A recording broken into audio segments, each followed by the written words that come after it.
In the year 2050, the obscure and low-profile artist Su can unexpectedly launch to Mars due to a bizarre accident, becoming one of the first experienced residents of the Martian city that in this new home in the Red Desert. She meets the calm and professional botanist Dr. Shen Xinghan. From being strangers to relying on each other, they face survival challenges together in the extremely isolated environment, nurturing a glimmer of hope and gradually developing a heartfelt romance that transcends the stars. Chapter 1. 2050 Mars. The white spacesuit makes the petite Chung Dong look especially heroic. She removes her helmet and flashes a bright smile at Shen Xinghan, her eyes sparkling like stars. The small tiger tooth revealed by her smile adds a touch of playfulness to her heroism. From now on, the time I miss you every day will be 37 minutes and 22.6 seconds longer than the time you miss me. Think carefully about how to compensate me. Then she lets out a string of laughter that sounds as clear as mountain spring water, turning around and heading towards the imposing, silver-glowing manned spacecraft. Her movements are light, like a little white bird.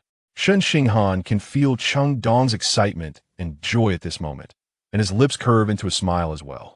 Yes, their dream, the dream of the Tianwen team, and indeed the dream of billions of people on Earth, is finally about to be realized. But in the next moment, the spacecraft suddenly disappears. A massive abyss appears ahead.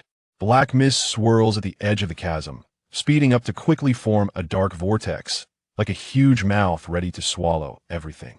Come back. Shen Xinghan calls out hoarsely, trying to stop Chung Dong.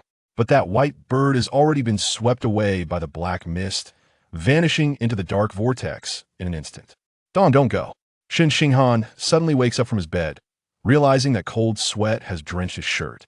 He gasps for breath, looking blankly out the window. A rising sun slowly ascends from the east. It is this smaller sun, glowing with a bluish hue, that reminds him this is not the Earth from his dreams, but Mars, which is 37 minutes and 22.6 seconds longer than Earth every day. The current year is 2050, 7 years since the first group of astronauts from China landed on Mars. That moment. The doorbell rings. The cream-colored, curly-haired puppy at the corner of the bed perked up its ears and stood up, barking fiercely at the door. Xingzai, stop barking. Shen Xinghan calms himself, puts on a coat, and opens the door. Xingzai, however, does not leave his side and follows closely, wagging his tail. At the door stand a round white head. A pair of big eyes covered with long eyelashes are blinking at Shen Xinghan, changing colors. Good morning, Dr. Shen. The electronic doll voice is both cute and sweet. Shen Xinghan smiles faintly and replies to the adorable robot. Good morning, Miss Bai. Miss Bai scratches her smooth head with her round hands, as if recalling something, and suddenly her big eyes light up. Ah, I remember. Team leader, Zhou asked me to tell Dr. Shen that he wants to dismantle Ms. Chung Dong's tomb. What? Shen Xinghan's eyes widen in shock. Is he crazy? Miss Bai seems a bit confused, staring blankly at Shen Xinghan, then squinting her long eyelashes, seriously recalling, and finally nodding in confirmation. Yes, that's what he said. Before Miss Bai could finish, Shen Xinghan has already dashed out. Xingzai wants to follow his master, but is caught by Miss Bai and picked up. The little puppy doesn't have an oxygen tank and can't go outside. Miss Bai looks at the struggling Xingzai in her arms, then glances at Shen Xinghan's departing figure, suddenly slapping her round head. Oh no, he didn't bring an oxygen tank either. But at this moment, Shen Xinghan has no time to think about anything else. His chest rises and falls violently as he uses all his strength to run towards the exit of Tianxiu.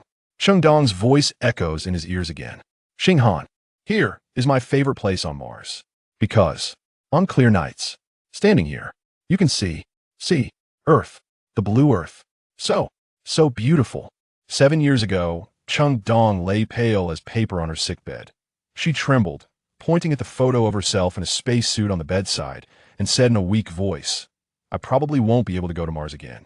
If you go, please look at Earth for me. A little longer. Shen Xinghan etched that photo in his memory, not just of Chung Dong's heroic appearance, but also of the circular extinct volcano behind her. When he finally landed on Mars and found this place following her footsteps, he built a small tomb for her there on Mars. Countless sleepless nights, he sat quietly in front of the tombstone, gazing at the starry sky, as if Chung Dong were right beside him. He accompanied her, looking at Earth together, Shen Xinghan rushed to the exit of Tianxiong, swiping his access card, and the transparent door immediately opened. He ran out without any protective measures. A large amount of carbon dioxide surged into his chest with his rapid breaths.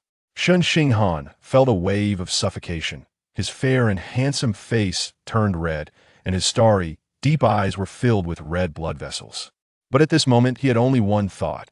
He must stop Zhou Ziqi and protect Cheng Dong's tomb. He stumbled towards that familiar volcano and indeed saw two tall and burly robots waving shovels at the simple tombstone. Stop! Shen Xinghan didn't know where he got the strength, shouting, and then stood stiffly in front of the tombstone. Zhou Ziqi quickly called the robots to a halt. Are you crazy? Coming out without an oxygen tank.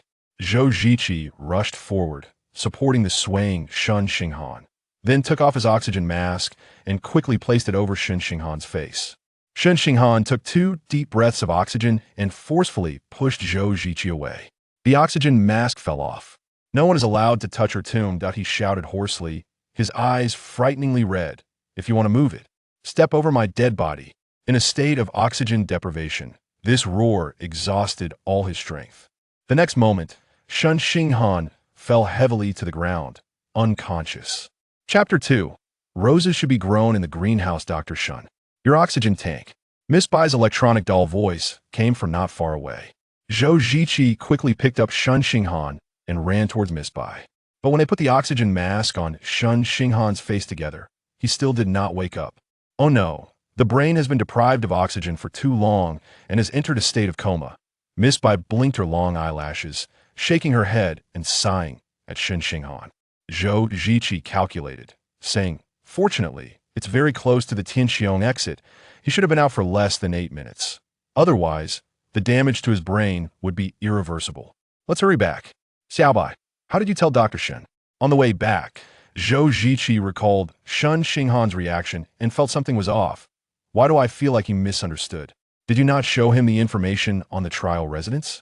Miss Bai tapped her round head with her round hand, saying, oh dear, I'm getting old, my memory isn't good. Zhou Ziqi smiled helplessly.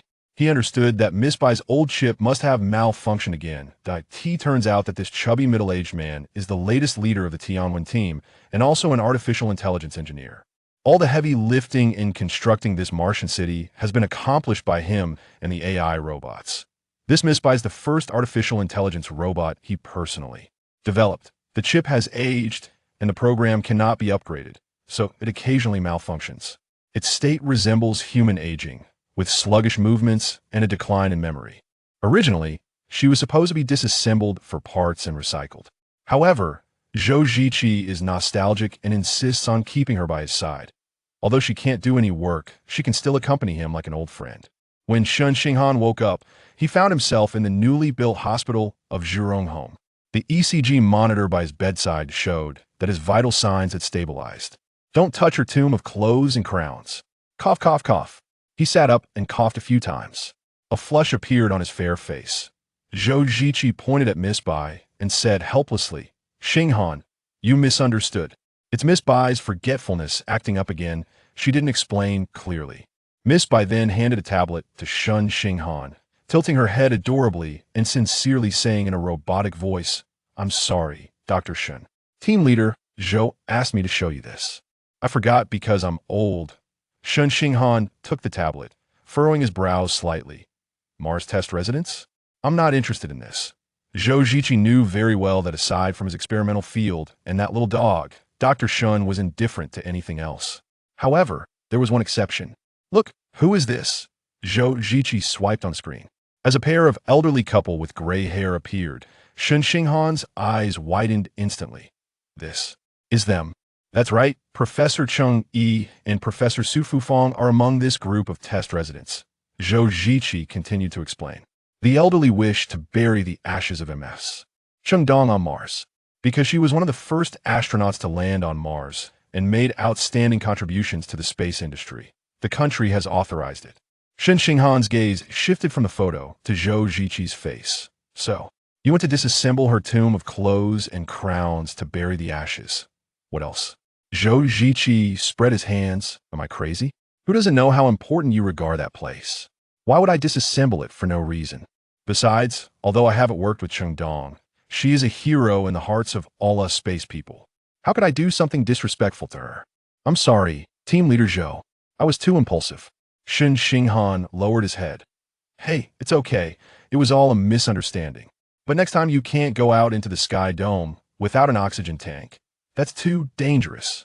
Zhou Ziqi habitually reached out to pat Shen Xinghan's shoulder, but his hand drew a circle in the air and then retracted. He always felt that this young botany PhD was too handsome, with not a hint of worldly air about him, and was taciturn, creating a kind of aura that kept people at a distance, making it difficult to approach. Her ashes will come and be buried on this deep red land she gave her life for. Then, he could really accompany her to see the earth. Shen Xinghan lowered his head again, looking at the photo of Cheng Dong's parents, a wave of bitterness rising in his heart. When will they arrive on Mars? He still kept his head down. The first batch of Mars test residents will board the spaceship next month during the Mars opposition. The current manned spacecraft has doubled its speed. It takes about a month to get from Earth to here. Really fast. Zhou Ziqi's tone was filled with pride over the acceleration of the spacecraft. How long will they stay here? The trial stay should also be a month, making a total of 3 months including the round trip. Okay, I'll go out to the Sky Dome to pick them up. Shen Xinghan was about to return the tablet to Zhou Ziqi. His thumb accidentally brushed the screen. In the next second, he froze. A photo unexpectedly entered his field of vision. The woman in the photo was fashionable, beautiful, and her smile was as radiant as a blooming rose that Cancan. Shen Xinghan frowned and muttered, "A female star?" He looked up, incredulously gazing at Zhou Ziqi. Hey. Zhou Ziqi rubbed his hands awkwardly. Xinghan, our Mars transformation project has always been funded by that entertainment company, Xingyu Group. For this Mars test activity, they also chose one of their artists to participate. Yes, it's this Cancan. They say they want to film some kind of Mars reality show. The 4 Mars test residents coming this time will all participate in the shooting at a female star. What a pity. It's not Xiao Jelly. Someone is so disappointed. Miss Bai suddenly turned her head, blinking her Kazalan big eyes, and Zhou Ziqi in a robotic voice. That's right. The members of the Tianwen team all know that their leader is a die-hard fan of actress Xiao Jelly. When he landed on Mars 5 years ago, he brought hundreds of gigabytes of hard drives filled with Xiao Jelly's films and dramas. Xiao Bai, how come your memory is suddenly so good now? Zhou Ziqi squinted at her in mock anger. Nonsense. Shen Xinghan clearly didn't care about any female stars, his tone carrying a hint of irritation. The Mars transformation project concerns the future of humanity. It's not a gimmick. For entertainment companies, actually, it's not as serious as you think. Zhou Ziqi laughed. Netizens on Earth say that since this star enjoys the benefits of society, she should step up at critical moments concerning the future development of all humanity. Besides, the trial stay isn't technically difficult. It's just eating, playing, and filming a show. Isn't that just the daily routine of a star? Shen Xinghan glanced at Cancan's bright and charming photo again, then shoved the tablet back into Zhou Ziqi's hands, coldly throwing out, "The Martian environment is harsh. Pines and cypresses might survive, that it's better to keep roses in a greenhouse." Chapter 3. Not famous, but loves to tag along. Achu. Cancan, whose makeup was meticulously done, was just about to walk into the restaurant when she sneezed inexplicably. She instinctively looked up at the sky and muttered to herself, "Who is talking about me behind my back?" Just as she was about to step into the doorway, she hesitated and retracted her foot, frowning in thought. She then picked up her phone and sent a voice message to her assistant, "Kevin, I'm about to enter the restaurant. Is there anything I need to pay attention to?" In less than 10 seconds, Kevin's effeminate voice came through the phone. "Make sure to get in front of the reporters. Also, pay attention to the angles for candid shots. Remember, my sister's left side is the most beautiful. And highlight the flirtation." Cancan puffed out her cheeks, touched her right cheek, rolled her eyes, and corrected loudly into the phone, "Puffed, obviously my right side is perfect too, okay?" She put her phone back in her bag, then took out her sunglasses to cover half her face. With a flick of her chestnut curls, she strode into the restaurant in her delicate high heels.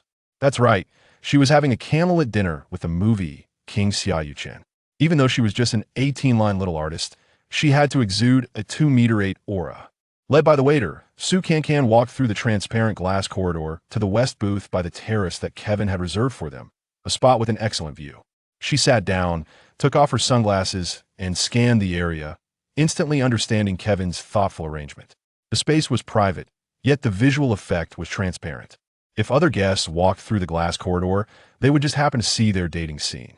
This also greatly facilitated the entertainment reporters from various websites that Kevin had contacted. At that moment, a girl's scream suddenly came from the glass corridor. Ah, Xia Yuchen. It's really Xia Yuchen. Su Cancan's heart began to race. She glanced at her watch and smiled with delight. Her senior was indeed as punctual as he was during college rehearsals. At the same time, she reminded herself to stay calm and not to look at him. The Gaze of a Lovesick Fool was the script written by brain-dead fans, and today she was the leading lady. So, it wasn't until a wave of rose fragrance wafted toward her that Su Cancan shyly raised her head and saw the impeccably dressed Xia Yuchen handsomely presenting her with a bouquet of vibrant red roses that thank you, senior. As Su Cancan trembled as she accepted the roses, feeling as if she might die of happiness at any moment. The countless scenes of dating her idol that she had dreamed of had actually become a reality today. Stay calm. Su Cancan reminded herself again and put on a sweet yet reserved smile. Xia Yuchen sat down opposite her, leaning back in his chair, taking off his sunglasses, elegantly crossing his legs, and looking at her with a blank expression. His gaze was indifferent, as if he were staring at a stranger. What should we order? Su Cancan's face burned under her idol's gaze, and she quickly picked up the menu to hide her infatuation. Is it your favorite Wellington steak? And law fight. You even found out what I like to eat and drink. You really have some experience in this. Xia Yuchen raised an eyebrow, his tone filled with sarcasm. Just one sentence brought Su Cancan, who was immersed in the joy of her long-cherished crush coming true, back to reality. She bit her lip and glanced at the glass corridor, smiling awkwardly, and softly reminded, Senior, the reporters should be here by now. Okay. Xia Yuchen straightened up, sneered, then spread his hands and mimicked the director's tone, saying, Action. Su Cancan's mood plummeted. The date she had waited for so long was, in his eyes, merely a performance. Although she had known it was all fake from the start, Xia Yuchen's indifferent attitude still made her a bit as that moment. Xia Yuchen seemed to transform into another person. He gazed at Su Cancan with his charming peach blossom eyes, as if he wanted to melt her away. When the waiter brought the steak and red wine to the table, Xia Yuchen attentively helped Su Cancan cut the steak into small pieces. His movements with a knife and fork were elegant and practiced, like a prince stepping out of a fairy tale. Flowers, red wine, romantic candlelight, and this handsome man and beautiful woman exchanging glances were like a scene from an idol drama. Senior, no matter what, today is our first date. Cheers! Su Cancan raised her glass to Xia Yuchen, her bright eyes shimmering with affection. Since he was already in character, she naturally had to cooperate actively. Besides, she believed her acting skills weren't bad. Xia Yuchen also raised his glass and lightly clinked it with hers, a charming smile gracing his lips, his gaze burning like fire. It seems you have some misunderstanding about dating. The cold words slipped through his teeth. Su Cancan lowered her head, skillfully letting her slightly curled chestnut hair fall to cover half her face. Senior, don't you know how I feel about you? Speaking like that is quite hurtful. Her tone carried a hint of grievance, and Xia Yuchen, being the best actor, immediately unleashed his acting skills. He gently took out a handkerchief, leaned over earnestly, and carefully wiped away a bit of sauce from the corner of Su Cancan's lips. His eyes were filled with affection, as if he wanted to melt the charming girl across from him. The corners of his mouth lifted slightly, his exquisite lips moving as if he were whispering sweet nothings. But the real content was, don't come to me with that. Aren't you just someone who's not popular and loves to tag along? Today, I'm just keeping my promise to act in this little play with you. But you must also fulfill your promise to the public. Hundreds of millions of eyes are on you. Fire, star, test, resident. Su Cancan's eyes dimmed. He truly looked down on her from the bottom of his heart. But then she revealed a passionate smile, slightly raised her chin, and said calmly, Of course, I will complete my task. But, Senior Xia, don't forget the second female lead in the next idol drama. Since he didn't want to discuss feelings with her, she would focus on her career. Su Cancan was not someone with a love-struck brain. Resources had to be fought for. Don't worry, Xia Yuchen, keep my word. Of course, the premise is that you must return to Earth safe and sound, or else don't blame me if you accidentally turn into cosmic dust. Su Cancan tilted her head, raised her glass to Xia Yuchen, and then down the red wine in one go did a wave of bitterness surged up. She took a deep breath and turned to look out the window. The clear night sky had a few stars playfully blinking. For a moment, she felt dazed. Was she really going to be launched into the stars a month from now? The whole thing began a week ago, when Su Cancan received a reprimand from the company. Chapter 4. Something big happened that day. Su Cancan had just received a variety show notice and was in a particularly good mood. Just as she was humming a song while watering her beloved flowers and plants in her apartment, the doorbell suddenly rang loudly. Sister, it's bad. Something big happened. Bursting through the door was Kevin, a burly man standing at 8 meters tall and weighing 180 pounds. He was striking a dramatic pose with his fingers and tapping his feet anxiously, looking quite like an elephant throwing a tantrum. Su Cancan was quite puzzled. As an 18-line little actress, how big could her problems be? Holding a watering can in one hand and placing her other hand on her hip, she looked at this exaggeratedly flamboyant man with the eyes of someone encountering a monster, until he presented his phone right in front of her. Not competing? Top apology? Otherwise. Stop all entertainment activities? Su Cancan's pupils dilated in shock. What? What is this? It's a reprimand letter from the company. Kevin clutched his chest. Heartbroken. This is the company's latest decision. The higher-ups said that you stirred up rumors to ride on Xia Yuchen's popularity, which is considered not competing fairly. It has brought negative impacts on the company's reputation. They require you to clarify the rumors on social media and apologize to Xia Yuchen, and it must be pinned for 7 days. Fuming, Su Cancan squeezed the watering can hard, and a jet of water shot out, splashing Kevin's face. Kevin wiped the water off his face and wailed again, Sister, don't take your anger out on me. What company decision? This is obviously Xia Yuchen taking revenge. Su Cancan tossed the watering can aside and paced back and forth in the living room, gesturing wildly. He is the future heir of Xingyu Group, and he has the audacity to claim that my actions brought negative impacts to the company? It's clearly him who was affected. So petty. It's just a rumor. Does it really need to be so calculative? At this point, Su Cancan felt a bit emotional. Although she knew that her publicity stunt was not particularly honorable, she never expected Xia Yuchen to take it seriously. He was her crush for so many years. It turned out that Su Cancan and Xia Yuchen graduated from the same film academy and had once played a couple in a cross-grade performance class. Xia Yuchen was 2 grades above Su Cancan and was a prominent figure in the school, so he naturally had a very vague impression of an ordinary junior. However, Su Cancan fell for him at first sight and even had a classmate secretly take photos of them during rehearsals. Back then, Su Cancan's feelings were quite innocent. She would only take out the photos late at night to indulge in her little crush. But later, she learned that Xia Yuchen was not just handsome and talented. He was actually the prince of Xingyu Group, which dominated half of the entertainment industry.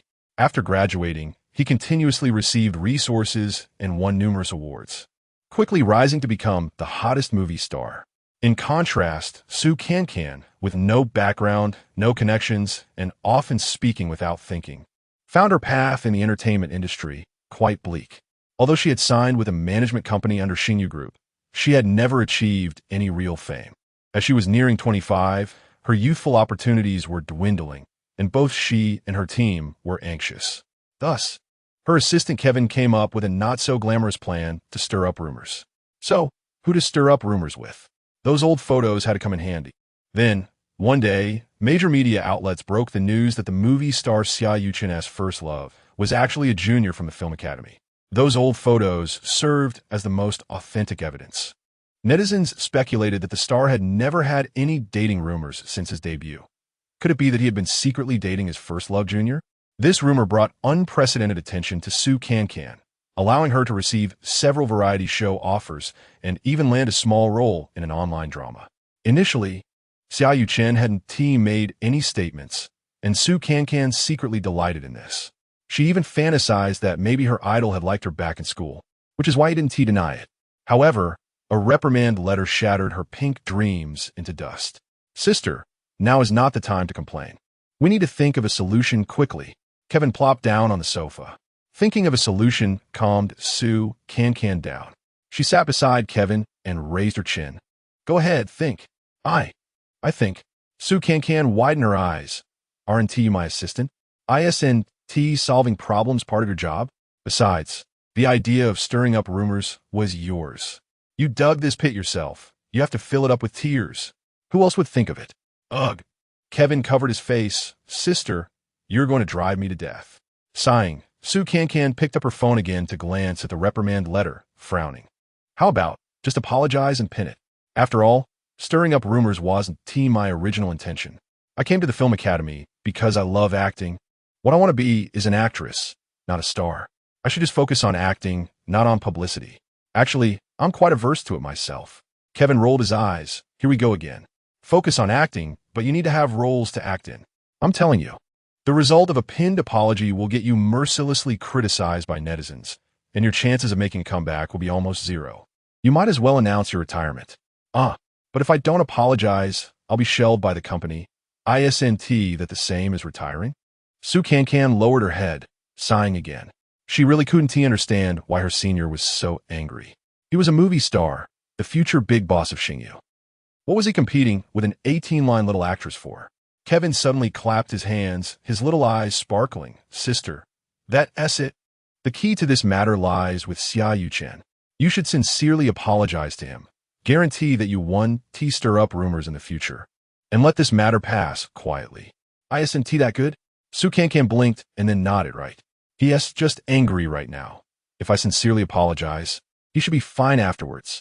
But here's the problem. Will he meet me? Cancan was clear in her heart that although she and Xiaoyu Chen belonged to the same entertainment company, their statuses were worlds apart. After graduating, she had never had close contact with him. Leave this to me. Kevin patted his chest, standing up and twisting his sturdy waist. For my sister's future, I'll give it my all. Then, Cancan watched as Kevin got busy, making phone calls and sending messages, his attitude extremely humble, almost as if he was begging through the phone screen. Finally, an hour later, Kevin, with tears streaming down his face, rushed in front of Cancan. Sister, it's done. Xiaoyu Chen's manager agreed for you to meet him now. Now. Yes, right now. Immediately right now. Let us go. Kevin pulled Cancan towards the door, saying that the manager mentioned he was on set and would give them 5 minutes during his break. Hurry if we're late. It'll be too late. Chapter 5. He made me ascend when Cancan hurried to the filming site in a fluster. Xiaoyu Chen was practicing wire work in front of a green screen. Cancan recalled that he must be filming a period drama. Watching the male god in a flowing white outfit gracefully flying around, she couldn't help but reveal her starry eyes. Senior is really too handsome. Kevin poked her head with his fingers. Sister, pay attention. We're here to apologize. Think about what to say later. On the way here, I had it all planned out. First, build rapport, then play the victim. The more humble the attitude, the better. I need to make him feel that it's not worth it to take a small role like me seriously, or it would seem that he isn't magnanimous. At that moment, Xiaoyu Chen landed gracefully in a perfect pose. The staff quickly rushed over to help him with the wire, wiping his sweat and handing him water. Kevin pushed Cancan. Hurry up. Go, go, go. Cancan stumbled from the shove and quickly squeezed her way forward. Senior. She desperately pushed her way through, finally squeezing her head into view. Xiaoyu Chen, I'm here to apologize. Xiaoyu Chen elegantly tucked back 2 strands of his flowing wig, frowning as he looked at Cancan peeking through the gaps between 2 staff members' arms, and coldly asked, Who is she? The manager whispered a few words in his ear. After that, Xiaoyu Chen merely nodded slightly and walked towards his resting RV without even lifting his eyelids. The manager gestured for Cancan to follow. She trailed behind like a guilty schoolgirl, her heart repeating the apology she had prepared. Once inside the RV, Xiaoyu Chen sat on a luxurious leather sofa drinking water, still completely ignoring Cancan. Cancan's heart was in her throat. Lowering her head, she approached him and bowed deeply. Senior, I'm sorry. I know I was wrong. Considering we're alumni. Know you were wrong? Then do as the reprimand says, apologize for 7 days. Xiaoyu Chen put down the water cup, still not looking at her. His words completely disrupted the rhythm of the apology Cancan had designed. Senior, could we maybe change it to something slightly? I promise I won't stir up rumors anymore. This apology doesn't have to be so. Grand, right? Su Cancan was almost on her knees, pleading, "Please, just let me off this once. And I really like you. I've liked you since school." As soon as the words left her mouth, she felt utterly defeated. The confession she had fantasized about countless times turned into such an awkward scene. Besides, confessing wasn't even part of her plan. Everything was a mess, all messed up. What was she even saying? Xia Yuqin, on the other hand, seemed to have heard a sarcastic joke. A hint of mockery surfaced on his lips as he mercilessly retorted, "Like me? I think you like the heat I bring you. If you want to be famous, work hard, relying on others to stir up rumors. Your face is really thick." Hearing the word hard work, Su Cancan felt a pang in her heart. She slowly raised her head, meeting Xia Yuqin's angry gaze, her eyes gradually reddening. The following lines were all improvised. "How do you know I haven't worked hard?" Her voice trembled, carrying a hint of restrained excitement. "I cherish every opportunity, even if the role is small. Even if I only have one line, I would carefully study it and practice repeatedly. But, senior, not everyone is born with a golden key like you. Have you ever stood from dawn until dark just to audition for a small role? Have you ever been inexplicably replaced when you got to the set? The resources you easily obtain are something I can't even dream of, no matter how hard I try. Your starting line is already my ceiling. But is this fair?" Xia Yuqin paused slightly, looked at her for a moment, then suddenly laughed disdainfully and said, "Okay, you want fairness, right? I'll give you a chance. As long as you can do what I say, I won't expose you and will even cooperate with you to stir up rumors. Plus, I can consider giving you the role of the second female lead in my next movie." "Wow, really?" Su Cancan looked up, her eyes sparkling. "I knew Senior was not only handsome, but also kind-hearted, definitely willing to help the juniors." Xia Yuqin raised his hand, impatiently interrupting her flattery. "Do you have a problem with comprehension? Not exposing you and giving you a chance comes with a premise. Oh, Senior, don't worry. I'm not afraid of hardship or fatigue. Just say it and I'll go." Su Cancan was halfway through when she suddenly frowned and cautiously added, "Of course. I have principles and bottom lines too. I want to be famous, but things that cross the bottom line. What are you thinking?" Xia Yuqin shot her a glare and pressed a button on the remote. "What I mean is this event. If you're willing to sign up, all of the above can be fulfilled." Su Cancan's eyes widened as she saw a TV wall suddenly project behind Xia Yuqin. A large advertisement was playing on the entire wall, showcasing an animation of a dark red planet set against the vast and tranquil universe. The camera zoomed in on the red planet, revealing a huge, transparent dome. The camera then moved through the dome, navigating through a city with towering buildings. A subtitle appeared, "Welcome to Zhurong Home. Senior, you want me to sign up for the Mars Resident Tester?" Su Cancan knew a little about this Mars Resident Tester event. She had seen in the news. Since the first batch of astronauts successfully landed on Mars 7 years ago, humanity's transformation project for Mars had been fully launched. A city named Zhurong Home had already been successfully constructed on Mars. Zhurong was the name of the ancient fire god in China, and in 2021, the Tianwen, one Mars rover was named Zhurong after it successfully landed on Mars, hence the name of the city built afterward. Recently, the National Space Administration issued a call for Mars resident testers, stating that the construction of Zhurong Home could now meet the basic conditions for human daily habitation and hoped ordinary people could try living there for a month. However, being the first to take the plunge always required courage, so there were very few applicants. But Su Cancan couldn't understand what a small artist like her had to do with this space program that concerned the future of humanity. Xia Yuqin turned his face, looking at the TV wall, and said slowly, "Xingyu Group has been funding the Mars Transformation Project of the Space Administration. This time, the Mars Resident Tester activity. The company wants to send an artist to participate and film a reality show. Don't you want to be famous? This is a once-in-a-lifetime opportunity that will attract global attention." If it were really a once-in-a-lifetime opportunity, it probably wouldn't come to me. As soon as the words came out, Su Cancan quickly covered her mouth. How did her inner thoughts slip out in a moment of panic? She hurriedly tried to backtrack. "No, Senior, what I mean is, such a good opportunity. Why would you think of me? I'm truly flattered, really anxious." Xia Yuqin spread his hands. "I'm not going to beat around the bush.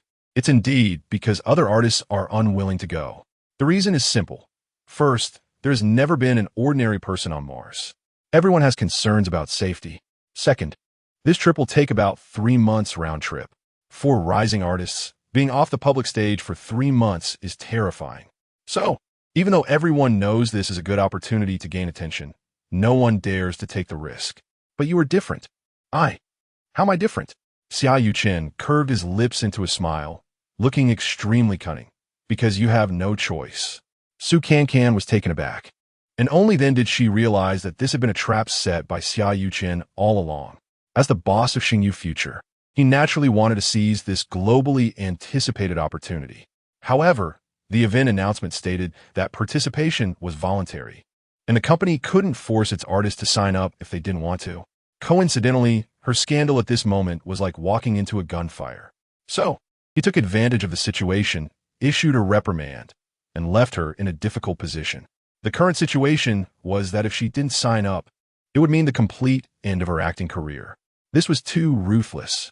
10 minutes later, Kevin saw Cancan coming down from Xia Yuchen's RV and hurriedly approached her with small steps. Sister, how is it? How is it? The senior not only retracted the reprimand, but also agreed to help me stir up the scandal. And he plans to give me the second female lead in the next movie. Cancan said expressionlessly. Huh? Such good news? Sister, you are amazing. Wow. After Kevin cheered, he suddenly noticed Cancan's pale face and her dazed eyes, quickly realizing that things were not that simple. Next, a terrifying thought flashed through his mind. Oh, he groaned, stomping his feet and pounding his chest. I shouldn't have let my sister go in alone. Sister, you made such a huge sacrifice for your future. Xia Yuchen is such a beast. Cancan stopped in her tracks and punched the strong man hard. Take back your imagination. None of the things you are imagining happened. Huh? Then how did you do it? Kevin asked with wide eyes. You let me ascend to heaven. Cancan said expressionlessly, pointing at the sky. I agreed. Kevin was completely confused. Ascend? Ascend to heaven? Of course, you're my assistant. I told him that if I ascend, you will go with me. What? What? Chapter 6. A sparrow cannot become a phoenix 1 month later at the periphery of the satellite launch base. Cancan lowered her head to adjust her newly donned white spacesuit, then faced the camera with a polite yet friendly smile she had practiced dozens of times the night before. I've been a space enthusiast since I was a child and once dreamed of becoming an astronaut to travel through space. Being a Mars trial resident this time is a realization of one of my space dreams. At the same time, I feel incredibly honored to make a small contribution to the cause of Mars transformation for all humanity. Phew, she let out a sigh of relief and gave herself a thumbs up in her heart. This line was delivered smoothly, with expressions and tone perfectly on point. Perfect. After Cancan's application to be a Mars trial resident was approved, the company provided her with the filming process for the Mars reality show. Along with the trial residents, there was a director and 2 cameramen heading to Mars. Before the trial residents entered the capsule, they were required to record a self-introduction and explain their reasons for becoming trial residents on Mars. Naturally, Cancan couldn't say she was schemed by Xia Yuchen, so she crafted an identity as a space enthusiast for herself. However, just as she was patting herself on the back for her performance, the director Su Fong spoke up again. Since your dream is to be an astronaut, why don't you tell us about your most admired astronaut? Cancan was taken aback. This question was not in the outline given earlier, and she wasn't prepared. Astronauts. Cancan maintained her smile in front of the camera as her not-so-fast brain kicked into search mode. A few years ago, she remembered seeing news about a female astronaut who landed on Mars. What was her name again? That terrible memory. Kevin had been nodding frequently at his sister's performance, but at that moment, his little eyes widened. He sensed danger from Cancan's seemingly frozen image. Oh no. His sister was about to mess up. In a panic, he looked up and felt relieved. A savior had arrived. Look, Xia Yuchen is here. Kevin raised his sturdy arm and pointed forward, his childish voice cutting through the air. Everyone present turned to look. Cancan, whose smile was almost frozen, felt as if she had been granted a pardon. A luxurious SUV had parked not far away. Xia Yuchen, dressed in a suit with his hair neatly styled and sunglasses covering half his face, was stepping out of the car with long strides. The most eye-catching thing was the bright red roses he was holding. Xiaoyu Chen, with his backlight, wore the signature smile of a male god, walking towards Su Cancan surrounded by several bodyguards in black. The reporters on site rushed over, tightly surrounding the two. Xiaoyu Chen, seemingly oblivious to anyone else, presented the roses to Su Cancan with both hands. Su Cancan quickly adjusted her demeanor, smiling as she accepted the roses, then lowered her head shyly. The reporters hurriedly fired questions. "Excuse me, are you two announcing your relationship?" Su Cancan pretended to be surprised, waving her hands in a flustered manner. Then, following the pre-discussed script, clarified with a smile, "Please don't write nonsense. Senior is here to send me off on behalf of the company, not like you think." As she spoke, 2 red clouds appeared on her cheeks. "But a month ago, reporters captured you two on a candlelight dinner. Aren't you secretly dating?" Another reporter pursued relentlessly. Su Cancan continued to explain that time. "Senior knew I applied to be a Mars trial resident and specifically came to encourage me. Inviting me to dinner was to boost my confidence. We are really just good friends." When she said good friends, Su Cancan intentionally let her eyes flicker, her tone ambiguous. Xiaoyu Chen maintained a mysterious smile, saying nothing. Another sharp-eyed reporter pointed at the red roses in Su Cancan's hands, discovering new evidence, and shouted, "He gave you red roses and still says you're not in a relationship? Who doesn't know that red roses represent love?" At this moment, Xiaoyu Chen calmly removed his sunglasses, surveyed the group of reporters, then smiled faintly, saying, "Because Mars is red." The reporters fell silent. This reason was quite reasonable. Xiaoyu Chen's farewell ceremony ended with an encouraging hug for Su Cancan. Through the thick space suit, Xiaoyu Chen leaned close to Su Cancan's ear. His tone still disdainful. "I came here as you requested. Are you satisfied?" Suddenly, a mix of emotions surged in Su Cancan's heart. Their farewell performance had come to a perfect end. But afterward, she would embark on an uncertain journey through the stars. What awaited her? "Senior, wait for me to come back," she replied, her voice thick with emotion. Xiaoyu Chen was startled, looking down at the girl in his arms. He noticed that Su Cancan's eyes were red, her bright big eyes misty with tears, looking quite pitiful. "Crying?" Xiaoyu Chen raised an eyebrow and taunted, "Oh, so now you're scared?" Su Cancan struggled to hold back her tears, slowly distancing herself from his embrace, then curved her lips into a smile. "It would be a lie to say I'm not scared. But since this is something I've decided on, I must do it well." Her tone was very determined. Xiaoyu Chen slightly furrowed his brows, then smirked disdainfully, whispering, "You really are desperate for fame, huh?" "No." Su Cancan's fighting spirit was reignited. The previous fear and confusion swept away by Xiaoyu Chen's mocking remark. She pressed her lips together in thought, then looked at Xiaoyu Chen with clarity in her eyes. "It's true that I want fame, but it's not entirely that.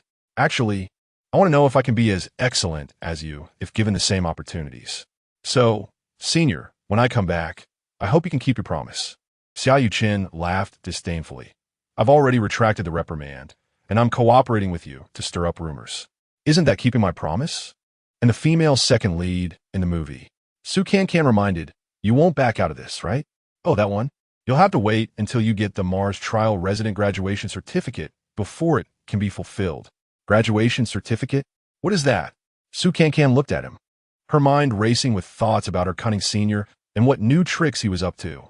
Xiaoyu Chen pulled out a phone from his pocket, opened an app on the screen, and held it up in front of Su Cancan.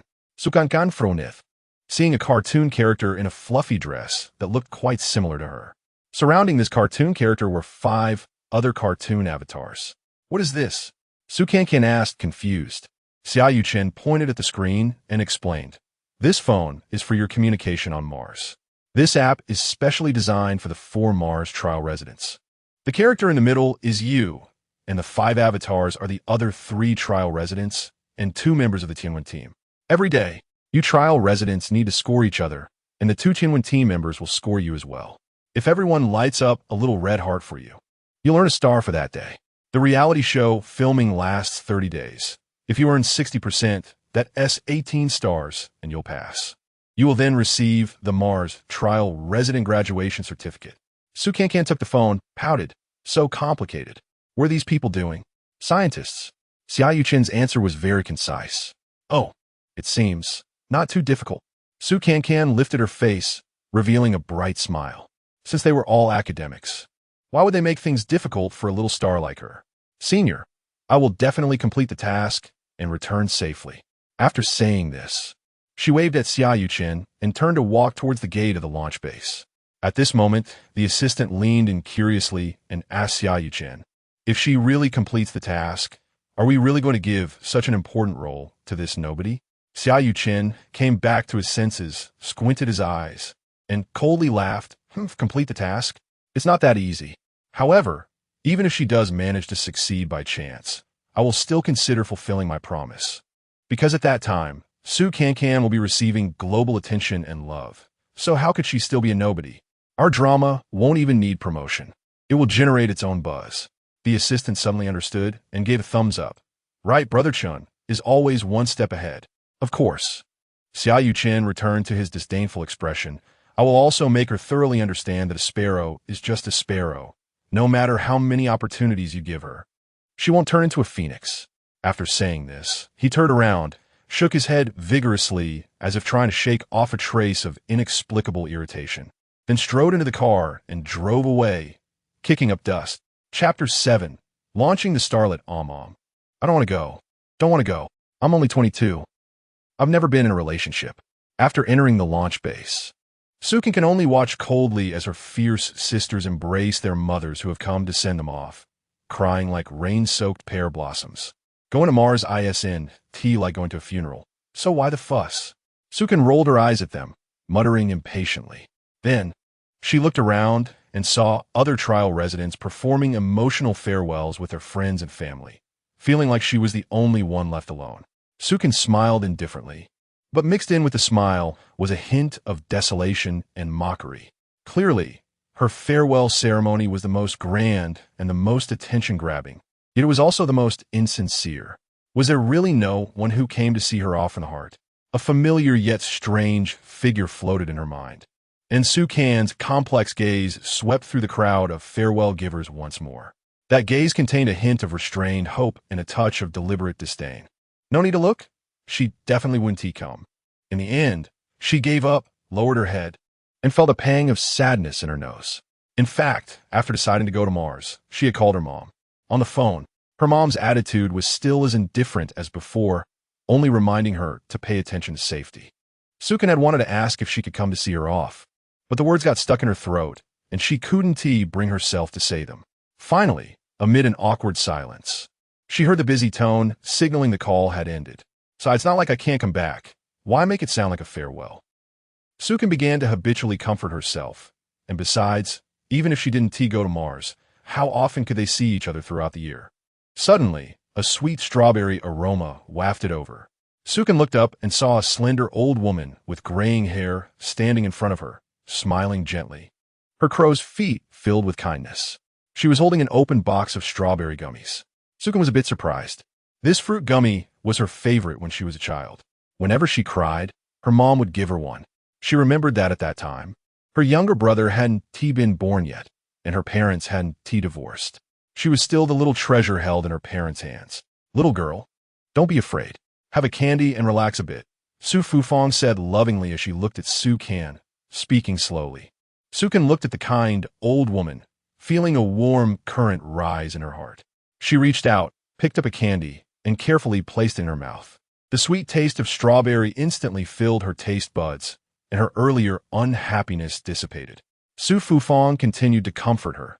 Going on a space journey will definitely be nerve-wracking. But now, our country's space technology is particularly advanced. Don't worry, there won't be any danger. You see, my husband and I are both in our 60s or 70s, and we're going with you too. Sukin's mouth fell open in surprise. Huh? You're also a Mars trial resident? Su Fufang nodded, then turned to pull over an elderly man of similar age, smiling as she introduced him to Su Can. This is my husband. You can call him Uncle Chum. He has Alzheimer's, sometimes clear-headed and sometimes confused. Little girl, if he causes you any trouble on the way, please bear with him.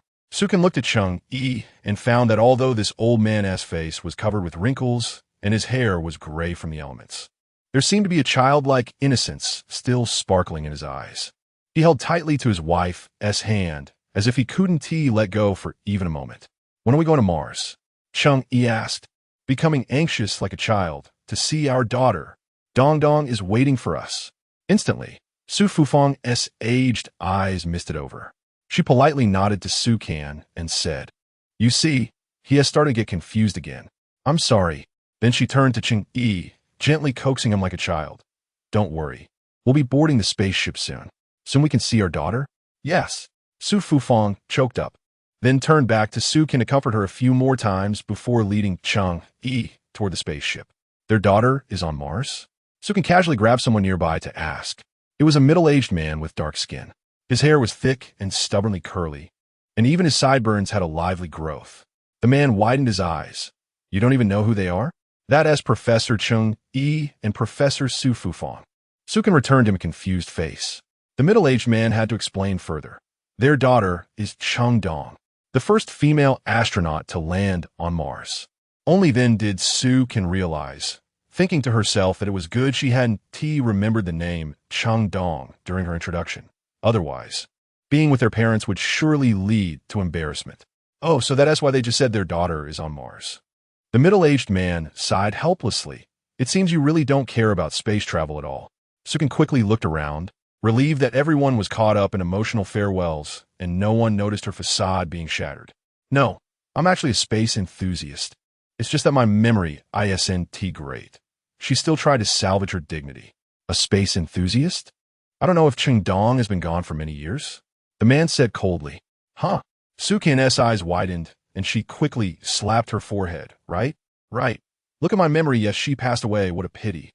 The man ignored her, looking at the slightly hunched figures of Cheng-Yi and Su Fufang sighed and said, "Sigh, it's a white-haired person sending off a black-haired person. If it weren't for their strong will, most people wouldn't be able to get through it." The heavenly dome on Mars is the concept proposed by Professor Chung back then. He and Professor Su have dedicated their entire lives to the research of heavenly dome. Without their contributions, how could we build cities on Mars so quickly? Heavenly dome. Su Can listened, only half understanding. But this time she reacted quickly, immediately giving a thumbs up, repeatedly exclaiming, "What an incredible family." Her facade was crumbling like tofu, but she couldn't show any weakness. After all, no matter what, flattering them was definitely the right choice. At this moment, Director Su Fang waved at them, loudly calling, "Dr. Wu, we're just waiting for your self-introduction. Please come over for a shot." "Okay." The middle-aged man replied and ran over. Su Can couldn't help but widen her eyes. "Doctor?" It seemed this person was no ordinary individual. Going to space, it turned out, everyone besides her was indeed a celestial-level figure. Therefore, in the days to come, she had to build a good relationship with these celestial beings, as they directly determined whether she could land the role of the second female lead in Xia Yuchen's movie. "My name is Wu Tianming, and I research new drugs." This Dr. Wu faced the camera and began to introduce himself. "My purpose for going to Mars is quite simple. I am researching a special drug to combat cancer. Once this drug is successfully developed, treating cancer will be as easy as treating a cold." The director took the opportunity to ask, "So what does this have to do with going to Mars?" Wu Tianming sighed and continued, "This new drug still needs a certain element. I've searched everywhere on Earth and couldn't find it. So I thought, why not go to Mars and try my luck? What if it's available on Mars? All right, wish you success." The director encouraged. And just like that, the self-introduction portion for the 4 Mars trial residents was completely filmed. When boarding, Kevin broke down and cried again. Su Can had no choice but to drag her Mars sisters in with a mix of coaxing and scaring. Then, the trial residents began their month-long interstellar journey. Chapter 8. This person should only exist in heaven. When Su Can stepped onto that dark red land, she felt as if she were dreaming. Had she really landed on Mars? During the month-long interstellar journey, Su Cancan had developed a particularly good relationship with Su Fufang. When Cheng-Yi was confused, she helped Su Fufang soothe him and took great care of the elderly couple in their daily lives. She did all this not just because she wanted to earn their affection, but because during her time with this couple, Su Cancan felt that a part of her heart that had been empty for years seemed to be filled. Throughout the month, Cancan also learned that their daughter Chengdong had passed away less than a year after returning to Earth due to an unknown lung disease. Besides talking about Chengdong, what they mentioned most was the canopy that could release oxygen and maintain internal temperatures. This was the achievement they had dedicated their lives to researching. This is the legendary canopy. How spectacular! Cancan can gaze at the transparent dome rising from the dark red ground to the sky, her jaw nearly dropping in astonishment. Of course, this was something she said in her heart, as they were all still wearing oxygen masks and carrying oxygen tanks. Although Mars had a thick atmosphere like Earth, the difference was that the atmosphere here was primarily composed of carbon dioxide, with very little oxygen. If they took off their oxygen masks, they would quickly suffocate. Landing on Mars was such an important moment that it had to be photographed and posted on social media. It would surely attract attention. Cancan turned her internal monologue into gestures for Kevin. As they were close sisters, Kevin quickly understood and took out his phone to take pictures. However, Cancan looked around and felt there were too many people nearby, all wearing the same spacesuits, making it hard to stand out. So, she secretly gestured to Kevin again, thus taking advantage of the astronauts handing over to the Tianwen team staff. The two slipped away. Because Mars had less gravity than Earth, even with their oxygen tanks, they felt light on their feet. Before they knew it, they had left the main group behind. After walking for a while, Cancan suddenly spotted a patch of green not far away, like emeralds set into red agate. She hurried over and found a neatly planted area of green plants. Small seedlings, unknown to her, had broken through the soil, barely growing less than 20 centimeters tall, vibrant and very cute. Wow! Even the wild plants on Mars grow so orderly.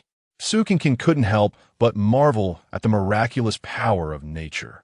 So, wearing her spacesuit, she posed among the lush green seedlings. In the end, she even plucked a seedling to keep as a souvenir. But just as she held up the small seedling and struck a cute pose, a roar of engines came from behind her. Cancan jumped in surprise and quickly turned around. A small, square silver vehicle was approaching them. The vehicle stopped in front of Cancan, and the door opened. She then saw several other test subjects who had come to Mars with her sitting inside the car. They had already taken off their oxygen masks and seemed to be able to breathe freely. "What are you doing here?" An astronaut frowned and waved at Cancan. "Get in the car. It's dangerous outside the canopy. You can't wander around." Cancan quickly beckoned Kevin to get in the car. Indeed, there was an oxygen-releasing device inside. They took off their masks and could breathe freely again. Cancan took a deep breath, smiled, and explained, "Sorry, I just wanted to take some photos to commemorate our landing on Mars, and didn't realize I wandered off. Thought I'd find something great. Look, I found wild plants on Mars. Maybe they can help with your research." As she spoke, she waved the poor little seedling in her hand, as if showing off a treasure. Just then, a cold and angry voice came from behind her. "What did you do to my experimental field?" Cancan shivered and quickly turned around. The next second, she was stunned. After years in the entertainment industry, she had seen all kinds of handsome men. But the young man sitting next to Cheng Yi and Su Fu Fong, glaring at her, was truly breathtaking. The young man wore a simple white shirt that made his skin look as white as jade.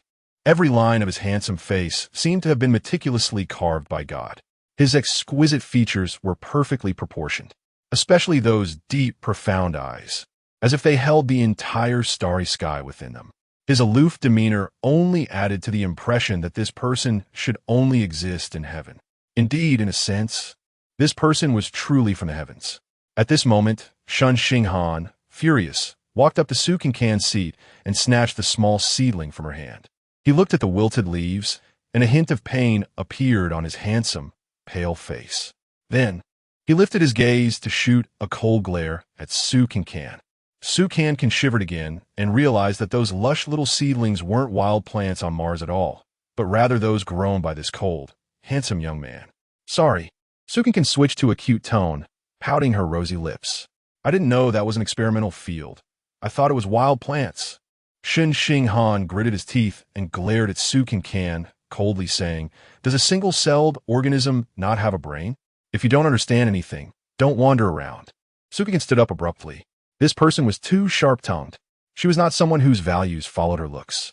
No matter how good-looking he was, she could not tolerate personal attacks. "Hey, you're the single-celled one. Su Cancan shouted loudly. It's just a seedling. Is it necessary to have a dark face, as if I killed your whole family? How much? I'll compensate you. And that it. What are you going to compensate with? Do you think this can be bought with money? Shen Xinghan raised his voice, shaking his head and sighing. I really don't understand what a female celebrity is doing here. It's just nonsense. Upon hearing this, Su Cancan became even angrier. This was no longer a personal attack. It was blatant discrimination against her profession. So what if she was a celebrity? We are at least practitioners in the cultural industry. We create art. You, a tree planter, can at most be considered a gardener. What? Just because you're planting trees on Mars, you feel superior? When it came to arguing, Su Cancan was never afraid of anyone. Chapter 9. The doctor with facial paralysis sitting in the driver's seat. Miss Bai quickly turned her round head 180 degrees. After taking in a lively scene with her big eyes, she said to Zhou Ziqi, "The atmosphere seems a bit off." Zhou Ziqi also turned his head. He thought the two would just exchange a few words and that it would be fine to persuade them again when they returned to the base. But to his surprise, neither of them was willing to back down, and it looked like they were about to fight. The big star, he was not a gardener. He was an important member of our Tianwen team and also a doctor in botany. That sapling. Before Zhou Ziqi could finish his introduction, Su Cancan sneered at Shen Xinghan and mocked him. What's so great about being a doctor? She pointed casually at Wu Tianming and raised her chin. He's also a doctor. And here, apart from doctors, there are professors, all of them. Right, scientists? Who's as rude as you? You. Shen Xinghan clearly couldn't argue with Su Cancan. Zhou Ziqi blinked and suddenly remembered something. Perhaps this could make the female star stop arguing. Oh, right, Miss Su. I need to tell you something. Both Xinghan and I are also participating in the filming of your reality show and are responsible for scoring the trial residents every day. Scoring? What's so great about that? Su Cancan blurted out without thinking, but immediately felt a chill run down her spine. Scoring? Yes. Xia Yuchen had mentioned that besides the 4 Mars trial residents scoring each other, 2 members of the Tianwen team would also score them. It turned out to be these 2. So, when she looked at Shen Xinghan's cold face again, her eyes were filled with admiration, and she smiled extremely warmly. Oh, Dr. Shen, I was just joking with you. Ha ha ha, please don't take it to heart. Shen Xinghan frowned, concluding that this female star might have a problem with her brain. Forget it. No need to argue with a fool. With that thought, he returned to Cheng Yi and Su Fufang with a look of disgust, ignoring her. But Su Cancan was internally lamenting. It seemed that she had made an enemy of this Dr. Shen. If he refused to give her little red hearts, it meant she wouldn't get little stars every day. The consequences were severe. No, she had to turn over a new leaf, change his bad impression of her. Just as Su Cancan made up her mind. The car had already entered the celestial dome. A wide, straight road unfolded ahead. The lush trees on both sides of the road moved back as the car drove forward. Like a neatly arranged, welcoming team. Various distinctive buildings also came into view for the trial residents. This was a brand new city.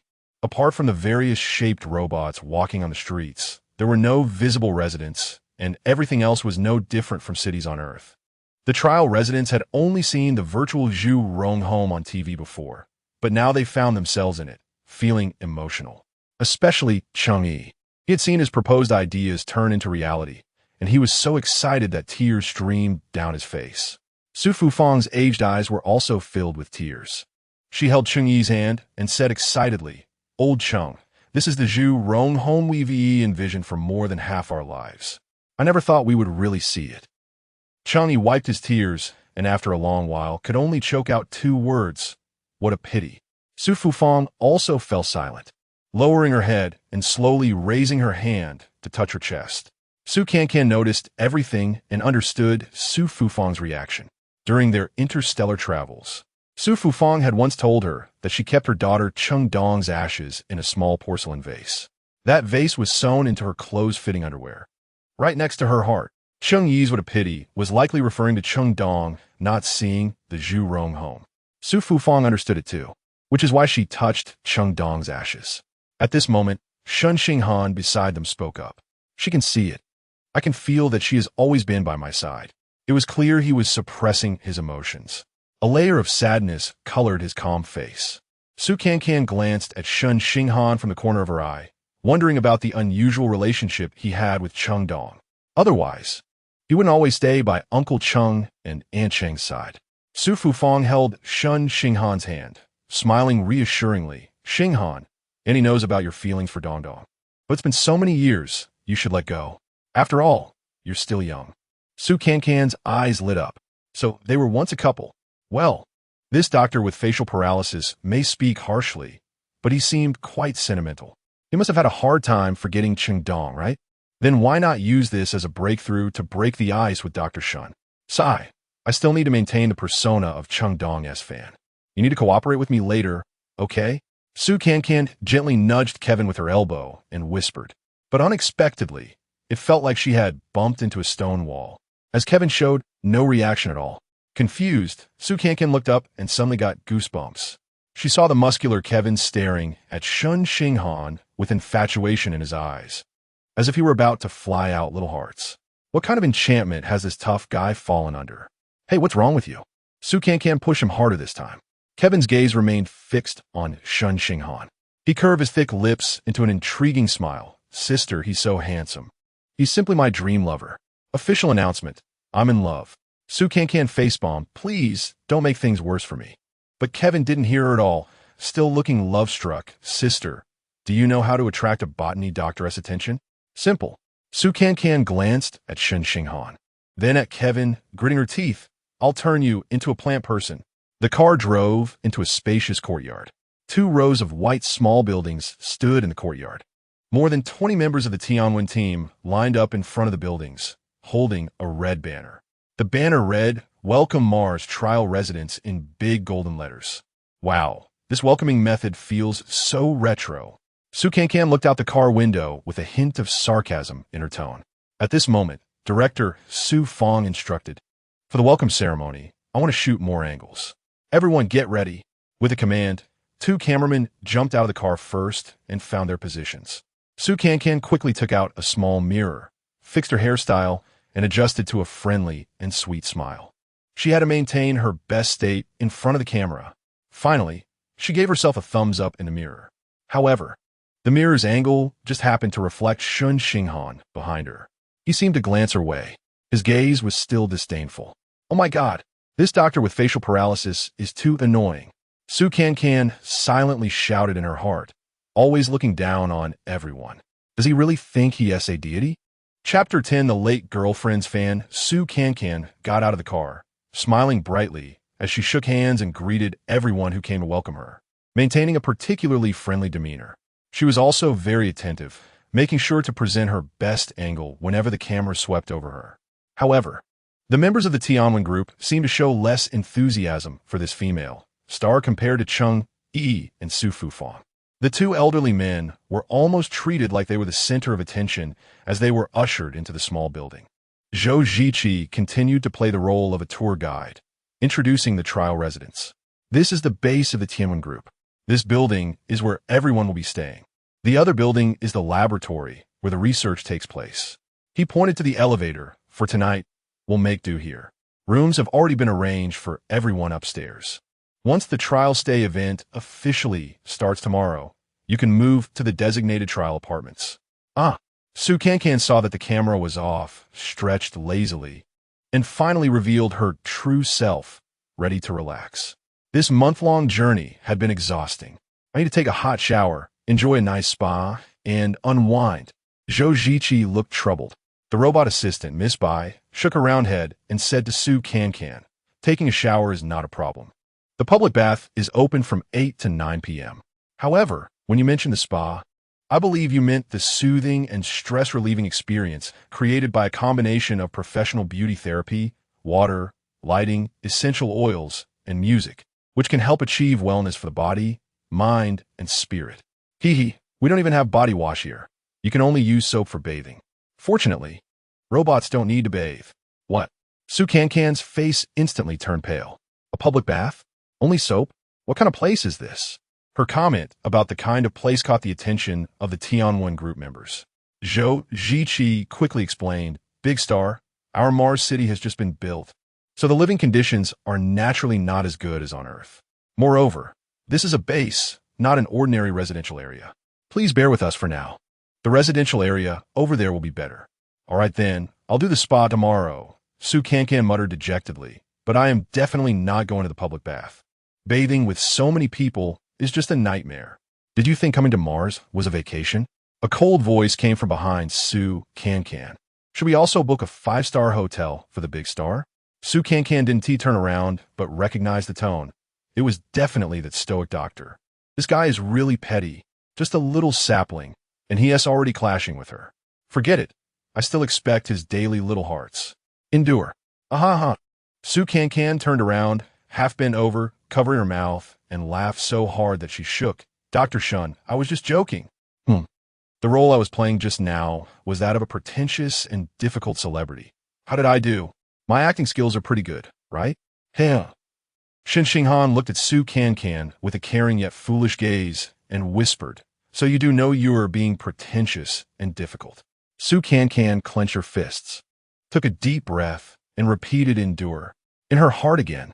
After that, the members of the Tianwen group held a small welcome party for the 4 trial residents. Everyone sat together in the conference room of the base. Zhou Ziqi first delivered a welcome speech on behalf of the Tianwen group. To build rapport, everyone also introduced themselves. Su Cancan noticed the camera's indicator light turn on again and immediately switched to a polite and friendly smile. When it was her turn to introduce herself, she brought out her persona as a space enthusiast.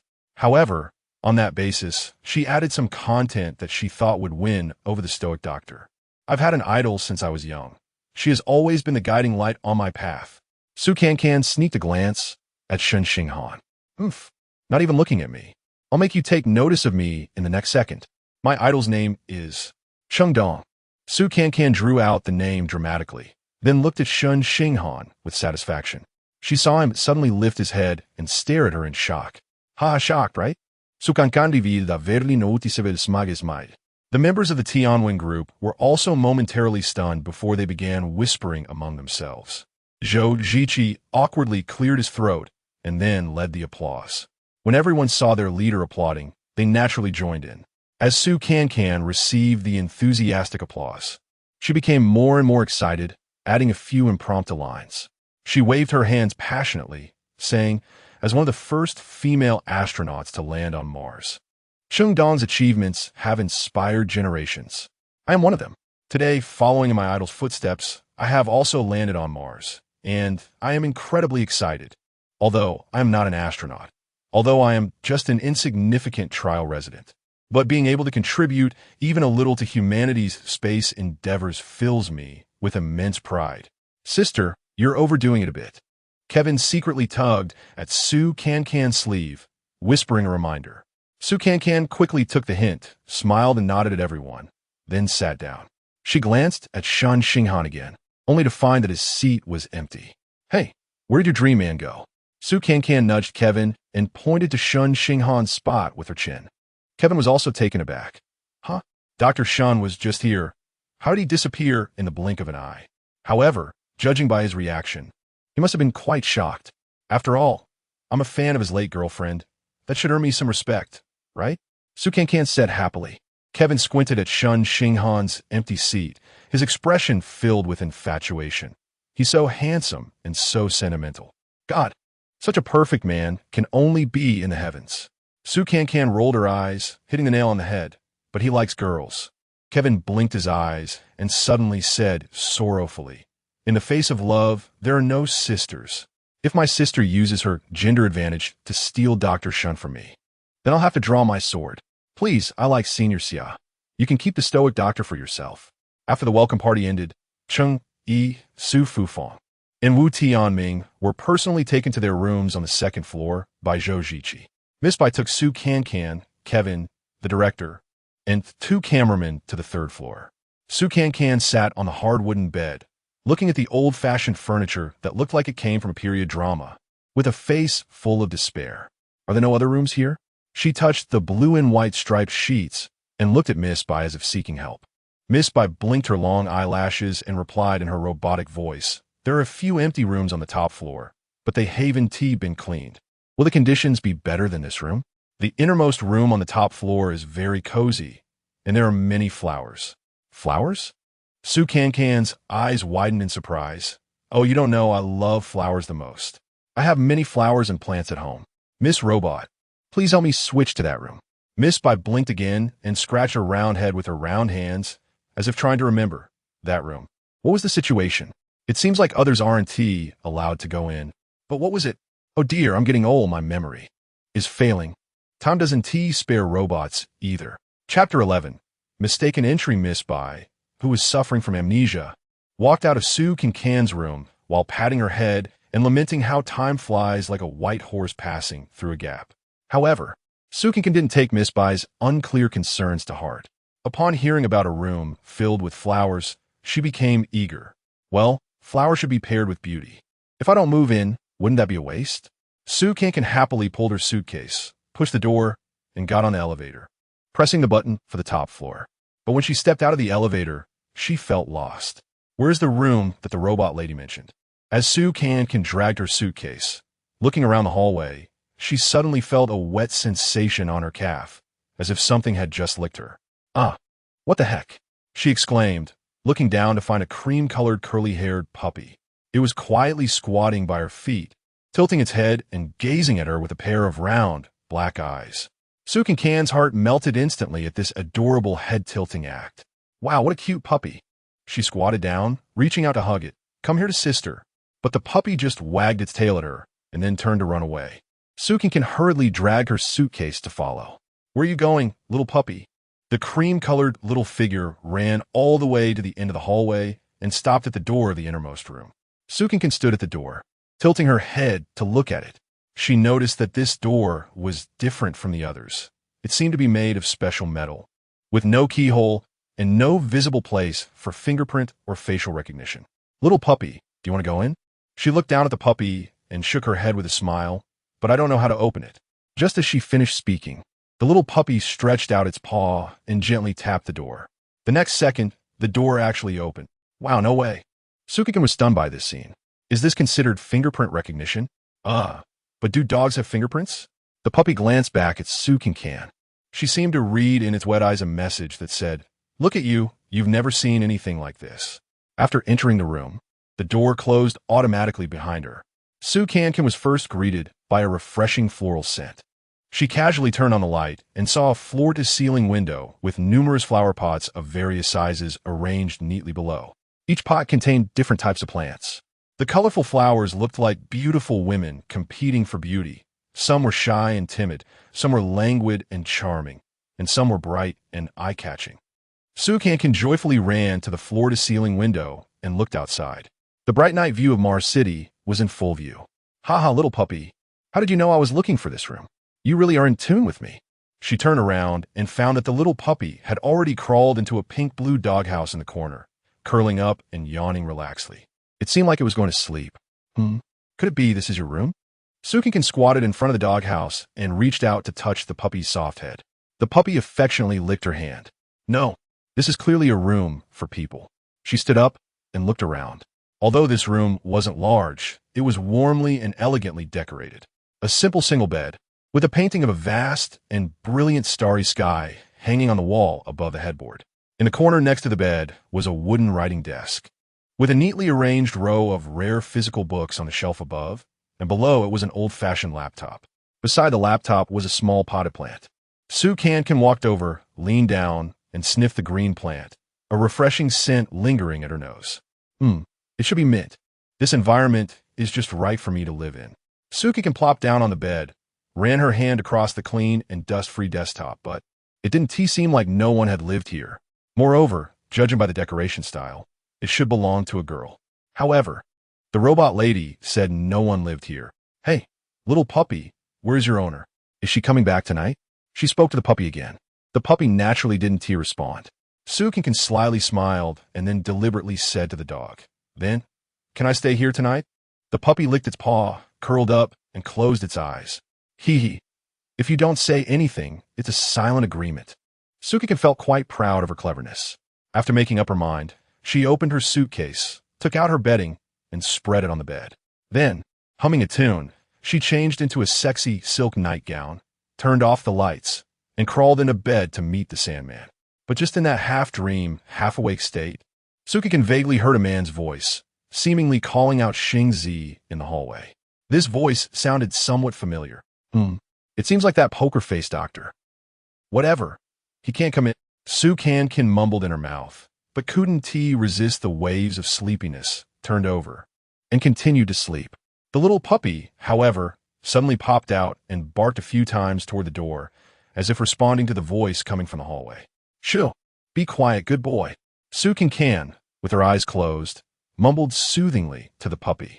But the next second, she heard the sound of a door opening, followed by the dim yellow light from the hallway shining in. She suddenly jolted awake, sitting up, and saw a tall, thin man slowly approaching her. Ah! Cancan screamed, "Who are you? Don't come closer." Instinctively, Cancan hugged the blanket tightly around her body. Clap! The lights in the room turned on. Only then did she see that standing at the head of the bed was indeed Shen Xinghan. His cold, stern face seemed to have frozen over, and his icy eyes shot out two sharp glances, sending chills down Cancan's spine. How are you here?" A simple question was delivered by Shen Xinghan with an air of menace that felt like he was about to kill. Cancan shivered and was about to explain, but suddenly realized that this poker-faced doctor had disrupted her sweet dreams. He should be the one at fault. I should be asking, "How did you get here?" Cancan straightened up, adopting an imposing demeanor as she said, "You, a man, barging into a girl's room in the middle of the night. What do you want? Are you being a pervert?" Indeed, even if this room wasn't arranged for her, it was still occupied by a girl. No matter what, a big man shooting tea burst in at this hour. Wait, how did he get in? Could it be that he also grew dog paws? Shen Xinghan didn't give her time to analyze further. He stepped forward, yanked Cancan's blanket aside, and grabbed her arm, trying to pull her off the bed. "Get out." His actions were filled with anger, showing no mercy. Cancan clung tightly to the edge of the bed, nearly being yanked to the ground. "Hey, what are you doing? This is my room. I'm not going out." Cancan struggled while shouting loudly, "Don't come over, you pervert! Pervert! Help! Help!" Chapter 12. He is very happy at this moment. The intense tugging between the two, along with Cancan's hoarse shouting, scared the little star on the ground. It stood up, fluffed its fur, and began to bark frantically. For a moment, human voices and dog barks mixed together, reverberating in this quiet little building that had been silent for many years. Members of the Tianwen team and other trial residents rushed out of their rooms to see what was happening. Just as Cancan was being pulled to the door by Shen Xinghan, Zhou Ziqi and several staff members arrived, followed by Cheng Yi, Su Fufang, and Kevin. "Doctor." "Shen, what? What's going on?" Zhou Ziqi was taken aback when he saw Cancan with her disheveled hair and disordered clothes. When Cancan saw Su Fufang, she threw herself in her arms, crying loudly. "He came in my room in the middle of the night and bullied me." Woo woo woo. Su Fufang looked at Shen Xinghan, also confused, and could only gently pat Cancan's back to comfort her. Kevin stuffed all 10 fingers into his mouth, staring with wide eyes at Cancan, then at Shen Xinghan, feeling conflicted and unsure whether to protect his master or stand by his crush. Shen Xinghan's handsome face turned red and white, pointing at Cancan and saying sternly, "Don't talk nonsense. I just asked you to leave this room. You barged in on your own and refused to leave." Zhou Ziqi glanced into the room and saw the bedding on the bed, and he understood everything. This actress really knew how to touch Shen Xinghan's reverse scales. This room was off limits. Even he didn't dare to enter recklessly. But this one not only entered the room, but also slept on the bed. No wonder Shen Xinghan looked like he wanted to kill her. He smiled at Cancan and explained, "Miss Su, there might be a misunderstanding here. This room is quite special. Except for Dr. Shen, no one else is allowed to enter. Oh, by the way, how did you get in?" Cancan felt a bit guilty, glanced at the little star on the ground, sniffed, and evasively said, even if I enter the wrong room, he can't lay a hand on me. A big man hitting a weak woman like me." Shen Xinghan took a deep breath and pointed at Cancan, shouting, "Don't slander me. It was you who refused to leave, and I just pulled you a few times. What did I hit you?" At this moment, Su Fufang spoke up with a smile. "Cancan, you might really have misunderstood. Xinghan has been raised by me since he was little.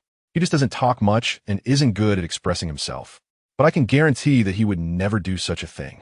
After calming Cancan, she turned to Shen Xinghan and gave him a reproachful look. "You too. It's just a room. If she likes it, let her stay. How old are you?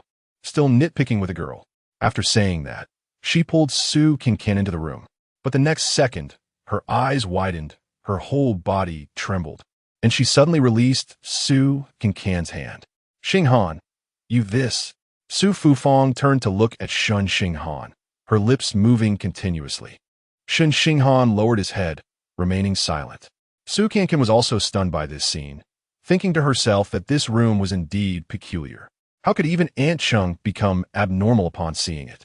Su Fufang took a step closer and grabbed Shen Xinghan's hand, tears welling up in her eyes. Her voice choked. You silly child, you actually made a room exactly like hers. Didn't I tell you to forget? She wiped her tears, unable to speak coherently. And Shen Xinghan still kept his head down. No one could see his expression. An identical room? What does that mean? Su Cancan looked around the room again, her gaze focusing on the starry sky painting above the bed. Suddenly, a thought flashed through her mind, like a lightning bolt, leaving her momentarily stunned. No way. Could it be her? Next, Zhou Ziqi's words confirmed her guess. Professor Su, this room is indeed arranged according to Cheng Dong's room before she passed away. Although it was Dr. Shin's suggestion, it was also the wish of all the members of the Tianwen team. Miss Cheng Dong is a hero in our hearts.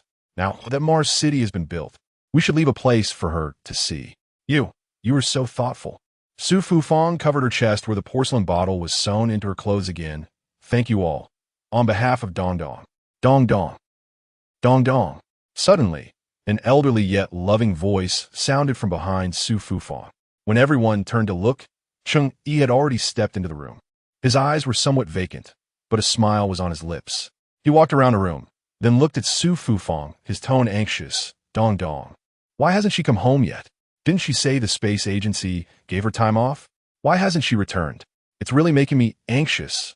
Su Cancan understood that Cheng Yi must have been stimulated upon seeing the identical room of Cheng Dong and became confused again. Shen Xinghan raised his head, looking at Cheng Yi, unsure what to do.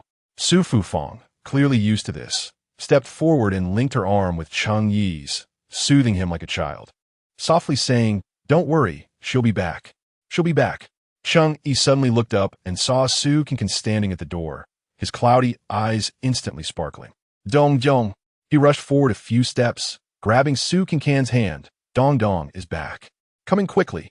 You've been so busy with work, finally back home. I haven't seen you for more than half a year. Su Cancan was first taken aback, but then revealed a clever smile. In fact, during the time on the spaceship, Cheng Yi had also had episodes. At that time, Su Cancan was wearing a spacesuit and was the only young girl, so he often mistook her for Cheng Dong. I miss you too. Su Cancan quickly got into character. I wanted to go home for a long time, but I really couldn't get away. Seizing the opportunity, she plopped back down on the bed, then provocatively raised her eyebrows at Shen Xinghan. Weren't you the one who said I couldn't come in? I'm back. You must be exhausted from all the traveling. Lie down. Cheng Yi pressed Su Cancan down on the bed, carefully pulling over the quilt to cover her tightly. Rest well, sleep. I asked your mom to make braised pork ribs for you. When you wake up, it'll be ready. Hey. Su Cancan obediently responded and actually closed her eyes, pretending to sleep. Shen Xinghan saw Su Cancan sleeping on Cheng Dong's bed again and wanted to stop her, but was blocked by Su Fufang. She leaned close to Shen Xinghan's ear and whispered, Uncle Cheng is very happy right now. Don't disturb him. Shen Xinghan turned to look at Cheng Yi again. He was gently patting Su Cancan, his eyes filled with affection, and a happy smile played on his lips. This expression, Shen Xinghan had not seen on Cheng Yi's face since Cheng Dong passed away. Yes, he is very happy at this moment. Chapter 13, The Little Red Heart, is really important. Su Fufang tiptoed to Cheng Yi's side and whispered, Dong Dong is asleep. Let's go. Didn't you say you wanted to make her something delicious? Cheng Yi nodded, tucked in Su Cancan's blanket one last time, and reluctantly got up to follow Su Fufang. Zhou Ziqi also waved his hand, signaling everyone to disperse. Thus, only Shen Xinghan, Su Cancan, and Xingzai were left in the room. Xingzai seemed to have adapted to Su Cancan's presence and had burrowed back into his doghouse to sleep soundly. When the footsteps of the others gradually faded away, Su Cancan lifted the blanket and sat up. She forced a smile at Shen Xinghan, who was standing at the corner of the bed with a dark face, and said, Dr. Shen, I really didn't know this was Cheng Dong's room. If I had known, I wouldn't have dared to come in. I sincerely apologize for everything I did today. Her apology was indeed heartfelt. Just a moment ago, as she lay in bed, she reflected on everything that had happened since arriving on Mars. She realized that she seemed to have a bad luck charm with this expressionless doctor. No matter what she did, she would end up crossing paths with him.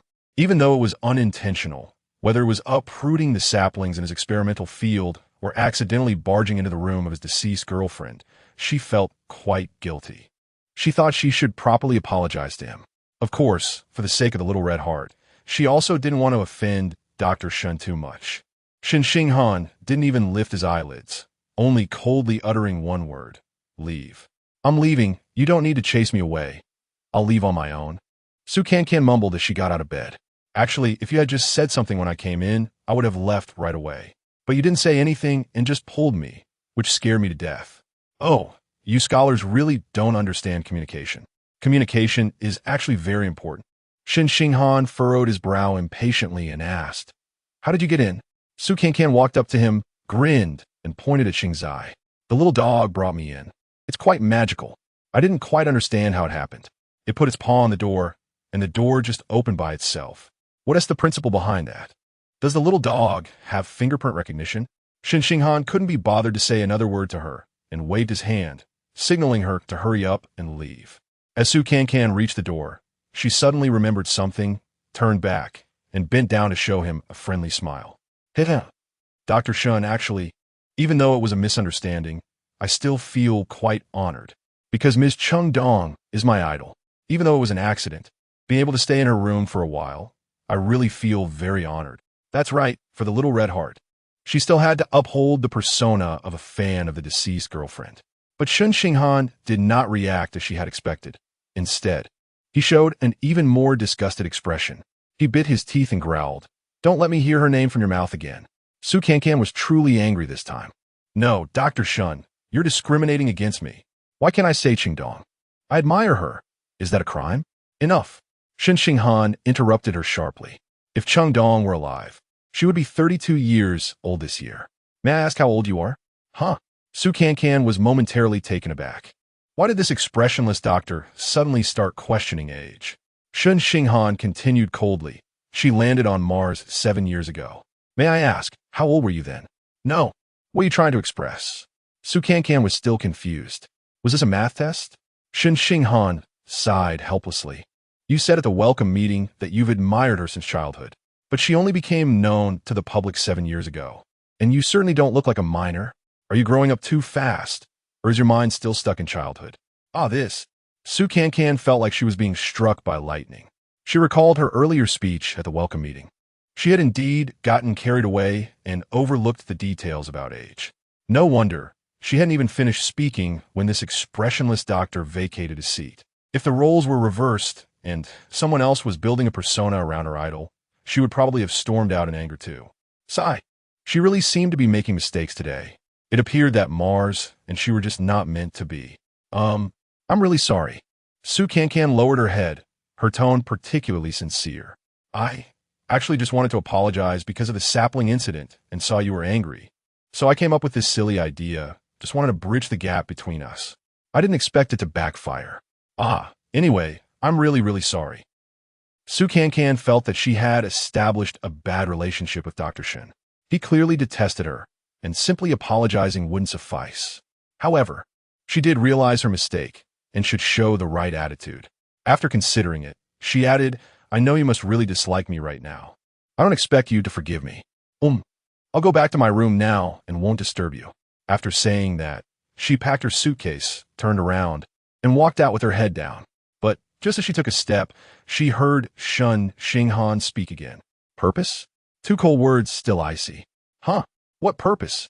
Cancan turned around, staring at his expressionless face in confusion. "You're only trying out living on Mars for a month. After a month, we will never see each other again. Since you want to get closer to me, of course, there is a purpose." Cancan laughed exaggeratedly. "Dr. Shen, you're overthinking it. I'm just the kind of person who loves making friends. The more friends, the more paths I have. It's about the daily rating, isn't it?" Shen Xinghan mercilessly interrupted her. Su Cancan was startled. Was he studying botany or psychology? How did he know what she was thinking? Shen Xinghan still took into consideration her not-so-bright mind and explained, "At first, you were very arrogant and didn't take me seriously at all. It wasn't until team leader Zhou mentioned the scoring that your attitude changed 180 degrees. I guess that little red heart is very important to you, right?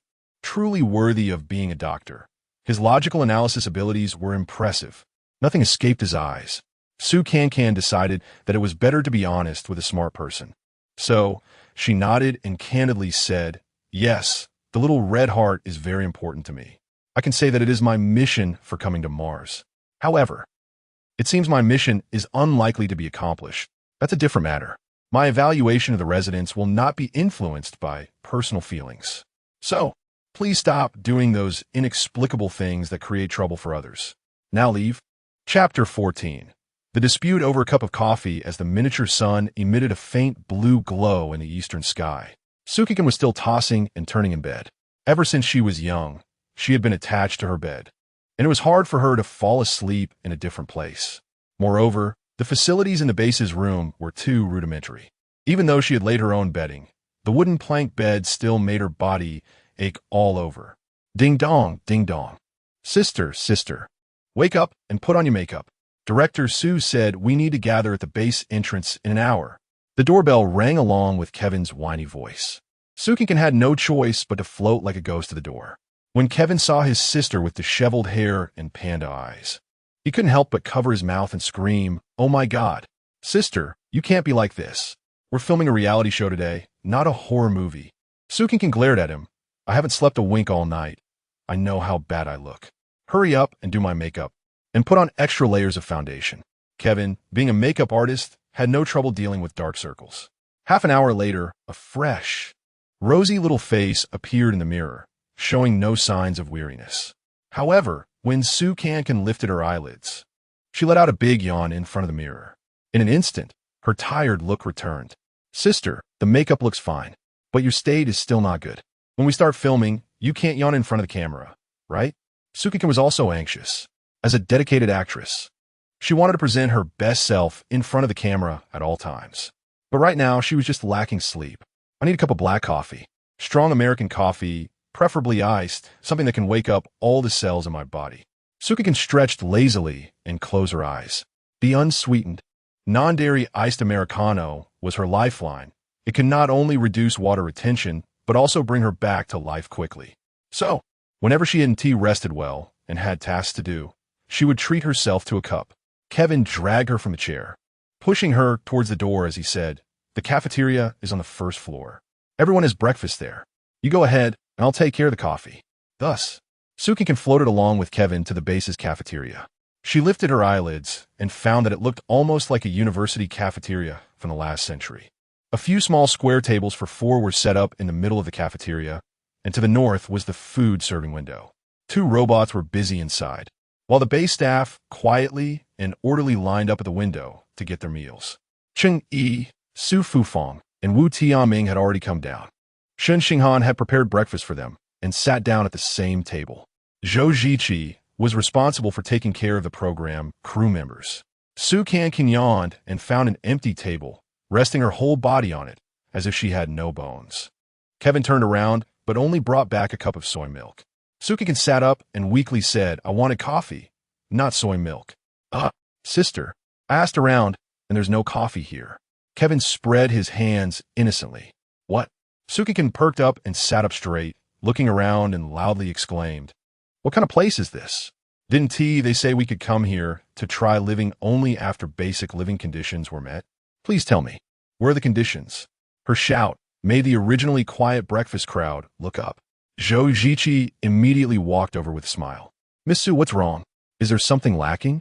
Su Cancan sulked and began to complain. "Come on, your beds are so hard that I couldn't sleep a wink last night. This morning, I want a cup of coffee to wake me up, but I was told there's none. I came here to try living, not to suffer." Zhou Ziqi rubbed his hands together, still smiling. "Oh, Miss Su wants coffee, right? This coffee is indeed not part of our regular supplies. However," he turned to Shen Xinghan, "Dr. Shen, do you still have that batch of coffee beans you received last time?" "I do. Shen Xinghan replied. Su Cancan immediately smiled. That's good, as long as there's coffee. I don't even need it to be iced Americano. I'm not picky. But then, Shen Xinghan continued eating breakfast as if nothing had happened. Dr. Shen, Zhou Ziqi walked over to him, leaned down, and lowered his voice. Could you please get some for Miss Su? After all, she is a trial resident. Shen Xinghan ignored Zhou Ziqi, put down his chopsticks, and turned his gaze to Su Cancan. Miss Su, you just seem to doubt that our living conditions were met. I can clearly tell you that the living conditions we speak of are set according to ordinary people's standards, not big stars. The living conditions in this ghost place are not worse than those on Earth. But do you know how difficult it is to realize your simple request for wanting coffee on Mars? First, there's the water. Extracting drinkable water from Mars is a very complex project. Do you know how much effort the Tianwen team members put in to achieve continuous water supply? And coffee beans. Do you know how many failures it took to grow coffee trees in Martian soil and get them to bear coffee beans? If Miss Su is here to enjoy herself, then perhaps you really came to the wrong place. Su Cancan's eyes widened, her voice trembling with grievance. I just didn't sleep well last night. I only want a cup of coffee to wake me up. Isn't it just wanting a cup of coffee? Why does it feel like she's become a historical sinner? Wanting a cup of coffee. Has she become a stumbling block to the progress of Martian civilization? To wake up? Then you can learn from the ancients, hang your head from a beam, and stab your thigh with awl. Shen Xinghan said casually. At that moment, if Su Cancan really had it all in her hand, she would definitely stab it mercilessly into the face of this unfeeling, poker-faced doctor. Su Fufang quickly grabbed Shen Xinghan's hand. Xinghan, you're being too harsh. Cancan is new here. How could she understand your work? Zhou Ziqi also tried to smooth things over. Yes, Dr. Shen, she's a female star, and you tell her to hang her head from a beam and stab her thigh. What a joke.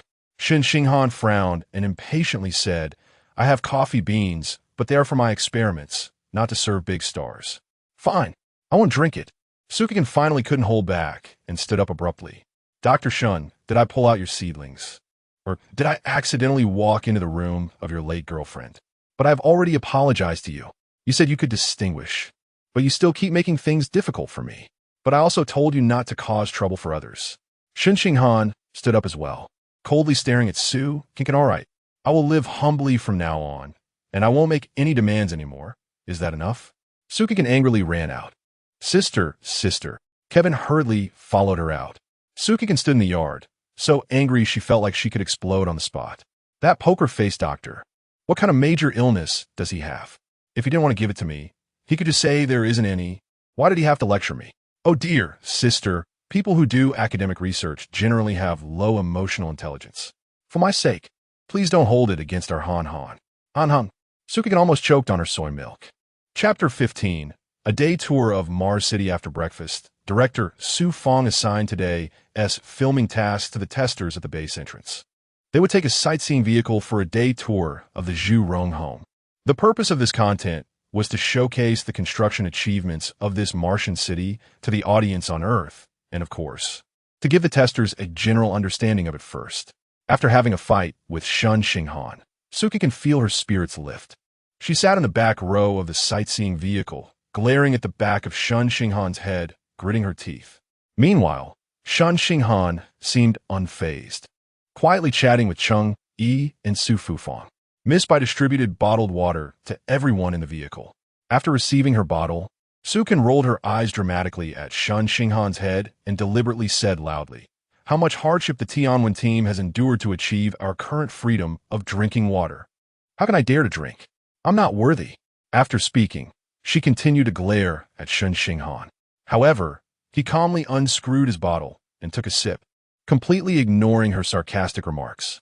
Su Cancan punched the air in frustration, feeling a bit hurt inside. Zhou Ziqi, acting like a tour guide, stood at the front of the vehicle to explain.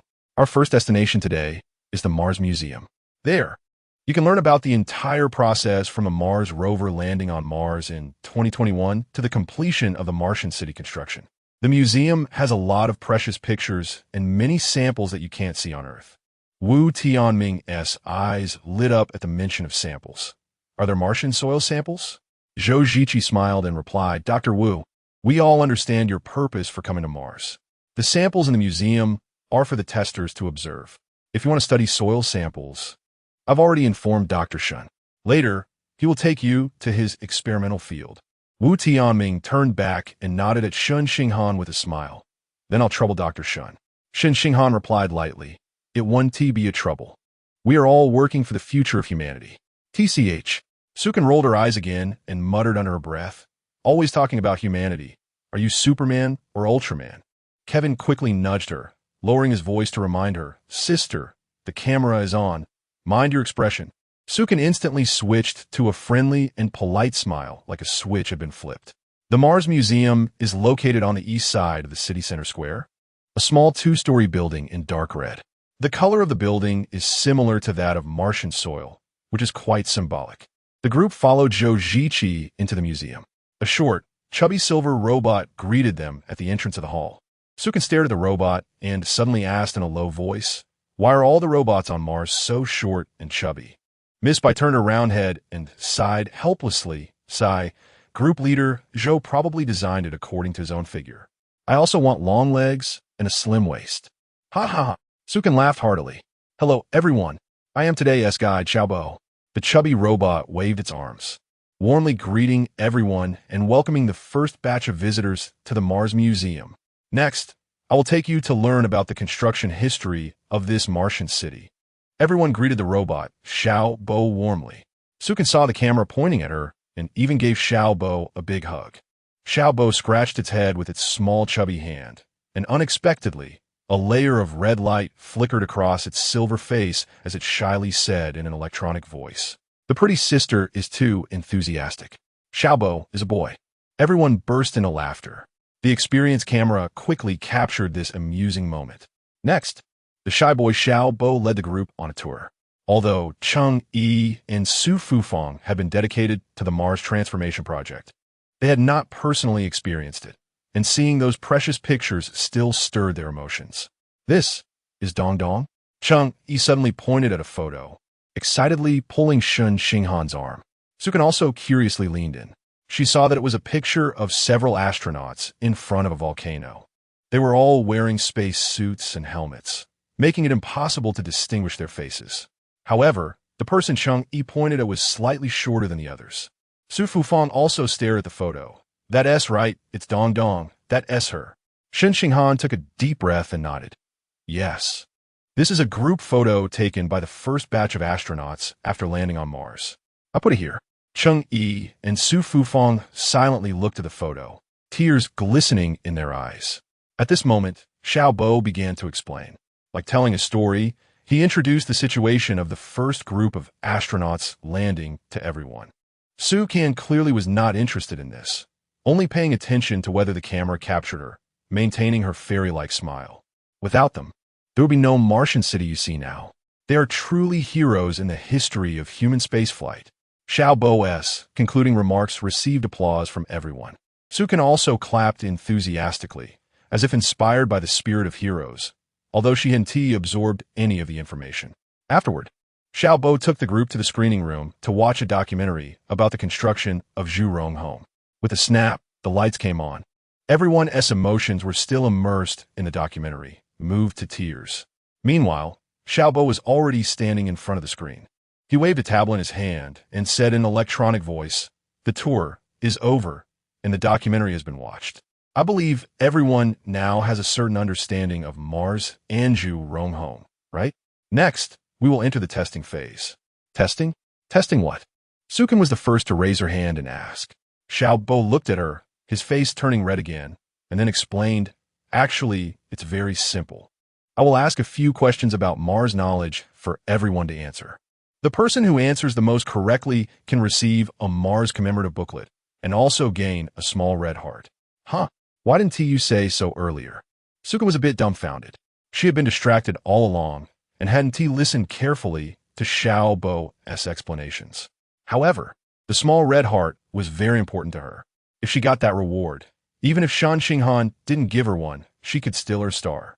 Xiaobo scratched his head again, shyly saying, The questions will be based on some common knowledge about Mars that I just explained. Don't worry. As long as you listen carefully, you can answer them all. The key is that she hadn't listened carefully, right? Sukin lowered her head, fiddling with her fingers. At this moment, Changyi laughed and said, "We old couple will not participate. We've studied Mars for most of our lives, and let alone common knowledge. We even know the structure of the firmament very well. That would be like cheating, not a fair victory, haha." Su Fufang also laughed in agreement. Yes, we want to join in on this excitement. Let the prizes go to others. Wu Tianming also said, then I want to participate either. Although I haven't been part of the Mars transformation project, I've done my research before coming. Sukin was overjoyed upon hearing this, since you all are withdrawing. Then the small red heart and the commemorative booklet are mine. Chapter 16, Potato 1 and Potato 2 at this moment. Director Su smiled and explained to everyone. The purpose of designing this segment is not to test everyone, but to use this interesting method to help the audience on Earth understand some common knowledge about Mars. So, I hope everyone can cooperate. Just think of it as acting. Su Cancan pouted, thinking to herself, competing to answer questions with these doctors and professors? What's the point? I might as well just pick up a script for a supporting role and get my paycheck. Su Fufang still smiled and waved her hand, saying, Director, your idea is good, but we are not actors. How can we act? If we can't do it well, it's better not to perform at all. Exactly. Su Cancan quickly chimed in. It's important to popularize knowledge about Mars, but we can't treat the audience like fools while doing the show. That would get us mocked by netizens. She was almost ready to write, "Give me a little red heart" on her forehead. Director Su was in a dilemma, frowning and saying, but if we cancel this segment, we won't achieve the promotional purpose. Actually, there was a solution. Shen Xinghan, who had been silent, suddenly spoke up. Everyone's gaze turned to him. Shen Xinghan raised his chin towards Su Cancan and calmly said, since she is the only one suitable to answer the questions, why not just have her answer them alone? Xiaobo, how many questions are there in total? Xiaobo looked down at his tablet and then replied, 10 questions. Then let Miss Su answer all 10 questions. If she answers more than 6 correctly, she passes. If not, she won't get the reward. Everyone agreed with Shen Xinghan's suggestion. However, Zhou Ziqi glanced at him meaningfully. Dr. Shen had previously only focused on his experimental field, showing indifference to everything else. This was the first time he had stepped forward to solve a problem. Was he going to help this female star? But when Zhou Ziqi's gaze turned to Su Cancan, he immediately dismissed that thought. He saw Su Cancan clenching her fists, her big eyes glaring at Shen Xinghan, almost spitting fire. Isn't it just answering questions? Why is she so angry? Indeed, Su Cancan was very angry at this moment. She felt that this emotionless doctor was deliberately trying to make things difficult for her. If, as previously said, everyone participated in the competition, if she didn't know the answer, she could just choose not to answer. But now, it had turned into a test directed solely at her. Wasn't this intentionally making her look foolish in front of the camera? Emotionless doctor, how malicious can you be? Meanwhile, Shen Xinghan's thoughts were that since his uncle and aunt didn't want to participate, there was no need to bother them. Just hassle this female star instead. At this time, Director Su had already agreed to Shen Xinghan's suggestion. So, Su Cancan was called to the big screen alone. Xiao Bo's face flushed again as he shyly said, Pretty sister, you have to do your best. I'll try my best. Su Cancan forced a smile. All right, please listen to the question. Xiao Bo picked up the tablet, and, at the same time, the big screen displayed the content of the first question. The soil on Mars is red because it contains a lot of which element? Su Cancan stared at the big screen, looking confused. Is this a chemistry test? I returned the periodic table to the teacher a long time ago. Seeing her dazed, Xiao Bo hurriedly prompted her. Sister, focus on the important part, red. I'm not colorblind. Of course I know it's red. Su Cancan muttered inwardly. The key is the element, okay? She looked up and saw the camera aimed at her, instinctively putting on a bright smile. But she just stood there, smiling, leaving the audience below bewildered. Su Cancan realized that she couldn't just stand there without speaking. She had to give an answer no matter what. Red. Red is, of course, the passionate element. As soon as Su Cancan spoke, everyone below was stunned.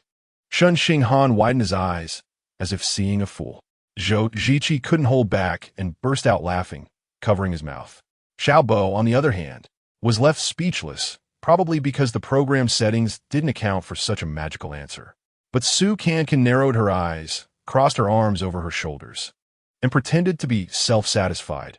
Mars, to me, is a planet full of passion. When I set foot on this red land, I could already feel its vigorous pulse. Shen Xinghan face-bombed, truly unable to listen any longer.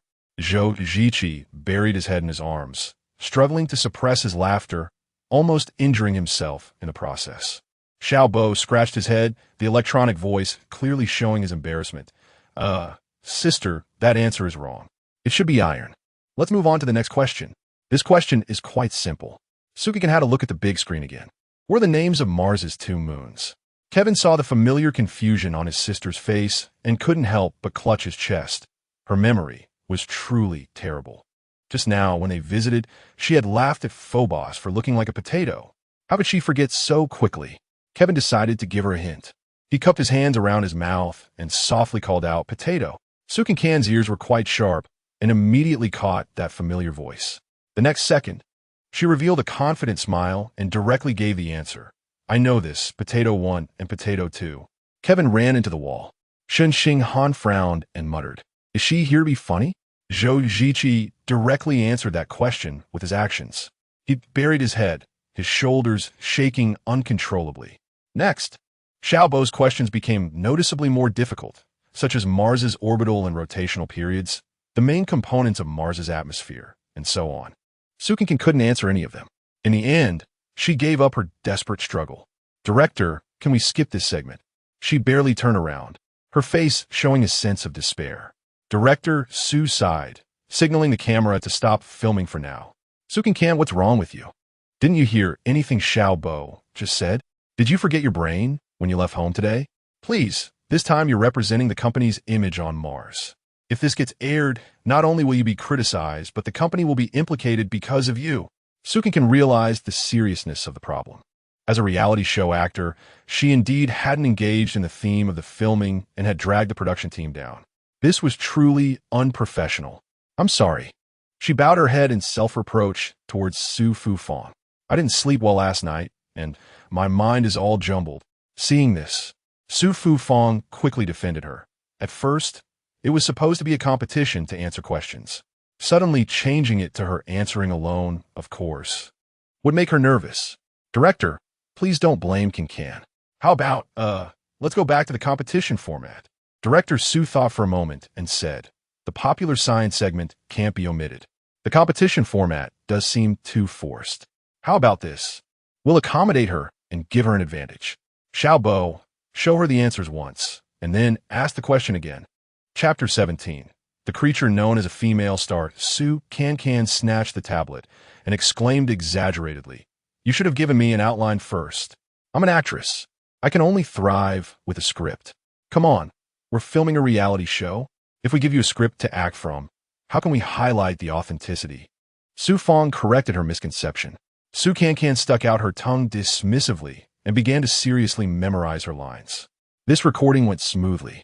Not only did Su Cancan answer all the questions correctly, but she also added a lot of her own dramatic flair. For instance, her nervousness when receiving the task and her deep contemplation upon hearing the questions. Additionally, she added a few humorous lines, making it seem like she had come up with them herself. Overall, the effect was excellent. "Cut," Director Su Fang called, then smiled wryly at Su Cancan. "You really did well." Su Cancan unabashedly replied, "Of course. I delved into the characters' inner thoughts and experienced their emotional feelings to deliver this performance." "Well, I hope you have that same spirit towards your daily tasks," Su Fang said sarcastically. But Su Cancan was thinking about something else. "I got all the answers right. So, about that reward." She smiled with her eyes narrowing. "No way. You've cheated, and you still have the nerve to ask for a reward?" Everyone present laughed. "But earlier, Xiao Bo said there would be a reward. The plot has to be consistent, right?" Su Cancan lowered her head, saying it with little confidence. She knew her request was a bit shameless, but she really wanted that little red heart. If it weren't for that emotionless doctor always opposing her, she wouldn't have resorted to begging. Thinking of this, she turned her face and glared fiercely at Shen Xinghan. "Hey, why is the female star glaring at you again?" Zhou Ziqi asked Shen Xinghan curiously. Shen Xinghan didn't even lift his eyelids. "Who knows what goes on in the mind of that kind of creature? Your words are a bit harsh." How did the female star become a creature? Shen Xinghan replied expressionlessly. Primates of the family Hominidae. How is that not a creature? All right, that makes sense. Zhou Ziqi chuckled, seeing Su Cancan's dejected expression. Cheng Yi felt a bit sympathetic and said, since Cancan has already answered the questions correctly on camera, she should get the prize. The audience doesn't know she cheated. Su Fufang added, yes, it's clear that Cancan really likes that Mars commemorative book, right? She must want to know more about Mars, so just give it to her. Thus, everyone unanimously agreed to award the cheating Su Cancan the Mars commemorative book. Watching everyone so enthusiastically fighting for a prize for her, Su Cancan could only internally scoff at the thought of wanting that ridiculous commemorative book. What she wanted was the little red heart. All right, let us give her the commemorative book. Su Fang looked around and then smiled at Shen Xinghan. Dr. Shen, could you please present this meaningful prize to Su Cancan on behalf of the Tianwen team? Shen Xinghan looked bewildered and quietly asked Zhou Ziqi, why me? Maybe, because you're on camera. Shen Xinghan was reluctant to go, but didn't want to waste time over such a trivial matter. So he steeled himself and went on stage. He held the exquisite commemorative book handed to him by Xiaobo in both hands and said blandly, congratulations. Congratulations, my foot. Su Cancan silently gritted her teeth. He was here to gloat. Last night, she had already confessed to him how important that little red heart was to her. So while everyone thought she wanted the Mars commemorative book, he was the only one who knew what she truly desired. Hearing the words congratulations from his mouth was definitely sarcastic. Thank you, Dr. Shen. Su Cancan didn't want to lose her composure in front of the camera and maintained a bright smile. Shen Xinghan continued casually. This commemorative book has a lot of rich content. After you read it, you will understand Mars better. Okay, I will definitely read it carefully and not let Dr. Shen down. Su Cancan took the commemorative book and silently cursed Shen Xinghan's ancestors. After leaving the museum, the group took a car to visit a water treatment plant. They were greeted by experts from the Tianwen team responsible for the water supply project.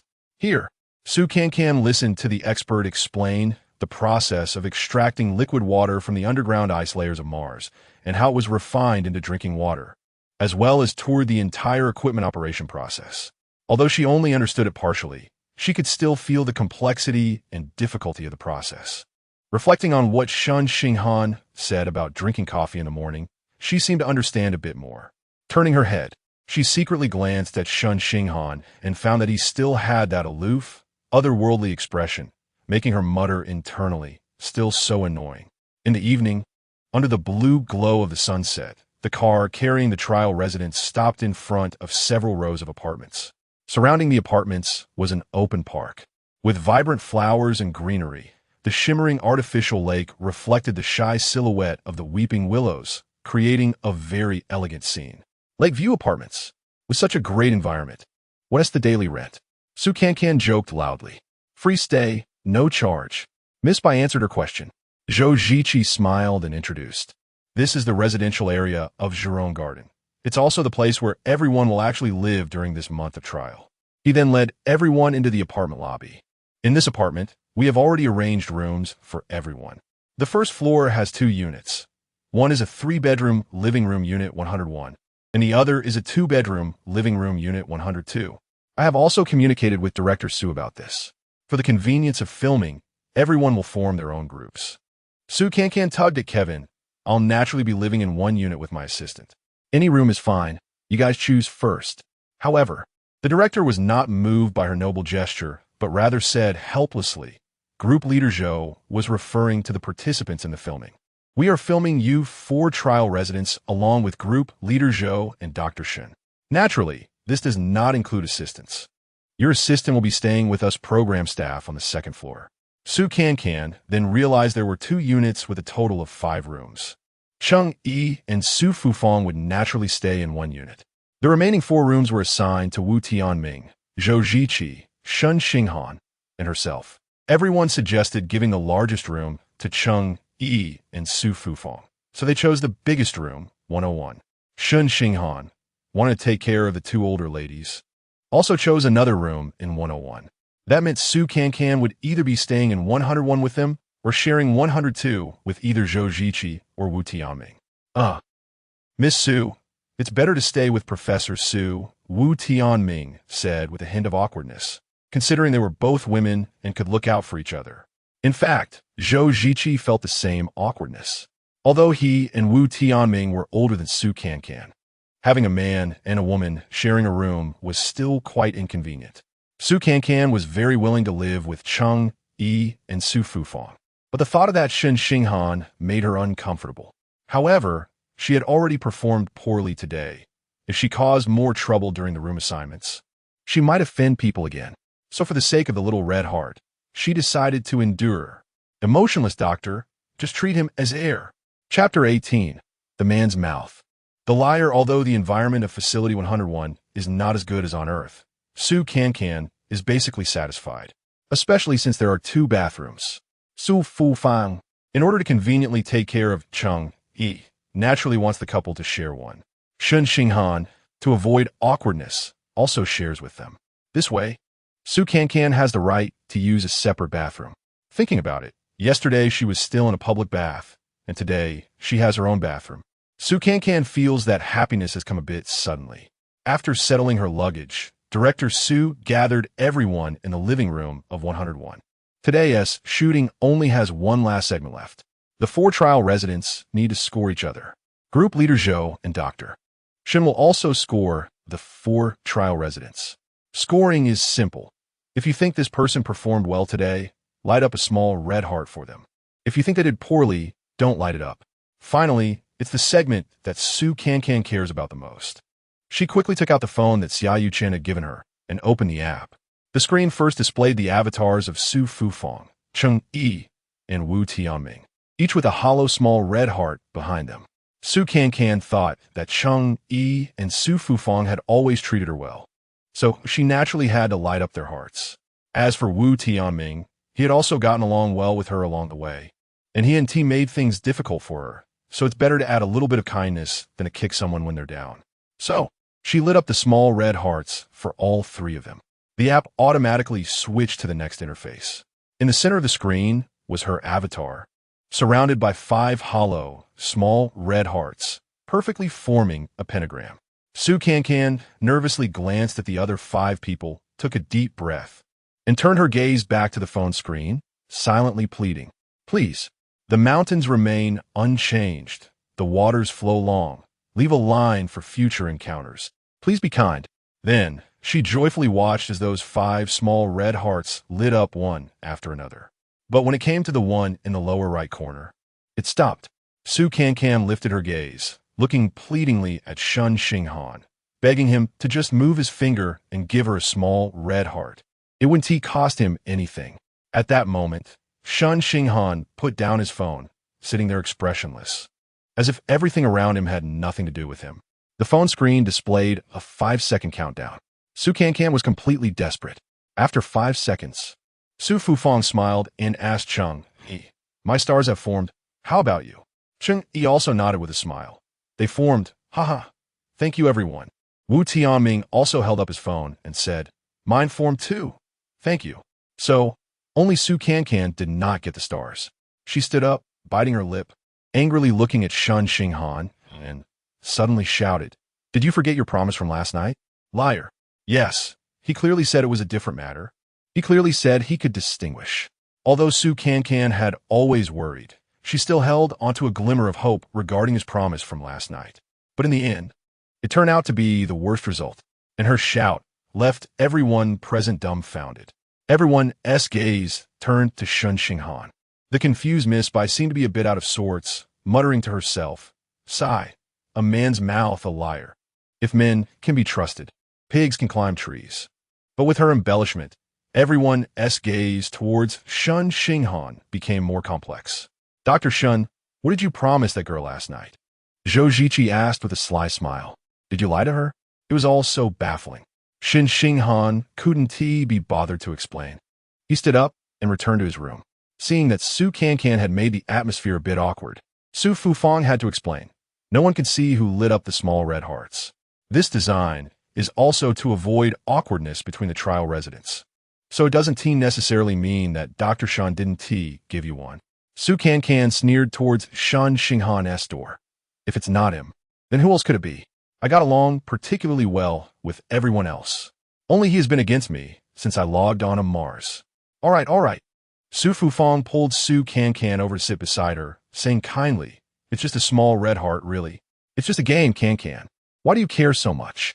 Andy, it really matters a lot to me. You don't understand." Su Cancan's face flushed with anxiety. "It relates to my future career development." "Oh, I see." Su Fufang thought for a moment. It was already too late for today. "Then tomorrow, I'll have a good talk with Xinghan. It's really not a big deal. You can count on Annie." "Thank you. Auntie, you're the best to me." Su Cancan leaned against Su Fufang like a koala, acting spoiled.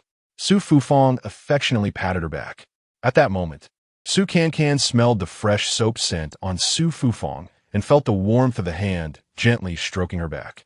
This feeling was something she had not experienced in a long time. The last time seemed to be when she was very, very small, cuddling in her mother's arms. Thinking of her mother, she felt a bit teary. What is she doing at this moment? Would she remember her, who was on a distant planet? In the next second, she dismissed this ridiculous thought. Her mother should be taking care of her younger brother. Ever since her brother was born, that warm embrace no longer belonged to her. Thinking of this, she tightly hugged Su Fufang, rubbing against that warm embrace like a little dog. "Oh, this child really knows how to act spoiled. I'm not quite used to it," Su Fufang said with a smile. Ching Yi, on the side, had a deep gaze, and after a while, he said softly, "Yes, Dong Dong has never acted like this." Su Cancan's heart tightened, and she quickly released her hold. She realized that her previous action seemed to have touched the sentimental and soft part of this elderly couple's hearts. So, she quickly laughed heartlessly and said, "Actually, I'm quite strong. Really? Ha ha." Cheng Yi and Su Fufang both laughed. In the room, Shen Xinghan, who was laying the bedding, heard the laughter and paused his movements. He straightened up and stared blankly at the door. In his memory, ever since Cheng Dong passed away, Cheng Uncle and Cheng Annie had always appeared strong in front of others, but seemed they had never produced such laughter. It was clear that this laughter came from heart. Woof, woof, woof. A familiar bark brought Shen Xinghan back to reality. He hurriedly opened the door and saw a young man placing Xingzai on the ground. Seeing Shen Xinghan come out, the young man quickly waved. "Dr. Shen, I brought Xingzai to you." "Thank you." Shen Xinghan nodded at the young man, but just as he was about to crouch down to greet the puppy, he saw Xingzai turn around and happily run towards Su Cancan. Su Cancan saw Xingzai and smiled. She stepped forward and scooped Xingzai up, speaking in a soft and affectionate tone. "Little puppy, did you miss me?" Xingzai reached out its soft red tongue and licked Su Cancan's hand. Shen Xinghan was stunned. Xingzai looked just like when it was in her arms before. Chapter 19. I have obsessive-compulsive disorder, Xingzai. Why are you so close to that female celebrity? In the darkness, the only response to Shen Xinghan was the faint snoring of a little dog. He lay with his hands under his head, staring blankly, as if talking to Xingzai at his feet, or perhaps talking to himself. "I guess it's because there are fewer young women in the base. So you regard her as an uncle and Annie too?" Shen Xinghan sat up, irritably shook his head, and suddenly laughed at himself. He realized that Cheng Dong was neither similar to him in appearance nor in personality. Even if Xingzai could make a mistake, how could Uncle Cheng and Aunt Cheng transfer their feelings to her? They must have moved on. But what about him? Shen Xinghan closed his eyes, and Cheng Dong's smile appeared again. Her playful tiger teeth and star-like bright eyes swayed in front of him, just like every sleepless night on Mars. He didn't know how long it had been, but Shen Xinghan felt a dryness in his throat, slowly getting up and pushing open the door to his room. Although the lights in the living room were off, there was still a glimmer of light.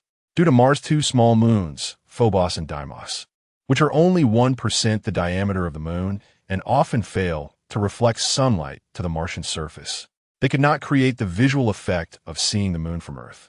To help the residents of the Zhu Rong home adapt to the Martian night, the Tianwen team installed an artificial moon in the sky. This artificial moon not only emits light similar to that of the moon at night, but also rises in the east and sets in the west, changing from full to new. That day just happened to be a full moon. The living room was bathed in silver moonlight, and the furniture was faintly discernible. Afraid of disturbing the two elderly people's rest, Shen Xinghan didn't dare to turn on the light and walked cautiously in the dark towards the water dispenser. But just as he passed the sofa, he suddenly stepped on something, followed by a groan of ouch. Shen Xinghan was startled, hurriedly squinting his eyes toward the sofa, only to see a figure with disheveled hair rising from the sofa, looking like a female ghost. He must have stepped on the ghost's foot. But do ghosts have feet? Just as Shen Xinghan was trying to discern what kind of creature it was, the ghost cried out, "A ghost!" Now Shen Xinghan was certain. It was indeed a ghost, just that it was that troublesome ghost. He sighed helplessly and reached out to turn on a small lamp on the coffee table. Under the dim yellow light, Cancan, with her hair down, looked dazed, her face pale, dark circles under her eyes, looking like she didn't need makeup for a horror film. "What are you doing in the living room at this hour?" Shen Xinghan asked in a low voice, annoyed. Cancan recognized him and bit her lip, muttering, "Isn't it, because you made me so angry that I couldn't sleep." Shen Xinghan was too lazy to respond to her, took a cup of water, and was about to go back to his room, but he heard Cancan sigh behind him, lamenting sigh, "I haven't slept for 2 nights. And if this continues, I can't even film a reality show. I'm afraid I won't make it back to Earth." So, she was also suffering from insomnia. That's why she wanted coffee in the morning, not being pretentious but to work well. No matter what, the experience of insomnia was truly unpleasant. He understood that. Shen Xinghan suddenly felt a bit of sympathy for this female celebrity. After thinking for a moment, he still held the cup of water and returned to his room. But after a while, he came out again. "This is for you." He handed something to Cancan. Cancan took it and patted it twice, realizing it was a pillow. This pillow wasn't the memory foam kind commonly used on Earth, but an old-fashioned one filled with rice husks, probably something from the last century. The only difference was that it exuded a faint fragrance, which was very pleasant. Cancan couldn't help but bring the pillow closer, taking a deep breath, and then yawned. "Hey, this pillow is a bit magical. Why do I feel sleepy after just smelling it?" "Because it contains lavender. Lavender has a calming effect," Shen Xinghan explained. Cancan set the pillow aside and stretched lazily. "Well, thank you. Don't mention it." Shen Xinghan didn't want to say more to her and turned to leave. But Cancan called out again, "Wait. This pillow isn't something you've used before, right?" I'm a bit of a neat freak, especially about things used by men." Sure enough, still pretentious. Shen Xinghan frowned and impatiently said, "It's new." After saying that, he strode back into his room. TCH. Cancan rolled her eyes at his door, thinking, what with the attitude? Would saying one more word kill him? After that, she stood up, hugged the lavender pillow, and returned to her room. The gentle fragrance of lavender surrounded her, like a soft hand caressing Cancan's cheek. Soon, waves of sleepiness washed over her. Cancan comfortably turned over, mumbling as if in a dream. Although the poker-faced doctor is annoying, he is still very professional. Lavender really can cure insomnia. Hey, why does he carry it with him? Could it be he also suffers from insomnia? Sigh. Whatever, even if he loses his mind. It has nothing to do with me. That night, Cancan slept particularly soundly, dreaming of wandering in a sea of flowers. The next morning, Su Fufang woke her from her beautiful dream. While washing up, Cancan looked at her now rosy face in the mirror, revealing a joyful smile. Beautiful people really cannot do without beauty sleep. After such a sleep, I'm fully revitalized. All thanks to that lavender pillow. Thinking of this, Cancan suddenly worried that the poker-faced doctor, who was so stingy he wouldn't even lend her coffee beans, might want his pillow back after last night as kindness. No way. She couldn't live without lavender now. After getting ready, Cancan left her room and saw Shen Xinghan busy in the open kitchen. Hey, Cancan walked over, awkwardly greeting him from behind. Good morning. Shen Xinghan continued to busy himself at the stove, not turning his head, and tossed her a word devoid of any emotion. Morning. Well, I slept really well last night, thanks to your lavender pillow. Don't mention it. Still not turning around, still cold. Cancan rolled her eyes and tentatively asked, I wonder if I'll suffer from insomnia again tonight. Insomnia is really painful. Sigh, maybe I could borrow that pillow again. It's yours now. Shen Xinghan replied, lightly before she could finish. Cancan didn't react for a moment, thinking, why is he giving me something for no reason? How can I accept this? I have obsessive-compulsive disorder. I don't want things that others have used. This petty doctor really holds grudges. Turns out he was waiting for me. So Cancan Cancan had feasts. Chapter 20. Eating vegetarian and chanting Buddha breakfast was made by Shen Xinghan. It consisted of simple rice porridge and light side dishes, which were quite refreshing. Cancan could feel that this was prepared according to the light diet preferences of the elderly, taking care of Cheng Yi and Su Fufang's tastes. Shen Xinghan picked up a piece of tofu and placed it on the plates of Cheng Yi and Su Fufang, softly saying, "Try it. Is it similar to what your family makes?" Cheng Yi picked up the tofu, took a bite, and immediately exclaimed, "It really tastes exactly like what your aunt makes." Su Fufang also took a bite. "Xinghan, you're amazing. This tofu is a family recipe. When did you learn to make it?" Shen Xinghan nodded, smiled faintly, and said softly, "She said that if she settles down on Mars in the future, she might not get to eat our family's tofu. So I thought, why not learn to make it for her? I researched it and failed many times before I made something similar." Su Cancan scratched her head, and it wasn't until she saw Cheng Yi and Su Fufang fall silent that she realized he was referring to the late Cheng Dong. "Sigh, just trying to enjoy breakfast. And the two elders are all happy. Why does this poker-faced doctor have to bring up sad memories? What a mood killer. I know you're selling a deep emotional persona, but there's no need to show it everywhere, right?" Thinking this, she began to feel sorry for Cheng Yi and Su Fufang, thinking she should make them happy to divert their sad emotions. So, Su Cancan took out her proud acting skills. She extended her chopsticks, picked up a piece of tofu, and stuffed the whole piece in her mouth. Then, while chewing, she made extremely enjoyable sounds. Oh, what a delicious delicacy. It's simply too good. I've never eaten such delicious tofu in my life. After swallowing the tofu, she grabbed Su Fufang's arm and shook it playfully. Annie, how great would it be if I were born in your family? I could eat such delicious tofu every day. I would have no regrets in life." Su Fufang and Cheng Yi were momentarily taken aback, but then burst into laughter. Cheng Yi pointed at Shen Xinghan with his chopsticks and said, "Those 3 kids from their family used to come to our house every day just to eat your aunt's tofu. Back then, it really frustrated Dong Dong. Although he mentioned Cheng Dong, the atmosphere was no longer as heavy as before." Shen Xinghan seemed to recall childhood anecdotes, a faint smile appearing at the corners of his lips. In his starry eyes, a rare warmth flickered. Though it was fleeting, Su Cancan caught it. It seemed that their families were closely connected. So he and Cheng Dong were childhood sweethearts. No wonder they had such a good relationship. Moreover, it was evident that the Cheng family's home environment must have been particularly good. Cheng Dong must have been the kind of girl surrounded by love since she was little. Not like her. Su Cancan felt a bit suffocated in her chest. She cherished the warmth from Su Fufang and leaned in a bit closer, continuing to act sweetly. Annie, when we go back to Earth, can I come to your house as a guest? I want to eat the tofu you make. It must be even better than this."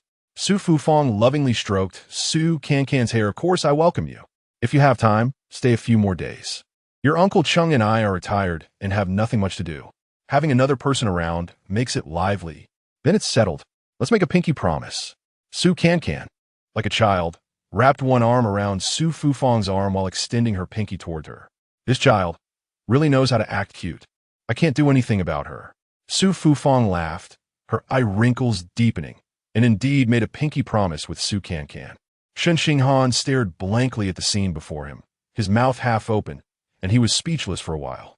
It was Su Fufang who turned to him and said, "Xinghan, although Cancan can be a bit spoiled, she has helped me a lot on this journey and brought us much joy. You should stop competing with her." I didn't." Su Fufang shook her head with a smile and got back to the main topic. "That little red heart is just a game. Just give it a little light for Cancan. It's really no big deal." Shen Xinghan glanced at Su Cancan and momentarily didn't know what to say. At that moment, Su Cancan was almost moved to tears. Su Fufang truly kept her word and helped her plead her case. Even if this poker-faced doctor was heartless and unreasonable, he should at least give face to someone who almost became his mother-in-law. So, today, that little red heart was secured. Thinking about this, she actually flashed a triumphant smile at Shen Xinghan. Shen Xinghan frowned and then nodded. "Hey, that's an agreement." Su Cancan finally felt relieved. Next, Shen Xinghan picked up the tablet on the table, placed it in front of Cheng Yi and Su Fufang, and changed the subject. Your diet on Mars for this month will be my responsibility. Previously, I drafted a menu.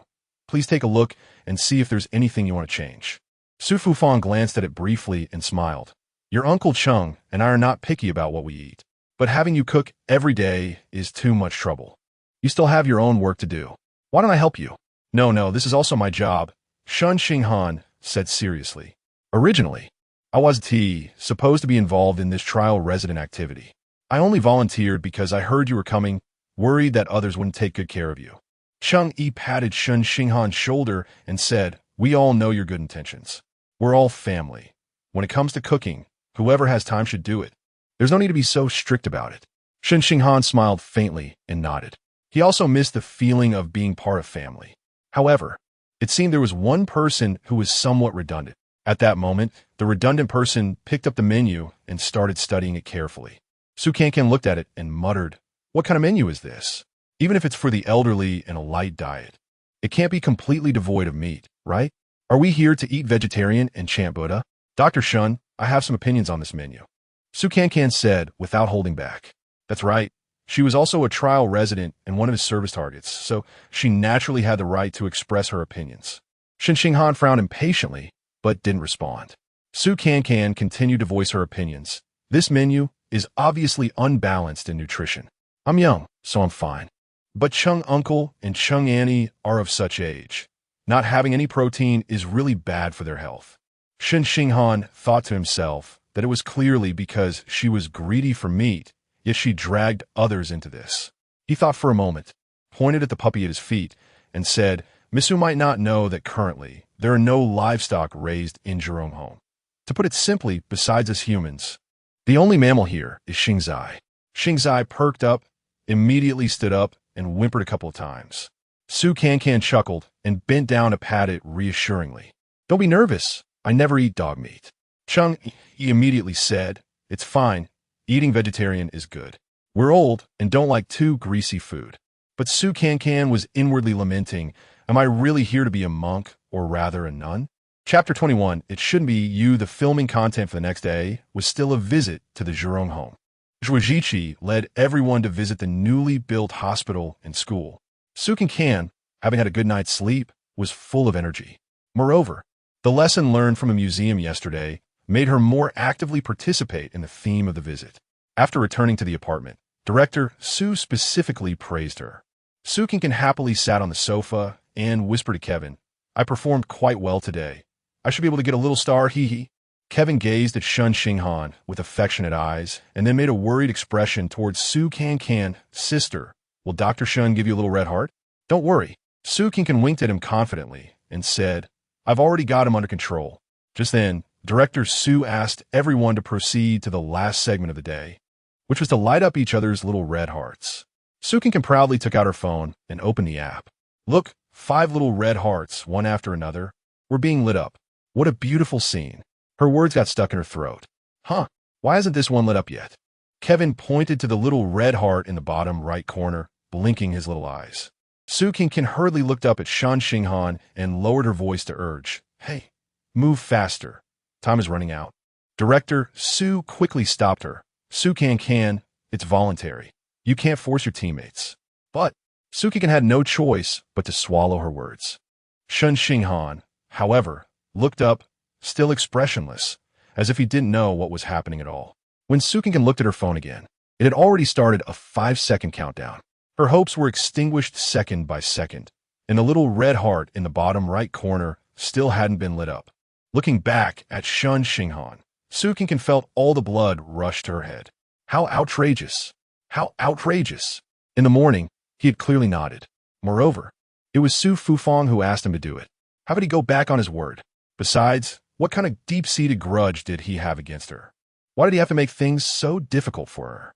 Su Cancan jumped up, pointing at Shen Xinghan, and shouted, You untrustworthy liar. Shen Xinghan widened his eyes, still wearing an innocent expression. Su Fufang quickly tugged at Shen Xinghan's sleeve and whispered, What happened? Didn't you light up Cancan's heart? I. Shen Xinghan was about to explain, but looked at everyone and hesitated. At this moment, Director Su spoke up.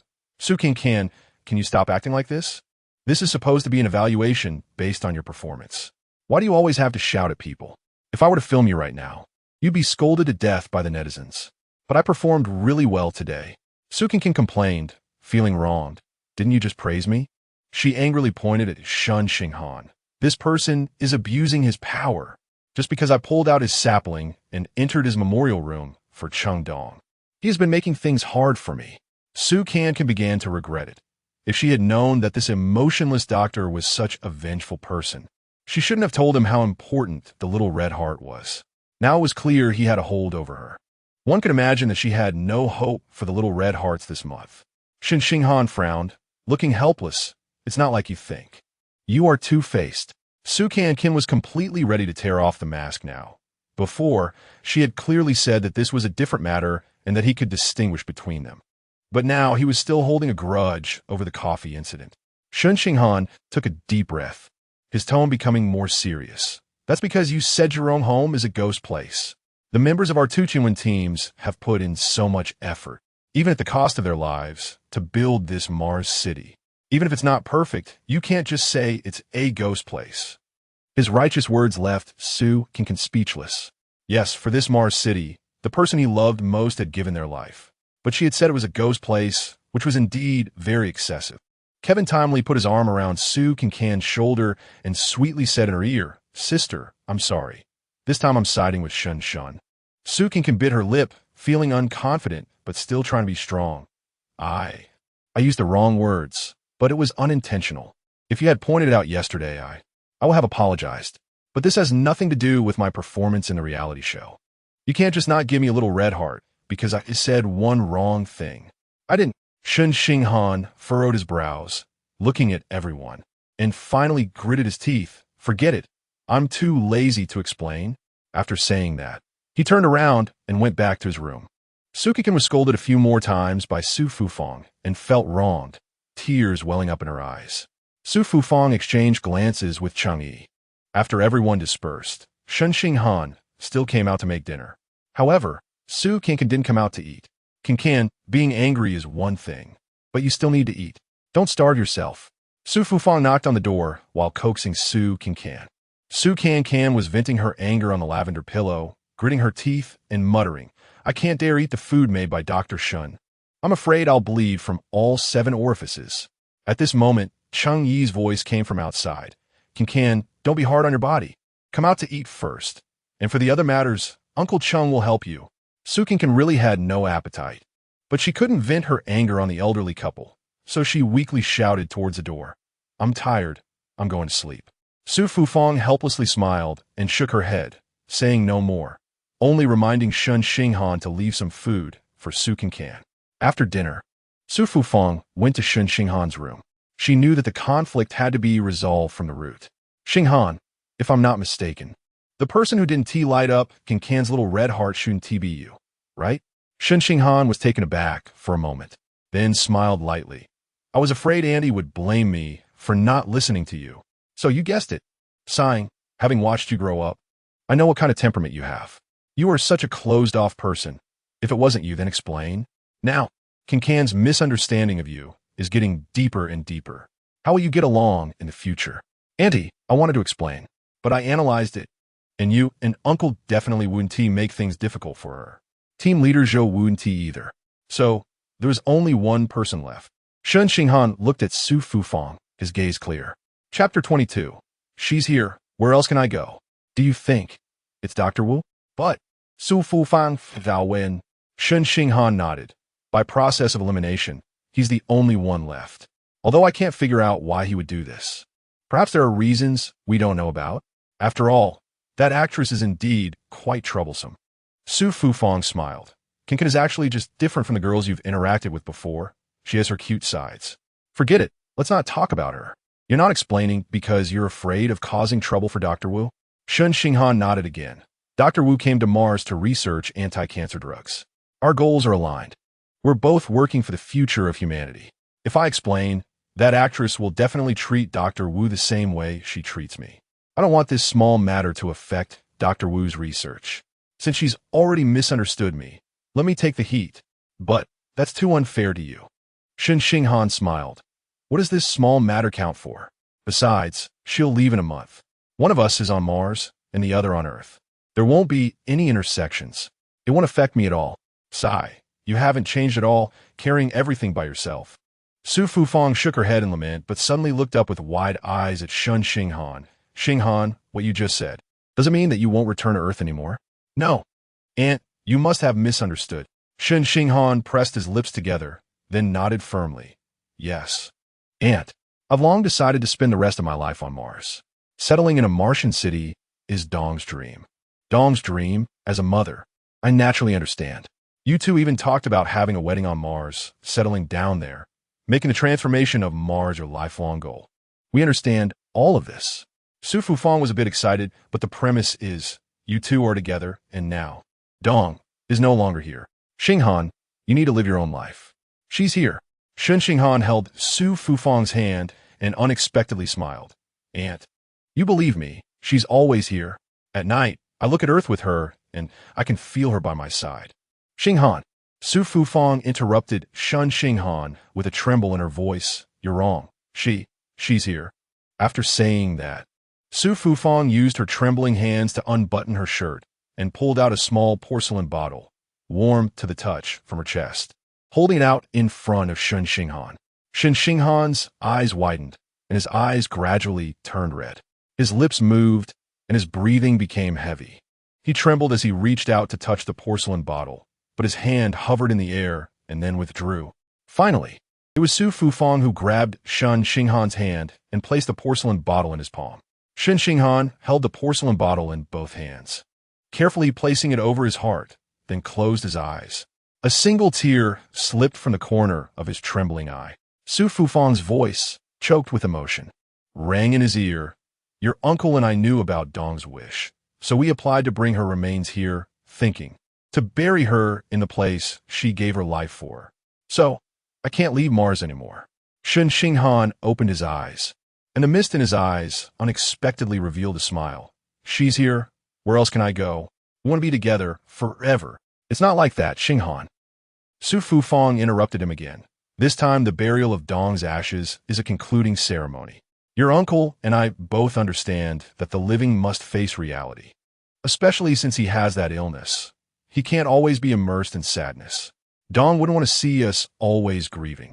The best way to remember someone is to live better for her. Especially you, Xinghan. You're not even 30 yet. You have a long way to go in life. Shen Xinghan tightly held the porcelain bottle and smiled meaningfully.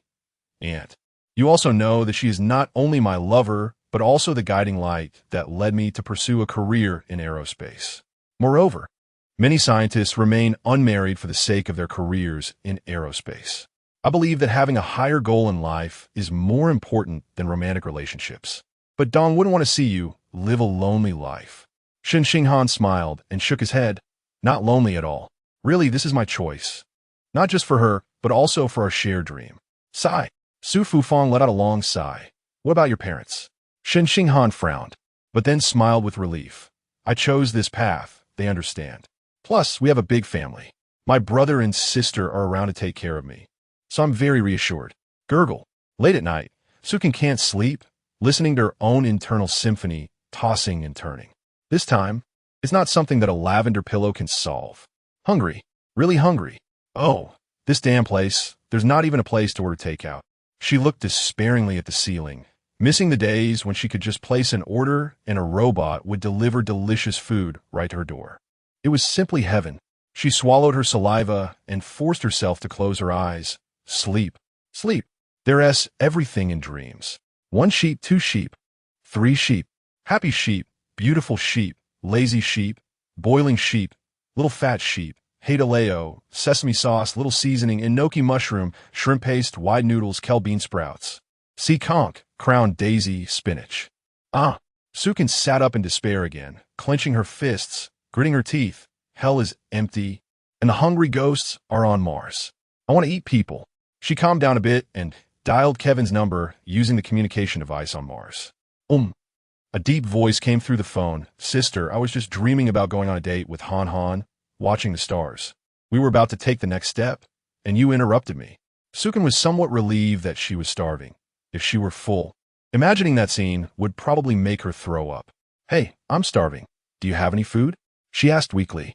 No, no. Kevin yelled as if his tail had been stepped on. Sister, how could you think I would have? This place has no silver buried 300 tails. Sukan gritted her teeth. Before boarding the spaceship, I saw your mom stuff you with a big bag of snacks. Hand it over. Ah, sister, you know. The food on Mars is too bland. I rely on this to survive. You wouldn't want to take this away from me, would you? You can't be so heartless. Sukan rolled her eyes. Then are you willing to watch me starve to death?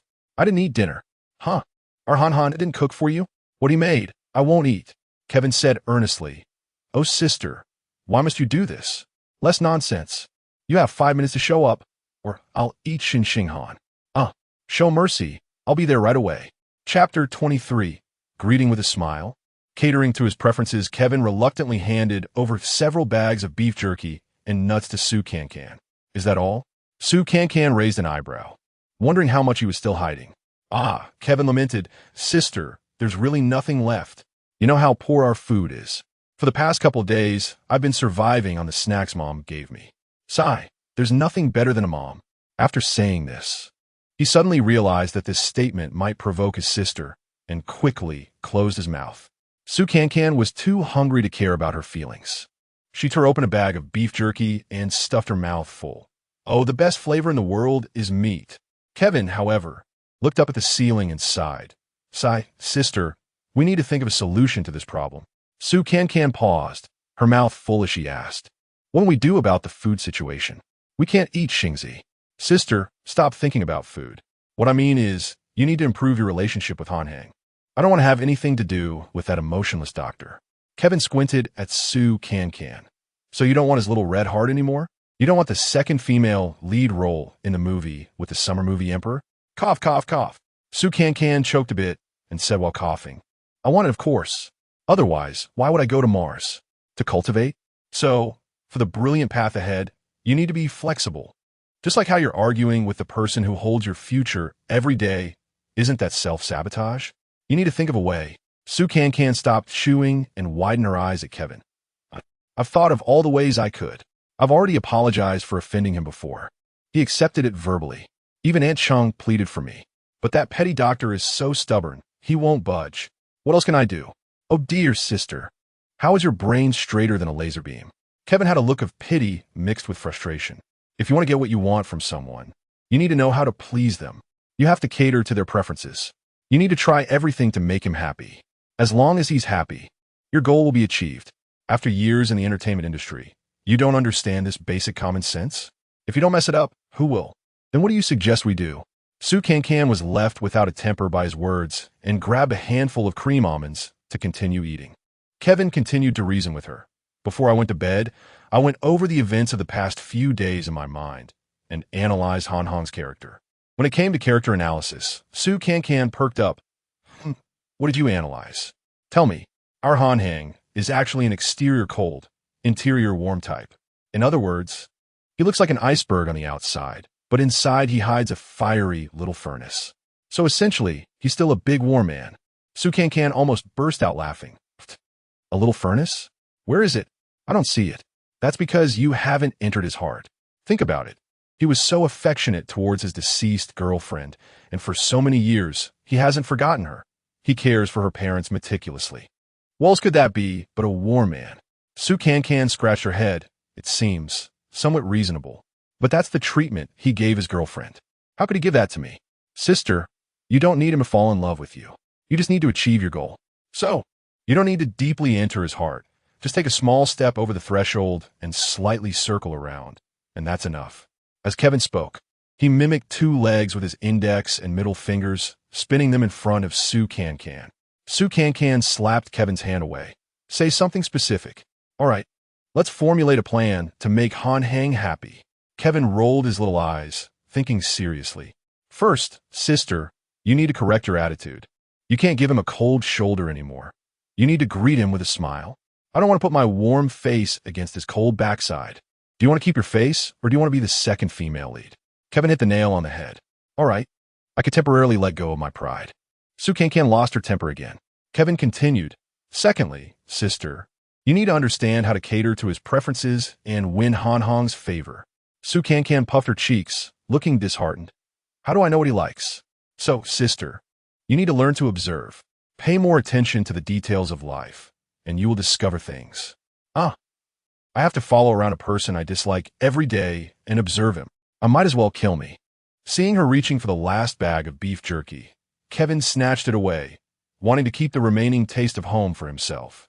Sister, just treat him as your research subject. Just like when you usually analyze characters, don't you also pay attention to similar types of people in life? Just consider it practice. Su Cancan scratched her head. I can accept that. All right then, sister, you must remember these 2 points. Starting tomorrow, let's look forward to you breaking the ice with Han Hang. While Kevin was passionately giving his speech, Su Cancan snatched the beef jerky back. Kevin lamented. That's the last piece of beef jerky on Mars. Early the next morning, when Su Cancan finished washing up and walked out of her room, she saw Shen Xinghan in the kitchen making breakfast just like the previous 2 days. She stood behind him, looking at his tall and straight back, mentally preparing herself. Those long legs, the body proportion is quite good. Looks are justice. So, just based on his looks, I should endure if I can. Thus, she took a deep breath, took a couple of steps forward, and greeted him with a sweet and vibrant voice. Hi, Dr. Shen, good morning. The plan of the day is in the morning. A brand new day brings new expectations and new beginnings. This tone was just right, not pretentious, and full of energy. Just hearing it would lift one's spirits. She silently gave herself a thumbs up in her mind. Shen Xinghan, however, was startled by her sudden voice. He turned his head and looked at Su Cancan with the eyes of a monster. What wind was blowing this actress? Yesterday, she had yelled at him so much that he didn't even eat dinner. How come she changed her face again right after getting up? Moreover, she seemed a bit off mentally. These star actresses are really inexplicable. But since she took the initiative to greet him, it should be polite to respond. With this thought, Shen Xinghan stiffly replied, "Morning." Su Cancan smiled like a blooming flower, swaying gracefully to the stove, rolled up her sleeves, and sweetly said, "Dr. Shen, you've worked hard these past few days. Let me make breakfast today. It's time to show off my cooking skills. But I'm almost done." Shen Xinghan was completely confused by her. "Oh, is that so? Su Cancan laughed to herself then. "I'll set the table. Let's work together." Then, she took a stack of bowls and plates from the cupboard, humming a song and happily setting the table. Shen Xinghan stared at this transformed actress, completely bewildered. Chapter 24, Going outside the dome during breakfast, Shen Xinghan told Cheng Yi and Su Fufang, "Today I'm going to the experimental field outside the dome, so I can't accompany you." Su Cancan rolled her eyes upon hearing this. According to Kevin's plan, she was supposed to follow Shen Xinghan closely, so wherever he went, she would go too. Thus, she made up her mind. Speaking of the experimental field, I miss it too," Su Cancan said with a bright smile, reminiscing about a few days ago. "After all, it was the first place I visited after landing on Mars. Just thinking about those green little saplings makes me feel so adorable." Su Cancan considered her acting skills to be quite proficient, but under Shen Xinghan's cold gaze, her enthusiasm waned. In the next second, she almost slapped herself. She just had to bring up the saplings again. It was because of those saplings that she had first angered the stoic doctor. Ever since then, he had looked at her unfavorably. Why did she have to bring it up again? Sure enough, Shen Xinghan lowered his head and coldly said, "Don't keep thinking about my saplings." Su Cancan awkwardly laughed. "Of course I won't harm them again. Actually, I just want to go see them. Dr. Shen, why don't you take me along?" Cheng Yi and Su Fufang exchanged glances. Their understanding was still stuck on Su Cancan's cold demeanor towards Shen Xinghan. How did she suddenly become so clingy to him overnight? Sigh, young people, it's hard to understand. Shen Xinghan had already concluded that the thought process of celebrity types was different from that of normal people. He frowned slightly and said coldly, "If you're filming a reality show, why do you want to follow me?" At that moment, the doorbell rang. Su Cancan ran to open the door and saw Wu Tianming and Zhou Ziqi standing at the entrance. As soon as Wu Tianming entered, he headed straight for Shen Xinghan. "Dr. Shen, I heard from team leader Zhou that you're going to the experimental field today. Didn't we agree that you take me along?" Shen Xinghan quickly stood up and explained, "Dr. Wu, I thought since you're a test resident and also filming a reality show, the timing wouldn't work out, so I didn't notify you. Oh, Wu Tianming slapped his thigh. What test resident and reality show? I came to Mars to research Martian soil elements. I've been wandering around for the past couple of days and have learned quite a bit, but I'm still anxious. I didn't come to Mars for tourism. I have serious work to do. But Shen Xinghan hesitated and looked at Zhou Ziqi. Wu Tianming, however, grabbed Shen Xinghan's arm. But what? I'm going with you right now. Hey, Dr. Wu, don't be in such a hurry. Zhou Ziqi quickly stepped forward to stop him. How about this? We'll discuss today's itinerary with Director Su and see if we can manage both. Su Cancan perked up at this, clapping her hands and saying, Great. If it doesn't delay the filming, then I can go too. Shen Xinghan frowned again, thinking she really has no self-awareness. Doesn't Dr. Wu dislike her? Why is she following him? Zhou Ziqi called down the crew from the second floor, and everyone discussed the filming schedule for the day. Director Su opened his tablet and said, Well, the original plan was to visit the control room of the dome. We were also hoping to have Professors Chung and Su explain the operating principles of the dome. Wu Tianming, unable to contain himself, said eagerly, I want to participate in that. I'm a new drug researcher. I want to understand such a professional aerospace project. I'd rather go to the experimental field with Dr. Shun. Su Cancan blinked and raised her hand. To be honest, I don't understand either. How about I go to the experimental field too? Kevin secretly gave Su Cancan a thumbs up, thinking our sister is really getting the hang of it. That's right. Wherever Dr. Shen goes, you should follow. Meanwhile, Shen Xinghan furrowed his brow in helplessness, wondering what exactly she was trying to achieve. Director Su pondered for a moment and finally made a decision. I think we should adjust the filming plan.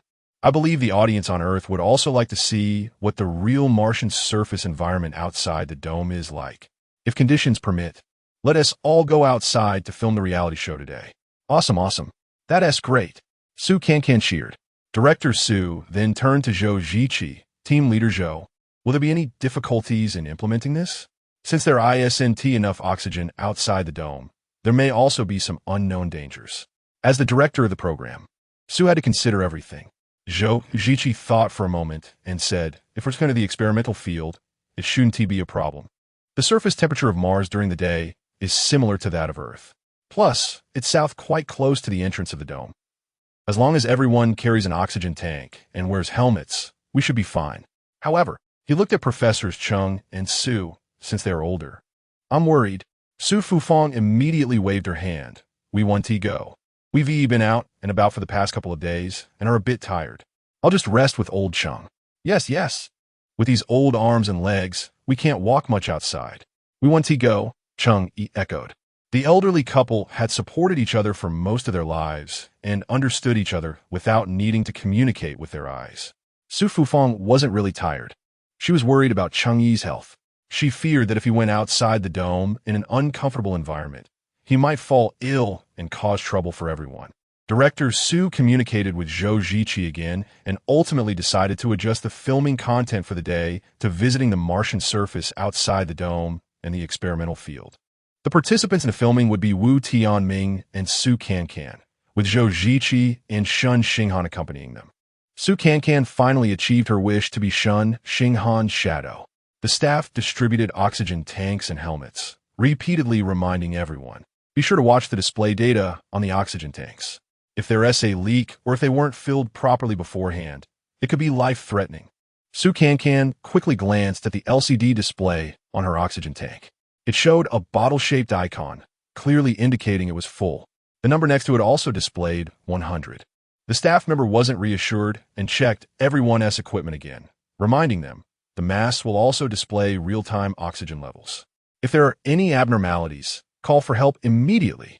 Zhou Ziqi teased her. Getting older, it's inevitable to be naggy. Please bear with me, everyone. Ha. The staff member shot him a glance and said in a doll-like voice, you humans are no better than us robots. Outside the dome, oxygen is a matter of life and death. It can't be taken lightly. Su Cancan quickly joined the female camp. What Ms. Bai said is right. After thinking for a moment, she ran to Shen Xinghan's side, extending her hand with a bright smile. Dr. Shun, Let me help you. However, Shen Xinghan instinctively took a step back, looking at her as if she were a monster, and expressionlessly said, when it comes to installing the oxygen tank, I have more experience than you. Chapter 25. The 3 steps of Mars transformation in order to go outside the dome. Everyone took the small vehicle that can release oxygen. Along the way, Director Su asked Shen Xinghan to introduce the experimental field to everyone. Shen Xinghan appeared somewhat uneasy in front of the camera. He cleared his throat and was about to start speaking when he was suddenly interrupted by Su Cancan. Wait. Su Cancan stood up from her seat, squeezed next to Shen Xinghan, and even reached out to adjust his hairstyle, saying with enthusiasm, your hair was a bit messy just now, but now it's better. After finishing, she leaned back a bit, tilted her head to examine him, and finally nodded, it's good now. Also, let me tell you about the angle of this shot. Shen Xinghan impatiently turned his head away. Director Su shouted loudly, Su Cancan, this part has nothing to do with you. What are you messing around for? I just wanted Dr. Shen to look good on camera. Su Cancan potev, Luki Nagrievev. He's already good-looking enough. What more do you want? What was meant to be a compliment, when shouted angrily by Director Su, somehow became amusing. Su Cancan quickly stepped back and echoed, yes. Doctor. Shen's face has no dead angles from any angle. Kevin pulled her back to her seat and whispered, sister, don't try too hard to please. Oh, okay. Shen Xinghan then impatiently asked Director Su, can we start now? All right, let's do it again. This time, no one is allowed to disturb Dr. Shen. Once Shen Xinghan began talking about his area of expertise, he immediately adapted. He faced the camera and tried to explain, in simple and understandable terms, the role of the experimental field outside the dome in the Mars Transformation Project. The entire strategic planning of the Mars Transformation Project is divided into 3 steps. The first step is for astronauts to land on Mars, which we completed 7 years ago. The second step is to use the dome to build a Martian city, which has also been preliminarily completed. The experimental field we are about to visit is to accomplish the third step of breaking away from the dome and truly making Mars a second home for Earthlings. Su Cancan was originally not interested in this specialized knowledge, but thinking that she should cater to their interests, she decided to understand what was being said. So, she listened attentively and was surprisingly drawn in. It turns out that the dome is only the second step in transforming Mars. And according to this expressionless doctor, the dome will eventually be replaced. But without the dome, there would be no oxygen. How are we supposed to breathe? As she pondered this, a question inadvertently slipped out of her mouth.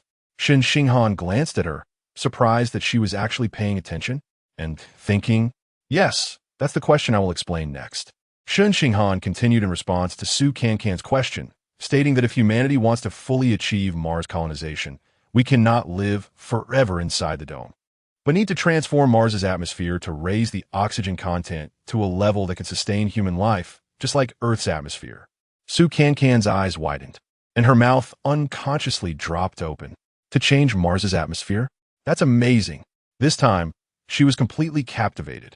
So, how can we make Mars's atmosphere like Earth's atmosphere? Director Su glanced at her, a hint of a smile appearing at the corner of his mouth. This time, not only was she not causing trouble, but she had also become the host guiding the questions on site. Moreover, their back and forth was much more interesting than Shen Xinghan's dry explanation. Shen Xinghan seemed to speak more confidently because someone was asking questions. To understand that, we need to first know how Earth's atmosphere was formed. In the early formation of Earth's atmosphere, it did not contain oxygen. The primordial atmosphere was reducing and filled with gases like methane and ammonia. The appearance of oxygen in the atmosphere comes from 2 processes. One is the non-biological photolysis of water, and the other is the biological process of photosynthesis. Among these, biological photosynthesis has the greatest impact on the atmosphere. It caused the transformation of the atmosphere from a reducing environment to an oxidizing one, allowing the hydrogen produced by water photolysis to be oxidized back to water and return to Earth instead of diffusing into outer space, thus preventing the loss of water on Earth. At the same time, photosynthesis also accelerated the accumulation of oxygen in the atmosphere. Although he had chosen what he thought were the simplest words, Su Cancan still only partially understood. But that didn't stop this curious baby from asking questions. So, What do we need to do on Mars? Shen Xinghan continued to answer. To create biological photosynthesis. And that is the purpose of that experimental field. If we can manage to plant photosynthetic plants on Mars's natural surface, we can gradually change the oxygen content of Mars's atmosphere. So, those little saplings are for this. Su Cancan sabe niríelos. At the same time, she also fully recognized how terrible her act of pulling out a sapling was. That was no ordinary little sapling. That was the third step in achieving human colonization of Mars. Shen Xinghan glanced at her and continued, right now. It is still an experimental field, so we cannot achieve such a large goal. We have not yet cultivated plants that can adapt to Mars's natural environment. We are still in the experimental phase. Because Mars has a large temperature difference between day and night, with nighttime lows reaching -90 degrees Celsius. The soil environment is also quite harsh, so achieving the planting or transplantation of earth plants is very difficult. -90 degrees, Su Cancan exclaimed. Wow, that's so cold. People would freeze to death. Wouldn't those little saplings freeze to death too? Shen Xinghan was slightly annoyed by her exaggerated reaction and furrowed his brow, continuing to speak to the camera regarding how to plant the plants and how to make them adapt to Mars's harsh environment. I will explain while taking everyone on a tour once we reach the experimental field. Great, great. Su Cancan clapped her hands excitedly. I can't wait. I must get this question figured out. This segment was considered finished. Shen Xinghan no longer spoke and turned his gaze to the window. Kevin teased Su Cancan, sister. You really got into this part. Good performance. Su Cancan shook her head. No, I really listened, and I'm very interested. Kevin blinked his little eyes and laughed. Hey, when did my sister become so eager to learn? Progress. Just kidding. I've always been a space enthusiast, okay? At this time, the small vehicle had passed through the exit of the dome. The bumpy ground made the vehicle jolt.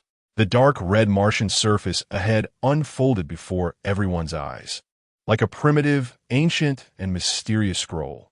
Chapter 26. The trouble with the starlet before getting off the vehicle. Miss Spy explained the use of the communication system to everyone. With her long eyelashes fluttering, she spoke in a sweet, doll-like voice. Everyone's helmets have headphones, so you can hear each other. Of course, if you want to whisper to someone privately, you can use a separate channel. Robots don't need to wear helmets, so I can't demonstrate for you all. Next, I'll hand it over to team leader Zhou. Zhou Ziqi smiled, put on his helmet, took out his phone, and activated the full frequency. This is me talking to everyone. Can you hear me? Everyone nodded and began to chatter excitedly. Zhou Ziqi continued with the demonstration. Next, I will switch to the single frequency. You just need to tap the avatar of the person you want to talk to on your phone, and you can speak only to them. Hey, Miss Su, can you hear me? He tapped on Su Cancan's avatar, and she immediately heard his voice. I heard it. I heard it. It's so fun. Su Cancan said, peeking at Shen Xinghan through her visor, revealing a subtle, mischievous smile. Then I want to try talking to someone privately, too. Zhou Ziqi nodded, sure. Just tap the avatar on your phone. With a beaming smile, Su Cancan tapped on Shen Xinghan's avatar and sweetly said, Dr. Shen, can you hear my voice? Shen Xinghan frowned, looking quite impatient. He really couldn't understand why this starlet suddenly changed her attitude towards him so dramatically. Moreover, she was becoming particularly clingy. Seeing that he remained silent as expected, Su Cancan switched back to the full frequency and pretended to be anxious. Oh no. Come and see. I just tapped on Dr. Shen, but there was no sound. Is my communication system malfunctioning? After saying that, she took off her helmet. Is that so? Let me check. Zhou Ziqi hurriedly took off his helmet as well. Seeing this, everyone followed suit and removed their helmets. At that moment, Shen Xinghan had no choice but to coldly say, There's no malfunction. It's just that I didn't speak. Miss Bai complained from the side. Oh, Dr. Shen, we're testing the equipment. You need to cooperate. Shen Xinghan's brows knitted together, and he muttered, fine, I'll cooperate. Seeing her prank succeed, Su Cancan felt even more pleased. She deliberately smiled at Shen Xinghan and said, Dr. Shen, why don't we try again? This time, you can talk to me, okay? Shen Xinghan had no choice but to put on his helmet, tap on Su Cancan's avatar, and softly said, hello. In the next second, Su Cancan's childlike cheer rang out. Wow, I can hear you. Dr. Shen, your voice sounds even more magnetic here. Shen Xinghan was further annoyed by her flattery and coldly replied, "Is that enough? Oh, don't be shy. Anyway, no one else can hear." Before Su Cancan could finish, Shen Xinghan had already closed the single-frequency call with her. "All right, it should be fine now. Before we get off the vehicle, let me reiterate. You must stay with the group and not wander off." Su Cancan naturally knew this was directed at her, and she stuck her tongue out at Kevin. After getting off, she indeed followed everyone closely. No, she was sticking to Shen Xinghan like glue. And Shen Xinghan didn't even glance at her. Su Cancan focused her attention on the little saplings. She noticed that this time, the saplings were covered with a thin layer of film and couldn't help but squat down to touch it. "Stop!" Before she could reach the film, she was abruptly stopped by Shen Xinghan's stern voice. Moreover, he had activated the full frequency, causing everyone to look at Su Cancan. Why shout so loudly? This emotionless doctor is really... Su Cancan gritted her teeth. But after silently repeating to herself to be patient, she regained her cheerful demeanor. "Oh, Dr. Shen, I just noticed an extra layer of film and wanted to study it. This time, what are you afraid of? I definitely want to pull out your saplings again." Shen Xinghan ignored her and began explaining to everyone. Due to the large temperature difference between day and night on Mars, it's difficult for Earth plants to survive. Therefore, we made efforts in two aspects. One is to alter the genes of Earth plants to make them more cold resistant. That's why I chose the seeds of coniferous trees. The other is to minimize the temperature difference. The thin film you see actually works similarly to plastic greenhouses on Earth. However, this film is made of special material. Although it's just a thin layer, it can raise the temperature by 30 to 50 degrees. Then why didn't I see this film the last time I saw them? Su Cancan asked, confused. If I had seen it, I definitely wouldn't have thought they were wild and wouldn't have pulled them out. Shen Xinghan's face behind the visor darkened. That day, I just wanted to test their cold resistance. "Oh, so that is how it is. Aha! What a coincidence." Su Cancan laughed awkwardly. Soon, Director Su allowed everyone to move freely around the experimental field. But the premise was that they couldn't go too far and couldn't touch the saplings. Wu Tianming, like Su Cancan, followed closely behind Shen Xinghan. But his purpose was much simpler, to collect soil samples. Shen Xinghan opened a single frequency call with Wu Tianming. "Dr. Wu, the soil in this experimental field has also been modified and is not the natural soil on Mars. Let me take you over there to have a look." After that, he began to walk in the direction they came from, with Wu Tianming closely following. Su Cancan, not hearing their conversation and unaware of where they were going, looked at the two in confusion. But seeing them walking further away, she quickly ran a few steps to catch up. Fortunately, due to Mars' low gravity, running was not difficult for her. Shen Xinghan noticed she was following him like a little shadow and felt extremely annoyed, muttering, "This starlet is really troublesome." As soon as he spoke, he realized he was still on a single frequency call with Wu Tianming, and that comment could be heard. However, the next second, Shen Xinghan felt relieved. After all, Dr. Wu disliked her too, so he probably wouldn't find it inappropriate. But unexpectedly, Wu Tianming chuckled and said, "Actually, Miss Su is quite nice. At first, I had some prejudice against her identity as a starlet, but throughout the journey to Mars, she has gotten along well with us and has no airs at all. What happened before may have been a bit reckless, but now she is trying to please you, probably because she feels guilty, right? Dr. Shen, you shouldn't hold it against her." Shen Xinghan was momentarily stunned. He actually defended that starlet? Wasn't he supposed to dislike her so much that he wouldn't even want to do something as simple as give her a little heart? Chapter 27. Volcanic Souvenirs. Shen Xinghan couldn't help but stop, turning back to glance at Su Cancan, who was following not far behind. Su Cancan didn't know what was going on, but when she saw Shen Xinghan finally looking at her, she immediately squeezed out a brilliant smile, then made a heart shape with her thumb and index finger. Shen Xinghan regretted turning back and hurriedly turned around again. Wu Tianming continued to speak to him. "Dr. Shen, there's something that, although it doesn't concern me, well, let me be nosy. That little red heart seems to be quite important to Miss Su. For us, it's just a game. I think you don't need to make things difficult for her." This statement truly stunned Shen Xinghan. How could this Dr. Wu be advising him instead? The implication was that he wasn't the one who had given Su Cancan the little red heart. Shen Xinghan felt a bit confused at that moment. His silence, however, led Wu Tianming to misunderstand. He quickly forced a couple of awkward laughs and said, "Ah ha ha. Of course, this is just my suggestion. Dr. Shen must have his own considerations." What was going on? Shen Xinghan frowned and looked back at Su Cancan again. Su Cancan blinked, wondering what was up with the emotionless doctor who kept turning back. Moreover, the expression on the face behind the mask didn't seem quite normal either. Could it be that they were talking bad about her? But even though she thought this in her heart, her face still wore a radiant smile as she tilted her head and waved at Shen Xinghan. Shen Xinghan felt as if he had been stung by something and quickly turned back around. "Dr. Wu, there's a dead volcano ahead. The nearby soil contains volcanic ash and is made up of primitive Martian soil.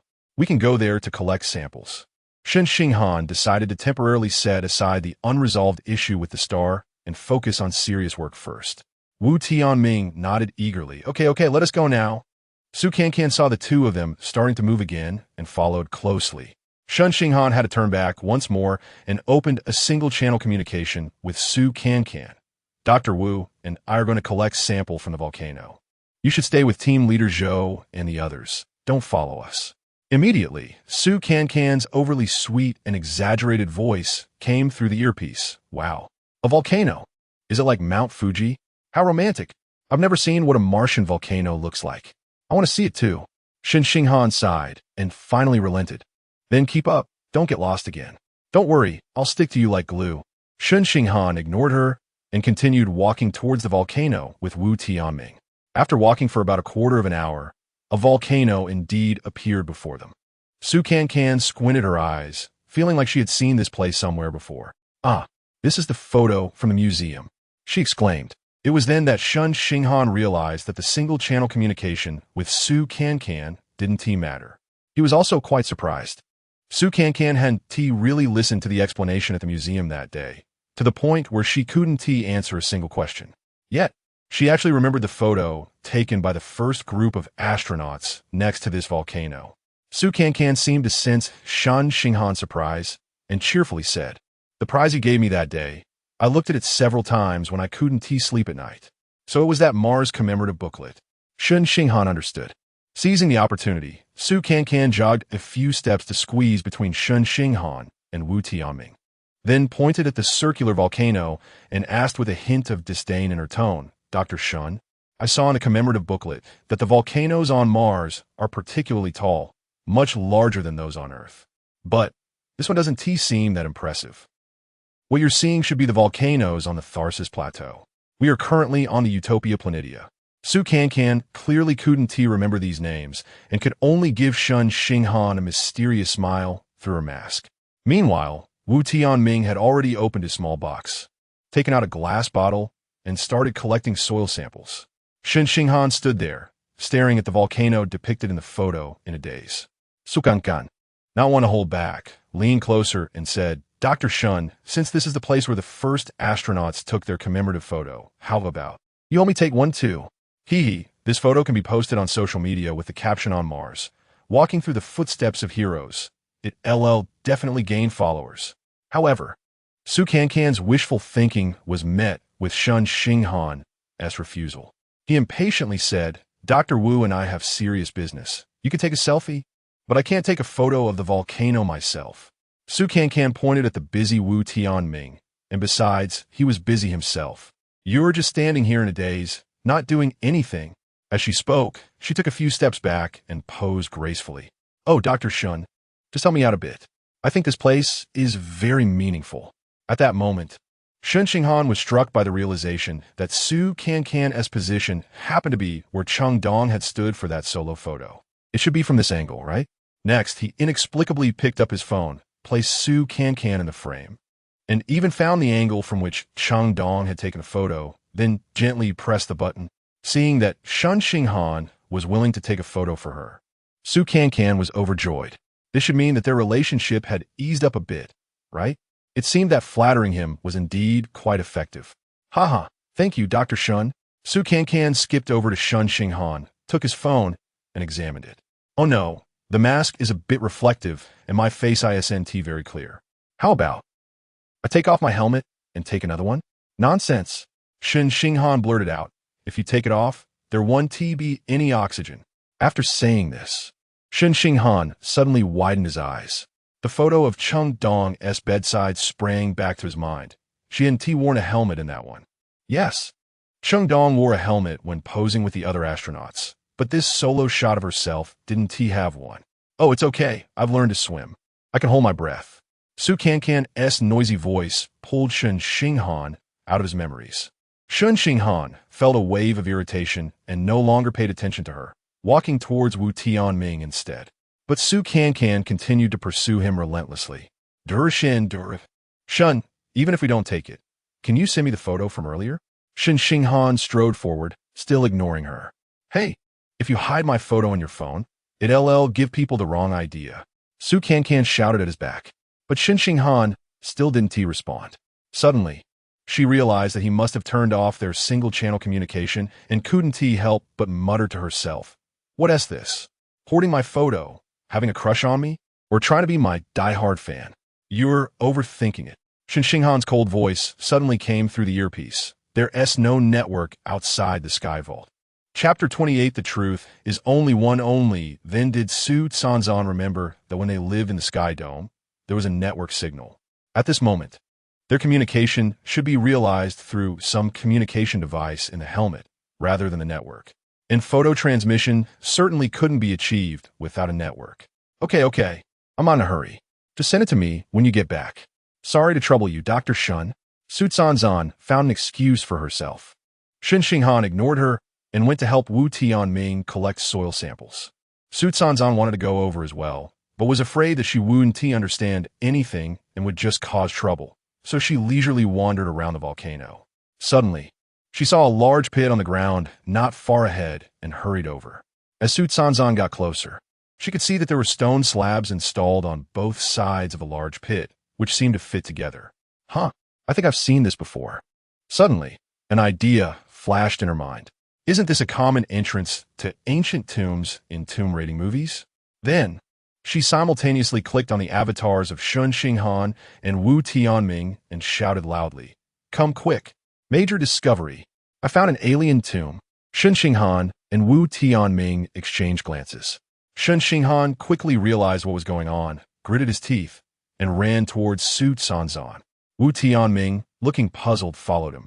Su Sanzan grabbed Shen Xinghan and excitedly pointed at the large pit on the ground, saying, Look, this should be the entrance to an ancient tomb. I've seen it in tomb raiding dramas. What kind of person would build an ancient tomb on Mars? Of course, it's aliens. This is enough to prove that aliens once lived on Mars. Wu Tianming squatted down and looked into the pit, frowning as he said, "This pit is very shallow. How could it be an ancient tomb? Look at these two stone slabs." Seeing someone questioning her, Su Sanzan quickly defended herself. Although they are separated now, they can obviously fit together. This looks a lot like an ancient tomb, but it's so shallow that it can't fit a coffin. Wu Tianming questioned again. Well, it could be that the humans on Mars are shorter, right? Just like, yes, the little people's country. Wu Tianming suddenly didn't want to talk anymore. He realized that this celebrity's knowledge was derived either from movies or fairy tales, and discussing science with her seemed to be a waste of time. Meanwhile, Su Sanzan was still excited about her major discovery. Oh no, I need to take a picture quickly and report it to the space agency. Who knows, there might still be living Martians. Then everyone can be friends. If you encounter anything you don't understand while terraforming Mars, you can also consult the locals. Saying this, she picked up her phone and actually took a few pictures. But as soon as Shen Xinghan spoke, he overturned her significant discovery. This pit was dug by me. What? Su Sanzan looked up in surprise. Wu Tianming couldn't help but laugh unkindly. No, Dr. Shun, you're so strange. It's one thing to dig a pit here, but why did you put two stone slabs? It looks like a tomb. What kind of research is this? This is actually a tomb, Shen Xinghan said with a heavy tone. He didn't want to say anything more. Indeed, this was originally a ceremonial tomb built by Shen Xinghan for Cheng Dong. This circular volcano was the place where Cheng Dong and the first group of astronauts landed on Mars. There used to be a tombstone here, but it was dismantled more than a month ago by Zhou Ziqi, who brought two robots. Later, Zhou Ziqi explained this matter to Shen Xinghan in detail. Cheng Yi and Su Fufang would bring Cheng Dong's ashes to the Zhurong home. The National Space Administration authorized the construction of a mausoleum for Cheng Dong in Zhurong home to commemorate him. In the future, astronauts who contributed to the Mars terraforming project could be buried in this mausoleum if they wished. This was a long-term and significant project. Therefore, the mausoleum had to be built within the Sky Dome. The ceremonial tomb built by Shen Xinghan was outside the Sky Dome, making it unsuitable, so it was dismantled. Although Shen Xinghan was reluctant, he realized that Cheng Dong belonged not just to him, but to everyone as a hero. He couldn't be so selfish, so he agreed.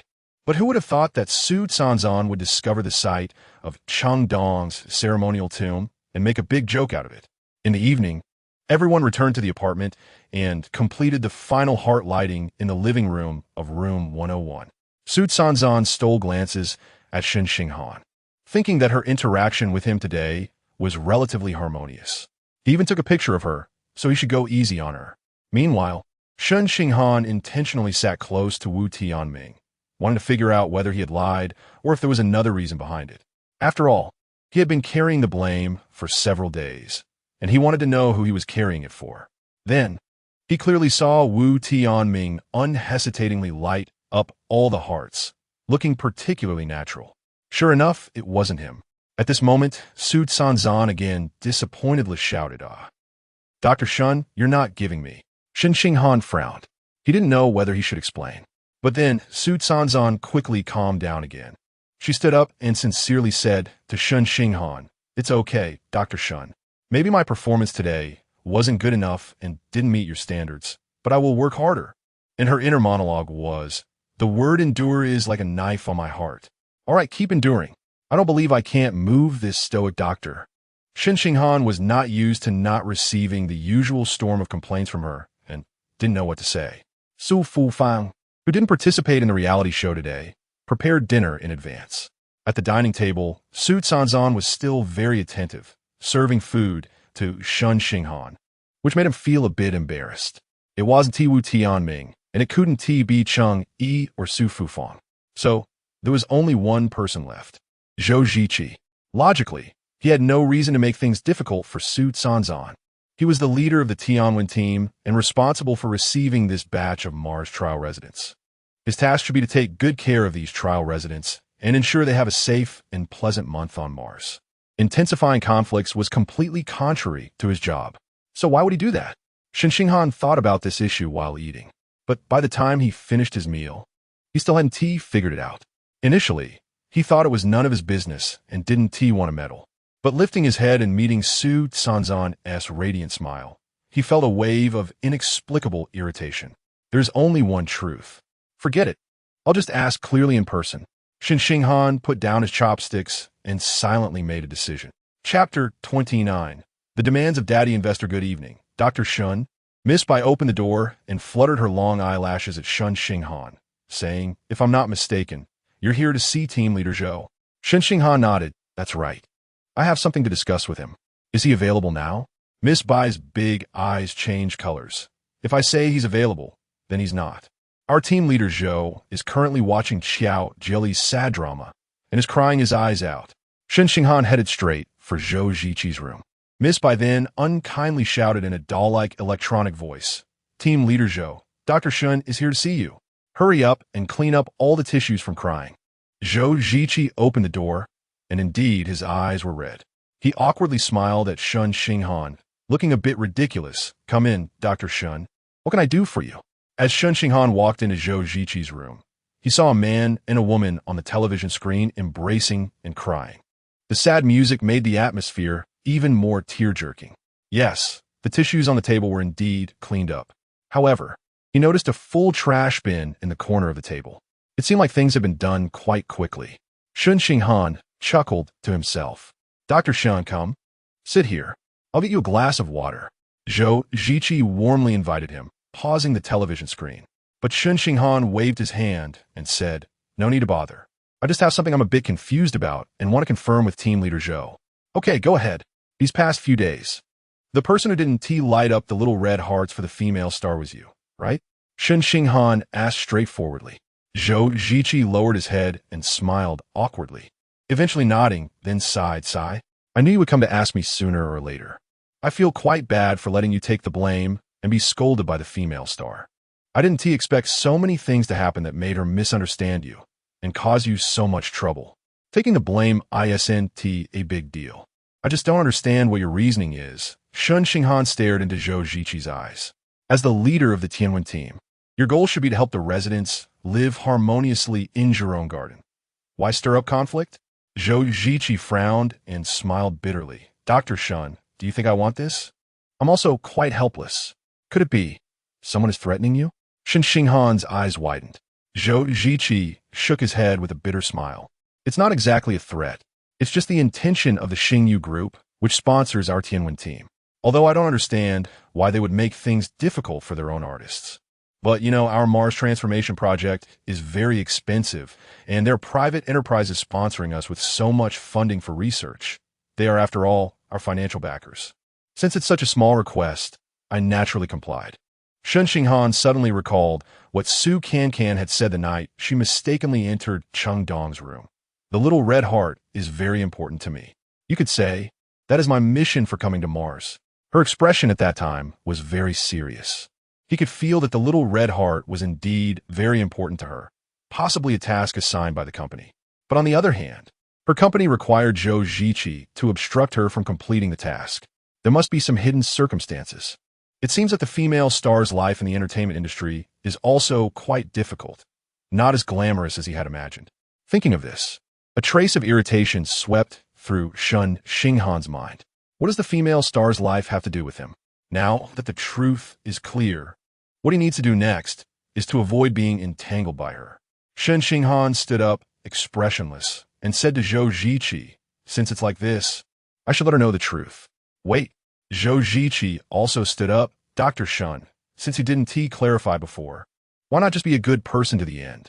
The reason I didn't clarify before was that I thought the person who didn't give her the little red heart was Dr. Wu. I believe Dr. Wu was here on Mars to find elements for cancer drugs, contributing to humanity's fight against cancer. So, I willingly took the heat for him, Shen Xinghan explained. But in reality, it was team leader Zhou who agreed to a nonsensical request from the entertainment company. I feel I don't need to take the heat for such a trivial matter. But isn't she treating you well now? Not only is she smiling at you, but she's also following you every day, having a big beauty around you. That treatment. Shen Xinghan frowned, his gaze growing colder. That treatment should be enjoyed by team leader Zhou. I'm going to tell her the truth right now. With that, he pushed the door and left. Dr. Shen. Zhou Ziqi slumped helplessly onto the sofa, glancing sideways at the robot sister, and asked Miss Bai, what would a woman typically do if she found out she was deceived? Miss Bai calmly replied, women hate being deceived the most. She would probably dismember that liar. Zhou Ziqi shuddered, silently drew a cross on his chest, thought for a moment, and recited a phrase of Amit Ba, unsure whether he should ask that deity to bless him. At this moment, Shen Xinghan was already standing at the door of Su Cancan's room. Su Cancan opened the door, and upon seeing him, was momentarily stunned, then immediately beamed with a bright smile. This stoic doctor actually came to find her on his own. It seemed their relationship had taken a step closer. She needed to perform even better now. Thinking of this, Su Cancan smiled even sweeter. Dr. Shen, I was just about to look for you, but I didn't expect you to come. It seems we have quite a tacit understanding. Please come in. As Shen Xinghan stepped into the room, he smelled the familiar scent of lavender, feeling quite comfortable. Well, you see, I noticed Dr. Shen has to work in the experimental field every day and also has to shoot a reality show with us. It's really too hard. So I thought, why not let me take care of the cooking? My cooking skills are quite good too. Su Cancan continued to enthusiastically chat away. Actually, you really don't need to flatter me anymore. Shen Xinghan took out his phone, opened the app, and held it up in front of Su Cancan. I haven't made things difficult for you. Su Cancan's eyes widened. On Shen Xinghan's phone screen, it clearly showed the little red hearts he had lit up every day for all 4 residents. What's going on? Su Cancan was completely confused. It wasn't him. So, her efforts had been completely misguided.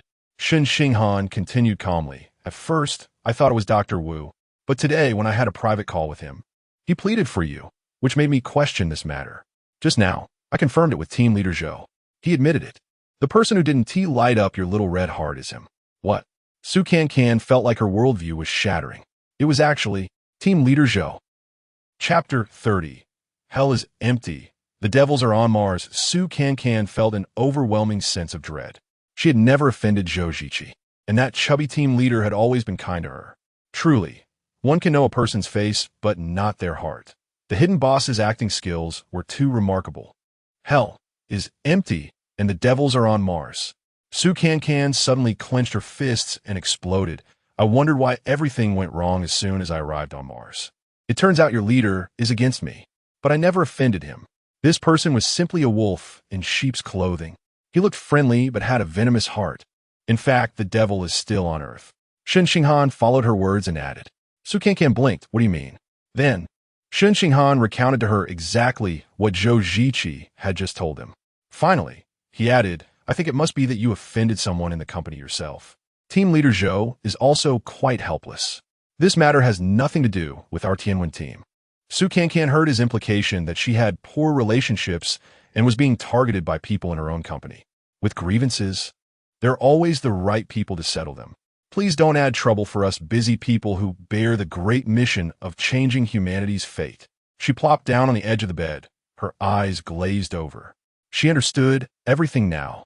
After all this time, the person behind her design was none other than her longtime crush, the movie star who had taken the entertainment industry by storm and the future heir of Xingyu Group. Xia Yuchen. She had thought that by fulfilling Xia Yuchen's requirements and completing the trial task on Mars, she would gain the resources he promised. But now she realized she was too naive. Xia Yuchen had never intended to give her any role as the female second lead. Xia Yuchen dangled a carrot in front of her, while she, like a foolish donkey, exerted all her effort to chase it, completely unaware that whether she could eat it depended entirely on his mood. No matter how hard she tried, she was just a puppet in his hands. As she thought about it, Su Cancan suddenly felt both wronged and helpless. She felt like an ant, working tirelessly every day to gather food, believing that her efforts would lead to a bountiful life. But a sudden gust of wind, a rainstorm, or even just a footstep from a passerby could destroy everything in an instant. Yes, for someone as humble and tiny as me, no matter how hard I try, it's all in vain. They just need to lift a finger, and my world crumbles. Woo woo woo. Suddenly, Su Cancan broke down, her grievances pouring out like a flood. She sat on the edge of the bed and cried her heart out. Now, it was Shen Xinghan's turn to be confused. What was this actress talking about? There was no logic to her words. And why did she suddenly start crying? Did he say something wrong? Shen Xinghan had intended to clarify the truth and leave. But seeing Su Cancan cry, he felt that leaving like this seemed a bit inhumane. What was he supposed to do with a girl crying like this? Shen Xinghan suddenly realized that this was a territory he had never touched.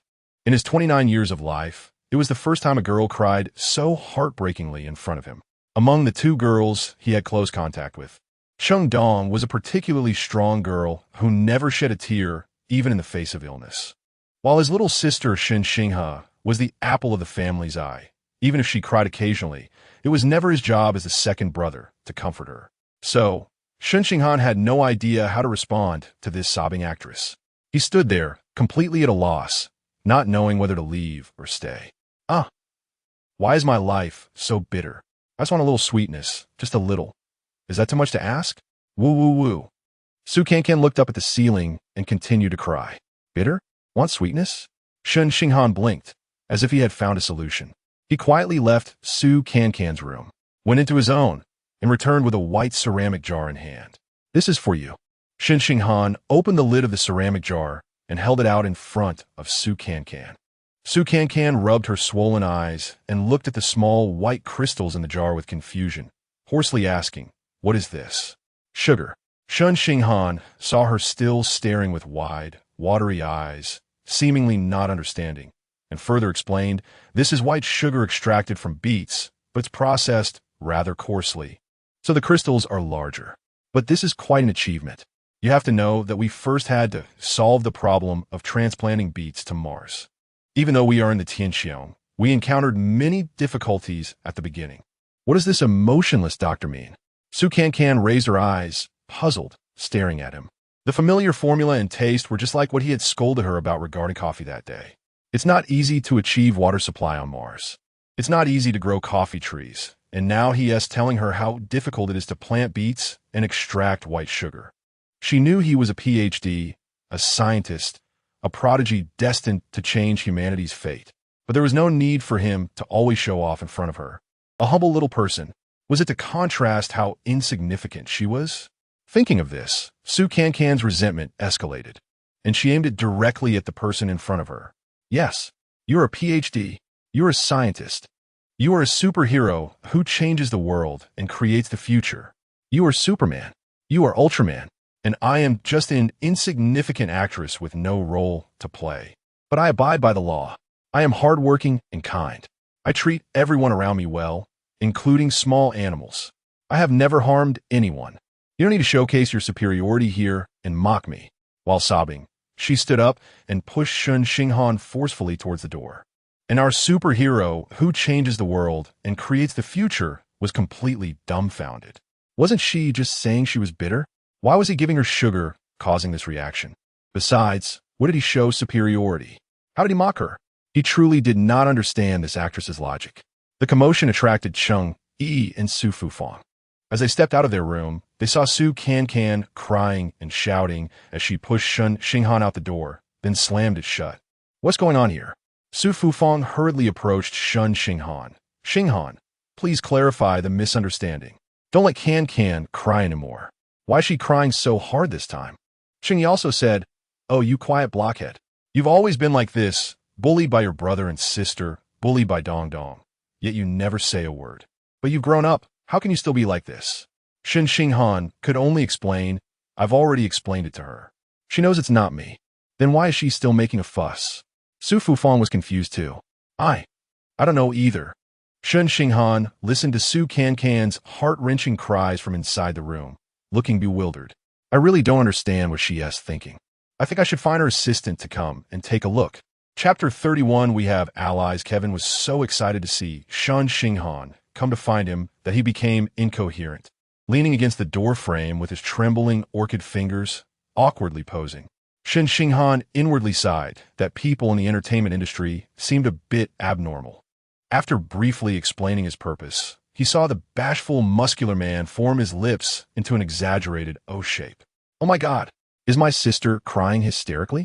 Although she could be a bit dramatic, she has always been strong. Dr. Shen, what did you do to her? Shen Xinghan quickly explained. It wasn't me. It was Team Leader Zhou. Huh? Team Leader Zhou? Kevin covered his cheeks with his hands, his little eyes filled with fear. What did you do to my sister? This is terrifying. Terrifying. Shen Xinghan realized that communicating with this burly man was more difficult than he thought. So he frowned and said, you should go see for yourself. When Kevin pushed open Su Cancan's bedroom door, she had already vented her emotions, no longer crying. Just sitting there on the edge of the bed, her hair disheveled and her eyes red and swollen. Ah, sister, sister. Kevin nervously ran to Su Cancan's side, squatting down. I heard that Zhou Ziqi is a beast in human form. What exactly did he do to bully you? Su Cancan continued to stare blankly, hoarsely saying, it's not Team Leader Zhou, it's Xia Yuchen. Ah, Kevin was taken aback, standing up and looking around. Where is the Shadow Emperor? Did he come to Mars too? He is not just on Mars. He is practically everywhere. Ha! The one who holds the power of speech can crush me like an ant. Ah, sister, can you say something I can understand? So, Su Cancan recounted the whole story to Kevin again. After Kevin finished listening, his first reaction was, so our hand-in has been suffering from an unjust accusation all along. He didn't explain anything, just silently endured everything. Ah, this man really has responsibility. Simply handsome to the core. Su Cancan looked at him coldly, clenching her fists. The one who is bearing everything is me. Okay? I was deceived by Xia Yuchen. I thought that as long as I worked hard, I would have a chance, but in the end, it was all a trap he set.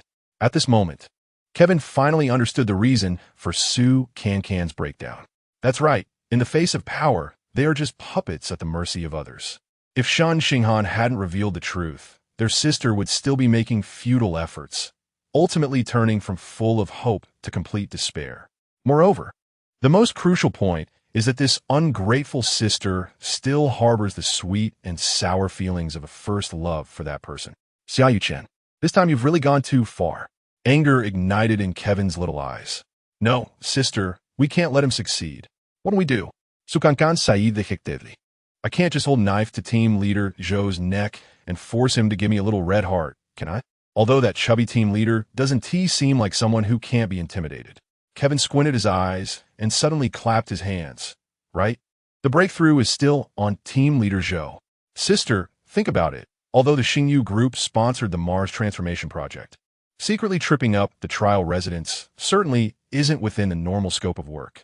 Team leader Zhou was just trying not to offend the big boss and secretly did a little something, and it wasn't even his own choice. But, everyone has weaknesses. If we can grasp his weakness, it's not impossible to make him change his mind. Cancan smiled bitterly. So this time I have to follow team leader Zhou every day? As a trial resident, I'm too humble. Kevin thought for a moment and said, this time, it doesn't have to be that complicated. We already have allies. Cancan looked left and right. Allies? Where? Our hand in. Kevin raised his orchid fingers again, looking all bashful. Sister, don't you realize that in this matter, he is on our side? Otherwise, he wouldn't have told you the truth. Cancan sneered. He probably doesn't want to follow him anymore. Oh, Han-in is much kinder than you think. I know him. After saying that, Kevin twisted his sturdy waist and flirtatiously went to find Shen Xinghan. Cancan stuck out her tongue at his robust back. You've only interacted with him a few times, and you know him? How funny.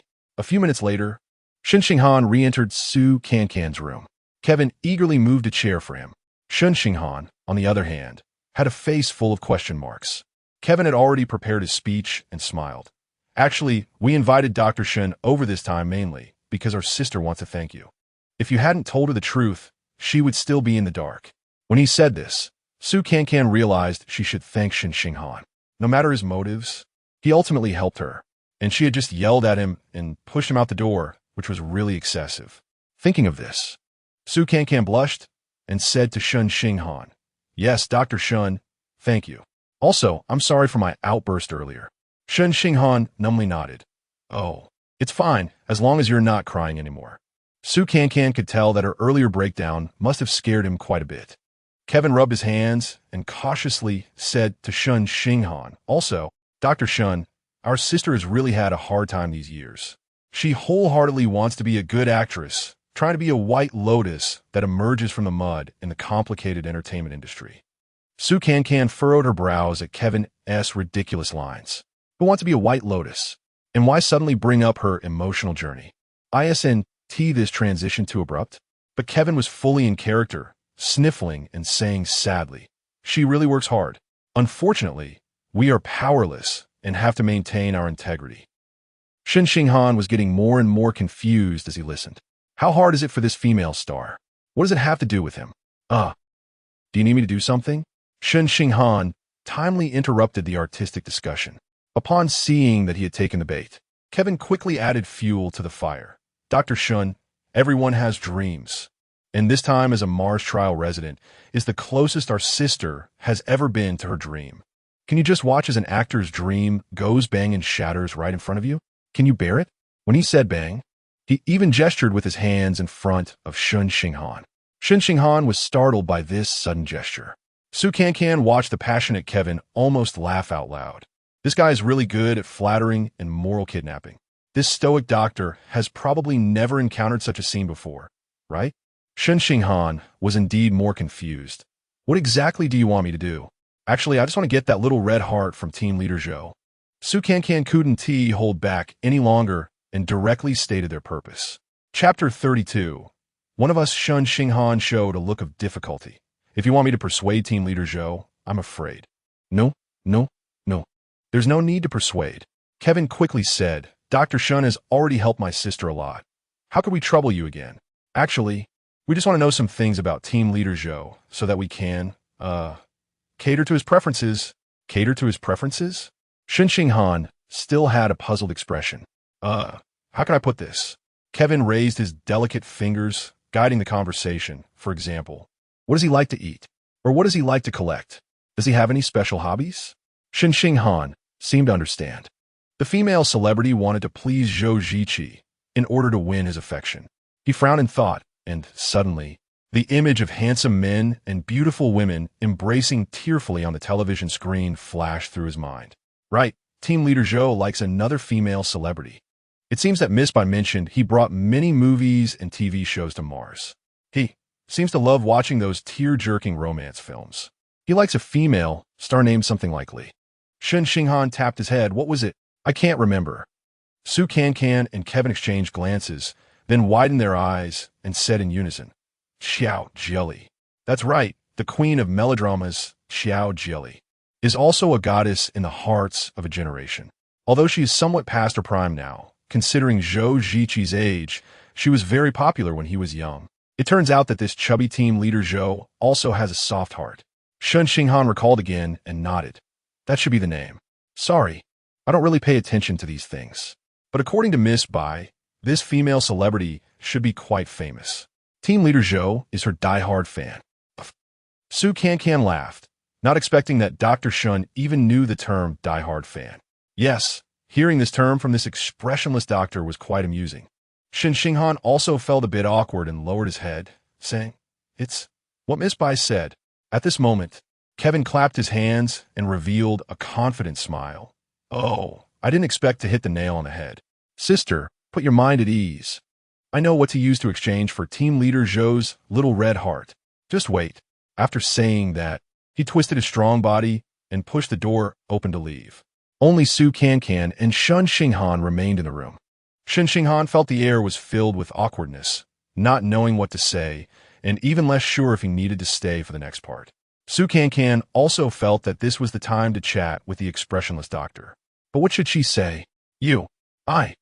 The two spoke at the same time, but upon realizing they were both trying to speak, they simultaneously closed their mouths. Su Cancan felt she could use her toes to dig out a 3-bedroom apartment. Dr. Shen, you go first. She forced out a bright smile. Shen Xinghan lowered his head slightly, saying, I wanted to say that jar of candy was because you said it was bitter and you wanted something sweet. Maybe I didn't express it clearly and made you angry. Yes, he still didn't know what had upset the other party. Su Cancan's face turned red. He clearly intended to express goodwill.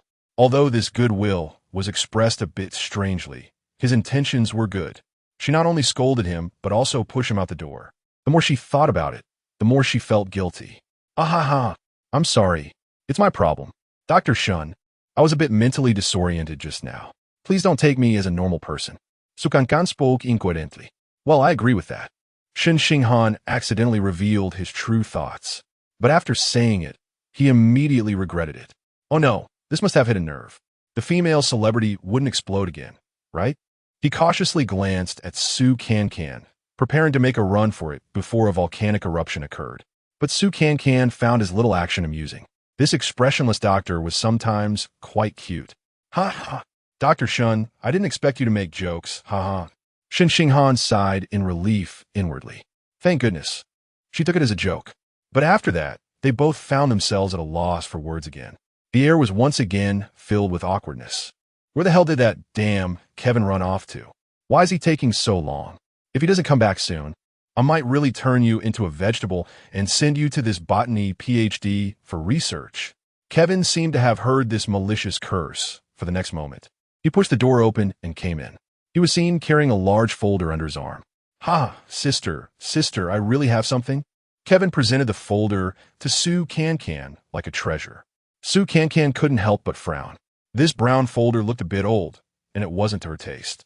She really couldn't imagine what miraculous power this treasure had to change Zhou Ziqi's decision. What is this? She took it, flipped through it casually, and then widened her eyes. This is all signed photos of celebrities? That's right. Kevin showed Su Cancan page by page. Look, this is the real star-studded collection. These are all treasures I've accumulated over the years. This one is a limited edition. The market price has already soared into the 4 figures. I'm just waiting to sell it. And this one, when I got it, this little fresh meat wasn't famous yet. Wait. Su Cancan heard something wrong and raised her eyes to glare at Kevin. You speculate on celebrities' signed photos? You're a celebrity's assistant, and you're speculating on other celebrities' signed photos? Her tone rose higher with each word. Kevin pouted his thick lips. Sister, can you blame me? It's not like I can make a living with you being lukewarm, okay? I can only use my position to earn a little money. But that's so embarrassing. Cancan face-bombed. It's fine, I sell it online. Nobody knows it's related to you. But why did you bring this to Mars? Oof. Things that can make money should naturally be carried with you. Kevin finally flipped to a page and shouted loudly. Look, Xiao Jilly signed photo. This is our secret weapon to win over team leader Zhou. At this moment, Shen Xinghan, who had been sitting beside them in confusion, finally understood. This flamboyant assistant was trying to use Zhou Ziqi's idol's signed photo to tempt him. Would this work? Shen Xinghan felt a bit doubtful. Anyway, it definitely wouldn't work on him. However, Zhou Ziqi was not him, so it was hard to say. Cancan saw the slightly yellowed old photo and the gracefully dressed beauty from a bygone era in the picture, and she couldn't help but smile. All right, I'll take the photo to team leader Zhou. Kevin pressed down on Cancan. Sister, don't be impulsive. Think it over. We shouldn't be too deliberate. Huh? Then what should we do? Cancan blinked. Kevin rolled his small eyes. Let's think it over. At this time, Shen Xinghan had already determined that he should no longer be involved in the upcoming plan, so he stood up to say goodbye. Oh, Dr. Shen, we're all on the same side now. Listening in is fine. Kevin enthusiastically put his arm around Shen Xinghan's shoulders. Cancan felt a chill at this sight. Meanwhile, Shen Xinghan was confused, wondering when he had become one of them. Chapter 33, Our reunion comes early in the space station. A girl in a microgravity environment fixed her gaze on the computer screen in the core module. That dark red planet lay quietly in the deep, dark void of space. Like a sleeping baby, the girl's eyes were filled with affection. Yu Sheng, are you really going to Mars? A middle-aged man, dressed in a dark blue space suit like the girl, floated behind her. The girl lightly brushed her arm, turned around, and smiled at the man, revealing a playful little canine tooth. Yes, teacher, I want to be a Mars resident. Your graduation internship performance was particularly good. Joining the Tianwen team should be no problem. Going to Mars is only a matter of time. Why rush? The man frowned and also turned his gaze to the dark red planet on the screen. Besides, 2 weeks ago, the manned spacecraft for the residents to Mars has already launched. We should be too late to return to Earth now. Yu Sheng softly said, landing on Mars has been my dream since I was a child. If I can achieve it one day earlier, that would be an incredible honor. So, my plan is to go directly to Mars from the space station. I've also inquired about it. A supply ship will be flying from here to Mars soon. If it's not too much trouble, could I join? Of course. I would also need to trouble you to contact the space agency. The man thought for a moment, then nodded and said, young people having dreams and ambition is good. Going to Mars to understand the situation and get familiar with future colleagues will also be helpful for your future work in the Tianwen team. Let us do this. I'll communicate with the space agency and try to secure a spot for you as a resident. It shouldn't be a problem. Thank you, teacher. Yu Sheng bowed deeply to her teacher in the microgravity state, the action appearing a bit strenuous. After the teacher left, she looked again at the dark red planet on the screen, her gaze subtly changing. Her almond-shaped eyes sparkled with fervor.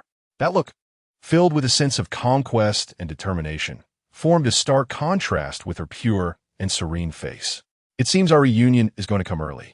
Then, Yu Sheng beamed a bright smile, her eyes returning to their clear and bright state. That playful little canine tooth peeked out again. Because she had something on her mind, Cancan woke up particularly early. She saw that Shen Xinghan's door was still closed, so she went into the kitchen. Although the poker-faced doctor still looked unlikable, he had helped her, so making him breakfast could be considered a way to repay him. Cancan thought as she tied on an apron, then smiled at her reflection in the cabinet glass and posed for a victory sign. Today is maid style. Let us get the kitchen look going. But when she turned around, she bumped into Shen Xinghan's concerned gaze. Dr. Shen, good morning. Cancan awkwardly waved with 2 fingers she had just extended, secretly wondering how this poker-faced doctor walked so silently. Suddenly appearing, was he trying to scare someone to death? Shen Xinghan stared at the apron Cancan was wearing and frowned. Are you going to make breakfast? Cancan quickly nodded with a smile. Yes, Dr. Shen, I mentioned it before. You work too hard. I should help share the burden. What do you make? What kind of question is that? Do you underestimate me? Cancan tilted her head, revealing a hint of disdainful smile. gesturing as she spoke. Let me put it this way. I should be considered a culinary genius who got delayed by the entertainment industry. Just for breakfast, I can make a dozen shapes of a fried egg. It's just a pity there are no molds here, which affects my performance. And there are no eggs. Shen Xinghan calmly reminded her. Sukin slapped her forehead. Oh right, I forgot. Here, besides people, the only one who can breathe is Xingzi. Unfortunately, Xingzi is a boy and can't lay eggs. Shen Xinghan couldn't help but sigh at how touching this logic was. Does a dog's inability to lay eggs have much to do with its gender? But unexpectedly, Cancan's complaints had just begun. Dr. Shen, how have you all managed over the years? Eating vegetables every day. You'll be malnourished sooner or later. No wonder you're so thin, and your complexion isn't great. Wait, that's not right. Team leader Zhou looks quite plump. Is it possible that leaders have special diets? Shen Xinghan didn't plan to waste time talking to the female star, opening the cabinet to prepare rice for porridge. But Cancan had already entered rant mode and wouldn't stop for a while. Sigh, I'll just think of it as losing weight. After this month, I can at least lose 5 pounds. Although I'm already very thin and photogenic. Shen Xinghan suddenly thought of something that might give him some peace. He turned to Cancan and said, we don't completely lack protein. From time to time, a spaceship comes from a space station to deliver supplies, including eggs, meat, and fruits. Calculating the time, it should be in the next couple of days. It's arriving soon. Wow, meat. Upon hearing the word meat, Cancan's eyes lit up, and she swallowed hard. That's great. When the time comes, this great chef will definitely show off my skills and let you all feast your eyes. Oh no, feast your appetites. Shen Xinghan gently shook his head, ignoring her excitement, and continued washing rice. But Cancan leaned closer to Shen Xinghan, stretching her little head and asking, Dr. Shen, what do you like to eat? I'll make a menu. Braised pork, sweet and sour pork, or pot-wrapped meat. I'm good at all of them. Seeing Shen Xinghan not responding, Cancan blinked and suddenly acted as if she realized something. Oh, you must be from the south. These are all northern dishes you're not used to. Then, braised pork with preserved vegetables. You should like that, right? I eat vegetarian. Shen Xinghan replied impatiently. You really are here to cultivate. Should I build a temple for you? Cancan mocked in her heart. In the end, it was still Shen Xinghan who made breakfast. Meanwhile, Cancan merely hovered around him, chattering away without doing anything. After setting the breakfast on the table, Shen Xinghan felt puzzled. Hadn't everything been clarified? Why was this female star still pestering him? Forget it. He probably would never understand what was going on in her mind. There was no need to waste brain cells on that. After breakfast, Zhou Ziqi and director Su Fong came to room 101 to hold meeting. Cancan glanced at Zhou Ziqi from the corner of her eye, secretly thinking, too scared to look at me, right? Feeling guilty for doing bad things, huh? Just wait and see how I bring you down. To be honest, at this moment, Zhou Ziqi felt a bit guilty upon seeing Cancan. After all, as the leader of the Tianwen team, he was over a decade older than her, and engaging in sneaky behavior behind her back was hardly honorable. He cleared his throat, deliberately avoiding Cancan's gaze, and said, I just received a notification from the space agency. The supply ship is about to arrive at Mars. On this ship, there's a senior female student from a space university coming from the space station. She will also be a resident and will film the reality show with everyone. Chapter 34, I understand, huh? Another trial resident? Cancan's eyes widened as she calculated in her heart that this meant there would be another person scoring her. She wondered if this newcomer would be easy to get along with. Sigh, she still hadn't settled things with Zhou Ziqi, and now there was another unknown factor. It seemed she really was experiencing a retrograde on Mars. At this moment, Director Su spoke up. Actually, having one more person participate in the reality show filming is a good thing for our program. The more people, the more plot lines and conflicts, which can attract the audience's attention. However, the arrangement for this living situation could be a bit difficult. Cancan then realized that the 5 rooms in 101 and 102 were already full with the participants. Now that there was one more person, if they were to live separately, it would definitely affect the filming. Director Su then turned his gaze to Cancan. The new trial resident is a female student from the Aerospace University. Cancan, what I mean is, since you're both girls, why not just share a room? Do you agree? Cancan was initially quite resistant to living with a stranger, but she didn't want the director to think she was being difficult, and she thought that living together would help build a relationship. So she put on a very happy face. I wholeheartedly agree. Anyway, my bed is big enough. I actually feel lonely by myself. Having a sister to keep me company would be wonderful. Ha ha ha. All right, since that's the case, it's settled then. Zhou Ziqi felt guilty towards Cancan and added, I'll have the staff bring in another bed, so you two won't have to squeeze onto one bed. Thank you. Team Leader Zhou, your care for me is truly thoughtful. Cancan emphasized the word care while smiling radiantly at the chubby middle-aged man. Zhou Ziqi naturally understood that the star was mocking him, and his face turned red and pale in turns. Meanwhile, Shen Xinghan found it somewhat amusing and slightly twitched the corner of his mouth. Cancan happened to glance in his direction and was puzzled, wondering if the emotionless doctor had just smiled. Director Su continued to arrange the day's filming schedule, since there's a new trial resident joining. Let's change today's filming to welcoming the new member. Just in time, we can film the scene of the spaceship landing. The audience will definitely want to see that. Su Fufang asked, Do we still need to go outside to Heaven's Dome? Director Su nodded. My plan is for everyone to go together to the place where the spaceship lands to welcome them. Of course, you two can choose not to go. After the new member joins the group, we can film you two then. Yes, we were thinking the same. Cheng Yi nodded in agreement. Soon, everyone was ready and boarded the small vehicle that could release oxygen. Kevin winked at Cancan. Cancan understood immediately and sat beside Zhou Ziqi with Kevin. Shen Xinghan sat on the other side of the same row. He wasn't particularly interested in this matter, but having heard the entire plan last night, he unconsciously glanced over. The vehicle drove along the flat and spacious road of Zhu Rome's home. Kevin suddenly pointed at a white dome-shaped building by the roadside and asked loudly, What place is that? It looks like a theater. Zhou Ziqi, sitting in front of him, had to smile and explain, That's right, that's the theater. However, there are no actors right now, and there's no performance. Sister. Kevin pushed Cancan again, winking as he shouted, Look, isn't that exactly like the opera house where you watched Turandot with Sister Carrie last time? Cancan almost couldn't hold back, thinking this guy was really good at making things up, let alone watching it with the diva. She hadn't even seen Turandot herself, but she quickly got into character. Yes, it really looked so similar. I remember that time. Sister Carrie had just finished filming Gone Girl, and she finally had some time to relax.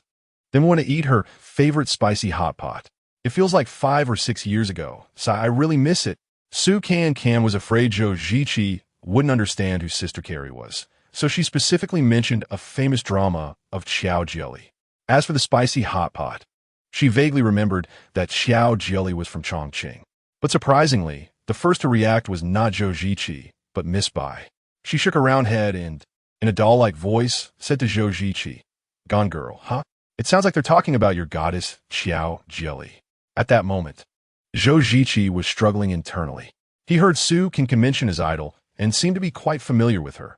His first reaction was excitement, wanting to ask more. However, when he thought of the little red heart incident, he felt a bit embarrassed to speak up. Unexpectedly, Miss Bai revealed everything for him. Cancan stared at Zhou Ziqi's back and suddenly noticed that the chubby team leader's ears had turned red. Wow, I didn't expect team leader Zhou to be a fan of Sister Carrie. Cancan deliberately said it loudly. Why didn't you say so earlier? I have a signed photo of Sister Carrie right here. As she spoke, she took out the prop she had prepared earlier from her pocket and waved it in front of Zhou Ziqi's eyes. Zhou Ziqi had originally planned to remain silent, but seeing the signed photo of his goddess swaying right in front of him, his eyes betrayed him and followed the photo. So when Cancan took the signed photo back, Zhou Ziqi's head had already turned around. Team leader Zhou, you don't really want it, do you? Cancan widened her innocent eyes. Actually, it's not that I can't give it to you. It's just that. Zhou Ziqi's chubby face had turned completely red, stammering, Miss Su, is there some concern? Cancan glanced in Shen Xinghan's direction and then pretended to sigh. At that moment, Shen Xinghan, who had already been spoiled, was watching the fun. When he saw Cancan suddenly looking at him, he hurriedly lowered his head. Team leader Zhou, Doctor. Shen told me yesterday that the person who didn't give me a little red heart wasn't him, but you. Cancan looked at Zhou Ziqi meaningfully. Zhou Ziqi scratched his head awkwardly, his face turning even redder. Miss Su, it's like this. I didn't mean to make things difficult for you. I know, I understand. Sukigan looked up at the ceiling of the car. When she looked back at Zhou Ziqi, her big eyes were already filled with tears. Yes, it was that kind of teary-eyed state, holding back, not letting them fall. Sukigan gave herself full marks for her acting at that moment. Zhou Ziqi had never seen such a scene and was completely bewildered. Miss Su, please, don't cry. Su Cancan, however, smiled through her tears, her smile both sorrowful and stubbornly strong. It's fine. It's just the company's arrangement. I understand. Her choked voice was perfectly controlled. Chapter 35. Assisting tyranny and forcing virtue into prostitution, however. Su Cancan's efforts to suppress her tears and feign strength left Zhou Ziqi at a loss. Oh, Miss Su, I truly feel guilty about this. But Su Cancan stubbornly waved her hand, interrupting Zhou Ziqi. Taking a deep breath, she said, how could someone like you, who has dreams of the stars and the sea, understand the dirty things in the entertainment industry? Forget it. If my future is ruined, then so be it. I came to terms with it last night. At worst, I've wasted my time at the Film Academy. All my efforts over the past few years, wasted. Let us just start over. Her voice choked, and her body trembled as she struggled to suppress her emotions. Shen Xinghan looked over and couldn't help but give a thumbs up for Su Cancan's acting. This actress really performed well. If he hadn't known the plot in advance, he might have been deceived as well. It seemed that Zhou Ziqi couldn't handle it. Sure enough, Zhou Ziqi widened his eyes and asked in surprise, what? Your future is ruined? Is it that serious? Su Cancan lowered her head and fell silent. Well, it's time for her peculiar assistant to make an appearance, Shen Xinghan thought. Sure enough, Kevin seized the opportunity and sighed dramatically, alas. What can I do if my sister refuses to submit to evil forces? She has this kind of temperament, preferring to lose everything rather than do dirty, sordid things. Dirty and sordid? Zhou Ziqi's brain clearly couldn't keep up. Su Cancan shot Kevin a glare and interrupted. Don't say any more. But Kevin, filled with righteous indignation, clenched his fists and insisted, no way. I have to speak out today. Don't say it. Su Cancan blocked him again. No, I insist on saying it. Don't say it. I will say it. Zhou Ziqi's head bobbed back and forth like a rattle drum, confused by their back and forth. He was already dazed, and now he was even more dizzy. Shen Xinghan simply turned to look out the window, fearing he might burst out laughing. According to the original script, after 3 refusals, Su Cancan finally relented. Sigh. Fine, if you want to say it, go ahead. Slap. Kevin slapped Zhou Ziqi on the shoulder. Unprepared, Zhou Ziqi swayed from the impact. Then, Kevin sighed again, tears shimmering in his small eyes. Sigh. Our company's boss has been coveting my sister's beauty, threatening and enticing her multiple times. Unfortunately, my sister is untainted by the mud, willing to give up resources to remain pure. This time, he used the threat of being shelved to force my sister to be a Mars test resident. Wait a minute. Zhou Ziqi spotted a clue. Miss Su is here to be a Mars test resident, not because she is a space enthusiast? Upon hearing this, Shen Xinghan bit his lip tightly, really on the verge of breaking down. Su Cancan quickly added, this isn't contradictory. Other artists in the company were afraid of the danger and refused to sign up. So the boss thought this was a way to coerce me. But he didn't expect that I actually wanted to go myself. So, I agreed right away. Right. Kevin also found his train of thought and continued. However, we underestimated it. He designed a task involving 18 stars. We thought if we worked hard to film the reality show, we could legitimately earn the stars. But who knew he colluded with team leader Zhou to secretly sabotage my sister? It's truly too sinister. Zhou Ziqi's face turned red again. This was clearly an insult to their boss, but it sounded like an insult to him as well. Kevin noticed Zhou Ziqi's embarrassment and added fuel to the fire. Team leader Zhou, do you think you're just assisting tyranny? No, your actions are no different from forcing virtue into prostitution. What? Zhou Ziqi's face turned pale this time. How did it come to this? In such a short time, he had become complicit in forcing virtue into prostitution. That label was too severe. Coincidentally, Miss Bai also chimed in, shaking her round head and sweetly explaining. Forcing virtue into prostitution means coercing virtuous women to sell. Zhou Ziqi, trembling, covered her mouth before she could say the last keyword. No. Is it really that serious? I am genuinely unaware.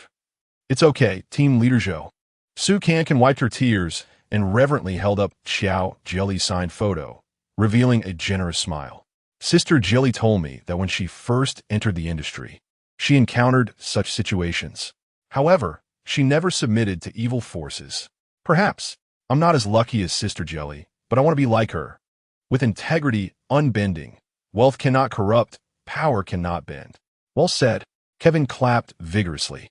Cancan then looked apologetically at Zhou Ziqi and said, So, I'm sorry, Team Leader Zhou, but I can't give you this signed photo. Because if Sister Jelly found out that I gave her photo to someone who forced me to do such things, she would be unhappy. Zhou Ziqi hurriedly waved his hands. No. Don't say that. I didn't force you to do such things. How could he still shake off this label of forcing virtue into prostitution? Cancan sighed deeply and said, Of course, Team Leader Zhou didn't know before, so you can't be blamed. Although you know now, you have your difficulties. It's fine. Huh? That sounds strange. Zhou Ziqi scratched his head.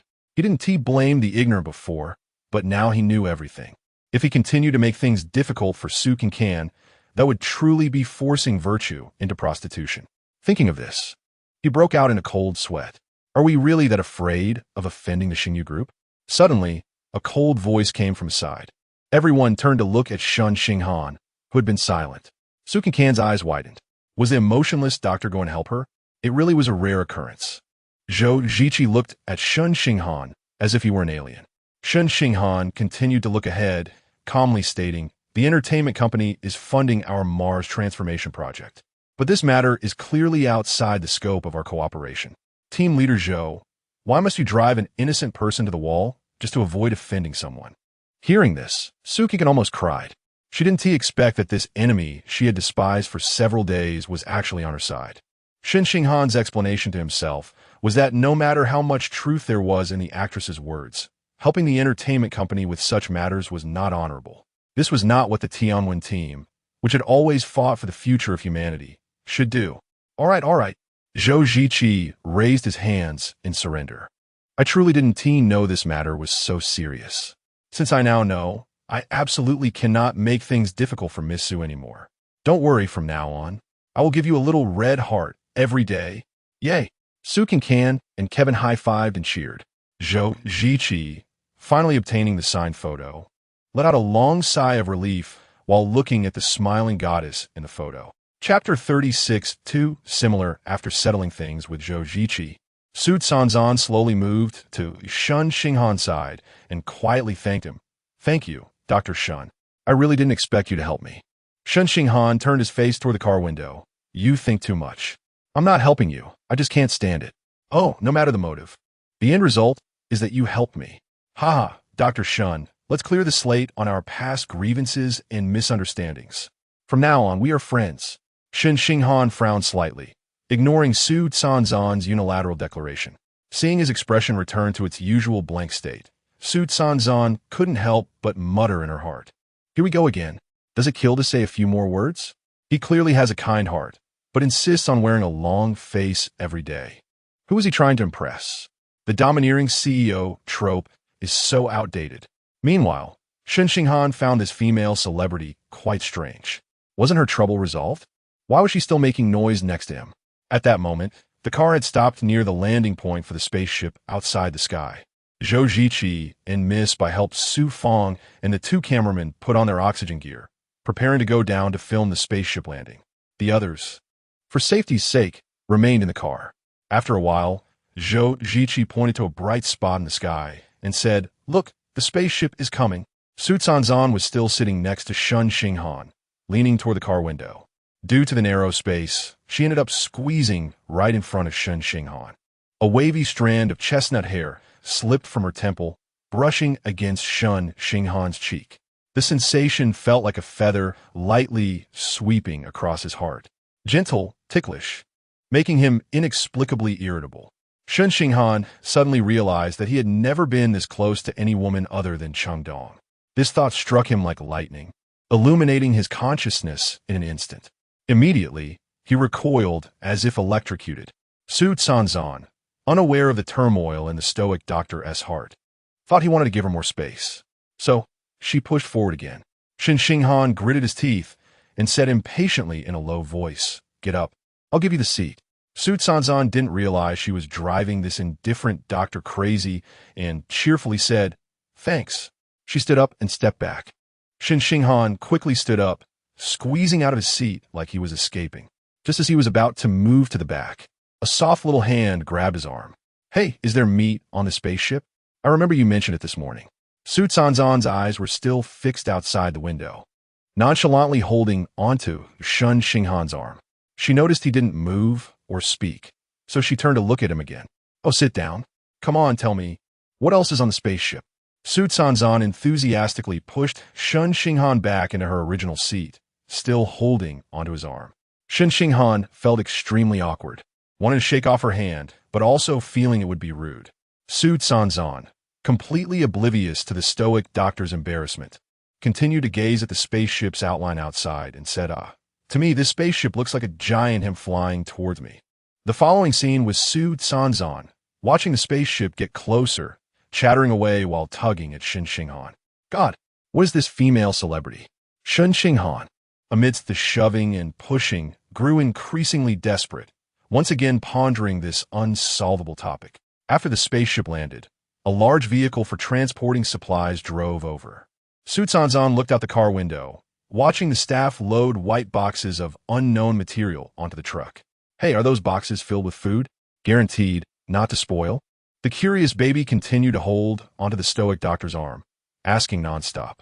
Shen Xinghan, feeling helpless, explained, "The meat is vacuum-packed, and the boxes you see have refrigeration and preservation functions, adjusting the temperature according to the different foods inside."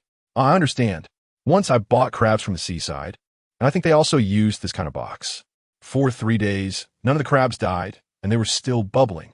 Hey, does this spaceship have seafood? I'm dying for the tender meat of big crabs." Su Sanzan swallowed hard and tugged at Shen Xinghan's arm again. Shen Xinghan frowned, not wanting to answer her question about crabs. But Su Sanzan's attention was immediately drawn to another matter. "Hey, she's coming down." The female student from the Aerospace University. Su Sanzan tugged at Shen Xinghan's clothes, continuing to be surprised. Look. Shen Xinghan, initially uninterested in any female university student, couldn't help but glance out the window at Su Sanzan's enthusiastic invitation. He saw a person in a white spacesuit, wearing a helmet, shaking hands with Zhou Ziqi. She seemed petite and somewhat familiar. Shen Xinghan shook his head lightly, feeling a bit self-deprecating. How could that be? He must be missing her too much. Then, the petite figure followed Zhou Ziqi and got into their car. "Let me introduce everyone. This is our new Mars resident," Zhou Ziqi said enthusiastically, taking off her helmet. "Her name is Yu Sheng, a student about to graduate from the Aerospace University. Moreover, she has outstanding grades and internship results, and has passed the qualification test to enter the Tianwen group. So, she will also be our new colleague." The girl also took off her helmet at this time, shaking her ponytail and revealing a bright smile to everyone in the car. Just as Shen Xinghan turned his gaze towards Yu Sheng, he was instantly dumbfounded.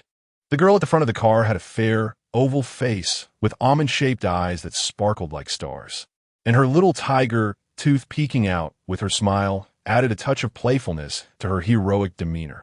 So similar, it was simply too similar. At this moment, Shen Xinghan could hear his own heartbeat. "Hello, everyone. My name is Yu Sheng. Please take care of me." Yu Sheng bowed slightly to everyone. As she straightened up, she seemed to casually glance in Shen Xinghan and Su Sanzan's direction. The smile in her eyes seemed to deepen. "What a pretty young lady. She seems like she'll be easy to get along with." Su Sanzan turned to look at Shen Xinghan. "She shouldn't make things difficult for me, right?" But at that moment, Shen Xinghan was staring blankly at Yu Sheng. Su Sanzan was stunned for a second, then covered her mouth and laughed, full of gossip. She gently nudged Shen Xinghan with her elbow and teased. "What? Is she your type? Haha, even a celestial being has feelings? Hey, watch out. Your eyes are going to pop out." Chapter 37, Are We Not Friends? Su Cancan's reminder pulled Shen Xinghan back to reality. He realized that he had been staring at the young girl for too long, which was inappropriate, so he lowered his head. Zhou Ziqi began to introduce the people in the car to Yusheng. The first was Shen Xinghan. Yusheng, come. This is Shen Xinghan, Dr. Shen. He is an important member of our Tianwen team and also a botanist. The flowers, plants, and some vegetables in this your own garden were all planted by him. Yusheng walked in front of Shen Xinghan, looking very excited. She opened her mouth, but before she could speak, she deeply bowed. Shen Xinghan hurriedly stood up. Dr. Shen, I have heard your story for a long time, especially your love story with Ms. Cheng Dong. It really moved me.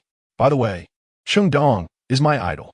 It's because of her that I aspire to apply to the Aerospace University and to join the Tianwen team. Also, I actively applied to participate in this trial living activity because I wanted to meet her parents, Professor Cheng and Professor Su, and of course you.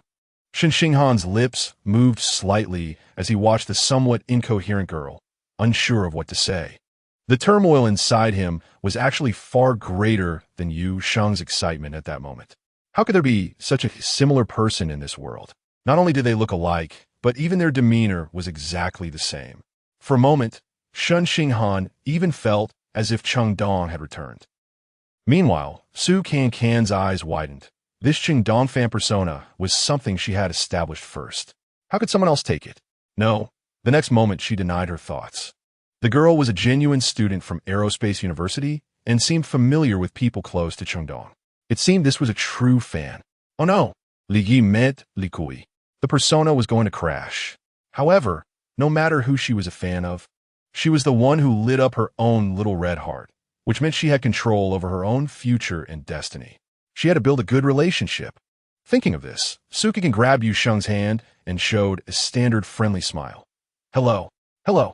Let me introduce myself. My name is Su Cancan, a ordinary artistic worker. She not only introduced herself, but also humbly downplayed her status. Yu Sheng was originally waiting for Shen Xinghan's response, but was unintentionally interrupted by Su Cancan. She turned her head, smiled at Su Cancan, and said hello. Su Cancan then pushed Shen Xinghan. Hey, Dr. Shen, you should change seats. The two of us girls need to sit together. Shen Xinghan was still stunned and felt relieved upon hearing Su Cancan's words. He mechanically nodded to Yu Sheng and then moved to sit in the back seat. Yu Sheng had not reacted yet when Su Cancan enthusiastically pressed her down beside her. Su Cancan continued to enthusiastically say, You're Yu Sheng, right? Oh, what a beautiful name. You may not know, but we are roommates. Since we are both girls, Team Leader Zhou arranged for us to live in the same room. This is fate. Ha ha ha.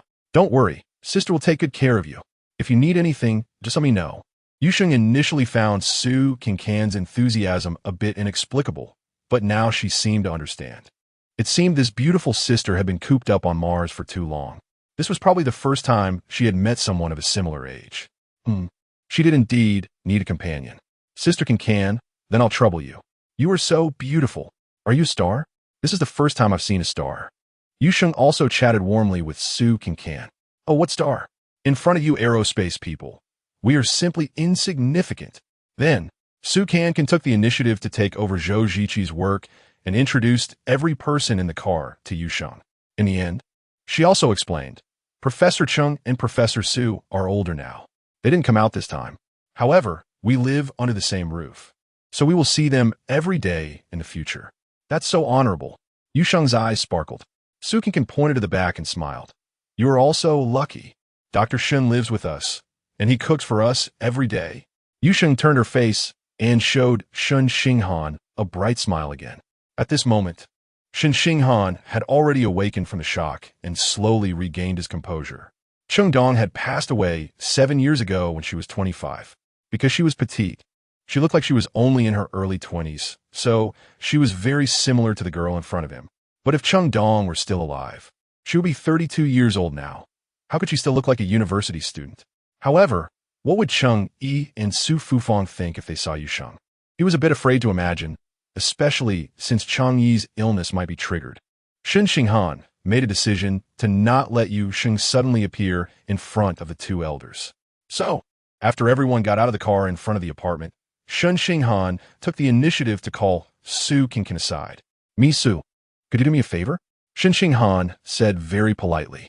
Su Cancan was initially taken aback, then she laughed. Did I hear wrong?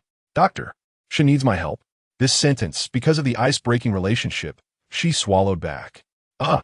Shen Xinghan's face turned slightly red as he suddenly remembered what Su Cancan had said before. Did you not say we are friends? Su Cancan's eyes widened even more. Did this poker-faced doctor take the wrong medicine? She remembered when he said this. He had a reluctant expression. However, the more friends, the more paths. Besides, she had indeed received a lot of help from him. It might come in handy later. Not a loss, not a loss. Yes, we are friends. Just let me know what you need me to do, even if it means going through fire and water. It wasn't that serious. Shen Xinghan quickly stopped her vivid imagination. I just want you to take Yu Sheng outside for a stroll. Stroll? Su Cancan turned to look at Yu Sheng, who was still waiting for her, with a confused expression. She just got off the spaceship and must be very tired. Why not let her rest quickly instead of strolling around? There will be plenty of time to stroll in the future. I know, but this matter is really important. I don't know how to explain it to you. Shen Xinghan furrowed his brows tightly. Just stay nearby for a while. Just give me 10 minutes. After 10 minutes, you can take her back to the room. Please, Miss Su. Su Cancan could see from Shen Xinghan's expression that this matter was likely very important. And this poker-faced doctor didn't have her ability to talk smoothly, which made him quite nervous. Okay, since you don't want to say, I won't ask. It's just taking a newcomer for a stroll, right? Leave it to me. Shen Xinghan sincerely said to Su Cancan. Thank you. Oh, what are you being so polite for? We are friends. She playfully punched Shen Xinghan's shoulder with her small fist. This action also marked the official friendship between the two. Shen Xinghan frowned, but the next second he felt relieved. Friends are friends. This female star didn't seem so annoying anymore. Chapter 38. Why should women make things difficult for other women? Su Cancan indeed brought Yu Sheng to the small park near the apartment, as requested by Shen Xinghan. Yu Sheng, just like when Su Cancan first entered Zhu Rong's home, was full of curiosity about everything around her. Her eyes wide open as she looked at the flowers and plants, her lips involuntarily curling up. Wow, these plants really look like they grow on Earth. These must be cultivated by Dr. Shen, right? He's so amazing. How did he manage to do that? Oh, what's so amazing about that? He has an experimental field outside the heavens. Moreover, that's the third step of the Mars terraforming project. If it succeeds, we can get rid of this dome. Su Cancan suddenly found a sense of superiority in front of the newcomer. After saying that, she found it amusing that she felt a bit proud of that emotionless doctor. An experimental field outside the heavens? Yu Sheng's eyes widened in disbelief. That's impossible. The temperature difference on Mars is extremely large, and the soil isn't suitable for Earth plants to grow. It's impossible to achieve that. Su Cancan patted her shoulder, putting on a look that said, you've never seen the world. Don't be so surprised. In fact, nothing is impossible. Dr. Shen put a greenhouse over the experimental field.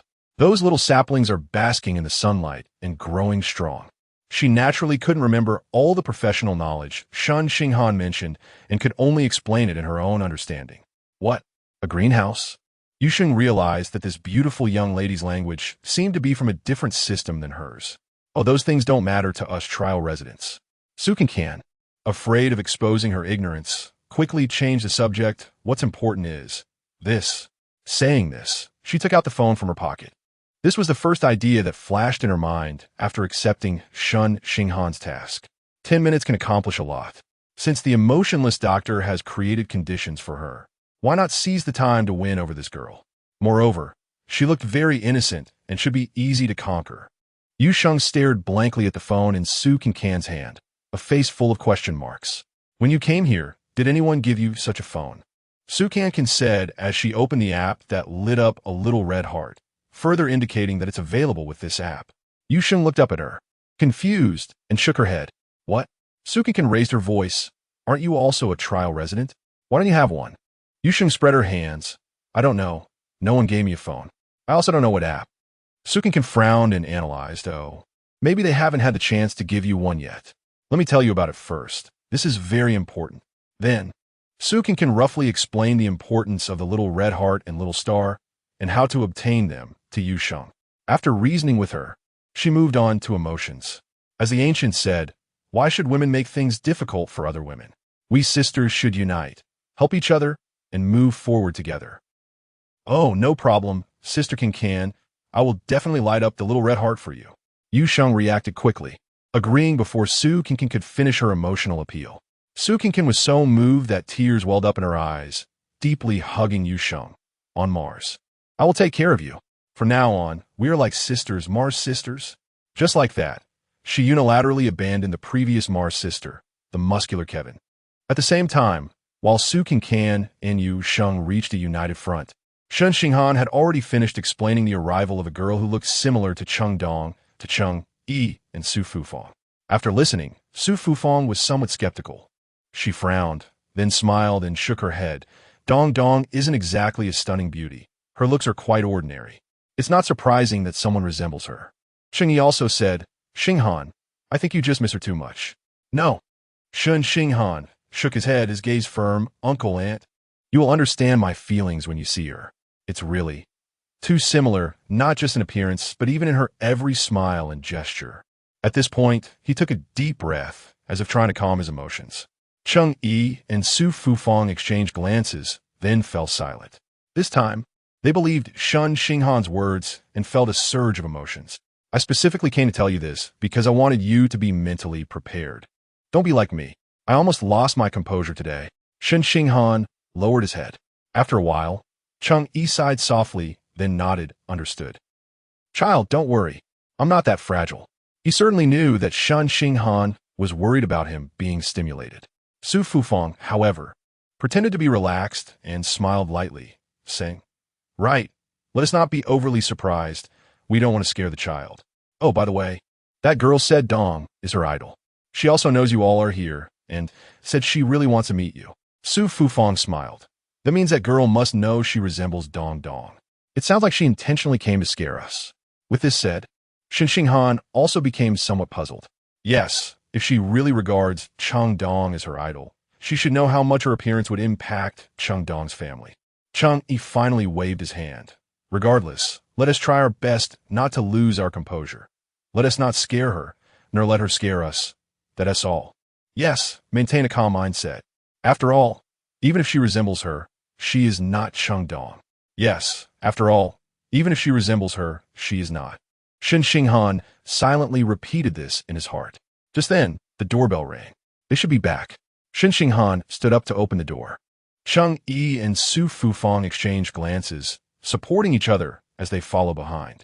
But as soon as the door opened, a small cream-colored figure suddenly sprang out, rushing in front of Shen Xinghan, barking wildly at the people outside. Xingzai, what's wrong? It's me. Su Cancan entered first, squatting down to try to calm Xingzai. But clearly, Xingzai's target was not her.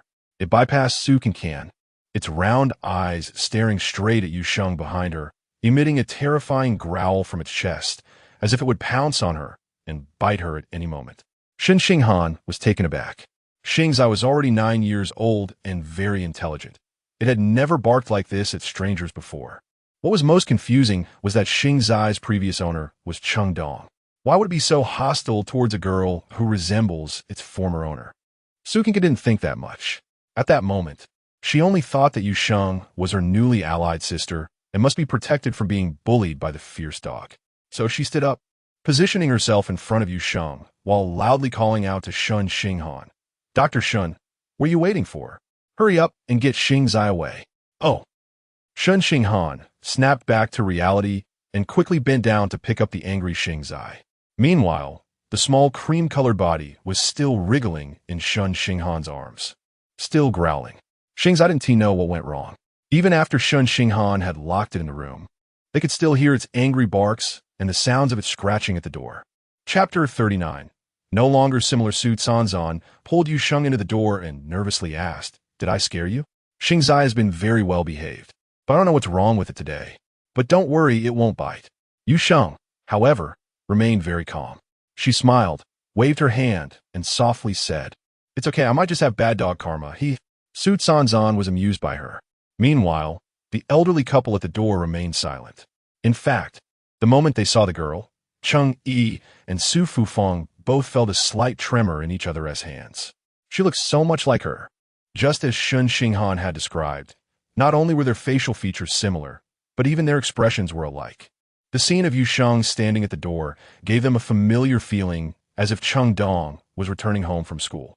Just as they were about to lose their composure, Xingzai suddenly dashed out and began barking wildly, instantly dissipating that sense of familiarity. Xingzai was a stray dog that Chengdong had picked up. They remembered when Chengdong first brought it home. It was a small, thin creature, trembling and curled up, only close to Chengdong and not to anyone else. Whenever Chengdong was home, Xingzai would follow her closely, never leaving her side. So, it wouldn't bark angrily like that at Chengdong. Therefore, no matter how similar, it was still not the same. The elderly couple exchanged glances, understanding each other's feelings without a word. Meanwhile, Su Cancan was completely unaware of their moment of turmoil and enthusiastically introduced Yu Sheng to them. Uncle Cheng, Auntie Su, we have a new member among our Mars residents. Let me introduce her.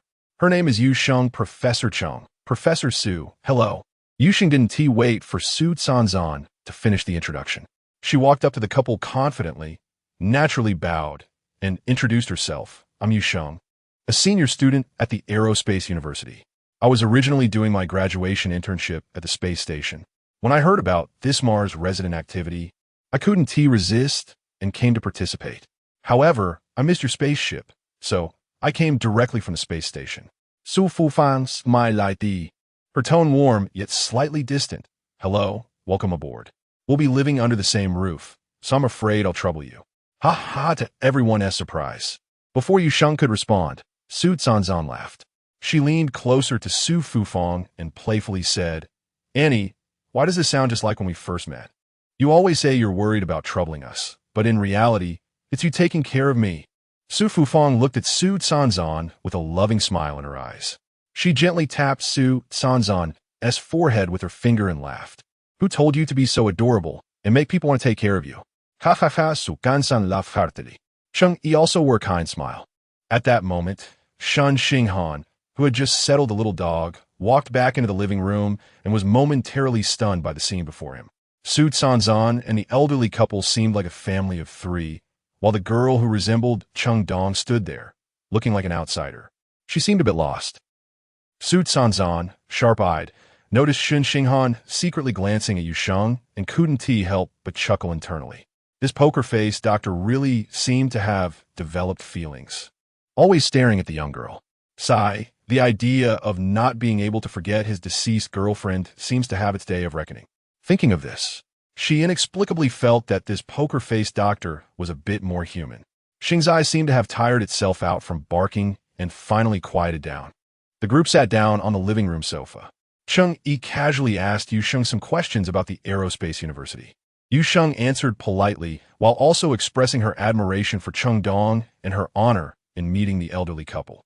However, Cheng Yi and Su Fufang's reactions remained subdued.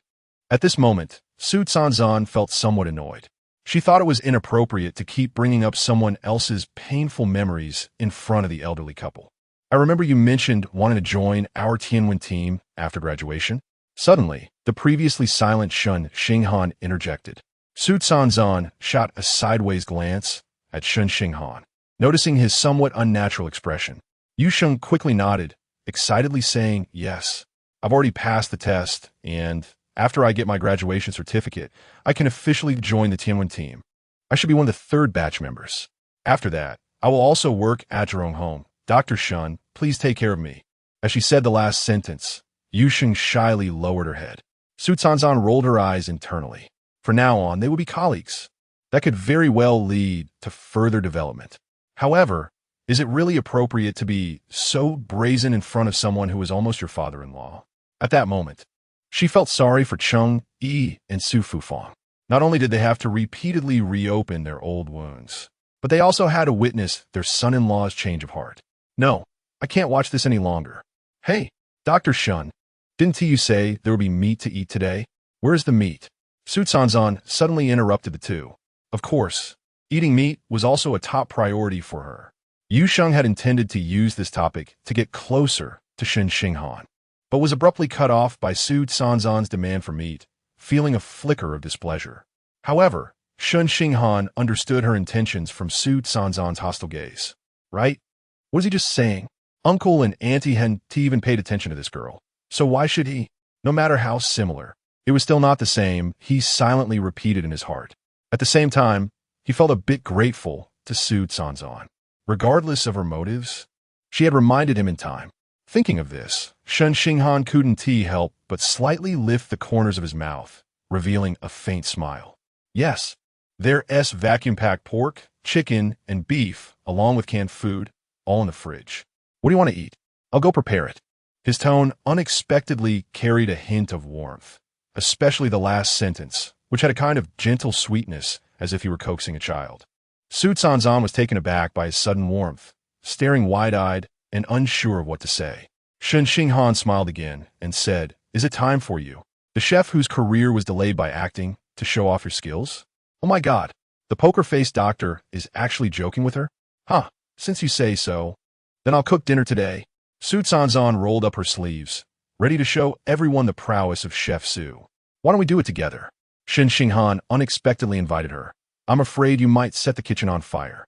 Su Cancan's fighting spirit was instantly ignited, and she jumped up. "Hey, who do you look down on?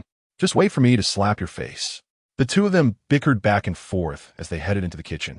Yu Sheng watched their retreating figures, her gaze growing deeper. Chapter 40, The Taste of Chengdong. As soon as Su Cancan entered the kitchen, she began to tease Shen Xinghan. "Hey, haven't you always been unable to forget your old love? Why are you losing your mind when you see a female college student?" Shen Xinghan opened the refrigerator and took out several vacuum-sealed bags. But he didn't respond to Su Cancan's words. "What kind of meat do you want?" he asked casually. Su Cancan swallowed, temporarily retracting her sense of justice to condemn a scumbag. She pointed at a bag, her eyes lighting up. "Wow, there's spare ribs." Sure enough, when it came to food, she forgot everything. Shen Xinghan felt a small sense of pride in successfully diverting the attention of the female star. "Yes, pork chops. We can add some spinach to make soup." Su Cancan shook her head vigorously at the spare ribs. "Of course, it has to be sweet and sour ribs. Sour and sweet, juicy and tender. Ah, it's simply mouth-watering." Shen Xinghan pressed his lips together and seemed to smile lightly. "No matter how you look at it, it's your chin that is going to be drooling." "Then let us wait and see if you're drooling after I make it," Su Cancan said as she grabbed the bag of spare ribs, adding, "Contribute that jar of white sugar of yours. Okay, just be careful with it, this sugar." "I know." Su Cancan impatiently interrupted him, gritting her teeth. "It's not easy to grow beets on Mars, and extracting white sugar from beets is also very difficult. A small jar of sugar embodies countless wisdom and sweat from your Tianwen team. Before I eat a piece of sweet and sour ribs, I must sincerely thank you all for providing me with food." All right, I'll go get it. Use it as you like." Shen Xinghan quickly walked to the kitchen door. But just as he pushed the door open, a petite figure bumped into him, startling him to step back. "Sorry, Dr. Shen." Yu Sheng's small face turned bright red. "I wanted to help Sister Cancan cook." "Oh." Shen Xinghan awkwardly lowered his head. I'll go get the sugar. You can come in." After saying that, he stepped aside to make room in the narrow space. Yu Sheng lowered her head and squeezed past him. Just as the two brushed past each other, Shen Xinghan suddenly caught a whiff of a familiar floral scent. It was the scent of gardenias. Shen Xinghan felt that the aroma instantly burst open the dam of memories in his mind. That midsummer night, even the evening breeze was sweet. Chengdong was sitting on a stone bench in the yard with a book in her hands. She had just taken a shower, and her hair was still a bit damp. "What perfume are you using? It smells so good." Shen Xinghan lazily leaned beside her, gazing at her dreamily. Chengdong tapped his head with the book in her hand, laughing. "I never use perfume. It must be the scent of my shampoo." The one I use today should be gardenia scented. Do you like gardenias?"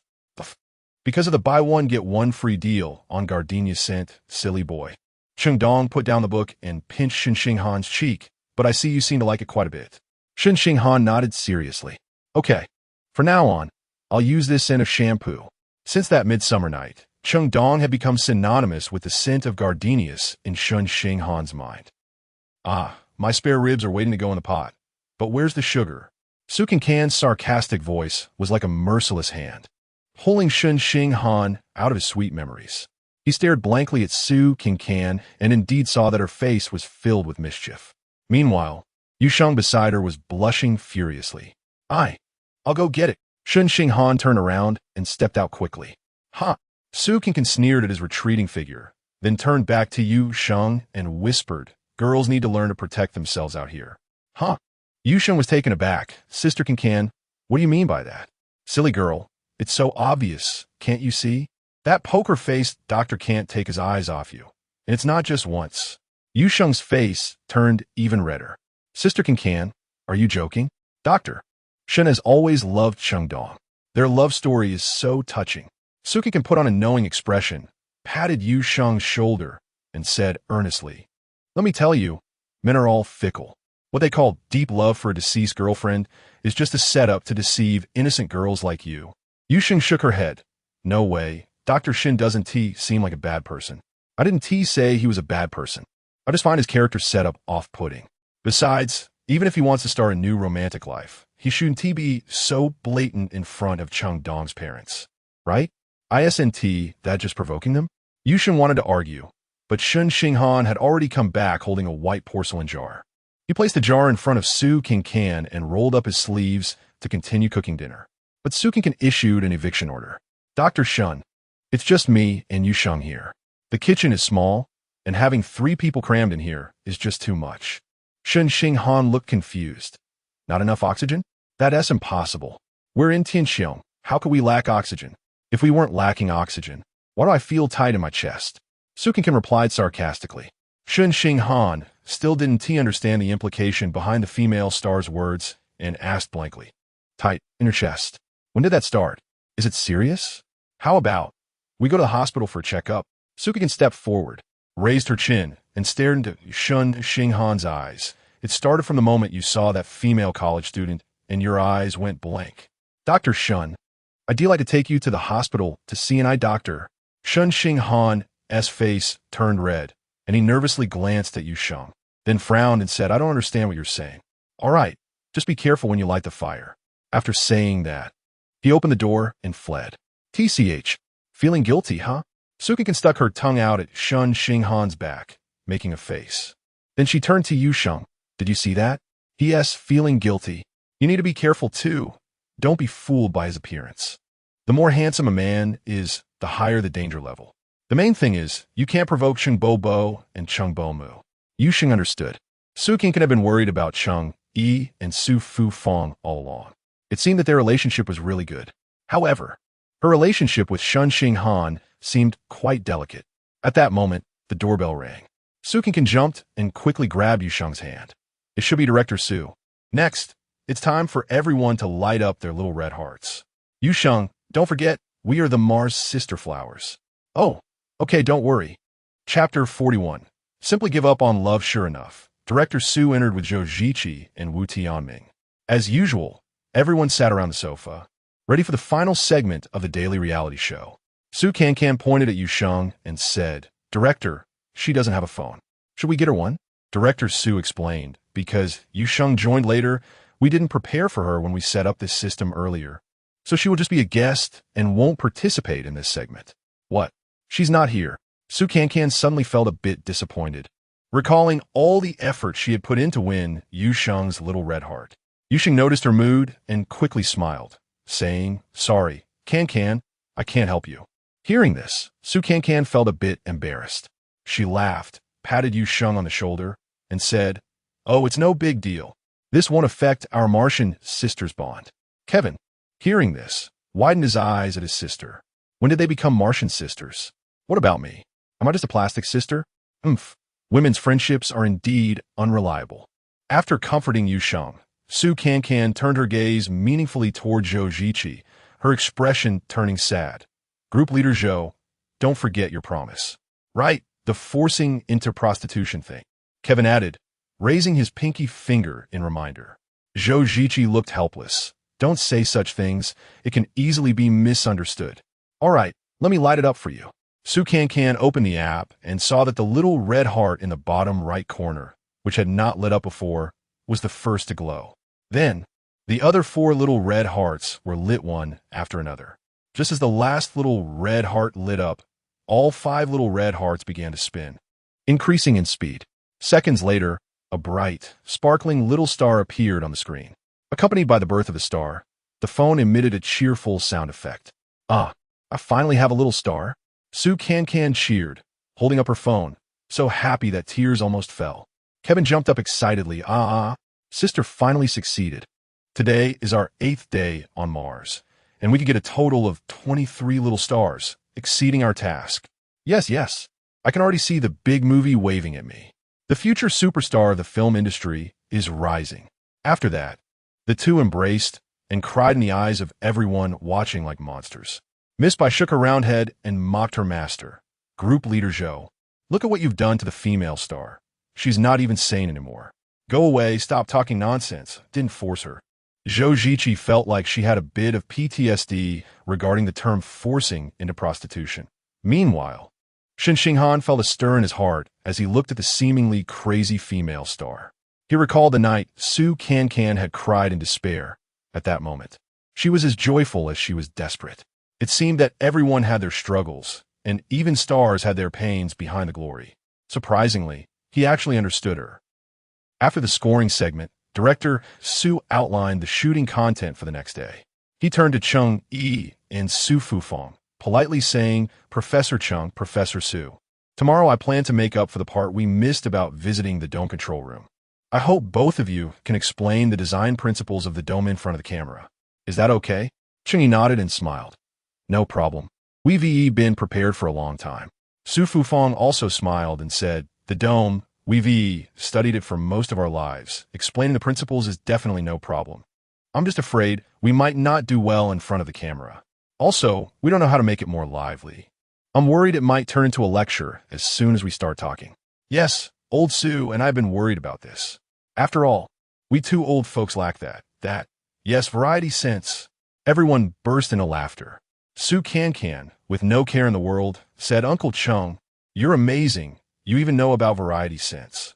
Cancan, we just can't perform like you do. Cheng Yi added. How does it feel? This isn't a compliment. Is it? Su Cancan scratched her head innocently. Everyone laughed again.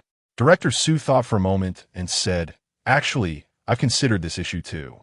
When Dr. Shen was explaining the experimental field, I felt the same way. You are all academics, and when you speak, there are too many technical terms that the audience might not be able to digest. But this is not something that can be solved in a short time. Then how about this, director? Why not write a script for us? And we'll just follow that. Cheng Yi suggested. Director Su quickly waved his hand. I can't write that script. I don't understand the principles of the dome. Whatever I write will definitely have flaws. At that moment, Yu Sheng, who had been silent, spoke up. I have an idea.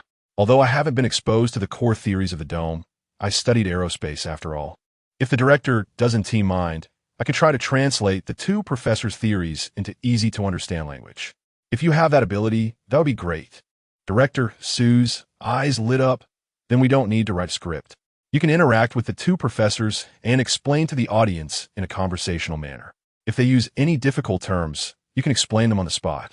This way, the audience will find it easier to accept. Okay, I'll give it a try. After Yu Sheng finished speaking, her gaze unconsciously drifted toward Shen Xinghan, who was looking down, lost in thought. At dinner, Su Cancan successfully brought her signature sweet and sour ribs to the table. She lowered her head to smell them and then exaggeratedly gave a thumbs up. Delicious. It's really too fragrant. Simply a delicacy. After saying this, she picked up her chopsticks and placed a piece of sweet and sour rib into everyone's bowls. However, her delicacy was rejected by Shen Xinghan. Thank you, I don't eat. Seeing his unapproachable expression, Su Cancan got a bit angry. Dr. Shen, I know you're a neat freak, but this is a public chopstick. I haven't used it. No, I'm vegetarian, Shen Xinghan calmly explained. Yu Sheng, who was chewing on a rib, secretly glanced at him with a hint of confusion in her eyes. Su Cancan realized she had misunderstood. She vaguely remembered that this stoic doctor had mentioned he was vegetarian. Oh, then you won't be able to enjoy this delicacy. How unfortunate. But Su Fufang was stunned. She stared at Shen Xinghan in surprise. You used to eat meat? What did you switch to vegetarian? Oh, it's like this, Shen Xinghan patiently explained. When we first arrived on Mars, the living conditions were quite difficult. At that time, the spaceship's speed was not as fast as it is now, and transporting supplies from Earth to Mars was not so convenient. We could barely eat meat once a year, so gradually I got used to it. Hearing this, Su Cancan forcibly placed that piece of rib into Shen Xinghan's bowl and said boldly, "You couldn't eat it before, but now you can, so just eat it. Why suffer when there's delicious food?" But Shen Xinghan simply pushed his bowl aside. "I really don't want to eat now." "Huh. You're not here to build a home on Mars. You're clearly on a spiritual journey." Su Cancan glanced at Yu Sheng and couldn't help but mock. "I think you might as well give up on love too. Stop staring at others all day." Chapter 42. Not enemies. Not gathered. The family that Su Cancan referred to was, of course, Yu Sheng. However, as soon as she said it, she regretted it. Damn it. She was originally most afraid of making Uncle Cheng and Aunt Cheng sad. So why did she bring up such an inappropriate topic in front of them? Shen Xinghan understood as well. He nervously glanced at Yu Sheng, then turned to Su Cancan with a stern face. "What nonsense are you talking about?" Su Fufang and Cheng Yi, on the other hand, were confused. The two exchanged glances and then looked at Su Cancan in unison. "Cancan, who do you think Xinghan is always staring at?" Su Fufang asked. Su Cancan was taken aback, quickly calculating in her mind, trying to backtrack, and then exaggeratedly laughed. "Ahaha. Who else could it be? Of course it's me. Who could resist looking at someone as beautiful as me?" Shen Xinghan also noticed that Su Cancan was trying to cover up. Naturally, he didn't want to provoke Cheng Yi and Su Fufang, so he went along with her words. "Aren't you stars? Meant to be looked at?" Su Cancan froze for a moment. When did this stoic doctor become so in tune with her? Cheng Yi and Su Fufang were even more confused. Hadn't these two been bickering all the time? But now it seemed there was a hint of flirtation. Could it be that the misunderstanding was cleared up and they had turned into playful enemies? "Xinghan, do you like Cancan?" Su Fufang tentatively asked. Shen Xinghan, who was sipping soup with a spoon, choked on his soup upon hearing this question and began to cough uncontrollably. Seeing his embarrassed appearance, Su Cancan laughed heartily. Look at you getting scared. Don't worry. I have thousands of fans who like me. You're not one of kind." Shen Xinghan was still coughing violently, his fair face turning bright red. Su Fufang quickly patted his back while muttering, "You young people, I really can't understand you." Cheng Yi shook his head and said, "I don't understand either. But it's good that you two aren't bickering." Yu Sheng kindly poured a glass of water for Shen Xinghan. When Shen Xinghan took the glass, he merely said a dry thank you without daring to lift his head. Next, Shen Xinghan decided to remain silent during the meal and not engage with the female star anymore. Su Cancan also focused on eating the sweet and sour ribs that she had been dreaming of. After dinner, Yu Sheng first went to the old couple's room to rehearse her explanation of the principles of the sky. When she returned, she saw Su Cancan helping her set up the bed. "Cancan, you don't need to bother. I could do it myself." "Oh, it's no trouble." Su Cancan eagerly helped Yu Sheng set up the bed, speaking in a tone of someone with experience. "The conditions on Mars aren't as good as on Earth. The bed is hard, and the pillow isn't very comfortable. Fortunately, we have a separate bathroom to take showers. On my first day here, I stayed in a base that had a public bathhouse. It was terrifying." "Base?" Yu Sheng paused her actions, widening her eyes. "Are you talking about the Tianwen team's base?" "Yeah. You wouldn't want to go there, would you?" Su Cancan looked disdainful. "There's nothing fun there.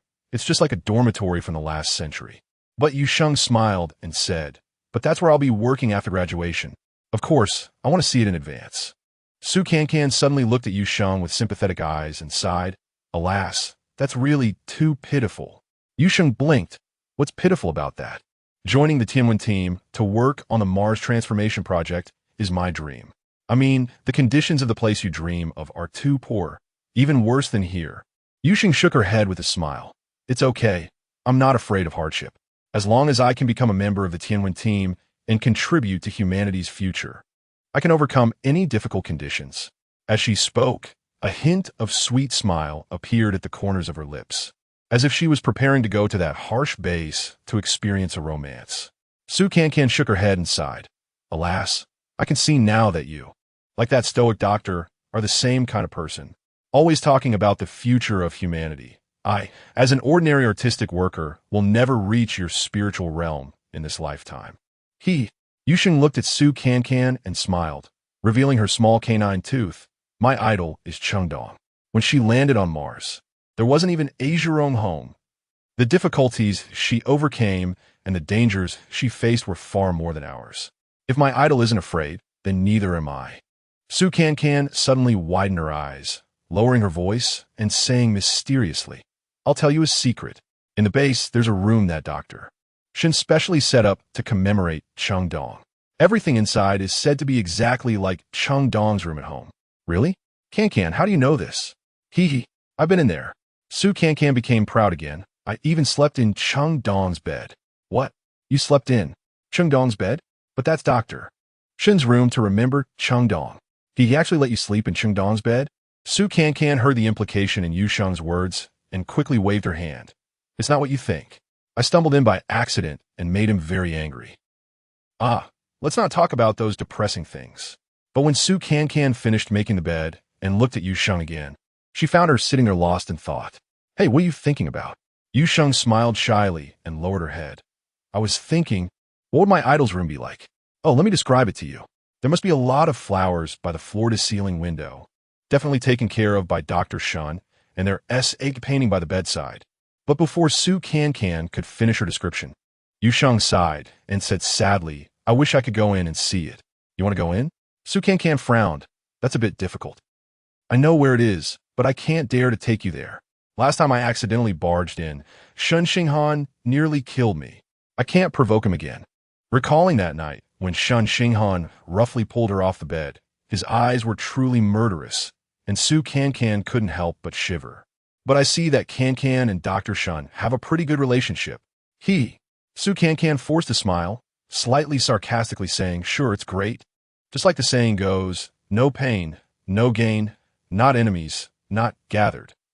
Cancan, team leader Zhou said that after we finish the filming task tomorrow, he will take me to the base to meet other colleagues. Why don't you come with me? Even if you just take me to the door of that room, that would be great. Yu Sheng looked at Su Cancan eagerly. What is it about this girl that makes other girls want to cherish her? Su Cancan felt her heart soften under Yu Sheng's gaze and unexpectedly agreed. No problem. I'll take you. But we have to agree, we'll just stand at the door. Absolutely no thoughts of going inside. I'm really afraid that stoic doctor will kill me. Okay, thank you, Cancan.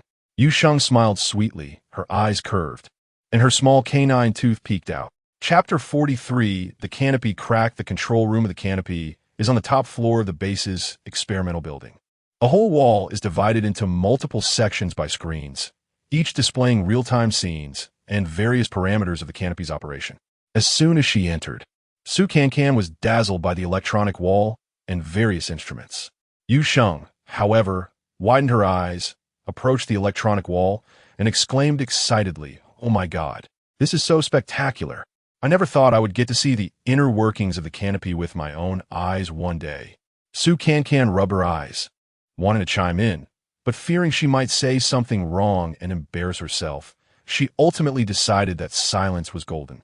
After a brief introduction, Zhou Ziqi smiled at Cheng Yi and Su Fufang and said, We only know how to operate this system, and for the specific operating principles, we need the two professors to explain. Director Su waved at Yu Sheng.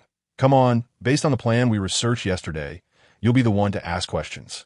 If you encounter some difficult terms or concepts, please explain them too. Okay. Yu Sheng took a deep breath and smiled as she walked up to the two professors. After dinner yesterday, Yu Sheng had rehearsed with the elderly couple and discussed some questions, so the filming went very smoothly this time.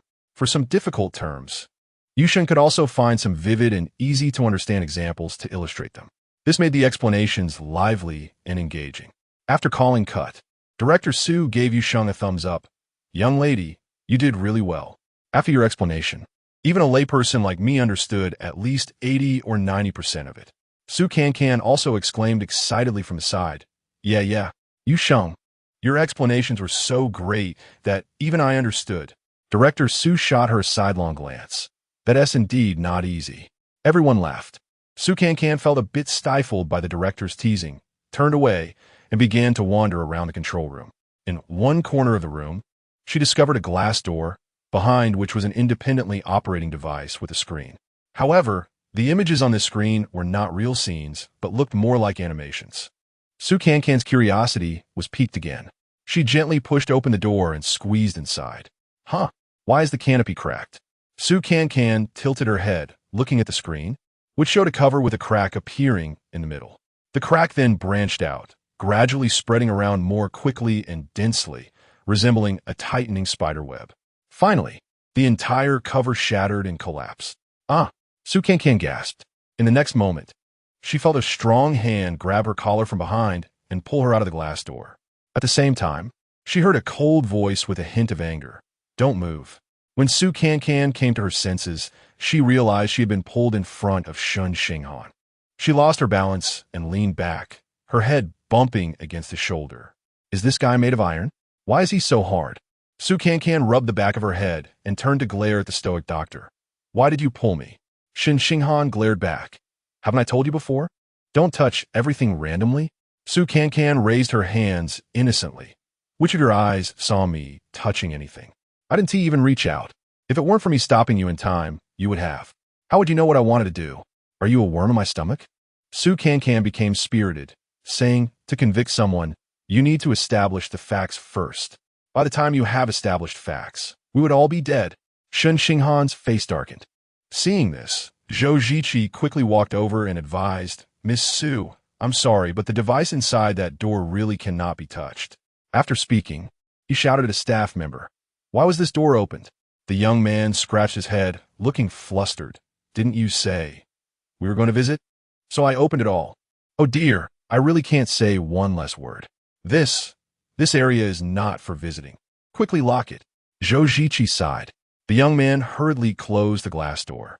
Then he pressed some mechanism, and with a ding, the door was locked. But the more they said not to touch it, the more Su Cancan's curiosity was piqued. What exactly is the device behind the glass door? Why can't they visit? Also, what did the stoic doctor mean when he said that by the time they had established facts, they would all be dead? With her mind full of questions, Su Cancan pushed aside her anger at Shen Xinghan. Turning around, she saw Yusheng also peering into the glass, seemingly just as curious.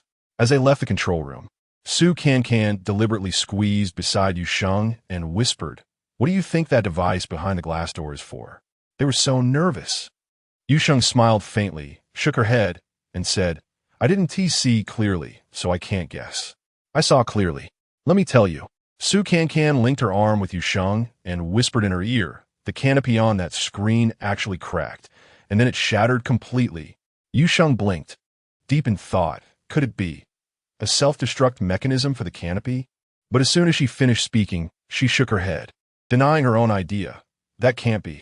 How could the Zhurong home that was built with so much effort be destroyed? I understand. Su Cancan suddenly realized, recalling what Dr. Shen had mentioned during their visit to the experimental field last time. The Mars transformation project is to be carried out in 3 steps. The final step is to exit the canopy and truly live freely on Mars. By that time, the canopy won't be needed anymore. Oh, Yusheng furrowed her brows and nodded. If that's the case, it does seem possible. Su Cancan thought for a moment, but then laughed carefree. Oh well, that 1T happened for many, many years. We probably 1T make it in this lifetime. Why worry about it? Yusheng also smiled. At this moment, Zhou Ziqi approached and called out to Yusheng. Yusheng, since you're here at the base, let me introduce you to your future colleagues. Once you officially join the Tianwen team, everyone will be familiar with each other. Great. I really want to meet them. Yusheng beamed with a sweet smile, feeling excited at the thought of this being her future workplace. Su Cancan remembered the agreement with her Mars sister last night and perked up. Yusheng, I'll go with you. Yusheng naturally nodded, sure. Seizing the opportunity when Zhou Ziqi was paying attention, Su Cancan winked at Yusheng. Chapter 44 Long-lasting feelings are a good thing. Zhou Ziqi first settled the trial residents and the program staff in the conference room to rest. And then he took Yusheng to greet the Tianwen team. Yusheng was very humble and polite, addressing everyone as senior and bowing repeatedly. Everyone had a very good impression of her. Following behind, Su Cancan can't help but recall her own dual-faced behavior when she first arrived, feeling a bit ashamed. Sigh. I actually complained in front of everyone that this place was a ghost town. I was so silly I couldn't even pretend. No wonder the poker-faced doctor disliked me so much. Looking back, I even find myself a bit annoying at that time. Thinking of Shen Xinghan, Su Cancan subconsciously looked for his figure in the crowd. Huh? Where did he go? He clearly didn't stay in the conference room just now. Just as she was searching for Shen Xinghan, Yusheng had already greeted everyone in the Tianwen team. Team leader Zhou, can I take a look around the building? Yusheng asked Zhou Ziqi shyly. I promise I won't touch anything. Zhou Ziqi smiled. This building is everyone's dormitory. There's nothing you can't touch. It's good to take a look and understand the living environment for the future. But I'm afraid that after you see it, you'll find the conditions too harsh. Yusheng quickly waved her hand. Of course not.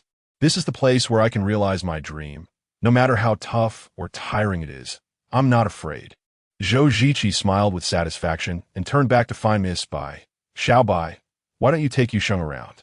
Sukin naturally understood Yusheng's intention. She wasn't really interested in the living environment. She wanted to go to Chengdong's room. With that thought, she affectionately put her arm around Yusheng's shoulder and said to Zhou Ziqi, I'll accompany her. No need to trouble Miss Bai. You? Zhou Ziqi felt an ominous premonition seeing this female star. I've stayed here for a night too. I'm quite familiar with it. Sukin added, Team leader, Zhou won't discriminate against me, right? Zhou Ziqi was somewhat afraid of her now. He thought that she had already triggered the only taboo in the dormitory. So there shouldn't be any more issues, and he nodded in agreement. He and Miss Bai went back to their own tasks.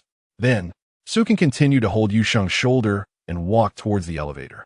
Just at that moment, Director Su Fong poked his head out of the conference room and called her. Sukan, come here for a moment. Let us discuss the live broadcast. Sukin turned around with a puzzled expression. Live broadcast? What are we live broadcasting? Selling goods? Director Su frowned. Selling what? What can you sell here? Martian specialties? Sukan smiled wryly. Director, you know that someone like me, a not-so-famous little star, can't get roles and has to rely on live broadcasting to make a living. But what did you just say about live broadcasting? Broadcasting from Mars? Who is going to watch? She glanced at the Tianwen team members, realizing that the only audience on Mars would be them. However, they didn't seem like the type to enjoy watching female stars live broadcast. For the audience on Earth, Director Su said loudly, I just received instructions from Earth that a network communication will be open between Mars and Earth tomorrow night. At that time, we can achieve video live broadcasting through the space station's signal transmission. This opportunity is rare, and the higher-ups of the company are very concerned about it. This is also your first appearance before the Mars reality show airs. A warm-up, I'd say. Hurry over, and we'll discuss the specific process. While Sukin was still in a daze, Kevin rushed over in small steps, pushed her, and said with a wink, Sister, this is your first appearance in front of the audience as a Mars trial resident. This live broadcast will attract global attention. Sukin widened her eyes and instinctively covered her mouth. That's right, this would be the most watched live broadcast for her, this 18-line little artist. The success or failure of this live broadcast would determine whether her Mars journey could open a brilliant star path for her. So, success is the only option. All right, I'm going now. Sukin shook off Yusheng's hand and rushed toward the conference room. Cancan's sister. Yusheng weakly called from behind.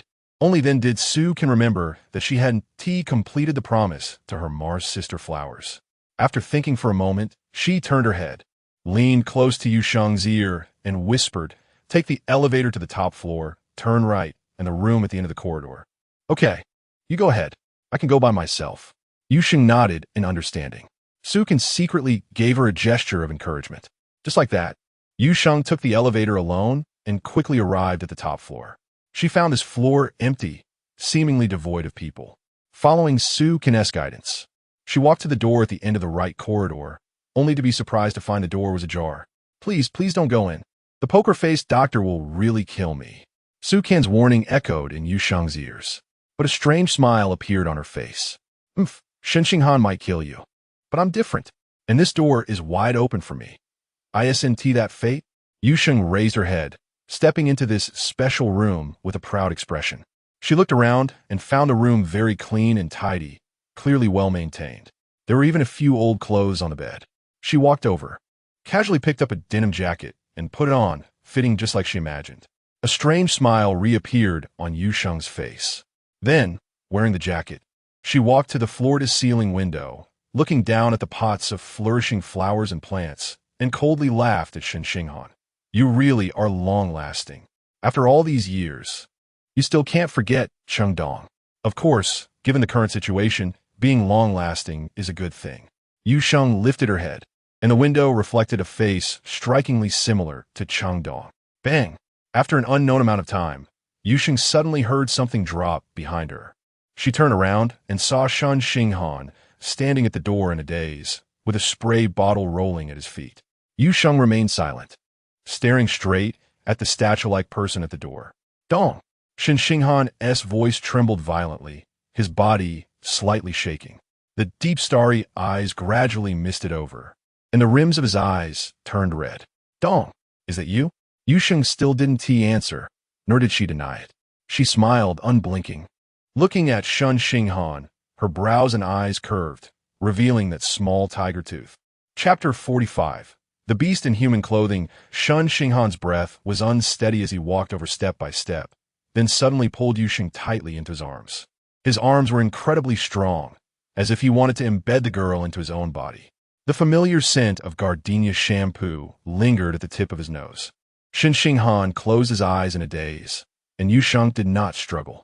She obediently nestled in Shen Xinghan's embrace, pressing against his warm chest. Feeling the hot heart beating vigorously for her, she happily closed her eyes. At that moment, Yu Sheng truly wished time could stop, because this embrace was something she had longed for far too long. But in the next second, this happy and beautiful scene was abruptly shattered by the sudden intrusion of someone. Shen Xinghan, what are you doing? Su Cancan rushed in, yanking Yu Sheng out of Shen Xinghan's arms, then glaring at him furiously. It turned out she had been worried about Yu Sheng, and after discussing the live streaming process with Su Feng, she immediately ran to the top floor. When she saw the door to this room was open, she was anxious for Yu Sheng. She wouldn't have gone in, right? If the emotionless doctor finds out, it would definitely cause a storm. But just as Su Cancan was about to rush in to pull Yu Sheng out, she witnessed a shocking scene that left her speechless. Connecting it to how Shen Xinghan had been staring at Yu Sheng earlier, her first reaction was that her Mars sister was being taken advantage of by a bad man. How shameless of you, you beast in human clothing, doctor! Su Cancan pointed at Shen Xinghan and launched a barrage of accusations. I only left Yu Sheng for a few minutes, and you took the opportunity to make a move? You even touched her. You are worse than a beast. Su Cancan's appearance seemed to pull Shen Xinghan, who was lost in a dream, back to reality. He stared blankly at Yu Sheng, his lips moving a couple of times. Hoarsely asking you, who are you? Yes, she was not Shengdong. She was Yu Sheng? Shen Xinghan was confused. But when Su Cancan heard him ask that, she became even angrier. What are you pretending to have amnesia for? Su Cancan raised her voice, her eyes blazing. You just took advantage of her, and now you're pretending not to know her? What kind of man are you bullying a girl who hasn't even stepped out of campus? No, you're a scumbag. Truly scummy to the core. You. Shen Xinghan's face turned red and white from Su Cancan's scolding, but he didn't know how to explain, his mouth half open, feeling as if his throat was blocked by a cotton ball. At this moment, it was Yu Sheng who spoke up. She held onto Su Cancan, shyly lowering her head, and said softly, Cancan Jia, please don't say that about Dr. Shen. He might have just mistaken me for someone else. You're too naive. Su Cancan looked at her with a I can't believe it expression. You believe everything he says? Has he never seen you before? How could he mistake you? Besides, he was always looking at you with those lewd eyes. Finally, he got a chance when you were alone, and then he made a move. Enough. Shen Xinghan finally couldn't hold back anymore, glaring at Su Cancan and sternly stopping her vivid imagination. Su Cancan was not to be outdone, taking a big step towards Shen Xinghan, poking his chest with her finger. Why are you getting angry? The louder you are, the more it shows you're guilty. The criminal facts are right in front of us. What is there to argue about? I'll warn you, if you harass my sister again, I'll report you to Team Leader Zhou. You. Shen Xinghan was speechless, his face turning green with anger. But Su Cancan wasn't done yet. She put her hands on her hips, glaring, and continued with righteous indignation. Even if you are a scientist, even if you have made outstanding contributions to the future of humanity, you must first uphold virtue. Before making contributions, you need to learn to be a good person. Shen Xinghan could no longer endure it, gritting his teeth and growling in a hoarse voice. Get out. Hey, I'm teaching you how to be a person. Why do you have this attitude? Yu Sheng quickly pulled Su Cancan. Cancan Jia, Let it go, it's just a misunderstanding. Let us hurry and leave. You're the victim. What are you afraid of? Su Cancan looked at Yu Sheng, who had a panicked expression, and suddenly understood. She would be joining the Tianwen team in the future.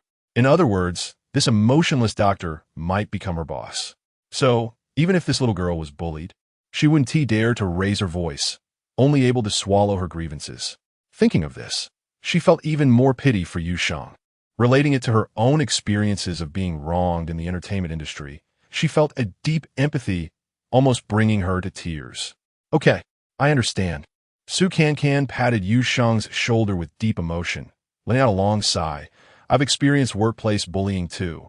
Who told us we're women? Sigh. No more talk, it's all tears. Endure. Yu Sheng was bewildered by her sentiment. Shen Xinghan was even more confused about what had gotten into the actress. Meanwhile, Su Cancan put on a heroic expression, pulling Yu Sheng as they headed for the door.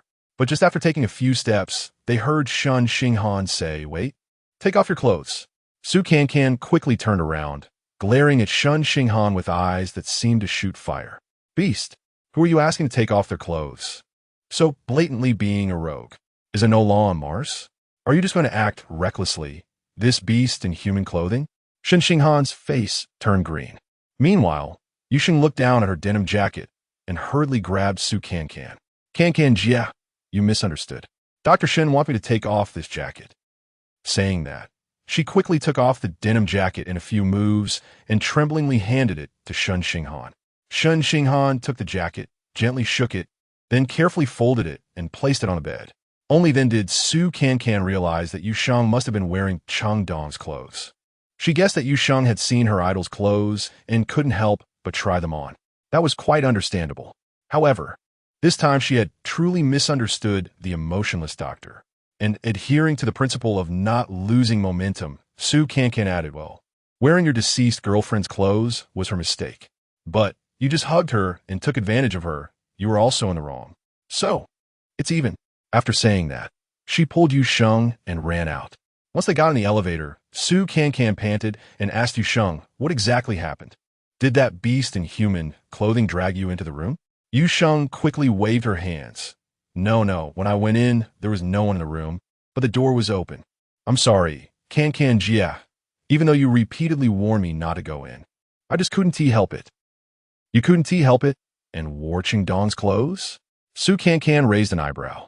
Yu Sheng lowered her head, her face turning red, and timidly said, Dr. Shen must have mistaken me for Ms. Cheng Dong. He probably didn't mean to do anything to me. Su Cancan blinked, mentally replaying what had just happened. When she was looking for Shen Xinghan in the hall, he must have already gone upstairs. His purpose was likely to clean and organize Cheng Dong's room. And then he left again, just as Yu Sheng went in. When he returned and saw Yu Sheng wearing Cheng Dong's clothes, he mistook her for Cheng Dong. Sigh, this emotionless doctor, he might be too infatuated, constantly thinking of Cheng Dong, leading to these illusions. Really, he sees everyone as his girlfriend. It's strange. That was how Su Cancan summarized it in the end. Chapter 46. Unruly Driver. Tears from Loved Ones. Su Cancan's live broadcast on Mars was scheduled for the next evening. At a gazebo in a small park near the apartment. Kevin had done a beautiful makeup for Su Cancan, and the staff set up the lights and camera positions around. Other trial residents and some members of the Tianwen team also came to join the fun. Everything was ready, just waiting for the communication signal between the stars to be established. At this moment, Su Cancan was repeatedly rehearsing her opening line in front of the camera. My dear family, good evening. Kevin, who was fixing her hairstyle, frowned and said in a teasing tone, Sister, it's not a sales live stream. Why are you calling them family? Su Cancan rolled her eyes at him. You don't understand. We're on Mars now. Earth is our home. So, those watching the live stream from Earth are of course family. Am I supposed to call them bro instead? Okay, you're right. You're absolutely right. Saying this, Su Cancan looked into the crowd that had gathered. Huh, why don't I see Yu Sheng? Kevin sighed softly, his tone filled with melancholy. Only the newcomers are smiling.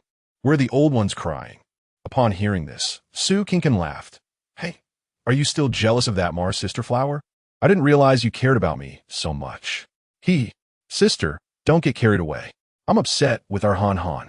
Su Cancan was taken aback and hurriedly searched the crowd again. Indeed, there was no sign of Shen Xinghan. Could it be that Yu Sheng was caught up with that poker-faced doctor again? Su Cancan couldn't help but worry. But Kevin sneered. Who is chasing who is still uncertain? I saw that little girl actively looking for our Han Han. What? No way. Yu Sheng is very naive. I'm worried she'll be tricked. Our Han Han is the naive one. I'm worried he'll be tricked. Just as the two were about to argue, Director Su Fong walked over. Su Cancan, there has been a problem with the communication signal. It hasn't connected yet. Today's live stream is cancelled. What? Su Cancan's face turned pale. I prepared for so long. How can it just be cancelled? Director Su sighed and said, I don't want to either. But connecting Mars and Earth isn't that easy.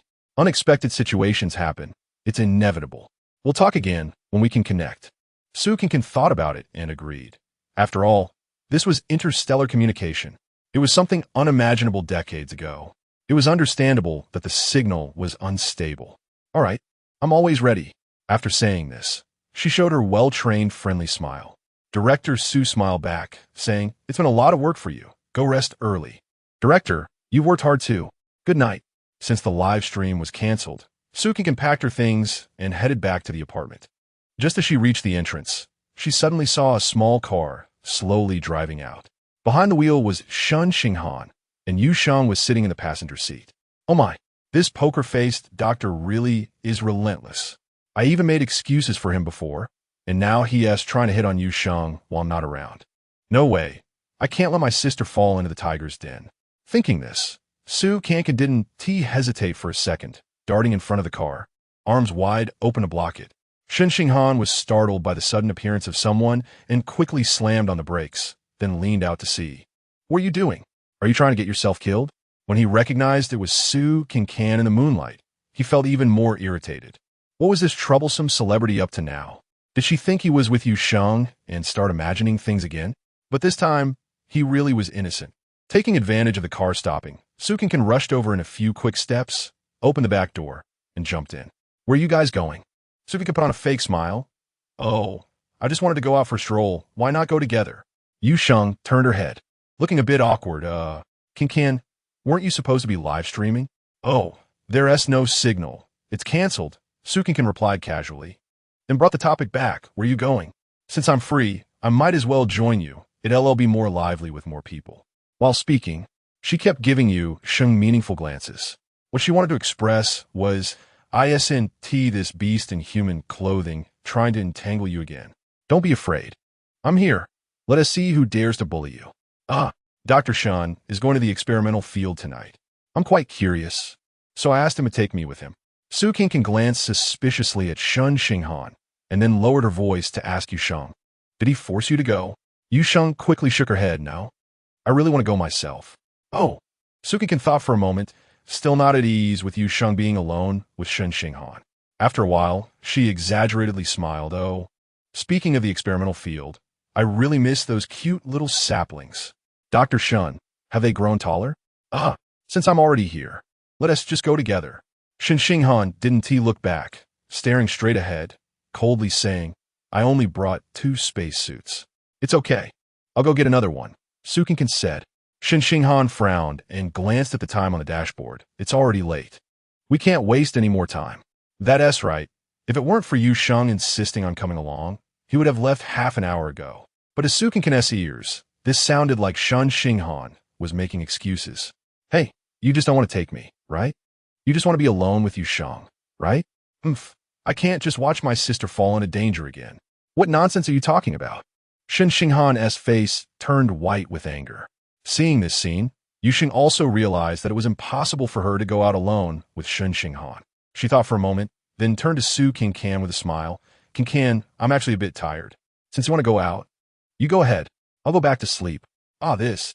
Su Cancan thought, if you're not going, then what am I going for? But the words had already come out. Now to say she wouldn't go would be like slapping herself in the face. While she was in a daze, Yu Sheng had already gotten out of the car. Shen Xinghan coldly looked at Su Cancan through the rearview mirror. Are you still going? Of course I'm going. Su Cancan had to hold on, digging her own grave. All right, then hold on tight. Shen Xinghan pressed the accelerator, and the car shot out like an arrow. Su Cancan didn't have time to fasten her seatbelt and slammed into the back of the driver's seat, making her see stars. Hey, are you trying to reincarnate? There are countless roads, but safety is the top priority. Unruly driver, tears from loved ones. Don't you know? Hey, you're speeding. You're speeding. Aren't you afraid of getting caught by the traffic police? Points deducted. Fines. Listening to the celebrity's endless chatter, Shen Xinghan coldly replied, there are no traffic police on Mars for now. Chapter 47, almost identical as the car drove out of the sky. Shen Xinghan slowed down. At that moment, Su Cancan felt her stomach churning violently. What kind of driving is this? He clearly wants her life. Stop. Pull over. I'm going to throw up. Shen Xinghan glanced at her through the rearview mirror, but he still had no intention of stopping, only tossing her a plastic bag. Su Cancan glared at the plastic bag, feeling a strong sense of rejection inside.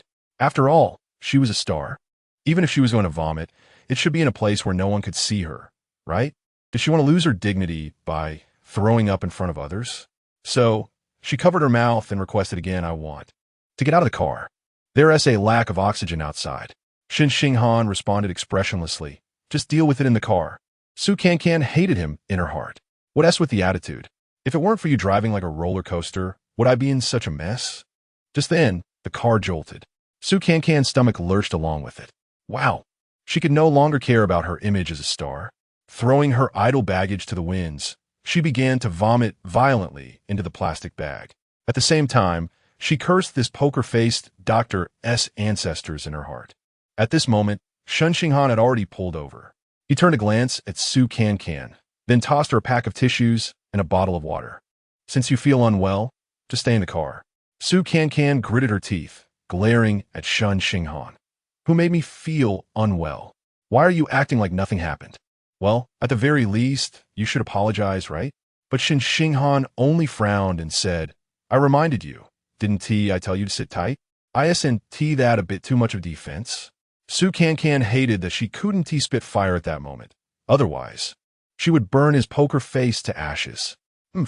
Aren't you just mad that I ruined your plans? Using this method to take revenge on me is truly sinister.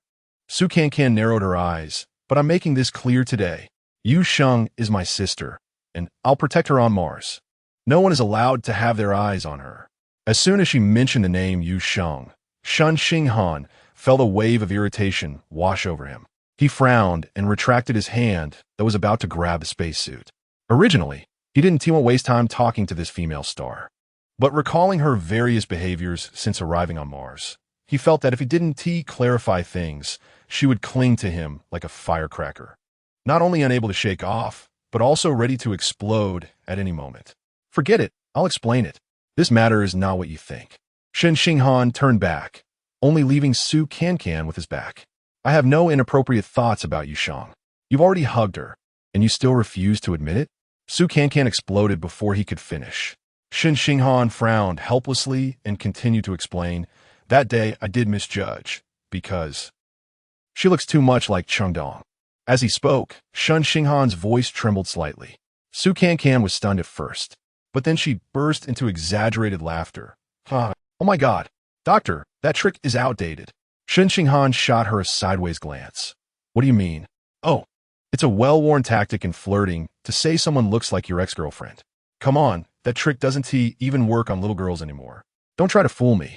I'm not lying to you. Shen Xinghan turned away again, looking helpless. Su Cancan znird, aka me piyaka, fine.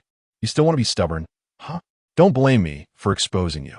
If Yu Sheng really looks so much like Chengdong, then why didn't Chengdong's parents react at all?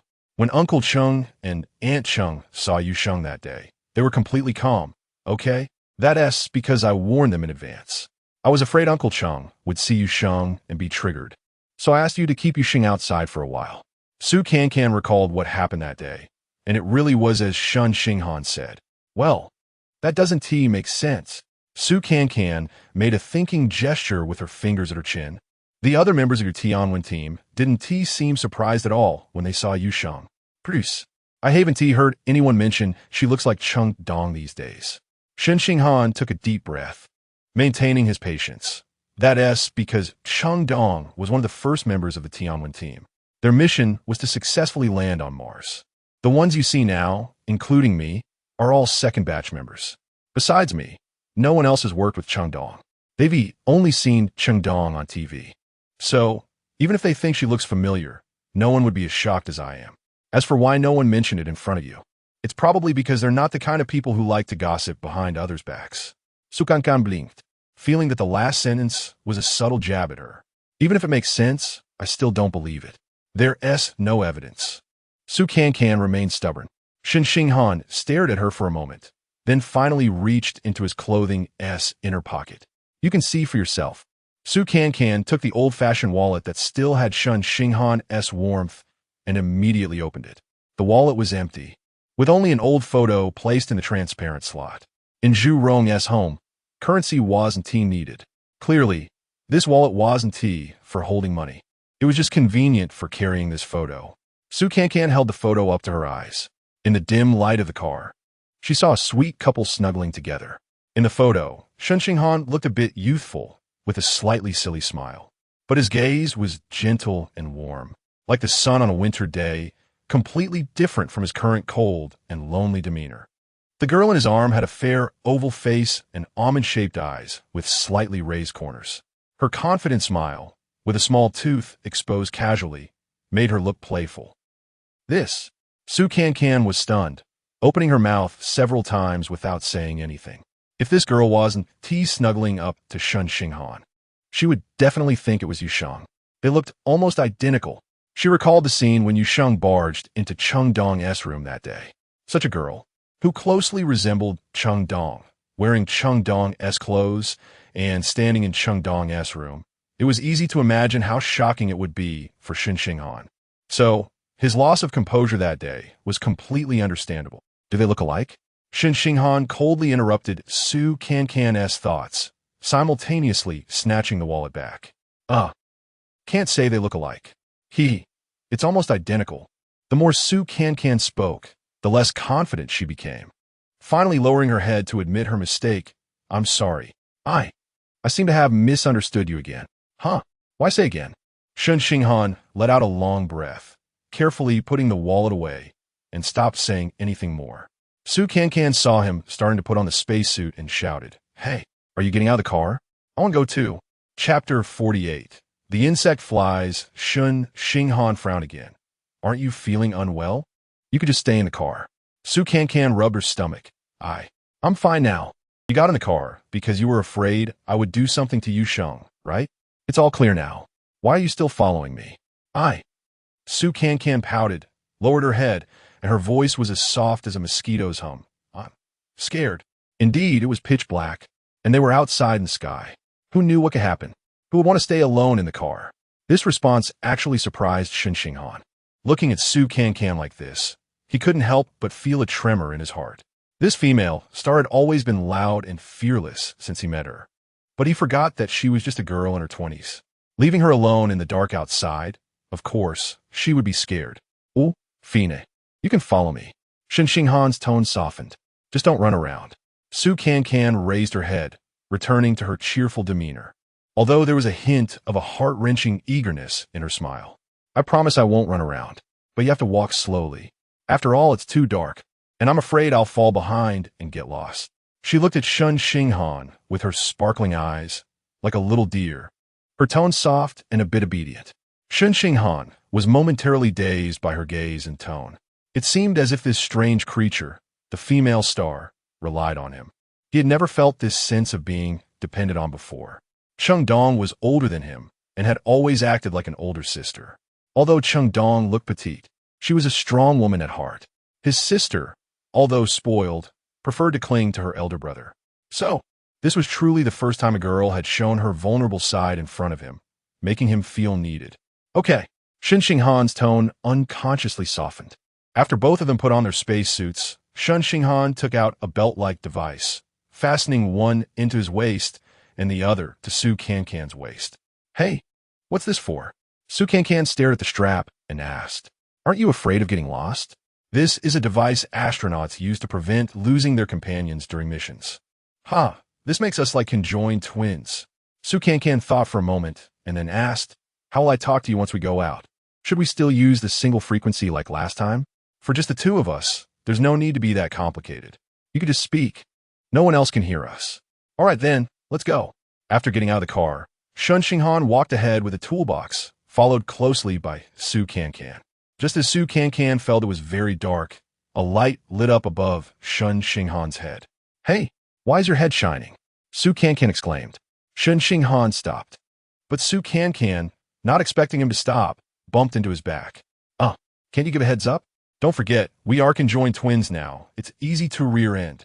Although the spacesuits were thick and the bump didn't hurt, Su Cancan still chattered away. Sorry, I forgot. Shen Xinghan turned around and pressed a button on Su Cancan's helmet. Soon, a light lit up on her head as well. Hey, I have a light too. This is fun. Without a care in the world, she immediately forgot about the earlier bump.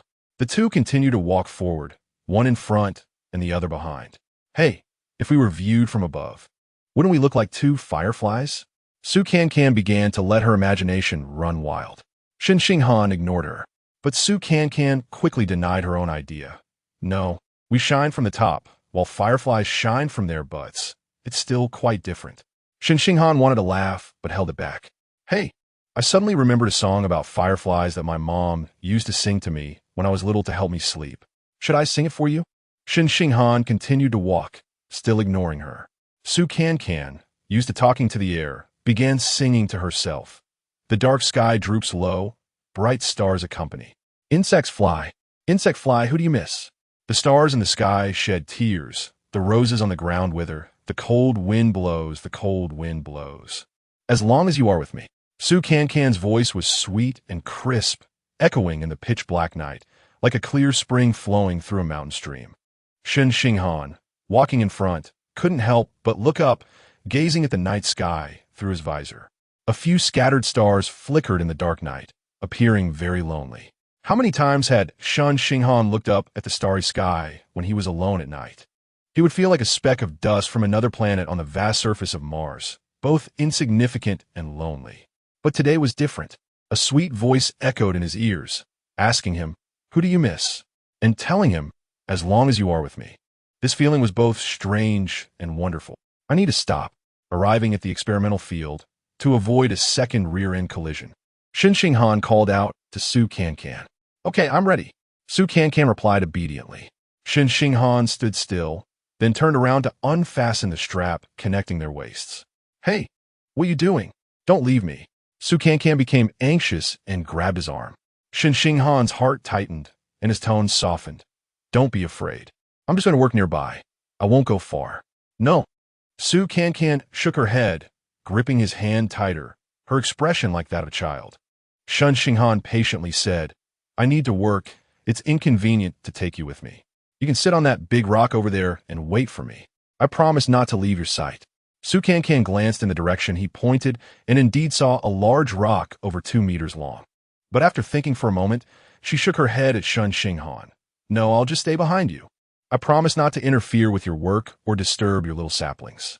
The corners of Shen Xinghan's lips slightly curled up. After thinking for a moment, he gently said, I really can't do anything about you. Do as you wish. With the light above and through the visor, Su Cancan began to doubt whether she had just imagined it. Did this stoic doctor just smile? He didn't find her troublesome and even smiled at her? This was truly a rare sight. Shen Xinghan himself felt a bit inexplicable today. He decided to ignore the female star and crouched down to open the toolbox, preparing to start working. Chapter 49 suddenly became cute. Su Cancan quietly squatted not far away, tilting her head to watch Shen Xinghan busy in the experimental field. She saw him open the toolbox and take out an instrument resembling a thermometer. Then, he carefully removed the transparent film covering a small sapling and connected the instrument to it, seemingly measuring something. What was he doing? Su Cancan became curious again. But as soon as she spoke, she regretted it. Just a second ago, she had promised not to disturb him at work, yet she couldn't help but ask questions. Realizing this, Su Cancan quickly explained, It's nothing, I'm just talking to myself. You go on with your work, don't mind me. Shen Xinghan paused his actions, turned his head to glance at her, and then calmly replied, I'm giving the sapling a checkup. Checkup? Su Cancan's eyes widened. So, how with their health? If you're interested, you can come over and take a look. I'll explain the data to you, Shen Xinghan said patiently. Su Cancan was taken aback, but, won't this disturb you? Shen Xinghan shook his head. It's fine, just don't touch anything. Okay, I'll just look. I promise I won't touch anything. Su Cancan hopped over to Shen Xinghan like a little bird. Shen Xinghan no longer showed any signs of impatience, explaining each measurement result to her as if he were teaching a student. The night on Mars was truly amazing. Su Cancan exclaimed without thinking. Shen Xinghan clearly didn't understand and stared at her blankly. Su Cancan laughed. The aloof Dr. Shen is quite different tonight. Shen Xinghan ignored her and stood up to do the next task, while Su Cancan continued to follow closely behind him like a little shadow. Seeing something novel, Su Cancan couldn't help but ask questions, and Shen Xinghan would respond to her in a casual manner. Eventually, their conversation went beyond the experimental field. Hey, you said there would be a live stream tonight, and I prepared a lot, but it got canceled just like that. I feel like my luck has turned bad since arriving on Mars. Everything is going wrong. Su Cancan began to complain. Shen Xinghan stopped his movements, seriously contemplated for a moment, and then replied, the so-called bad luck is not the actual reverse of Mercury's orbit, but a visual change in trajectory caused by the angle difference of the ecliptic due to Mercury's orbit relative to Earth's rotation. But you are currently on Mars, so you're not affected at all. This poker-faced doctor, who asked him to explain bad luck. However, this serious demeanor was somewhat endearing. Su Cancan smiled slightly, exclaiming, I didn't expect you to have a bit of a straight man as contrast cuteness. It was unclear whether Shen Xinghan understood her meaning or simply chose to ignore her. As he remained silent, Su Cancan had already gotten used to his sporadic responses. Sigh. Su Cancan straightened up and began to reminisce. I haven't chatted with someone without any burden for so long. It feels quite comfortable. It seems I've really been lonely for too long. Shen Xinghan, who was tidying up his tools, couldn't help but glance at Su Cancan upon hearing the word lonely. A star's life shouldn't be so lively? How could someone like her feel lonely? Su Cancan seemed to read his thoughts, gave a bitter smile, and said, On Earth, I interact with many people, but their identities are bosses, directors, sponsors. In short, each of them is someone I have to cater to. None of them are people I can say whatever I want in front of. Am I not lonely? Shen Xinghan recalled the night she had broken down and cried, and couldn't help but feel that everyone's glamorous facade hides unspoken hardships. Being a female star is also quite tough. But the next moment, Su Cancan clenched her fist, adopting a resolute demeanor. So, I must make a name for myself in the entertainment industry. Live a life where I no longer have to look at others' faces. For my dreams, I will strive to the end. Shen Xinghan frowned, unsure how to respond to her words. However, Su Cancan walked up to him, lifted her face, and said loudly, Hey, you must be looking down on me in your heart, right? I don't. Shen Xinghan looked confused. Don't pretend. You definitely are. Su Cancan exaggeratedly sighed. Someone like you, a genius who talks about the future of humanity all day long. How could you understand the dreams of a small-time artist like me? You must think someone like me, who chases fame and fortune, is utterly vulgar. Not all. Shen Xinghan shook his head, his gaze clear. The stars and the sea are ideals, and wanting to be a good actor is also an ideal. Ideals do not distinguish between high and low. No one's ideal is superior to another's. What the heck? Is this poker-faced doctor really the same person in this spacesuit? Did they switch him out? Su Cancan widened her eyes, even taking a step back, looking at Shen Xinghan as if he were a monster. Shen Xinghan was also puzzled by her reaction and asked blankly, What's wrong? Dr. Shen, you really are different tonight. How am I different? Su Cancan thought for a moment, then suddenly laughed. You just suddenly became cute. Ha ha. Please keep it up. Goo. Shen Xinghan frowned. In his entire life, no one had ever described him with that word. All right, we should go back now. Shen Xinghan picked up the toolbox, preparing to return. Su Cancan glanced at the experimental field and suddenly shouted, Dr. Shen, you forgot to cover those few saplings over there. What she referred to as covering was, of course, covering them with a special transparent film. She thought Shen Xinghan had overlooked it and hurriedly reminded him. Shen Xinghan looked in the direction she pointed, but replied, Those are the few I specifically left outside for the experiment. But you said the temperature difference on Mars' surface is significant. It gets very cold at night. They will freeze to death. Su Cancan was very anxious. Shen Xinghan explained. The purpose of this experimental field is to cultivate plants that can grow naturally on Mars, detached from the dome. Enduring low temperatures is the first hurdle. I also need to study their growth conditions for gene improvement. What I'm doing now is using various methods to help them adapt to the natural environment of Mars. But if they can't hold on, they will die. Su Cancan frowned. But that is their fate. Oh no, poor little saplings. They are all living beings. Su Cancan lamented. Shen Xinghan had taken a couple of steps when he suddenly stopped, turned around, and looked at Su Cancan with a slight smile at the corner of his mouth. You're also different. Su Cancan was taken aback. Me? How am I different? Have you forgotten that you once ended a living life with your own hands? Su Cancan was stunned, speechless. Was this poker-faced doctor mocking her? But his tone didn't seem like it. However, she now seemed to genuinely care about these saplings. Perhaps it was because they bore the important responsibility of changing humanity's future. Hey, keep up. Shen Xinghan had walked a distance and noticed that this female star was still standing there in a daze, waving at her. Su Cancan came back to her senses and hurriedly jogged to catch up. Shen Xinghan thought for a moment, took out the strap, and tied the two of them together. I've noticed that you were a bit slow to react. You can easily get lost. It's safer this way. Hey, who are you calling slow? Su Cancan protested loudly, having just thought he had changed, and now he was no longer cute at all. Shen Xinghan did not argue with the female celebrity about whether he was cute. He turned and continued walking forward. As the strap tightened, Su Cancan hurried to quicken her pace. The overhead lights cast a deep brown hue on the dark red Martian surface, uneven and pockmarked. The two of them moved slowly, stepping deeply and then lightly. Looking at the tall and straight figure ahead, Su Cancan felt a moment of daze, as if she were someone who couldn't tell directions, even on Earth. Yet at that moment, on this strange planet and in this pitch-black night, seeing the light above Shen Xinghan illuminating the path ahead gave her an inexplicable sense of reassurance. As long as she followed him, she wouldn't get lost. Chapter 50. His room. The two of them got out of the car at the apartment entrance. Su Cancan looked up and noticed that the light in room 101 was still on. It was already this late, and they hadn't gone to bed yet. Were they waiting for us to come back?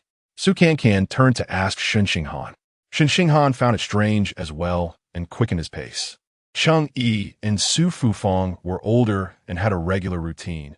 It was impossible for them to still be awake at this hour. But as soon as they entered, they saw Cheng Yi anxiously pacing around the house, repeatedly calling out, "Dong dong, dong dong." Su Fufang was supporting his arm, trying to comfort him like a child, saying, "Dong dong's work is busy. She hasn't come back yet. Let's go to bed first. When we wake up, she'll be back." When Yusheng saw that Shen Xinghan and Su Cancan had returned, he quickly stepped forward and whispered, "Professor Cheng is having another episode. He has been looking for his daughter. Professor Su has been trying to soothe him for over an hour, but it's not getting any better." Just then, the fluffy Xingzai suddenly dashed out from somewhere, sticking its tongue out and wagging its tail at Shen Xinghan and Su Cancan. Although Su Cancan liked Xingzai, she couldn't pay attention to it at this moment. This scene was witnessed by Cheng Yi, who was waiting for his daughter to come home. He paused for a moment, then walked over with a beaming smile, grabbing Su Cancan's hand. "Dong dong, you're back." He then turned to look at Shen Xinghan with a meaningful smile. "Are you going on a date with Xinghan? Good. You two take care of each other, but don't bully Xinghan." "Uh-huh." Su Cancan turned her head, looking at Shen Xinghan for help. Although it wasn't the first time Cheng Yi mistook her for Cheng Dong, it was the first time she was being paired up with Shen Xinghan. No matter how good her acting was, she didn't know how to continue. Shen Xinghan frowned slightly, and then firmly held Su Cancan's hand. Su Cancan's heart skipped a beat. What was he doing? She instinctively wanted to pull her hand away, but felt Shen Xinghan's grip tighten. Shen Xinghan smiled faintly and calmly, said to Cheng, "Uncle, I have some questions that I need Dongjie to explain to me. We'll go to the room." Before Su Cancan could react, she was already pulled into his room by Shen Xinghan, with Xingzai wagging its tail, following them in. Behind them, Cheng Yi's laughter could be heard. Hee, that little rascal. Back in school, he would always use the excuse of not understanding this question or that one to cling to Dong Dong. Now that he's grown up, he hasn't changed at all. Su Fufang quickly took the opportunity to pull Cheng Yi's arm and gently said, "All right, let the kids have some space. Let's go back to our room." Okay, let this young couple be close for a while. Who knows how long it'll be until Dong Dong goes to Mars, and they have to part. Su Fufang momentarily seemed lost in thought, a hint of sadness appearing in her aging eyes. Yes, after her daughter went to Mars, it would soon be a heartbreaking and prolonged separation. She took a deep breath and supported Cheng Yi back to their room. In the living room, only a bewildered Yu Sheng remained. She turned to look at the lights spilling from the gap under Shen Xinghan's door, her expression suddenly turning sharp. Meanwhile, Su Cancan, who had been innocently pulled into the room, felt uneasy in Shen Xinghan's space. Although this apartment was just a temporary residence for filming a reality show, a single room still felt very private. He had tidied up before pulling her in.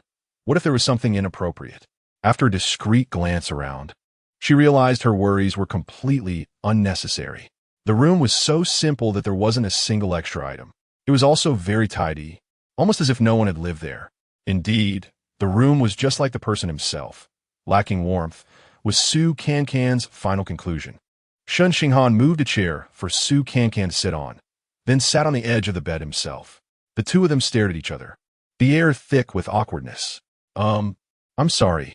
Unexpectedly, as she tried to find a topic, it turned out to be just as awkward.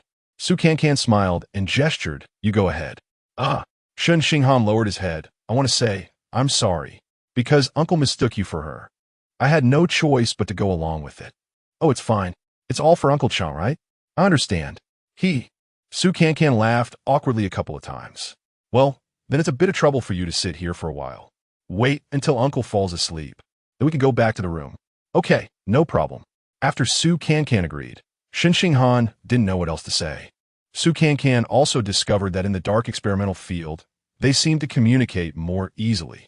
At that moment, she felt something furry brush against her feet. Looking down, it was indeed Xingzai. This little guy was so clingy. Su Cancan bent down and picked up Xingzai. She noticed that with a third party present, it didn't feel as awkward anymore. It's strange. This little thing isn't friendly with just anyone. It's particularly fierce towards Yu Sheng, but is so affectionate with me. Su Cancan gently stroked Ingdiesper.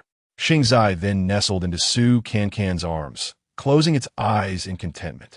Shen Xinghan stared at Xingzai and said, "Yeah, the others at the base are nice to Xingzai too, but it doesn't seem to cling to them like this. It must really like you." "Haha, I have a dog affinity." "Huh, why does dog affinity sound so familiar?" Su Cancan thought for a moment and realized it was something Yu Sheng had said. "By the way, why did you bring a dog to Mars? Is it for experiments too?" To test the survival capability of mammals on Mars?" Su Cancan recalled that Shen Xinghan had mentioned Xingzai was the only mammal in the Zhu Rong homestead besides them. Connecting that with the few little saplings he was experimenting with, she came to this conclusion. At the same time, she subconsciously hugged Xingzai tighter, as if she expected Shen Xinghan to casually announce its fate like he did with the saplings. Shen Xinghan noticed her subtle expressions and actions, and with a helpless smile, said, "I study plants. Mammals are not in my research scope. The reason I brought Xingzai to Mars is because it was a stray dog that Cheng Dong picked up. Due to being abandoned before, it doesn't really trust humans. It only feels safe with Cheng's family and me. After that, Uncle S' health worsened, and Annie didn't have the energy to take care of it. So I simply brought it to Mars." Su Cancan naturally understood that when Shen Xinghan said after that, he referred to Cheng Dong's passing. It turned out that even Xingzai was the dog of his late girlfriend. This stoa doctor really was quite sentimental. She couldn't help but stroke Xingzai's head again. Xingzai then stuck out its little tongue and licked Su Cancan's hand. It's so cute." Su Cancan felt her heart melting. "I once thought about raising a pet like a cat or a dog. When I go home, I would have a companion and wouldn't feel so empty. But then I thought, I'm barely able to take care of myself. So I shouldn't drag other lives into it." Shen Xinghan remembered her saying in the experimental field that she felt very lonely. Su Cancan suddenly tilted her head, her eyes widening. "I thought of a question. Isn't Sheng very similar to Cheng Dong? Why is Xingzai so fierce towards her?" Chapter 51. Be your own little son. Shen Xinghan quickly provided an answer. Dogs do not rely on sight to recognize things, but rather on their more sensitive sense of smell. Sukinkan looked down at the seemingly asleep Xingzi in her arms and smiled. So, this little guy likes my scent. Who told me I always smell so good? Speaking of fragrance, Shen Xinghan couldn't help but recall the gardenia scent in Yu Sheng's hair, which was identical to Cheng Dong's. He rolled his eyes and asked, "What kind of shampoo do you use?" This seemingly random question left Su Cancan confused. "What do you want?" she asked, looking bewildered. As soon as Shen Xinghan said it, he felt a bit embarrassed and couldn't help but blush slightly. I happen to be researching a pure plant formula shampoo. I'll give you a bottle. Consider it a thank you for your help this time." Upon hearing this, Su Cancan exclaimed excitedly, "Wow, that's amazing. A pure plant formula developed by a doctor must be especially effective. I like the scent of roses." "Oh, the rose formula." Before Shen Xinghan could finish, Su Cancan continued on her own. "Also, I like my shampoo and shower gel to have the same scent. Can you make shower gel too? Just throw one in as a gift." Shower gel wasn't in his plans, but it wasn't too difficult to make. Shen Xinghan estimated in his mind. But before he could nod in agreement, Su Cancan boldly added, "It would be best to match it with a body lotion of the same scent. That way it would be complete." "Is she shopping on Mars?" Shen Xinghan nodded and said, "Okay." "Wow, I hit the jackpot." Su Cancan beamed. "I'm going to take a photo and post it on social media when I get back to Earth, saying this is a limited edition pure plant formula from Mars. There's only one set in the world. Just thinking about it feels so cool." "Ha ha." Shen Xinghan looked at her simple smile, and his heart suddenly felt like a spring breeze brushing past, realizing that it was so simple to make him happy. It seemed he had long lost the ability to find joy in such simple things. On Su Cancan's side, she had already opened her mouth to chat. "By the way, I just heard Cheng uncle say that when you were little, you often stuck to Cheng Dong under the pretext of doing homework. I didn't see that coming. You had quite a way of getting what you wanted at such a young age." Perhaps because Shen Xinghan had been nice to her all night, Su Cancan felt a bit bold. Shen Xinghan felt a bit embarrassed by the question, scratching his head as he replied, "No, when I was in school, I really couldn't do it," and asked, "Are you kidding? You a PhD, a prodigy? Must definitely be a top student." Su Cancan laughed mischievously. "A graceful lady. A gentleman is always welcome, so there's nothing to be embarrassed about." "No. She is 3 years older than me. So, the questions I asked were all about advanced knowledge." Su Cancan's eyes widened, then she laughed again. "Ha ha, it's a May-December romance. You're doing great, Dr. Shun. Older women are like gold bricks." After saying this, she immediately realized it was inappropriate. His girlfriend had passed away. What gold bricks or silver bricks could he hold on to? So, she awkwardly covered her mouth. Shen Xinghan didn't mind too much. He just smiled and said, "Actually, she was my brother's classmate. At first, I went to ask my brother, but he was always out, and I couldn't catch him, so I had to go to the neighbor's house to ask Sister Dong. Yes, at first I called her sister." Shen Xinghan accidentally fell into reminiscence. He had talked about these past events with anyone in a long time. Su Cancan's concern was a bit unique.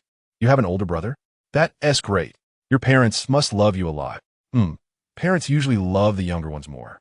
She thought of her own family. Ever since her younger brother was born, all of her mother's love had been given to him. "In our family, my mom only loves my brother." She unknowingly said it out loud. Her expression dimmed a bit. Shen Xinghan shook his head. "I'm not the youngest. I have a younger sister. She is the precious one in the family." "Oh right, during that time, the country encouraged having 3 children. Your parents really responded to the national call." Actually, not really. They just wanted another daughter. 1 son and 1 daughter would be enough. Who knew they had me? Still a son, so they had my sister." Shen Xinghan chuckled lightly. "So I'm a neglected one. I feel like I'm more like a failed experiment in their attempt to have a daughter. When I was little, clothes and toys were all hand-me-downs from my brother." Su Cancan widened her eyes slightly. It seemed she saw a familiar sentiment in Shen Xinghan's eyes. Someone like him was actually the neglected one at home? Could it be that they were the same? But the next second, she denied this thought. Su Cancan suddenly asked, "When you came to Mars, did your parents send you off at the launch base?" Shen Xinghan was slightly taken aback, then nodded. "They did." Su Cancan laughed contemptuously. "So that's not being neglected. Someone like me, going to Mars, not knowing whether I would live or die. And my mom didn't even show her face. Just called to say be safe, and that was it. That's what being neglected is, okay? Shen Xinghan saw tears shimmering in Su Cancan's eyes again. But she quickly lifted her face as if to hold back the tears. At that moment, his heart ached a little. He remembered how Su Cancan acted spoiled with Su Fufang. He thought she was like that with her parents at home. But it turned out she was seeking warmth from others. Sigh. Su Cancan pretended to be relaxed and sighed. Actually, I understand my mom. Because when my brother was very young, my dad ran away with another woman. My mom was always in a bad mood and cried a lot. Later, my brother was diagnosed with autism. My mom thought it was her fault, so she focused all her attention on my brother. I understand. My brother needs my mom more in that situation. But sometimes, I need love too. I just want to know, can I have some for myself? But the greater the hope, the greater the disappointment. Sigh. Shen Xinghan felt uncomfortable hearing her speak, opening his mouth to comfort her, but not knowing how to phrase it. Su Cancan looked at him, suddenly smiling, waving her hand. You don't have to feel sorry for me. It's okay, really. If others don't love me, I can love myself. Who told me my name is Cancan? I'll be my own little sun, shining and warming myself. Let me tell you, lacking love is actually similar to lacking money. Self-reliance is called capability. Begging for it from others is called begging. I don't beg for love. I warm myself. Be your own little sun. Warm yourself. Shen Xinghan pondered this statement and suddenly felt as if a certain corner of his heart was being illuminated warmly. Well, actually, you're not unloved. Like uncle and aunt, they treat you very well. And Dr. Wu, although he doesn't express it much, has shown care for you behind your back. In other words, at some point you didn't know, you were also cared for. Oh, and your assistant, he cares about you a lot.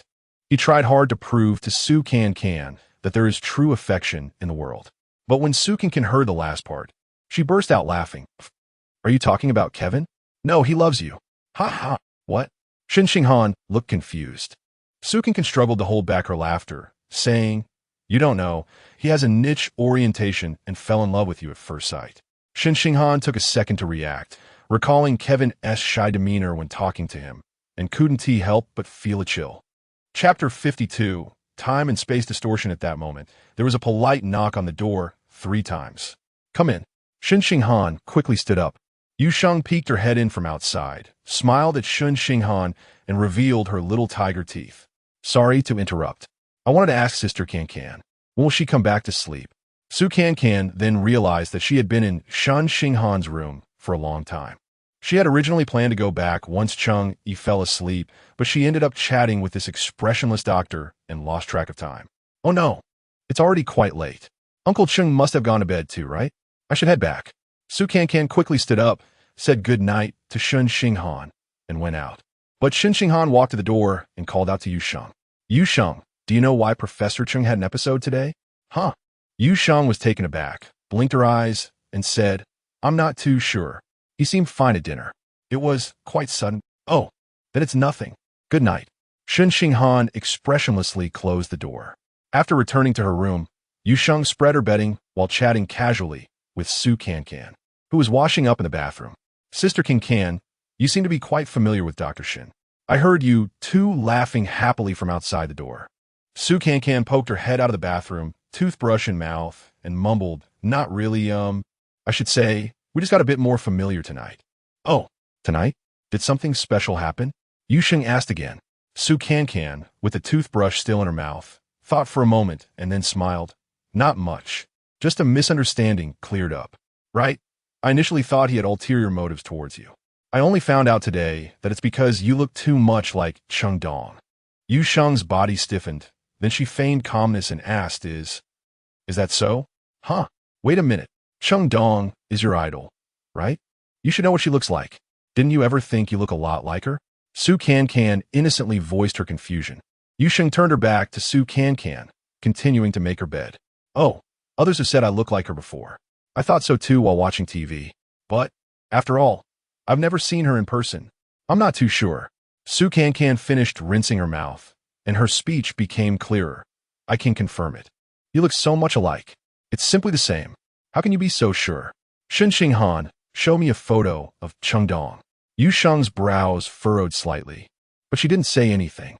Oh, right, he also said he would give me a bottle of shampoo made from a pure plant formula that he developed himself. Dr. Shen was really different tonight. I'll ask him for a bottle. Shampoo from Mars, and it's a custom-made one. How rare. Cancan didn't think much of it. When girls get together, don't they just talk about clothes, bags, skincare products, and such? If she got something good, she naturally wouldn't forget her friends from Mars. But Yu Sheng's expression froze. She turned to look at the bottle of gardenia-scented shampoo in her suitcase, her brows tightening even more. Perhaps due to her good mood, Cancan slept particularly well that night. However, the next morning, her sweet dreams were interrupted by the noise coming from the living room. What's going on? What happened? Cancan sat up and rubbed her sleepy eyes.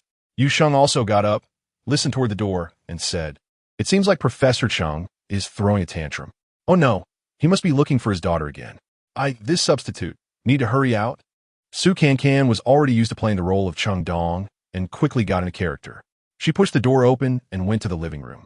She saw Cheng Yi standing angrily in front of the sofa. Su Fufang and Shen Xinghan were surrounding him. "What is this place? What time is it? Still not home? Who is going to pick up Dong Dong?" Cheng Yi shouted angrily. Cancan quickly ran over and sweetly called out, "Dad, I'm here." After performing it many times, she was getting more natural at it. But this time, Cheng Yi looked her up and down, showing a puzzled expression, and then pulled Su Fufang over, asking, "Who is this girl? Why is she calling me Dad?" "I'm Cheng Dong," Cancan emphasized. But Cheng Yi laughed, saying, "Girl, don't joke with me. My daughter Dong Dong is only in the 2nd grade this year. When did she grow this big?" Cancan exchanged glances with Su Fufang, realizing that Cheng Yi had once again lost his sense of time and space. In his current perception, Cheng Dong was still a child. But where could they find an 8- or 9-year-old child to comfort him at this moment? At this time, Cheng Yi became anxious again, even stomping his feet. "No, I can't stay here. I have to go pick up Dong Dong from school. She's a girl. It's not safe. Last time she almost got into trouble on the way home. It was so dangerous. Have you all forgotten? Thinking about it now makes me scared." Su Fufang was taken aback by this, and then looked at Shen Xinghan. Shen Xinghan was also stunned. He vaguely remembered that when they were little, Cheng Yi and Su Fufang were both very busy with work. Cheng Dong went to and from school with his older brother Shen Xinghan. But one time after school, his brother ran off to play soccer with a few boys, leaving Cheng Dong to go home alone. On the way, she was targeted by a human trafficker. Luckily, she was clever and ran into the police station in time, which led to the trafficker being caught.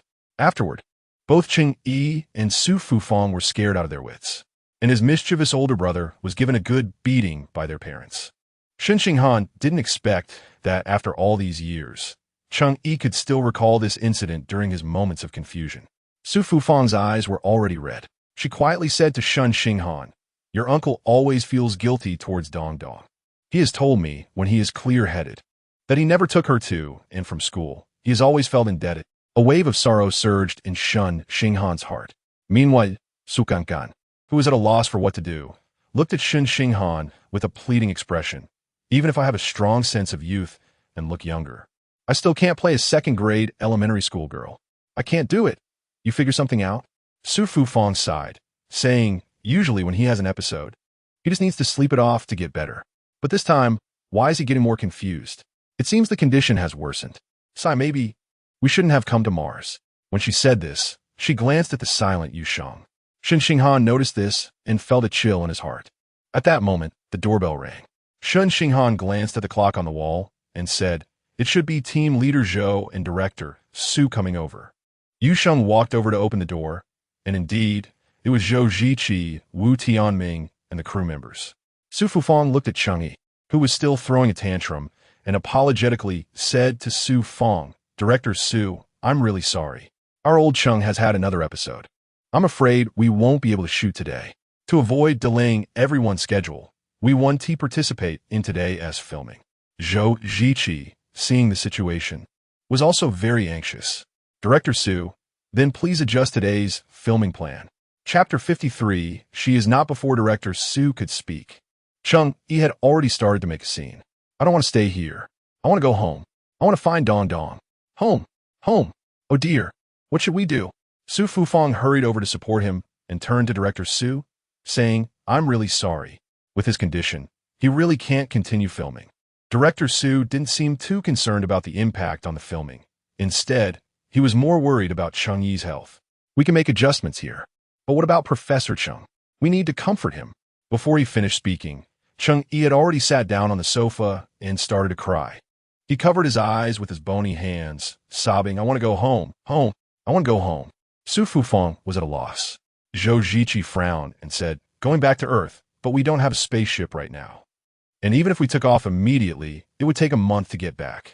No, what Uncle means is not going back to Earth." Shen Xinghan suddenly spoke up. Everyone turned to look at him. He returned to his room and came out holding a tablet. "Uncle, do you mean to go back here?"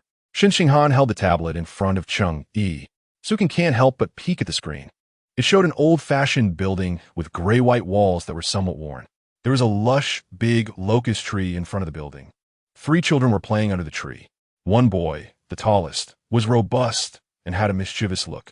He was playfully grabbing the pigtail of a slightly shorter girl next to him. The girl, with big dark eyes, was puffing her cheeks, ready to kick him. The other boy stood a bit farther away, wearing overalls, looking foolishly at the two fighting, appearing younger. When Changyi saw the photo, he became excited. "Yes, that's it. I want to go home. Look, Dongdong is playing with Xinghuan and Xinghan.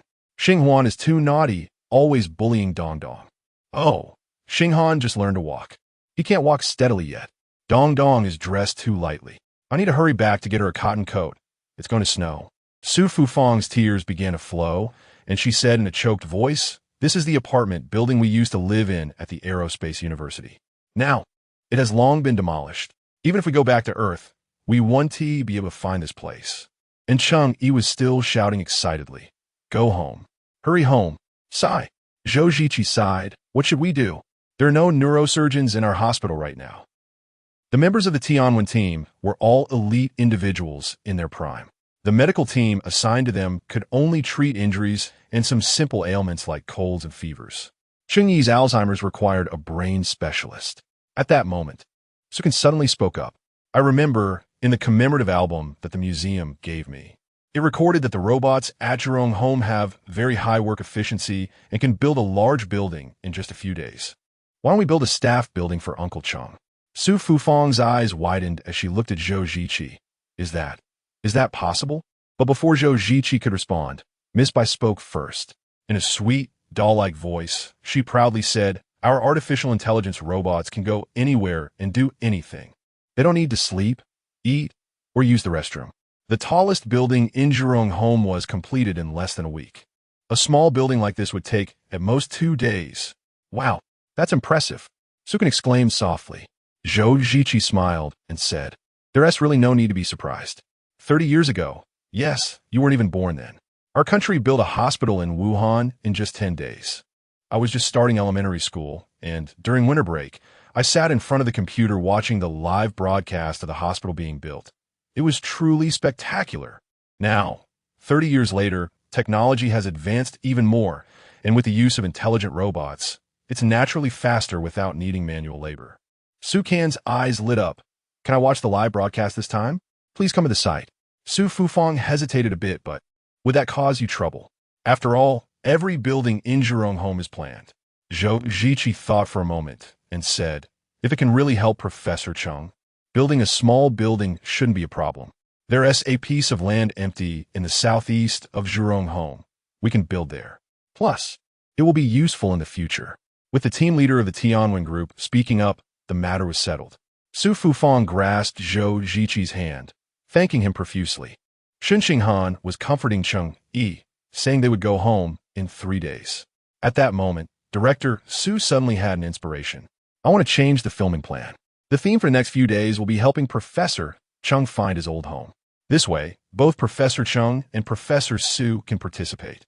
And I believe the process of the intelligent robot building the house will be something that the audience on Earth will enjoy watching." Su can blink her eyes excitedly and said, "The sudden conflict is so real. This is what a reality show should be. The audience will definitely love it." "Exactly." Director Su agreed. Shen Xinghan and Su Fufang handed all the photos of the old houses to Zhou Ziqi, who immediately arranged for architectural experts to study the building plans. Chang Yi was temporarily calmed down. After making such a fuss for so long, the old man was tired and fell asleep in his room. Shen Xinghan pulled Su Fufang aside and whispered, "What exactly is Uncle suffering from this time? Why did it suddenly become so serious?" Shen Xinghan had always doubted the cause of Chang Yi's episode. Even though Yu Sheng had said it was an emergency situation, it still did not dispel his concerns. Su Fufang sighed and said, "Last night, you and Cancan went out. It was Yu Sheng who cooked dinner for us. I don't know where she learned it. She made the only dish that Dong Dong knows how to make, scrambled eggs with tomatoes. In fact, it's a common home-cooked dish that anyone can make, nothing special. But strangely, the taste was exactly the same as what Dong Dong makes. I was really surprised when I took a bite. As for your uncle, he didn't say anything, but after dinner, he had an episode. It really was her." Shen Xinghan's brows knitted together, and doubts rose again in his heart. This girl is too strange. If the resemblance to Cheng Dong is a coincidence, then how do we explain using the same shampoo as Cheng Dong and being able to replicate the taste of the scrambled eggs that Cheng Dong is good at? Moreover, the most suspicious thing is that she seems to be deliberately reminding him and the elderly couple. "Xinghan." Su Fufang suddenly grabbed Shen Xinghan's hand tightly, nervously saying, "Yu Sheng, this girl is not right." Shen Xinghan stared at Su Fufang, and indeed, she had noticed. For some reason, I feel like she always wants to connect herself with Dong Dong. It seems like she wants to tell us that Dong Dong has returned. She is Dong Dong. Su Fufang's expression was sorrowful, but she shook her head firmly. "But she is not. Dong Dong is flesh of my flesh. A mother can sense her child as heart. Even if her soul has returned, I, as her mother, would know. But she is not. Not at all." Shen Xinghan's eyes widened, fear evident in his starry gaze. Chapter 54 Holographic Projection. After Cheng Yi built the family apartments for the Aerospace University, the other trial residents also went to the construction site to see the intelligent robots building houses. Sukigan also fulfilled her wish to watch the live broadcast of the construction. The site is located in the southeast corner of Zhulong Garden. According to Zhou Ziqi, there was originally a plan to build a residential area here, so even if the trial residents leave, it can still be reused, which is not a waste of manpower and resources.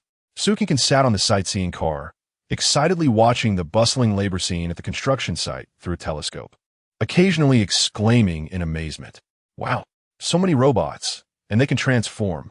One moment it's a crane, the next it's a cargo truck, and then it turns back into a humanoid shape. Oh my god, it's so amazing. It feels like watching an anime." Indeed, the scene at the construction site is spectacular. Dozens of intelligent robots of various sizes and colors have clear divisions of labor, each performing their tasks like transformers, changing shapes according to the needs of their work. At this moment, Zhou Ziqi, who had been overseeing the work, got on the car and waved to Shen Xinghan. "Dr. Shen, we have a problem. We can build an identical building, and aging it wouldn't be difficult. But the big locust tree in front of the building, we can't do anything about it." He opened a tablet and pointed to a photo of the large locust tree that could be embraced by 2 people. "This tree is at least several decades old. Our Zhulong Garden doesn't even have a tree this thick." Shen Xinghan frowned and said, "I've thought about this problem too. Transplanting a locust tree here is indeed unrealistic. If it doesn't look right, it will be easily discovered. It's really a tricky issue." Zhou Ziqi looked back at the construction site and sighed, "I hope we don't end up ruining everything with a tree after the building is completed." Su Cancan, who had been listening attentively with her telescope, heard their entire conversation. She put down the telescope, rolled her eyes, and suddenly had a flash of inspiration. "We can try holographic projection," Sukigan said excitedly. "I once participated in a variety show that used holographic projection to create a botanical garden, and it was so realistic. If we just don't let Uncle Cheng touch it, we can definitely pull it off." Zhou Ziqi smiled and shook his head. "Miss Su, while your idea is good, it still can't be realized because we don't have the equipment." Sukigan thought for a moment and agreed. After all, these scientists usually don't study such things. "But don't we have professionals? Just wait, I'll go find the equipment."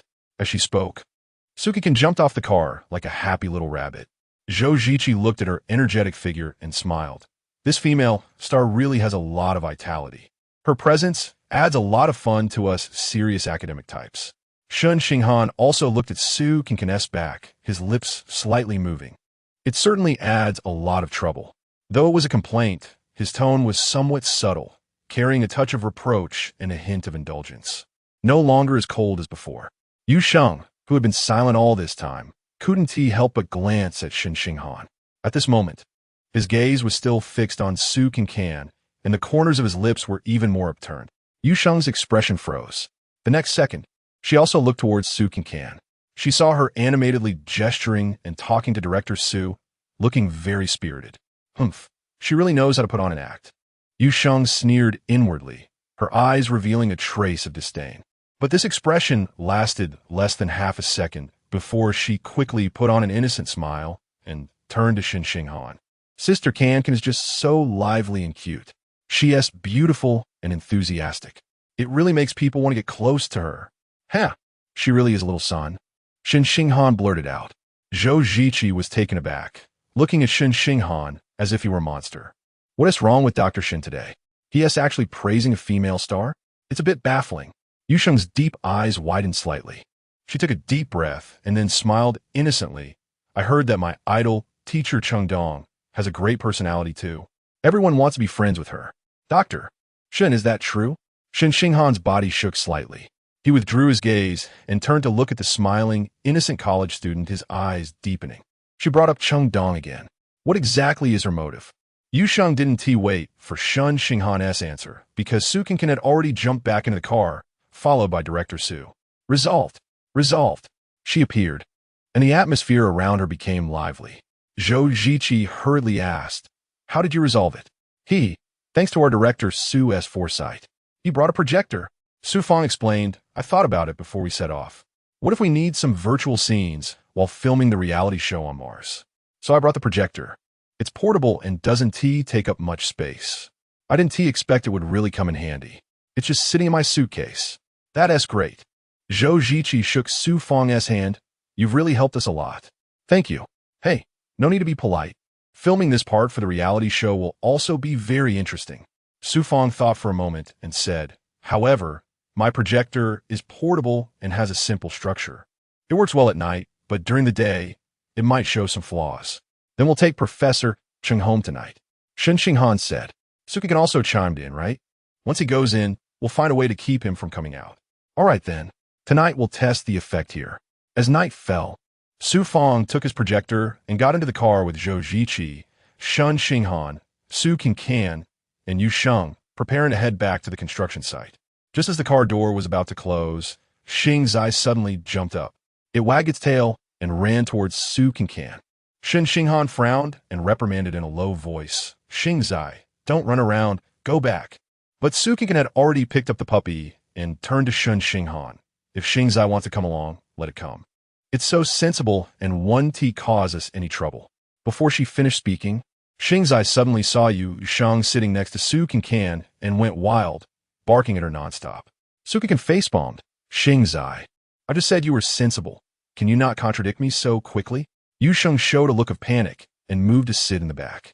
After driving away the annoying person, Xingzai comfortably snuggled back into Su Cancan's arms, licking her hand with its little tongue.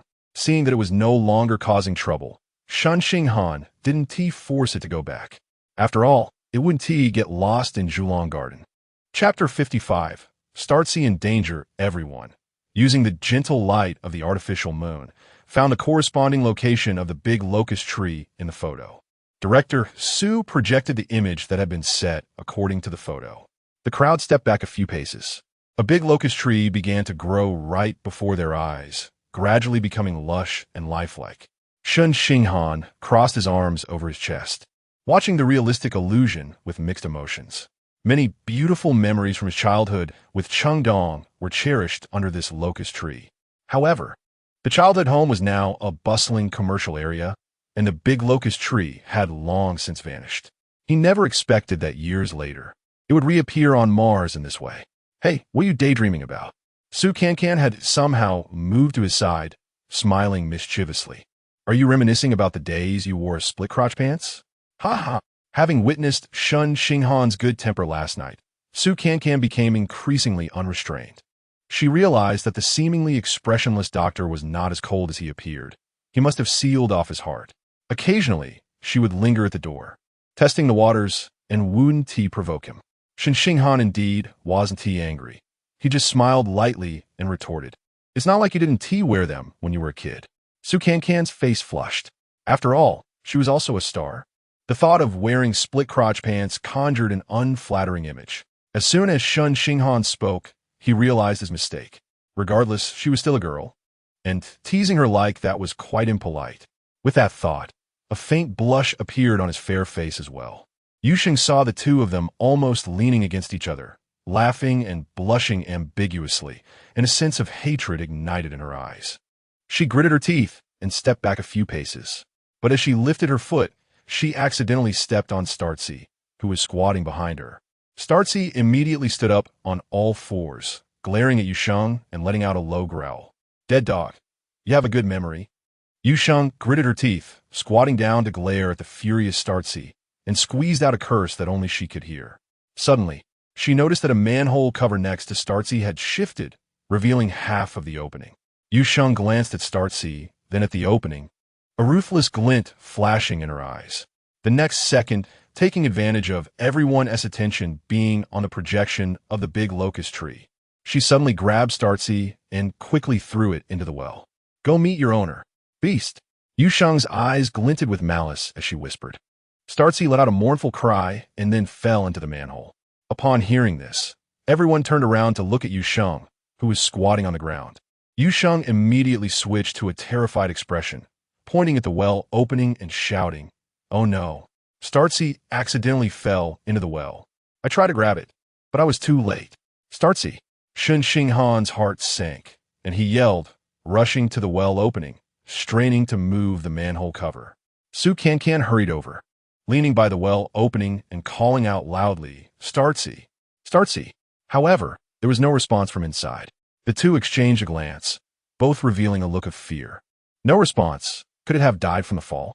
Shen Xinghan's face turned pale as he clung to the edge of the well, trembling. After Cheng Dong's passing, only Startsy had remained by his side. The significance of Startsy to him had long surpassed that of a mere pet. It carried the beautiful times he could never return to with Cheng Dong. "I'll go down and look for it," Shen Xinghan said as he leaned over the well opening. Zhou Ziqi grabbed him. "Wait, it's too dangerous to go down like this. I'll find a robot." Fortunately, there was a construction site nearby. The smart robots were tirelessly working. In no time, Zhou Ziqi brought over a silver-gray, small, and slender robot. Following Zhou Ziqi's instructions, it skillfully descended into the well, but came back up in less than 2 minutes. "There's no puppy down there," the robot reported to Zhou Ziqi, "but I found paw prints leading in that direction." The robot was referring to the due south. Cancan grabbed Shen Xinghan's hand excitedly, saying, "There are paw prints, which means Startsy isn't dead. It ran away." "Yes." Shen Xinghan smiled and even held Cancan's hand back. Startsy was particularly clever and quick. It would be fine. The two held hands, both feeling each other's warmth. But no one noticed Yusheng slightly curling her lips in disdain. At that moment, Zhou Ziqi said to Shen Xinghan, "Now that we know Startsy is okay, you can relax. Since there are paw prints, I'll have the robot follow them to find it. We'll definitely get Startsy back." "No." Shen Xinghan shook his head firmly. "I have to go down myself. Startsy is scared. Only I can comfort it." Cancan blinked and suddenly exclaimed, "I'll go down with you." Kevin, standing behind her, widened his eyes. "Sister, don't act impulsively." He noticed his sister was quite different today. Not only did she not argue with his hand in, but the two could also joke around, and just now, they were holding hands. The relationship between these two was progressing a bit too fast. Moreover, this direction of development seemed to be going off track. Cancan turned around and glared at him. "Startsy needs me right now." "Ah, okay. Since you're going, I'll go too." Regardless of whether it was to protect or to keep an eye on his sister or to guard against a rival in love, he felt it was necessary to follow. Cancan glanced at Kevin's sturdy waist and rolled her eyes. Can you even fit down?" Kevin pouted in grievance and looked affectionately at Shen Xinghan, silently sighing in his heart that it seemed he had to lose weight. Otherwise, he wouldn't even get the chance to share life and death with Han In. "I'll go down too." I'll help you find Startzy. This time it was Yu Sheng speaking.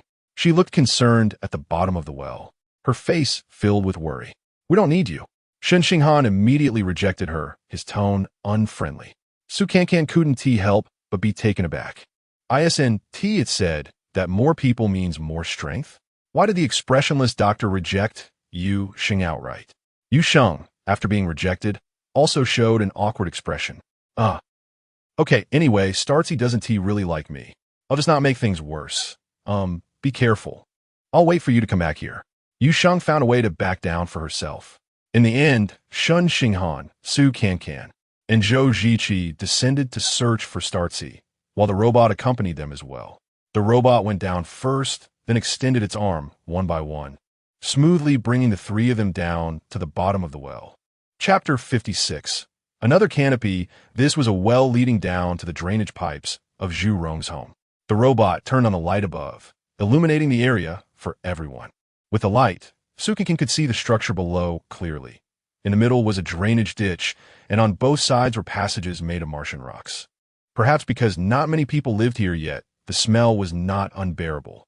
She looked down at her feet and indeed saw traces of sewage, with a row of crooked dog paw prints faintly visible, stretching forward. Shen Xinghan furrowed his brows as he glanced at the well's opening, then looked down at Xingzi's paw prints, analyzing. Xingzi must have fallen into the water from the well, and then swam back up. If we follow its paw prints, we should be able to find it. Okay, let's hurry, Su Cancan said. So, the group called out for Xingzi while moving forward. Suddenly, Su Cancan thought of something and murmured, "It's strange.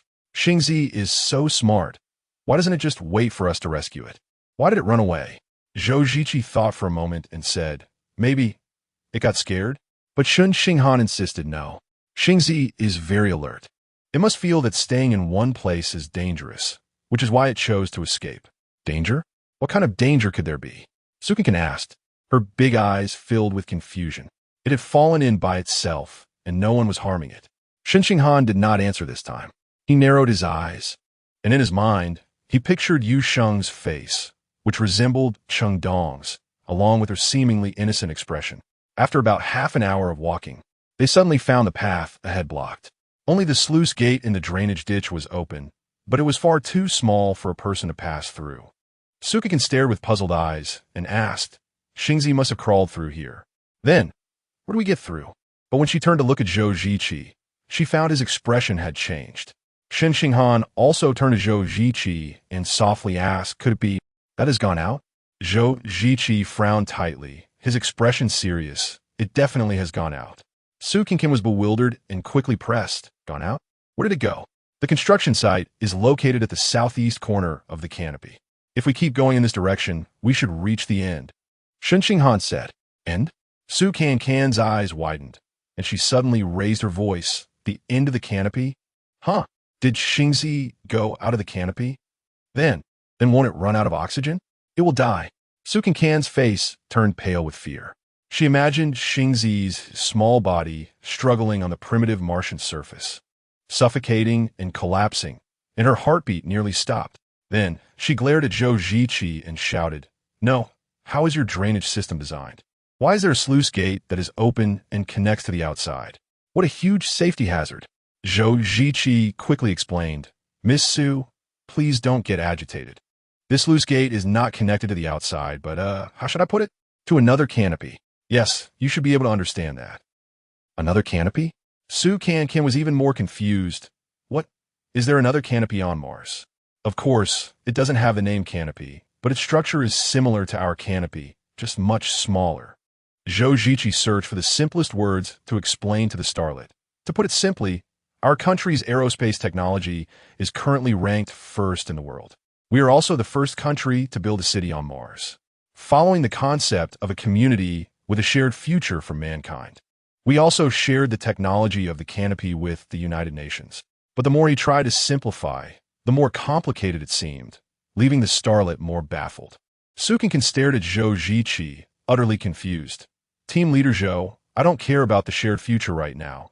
I only care about whether Xingzi is still alive." Seeing this, Shen Xinghan quickly took over the task of explaining to the starlet. "It's like this. The United Nations used our technology to build a similar canopy, but on a smaller scale. This canopy will serve as a junction for other countries to build Martian cities in the future. Because they need our help, it connects to our canopy. Here is the junction of the two canopies. So, Xingzi ran into the United Nations canopy? Su Cancan asked. Shen Xinghan nodded. Su Cancan let out a breath. That's good. That's good. It won't die. So what are we waiting for? Let's hurry and get into their canopy to find Xingzi. Zhou Ziqi still frowned and said, this is not as simple as you think. The connection between us and the United Nations requires many procedures. It's already late, and we have to wait at least until tomorrow morning. What time is it? We still have to go through formalities? Oh no, lives? No. Dog lives are at stake. Su Cancan stamped her feet in frustration. Miss Su, this is international negotiation. It's really not as simple as you think. Zhou Ziqi rubbed his hands. So, tomorrow morning, I'll contact the United Nations immediately. No. Shen Xinghan took Su Cancan's side this time. Zhou Ziqi was also surprised. Dr. Shen, this. She doesn't understand, but you do. Shen Xinghan frowned, urgently saying, I'm sorry, Team Leader Zhou, I know how important these procedures are. But Xingzi is the only mammal on Mars besides humans. If the people over there find it, it will be dangerous. Su Cancan understood this time. Yes, if Xingzi ran into foreign territory, it would be like a sheep entering a tiger's den. Their living conditions would certainly not be better than those in Zhu Rong's home. They might not have eaten meat for years. Xingzi could very well be eaten by them. Imagining Xingzi being skinned and cooked, Su Cancan felt a chill run down her spine, and she couldn't help but shiver. No, Team Leader Zhou, you have to think of a way. Xingzi is in great danger. Su Cancan's voice trembled with tears. All creatures have spirits. All beings are equal. You can't just ignore it because it's just a dog. Shen Xinghan took a deep breath, his tone heavy. I'm sorry, Team Leader Zhou. I know my request is selfish, but since joining the Tianwen team, I have never asked for anything for myself. This time, no matter what, please help. Xingzi is Cheng Dong's dog. Zhou Ziqi certainly understood the significance of Xingzi to Shen Xinghan. If something happened to Xingzi, this plant biology doctor, who had made outstanding contributions to the Mars Transformation Project, would lose his last mental support. Okay, I'll think of a way. Zhou Ziqi gritted his teeth. If direct negotiation won't work, I'll use some personal connections. Chapter 57. Great pressure. Zhou Ziqi took out his phone and dialed a number he didn't recognize. The sewer was very quiet. So once the call connected, the voice of the person on the other end immediately reached Su Cancan's ears. Huh, what language is this? It doesn't sound like English. Zhou Ziqi held the phone up, displaying a friendly and polite smile. Although the other party couldn't see him, his tone conveyed his expression. He courteously spoke a few sentences in the other person's language. Although Su Cancan couldn't understand what they were saying, she could guess from Zhou Ziqi's gradually relaxed expression and his eventual hearty laughter that the outcome was likely satisfactory. Sure enough, Zhou Ziqi hung up the phone and smiled at Shen Xinghan, saying, I just called Alexander. He has agreed to help us find Xingzi and told us to wait for him at the south gate in half an hour. Wow, that's great. Su Cancan turned to Shen Xinghan, saying, now we can rest assured. At least Xingzi won't be eaten by foreigners. Though Shen Xinghan didn't respond to her, he also showed a look of relief. Thus, the group retraced their steps. As they walked, Su Cancan leaned closer to Shen Xinghan and whispered, what does that Alexander do? Shen Xinghan felt a bit awkward. This wasn't a secret. She could have asked Zhou Ziqi openly. Why was she being so sneaky? In fact, Su Cancan was acting on instinct. Perhaps after that night of heartfelt conversation, she felt much closer to this stoic doctor, sensing a deeper connection than with Zhou Ziqi. He is a well-known artificial intelligence engineer from France and often has academic exchanges with Team Leader Zhou. The United Nations has gathered elites from around the world to build this intersection on Mars. AI robots also play a significant role there. Shen Xinghan patiently explained. Su Cancan suddenly laughed and said, no wonder he has great pressure, haha. Shen Xinghan didn't know how to respond to her joke and decided to ignore it. The robot lifted the three of them up from the well. Director Su and Yu Sheng were still waiting at the spot. Where's Xingzi? Haven't found him? Yu Sheng rushed over, her tone very urgent. Her clear eyes were filled with worry. However, When Shen Xinghan saw her, he frowned and took a small step back. Su Cancan hurriedly explained, Xingzai should have run along the sewer into the United Nations dome. Team leader Zhou has already contacted them. They will help us find Xingzai. We are preparing to go to the South Gate to meet him. Yu Sheng, being a student at the Aerospace University and a reserve member of the Tianwen team, had heard about the United Nations constructing a dome on Mars, so she didn't seem very surprised. Oh, that's great. Yu Sheng sighed in relief, putting a hand on her chest. I'll go with you. No need. Shen Xinghan flatly refused without expression. Huh? Yu Sheng was taken aback, looking at Shen Xinghan with innocent eyes. Seeing this, Su Cancan quickly said, well, this is a cross-national exchange. There are many complicated procedures in between, so it's not very convenient to bring an extra person. She made up a reason on the spot to avoid making Yu Sheng feel bad. Yu Sheng chuckled awkwardly, trying to mask her embarrassment. It's fine. I'm just worried about Xingzai. If it caused trouble for everyone, then I want to go. After saying that, she stole a glance at Shen Xinghan. He remained expressionless. Zhou Ziqi instructed Miss Bai to take everyone back to the apartment, then found a car to take Shen Xinghan and Su Cancan directly to the gate established at the boundary between Zhurong home and the United Nations. Before long, the car stopped at the southern edge of the dome. Su Cancan jumped out of the car and looked around. Previously, she had only exited from the northern exit, and didn't he know there was also an exit here. In the middle of the transparent dome stood a silver metallic door, and next to the door stood 2 armed soldiers. Huh, there are troops in Zhurong home too? Su Cancan blinked. Zhou Ziqi explained, although Zhurong home is just a city, it represents a country on Mars. Currently, only our country and the United Nations have built a dome here, but once other countries develop their technology, they will also establish their Martian cities. So, this place is equivalent to a border, and troops must be stationed here. Oh, Su Cancan nodded while looking at the 2 soldiers. But why haven't I seen them before? Zhou Ziqi had to explain to the actress again. The military camp is nearby, not in the city center. They usually disturb or interfere with our Tianwen team's work. As they spoke, the 3 had already approached the 2 soldiers. They clearly recognized Zhou Ziqi and Shen Xinghan and greeted them with a military salute. Zhou Ziqi quickly stated their purpose. Just then, Zhou Ziqi's phone rang. After answering, he spoke in a foreign language that Su Cancan couldn't understand. After hanging up, he pointed to the door and said to the 2 soldiers, the United Nations people are just outside the door. They have found our dog. All right, you can only stand inside to hand it over. You can't step outside. One soldier cautioned while pressing a button on the door. Then, a window appeared on the silver door. A slightly plump, blonde, blue-eyed man was waving at them, holding a cream-colored puppy covered in curls in his other arm. Xingzai! Su Cancan shouted excitedly, wanting to rush over, but was pulled back by Shen Xinghan. We can't go over now. We have to follow the procedure. Su Cancan stuck out her tongue. The white man was clearly someone who often dealt with this situation and quickly presented his credentials. After the 2 soldiers checked, they opened the door. The door slid open, revealing a long corridor. The international friend Alexander stood in the corridor, smiling at them while holding Xingzai. Seeing his family, Xingzai began to struggle vigorously. Shen Xinghan hurriedly stepped forward to take the little guy. In his arms, Xingzai was still shivering, clearly frightened. Su Cancan gently stroked Xingzai's wet curls, half scolding, you can't run off like that in the future. Xingzai whimpered twice, and then licked Su Cancan's hand with his little tongue. At this moment, Zhou Ziqi had already expressed his gratitude to Alexander in a foreign language. The 2 shook hands, chatting and laughing, appearing very friendly. Suddenly, Alexander raised his voice and said to Su Cancan in awkward Chinese, beautiful lady, you must come to visit tomorrow. Chapter 58 Party. Su Cancan didn't quite understand what the other party was trying to express. But out of the instinct of a star, she reflexively displayed a polite and sweet smile in response to the compliment.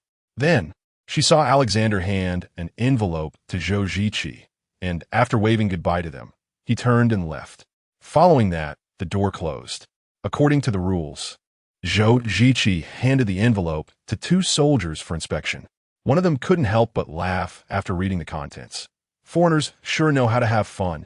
They're even throwing a party. Upon hearing the word party, Su Cancan's eyes instantly sparkled. The earlier Alexander had told her that she must make an appearance tomorrow.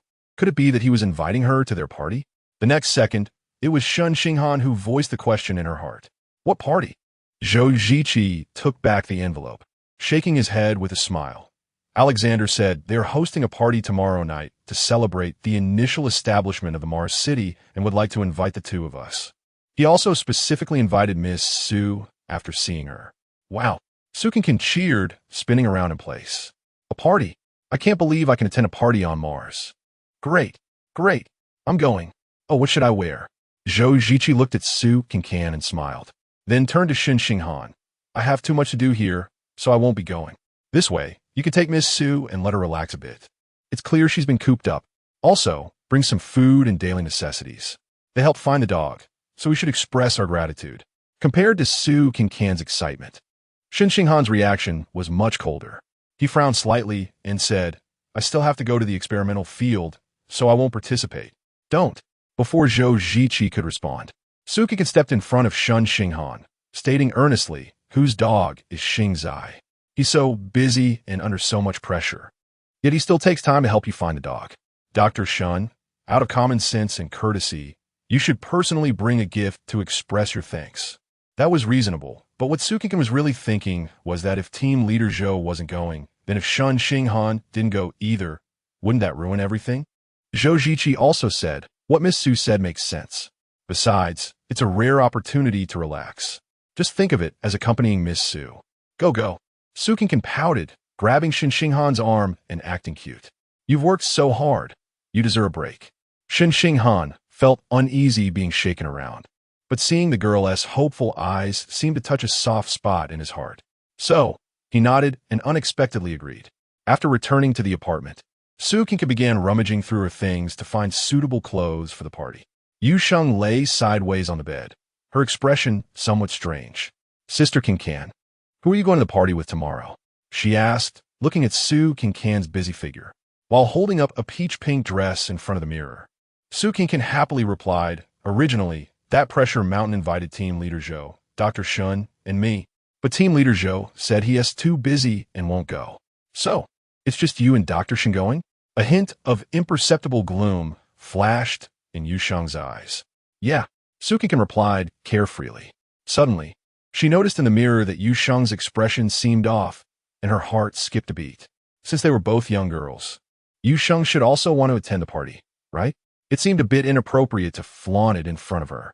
Thinking of this, Su Cancan hurriedly put down the dress and walked to Yu Sheng's bed, smiling as she said, Yu Sheng, if you want to go too, I can tell Dr. Shen for you. After all, there are 3 spots, and since team leader Zhou isn't going, you could fill in. Yu Sheng sneered inwardly, thinking, what do you mean by I'll help you tell Dr. Shen? Do you think you're close to him? But on the surface, she still put on a shy smile and shook her head, saying that's not good. I don't want to trouble everyone. Although, maybe just forget it. Although she said to forget it, her implied meaning still expressed that she wanted to go. Su Cancan, of course, didn't think much of it and immediately patted her chest to assure her, it's fine, it's not a hassle. I know you're afraid of that poker-faced doctor, but in these past few days, I've discovered that he's actually very nice. Yu Sheng bit her teeth in silence. He should still be awake at this time. I'll go find him to discuss it. Wait for my good news. After saying that, Su Cancan bounced out of the room like a little rabbit. She reached Shen Xinghan's door and indeed saw that the light was still on through the crack. There was also the sound of a hairdryer coming from inside. Su Cancan guessed he had just finished showering and was drying his hair. Dr. Shen, you're not asleep yet, right? She called out in a low voice, gently knocking on the door. The door opened. Shen Xinghan was indeed holding a small hairdryer. Is there something you need? Su Cancan smiled apologetically. Hee. There's a not-so-important little thing. If it's not important, then let us talk about it tomorrow. Seeing him about to close the door, Su Cancan quickly crouched down and slipped inside, her movements very agile. Once inside, she saw Xing Zai, who had been lying on the table, stand up alertly, but then lie back down in relief upon recognizing Su Cancan. Dr. Shen. So you were drying Xing Zai's fur? Yes, I just gave him a bath. Su Cancan walked over and gently stroked Xing Zai's half-dry fur. Little guy, you must have been scared today, right? A voice came from behind her. What do you need me for? Ah ha ha. Suki can awkwardly turn around, although it's a small matter. I promised someone, and if I don't resolve it today, I want to be able to sleep. It won't take up too much of your time. She explained with a playful smile. Shen Xinghan, helpless, had to invite her to sit down while continuing to dry Xing Zai's fur with a hairdryer, asking, "What is it?" "It's like this. I just mentioned the party tomorrow to Yu Shang. She also wants to go. I thought, since team leader Zhou isn't going. It leaves an open spot, so why not take Yu Shang along too?" Upon hearing this, Shen Xinghan's brows furrowed. Normally, bringing an extra person wouldn't be a problem. But Yu Shang. Seeing him frown, Su Cancan knew it might not be as simple as she thought. So she added, "Of course, this is just my idea. If it's an international exchange and the procedures are more complicated, then just forget I said anything." She had learned that international exchanges were not as simple as she had imagined, and that they could be complicated. Shen Xinghan looked at Su Cancan with a serious expression, his tone resolute. "But she can't go." Chapter 59.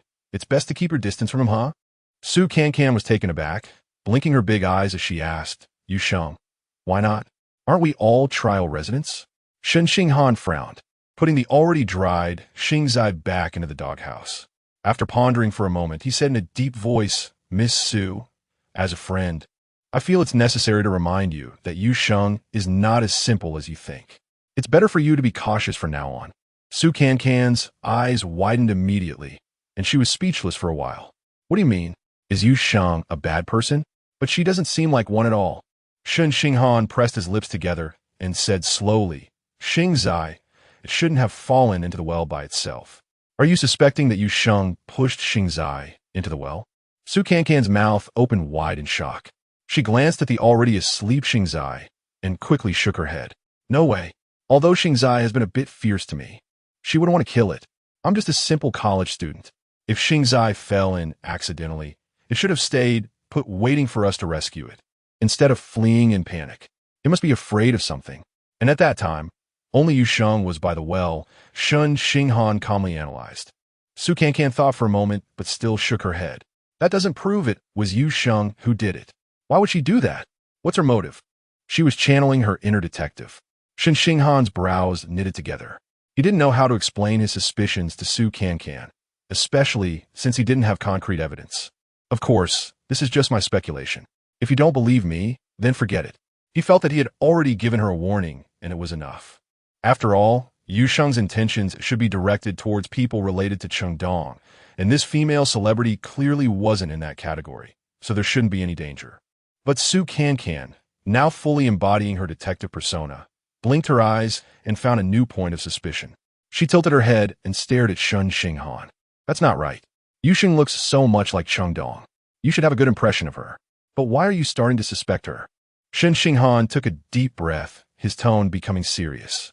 "Perhaps it's precisely because of that. She's been too deliberate, which raises suspicions about her motives." Too deliberate? Su Cancan was still confused, but her curiosity was piqued. "What do you mean?" Shen Xinghan realized that the female celebrity across from him could no longer be dismissed with just a few words, so he decided to clarify things. For example, "She always deliberately mentions that Chengdong is her idol in front of my uncle and aunt. For instance, she intentionally uses shampoo with the fragrance of gardenias that Chengdong likes. Or she deliberately made a plate of scrambled eggs with tomatoes that tastes exactly like the one Chengdong makes."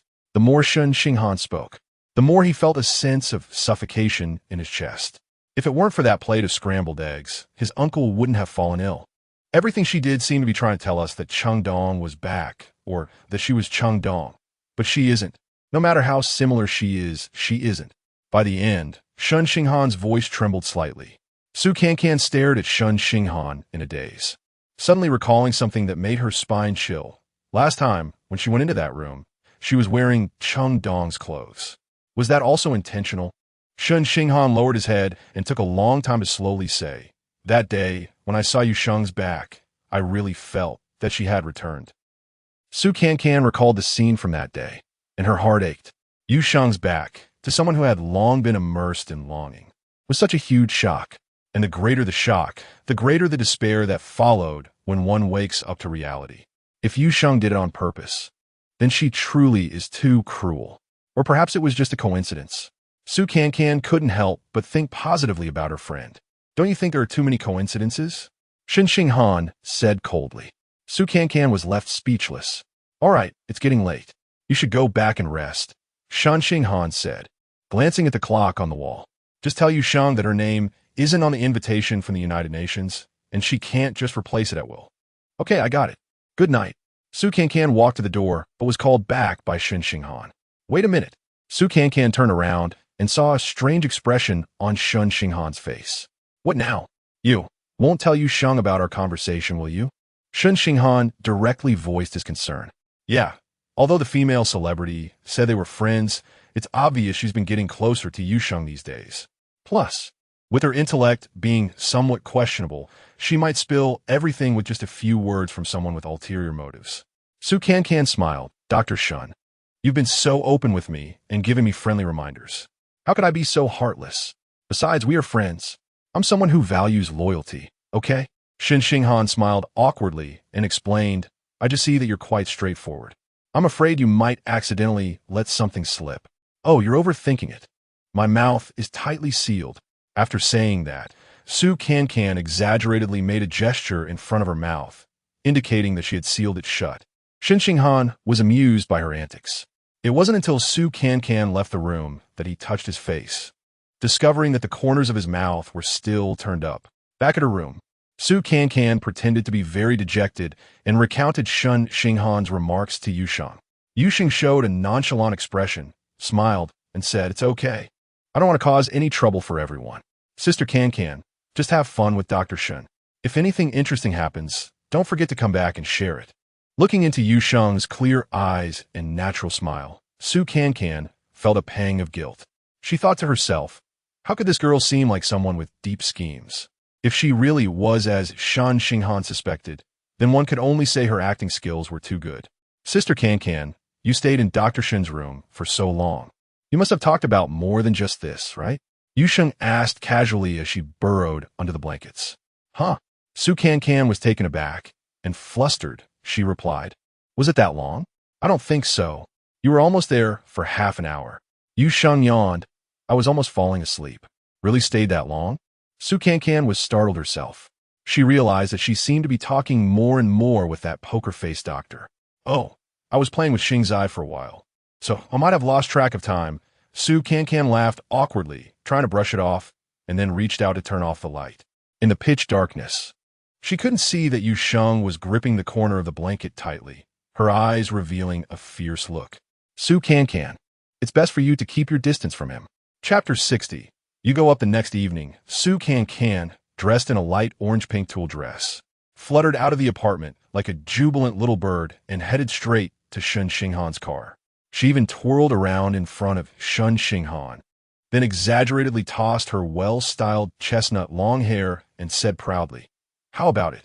My outfit is sure to dazzle at the United Nations party, right? Shen Xinghan glanced lightly at Su Cancan's fair, long legs, and simply replied, You'll be cold. Su Cancan rolled her eyes at him. Come on. Kevin spent over an hour helping me create this party look. You really have no taste. Still, put on a coat. After getting in the car, he really threw his coat over to Su Cancan holding the black coat. Su Cancan turned to look at the emotionless doctor and thought, should I thank him? Or should I thank him? Sigh. What a 24K pure steel straight man. Just as she was lamenting in her heart, Shen Xinghan had already started the car, heading straight for the southern gate of the Sky Dome. Upon arriving near the southern gate, Shen Xinghan parked the car and took out a white storage box from the trunk. Su Cancan recognized it as the box that held food on the spaceship that transported supplies the other day. Is this a thank you gift for them? Su Cancan pointed at the box and asked what's inside. Meat, vegetables, and fruits, Shen Xinghan answered briefly. Su Cancan nodded. Well, on Mars, these things are more precious than gold and diamonds. After showing the invitation letter to the two soldiers on guard, the gate opened. Alexander and a young black woman were already waiting outside. They warmly embraced Shen Xinghan, shook hands, and spoke in a language that Su Cancan couldn't understand. What surprised her was that Shen Xinghan communicated with them effortlessly. Sure enough, a top student is capable of everything. While she stood there in a daze, the curly-haired, voluptuous black woman walked over, handed her something that looked like a headset, and smiled while pointing to her ear indicating that she should put it on. Shen Xinghan came over and said softly, "This is a translation headset. Put it on, and you can understand all languages." Wow, how practical. Cancan can hurriedly plug the headset in her ears, relieved, thinking, I was just worried about how to communicate with everyone. "Hello, I'm Fiona." The black woman warmly extended her right hand, happy to meet her. Cancan quickly shook Fiona's hand. Haha, it really translates. "Hello, I'm Cancan, and my English name is, Sunny." Shen Xinghan's lips twitched slightly. Sunny? Is this a name derived from sunshine? Given her reaction, it seems like she made it up on the spot. After exiting the corridor, Alexander led them to a black jeep. Cancan looked out the window at the scenery. It was getting dark, and the streetlights along the road were lighting up one by one. She noticed that the buildings inside this sky dome were relatively simple, with practicality taking precedence over aesthetics. The car stopped in front of a 3-story building that looked like an office. Cancan guessed this must be the United Nations base on Mars. The party was held in the basement of the small building. There were no swaying lights or loud music. Just a dozen or so men and women of various skin colors holding champagne and chatting. Their attire was also very casual. In contrast, the meticulously styled female star stood out as an anomaly. Do the people of the United Nations have some misunderstandings about parties? This is clearly a cold buffet. Cancan was obviously disappointed, pouting as she quietly complained to Shen Xinghan. "What do you think a party should be like?" Shen Xinghan countered. "At the very least, there should be music, singing, and dancing." Shen Xinghan turned to Alexander and spoke a few sentences in French. Alexander immediately waved at Cancan excitedly. "Miss Sunny, we haven't officially started yet. Everything you're looking forward to will happen later." Cancan smiled elegantly yet politely at him, but still felt skeptical inside. As expected, the situation after the party started was like this. A blonde girl took the microphone and sang a very elegant blues song, while another white man accompanied her on the saxophone. Then, amidst applause, a strong black man performed a street dance with considerable difficulty. Although there was music, singing, and dancing, and the amateur performances were commendable, this was not the party Cancan had imagined. Cancan wore a stiff expression and quietly mocked. "This is like a bonfire party during a college spring outing, right?" Sigh, still no bonfire. Shen Xinghan shot her a glance. "You're really demanding. I'm really disappointed. Had I known it would be like this, I wouldn't have come. But I think the singing is quite nice." Cancan couldn't help but shake her head and sigh. "Dr. Shen, I have no say in the field of science, but in the field of arts. You really are a frog at the bottom of the well compared to me." "Oh." Shen Xinghan didn't rebut, only saying lightly, "You go up." As soon as Cancan heard this, she got fired up and thought, is he challenging me? Singing and dancing? Sister is a professional. Cancan sneered. Me? That would be a dimensionality reduction attack for them. Empty talk without practice. Shen Xinghan maintained his emotionless demeanor and said lightly. But at that moment, he recalled the night not long ago when she walked behind him, singing that song The Worms Fly. He didn't know why he was provoking the female star. Perhaps he missed that sweet voice a little? Cancan couldn't resist the provocation, stood up abruptly, and shouted, "I want to sing a song too." The group of foreigners first froze, then burst into enthusiastic applause. Fiona was even more excited as she introduced to everyone. "This Miss Sunny is a big star from China. We are truly honored to see her performance today." With that, the applause grew even more fervent. However, this made Cancan feel a bit embarrassed. Alexander walked over and kindly asked her, "Miss Sunny, do you need accompaniment?" Cancan turned her head and caught sight of a white man holding a wooden guitar. Pointing at it, "Can I borrow that guitar? I'll accompany myself." Alexander couldn't help but clap and praise. A big star is indeed versatile. We're looking forward to it even more. Next, Cancan sat on a high stool, holding the wooden guitar in her arms, made some adjustments, and began to sing a melodious song with her sweet voice. Chapter 61. Snails have dreams, butterflies have wings, but I only have a heavy shell. Gazing at the blue sky, I cannot extinguish the fire in my heart. Step by step I strive to crawl, and when I fall, I think about why I set out in the first place. Snails also have dreams. Snails also want to fly. If the road ahead is too dark, then be the sun that illuminates yourself.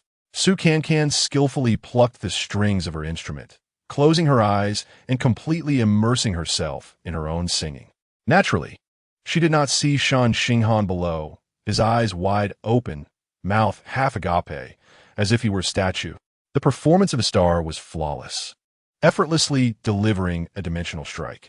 Amidst the applause and whistles, Su Cancan proudly returned to Shen Xinghan's side, raised her chin, and asked, "How was that?" "I wasn't bragging, was I?" Shen Xinghan looked at her with a complex, probing gaze, not answering her question. Su Cancan blinked and laughed. "What's wrong?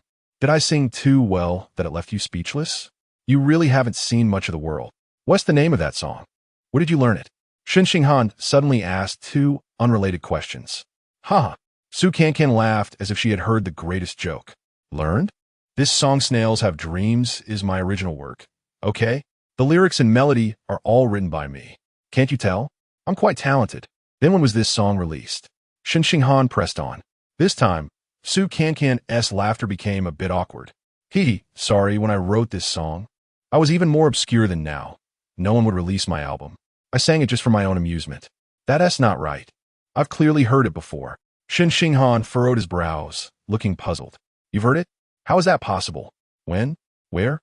This time, it was Su Cancan who was surprised. Shen Xinghan did not answer immediately. He nodded slightly, a layer of sadness covering his deep starry eyes. After a moment, he said in a heavy tone, "In the winter 6 years ago, in a bar I heard a little girl sing this song. I was very drunk at the time. Suddenly a few lines of lyrics floated into my ears, and I was deeply touched." Su Cancan's first reaction was astonishment. This expressionless doctor was usually very disciplined. How could he let himself get drunk in a bar? But upon recalling the timeline, she suddenly realized, 6 years ago, that must have been when Cheng Dong passed away, separated from his beloved. He must have gone to the bar to drown his sorrows due to overwhelming sadness. Thinking of this, Su Cancan couldn't help but look at Shen Xinghan with heartache. Shen Xinghan continued, "The reason I remember so vividly is that a few drunken men were harassing the girl who was singing. I stepped in to help her, and I ended up getting beaten up by those men." He laughed self-deprecatingly and added, "That should be the only time I've ever fought in my life." What did you say?" This time, it was Su Cancan who was dumbfounded. Memories from 6 years ago replayed like film frames in her mind, gradually shifting from black and white to color. At that time, Su Cancan had not yet graduated from university, but the gap between her and her classmates was already evident. Most of the girls in her acting department had already landed some roles while still in school, and some even shown in award-winning films. But she, lacking a background and unable to learn a flatter, was eliminated time and again during auditions. Burdened by the expensive tuition of the Film Academy, she had to take on various odd jobs. One of them was as a resident singer in a bar. Every day, she wore sexy dresses that did not match her age, applied heavy makeup, and sang the popular songs of the day, seemingly playing a role entirely unrelated to herself. The most troublesome part was having to deal with the harassment from drunken customers from time to time. In that winter memory, snowflakes danced outside, illuminated by the streetlights, transforming into flickering little fairies. Perhaps due to the cold weather, there were not many customers in the bar. Seeing no one ordering songs, Su Cancan entertained herself and picked up her guitar to sing her original song Snails Have Dreams. Unexpectedly, before she had finished singing, 3 drunken middle-aged men approached, insisting on forcing her to drink. Just as Su Cancan was panicking, a tall, skinny figure pushed those 3 men away and stood in front of her. This person seemed quite drunk as well, swaying unsteadily, but the protective stance was remarkably firm. Su Cancan quickly ran to call security. When she returned with the security personnel, the man who had helped her was already lying on the ground. His long hair and beard were messy, obscuring half of his face. One of his eyes was already bruised and swollen, and blood was seeping from the corner of his mouth. The 3 troublemakers had disappeared without trace. "Sir, are you okay?" Su Cancan instinctively treated the man as a middle-aged person. She cautiously helped him up and said with concern, "You're hurt badly. Let me take you to the hospital." But the man grabbed Su Cancan's arm and asked a bewildering question in a hoarse voice. "The snail, without wings, can never fly up to the blue sky. Isn't it afraid of falling to its death?" "Huh?" Su Cancan was taken aback at first, but quickly realized he was referring to the song she had just sung. "Of course, it's not afraid. Su Cancan replied earnestly. Even if the blue sky doesn't belong to it, at least it has tried. Even if it ends up falling to its death, it dies with dignity. The man's lips twitched slightly, revealing a smile that was neither a smile nor a frown. Thank you. He struggled to stand up and wobbled out of the bar. Sir. Su Cancan watched his back and suddenly remembered that she should have been the one thanking him. But when she rushed out of the bar, the tall and thin figure had already crossed the road and gotten into a taxi. The man who had helped her out of a tough situation and taken a beating for her left her with the last image of a solitary shadow, elongated by the dim streetlight. You were that uncle? Su Cancan gazed at Shen Xinghan, her voice trembling, the one who got knocked down by 3 men for helping me. That uncle? Shen Xinghan's eyes widened as well. You were the little girl who was singing in the bar? Then he smiled, his eyes sparkling. I knew it. I searched for this song online for so long, but couldn't find it. Turns out, it was your original work. Su Cancan excitedly grabbed Shen Xinghan's hand. I really didn't expect to meet you again, Big. She hesitated, swallowing the word uncle shyly. No, you're not that old. I must have gotten it wrong. Su Cancan's eyes glistened with tears, but she also found it amusing.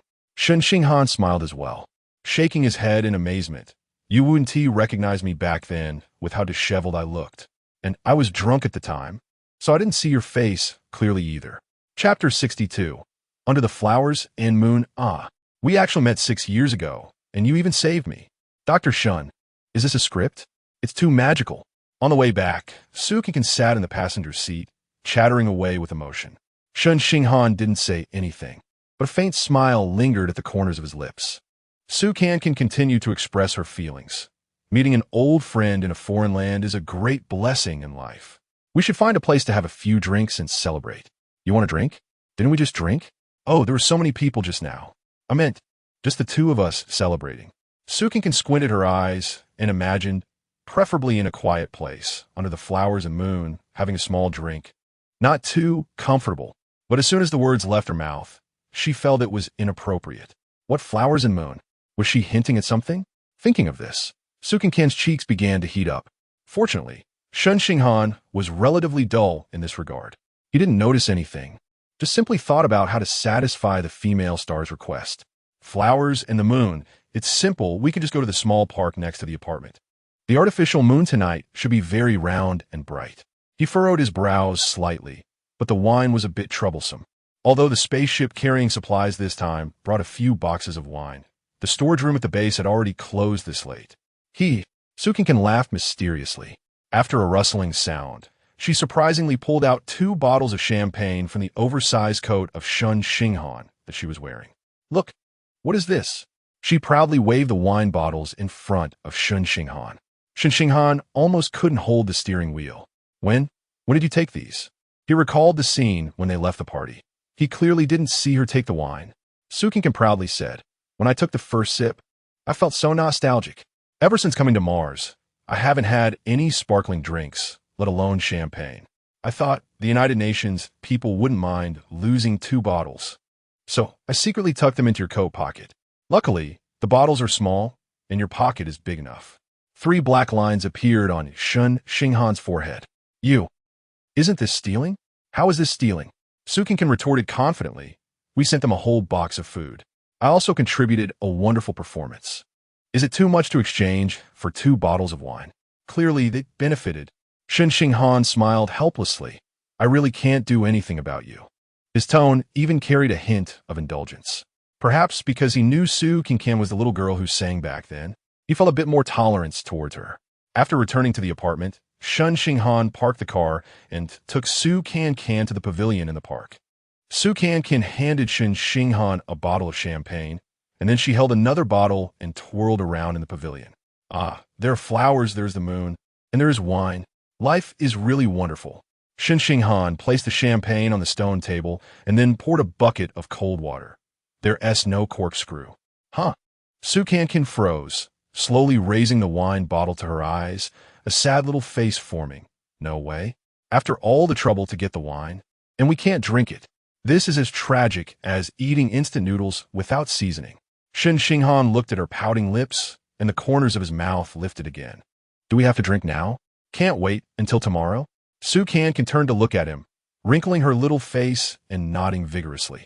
Shen Xinghan smiled and lowered his head, skillfully tearing off the foil at the bottle's mouth, then holding the bottle with one hand, tilting it while slowly rotating it, and pressing the cork with his thumb from the other hand.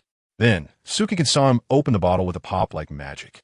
White foam splashed out a few drops, landing on Shen Xinghan's cheek. Ha! He rarely smiled, raising his hand to wipe off the foam. How'd you do that? Cancan leaned closer, her eyes wide open, like she was seeing an alien. Shen Xinghan took the bottle from her hand and opened it in the same way. No, even though I got a bit closer, I still didn't see how you did it. Cancan rubbed her eyes. Actually, the principle is very simple. It utilizes the pressure inside the bottle. Shen Xinghan said with a smile, it's middle school physics knowledge. Cancan stuck out her tongue and rolled her eyes. Cut it out. Drinking. Why talk about physics? It's so random. Saying this, she picked up the bottle and gulped down a big mouthful, then enjoyed it and exclaimed, Ah, this is really satisfying. Shen Xinghan looked at her, and unknowingly, the smile in his eyes deepened. Hey, why aren't you drinking? Cancan gently tapped her bottle against the one in front of Shen Xinghan, then gave him a wink and playfully said, Cheers. Shen Xinghan also picked up the bottle and took a small sip. He rarely drinks, and this stolen champagne released a fresh and pleasant sensation on his tongue, quite marvelous. All right, Cancan seemed to remember something very important. I've always wanted to say thank you to that uncle who saved me 6 years ago. But you left too quickly that day, and I couldn't catch up. Today, I want to make up for it. Dr. Shen, thank you. The artificial moon emitted a gentle light, casting a particularly charming glow on Cancan's beautiful face. She gazed at Shen Xinghan without blinking, her clear and bright eyes filled with sincere affection. Shen Xinghan felt a moment of daze, as if he had forgotten to breathe. He had to admit, at this moment, the female star in front of him was truly beautiful. Actually, I should be thanking you. Shen Xinghan lowered his head. Cancan blinked and recalled. Right? I remember you said thank you to me when you were leaving that day. At that time, I thought you were drunk and confused. You saved me. Why would you thank me for getting beaten? Thank you for the song you sang. Shen Xinghan didn't look up, his tone becoming somewhat heavy. Snails also have dreams. Does that song have something that moved you? Shen Xinghan took a deep breath and then slowly raised his head. Cancan noticed that the faint smile on his face had completely disappeared. You must be very curious why I was in that state back then, right? He retorted. Cancan answered honestly. At first, I found it strange. But when I thought it was 6 years ago, I understood. That must have been when Cheng Dong had just passed away, right? Shen Xinghan frowned and gently nodded. At that time, I really felt like all my beliefs had collapsed. His voice began to tremble. I kept asking myself, is it worth it? What? What is worth it? Shen Xinghan looked straight into Cancan's eyes, saying each word clearly. For those grandiose words, we paid with our lives. Is it worth it? Cancan clearly saw a layer of moisture covering Shen Xinghan's eyes. Chapter 63. Open your heart, but don't you often talk about the future of humanity? Cancan murmured softly. Shen Xinghan picked up the bottle and took a big gulp. Yes, I used to feel the same way as you. Particularly annoyed by those words. Like you said, we're not superheroes, nor Ultraman. We're just ordinary people among the masses. Why should the future of others come at our expense? After saying this, he closed his eyes. Cancan frowned. So how did you come to understand it later? Was it because of my song? Shen Xinghan opened his eyes, his gaze deepening, and gently nodded. That day, I was in a corner of the bar, drunk out of my mind, when I suddenly heard a voice singing about a snail longing for the blue sky, climbing up step by step, and when it falls, thinking about why it set off in the first place. I reflected on why we chose to be astronauts, why we joined the Tianwen group. Yes, that was our ideal. How could we give it up so easily? Besides, compared to snails, we are fortunate. We have flown to the sky. And even if we fall, that is still kind of luck. His voice choked up. Cancan's nose also felt a bit sour. I remember when Dong was very sick. Shen Xinghan's eyes turned red. She was in so much physical pain, but mentally she was happy. She told me she never regretted going to Mars. She said she had no regrets in death. Shen Xinghan felt a tightness in his chest and took another big gulp of alcohol. He suddenly realized that it seemed like the first time he had talked about these things with someone else. Cancan looked at him, her heart aching. Oh, When I wrote that song, I didn't expect it to have such profound meaning. She deliberately said in a soft tone. I just felt that compared to those classmates, I was like a snail. They all had wings, but I only had a heavy shell. They could fly to the sky, and I yearned for it too. But apart from slowly crawling step by step, I had no other way. But how far can I crawl? I don't know. Shen Xinghan focused on Su Cancan and asked, why do you say they have wings and you only have a shell? Hee hee. Su Cancan smiled bitterly. They either have backgrounds or good luck, or at the very least, they are willing to put in the effort. Who is like me? When they were filming, I was still worried about my tuition for the next semester. Shen Xinghan remembered she had mentioned her relationship with her mother wasn't good, and her brother was ill, sensing her struggles at that time. He also recalled how, when she first arrived on Mars, she worked so hard for that little red heart, even breaking down in tears. This little snail really has it tough. Su Cancan smiled again, took a sip of champagne, and sighed for a girl to stand firmly in the entertainment industry with a clear conscience. How easy is that? Of course, someone like you, a prodigy, wouldn't understand. No, I think I understand a bit. And I believe your choice is correct. Ha ha. Su Cancan laughed heartily this time. She gulped down a few more big sips, then, emboldened by the alcohol, patted Shen Xinghan on the shoulder. Big doctor, what do you understand? I'm just a complete loser. No, just a snail. A snail whose heart is higher than the sky, but will never be able to fly up. Su Cancan's eyes also turned red. Shen Xinghan looked at her, feeling a pang in the softest part of his heart. But you're already in the sky now, aren't you? He didn't know how to comfort girl, so he just stated an objective fact. And this sentence really made Su Cancan laugh through her tears. All right, I'm almost.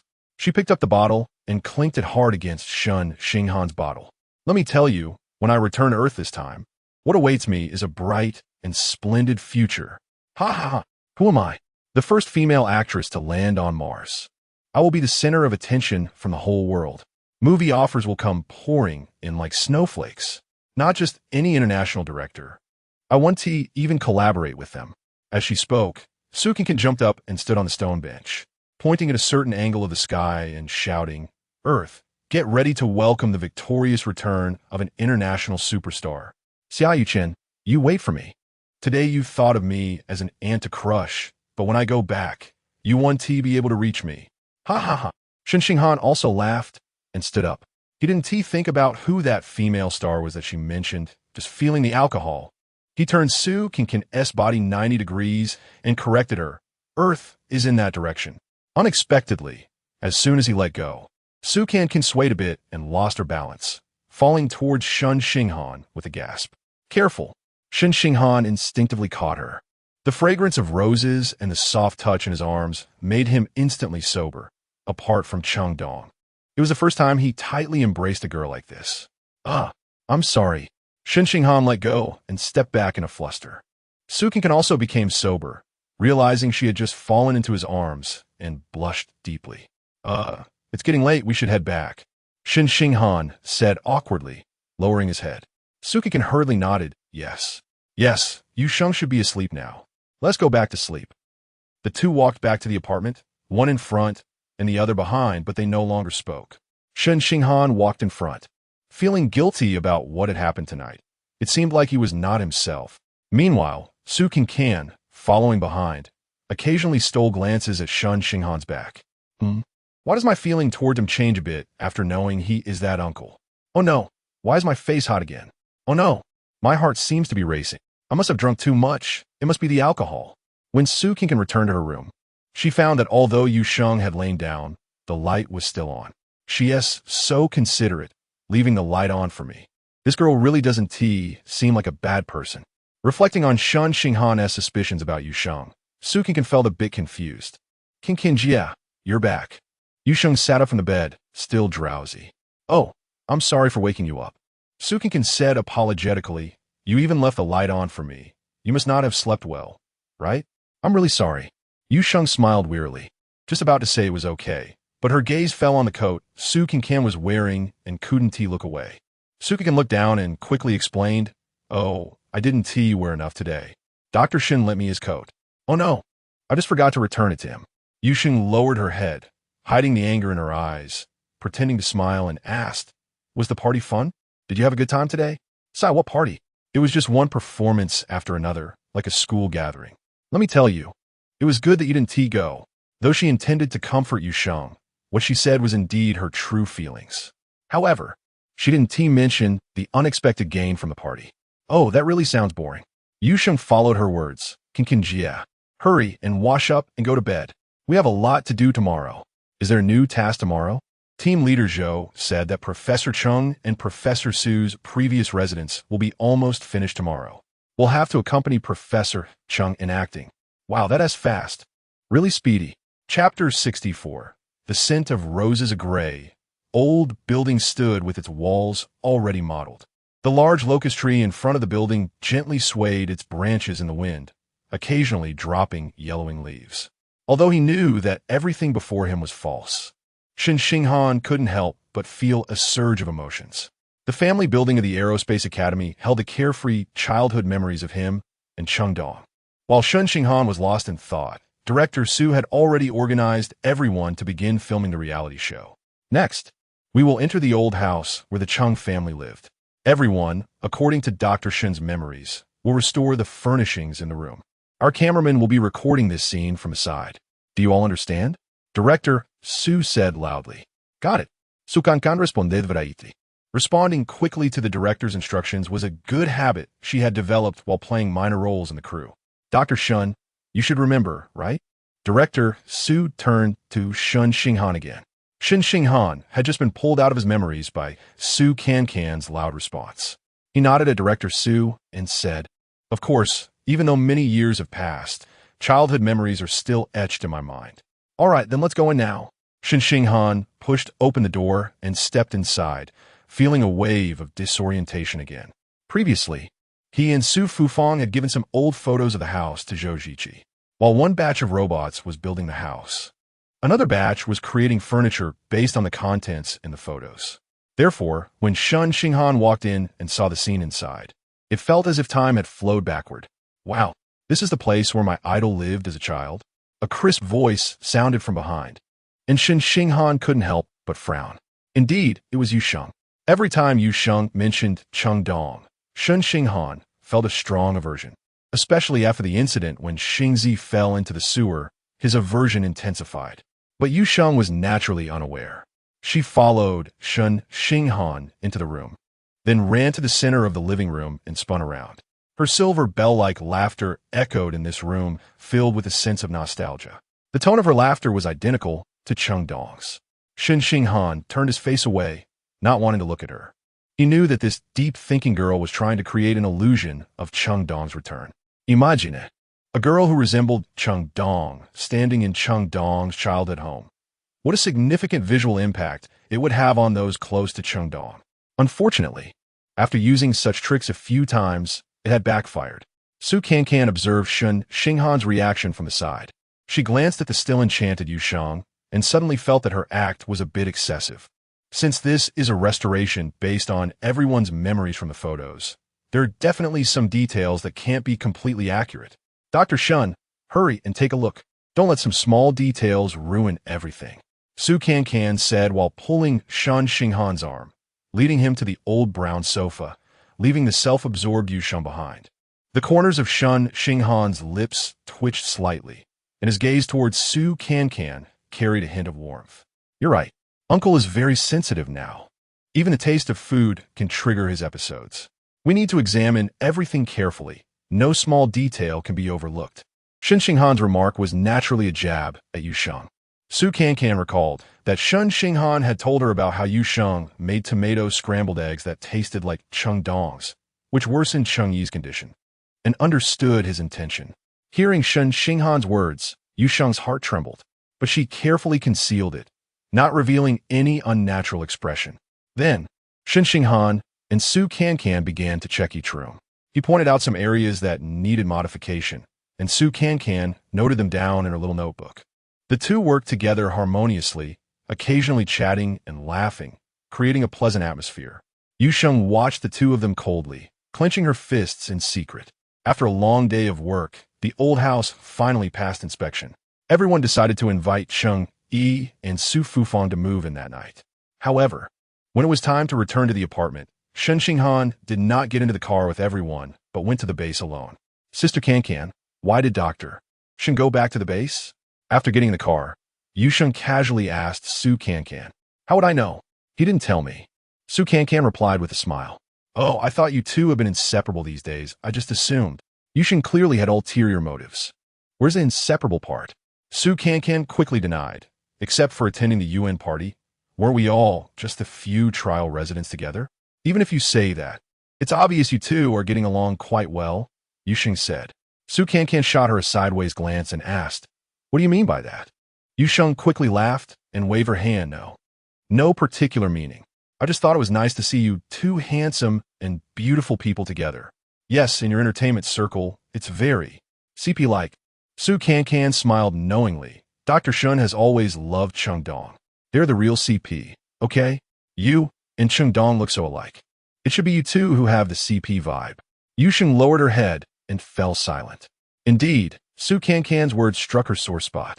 She had done so much just to connect herself with Chengdong in Shen Xinghan's mind, but he remained indifferent. Where was the problem? Not long after they returned to the apartment, Shen Xinghan also came back. At that time, Su Cancan and Yu Sheng were in the kitchen preparing dinner. Shen Xinghan walked in holding a large cardboard box. What is this? Su Cancan put down the vegetables in her hands and stared at the box. It's what you asked for. Shen Xinghan opened the cardboard box and took out several glass bottles filled with a light pink liquid. The color looked beautiful. He opened one of the bottles and handed it to Su Cancan, adding, it's the scent of roses. Su Cancan took the bottle and held it under her nose to smell. Indeed, a unique fragrance of roses wafted over. This is shampoo?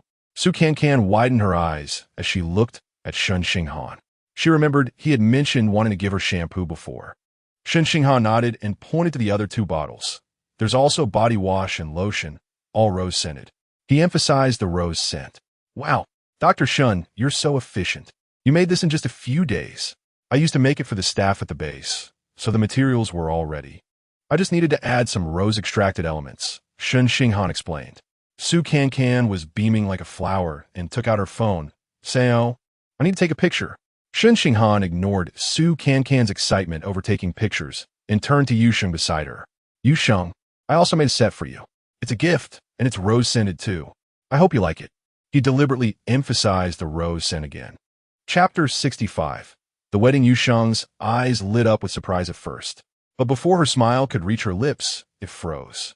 Because she heard Shen Xinghan emphasize the rose scent again. In an instant, Yusheng understood Shen Xinghan's intention. He was simply using the rose-scented shampoo he gifted to Su Cancan to make her switch from the gardenia-scented shampoo that Chengdong used. He was reminding her not to get involved with his beloved. Therefore, the small details she meticulously planned related to Chengdong not only failed to win Shen Xinghan's favor, but backfired. However, she did not show her inner emotions on her face. Yusheng took the shampoo, smiled slightly, and softly said, thank you. Then, she naturally continued washing rice and cooking. After Su Cancan took the photo, she looked at the shampoo in her hand and then at the expressionless doctor, suddenly seeming to understand something. Cheng Yi had woken up and was still insisting on going home. Su Fufang coaxed him like a child, saying, we'll go home after we finish eating. Cheng Yi was indeed happy and ate a big bowl of rice. After dinner, the sky grew darker. Shen Xinghan estimated it was about time and drove Cheng Yi and Su Fufang to the newly built family building of the Aviation Academy. Su Fang and the crew, fearing to disturb Cheng Yi, followed in the car behind at a distance. Su Cancan and Yu Sheng were naturally in the car behind as well. In the cover of night, the large locust tree's shadow showed no flaws. Cheng Yi did not give it much attention. He hurried home, as he usually did. Standing at the door, Cheng Yi rummaged through his pockets and then murmured, oh no, where's my key? Su Fufang was prepared and took out the key that Shen Xinghan had given her in advance, pretending to scold him, you always lose things. What if you lose yourself someday? While scolding, she opened the door. Although she was mentally prepared, seeing the familiar scene in front of her still made her body tremble slightly. Su Fufang turned to look at Shen Xinghan with tears in her eyes. Shen Xinghan quickly supported her. Cheng Yi, as if he had truly returned home, naturally changed into slippers and then walked to the living room. Plopping down on the old sofa, You sit here and watch TV. Su Fufang followed him in. I'll go cook. In a bit, Dong Dong should be back. After saying that, she walked a couple of steps towards the kitchen. But then Cheng Yi's question rang out behind her. Cooking? Didn't we just eat? Su Fufang's back stiffened. Cheng Yi had been a bit confused and then clear-headed these past few days. She thought he would have forgotten about the meal. But unexpectedly, he suddenly remembered. Cheng Yi frowned at this moment. He stood up, took a couple of steps forward, and looked around the living room with a puzzled expression. Then he quickly walked to Cheng Dong's bedroom, widening his eyes to survey the room. Shen Xinghan and Su Fufang exchanged a nervous glance. They both worried that something was off and that Cheng Yi might have been stimulated again. Just as they were both on edge, Cheng Yi turned back to the living room. He looked at Shen Xinghan, standing at the door, and suddenly smiled. Xinghan, you guys have worked hard. Shen Xinghan and Su Fufang exchanged another glance. For the past few days, Cheng Yi had not recognized Shen Xinghan. In his confused perception, the two young men from Shen family were still kids. And now, he suddenly recognized Shen Xinghan. Did that mean he was waking up? And waking up meant this fabricated old site had been uncovered. Uncle, do you know where this is? Shen Xinghan stepped forward to ask tentatively. Cheng Yi laughed. Mars. You guys actually built a family building for the Aerospace Academy on Mars? That's really thoughtful. Shen Xinghan glanced at Su Fufang again. They both understood that Cheng Yi had figured out. But Cheng Yi's next sentence left them confused again. Where's Dong Dong? Huh? Su Fufang's eyes widened as she looked at Cheng Yi, unable to react. Shen Xinghan was completely baffled as well. If Cheng Yi was awake, he should know that Cheng Dong had passed away 6 years ago. But he clearly knew he was on Mars. So why was he still thinking about finding his daughter? As the two exchanged blank stares, Cheng Yi had already walked to the window to look down. Oh, Dong Dong is downstairs. Oh, there are so many people. They must be here for your wedding, right? Cheng Yi squinted his eyes, trying to see outside, and there's even a camera for the wedding. Everything is so well prepared. Wedding? Shen Xinghan completely couldn't comprehend Cheng Yi's words. Cheng Yi, however, walked over with a smile, playfully punched Shen Xinghan's shoulder, and teased, silly boy. How can you be getting married and still be so clueless? You and Dong Dong invited us old folks to Mars just to attend your wedding, right? Huh. You call me uncle now, but soon you'll have to change how you address me. Shen Xinghan looked at Su Fufang again. At this moment, they both understood. Cheng Yi was not waking up at all. He had clearly crossed over to another time and space. He realized he was on Mars, but still subconsciously refused to believe that his daughter had passed away. So, he had created another dream for himself. In this dream, Cheng Dong was not only alive, but was also about to hold a wedding with Shen Xinghan on Mars. And that was the reason why the two old folks were on Mars. A wave of bitterness surged in Shen Xinghan's heart. His eyes became moist. If Cheng Dong were still alive, perhaps Cheng Yi's dream could really come true. Holding their wedding in a home they had worked hard to build together was also a scene they had once envisioned. At that moment, Cheng Yi walked to the window again, looking down with confusion, murmuring softly, "What are Dong Dong and the others doing? Why are they standing downstairs and not coming up? Oh, they're dawdling. I might as well go down." Hearing this, Shen Xinghan's heart sank. He suddenly realized a more serious problem. Cheng Yi saw Cheng Dong downstairs. But the person downstairs was not Cheng Dong. It was Yu Sheng. Could it be that he was going down to recognize Yu Sheng? Su Fufang also looked at Shen Xinghan with a watchful gaze. Clearly, she had also realized this issue.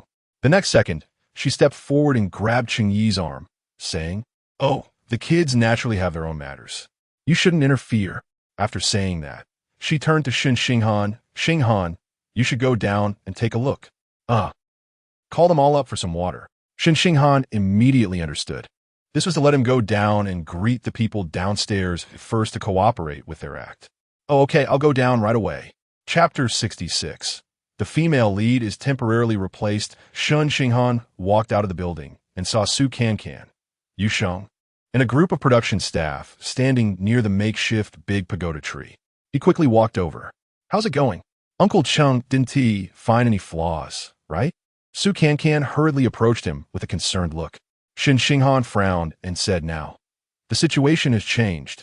Upon hearing that the situation had changed, everyone gathered around. Shen Xinghan briefly explained the recent memory confusion of Cheng Yi.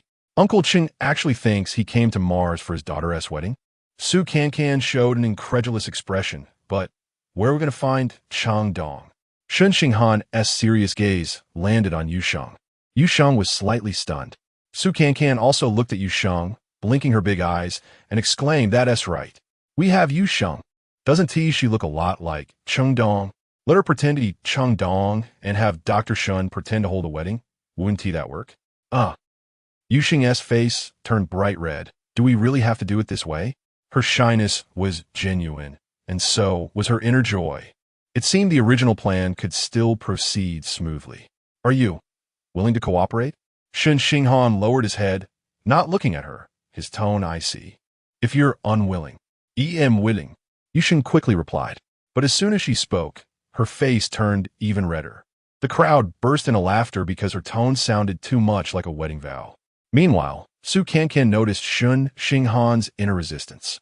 She understood that if there were not truly no other options, he definitely would not want Yu Sheng to play the role of the person he held dear. All right, since that is the case, let us go up and put on a show in front of Uncle. Shen Xinghan then turned to Director Su. Director Su, you all should go up too, just say you're my colleagues helping out at the wedding. Director Su thought for a moment and smiled. If we can shoot a wedding scene on Mars, that content might actually be more interesting than the original plan.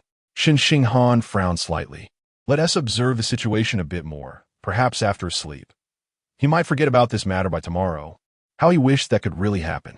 At that moment, Kevin leaned in and whispered in her ear, "Sister, I really don't want to see Han In at someone else's wedding." Su Cancan lowered her head and chuckled softly, replying quietly, "What are you afraid of? Didn't you see the groom looking unwilling? It's like forced marriage." Oh, my poor thing. Kevin looked at Shen Xinghan's back with unrestrained eyes. Standing at the door, Yu Sheng took a deep breath. She needed to adjust herself to the best state because this was her best opportunity to replace Cheng Dong. The door opened, and Cheng Yi was indeed smiling at the door, while Su Fufang behind him looked worried. "Dong Dong, Dad missed you so much," Cheng Yi said.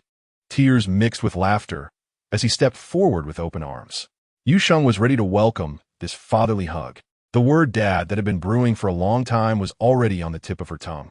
But before she could say it, Cheng Yi surprisingly bypassed her and directly hugged Su Cancan behind her. Everyone was stunned. Wah, what is going on? Su Cancan was also dumbfounded. Had the female lead been replaced at the last minute? She had encountered such a situation before in the crew, but the one being replaced had been her. After 2 seconds of reaction, Su Cancan seemed to understand. Ever since the spaceship, Cheng Yi had often mistaken her for Cheng Dong. This impression seemed to have taken root in his perception, so this time he mistakenly recognized Su Cancan instead of Yu Sheng. At that moment, Shen Xinghan was also shocked. Wide-eyed, he recalled how Cheng Yi had just looked down from the window, instinctively thinking he saw Yu Sheng, who resembled Cheng Dong. Yet, he never expected that he would mistake Su Cancan for his daughter. However, in the next second, he breathed a sigh of relief, as the huge stone pressing on his chest suddenly vanished.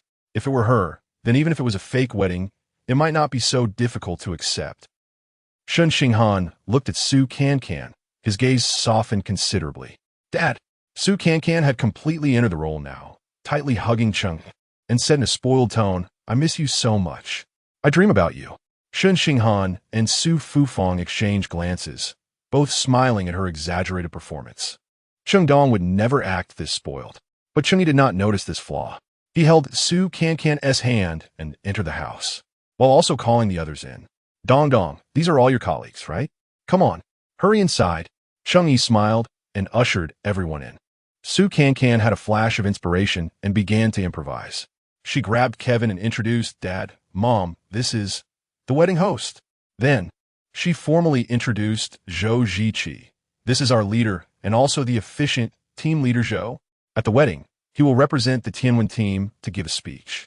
Next, she let Su Fang in and introduced, "This is the wedding's chief planner and director." The two with cameras were obviously the wedding videographers. Finally, Su Cancan affectionately linked arms with Yu Sheng and introduced, "This is my good friend. Naturally, she is my bridesmaid." In this way, everyone's roles were clearly arranged by her. The groom, Shen Xinghan, watched with great interest from the side, while bridesmaid Yu Sheng had a blank expression, struggling to suppress her anger. How could the perfectly planned scenario change just like that? It was again this Su Cancan. The resentful Su Cancan gave her a sympathetic look. Oh, I totally understand how it feels to have your role replaced at the last minute. While Cheng Yi was busy welcoming everyone, Su Fufang quietly walked up to Su Cancan and held her hand. Cancan, you've worked hard. Oh, Mom, we're family. No need to be so formal. Su Cancan playfully winked at Su Fufang. Su Fufang smiled. Hearing her call her mom stirred mixed emotions in her heart. Cheng Yi asked Su Fufang to serve water to everyone. He truly acted like a father giving away his daughter, expressing gratitude to everyone. After the gratitude segment, this old father began to inquire about the specific details of the wedding. Team leader Zhou, where will this wedding be held? He turned to Zhou Ziqi, politely saying, as parents, we hope to keep it simple and not extravagant.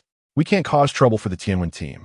Zhou Ziqi was momentarily taken aback, and after a few seconds of silence, he finally responded, ah, right.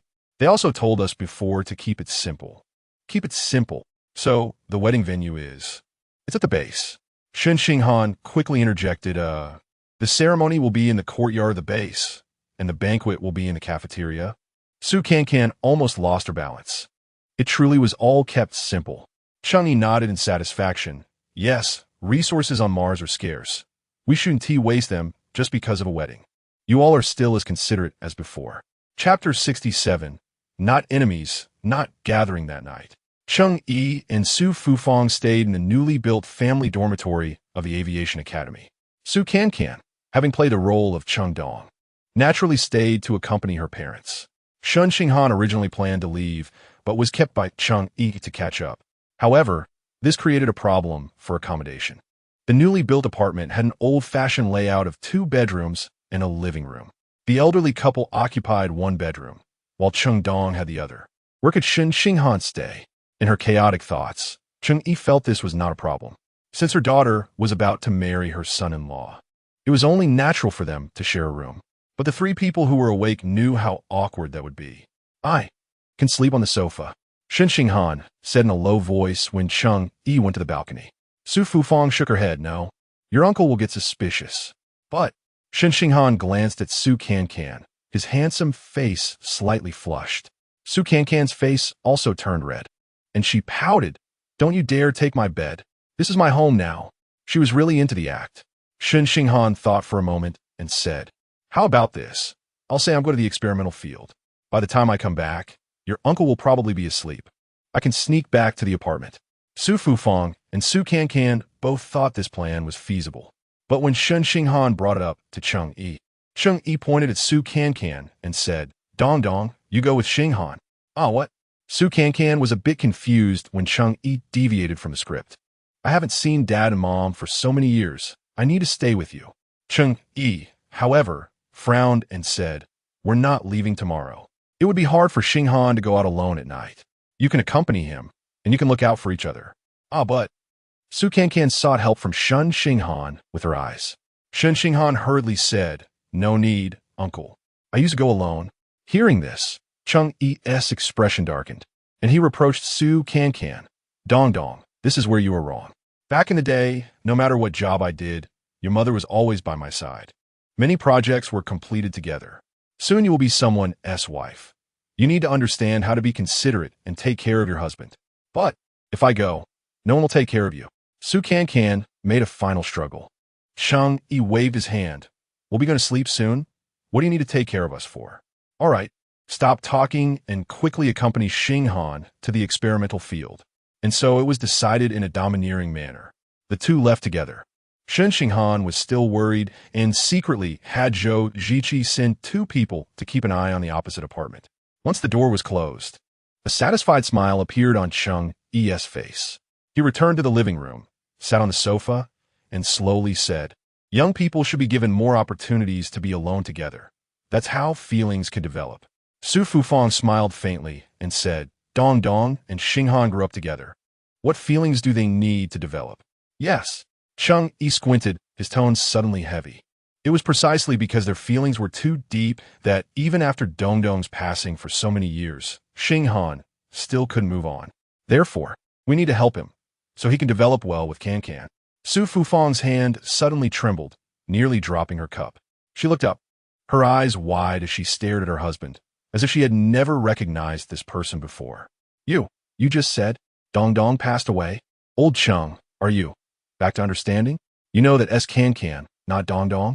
Cheng Yi smiled and gently patted Su Fufang's hand, saying, when I first entered this house, I woke up. Alas, I really caused too much trouble for Xinghan and them. They even built a family dormitory for me. I thought, since the kids did so much for me, I should help them too. You mean, you want to matchmake Xinghan and Cancan? Su Fufang asked. Cheng Yi nodded, his eyes shining softly. Cancan is a good girl, although a bit spoiled, but she has a kind heart. Moreover, she seems to have a natural charm. She is always chattering and can make people laugh. Xinghan has had it tough these years. He is such a reserved person, keeping everything to himself. I'm afraid he might get sick from holding it all in. He needs a simple and cheerful girl like her to help him move on. But they used to argue all the time. Can they have that kind of feeling for each other? You don't understand. ISNT they're saying, not enemies, not gathering. Cheng Yi chuckled, and recently, they haven't been arguing, and they often have those flirtatious glances. I think there is hope. Su Fufang recalled and smiled. Now that you mention it, they do look quite compatible when they stand together. Xinghan is a good boy, but it's a pity we don't have the fortune to have such a son-in-law. But in my heart, he is just like our own son. If he is not happy, even if I'm buried in the ground, I want to be at ease. Seeing Cheng Yi becoming sentimental again, Su Fufang hurriedly said, how can we not have fortune? Cancan now calls out Dad and Mom so affectionately. I almost believe it. Why don't we adopt her as a goddaughter? If they really get together, Xinghan will still be our son-in-law. Yes. Cheng Yi also smiled brightly. Let us adopt her as a goddaughter. This way, everything will be perfect. At this moment, Shen Xinghan and Su Cancan had no idea that the wedding was actually Cheng Yi's scheme. Moreover, the elderly couple had reached an agreement and planned a beautiful blueprint for their future. Are you still going to the experimental field? Su Cancan asked Shen Xinghan while sitting in the passenger seat. Shen Xinghan nodded while driving. Since it's been said, let us go. Besides, I did delay a night because of the United Nations party, so I really should go. I'll drop you off at the apartment first. I'll go with you. Su Cancan interjected eagerly before Shen Xinghan could finish. I miss those little saplings. I wonder how the few you experimented on are doing. Shen Xinghan turned to look at her and found that the young star seemed genuinely concerned about the saplings. Her empathy was indeed quite strong. He thought for a moment and smiled faintly. All right, then let us go together, unconsciously recalling the last time he took her to the experimental field. Shen Xinghan felt a warmth in his heart. That is great. Seeing her excited expression, Shen Xinghan's smile widened even more. It was rare to easily make himself happy. But in the next second, Su Cancan tilted her head at Shen Xinghan, pursed her lips as if remembering something. Hey, you used me to achieve your goal. Should you thank me? Used? Shen Xinghan furrowed his brows in confusion. Are you talking about the wedding? I didn't expect Uncle would mistake you for Cheng Dong. But anyway, I really appreciate your help. I'm not talking about that. Su Cancan turned around, glaring at Shen Xinghan in anger, pretending to be Cheng Dong to hold a wedding and helping Uncle Cheng. That was my choice. I'm talking about something else. Chapter 68. Send me a rose, another thing? Shen Xinghan frowned. What is it? Have you forgotten already? That's really like killing the donkey after the grind. Su Cancan realized she seemed to be scolding herself and quickly changed her words. That's really like burning the bridge after crossing it. Well, let me give you a warm reminder. Shampoo. Oh, Shen Xinghan sighed inwardly. How did this celebrity's IQ suddenly go online? But it didn't seem like a good time. Oh, what? Su Cancan narrowed her eyes, adopting a detective-like stance. On the surface, you want to give me shampoo, but your real intention is to give it to Yu Sheng, right? You want her to change the shampoo that smells like Cheng Dong, right? All right, I admit it. I didn't want Yu Sheng to change her shampoo. I also wanted to remind her not to deliberately imitate Cheng Dong anymore. Well, I did use you, but I meant no harm. Furthermore, I didn't just give you shampoo. I fulfilled your other requests too. Doesn't that make us even? Shen Xinghan said, a bit guilty. Su Cancan was not so easily appeased. What do you mean even? Girls care about the gift itself, right? We care about the other person's motivation and sincerity. Su Cancan hit the nail on the head. Even if you gave me mountains of gold and silver, your motives aren't pure. Since we're friends, you could trust me and just tell me directly. I would cooperate with you. What are you doing this for? Am I just a fool to be played with? In fact, Su Cancan wasn't really angry at first, but for some reason, the more she spoke, the more she felt wronged, and her tone became firmer. Shen Xinghan thought for a moment and nodded. Yeah, it's indeed my fault. I apologize. His tone was very sincere. Is that all? Just an apology? Su Cancan said. Not very pleased. Shen Xinghan pondered seriously for a moment and said, Then I'll give you another gift. This time, it's purely a gift with no ulterior motives. What do you want? Upon hearing there was another gift, Su Cancan's anger dissipated. Really anything I want? As long as I can do it. Su Cancan thought for a moment, pursed her lips, and smiled. Then you can know me first. I'll let you know when I think of something. Okay. Shen Xinghan agreed readily. While they were talking, the car had already left the sky and arrived near the experimental field. The two of them put on their spacesuits and got out of the car. To prevent getting separated, Shen Xinghan still tied the two of them together with a strap. Without the artificial moon, the Martian surface was still pitch black. The light above Su Cancan's head illuminated Shen Xinghan's back ahead, giving her a sense of security. And at the same time, a faint, inexplicable joy rose in her heart. But squatting in the experimental field, Su Cancan wore a sorrowful face. These few small saplings had actually all died.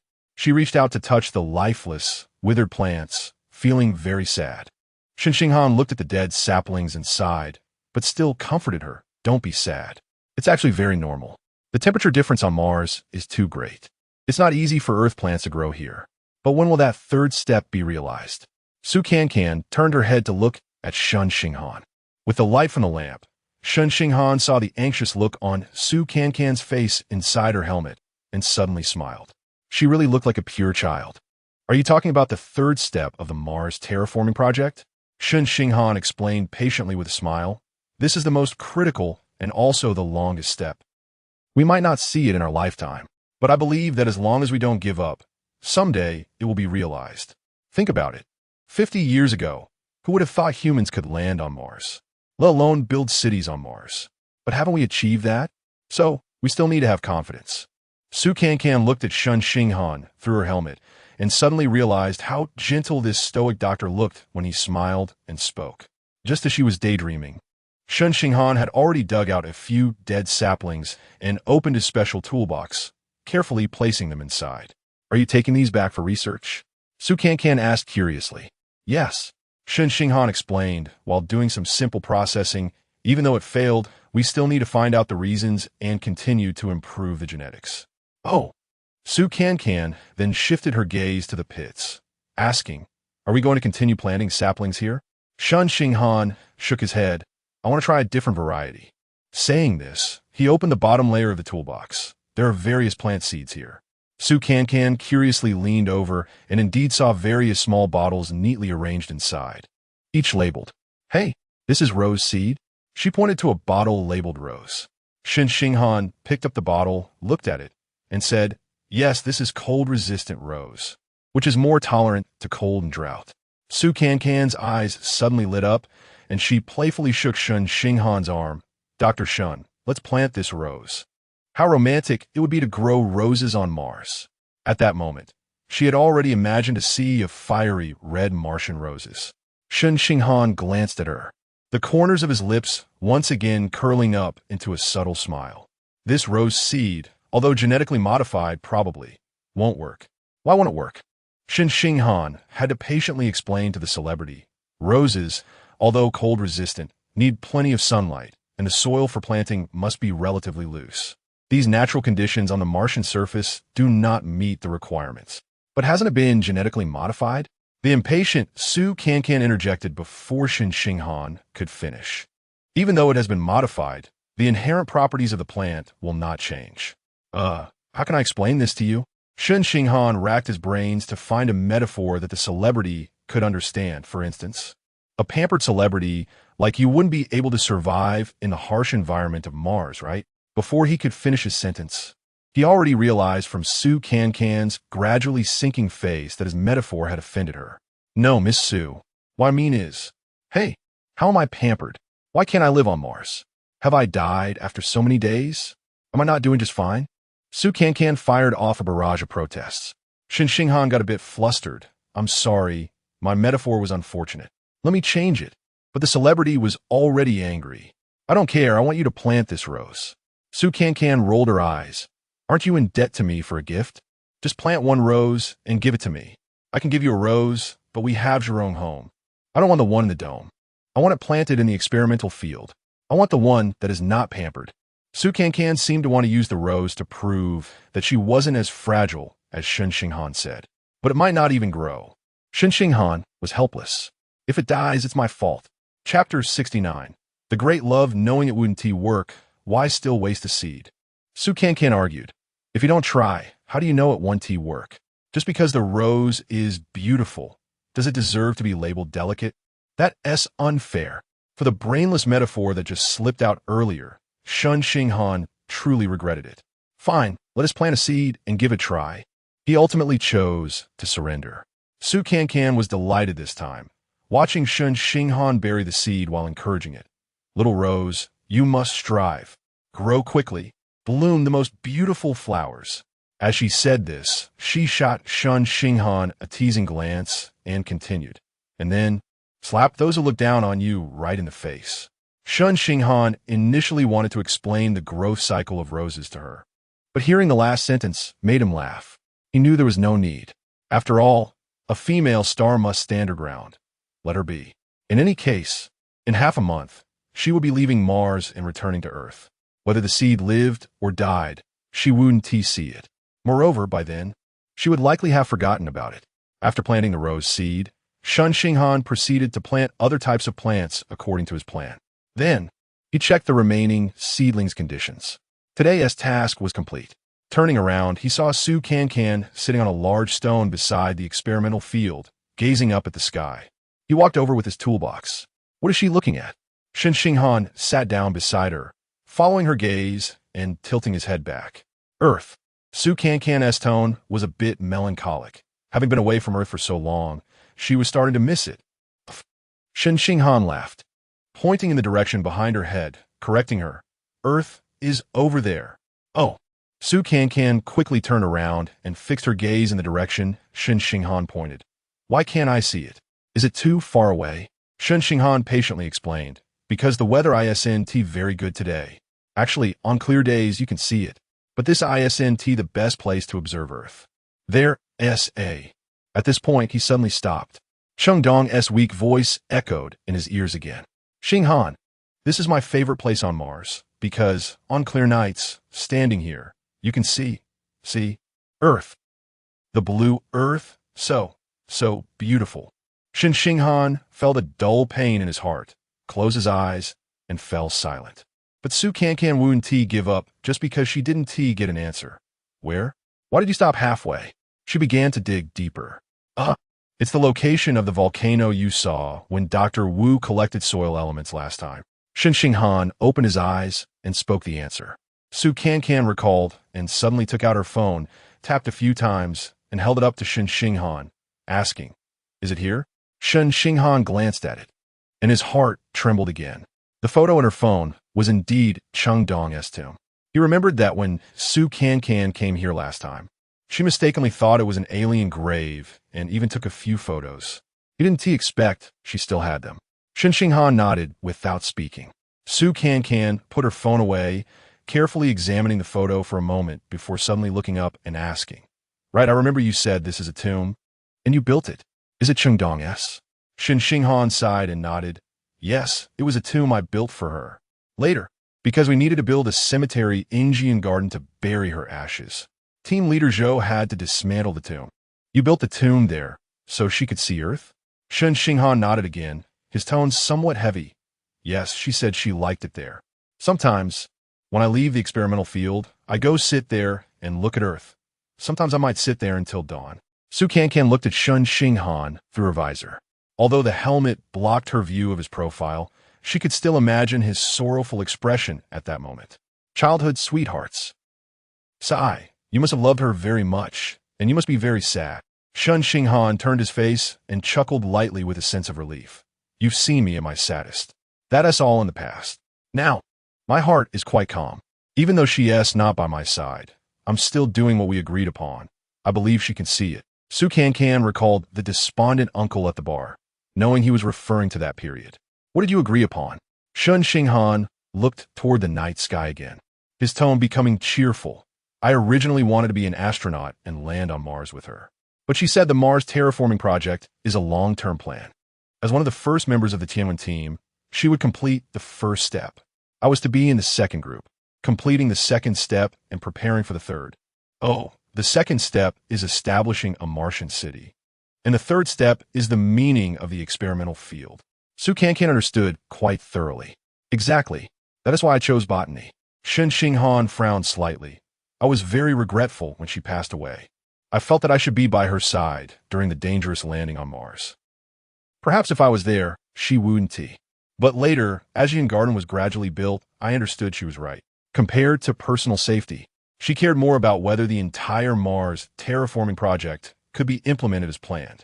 This was the dream of my uncle and aunt, her dream, and the dream of the entire Tianwen team. Cancan puffed up her cheeks and sighed. Your love is so great. Shen Xinghan chuckled. Who told me to fall in love with a heroine? She has always been my goal, my lighthouse. She has always walked ahead of me, and I never thought too much. I just followed in her footsteps. So, her dream is your dream. Yes, perhaps from the very beginning. The foundation of our love was the aerospace endeavor. It's impossible not to be great. Shen Xinghan's tone was a bit self-deprecating. Looking back now, it seems that our romance started in the lab. When we were together, we didn't talk about love. We only discussed aerospace matters. Huh. Cancan seemed to have heard a shocking secret, her eyes wide as she looked at Shen Xinghan. So, is that called dating? You talented ones are really different from us ordinary folks. What should a normal romance be like? Shen Xinghan turned to Cancan, his gaze clear, as if consulting on an academic question. Chapter 70. Dr. Shen's chicken soup. In an instant, Cancan seemed to find a sense of superiority. In the past, it was always her who didn't understand, and this Dr. Shen came to answer her questions. But this time, it was finally the doctor who had questions to ask her. When ordinary people fall in love, but as soon as she started, she abruptly stopped. Love? This lifelong single dog had never been in a relationship, and at this moment, Shen Xinghan was staring at her unblinkingly, waiting for her answer. Oh no. Cancan can wave her hand impatiently. It's just eating and shopping. Actually, it's quite boring. Shen Xinghan watched her for a moment, and suddenly a sly smile appeared at the corner of his lips. You actually have never been in a relationship, right? Cancan's cheeks instantly burned hot, and she retorted, just because I haven't eaten pork doesn't mean I haven't seen pigs run. I at least acted in an idol drama. As a background character. Shen Xinghan finally couldn't help but laugh out loud. Cancan narrowed her eyes, gritted her teeth, and made one last stand. I had a crush. For many years. In my mind, I loved Senior Xia until the end of time. Through life and death. Senior Xia? Shen Xinghan suddenly remembered the night they drank champagne together when Cancan had earnestly pointed to the sky, shouting a name with the surname Xia. So, that was the person she had been secretly in love with. But the next second, Cancan's gaze dimmed. Sigh. Never mind, I give up. The person I had a crush on is actually a jerk. I'm just this kind of pathetic person. Even my crush was a failure. Seeing her, who had just been bright and cheerful, suddenly become dejected, Shen Xinghan's heart inexplicably ached. He suddenly realized that he really liked her sunny smile. Why do you say that? Shen Xinghan asked, his eyes filled with concern. Cancan lowered her head and sneered.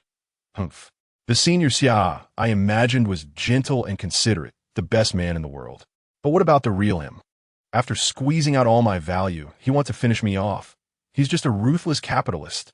Shen Xinghan recalled that night, when Cancan was half drunk, shouting about how she wanted to crush someone like squashing an ant, connecting it to how she had previously broken down in tears over not getting a little red heart.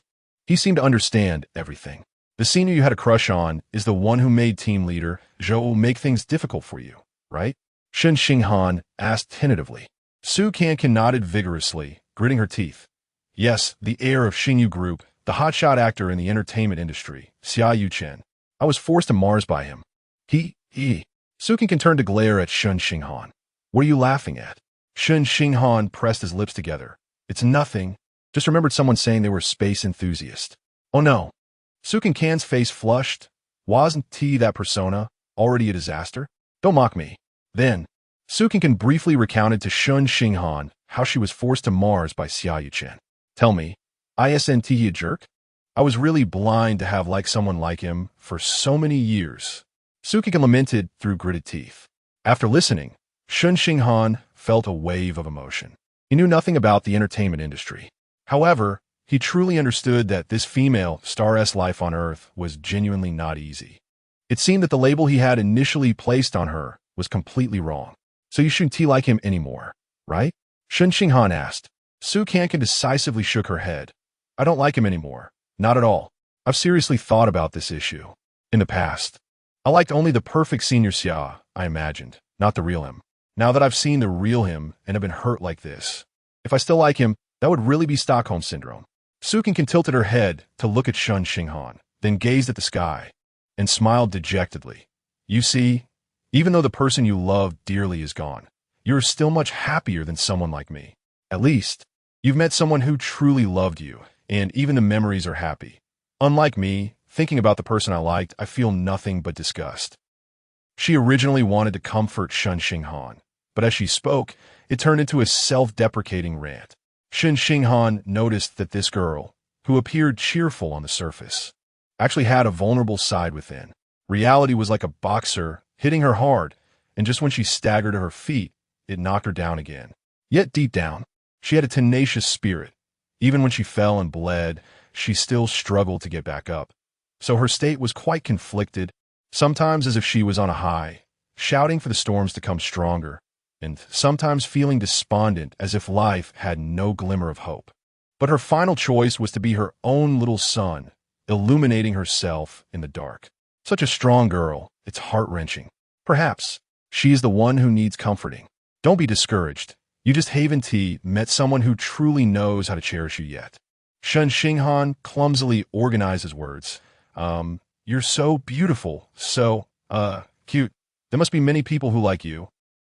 Maybe before, your attention was always on that person you had a crush on and didn't notice others. I'm not very good at comforting people. In short, don't give up hope. Su Cancan widened her eyes, looking at Shen Xinghan as if he were an alien. What did you just say? Say it again. Huh? Shen Xinghan was taken aback. I said, don't give up hope. No, go back a bit. Oh, you didn't notice other people. Not that either. Go back further. Shen Xinghan blinked, completely confused by her, and tried to recall. That is, you're beautiful, cute. There must be many people who like you. Ha ha ha ha ha. Su Cancan jumped up, dancing with excitement. Turning around, the iceberg doctor actually complimented me. Ha ha. Even said I'm cute. It's like the sun has risen in the west. Shen Xinghan was stunned for a moment, then shook his head with a smile. Once again marveling at how amazing this female star is. Su Cancan inadvertently lifted her head, suddenly widened her eyes, and froze. A few seconds later, she raised her hand, pointing at the night sky, and shouted, Look, is that Earth? Shen Xinghan followed the direction she was pointing and indeed saw a small star emitting a blue halo. That star flickered in the sky, appearing and disappearing, like a mischievous child playing hide-and-seek with an adult. Indeed, that is Earth, the blue planet, our home. Shen Xinghan also stood up, looking at Su Cancan, and said meaningfully, So don't give up hope. Even on a cloudy day, you might still see Earth. Wow. Su Cancan turned around, widening her eyes at Shen Xinghan, suddenly bursting into exaggerated laughter. Dr. Shen's chicken soup really lifts the spirits. I'm in. Chapter 71, A Kind Reminder Sigh. Year after year, the bitterness weighs like gold thread, making clothes for others. Kevin sat on the small bed in Su Cancan's apartment, skillfully threading the needle with his thick fingers while mumbling sadly. It's just a step away from the groom marrying, and the bride's not me is imprinted on my forehead. Su Cancan, who has applied her makeup in front of the mirror, rolled her eyes at Kevin in the reflection. Hey, I'm in a fake marriage with Dr. Shen. The wedding is to fool Uncle Chung. In his eyes, it's Chung Dong marrying Dr. Shen. Do you really need to act like I've stolen your beloved? Oomph. Kevin shot her a glare back, nostrils flaring at the back of her head. Sister, you know it's a fake marriage too? You've been smiling all morning.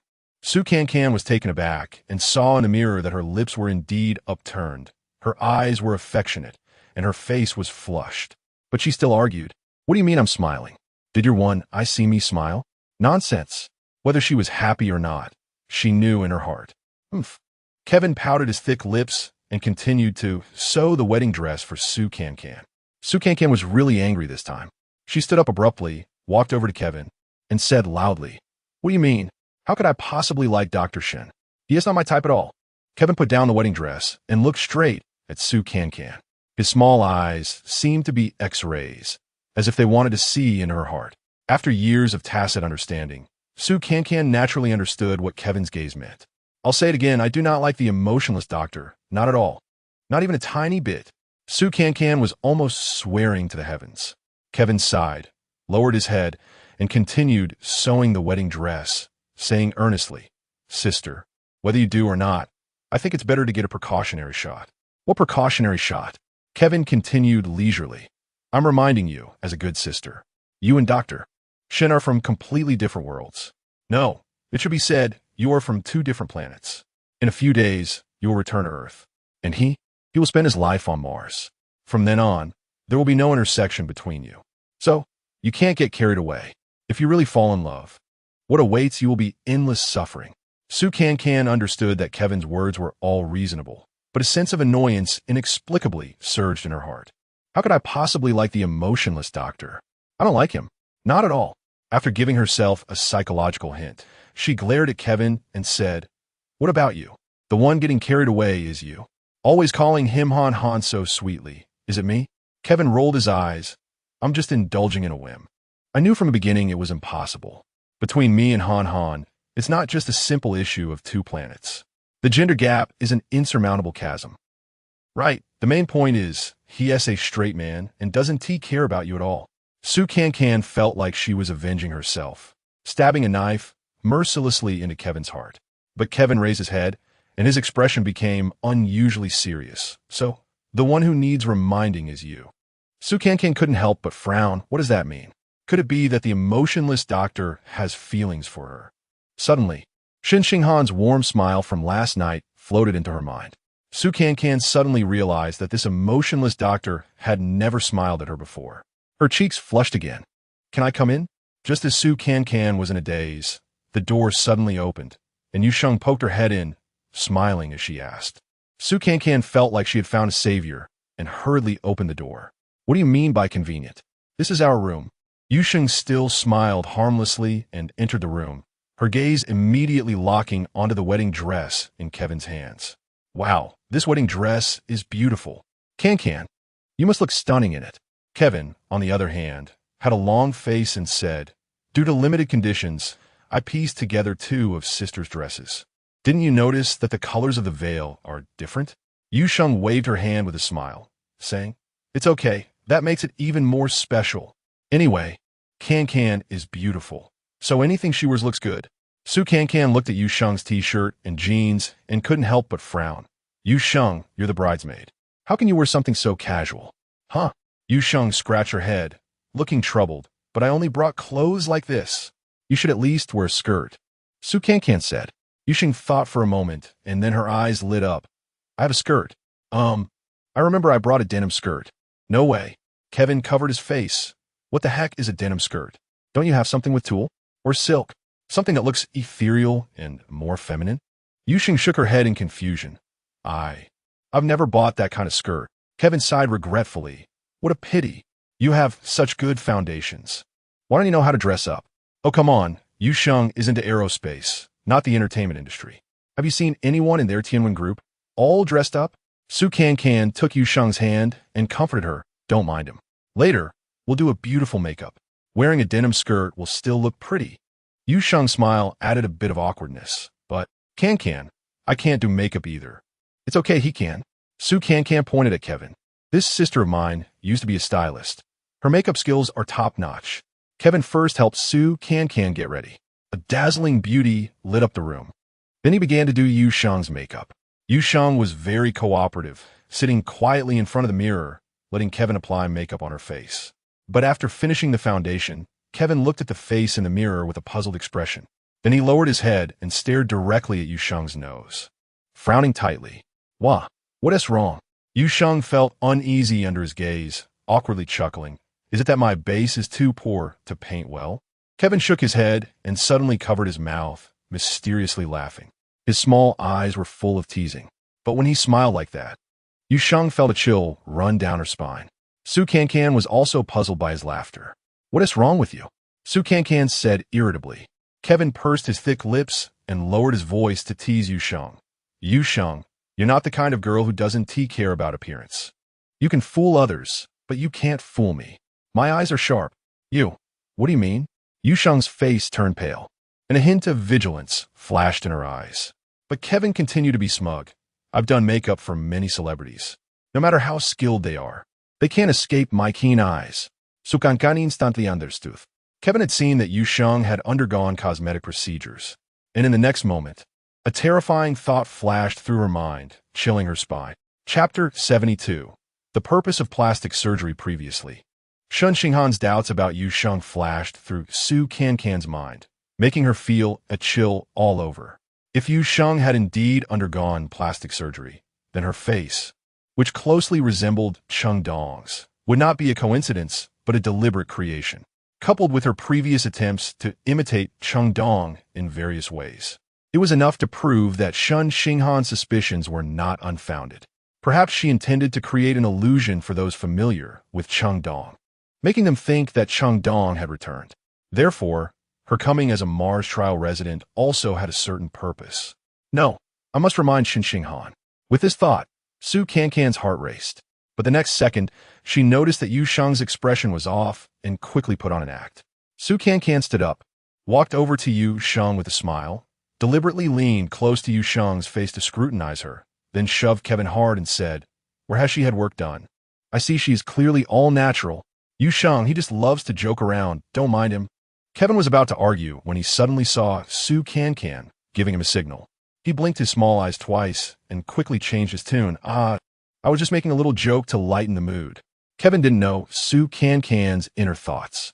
He only regretted that his words had upset the young girl. Plastic surgery was a taboo among celebrities and should never be mentioned openly. He had spoken without thinking. Now that he thought about it, although Yusheng was not in the entertainment industry, girls generally did not like to admit to having had plastic surgery. Yusheng's face flushed red and white. She didn't explain anything, just took a sneaky glance at Su Cancan and then clenched her fist tightly until her knuckles turned white. Kevin stopped talking and focused seriously on doing Yusheng's makeup. Su Cancan chatted with Yusheng casually, and Yusheng responded perfunctorily. But the atmosphere was completely off. At that moment, a polite knock on the door suddenly sounded. Su Cancan secretly breathed a sigh of relief and hurried to open the door. But as soon as she opened it, she froze in place. Standing at the door was a young man in a well-tailored black suit. His tall figure accentuated even more, especially those long legs that looked like they had stepped right out of a comic book. Su Cancan thought she had gotten used to Shen Xinghan's stunning looks, but seeing him suddenly in a suit and looking so stylish made her swallow hard. At the same time, Shen Xinghan was also taken aback. Su Cancan, dressed in a white gown, resembled a fresh lotus after rain, exuding a purity and elegance different from before. Dr. Shen, do you need something? Su Cancan looked at Shen Xinghan, stuttering a bit. Oh, I wanted to ask if anyone here knows how to tie a tie. I rarely wear formal attire, and I forgot how to tie one. I tried for a long time, but couldn't get it right. As he spoke, he held out a deep blue tie to Su Cancan. But before Su Cancan could reach out to take it, Kevin rushed over. He raised his pinky finger, shyly smiled at Shen Xinghan, and then sweetly said, I'll help you. Shen Xinghan shuddered, instinctively taking a step back as if he had seen a fierce beast. Su Cancan pressed her lips together, suppressing a laugh, took the tie, and said, Let me do it. Let's go to the living room. Shen Xinghan felt as if he had been pardoned and quickly walked toward the living room. Kevin, feeling wronged, puffed out his cheeks and returned to continue doing Yusheng's makeup. Su Cancan stood in front of Shen Xinghan, gently looping the tie around his neck and carefully flipping up the collar of his shirt. She realized this was perhaps the first time they were this close. and her heart suddenly raced. You usually dress quite casually, so I was worried you didn't have a suit. Su Cancan quickly found a topic to distract herself. Shen Xinghan took a deep breath, his tone somewhat heavy. Actually, this suit was prepared for the wedding. What? Su Cancan paused her movements and looked up to meet Shen Xinghan's gaze. Is this what you were going to wear when you married Cheng Dong? Yes. Shen Xinghan nodded. Dong and I originally planned to hold the wedding on Mars. After that, we would settle here. Although, that wish didn't come true. I still brought this suit to Mars. I thought I would never wear it again. Su Cancan's heart ached as she suddenly realized that this wedding was not just a performance for Cheng Yi for Shen Xinghan. It was a scene he had once envisioned. But now everything had changed. She quickly tied the tie, stepped back to adjust her position, and then looked up to give Shen Xinghan a bright smile. Doctor, Shen, I have to admit, you look really good in a suit. Better looking than those male celebrities. She wanted to lighten the mood and keep the groom from feeling so sad. Shen Xinghan seemed to be hearing such straightforward praise for the first time and blushed slightly. After a moment, he realized he should reciprocate and praise the female star in return. Besides, she really looked beautiful today. Oh, you are also very pretty. In this wedding dress, really beautiful. Although the compliments were a bit disjointed, they were heartfelt. Su Cancan felt a bit shy from this unabashed praise, lowered her head, and said softly, "The tie is all set." "Thank you." The air was filled with an inexplicable emotion, slightly sweet yet somewhat awkward. "Oh, right, there's something I need to tell you. It's about you, Sheng." Su Cancan lowered her voice. Shen Xinghan was taken aback, his eyes widening. But before Su Cancan could say anything, Yu Sheng's voice rang out behind her. "Cancan Jia, Dr. Shen, I'm all set over here." She walked over with a smile and naturally asked Shen Xinghan, "When are we going to the base?" Shen Xinghan glanced at his watch and said, "It's about time. Team leader, Zhou should have picked up your uncle and aunt by now. Let's head out." "Okay, Cancan Jia. I'll help you hold your dress." Yu Sheng bent down to lift the hem of Su Cancan's wedding gown. Su Cancan felt a bit embarrassed and hurriedly said, "Oh, there's no need for you to do this. Kevin can handle it." Yu Sheng looked up, smiled at Su Cancan, revealing her adorable little tiger tooth. "Cancan Jia, I am your bridesmaid." Seeing her innocent and straightforward smile, Su Cancan began to doubt her judgment. This girl didn't seem scheming at all, did she? Could she be mistaken? She unconsciously glanced at Shen Xinghan. Shen Xinghan was also looking at Yu Sheng, his expression impassive, his eyes cold. Chapter 73. The Wedding in the Dream. As a diligent bridesmaid, Yu Sheng closely followed the bride, Su Cancan, not leaving her side for a moment. However, her attentiveness made Su Cancan suspicious again. With such a shadow-like bridesmaid around, she had no chance to tell Shen Xinghan about her plastic surgery. But Su Cancan was not anxious because the bride and groom would surely have time alone together, and she would always find an opportunity. The wedding venue was set on the lawn in front of two small buildings at the base. Miss Bai was leading two robots to place the arch made of white roses on the pre-prepared stage. Two neat rows of chairs were arranged below, all of which had been moved from the base cafeteria. Although the entire venue was somewhat simple, it was clear that they had brought out everything they could, giving it a clean and unique look. Cheng Yi and Su Fu Fong arrived early and were already seated in the front row below the stage. Cheng Yi's face was glowing, and he had a constant smile, looking very spirited. Su Fu Fong sat beside him, also smiling, but there were faint tears in her eyes. "Old Su, we agreed to perform well today and not to cry. Don't mess it up again." Cheng Yi whispered in Su Fu Fong's ear. Su Fu Fong took out a handkerchief to wipe her eyes and smiled again, saying, "Which mother doesn't cry when marrying off her daughter? You're the one who's always smiling." "That's not right." Cheng Yi lowered his head silently. He understood that Su Fu Fong's tears were for their real daughter, Cheng Dong. If Cheng Dong were still alive, this meaningful Martian wedding would naturally be held for her and Shen Xinghan, rather than the current situation where people on stage acted for those below, and those below acted for those on stage. As soon as Su Cancan got out of the car, Miss Bai ran over to hand her a large bouquet of red roses. "Wow, so beautiful!" Su Cancan exclaimed, receiving the bouquet and smiling more brightly than the flowers. Miss Bai pointed at Shen Xinghan with her round little chubby finger and said in a doll-like electronic voice, "Dr. Shen specifically instructed to use roses." We even used fresh white roses for the flower arch side. For this wedding, the roses in Zhurong home are almost all picked clean. Su Cancan looked at Shen Xinghan with surprise in her eyes, her heart racing. So it was all his doing. He had been keeping her preferences in mind all along. Don't let this poker-faced doctor fool you. He is actually quite thoughtful. Shen Xinghan felt a bit embarrassed and awkwardly explained, for a wedding. Of course, it should be roses. Right. What you said is all correct. Su Cancan smiled mischievously. At that moment, Director Su arrived with the cameraman, his eyes sparkling with excitement. I never expected to film a wedding on Mars. This is the first wedding on Mars. It's so meaningful. This is much better than what we planned before. Cancan, you have to perform well. Create some CP vibes with Dr. Shen. Let us get the audience hooked. Su Cancan quickly linked her arm with Shen Xinghan's, striking a pose like a little bird leaning against him. How's that? Do we have CP vibes? She felt Shen Xinghan's body shiver slightly, but he didn't resist. Seeing this scene made Director Su even more excited, and he hurriedly instructed the cameraman to capture it, continuously expressing his admiration. This handsome guy and beautiful girl are just too eye-catching. Sigh. It's a waste for Dr. Shen not to enter the entertainment industry. Director Su, you're being narrow-minded. Our Dr. Shen's dream is the stars and the sea.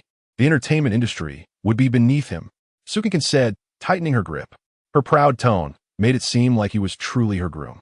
Shen Xinghan slightly furrowed his brow. Our family? When did he become part of our family? Oh, he must have gotten into character. Really thinking of himself as Cheng Dong. He even mentally corrected Su Cancan's words for her. At this moment, Kevin, acting as the host, had already arranged everyone's positions according to the process. He first pulled Cheng Yi over, allowing Su Cancan to link arms with her father, and then arranged for Shen Xinghan to stand in the middle of the red carpet. Cheng Yi looked at Su Cancan with affection, his heart filled with mixed emotions. Tears welled up in his aging eyes again. How he wished this scene were real. He could personally hand his daughter over to her future husband.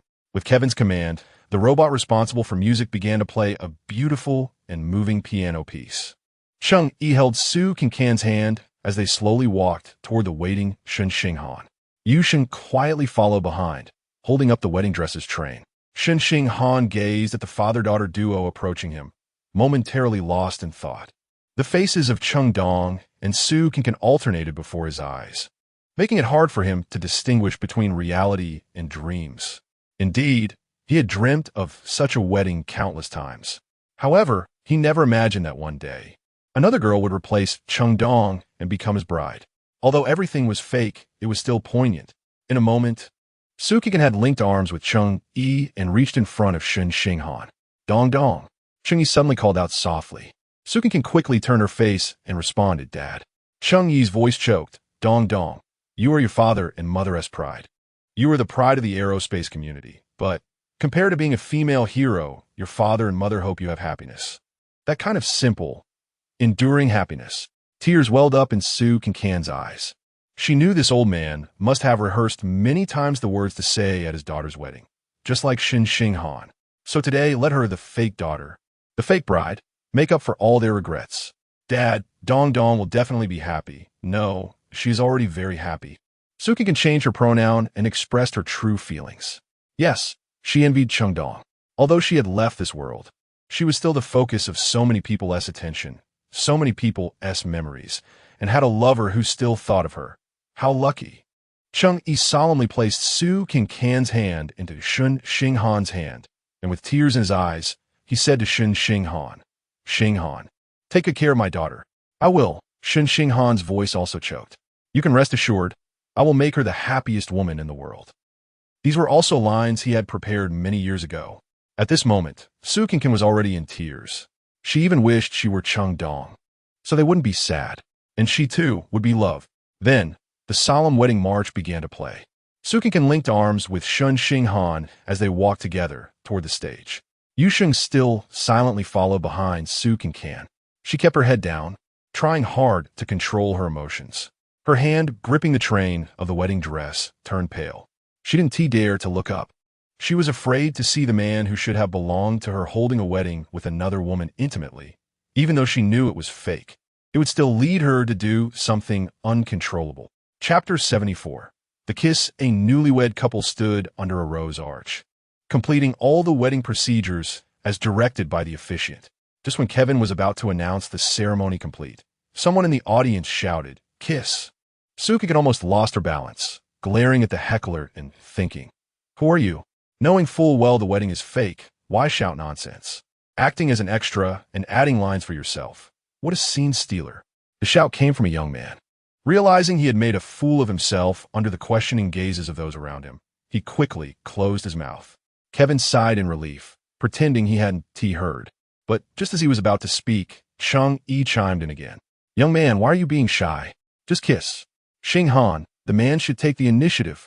Cancan and Shen Xinghan exchanged glances. Although they both knew Chang Yi would improvise the script, they didn't expect him to be so open-minded. The officiant, Kevin, was also bewildered.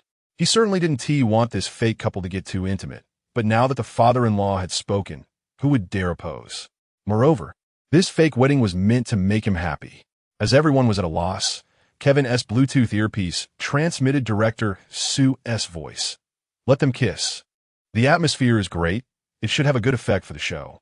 Kevin was at his wit's end. These two were not a couple. His sister was fine. She was an actress, so it was just a performance. But how could Dr. Shun, an iceberg of a man, possibly kiss a woman who was his partner in front of so many people? Additionally, he had another worry. Over the past few days, he had noticed his sister and this male god of hers exchanging increasingly strange looks. If there was intimate contact, feelings might heat up, and what was fake could turn real. If they truly ended up together, he would be willing to bless them through tears. But reality was cruel. They were destined to have no future. As the officiant hesitated, director Su started a chant from the audience. He led the charge, loudly calling out, "Kiss! Quiche!" The extras had initially thought the young man was just being silly, but seeing the director join in, they felt it was necessary for the plot. Everyone happily joined in the shouting. Seeing that the situation was spiraling out of control, Kevin finally steeled himself, praying silently for the two of them to take care of themselves, and then spoke enthusiastically, "Groom, hurry up and kiss your beautiful bride." The main characters, the groom and bride, stared at each other, utterly unsure of how to proceed. Ultimately, the female star had more experience. Cancan quickly turned her brain and devised a solution. "Let us fake it." She leaned closer to Shen Xinghan and whispered, "Indeed, actors often encountered situations where they didn't want to kiss their co-stars during filming. At such times, directors would use the technique of faking the kiss, capturing different angles to achieve the effect." But Shen Xinghan clearly didn't understand. He showed a puzzled expression and whispered, "What?" Cancan decided to skip the theoretical explanation and go straight to practice. "Okay, you lean down and get close to my right cheek. The audience is on the left, and it'll look like you're kissing my right cheek from that angle." "Got it." Though Shen Xinghan lacked experience, he was quick to comprehend. He immediately leaned down, getting close to her right cheek. At the same time, he instinctively wrapped his arm around Cancan's shoulder. Although their skins didn't touch, Cancan could still feel his breath. At that moment, she was in his embrace, catching a faint scent of grass from him and sensing his heartbeat, which was racing almost as fast as hers. Why do I feel a bit dizzy? No, I can't keep standing." Cancan felt as if she might float away. Just as Cancan felt woozy, the audience erupted in enthusiastic applause. Shen Xinghan also released his hold and straightened up, ending this staged kiss. The wedding had reached its climax, with everyone in the audience cheering, except for one person. Yusheng had originally been standing off to the side with a tray of wine glasses. The moment Shen Xinghan leaned down to kiss Cancan, she accidentally dropped the tray and the empty glasses onto the floor. However, everyone was too busy applauding to notice her. She squatted on the ground, letting the joyful atmosphere engulf her while tears streamed down her face. Moments later, she quickly wiped away her tears, striving to stabilize her emotions and think rationally about what to do next. Yusheng took a deep breath, then stood up, gazing at Shen Xinghan on stage with misty eyes. She thought to herself, after the ceremony, he should go change clothes, right? His coat is in the car. With that thought, Yusheng turned and hurried toward the vehicle she had arrived in. After the ceremony, everyone went to the cafeteria. Although the food was limited, The wedding banquet was still more lavish than usual. Are we still in a toast at each table? Su Cancan pulled Shen Xinghan closer. I'm wearing this wedding dress. It's not convenient to move. Shen Xinghan nodded. You should change out of it. Let Yu Sheng. As he spoke, he looked around, but didn't see Yu Sheng, frowning slightly. Su Cancan also noticed Yu Sheng was missing and couldn't help but recall what had happened during makeup. Oh, I need to tell you something important. Su Cancan leaned closer to Shen Xinghan, signaling him to bend down, and then whispered in his ear this morning, Kevin did Yu Sheng's makeup and found out she had undergone plastic surgery. What? Shen Xinghan's eyes widened in shock. Su Cancan continued. So she doesn't just look like Cheng Dong. She was made to look like Cheng Dong. It's chilling to think about. Shen Xinghan's mind raced. Scenes of Yu Sheng appearing before him flashed like a fast-forwarded movie. This girl has serious issues. She must have come to Mars with some ulterior motive. And that motive must be related to Cheng Dong. At that moment, an alarm rang out, pulling Shen Xinghan back to reality. Everyone in the cafeteria quieted down. Meanwhile, a member of the Tianwen team rushed in, shouting, dust storm warning, expected to hit in about an hour. Please prepare. Hearing the words dust storm, Cheng Yi's face changed dramatically. He anxiously grabbed Zhou Ziqi's arm and said loudly, a dust storm is a serious natural disaster on Mars. Zhou Ziqi remained calm. He patted Cheng Yi's shoulder, smiling as he said, Professor Cheng, don't panic. We made preparations for dust storms when we built the Heavenly Dome. The Heavenly Dome is very sturdy. Moreover, we already experienced 2 significant dust storms, and we came through unscathed each time. This time it'll all be fine too. Chapter 75, Martian dust storm. While they were talking, everyone had quickly and orderly walked outside the cafeteria. Su Cancan stared with fearful eyes and asked Shen Xinghan, what is a dust storm? Is it like the sandstorms on Earth? Martian dust storms are storms formed by the dust on the Martian surface under intense atmospheric movement, Shen Xinghan briefly explained, and they're much more severe than any storms on Earth.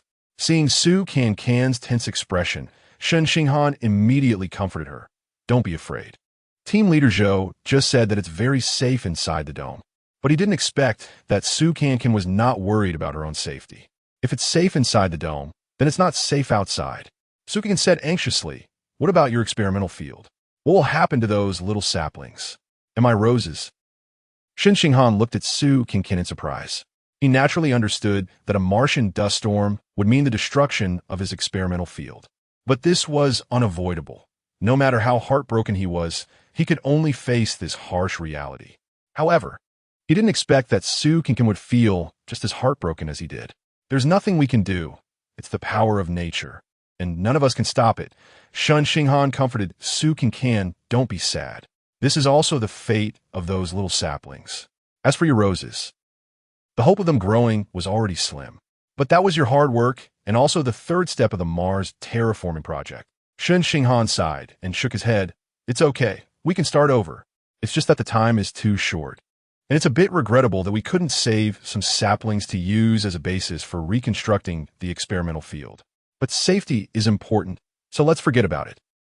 At that moment, Yu Sheng was walking up behind them with Shen Xinghan's coat.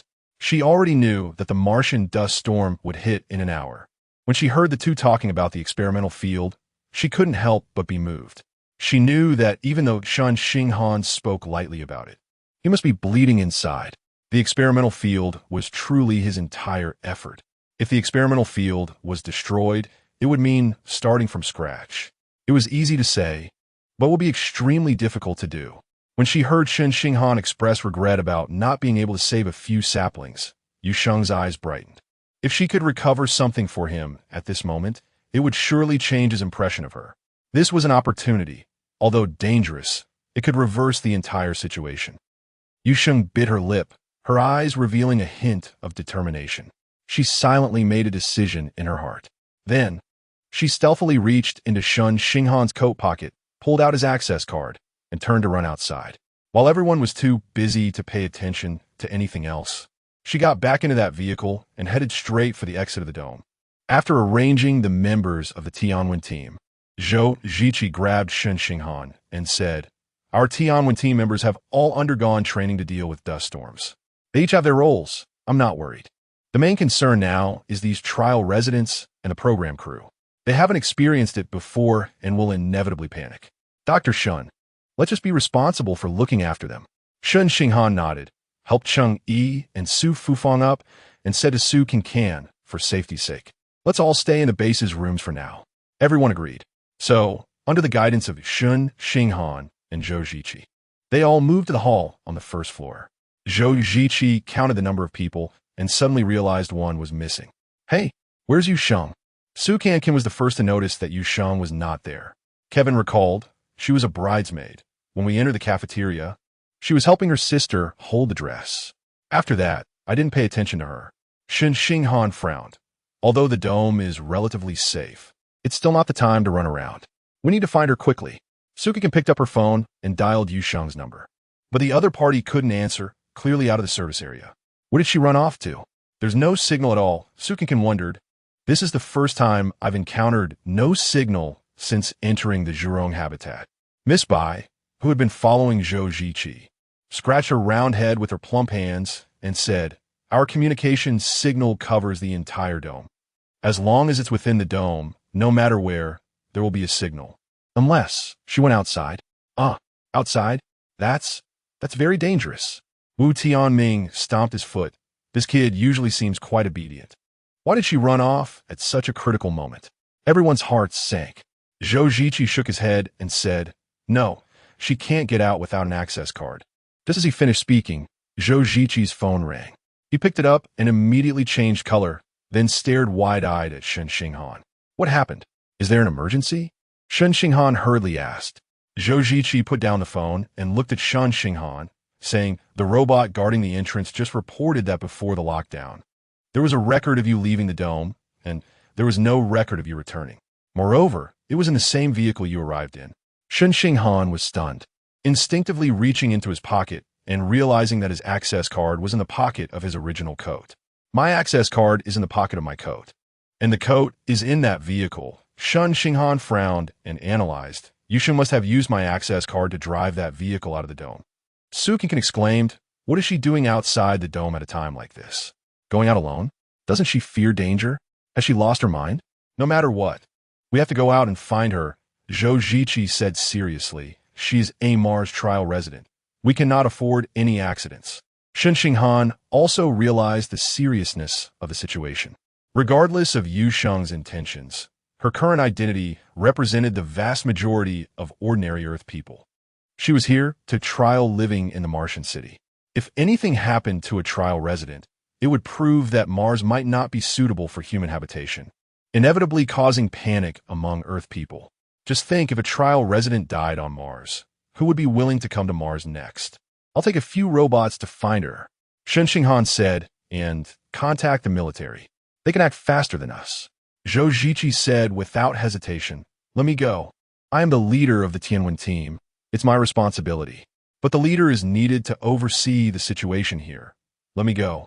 Just as they were arguing over who would go out to find Yu Sheng, the alarm sounded again. What now? Su Cancan turned pale. At that moment, a member of the Tianwen team rushed over, saying urgently, the dust storm is moving faster than we expected. It will be here in less than 10 minutes. Zhou Ziqi and Shen Xinghan exchanged glances, their faces changing dramatically, because this meant there was no time to look for Yu Sheng. Chapter 76. The Sacrifice of Miss Bai. No, it's too late. None of us can go. Zhou Ziqi's face was serious, his voice trembling slightly. The only option was to send a robot. Shen Xinghan also realized the danger. At this moment, a Martian dust storm could strike at any time. How could the flesh and blood of humans contend with the forces of nature? If they sent members of the Tianwen team or soldiers out, it would undoubtedly be a death sentence. The only ones unafraid of death were the robots. At that moment, Miss Bai blinked her long eyelashes and said in a doll-like electronic voice, among the robots, I understand Yu Sheng the best. Let me lead the team. But Xiao Bai? Zhou Ziqi hesitated for a moment. Miss Bai laughed heartily and said, don't worry, I just optimized my chip yesterday. My memory is still pretty good. Zhou Ziqi was not worried that Miss Bai would make a mistake, but rather about her safety. When Miss Bai was designed and manufactured, she was not given any specialized work capabilities. Instead, Her intelligence was made to be infinitely close to that of a human. It was indeed inappropriate to send such a highly intelligent robot, which lacked combat and even defensive capabilities, on a rescue mission. However, what she said did make sense. After all, Yu Sheng was a trial resident, and it was uncertain why she had come out in such a critical moment. So there needed to be someone who was familiar with her and could communicate with her. Zhou Ziqi initially wanted to go himself, but given the current situation, he could not take that risk. Others definitely cannot go either. Therefore, the most suitable robot was indeed Miss Bai, but it was still very dangerous. Just as Zhou Ziqi was in a dilemma, Miss Bai urged Team Leader Zhou, "There's no time left. The trial resident cannot have any accidents." Miss Bai's last sentence made Zhou Ziqi dare not hesitate any longer. Indeed, at such a critical moment, the life of the trial resident was undoubtedly the top priority. Moreover, time was of the essence. They could not afford to delay even a second longer. In the end, Zhou Ziqi decided to let Miss Bai lead 10 robots with flying capabilities and strong defensive functions out of the Tianqiong to search for Yu Sheng. Miss Bai could not fly, so she rode on one of the robots. They no longer drove. Instead, like 10 colorful giant rock birds, they flew directly out from the exit at the top of the Tianqiong. At this moment, Yu Sheng had already arrived at the experimental field in her car. She changed into her spacesuit and carefully dug out 2 small saplings with a shovel from her car, holding the saplings in her hands. Her eyes shone with hope through the visor. Shen Xinghan must not have expected that at such a critical moment, I would save the saplings he cherished. He would be especially happy to see them. Even a hard-hearted person would surely be moved. But just as she was smiling at the saplings, a gust of wind swept by and knocked her to the ground. Yu Sheng struggled to get up and looked up, involuntarily shivering. Ahead, a sea of yellow sand loomed. She could vaguely see the tornado swirling toward her. Wait, wasn't it said that the dust storm would come in an hour? How could it arrive so quickly? Without time to think, Yu Sheng stuffed the saplings into her spacesuit and quickly jumped back into the car. She slammed the accelerator, racing towards the Tianqiong at full speed. But her car speed could not compare to the speed of the dust storm. Yu Sheng felt a tremendous force from behind that lifted the entire car. Help, she screamed, gripping the steering wheel tightly, her vision filled only with the swirling yellow sand. In her haste to get into the car, she had not fastened her seatbelt. When the car was swept up by the wind, her body had already left the seat. The car spun in midair, and as the door faced downward, it swung open. A white figure was thrown out, spinning several times in the wind before crashing heavily to the ground. Am I going to die? With a flicker of consciousness remaining, Yu Sheng felt regret in her heart. I can't just die like this. I haven't made Shen Xinghan fall in love with me yet. After rolling on the ground a few times, Yu Sheng felt like she had fallen into a pit. The howling wind around her seemed to diminish significantly, but her consciousness also began to fade. Meanwhile, Miss Bai was on the back of a flying robot, having exited the Tianqiong. The 10 robots had barely flown for a while when they were met with the dust storm. Miss Bai secured herself to the robot, but her body was still shaking uncontrollably. I found the wreckage of the car. The location is. The robot flying at the front reported the exact coordinates of the car Yu Sheng was driving. Miss Bai looked down, but saw nothing. Can we land? She asked. We're getting close to the center of the dust storm. Landing would be dangerous, the robot replied. But Miss Bai quickly issued an order. Land. Yes. Even if there is danger, they must push forward. That is the mission of the robots. Moreover, as long as the chip remains undamaged, the body can be repaired, no matter how severely it is damaged. The robots, receiving the command, did not hesitate and immediately began to descend. Miss Bai's body shook violently, and she was about to lose her grip. The robot beneath her sensed this and quickly extended a hand to secure her waist, then continued to descend. The wind grew stronger, and the flying robot began to shake as well.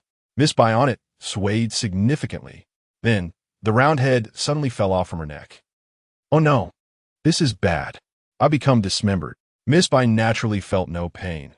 Her big eyes continued to blink and change colors. Her chip was in her head, so she could feel herself falling to the ground and rolling until she got stuck in a crevice, unable to move. Oh no, the chip is damaged. An alarm sound transmitted to the central control system within Miss Bai's chip. If she still tried to open her eyes, wide to discern her position. Suddenly, she saw a figure in a spacesuit. Yu Sheng. Miss Bai recognized that lying beneath her head was the very person they were searching for, Yu Sheng. She could not afford to hesitate for a moment, and signaled the flying robot with her last bit of consciousness. The chip is about to enter sleep mode. Should the protection mechanism be activated? Miss Bai's chip issued its final alarm. The advanced intelligent robots, designed by Zhou Ziqi, all had a final self-selection system. He considered this to be a very humane feature.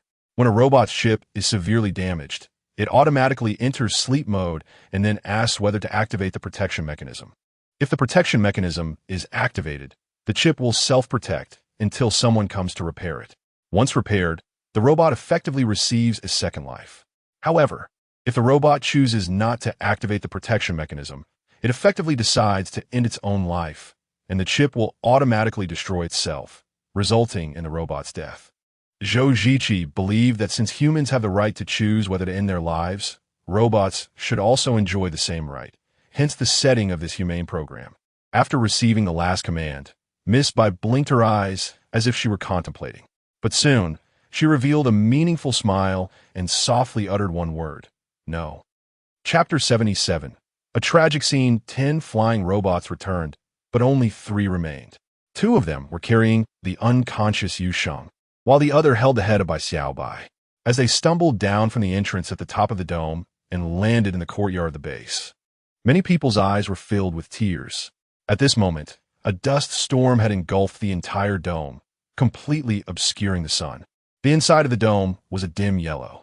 In such a bleak and terrifying atmosphere, the sight of these 3 robots standing there was utterly tragic. None of the 3 robots was intact. The one holding Bai Xiaobai's head was even missing half of its body, leaning awkwardly against the ground, clutching the round head tightly with one hand. They were the ones who managed to return. It was unimaginable what kind of horrific situation those 7 left outside the dome faced. Zhou Ziqi was the first to run over and check on Yu Sheng's condition. Although she was still unconscious, she appeared to be relatively unscathed thanks to the protection of her spacesuit. It was evident how much care the 2 escorting robots had taken. One of the robots reported the entire rescue situation to everyone. Bai Xiaobai's head had been blown off by the hurricane, and then her head got stuck in the crack of a stone slab in an abandoned grave next to a circular volcano. It was there that she discovered a female university student. Bai Xiaobai sent us a signal, and that was how we found them. However, during the descent, 4 robots were already shattered. Later, on the way back, 3 more fell. In the final moments, they gave us all their protective equipment, allowing us to return safely. Shen Xinghan took a deep breath and said softly, "So it was Dong's burial mound that saved Yu Sheng." But the next moment, he gently shook his head. If it was indeed Cheng Dong's spirit watching over them, then what she protected was not just Yu Sheng, but the entire Tianwen team. The lives of the testers were crucial to them.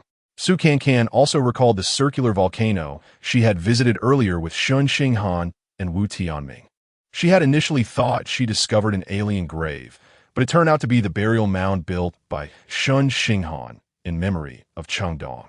Yu Sheng falling into it and coming back to life was also a coincidence.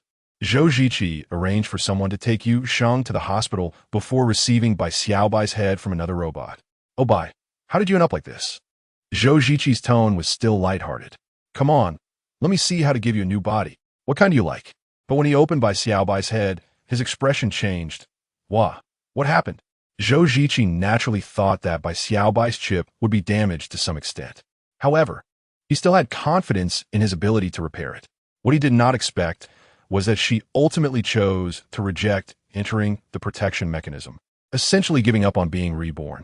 "Bai, what's going on?" Zhou Ziqi's voice quivered with a hint of tears as he took out Bai Xiaobai's chip with trembling hands. "What happened?"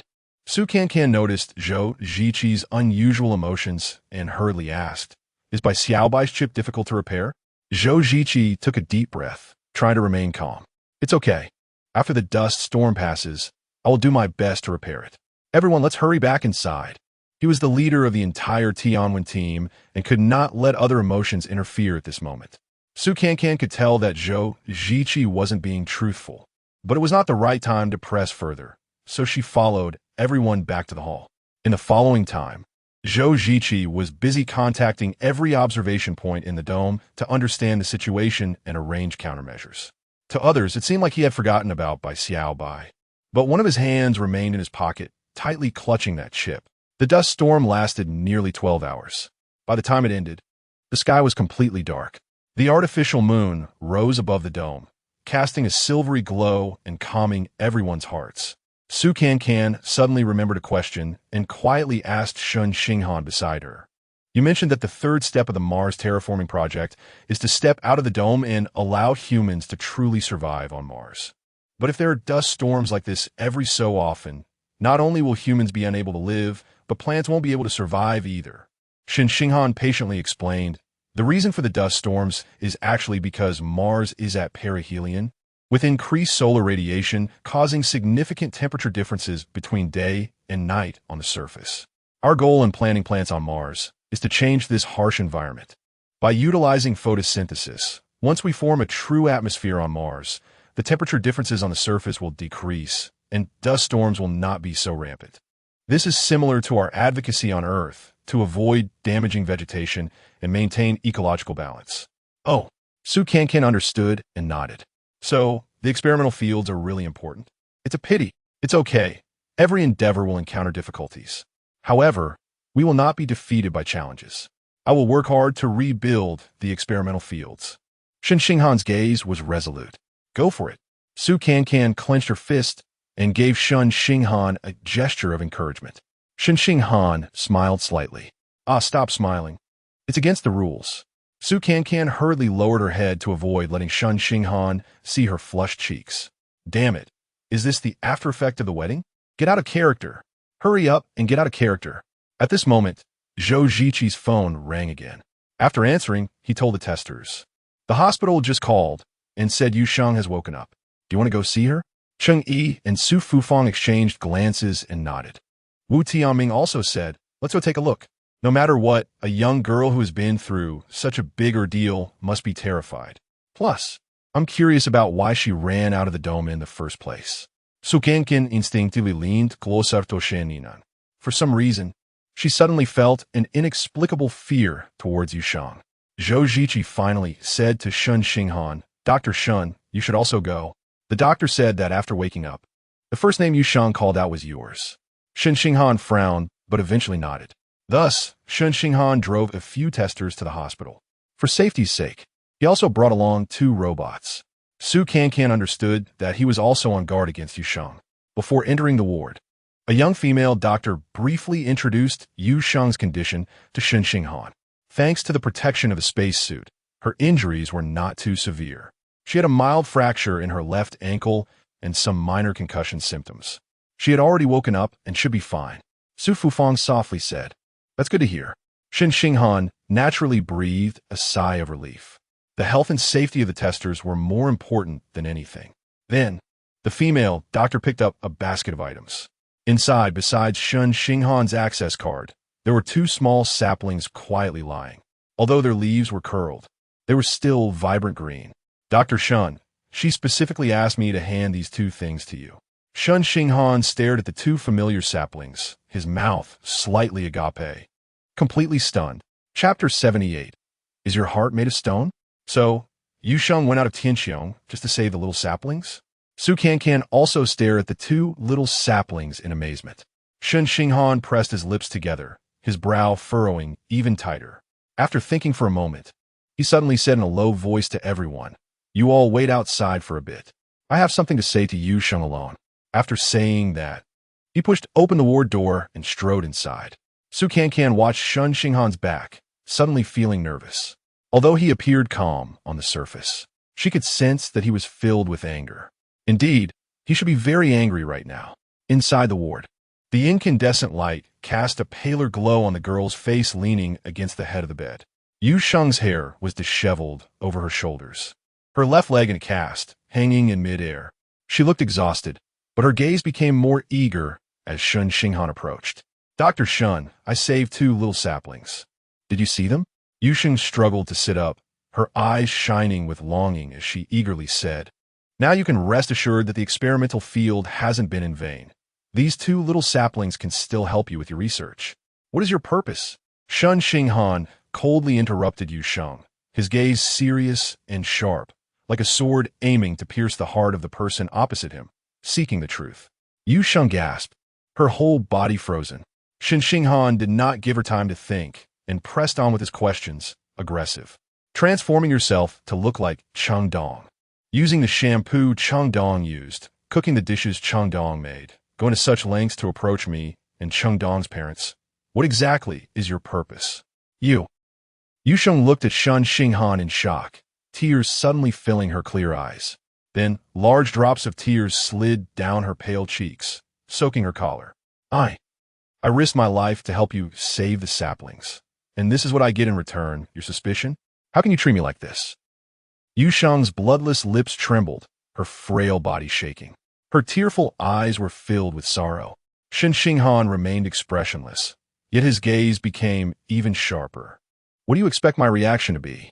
To be moved by you? To let my guard down? So that you can approach me, give you an opportunity, and achieve your purpose? Every word Shen Xinghan spoke felt like a knife stabbing Yu Sheng's heart, causing her unbearable pain. What purpose could I have? Yu Sheng suddenly slammed her hand on the bed, crying out loudly, her tears pouring out like a tide. Shen Xinghan, besides liking you, what purpose could I have? I saved the saplings because I didn't want your hard work to go to waste. I did all this for you. How could you treat me like this? Woo-woo. Yu Sheng cried and fell back onto the bed. Shen Xinghan was stunned by Yu Sheng's motives. He had made many guesses. He even suspected that she might be a spy from another country or a secret organization. But he had never considered that she might actually have feelings for him. No. Shen Xinghan quickly regained his composure and dismissed this thought. Yu Sheng had only known him for a few days. How could her feelings be deep enough to risk her life for his hard work? This must be a smokescreen, she released. Don't use emotions to confuse the issue, Shen Xinghan shouted. Transforming into Cheng Dong and studying Cheng Dong's habits is something you did before coming to Mars. You've clearly been plotting for a long time. At that time, did you already like me?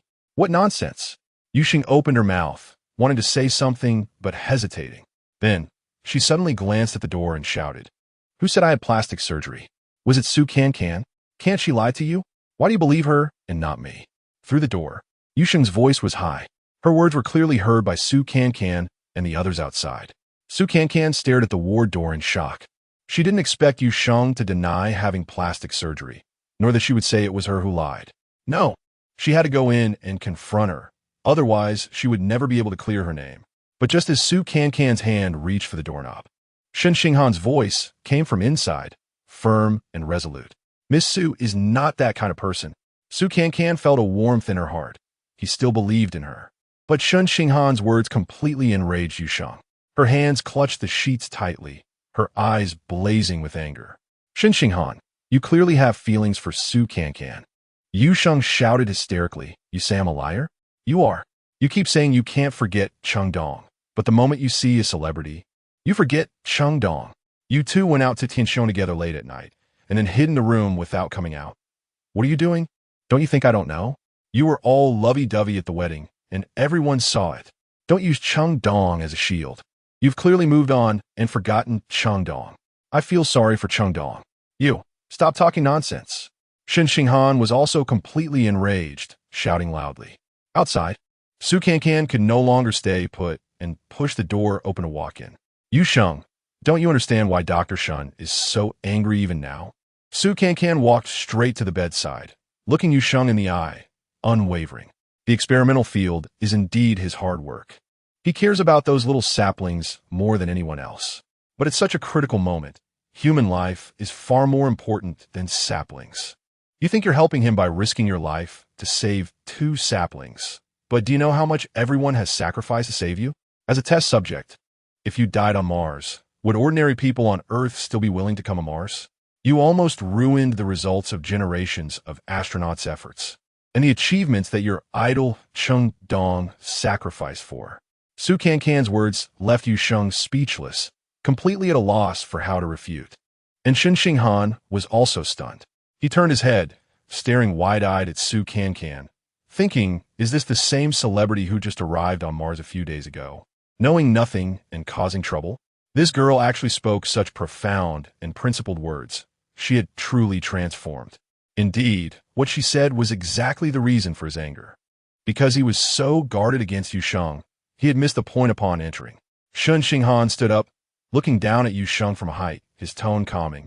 Miss Su has expressed exactly what I wanted to convey.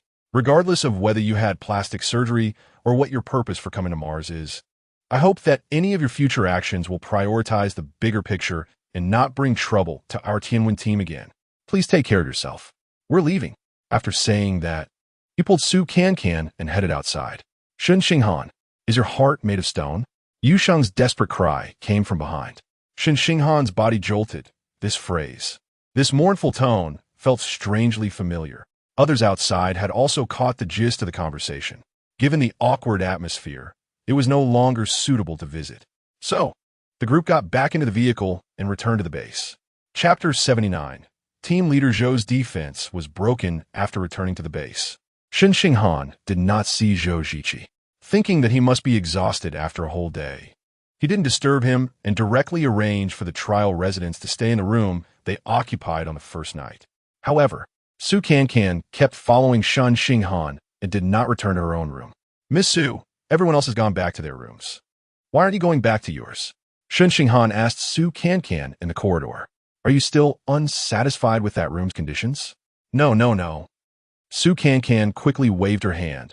I'm not the same as when I first arrived. I can stay anywhere. I just have some words I want to say to you alone. Shen Xinghan smiled lightly. Now that no one is around, go ahead. Well, I just heard your conversation with Yu Sheng outside the ward. Dr. Shen, I'm really grateful for how much you trust me. Su Cancan lowered her head, her voice trembling. After so many years in the entertainment industry, experiencing too much deception, this is the first time I felt so trusted by someone I've only known for a little over 10 days. It feels so warm. As she spoke, she unexpectedly shed tears. But when she cried, Shen Xinghan was at a loss. He couldn't understand this kind of female celebrity. Crying when sad was one thing. But why did she have to cry when expressing gratitude? Not hearing any response from Shen Xinghan, Su Cancan looked up in confusion and met his bewildered and flustered gaze. Unable to help but laugh. She knew that her crying had left this straightforward man dumbfounded. And with her laughter, Shen Xinghan was even more confused. What was going on with this crying and laughing? Su Cancan pursed her lips, smiling as she said, I'm crying because your words moved me. You don't need to find ways to comfort me. Just don't go get that white sugar again. Recalling the joke about white sugar, Shen Xinghan also laughed. Su Cancan rolled her eyes playfully and said, by the way, when you left, you told Yu Sheng, don't cause trouble for our Tianwen team. I really wanted to laugh when I heard that. Isn't that something you used to say about me? This time, you gave it to someone else. Does it mean I've made progress? Ha ha. Shen Xinghan looked at her, his gaze clear. What you said when you rushed into the ward today really impressed me. Miss Su, you have changed a lot compared to when you first arrived on Mars. You understand us better now. Also, you don't need to thank me for believing in you. Because I know the girl who saving snails I've dreamed 6 years ago must be kind-hearted and wouldn't lie. A warm feeling rose from the bottom of Su Cancan's heart, and she smiled as she lowered her head. All right, it's getting late. Everyone is quite tense today, and you must be tired too. It's better to go back to your room and rest. Okay, then I'll head back. Good night. Su Cancan beamed at Shen Xinghan, then turned and walked towards the elevator. Wait. Just as she took a couple of steps, Shen Xinghan called out to her. Is there something else? Su Cancan turned around and asked.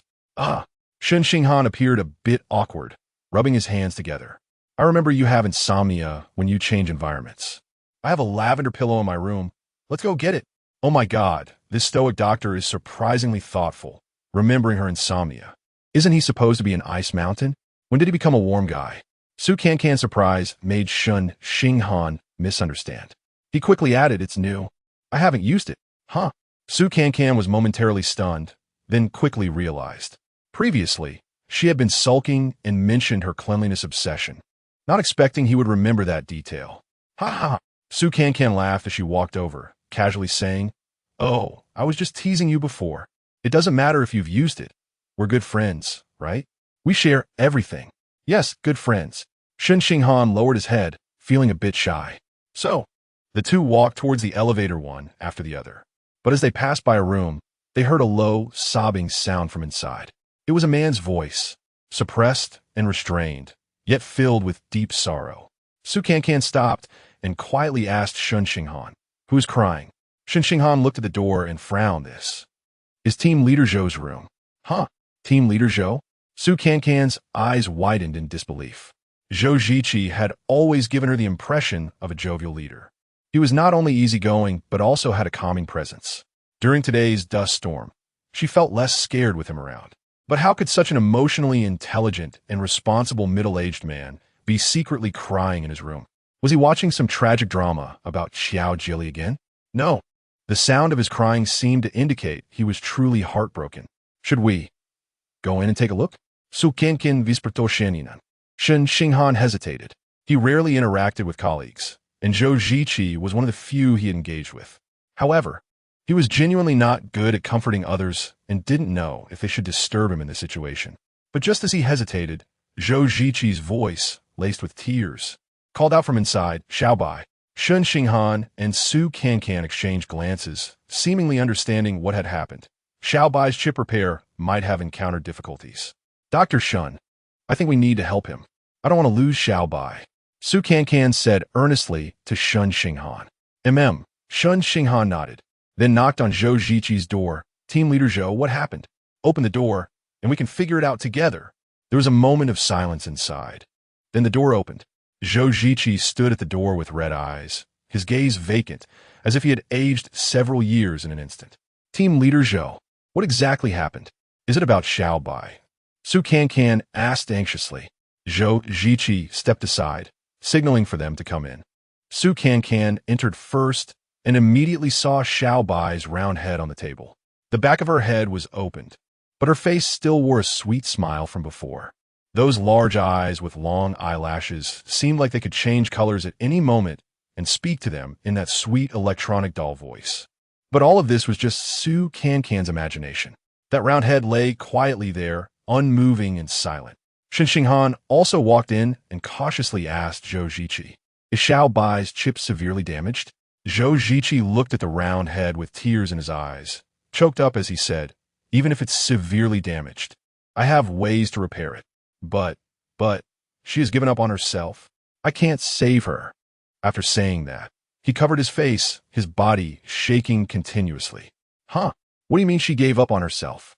Su Cancan asked with wide eyes. Shen Xinghan frowned and briefly explained to Su Cancan.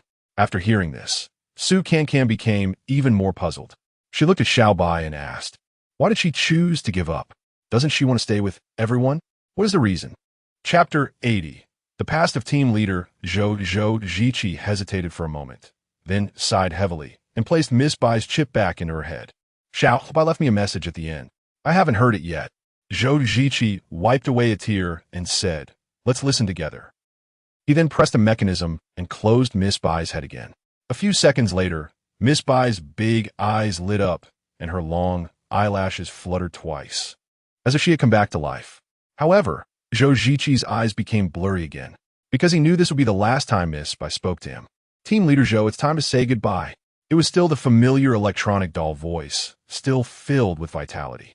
Yet, everyone's mood couldn't lighten. Miss Bai's mouth opened and closed, continuing, "I've been with you for 20 years, and it's really hard to leave. You must be confused about why I didn't choose to be reborn, right? Actually, I hesitated a little, but in the end, I decided to leave you. As long as I exist for a day, you won't forget Lin Xiaobai." Su Cancan and Shen Xinghan exchanged glances, realizing that his expression mirrored their own confusion. Clearly, he also didn't know who Lin Xiaobai was. Zhou Ziqi, however, was stunned, his eyes wide open as if he had heard something shocking. Miss Bai continued speaking in her electronic doll voice. "I hope that every day from now on, you can be genuinely happy. Don't hide your tears in Xiao Jili's tragic dramas anymore. Also, don't create a second Miss Bai, and don't imitate Lin Xiaobai to make a round robot. Don't we robots deserve to have long legs and a slim waist?" Haha, just kidding. What I want to say is that Lin Xiaobai in heaven wouldn't want you to keep missing her, and close your heart. You should have moved on a long time ago. So, starting today, promise me to let yourself move on. Okay? Finally, Thank you for giving me life. You must remember, in the days without me, you must be happy. When Miss Bai finished her last sentence, Zhou Ziqi had already slumped onto the bed. He covered his face with his hands and sobbed uncontrollably. Su Cancan seemed to understand as well. She guessed that the Lin Xiaobai mentioned by Miss Bai must be Zhou Ziqi's deceased lover. Zhou Ziqi soon confirmed her suspicion. He slowly lowered his hands, took a deep breath, and exhaled heavily. Then he choked up and began to tell the story of him and Lin Xiaobai. Lin Xiaobai was my first love. She was particularly cute, chubby, with big eyes that seemed to speak, especially her long eyelashes fluttering beautifully. But she was very insecure, always saying she was fat and not pretty. So I made myself a fat person too. I told her that we were the same, both chubby, and that made us a match. Tears sparkled in Zhou Ziqi's eyes, but the corners of his mouth turned upward, lost in beautiful memories. He continued, but shortly after graduating from college, Xiao Bai got into a car accident and left me forever. To commemorate her, I created the first intelligent robot, which is Miss Bai. I turned every little moment I spent with Xiao Bai into data and input it into Miss Bai's chip. So, Miss Bai has known everything about Lin Xiaobai from the very beginning. And Miss Bai's appearance was modeled after Lin Xiaobai. In my heart, she became Lin Xiaobai's substitute. Since then, all the intelligent robots I've designed, as long as they don't have special functional limitations, are all round and chubby. Everyone laughs at me for having poor aesthetics, but only Miss Bai knows that it is my obsession. And Xiao Jieli, she is actually the star that Lin Xiaobai liked. I watch her dramas to remember Lin Xiaobai. When you see me crying while watching dramas, I'm not crying over the plot, but because I miss my Xiao Bai so much. Only when watching dramas can I vent a little. And all of this, only Miss Bai understands. Zhou Ziqi's words brought tears to Su Cancan's eyes as well. Team leader Zhou, Miss Bai chose to die all for you. Su Cancan yentli comfortif. She didn't want you to remain submerged in sorrow. She hoped you could move on. So, you must not let Miss Bai's kind intentions go to waste. Just like she said, Lin Xiaobai in heaven also hopes to see you happy. Zhou Ziqi nodded vigorously. I understand. Today is the first time I've cried for Miss Bai, and the last time I'll cry for Lin Xiaobai. Starting tomorrow, I want to be a truly happy person, just as Miss Bai hoped. Su Cancan smiled through her tears. She knew that Miss Bai's sacrifice was not in vain. From today onward, Zhou Ziqi had completely moved on. However, Shen Xinghan remained silent throughout. He lowered his head and quietly walked out of Zhou Ziqi's room. Su Cancan followed behind, watching his somewhat lonely figure, her heart aching. She speculated that Shen Xinghan must be reminded of Cheng Dong. In fact, Lin Xiaobai to Zhou Ziqi was like Cheng Dong to Shen Xinghan. Both were dearly departed loved ones. Today, Zhou Ziqi was enlightened by Miss Bai's death and decided to no longer close his heart. But what about him? Dr. Shen. Su Cancan suddenly called out to him. Shen Xinghan turned around, looking puzzled. I just wanted to, tell you. Su Cancan actually didn't know what to say. She just felt she should comfort him a bit. But after calling out, she regretted it. Shen Xinghan hadn't mentioned Cheng Dong himself. She shouldn't intentionally bring up his sad memories, right? What do you want to say? Shen Xinghan asked when he saw her dazed. Su Cancan awkwardly made a fist gesture and said, "Cheer up." Shen Xinghan recalled that she had said the same thing and made the same gesture when encouraging him to rebuild the experimental field. But what did it mean to say this now? To go get a pillow? What's there to cheer up about? Shen Xinghan blinked. Su Cancan awkwardly laughed, thinking, yes, why should I cheer up for no reason? But she was still quite good at improvising, thought for a moment, and then raised her head and said loudly, "You need to cheer yourself up every day. That way, you could be full of positive energy. Okay, then you also cheer up." Shenin mimics with Sansanisgisha. But Su Cancan clearly saw the concern for a fool in his eyes. When Su Cancan, holding a lavender pillow, walked to the door of the room where she stayed on the first day of landing on Mars, a wave of sadness surged in her heart. Sigh. It was Miss Bai who brought me in here back then. Who would have thought that in just over 10 days she would be gone? It's really a case of changing times and people. But just as she was lamenting, she suddenly heard a strange sound of footsteps, one deep and one shallow. The sound of someone walking with a cane. Su Cancan hurriedly turned to look. At that moment, a familiar voice rang out.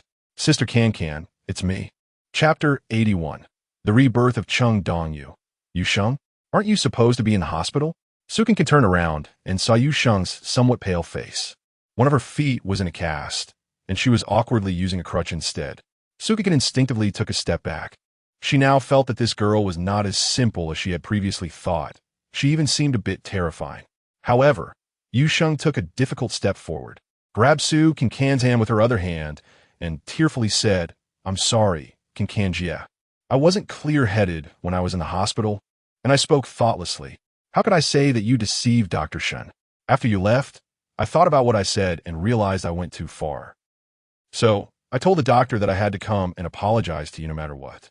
Cancan, however, pulled her hand back warily, forced a smile, and said, "Actually, it's nothing. You don't have to apologize. You should go back to the hospital." Yu Sheng furrowed her brows, putting on an innocent look. She wiped the corner of her eyes with her fingertips and choked out, "Cancan, I have so much to say to you. But it's already very late today. Let's talk tomorrow." "Cancan, you're clearly angry with me." Yu Sheng cried even harder, her shoulders shaking uncontrollably. I can't take it anymore." Cancan rolled her eyes internally, thinking, is she trying to play the innocent tea drinker act on me? With this little performance? Isn't she just showing off in front of me? Forget it. Let's see what she's really up to. With that thought, Cancan's expression softened, and she kindly put her arm around Yu Sheng's shoulder, speaking in a gentle tone. "Oh, why are you crying? Aren't we like sisters from Mars? Friendship isn't that fragile. Come on, let's go inside and have a good chat."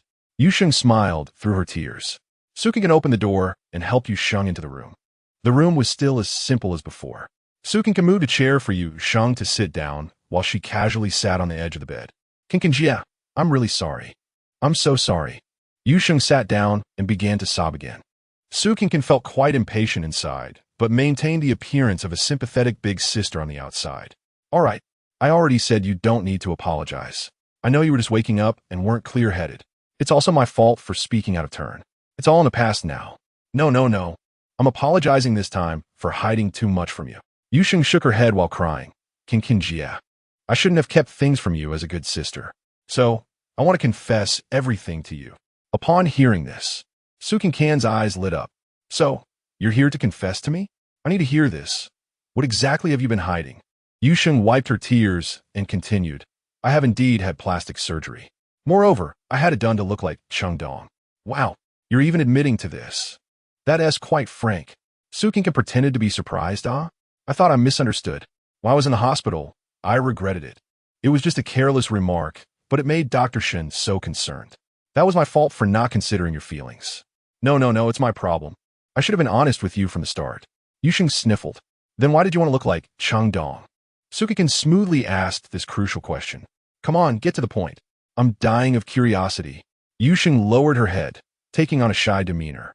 After a moment, she stammered, "Because I like Dr. Shen. I've liked him for a long time." She had mentioned liking Shen Xinghan in the hospital, but he had immediately refuted it. Therefore, Cancan didn't take it seriously. But now that she emphasized that she had liked him for a long time, it made Cancan feel strange. "But you've only been on Mars for a few days. How could you have liked him for so long?" She echoed Shen Xinghan's question. Yu Sheng looked up, her eyes sparkling, and a faint smile appeared on her lips. She looked completely like a young girl immersed in love. "Actually, I saw Dr. Shen when I just started middle school, but he didn't know." Her face turned slightly red as she reminisced.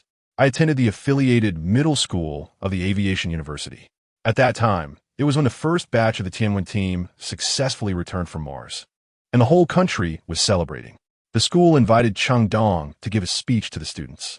That day, Dr. Shen was also there. He gave a speech about the third step of the Mars transformation project." Cancan suddenly realized, "So, you liked it back then?" Yu Sheng bit her lip and lowered her head again, her voice seeming to be soaked in honey. "Actually, I thought he was so handsome back then, and he was part of the Tianwen team, knowing so much. I admired him a bit. It wasn't quite at the level of liking yet. After that, I kept following him, learned that he was in a relationship with Cheng Dong, and then found out that Cheng Dong passed away, and he stayed on Mars for his lover's dream. Such a devoted person made me like him more and more." Cancan pouted slightly, feeling a bit awkward inside, but Yu Sheng became more and more invested in her words. She looked up, her eyes filled with admiration. Cancan, yeah, do you know? I worked so hard to get into the Tianwen team just for him. At first, I didn't think too much. I thought as long as I could work by his side, I would be happy. But one day, I heard a member of the Tianwen team who had returned from Mars talk about him. It made me feel so sad. What did he say? Suki pressed on. Yusheng furrowed her brows and sighed softly. He said Dr. Shen's entire state wasn't right. His feelings for Cheng Dong were too deep. He couldn't accept her departure.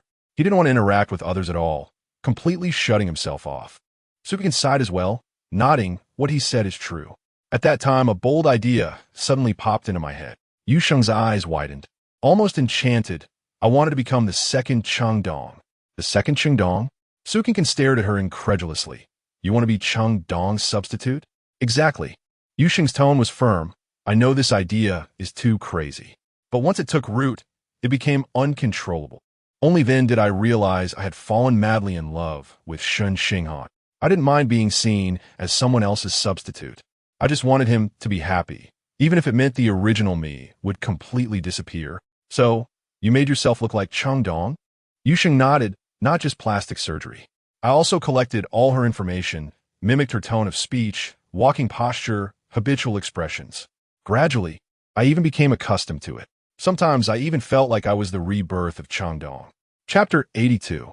Do you like him too?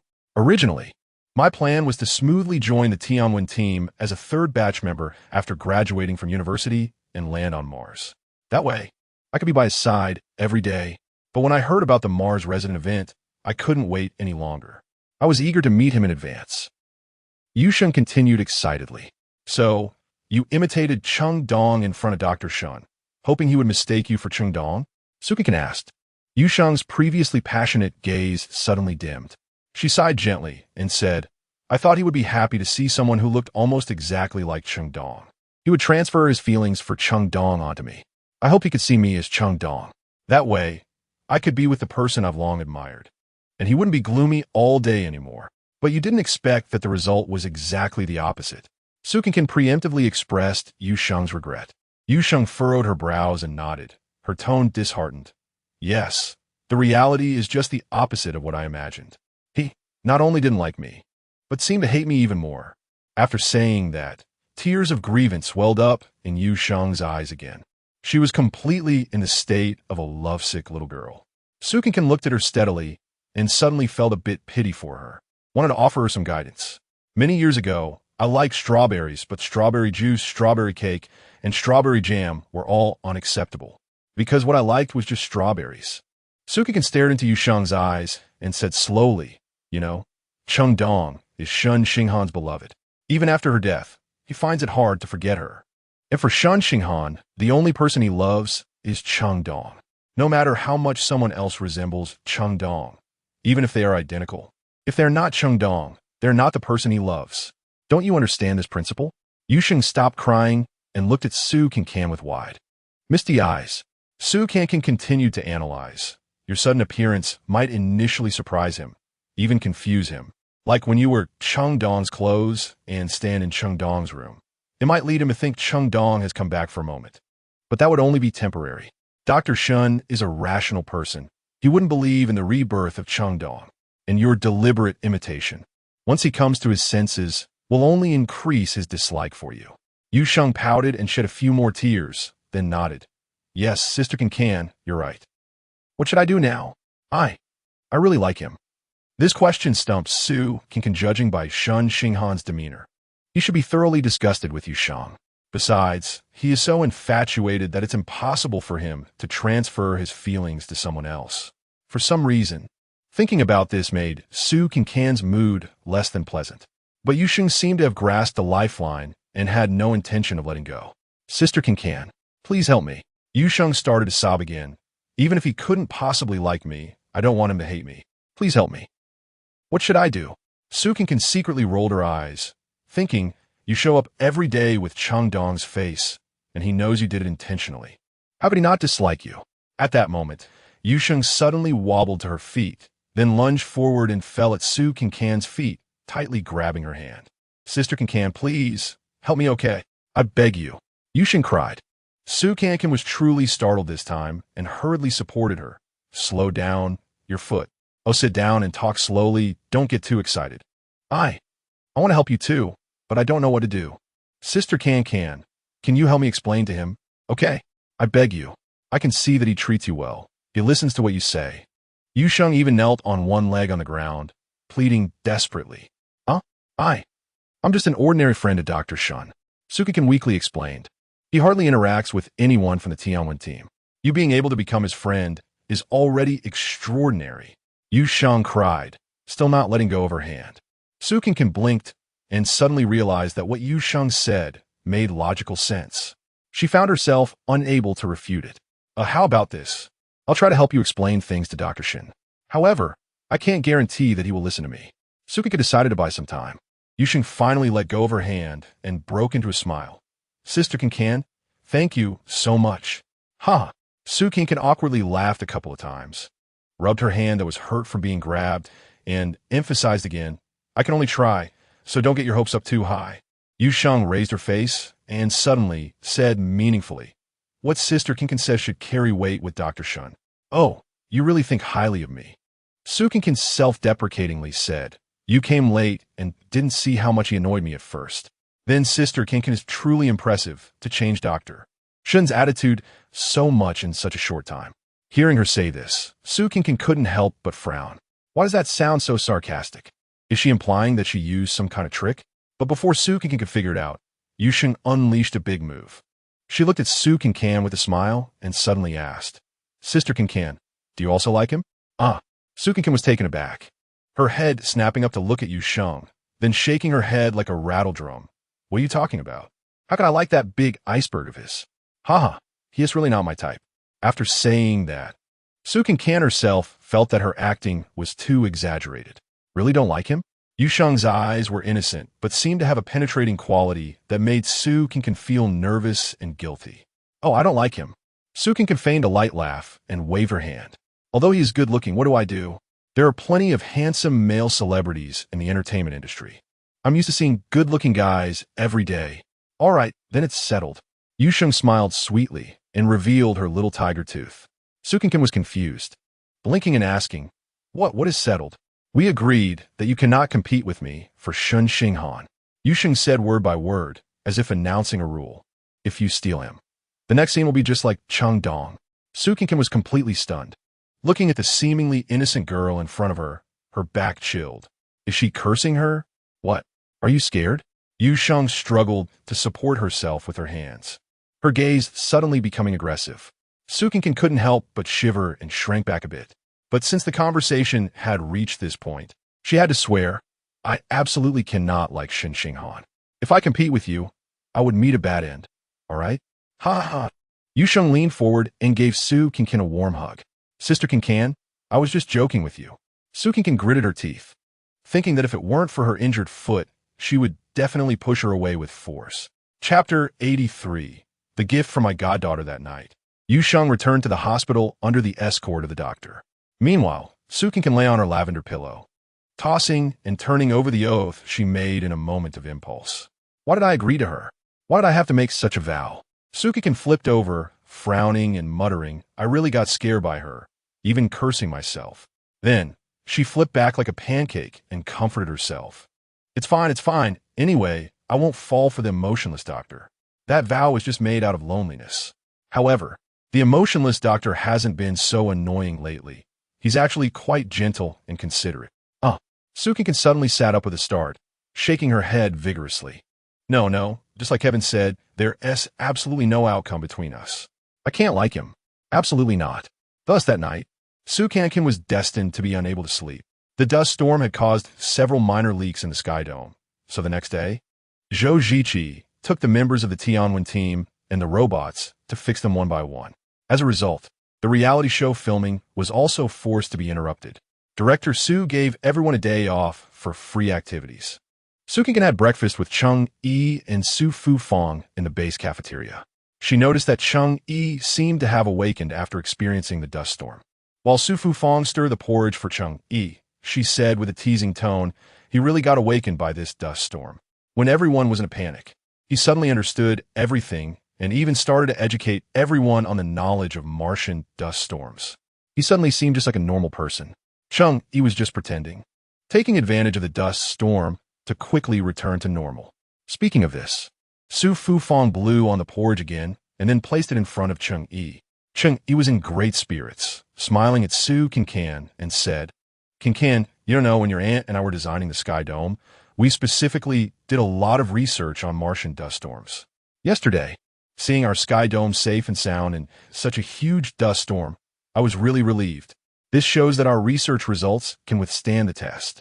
Su Cancan mischievously blinked and, in a spoiled tone, said, Then Uncle Cheng, do you still remember when you were confused time traveling?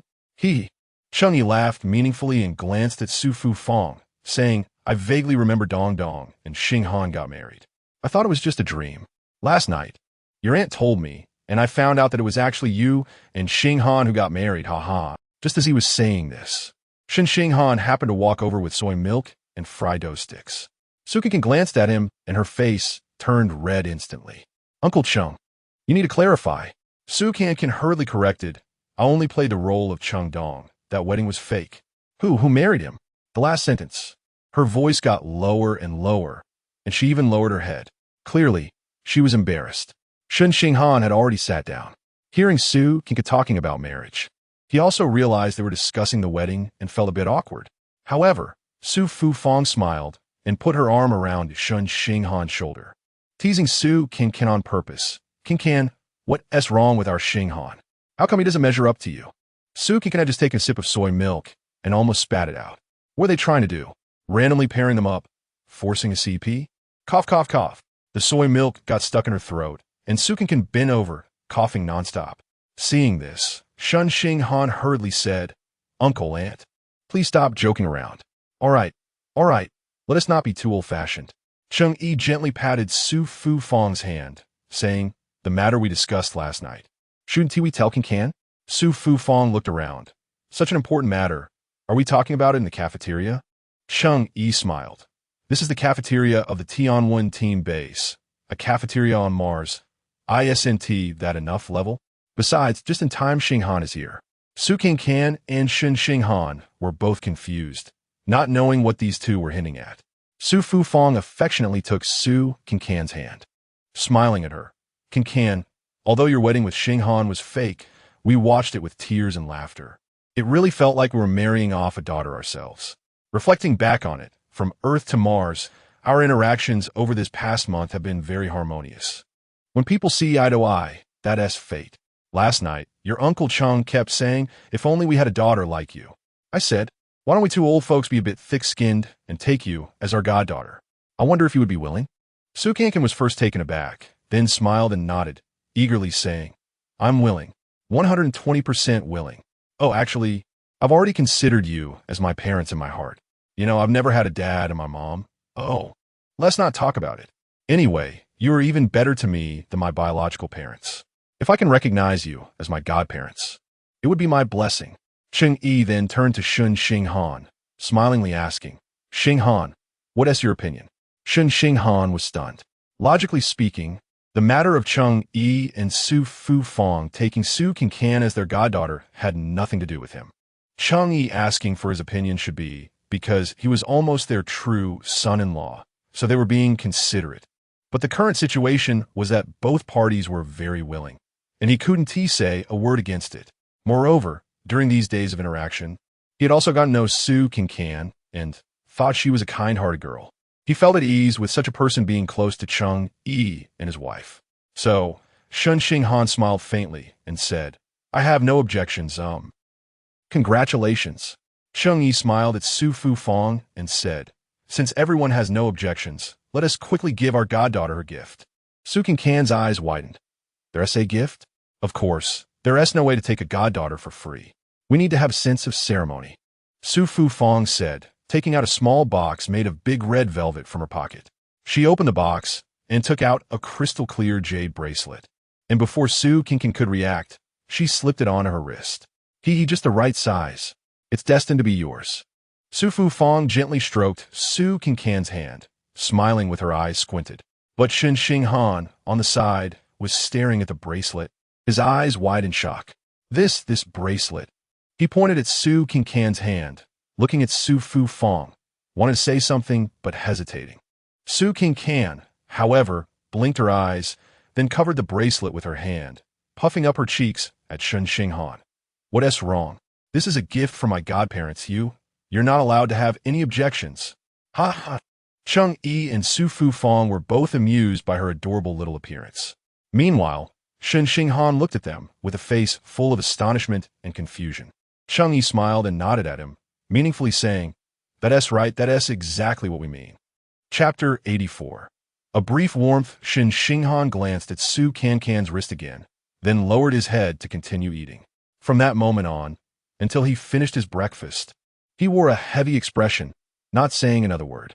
Su Cancan noticed that something was off with him. After Cheng Yi and Su Fufang went upstairs, she extended her wrist to reveal the bracelet, cautiously asking Shen Xinghan, Should I not have accepted this bracelet? Is it very expensive? Shen Xinghan wiped his mouth with a napkin, then frowned and said softly, It's not about the price. What is it about then?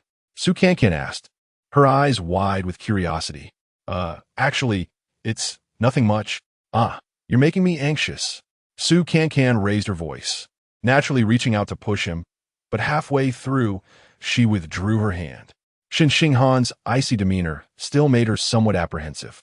She helplessly said, With you looking like this, it must mean there's something wrong with the bracelet. You should tell me. If I really shouldn't have accepted it, I'll return it. Please, Dr. Shen, let us be honest with each other as friends, okay? Saying this, Su Cancan simply took off the bracelet and handed it to Shen Xinghan. Shen Xinghan's gaze paused for a moment, then he slowly took the vibrant jade bracelet, cradling it in his palm. A faint sadness rose in his eyes. Su Cancan blinked, then suddenly sighed, saying, I think I understand. Shen Xinghan was startled. What do you understand? This is Cheng Dong's bracelet, right? Su Cancan's expression turned serious. I should have guessed from the start. Sai, it's clear that Uncle Cheng and Annie, no, I should say my godfather and godmother, sincerely want to recognize me as their goddaughter. So, giving me their biological daughter's belongings is a gesture of that sincerity. Shen Xinghan gazed at Su Cancan, his eyes filled with an emotion she couldn't comprehend. Well, will you care for them like a biological daughter? Su Cancan stared intently into Shen Xinghan's star-like eyes, then nodded vigorously. I definitely will. From today on, I'll be their little cotton-padded jacket. Shen Xinghan thought for a moment and said, I've actually always been quite worried about Uncle and Annie. Although people like them in research are taken care of by the country and their retirement is not a problem, they might still feel empty spiritually. Their only child cannot be there to enjoy their company. And I can't leave Mars. If you could spare some time to accompany them more, to prevent them from feeling too lonely, I would really appreciate it. Don't worry. After I return to Earth, I will visit them often. Su Cancan said softly. You also know that I haven't received much paternal or maternal love. Taking care of godfather and godmother will also make me feel the warmth of home, and that I'm very happy. Shen Xinghan knew that her words came from the heart. He could completely let go of his worries. Because, just as Su Cancan said, her relationship with Cheng Yi and his wife was mutual. They needed her, and she needed them. Such a mutually dependent relationship would be very stable. Okay, then I'll leave it to you, Cancan. Shen Xinghan naturally changed his address, solemnly putting the jade bracelet back on his Su Cancan's wrist. Then bending his lips into a gentle smile, his eyes filled with warmth. Su Cancan's heart raced. Her cheeks began to flush. Why was this ice mountain smiling again? This electric shock was too severe. Foul! Foul! In this warm scene, seen from a distance by a person sitting in a wheelchair, nearly ignited her anger to its peak. Cancan, Dr. Shen, there you are. I've been looking for you everywhere. A warm greeting instantly snapped Su Cancan out of her infatuation. She turned to see Yusheng sitting in a wheelchair, being pushed toward them by a robot nurse. She had her hair tied in a ponytail, and her complexion looked much healthier. She appeared fresh and clean, completely different from the haggard and somewhat neurotic person she was yesterday. However, when Shen Xinghan saw her, the warmth in his eyes instantly vanished. Su Cancan stood up and walked in front of Yusheng, awkwardly saying, Yusheng, how did you get out of the hospital again? You need to take good care of your foot. Yusheng smiled brightly, saying, The doctor said my foot is fine as long as I don't move it. I was afraid of delaying the filming of the reality show, so I came to take a look. Huh. Where are Director Sue and the others? What is today filming about? Oh, Director Sue probably forgot to inform you. The filming of the reality show has been paused, and everyone can move around freely today. Well, you'd be better off returning to the hospital, Sue Cancan said with a hint of caution. But Yusheng kindly took Sue Cancan's hand and said, "Oh, the hospital is so boring. Cancan, if I stay there alone, I want to have anyone to talk to. I still want to be with you." Her fingers casually brushed against the jade bracelet on Sue Cancan's wrist. The cold touch made her heart feel as if it were immersed in icy water. Yet, her face still bore an innocent and pure smile. But Sue Cancan recalled Yusheng's strange behavior from last night. Seeing her now sent a chill down her spine, and she really didn't want to be with her. But for a moment, she didn't know how to refuse. At this moment, Shen Xinghan also stood up and walked to Yusheng's wheelchair. He bent down and touched her foot that was in a cast, his tone filled with concern. "How is your foot? Still painful?" Yusheng was taken aback.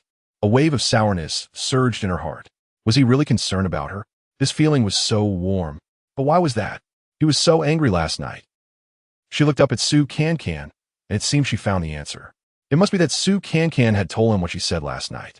Indeed, he still cared about this star. Unexpectedly, her weight in his heart had become so significant that he even gave her such an important bracelet. It doesn't hurt anymore after the anesthetic. Yusheng looked at Shen Xinghan, her eyes brimming with tears. Yes, wasn't he as concerned, just like the anesthetic? Only temporary. Once it wore off, the pain would still be excruciating. Shen Xinghan stood up, calmly saying, "I suggest you return to the hospital and take care of your injury. I'll come and see you once I finish my tasks." Tears streamed down Yusheng's face uncontrollably. Meanwhile, Sue Cancan was completely bewildered. This stoic doctor had been so angry last night.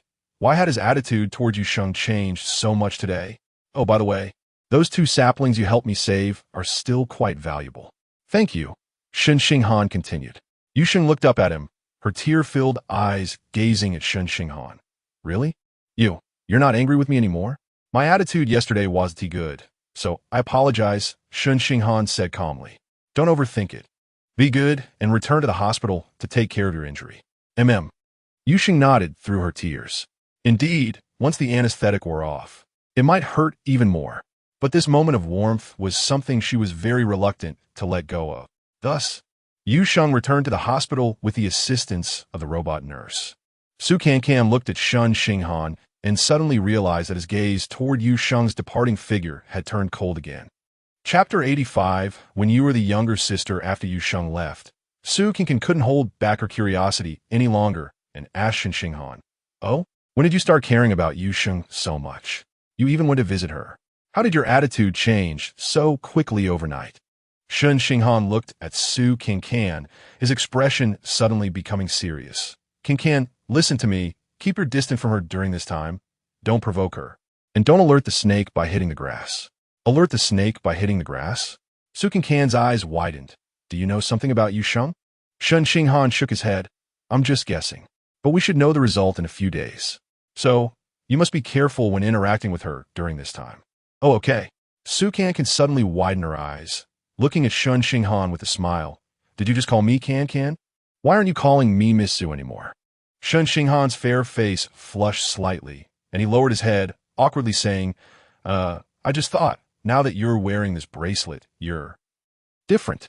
If you find that offensive, I'm sorry. Not offensive at all. It feels more intimate. Sue Cancan said. But why does wearing the bracelet make a difference? What's different about it? She tilted her head and kept asking.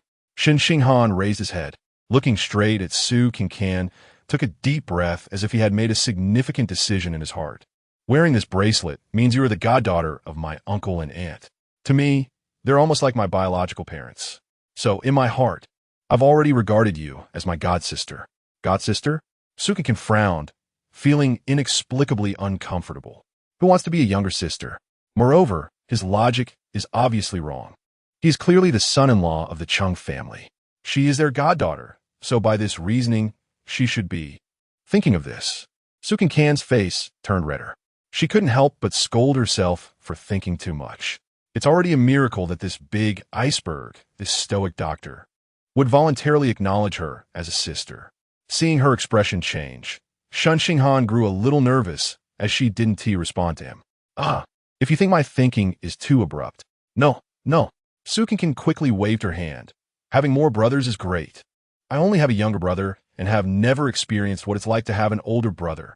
Well, since you're my brother, you must not bully me in the future. Shen Xinghan nodded seriously. I definitely won't. Su Cancan rolled her eyes playfully and asked then, can I bully you? Huh? What kind of logic is that? Shen Xinghan thought again. She never really had any logic. It was just a little girl being playful. His younger sister at home was like this too. So, Shen Xinghan smiled and nodded seriously, saying sure. Su Cancan felt like she had struck gold, and she playfully punched Shen Xinghan's shoulder lightly. The big iceberg, the stoic doctor, could be casually bullied now.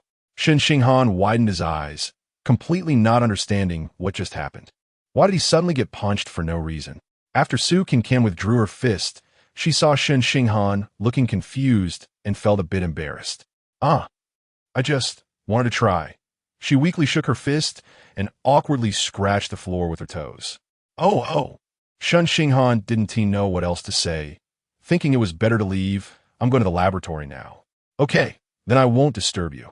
Su Cancan suddenly remember something important and change her words. Wait, I have something to tell you about Yusheng.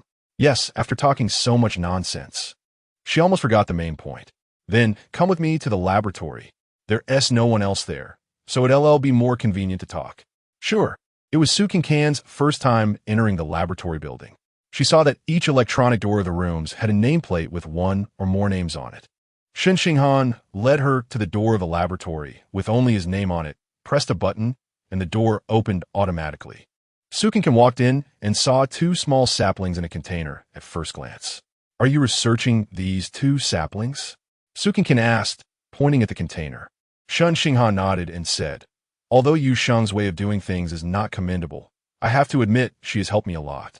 So, the thank you I said to her today was sincere. By the way, what do you want to tell me about her? Well, she came to see me last night. Su Cancan said mysteriously. Before Su Cancan could finish, Shen Xinghan anxiously asked, what did she want from you? Did she hurt you? Su Cancan waved her hand with a smile. No, although it was a bit scary, I'm not that easily hurt. However, what she said did surprise me. She said she has liked you for a long time.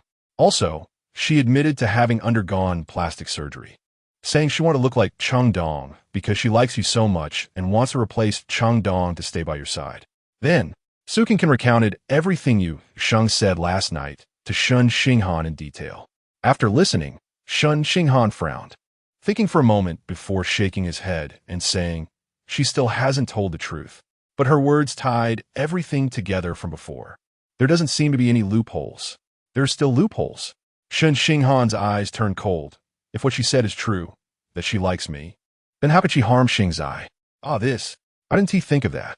Su Cancan thought for a moment and said, but there is no evidence that Xingzai was really thrown by Yusheng. Xingzai had always been fierce when seeing Yusheng before, but after that incident, it would hide and tremble when it saw Yusheng. It was clearly scared. Shen Xinghan continued to analyze. Also, if it's really like she said, that she has only seen me and Cheng Dong once at school, how would she know the scent of the shampoo Cheng Dong likes? How could she make the same tomato scrambled eggs that Cheng Dong made? Right? Su Cancan's eyes widened, realizing that she must be very familiar with Cheng Dong. Hey, do you think it could be someone who used to be around you, but after plastic surgery, no one recognized them? Shen Xinghan squinted his eyes, his gaze deepening. I said before I have my suspicions, but I need a few days to know the results. Su Cancan looked at Shen Xinghan's serious expression and suddenly became nervous. Cancan, during these days, you must try to avoid being alone with Yusheng. If you really can't get away, come find me. It will be safer with me by your side. Also, I will inform team leader Zhou, so she can stay in the hospital and not wander around. We must not let her get close to you and your uncle and aunt. Su Cancan looked at him, her heart warming. It turned out that she was now treated the same as Cheng Yi and Su Fufang. She was also someone he wanted to protect. Having an older brother feels pretty good. Chapter 86, the feeling of being constantly thought of after a day and night of repairs. The ark was restored to its original state. The Martian dust storm had passed smoothly. The test residents could return to their apartments. Before returning, Director Su Fong suddenly mentioned Yusheng. He said to team leader Zhou Ski, "In our previous content, there was always Yusheng. Now this person suddenly disappears, and the audience will definitely be confused. We can't explain this in post-editing. So, if her injuries aren't too severe, it's best to have her return to the team." Shen Xinghan frowned slightly upon hearing this. Su Cancan noticed his expression and understood that he didn't want Yusheng to return to their group. Zhou Ski, having been briefed by Shen Xinghan, hesitated as well. Her foot is still in a cast. If she appears on screen, it will definitely show that she's injured. Director Su insisted, being injured is fine. Even if she needs crutches or is in a wheelchair, it's okay. As long as this character is still present, the story can remain coherent. During filming, we can reduce her participation, but we must have shots of this person. However, Yusheng was injured due to the Martian dust storm. Although she was injured because she ran out of the ark, it could mislead the audience into thinking Mars is still unsafe. This would have a certain degree of public opinion impact on whether the next batch of test residents could come and even on the final immigration. Zhou Ski's concerns were not unfounded. Director Su thought for a moment and said, "Then let's do this. We'll just make up a reason for her injury, saying she accidentally fell down the stairs. We won't mention the Martian dust storm." He added also, "We can film some shots of rescuing injured patients in the hospital to let the audience on Earth understand our Jerome home medical standards." With that said, Zhou Ski had no reason to insist further. After all, cooperating with the filming crew was also his responsibility. He shrugged at Shen Xinghan, indicating he had done his best. Shen Xinghan also knew that Director Su's request was reasonable. However, having Yusheng return to the team was still very risky, especially for Su Cancan, who shared a room with her. "How about this? We can let Yusheng come back, but she is still physically limited and needs care. So let's have the hospital send a robotic nurse to take care of her 24/7. Shen Xinghan then looked at Su Cancan and continued with this arrangement. "It will be a bit crowded for Miss Su and her to share a room.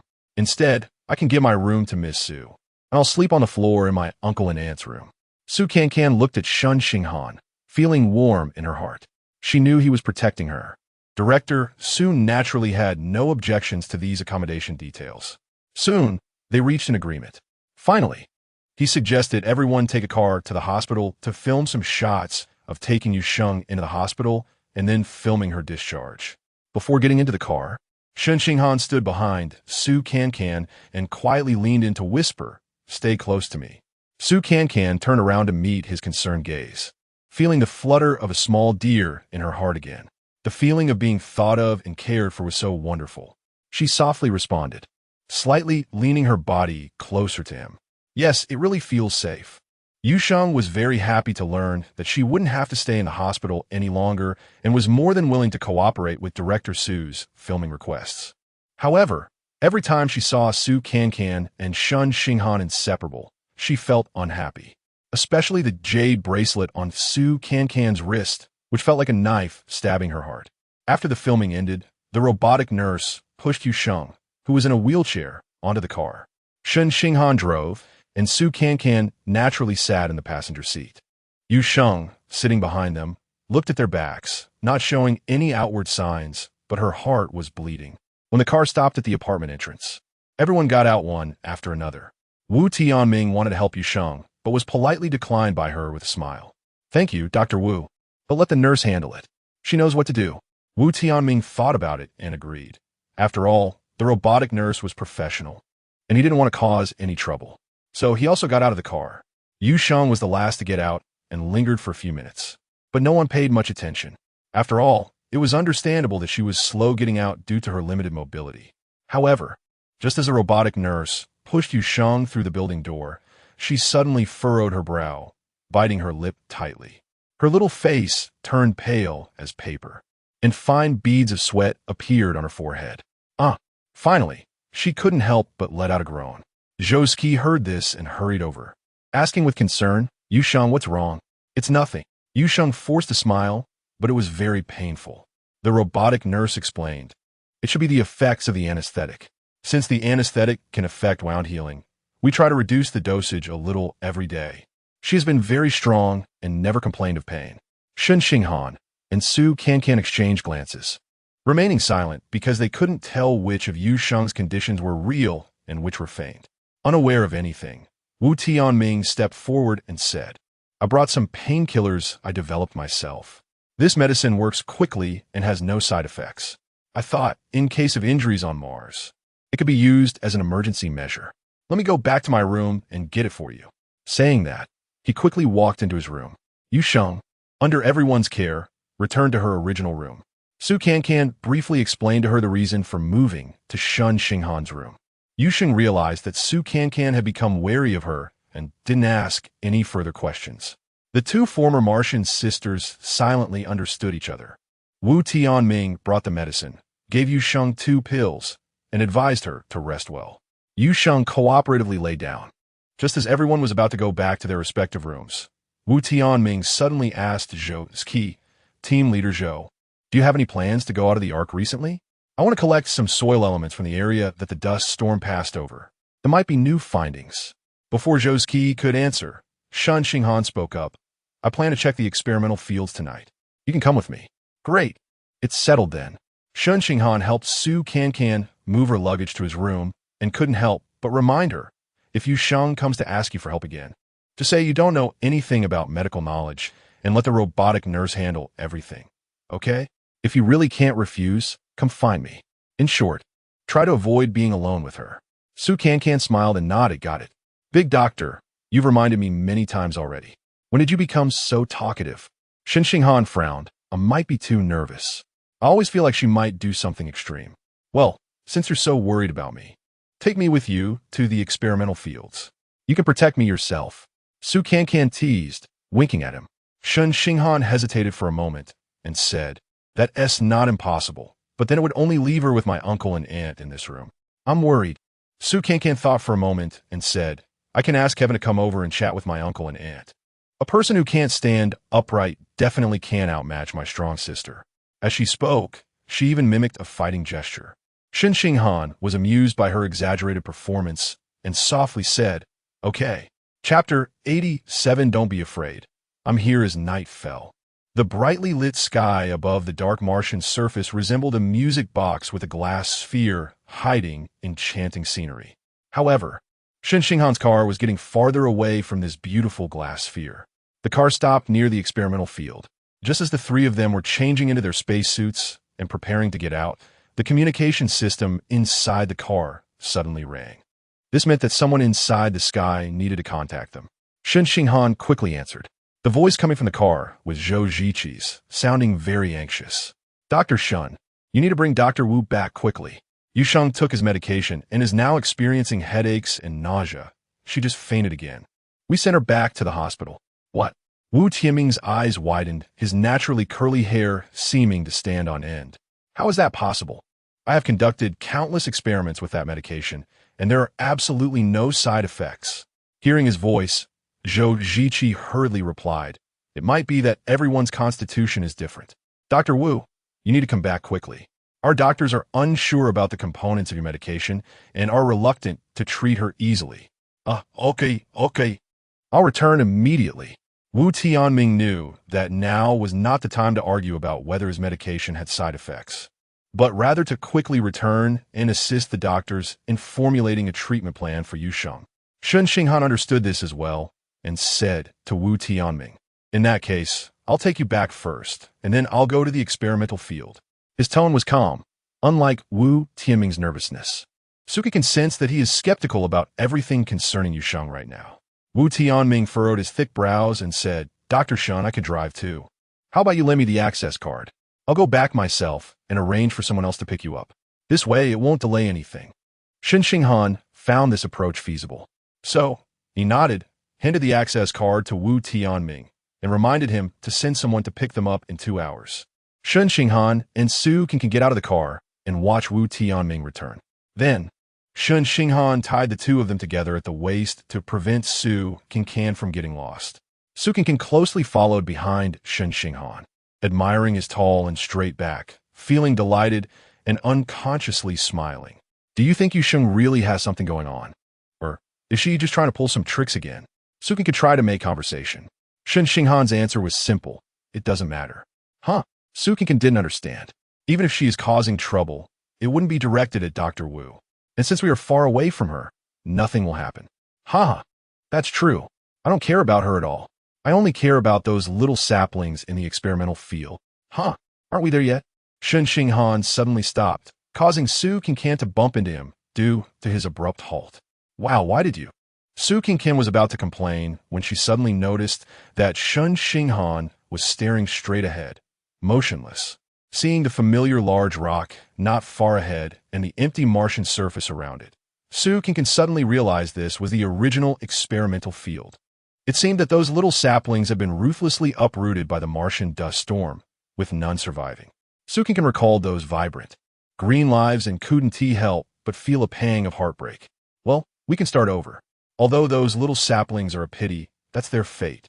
Su Cancan loosened the belt around her waist and took a step forward to stammer some comfort to Shen Xinghan. Shen Xinghan turned his face and saw Su Cancan's clear eyes reflecting the light from the overhead lamp, sparkling like stars. These words seem to be what I said to you before. Shen Xinghan chuckled lightly, his tone carrying a hint of affection. Su Cancan awkwardly laughed, realizing, oh, I just wanted to comfort you, but couldn't find the right words at the moment. You don't need to comfort me. This situation was entirely within my expectations. I came here to check whether the soil composition has changed after the dust storm. Shen Xinghan patiently explained to Su Cancan, then pointed to the large rock and said, you can go over there and sit while waiting for me. Okay. Su Cancan acted very obediently. Shen Xinghan smiled at her, then suddenly reached out and gently patted her head, his smile deepening. As Su Cancan walked towards the large rock, she adjusted her breathing. Oh my God, did the expressionless doctor just give me a head pat? Even though I can't feel anything through the helmet.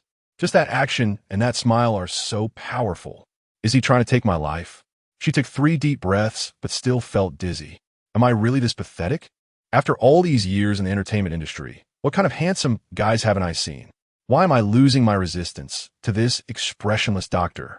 Oh no, something's off. I'm even having a bit of trouble breathing.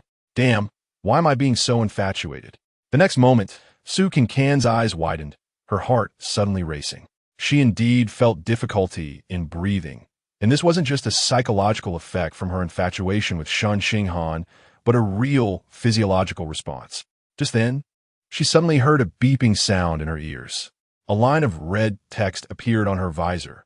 Remaining oxygen less than 5, only supports 20 minutes. What? Is there actually not enough oxygen in my tank? What is going on? Su Cancan shouted in panic.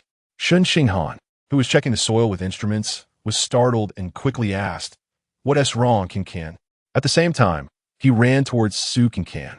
The oxygen alarm went off. Less than 5, only enough for 20 minutes. This is impossible. Shen Xinghan reached Su Cancan and anxiously held her shoulders.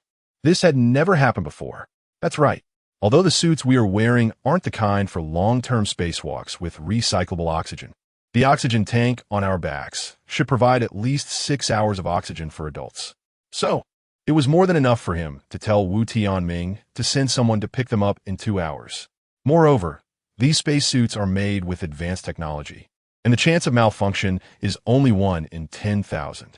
Su Cancan was scared to the point of tears, grabbing Shen Xinghan's arm and repeatedly asking, what should we do? What should we do? Am I just that unlucky, encountering every bad thing possible? Looking at the girl's helpless and flustered appearance, a fierce fire surged in Shen Xinghan's heart. No matter what, he couldn't let her be in danger. She was the one he wanted to protect with his life. Don't be afraid, I'm here. Shen Xinghan's gaze was resolute, and he suddenly removed both his and Su Cancan's visors in the quickest motion, then unhesitatingly pressed his visor onto Su Cancan's helmet. Chapter 88. There is someone who loves you among the stars. What are you doing? Su Cancan exclaimed. Shen Xinghan had already pressed Su Cancan's oxygen mask onto his own helmet. In this way, the person with less than 5 oxygen left was now Shen Xinghan. Before Su Cancan could react, Shen Xinghan quickly swapped the oxygen tank as well, then adjusted the connection between her helmet and suit a few times, before pulling her hand and walking in the direction they came from. I don't want your oxygen. You'll die like this. Su Cancan tried to take off her helmet as she walked, but she realized that Shen Xinghan had somehow triggered a mechanism, and the helmet couldn't be removed. She tried to take off the oxygen mask, but no one had taught her how to do that before, and she couldn't figure it out after several failed attempts. She gave up. Shen Xinghan, are you crazy? Su Cancan stood still, tears in her eyes, shouting at him. We won't make it to the sky dome in less than 20 minutes. You'll die without oxygen. Shen Xinghan turned to look at her, but said nothing. Then, he took out a strap to tie himself to Su Cancan and continued to walk forward without looking back. With his pole, Su Cancan stumbled forward a couple of steps, crying out, Shen Xinghan, I beg you. Switch the mask back. I don't want you to die. She heard Shen Xinghan's calm voice, slightly breathless. If you don't want to shorten my life, don't make me talk too much. It will waste the little oxygen we have left. Cancan, listen carefully. I have 18 minutes and 31 seconds left. If we move quickly, we should reach that ring-shaped volcano before my oxygen runs out. After that, you'll have to walk on your own. Just keep going in the same direction, and you'll see the sky dome. It will be very dark around, but Cancan, don't be afraid. There are no beasts in a Martian night, and no ghosts. It's very safe. Be a little brave, and you can definitely make it back. No. Su Cancan started crying, rushing a couple of steps to hug Shen Xinghan's waist. Shen Xinghan, I want to go back with you. You can't leave me. Listen. Shen Xinghan suddenly shouted sternly, forcefully shaking off Su Cancan's hand, continuing to stride forward. If you don't want to waste my last bit of life, hurry up and walk. Don't make me talk more. Remember 204-366-7610. This is the time the Tianwen team landed on Mars. It's also the password to enter the sky dome known only to a few core personnel. My access card was taken by Dr. Wu. You must remember this number to get in. For the time that follows, speed up, clear your mind, don't think about anything, just focus on memorizing this number. 204-366-7610. Repeat it over and over. Let me hear you recite it. Hurry up. 20. 4,366. 7,610. Recite. The last word was said in a very serious, commanding tone. Woo-woo. Su Cancan was already crying uncontrollably, unable to remember any numbers. Her body was being dragged forward by Shen Xinghan, but she desperately shook her head, crying out, Isn't there any other way? Can't I share my oxygen with you? Take off my mask. We could take turns breathing oxygen to get back. It won't work. That would let your oxygen disperse into the outside, and it won't last long. Shen Xinghan raised his voice. Cancan, listen. I know much more about this than you do. The methods you can think of, I've already considered. The situation now is, only one of us can survive. So, you must live. Life and death in his firm tone seemed like a simple choice. No. Even if only one can survive, it should be you. Su Cancan cried in despair. You are so much more useful than I am. You still have dreams to fulfill. You carry the future of humanity, while I am just an insignificant little star. If I die, no one will care. The one who should live should be you. Shen Xinghan, I beg you. Switch the oxygen back. Stop saying these useless things. Shen Xinghan shouted loudly. Then his body suddenly swayed, nearly losing his balance. Su Cancan was frightened into silence, but tears continued to stream down her face. Shen Xinghan continued to struggle forward, then ordered in a slightly hoarse voice, 204-366-7610. Recite. Hurry. 20. 4. 3. 6,676. 1. 0. Su Cancan cried as she recited the number. Shen Xinghan seemed to smile slightly, then commanded, Good, continue. Recite while walking. Speed up. Su Cancan could clearly feel that his voice was much weaker than before. 2043. 667. 610. 2043. 667. 610. Su Cancan looked at the stumbling figure in front of her. Tears blurred her vision, and her heart felt like it was breaking. She wanted to negotiate with Shen Xinghan again, but she was afraid of wasting the little oxygen he had left, which would shorten his life even further. So, she could only cry and repeatedly recite that number, engraving it in her memory. Time passed second by second, and the oxygen was slowly depleting. Su Cancan didn't know how long they had walked. She only knew that Shen Xinghan's breaths were becoming more pronounced, and his steps were growing more unsteady. But he refused to slow down, still exerting his utmost effort to bring the girl behind him closer to that safe home. Suddenly, Shen Xinghan's legs gave way, and he knelt on one knee on the ground. He struggled a couple of times, but couldn't stand up, ultimately collapsing completely onto the ground. He looked ahead one last time, then slightly moved the corners of his lips. His bloodshot eyes were increasingly blurred, but he could still faintly see that familiar ring-shaped volcano. Dong, I'm useless. I can't fulfill your dreams. Not even in the end, I can't reach your favorite place. Shen Xinghan used the last bit of his strength to murmur to himself.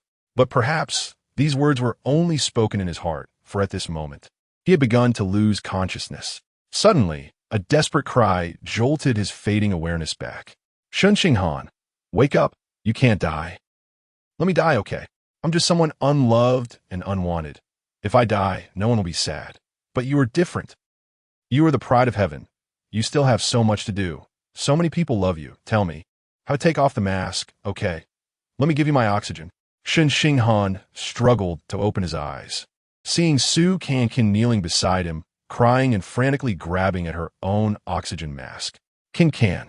Shen Xinghan, barely able to breathe, grasped her hand, his serious face finally revealing a hint of a warm smile.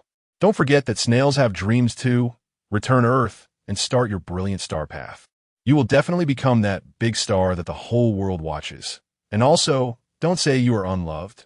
In the future, whenever you feel wronged, just look at the sky. Among the stars, there is someone who loves you, willing to use their life to protect you. Chapter 89. Su Sansong stared blankly at Shen Xinghan, her eyes filled with disbelief and confusion.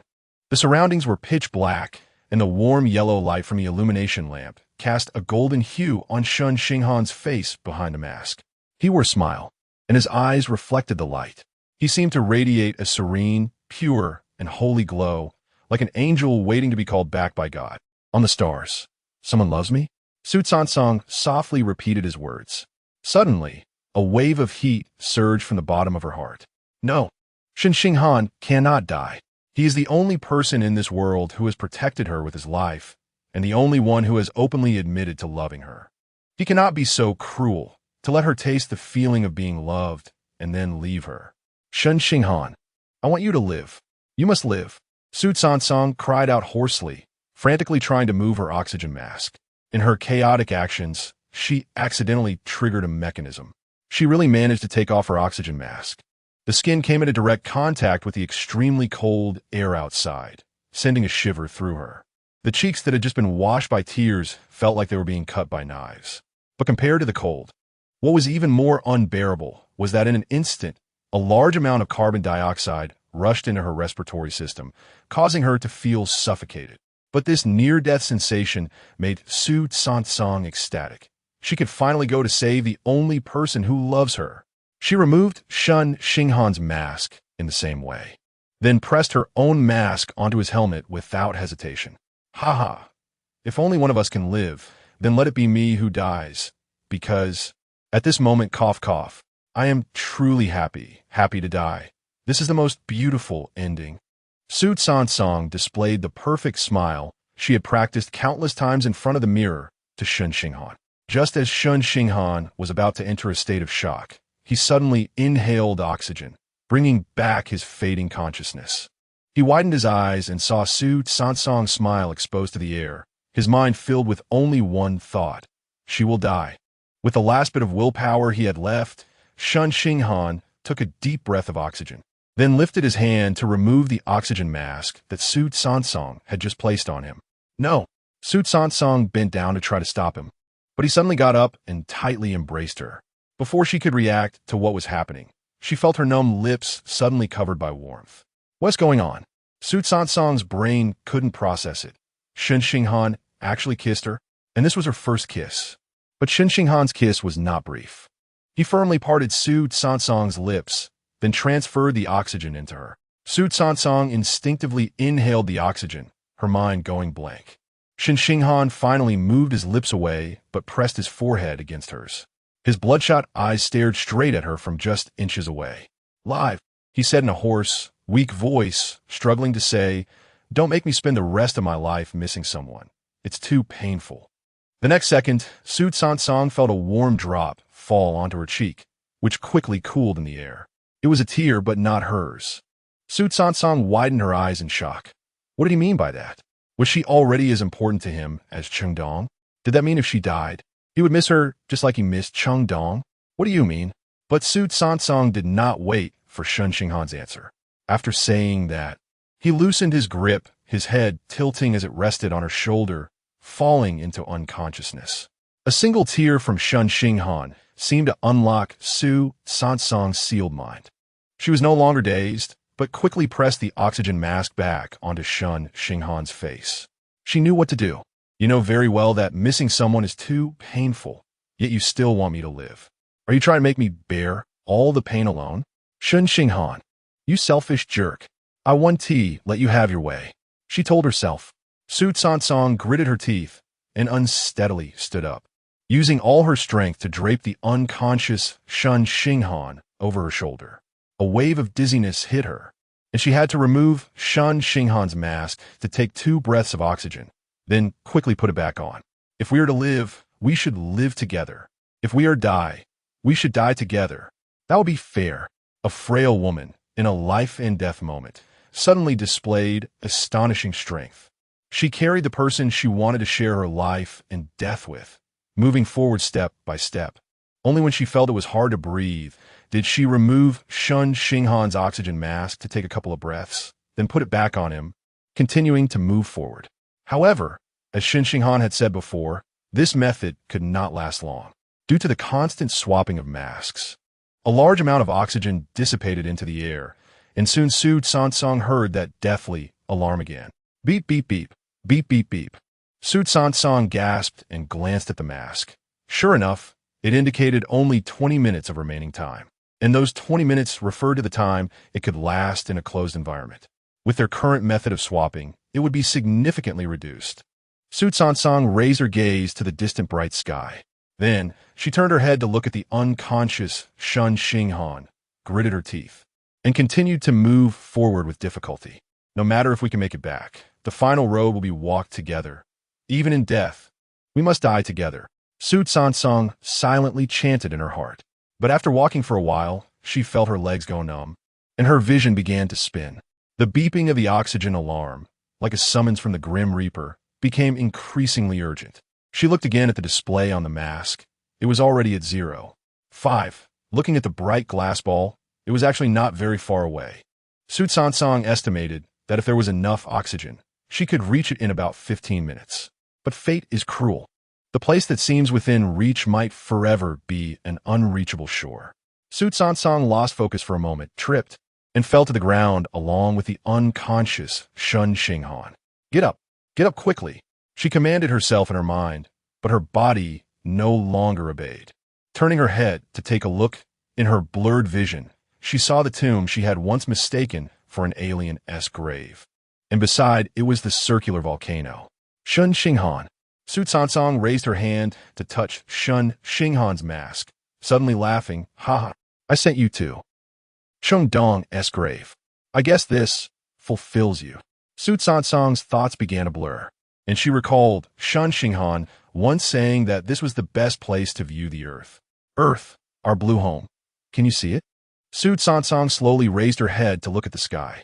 Suddenly, a beam of light blinded her eyes. It was the light from car headlights. Chapter 90, a 180-degree turn. Starhan. Wearing a white spacesuit, Cheng Dong ran forward while turning back to call out Shen Xinghan's name. That playful little tiger tooth flashed in her pure smile. Shen Xinghan was overjoyed and hurriedly quickened his pace to catch up. Dong, wait for me. I can walk with you now. Cheng Dong suddenly stopped, turned around, and stared at Shen Xinghan, her eyes shimmering with tears. Xinghan, you should go back. You already have someone else in your heart. If you come with me, you'll regret it. Go back. Hurry back. Her voice echoed in the valley, becoming increasingly unreal, and she seemed like a reflection on water, as if she would disappear with a single touch. Zong, don't leave me, Shen Xinghan shouted hoarsely. But Cheng Dong's figure had already vanished, replaced by a blinding white light. Shen Xinghan struggled to open his eyes. What he saw was a fluorescent light and a white ceiling. The unique smell of disinfectant filled the hospital. He's awake. He finally woke up. Shen Xinghan gently turned his head and saw Su Cancan's eager and delighted face reflected in his eyes. Looking around, he found Zhou Ziqi, Cheng Yi, and Su Fufang all gathered around his bed. It seems we have safely returned to the Sky Dome. How did this little girl manage to do it? He looked at Su Cancan, who was already in tears with gentle eyes. Su Cancan grabbed his hand and pressed it against her cheek, crying even harder, Shen Xinghan. Woo woo woo, you finally woke up. The doctor said you were deprived of oxygen for too long, and if you didn't wake up, you would. You would become a vegetable. Woo woo woo. Even if you're a PhD in botany, you can't turn yourself into a plant. Her crying made everyone laugh. The doctor came over and checked Shen Xinghan's temperature, heartbeat, and blood pressure. Everything was normal. Zhou Ziqi helped Shen Xinghan sit up and briefly explained the rescue process. It turned out that after Wu Tianming returned, Cheng Yi and Su Fufang were worried about Shen Xinghan and Su Cancan being outside the Sky Dome. Zhou Ziqi quickly drove out to pick them up. But just as he reached the circular volcano, he saw both of them lying on the ground, unconscious. He hurriedly carried them into the car and rushed to the hospital. Su Cancan was fine and woke up half an hour later. However, Shen Xinghan had been in a coma due to prolonged oxygen deprivation, resulting in brain ischemia. Su Cancan didn't let go of Shen Xinghan's hand, her eyes fixed on him without blinking. But Shen Xinghan no longer looked at her and said nothing. Doctor, can you check his brain again? Su Cancan asked worriedly. Why do I feel like he's become silly? Look at him, he's dazed and not talking. Shen Xinghan glanced at Su Cancan, pulled back his hand that she was tightly holding, and then turned to Zhou Ziqi. Report, Team Leader Zhou. The password for Sky Dome has been leaked by me and needs to be changed immediately. Zhou Ziqi was initially stunned, then smiled at Su Cancan, saying, he's still remembering, not silly. Don't worry. Cheng Yi praised. Not bad. This is how a member of the Tianwen team should be. Shen Xinghan then looked at Cheng Yi and Su Fufang, smiled gently, and said, Uncle and Aunt, I'm sorry to worry you. Su Fufang patted his hand, saying, it's good that you're fine. It's good that you're fine. Su Cancan was caught in the middle, looking at Shen Xinghan one moment and then at the others, her head shaking like a rattledrum. Wait, what does he mean?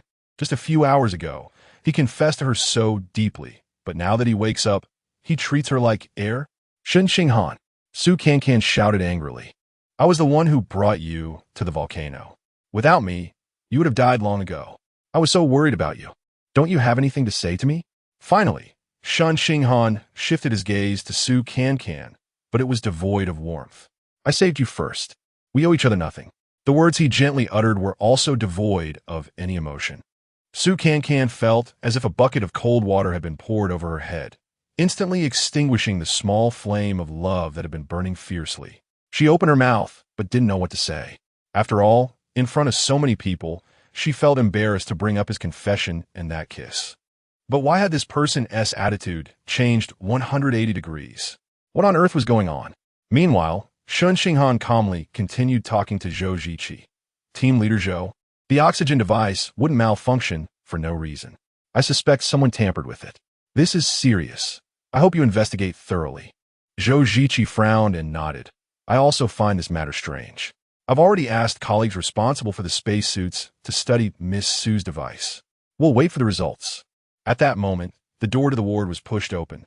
Wu Tianming walked in, followed by Yu Sheng, who was in a wheelchair pushed by a robot nurse. Wu Tianming quickly walked to the bedside, feeling very guilty. Dr. Shen, it's so good that you're awake. I really regret it. It was so dangerous outside Sky Dome. I really lost my mind to leave you there. It's really unforgivable. Shen Xinghan turned his face, his cold gaze passing over him to look at Yu Sheng. Dr. Wu, how is Yu Sheng? Is it really drug poisoning? He asked coldly. Yu Sheng was taken aback, her expression somewhat unnatural. Wu Tianming hurriedly said, this was also my oversight. That new drug, no matter how many tests it has gone through, hasn't officially hit the market yet. I shouldn't have casually given it to Yu Sheng. Is there really a problem with the drug? Shen Xinghan pressed further. At this moment, everyone, including Su Cancan, felt that the atmosphere was off. Wu Tianming blinked and cautiously said, actually, the doctor said the drug's components are fine. But, well, everyone has different physical conditions. Dr. Shen, what do you mean? Yu Sheng finally spoke, her voice trembling. Shen Xinghan's face was as cold as water, his gaze sharp as a sword. Yu Sheng, if I remember correctly, you were the last one to get off the car when we returned to the apartment. This means you had the time to tamper with the oxygen device of the spacesuit. And it was also you who called Dr. Wu back. Once Shen Xinghan said this, everyone looked at Yu Sheng with astonishment and suspicion. Yu Sheng stared at Shen Xinghan, tears suddenly welling up at her eyes. Dr. Shen, are you suspecting me? Shen Xinghan nodded, his tone icy. That's right, I am suspecting you. Huh, that's really funny. Yu Sheng laughed through her tears. Shen Xinghan, I wouldn't harm anyone, let alone you. Chapter 91. Revealing identity, you're not trying to harm him. You're trying to harm me. Su Cancang stood up, glaring at Yu Sheng, and shouted. The damaged oxygen device in the spacesuit is mine.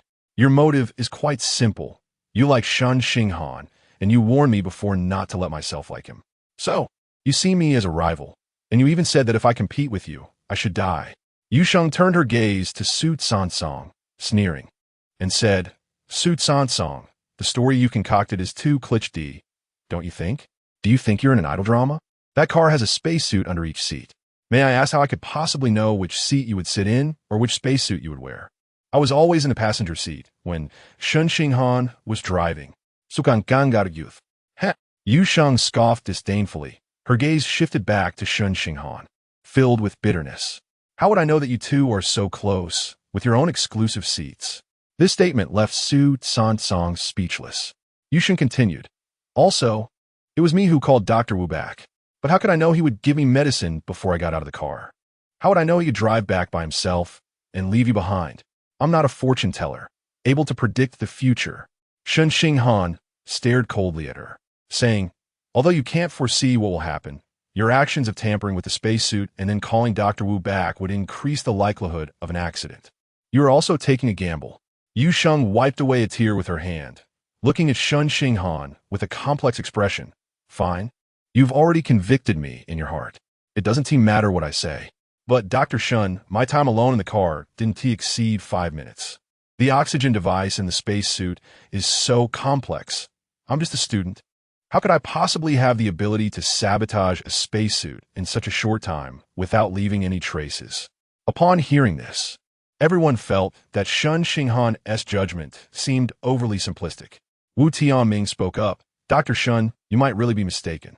Yu Sheng is just a university student who hasn't graduated. Even if she studies aerospace, she wouldn't have that capability.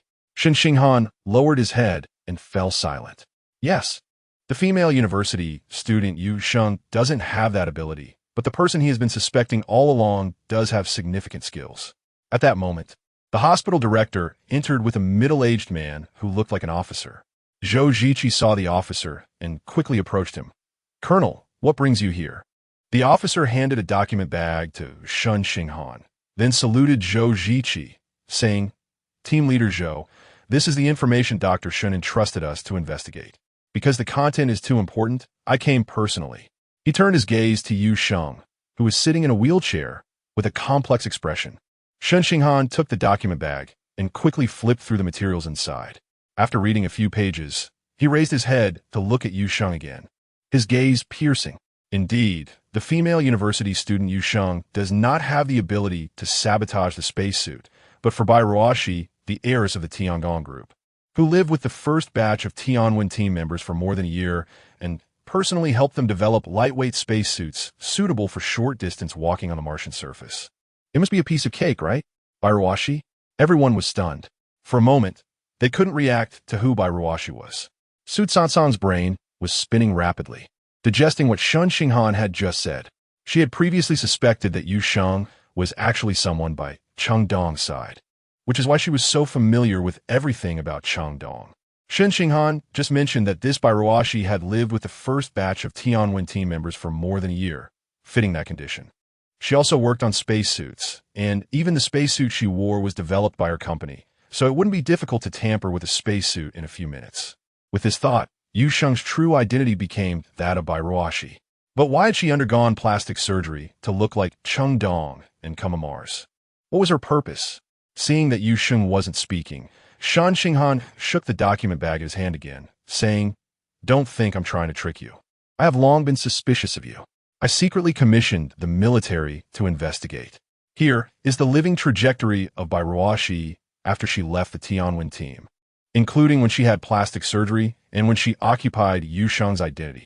These will all become evidence for convicting you when returning to Earth. Yu Sheng, no, I should call you Bai Ruoxi, Zhou Ziqi said in a serious tone.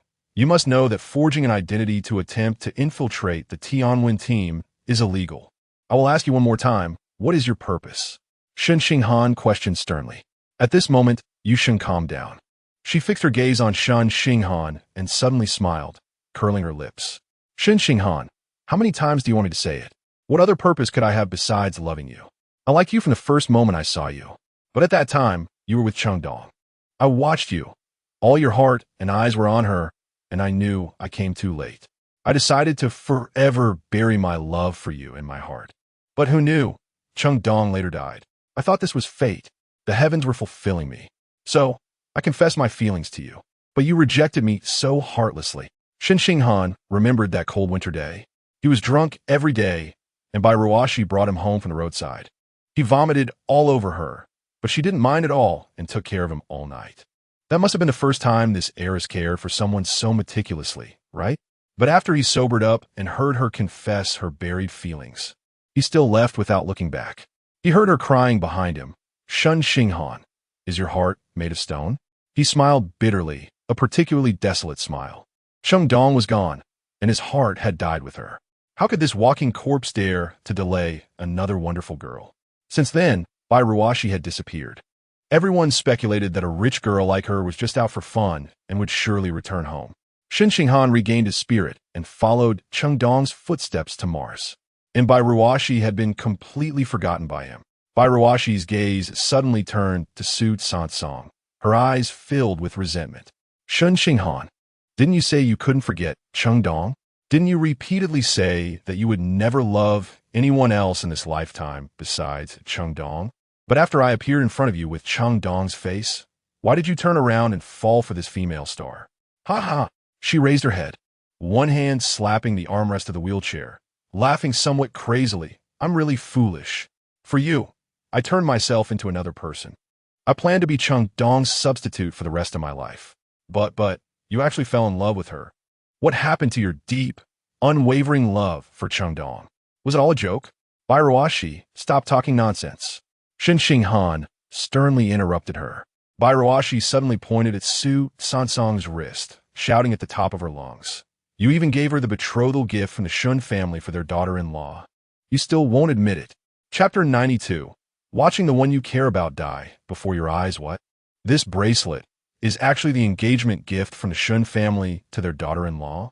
Su Cancan guessed that this was a relic of Chengdong. However, she thought that the Cheng family's gift of the bracelet to her merely represented their acknowledgement of her status as their goddaughter. She never expected that it was actually a gift from the Shun family to their daughter-in-law. Moreover, Shen Xinghan personally helped her put on. The significance of that was completely different. Su Cancan was astonished as she raised her wrist to glance at the vibrant emerald bracelet, then turned her incredulous gaze towards Shen Xinghan.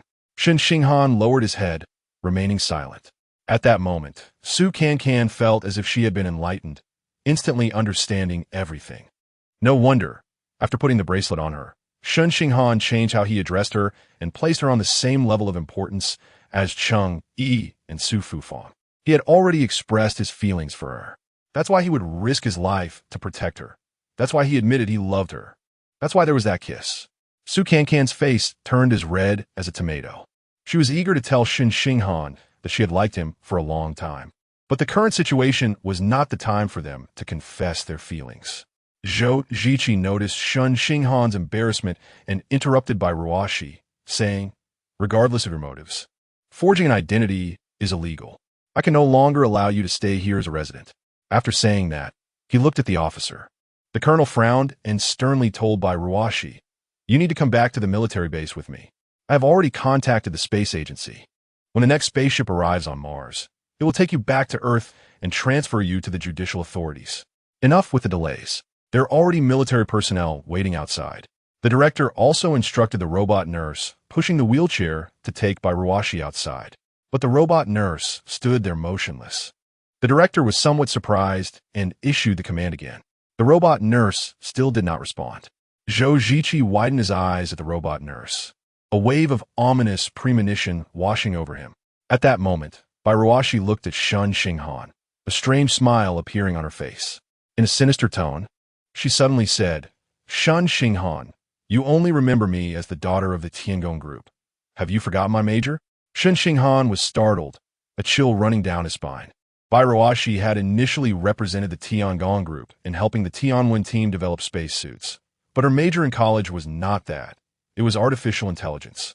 Just like Zhou Ziqi. Could it be that she had taken control of the robot nurse? Shen Xinghan suddenly realized that his previous caution had been misplaced. After guessing Yu Sheng's true identity, he was afraid she would harm Su Cancan, so he tried everything to keep Su Cancan away from her. But he overlooked the fact that Bairuashi, familiar with artificial intelligence, could modify the robot's programming and control it when alone with the robot. The next moment, his fears were confirmed. Bairuashi issued a command to the robot nurse. A gleaming scalpel suddenly appeared in the robot nurse's hand. Then, before anyone could react, the robot nurse had already pulled Su Fufang, who was closest to her, in front of her and pressed the scalpel against her carotid artery. "No!" Shen Xinghan shouted, leaping up from the hospital bed. Cheng Yi gasped in shock. Old Su. The colonel had not anticipated such a turn of events and stared wide-eyed in terror. But years of military experience quickly restored his calm. He pointed at Bairuashi and shouted in an authoritative tone, "You better give up your futile struggle. There are already soldiers outside. Moreover, you will never escape Mars on your own." "Huh?" Bairuashi laughed eerily, saying, "Escape? Why would I want to escape? Once I decided to become the second Chengdong, there will be no Bairuashi in this world. Shen Xinghan, I have spent 6 years making my way back to you. My remaining life can only be with you. But you have turned my last hope into a bubble. I no longer care about life or death, but I cannot let you live happily with that actress. I want you to watch the people you care about die one by one before your eyes." "Bairuashi, you're crazy," Shen Xinghan yelled, his eyes bloodshot. "If you want to kill someone, come for me. Let my aunt go." "Ha ha." Bairuashi laughed, both crying and laughing, clearly losing her sanity. "Shen Xinghan, the dead do not suffer. Watching the people you care about die, that is true pain. Just like watching Chengdong die without being able to do anything." She was using words to stab at Shen Xinghan's heart like knives. At that moment, Su Cancan stepped forward. She looked coldly at the already deranged Bairuashi, feeling surprisingly calm. "You said that Shen Xinghan fell in love with me, right?" Su Cancan said calmly. "He has already changed his heart, so how could he still care about his ex-girlfriend's parents? Now, the only person he cares about is me. So, trade me for my godmother. If you kill me, you will make him suffer." Shen Xinghan looked at Su Cancan in shock. He truly did not expect this delicate and weak girl to be so fearless and righteous in such a critical moment. Su Fufang looked at Su Cancan, tears streaming down her face, choked up as she said, "Cancan, why do you have to do this? What is there to regret in an old bone like mine? If I die, I can reunite with Dongdong. You are still so young. You must live well. Godmother." Su Cancan's tears burst forth. "You treat me better than my own mother. You and Godfather have given me the warmth of a home I never dared to hope for. You living is worth me trading my life for you." After saying that, Su Cancan took 2 more steps forward, but was pulled back by Shen Xinghan. He trembled all over, his bloodshot eyes fixed on Su Cancan, but he couldn't utter a word. Su Cancan, however, smiled and turned to Bairuashi, a victorious smile on her face. "Did you see? He cares about me this much. He can't bear to see me die. By the way, there's something you don't know. When we were outside the Sky Dome, he had already confessed to me. He said he loves me. He even kissed me." "Shut up," Shen Xinghan shouted at Su Cancan, veins bulging on his forehead. He knew that Su Cancan was deliberately trying to provoke Bairuashi. The more she flaunted how good Shen Xinghan was to her, the more it would incite Bairuashi's murderous intent, thus allowing her to trade herself for Su Fufang. But Su Cancan gazed at Shen Xinghan with infinite affection, then smiled. "Shen Xinghan, when you protect me with your life, I understood. This life is enough. It wasn't he lived in vain." Watching the 2 of them perform such a deeply affectionate scene before her, Bai Ruashi's anger indeed reached its boiling point. Just as she was about to issue a command to the robot nurse, an elderly voice suddenly rang out. Chapter 93. Everyone goes to hell, can't you wait your turn? Cancan? If someone has to die, let be my old life. Cheng Yi calmly walked in front of Su Cancan, shielding her, and gazed affectionately at Su Fufang. Fufang, in this lifetime with me, you Haven Tea enjoyed much happiness, and now, in old age, you still have to take care of me. If I die, you'll have one less burden. I just miss Dong Dong too much. Don't fight with me. Let me go reunite with our daughter early. After saying this, Cheng Yi unexpectedly smiled and strode forward. Go back. Old Cheng, come back. Su Fufang shouted, I have never regretted being with you in this lifetime. You brought me into the aerospace field, you brought me into the Mars terraforming project, and we researched the dome together. When I saw the achievements of our lifelong research on Mars, I was truly proud. As an astronaut, I have been so happy in this life. After saying this, she boldly thrust her neck toward the glinting surgical knife. At this critical moment, a more insane thought suddenly popped into Bai Ruashi's mind. The happiness of astronauts? That's right. That is also Shen Xinghan's happiness. So, destroying someone he loves cannot compare to the pain of destroying the results of the hard work of their 2 generations. All right, stop fighting to die one by one. Let us die together. Shen Xinghan, you ruined my life, so I will destroy everything about you. Your lover, your achievements, your ideals, all go to hell. Thus, before Su Fufang could collide with the surgical knife, Bai Ruashi gave the order. The robot nurse quickly put down the surgical knife and then used another hand to choke Su Fufang's neck, turning to walk toward the door. Where are you taking her? Cheng Yi shouted excitedly. Bai Ruashi smiled lightly and provocatively said to Shen Xinghan, if you don't want your aunt to die, then come with us. After saying this, she turned her wheelchair and followed the robot nurse out. Okay, Shen Xinghan gritted his teeth and followed. The others held their breath and silently followed behind. When Su Cancan reached Shen Xinghan's side, she suddenly felt her hand tightly grasped. She looked sharply at Shen Xinghan. Don't be brave. Shen Xinghan lowered his voice, his eyes wide and bloodshot. His tone was fierce, and his expression even fiercer. But Su Cancan felt sweetness in her heart. Once they exited the hospital in the night, Bai Ruashi indeed saw a line of over a dozen armed soldiers standing in formation. Upon seeing Su Fufang being taken hostage, they instinctively reached for their guns. The colonel quickly gave the command, no one move. Ensure the safety of the hostage. Bai Ruashi smiled sweetly at him and said, you'd better tell your soldiers. I've long given this robot orders that if anyone threatens my safety, it will kill immediately. The colonel glared at her and coldly asked, what do you want to do? Bai Ruashi pointed at the car they had come in and said, get in the car, back to the base. You and your subordinates are not allowed to follow. With Su Fufang in the robot nurse's grip, no one dared to defy her orders. And they all got into the car. The military personnel did not follow. But before getting in, the colonel secretly signaled to Zhou Ziqi. Zhou Ziqi felt a bit more at ease. After returning to the base, Bai Ruashi and the robot nurse went directly to the control room of the dome. Zhou Ziqi and Shen Xinghan exchanged glances, both feeling that something was very wrong. Su Cancan also remembered that during the previous reality show filming, they had visited the control room of the dome. Yu Sheng had even interviewed Cheng Yi and Su Fufang in front of the camera, explaining the principles of the dome. What is she here to do? Su Cancan felt her body trembling uncontrollably. Open the door. Bai Ruashi shouted. The robot nurse once again brought the surgical knife close to Su Fufang's neck. Zhou Ziqi stared, panting, but did not give the order to open the door. What do you want to do? Shen Xinghan ruwarit. Bai Ruashi smiled eerily. Shen Xinghan, don't be anxious. You'll know once the door is opened. Seeing that no one moved, the robot nurse pressed the surgical knife against Su Fufang's neck, and bright red droplets of blood began to fall. Zhou Ziqi gritted his teeth and reluctantly opened the door. No matter what, he had to ensure the safety of the test subject, especially given Su Fufang's important identity.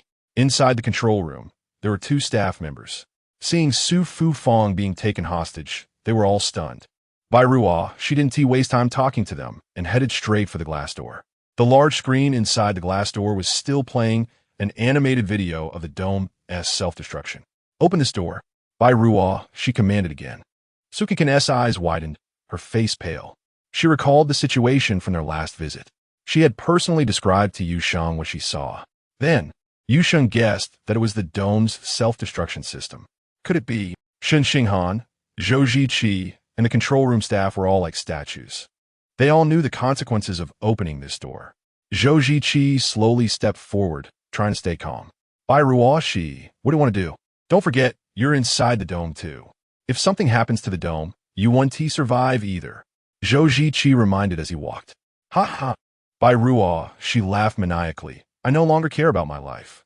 With Shen Xinghan, with the celebrity, and with you great scientists accompanying me to the grave, I couldn't be happier. Ha ha ha ha. Don't open it. Suddenly, a trembling voice interrupted by Ruah's wild laughter. The speaker was Su Fufang. She looked at Bai Ruah, and suddenly smiled calmly, her tone becoming lighthearted. Little girl, you overestimate this old woman's value too much. We are astronauts. We have long given our lives to the country, to the aerospace cause. My daughter sacrificed herself as a hero for the aerospace cause. The dome is the lifelong research project of my husband and me. Do you think I would destroy the achievements of generations for my own life? After saying this, she revealed a smile that defied death and once again charged towards the surgical knife. But by Ruah, she already had other plans. She gave a new order. The robot nurse released Su Fufang and instead restrained Zhou Ziqi. Stop performing your great astronaut act. I've had enough. By Ruah, she turned to the robot nurse and shouted, use his fingerprint to open the door. Then, the robot nurse tightly wrapped one arm around Zhou Ziqi's neck while using the other hand to grasp his hand, forcefully pressing it against the glass door. Zhou Ziqi struggled with all his might. Indeed, as the leader of the Tianwen team, his fingerprint could open this door. Therefore, he could not let her succeed. No matter what, let go of me. Zhou Ziqi's blood rushed to his head, his face turning red, eyes bloodshot. But how could one person's strength match that of a robot? Chapter 94. Blood splattered at the base. Seeing this, everyone rushed to help Zhou Ziqi. The closest to the glass door was Su Fufang. She simply stood in front of the glass door with her whole body, so even if the robot controlled Zhou Ziqi, his hand couldn't reach the glass door. By Ruah, with blood-red eyes, suddenly picked up the scalpel dropped by the robot nurse from the ground, then turned her wheelchair directly towards Su Fufang. Fufang, Aunt, Godmother, Professor Su. Everyone shouted at the top of their lungs, rushing towards Su Fufang. But Bai Ruah was closer, and the momentum of the wheelchair was faster than the speed of humans. Everyone watched in horror as the scalpel plunged into Su Fufang's chest. At the same time, a gunshot rang out, and Bai Ruah's head exploded, blood instantly splattering out and staining Su Fufang's clothing. Before Bai Ruah could react, her body tilted and fell back onto the wheelchair, twitching a few times before becoming completely still. Then, another shot rang out, and the robot nurse was also shot in the head. Zhou Ziqi gasped, freeing himself from its control. He turned his head and saw two snipers in military uniforms standing at the door. Fufang, you can't die. Cheng Yi rushed up like a madman, hugging Su Fufang and crying like a child. Shen Xinghan and Su Cancan quickly ran over to check on Su Fufang's condition. Call an ambulance. Shen Xinghan shouted towards the door, his voice tearing. But at this moment, Su Fufang opened her eyes and waved at him. Everyone was stunned. Then, she turned her head again, gently pushed Cheng Yi's head, and smiled reproachfully. At your age, still crying like this. How embarrassing. You'll make the kids laugh at you. Fufang. Old Su, are you okay? Cheng Yi wiped her tears, stunned. Su Fufang slowly pulled out the scalpel from her chest and reached into her clothes to take out a damaged cloth pouch. Shen Xinghan's eyes widened instantly, then blurred with tears. Su Fufang also smiled and shed tears. She shook the cloth pouch and said, Old Cheng, it was my daughter who saved me. It turned out that Su Fufang had been keeping a small porcelain bottle containing Cheng Dong's ashes close to her chest. She had wrapped a layer of sponge around the porcelain bottle and put it in a small cloth pouch. Bai Ruah's stab happened to hit the sponge. Ruashi was shot in the head, blood splattering on his Su Fufang's clothes, making it look like she had been stabbed in the chest. Godmother. Su Cancan threw herself in his Su Fufang's arms, crying like a baby. You scare me to death. Thank goodness you are okay. All right. It's okay now. Su Fufang comforted her in turn. Don't look back. The ground is covered in blood. Oh dear, don't look, you might get scared. Shen Xinghan glanced back, and by Ruashi's face, which resembled Chengdong, was already unrecognizable. He sighed, feeling a surge of guilt. All of this was because of him. The military assisted Zhou Ziqi in handling by Ruashi's corpse. They would also report the situation truthfully. Zhou Ziqi reflected on his shortcomings in preventive measures. The colonel shook his head and said, You can't blame yourself. The Zhurong home people are few, and they were all research personnel before. It's understandable that everyone was lax in their precautions. In fact, it was the identity verification process for trial residents that was careless. They thought she was a future member of the Tianwen team, so there wasn't much investigation done. This is a significant loophole, and Bai Ruashi had been plotting this for 6 years. Fortunately, she went mad due to emotional issues. If she were truly a spy, it would have been a big problem. Zhou Ziqi nodded. We must learn from this incident. This is the biggest issue discovered in this trial residency. That night was fraught with danger. Zhou Ziqi instructed Shen Xinghan to settle everyone at the base and discuss the next steps when dawn broke. Su Cancan followed behind Shen Xinghan, looking at his heroic figure, unable to stop smiling foolishly. However, she touched the bracelet on her wrist and felt a bit giddy. Do you remember your room? I won't walk you there. After settling the others, Shen Xinghan turned to Su Cancan, his tone surprisingly devoid of warmth. Su Cancan smiled and raised her head, playfully saying, I can't sleep. I want to chat with you. Shen Xinghan frowned. After a whole night of turmoil, aren't you tired? Su Cancan pouted. I have something very important to tell you. I can't sleep without saying it. Shen Xinghan looked at her, his gaze complex, and finally sighed. All right, I'll walk you back to your room. Hee. Su Cancan immediately cheered up. The two arrived at Su Cancan's room. Shen Xinghan still had a cold demeanor. If you have something to say it quickly. Su Cancan extended her wrist, waving the jade bracelet in front of Shen Xinghan's eyes, and asked with a smile, About this bracelet, don't you owe me an explanation? Shen Xinghan furrowed his brows, lowered his head, and after a long pause, said, That's right, this bracelet belonged to my mother. There was originally a pair. One was kept for my future sister-in-law, and the other was given to Chengdong when we were engaged. After she passed away, my uncle wanted to return it, but I refused and kept it in the Cheng family. I didn't expect my uncle and aunt to give this bracelet to you, but please don't misunderstand. That wasn't the intention. Su Cancan's smile froze at the corners of her lips. She had thought that by expressing her feelings to Shen Xinghan, they would naturally be together, but he actually said it wasn't that kind of meaning. But you put it on me with your own hands. Su Cancan shouted, You knew it was your mother's gift to her daughter-in-law, yet you personally put it on me. Now you say it's not that kind of meaning. What do you mean? She was so angry that she became incoherent. Shen Xinghan sighed again. That's because you said you would take care of my parents, so I recognized you as my godsister. Didn't I make it very clear at that time? What godsister? How did it turn into a godsister? Susansanes chest heaved. When I was short of oxygen, you didn't think twice before switching masks. You used your life to protect me, and you say it's just a godsister. Shen Xinghan raised his head, calmly looking at her. That's even more of a misunderstanding. You are a trial resident. Anyone from the Tianwen team would risk their lives to protect your safety. Because if you died on Mars, no ordinary person will be willing to go to Mars in the future. You explained this to Bai Ruashi before, didn't you? Why is it confusing when it comes to yourself? You. Su Cancan's eyes widened. Her gaze filled with confusion and disappointment. It's not like this. Shen Xinghan, what's wrong with you? You clearly said you love me. Love comes in many forms. My love for you is like a brother's love for his sister. At that time, I was afraid you couldn't make it back alone, so I used that method to encourage you. Then how do you explain kissing me? Su Cancan shouted loudly. Is there a brother who kisses his sister like that? Shen Xinghan's face flushed, but he still defended himself. That wasn't a kiss, that was artificial respiration. Chapter 95. The freedom to act on impulse. Su Cancan was filled with anticipation and joy, but unexpectedly, Shen Xinghan splashed a bucket of cold water over her, leaving her feeling chilled to the bone. "What is wrong with you?" she shouted, feeling wronged. "It shouldn't be like this. It shouldn't." Shen Xinghan looked at her, his face devoid of expression, and calmly said, "If I gave you any misunderstanding, then I apologize." Cancan shook her head vigorously. "It's not a misunderstanding." "How did it turn into a misunderstanding?" "Shen Xinghan, you like me? I can feel it." Shen Xinghan lowered his head, avoiding Cancan's intense gaze. "I truly regard you like a brother with sister. As for saving you, that was simply my responsibility, just like a police officer, a doctor, or a firefighter. Saving people is part of the job. It's really not what you think." Cancan stared at him, her lips trembling slightly, and her eyes began to redden.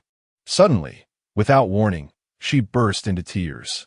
Her tears fell like pearls from a broken string, rolling down in large drops, sobbing with deep sorrow and despair. Shen Xinghan was at a loss, staring at her wide-eyed, unsure how to comfort her. "Cancan, sorry. Sorry." He could only apologize repeatedly, but the more he apologized, the sadder Cancan became.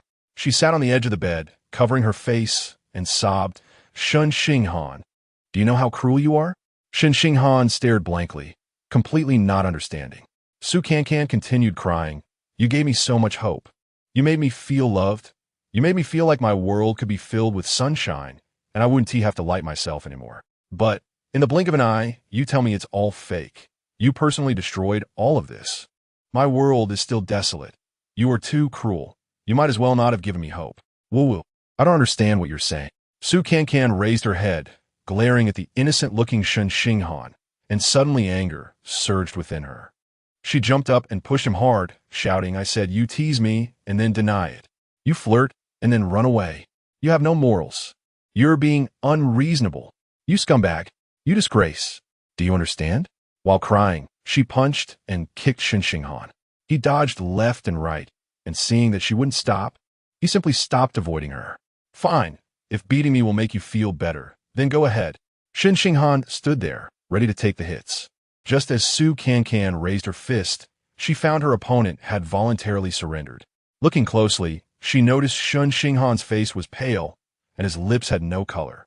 Suddenly remembering that if it weren't for Bai Ruoxi causing trouble, he should still be in the hospital, she felt a pang of heartache. But after the heartache, she started feeling wronged again. He was so heartless to her. Yet why did she still care about him so much? Lost in thought, she sat back on the bed and began to cry again. Shen Xinghan felt utterly helpless in front of the female star. He sighed softly and said, "It's getting late. After everything that happened today, you must be tired. You should get some rest." After saying that, he lowered his head and walked towards the door. "Stop!" Cancan stood up and chased after him. Shen Xinghan had no choice but to turn back helplessly. Cancan forcefully took off the emerald bracelet and held it up in front of Shen Xinghan.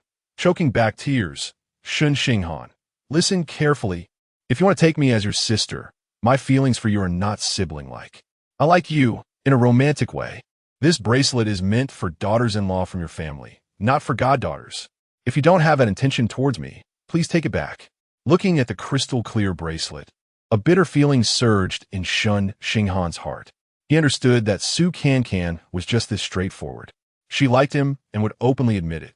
And if the other party rejected her, she wouldn't beg or demean herself. "All right, it's better to end it cleanly." Shen Xinghan said nothing, silently accepting the bracelet, then pushed the door open and left. A loud bang of the door echoed behind him. He stood at the door, his feet feeling as heavy as lead. A few seconds later, he heard heartbroken cries from inside, and his heart felt like it was being sliced by a knife. "Cancan, in fact, I envy you. You can cry when you want, laugh when you want, love when you want, and hate when you want. But in life, how can there be so much freedom to act on impulse? All I can say to you is I am sorry." Shen Xinghan murmured in a voice only he could hear, facing the door. Then, he gently sighed and walked away with heavy steps. The next morning, Zhou Ziqi gathered everyone in the hall at the base again. He had dark circles under his eyes, clearly having not slept all night. "Dear residents, on behalf of the Tianwen team, I sincerely apologize for what happened last night. It was our oversight that caused everyone such a fright. Before he could finish, Wu Tianming waved his hand to interrupt him. Team leader Zhou, what happened yesterday was an accident. You all did well. There's really no need for us to reflect on it. Su Fufang and Cheng Yi also stated that it wasn't the Tianwen team's responsibility. Only Su Cancan, with swollen eyes, remained silent. Shen Xinghan said, the main responsibility for yesterday's incident lies with me. Bairuashi acted so crazily because of me. The one who should reflect is me. Showing mercy everywhere, but don't blame it all on you. A sarcastic remark slipped through Su Cancan's teeth. Her voice was low. Only Su Fufang next to her heard it. She looked at Su Cancan and suddenly realized her eyes were swollen like peaches, which shocked her. Cheng Yi pondered for a moment and said, all right, don't blame yourselves. This incident was alarming, but without serious consequences.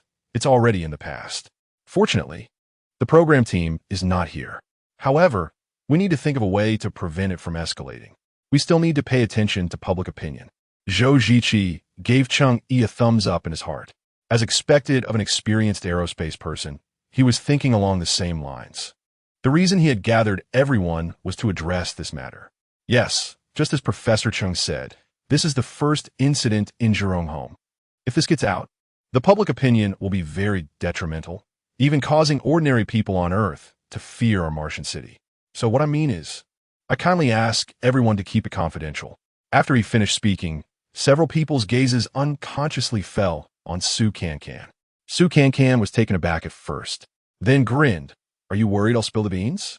I'm not a gossip-loving person. Zhou Ziqi smiled awkwardly. Miss Su, we certainly trust you. However, you're from an entertainment company and responsible for filming a reality show. What I mean is, please keep it confidential with the program team and your company. Let us just say that Yu Sheng had identity issues and was taken away by the military for investigation, without mentioning her death. Her previous footage can't be used anymore. Just pretend this person never existed. All right, no problem. Su Cancan agreed immediately. Chapter 96, Ruthless and Unfeeling. After reaching a unified stance, Zhou Ziqi and Shen Xinghan brought the trial residents back to the apartment.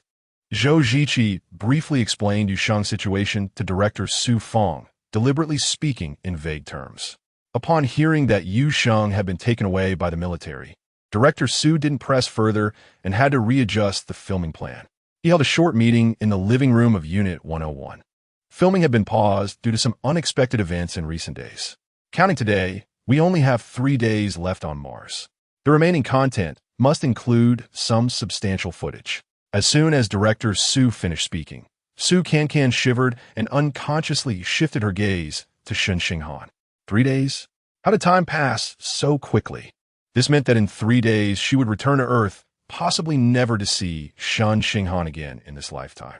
Thinking of this, Su Cancan felt a sharp pain in her heart, and tears welled up again. She saw that Shen Xinghan still wore his usual expressionless face, which only made her angrier, so ruthless and unfeeling. Director Su continued, tomorrow is Ms. Cheng Dong's birthday. Her ashes will also be buried tomorrow at the Mars Martyrs Cemetery. This was a key focus of our filming before we came to Mars. Today, everyone should rest well and adjust your state, especially you, Su Cancan.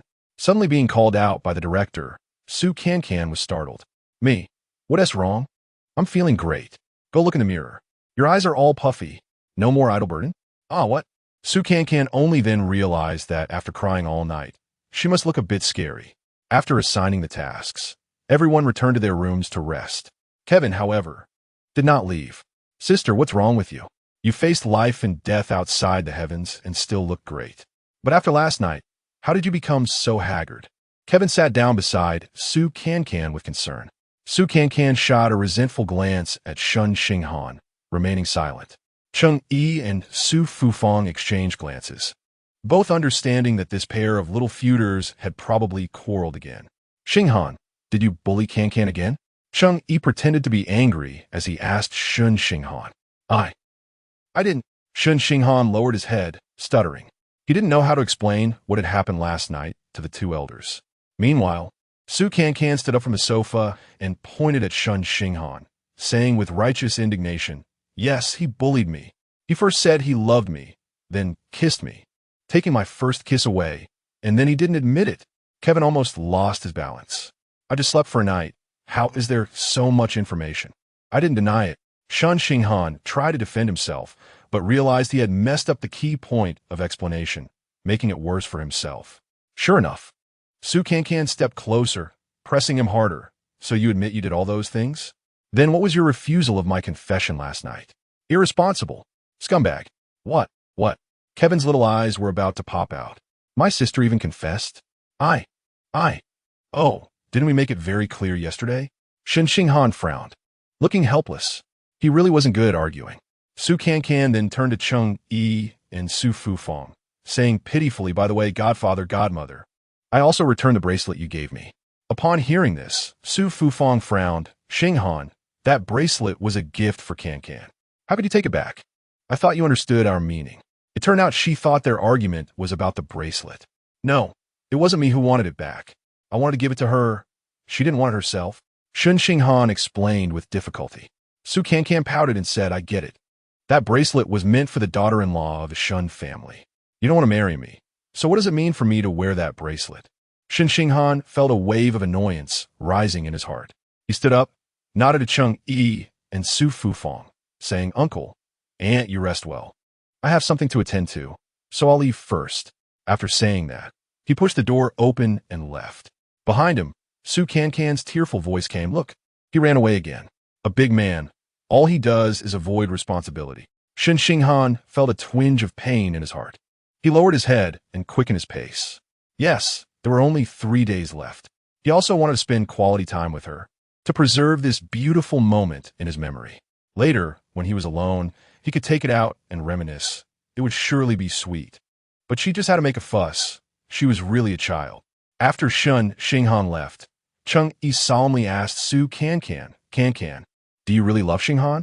Cancan nodded vigorously, very candidly. Su Fufang smiled, holding her hand. That kid Xinghan probably thinks that if he falls in love with you, it would betray his feelings for Dong Dong. He has been stubborn since he was a child and just can't see it clearly. Don't worry. You have me and your godfather. Only then did Cancan realize that although she was sitting across from her godfather and godmother, they were Cheng Dong's biological parents. What was she doing? Openly trying to take their son-in-law. Godfather, godmother, I like Shen Xinghan. You won't be angry, will you? I know this is wrong to the late Miss Cheng Dong, but he waved his hand with a smile. When we gave you that bracelet, it indicated our stance. Dong Dong has been gone for 6 years.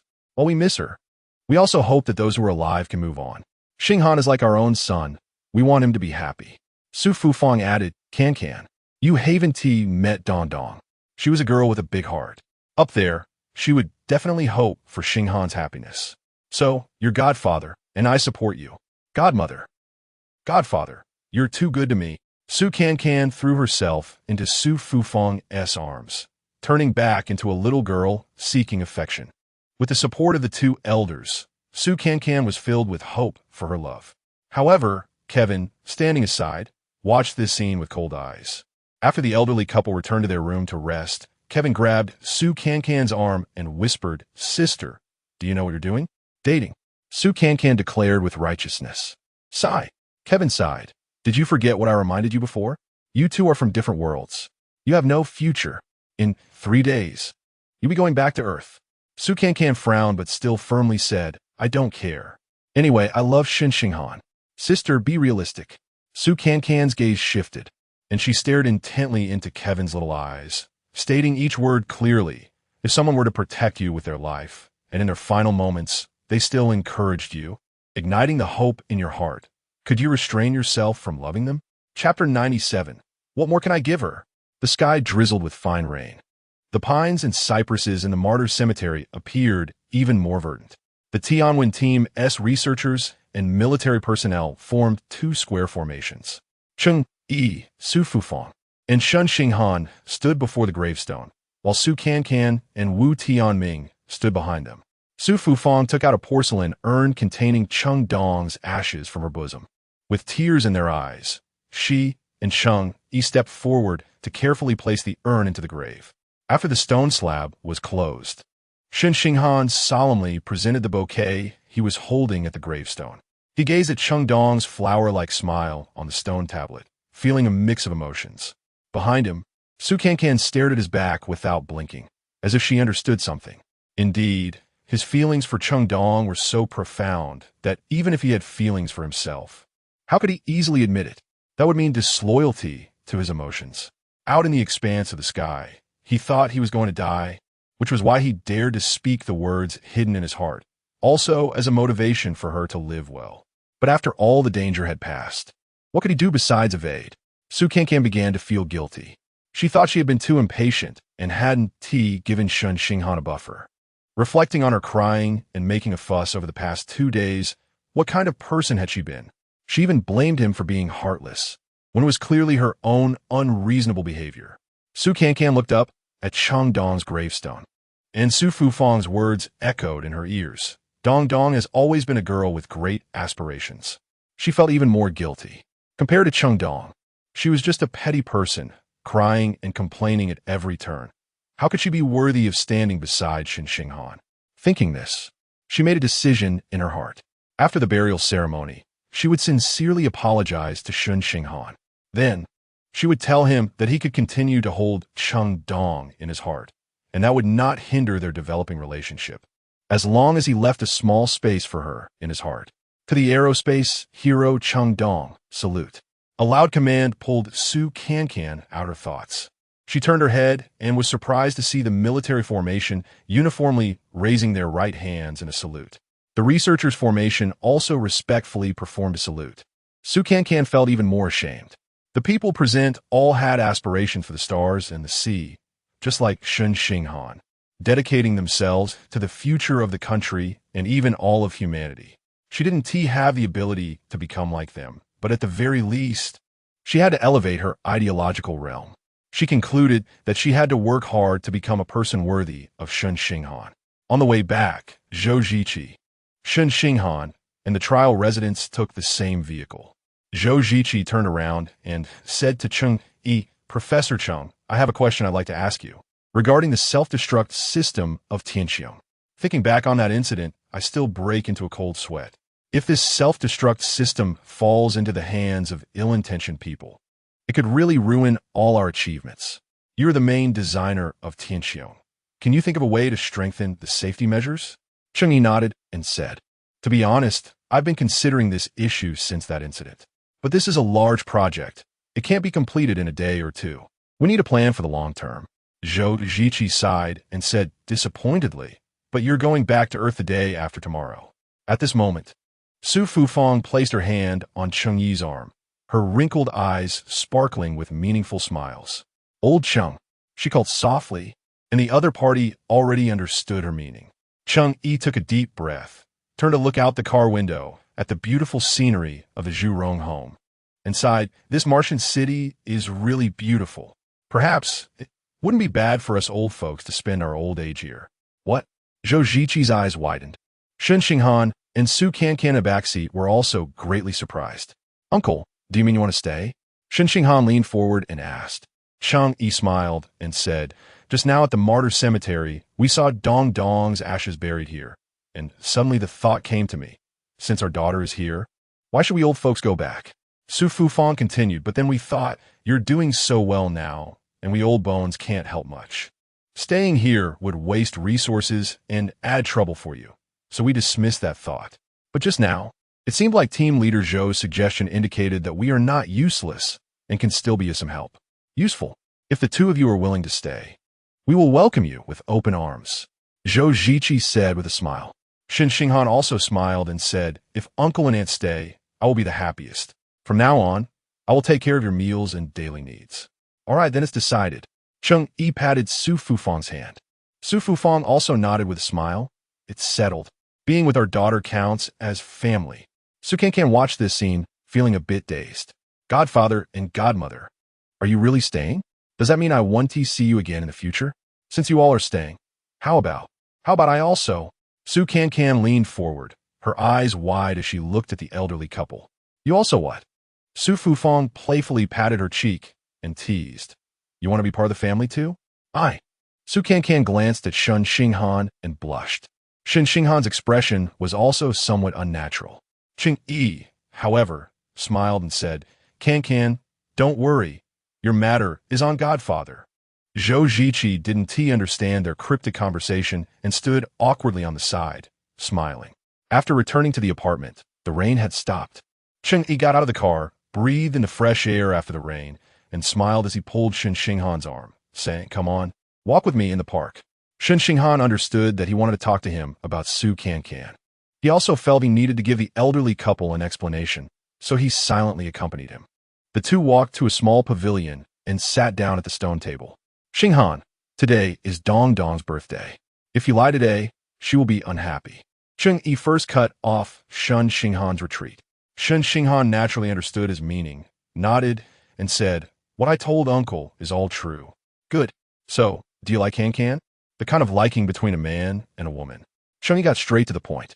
Shen Xinghan slowly lowered his head and then nodded again. Say it out loud. Cheng Yi said loudly, What does just nodding mean? I like.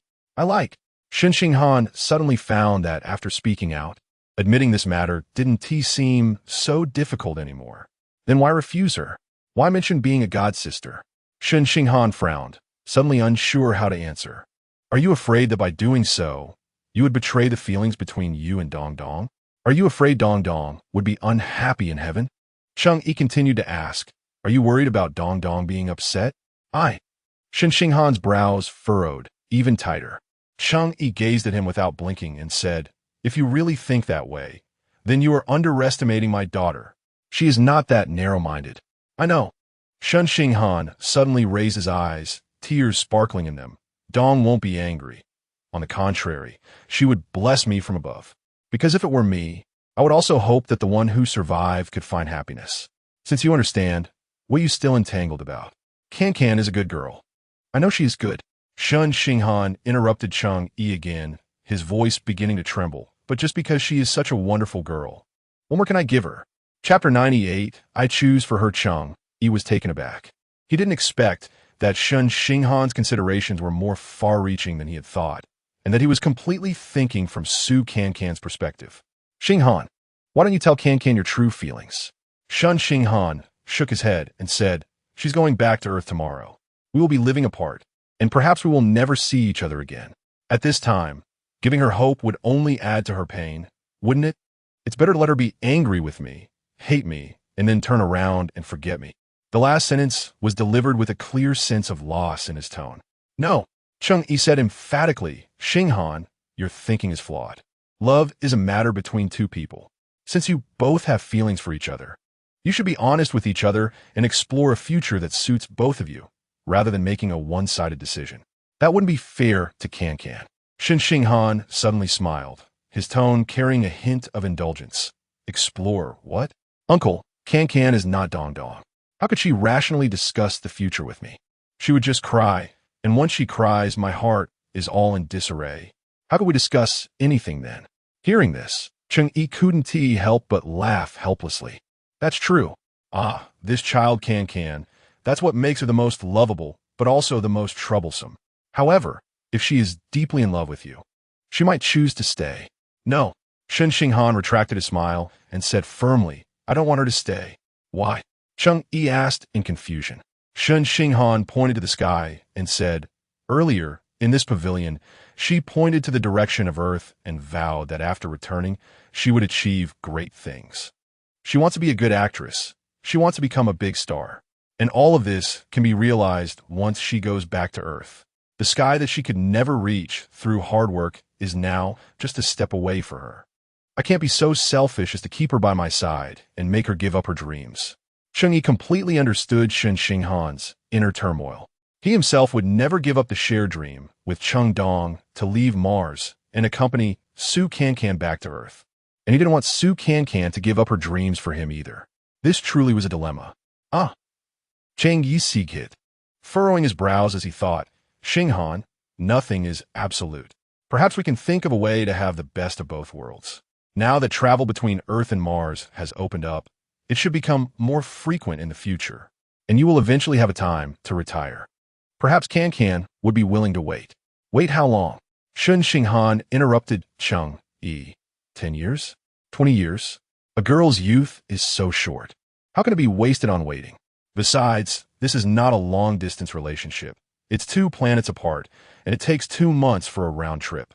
Her job doesn't allow her to waste time accommodating me. Furthermore, interstellar travel cannot guarantee 100 safety.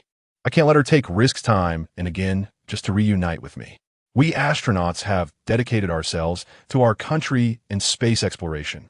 That is the sacrifice we must make. But Cancan doesn't need to sacrifice for me.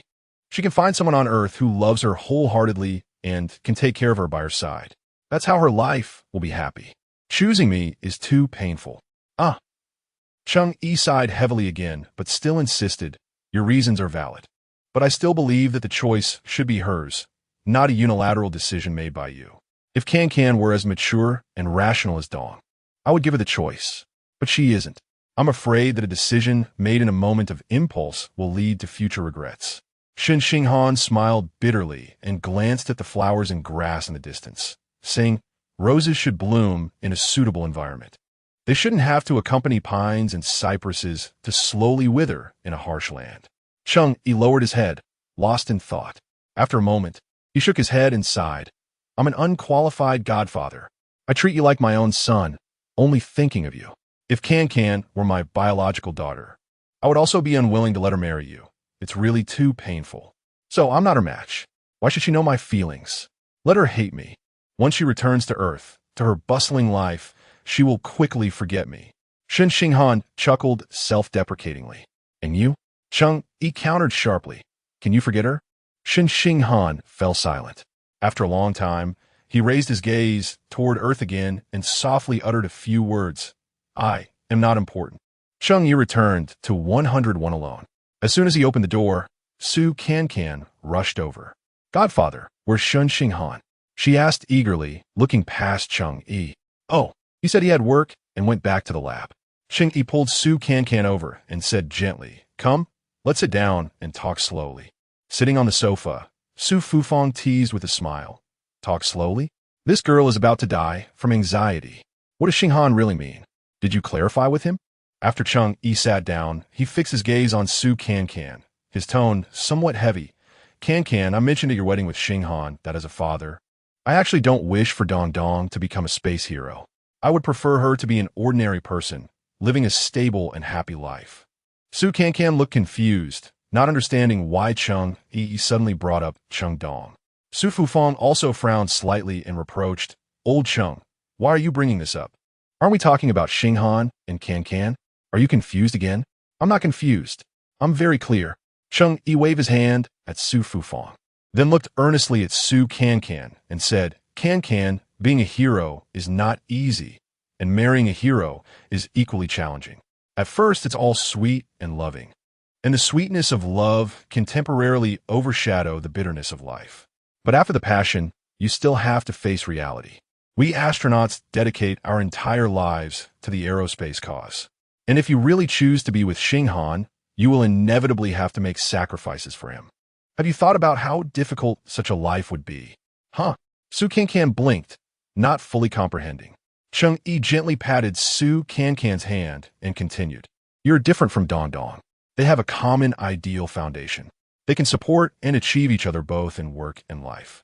But you two are not quite suitable. After all, you're still not a good match. I understand. Su Cancan pouted, her eyes reddening again.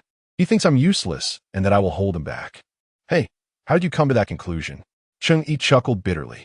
Su Cancan stood up abruptly. I'm going to the lab to find him. I need to clarify things with him. With that, she ran out.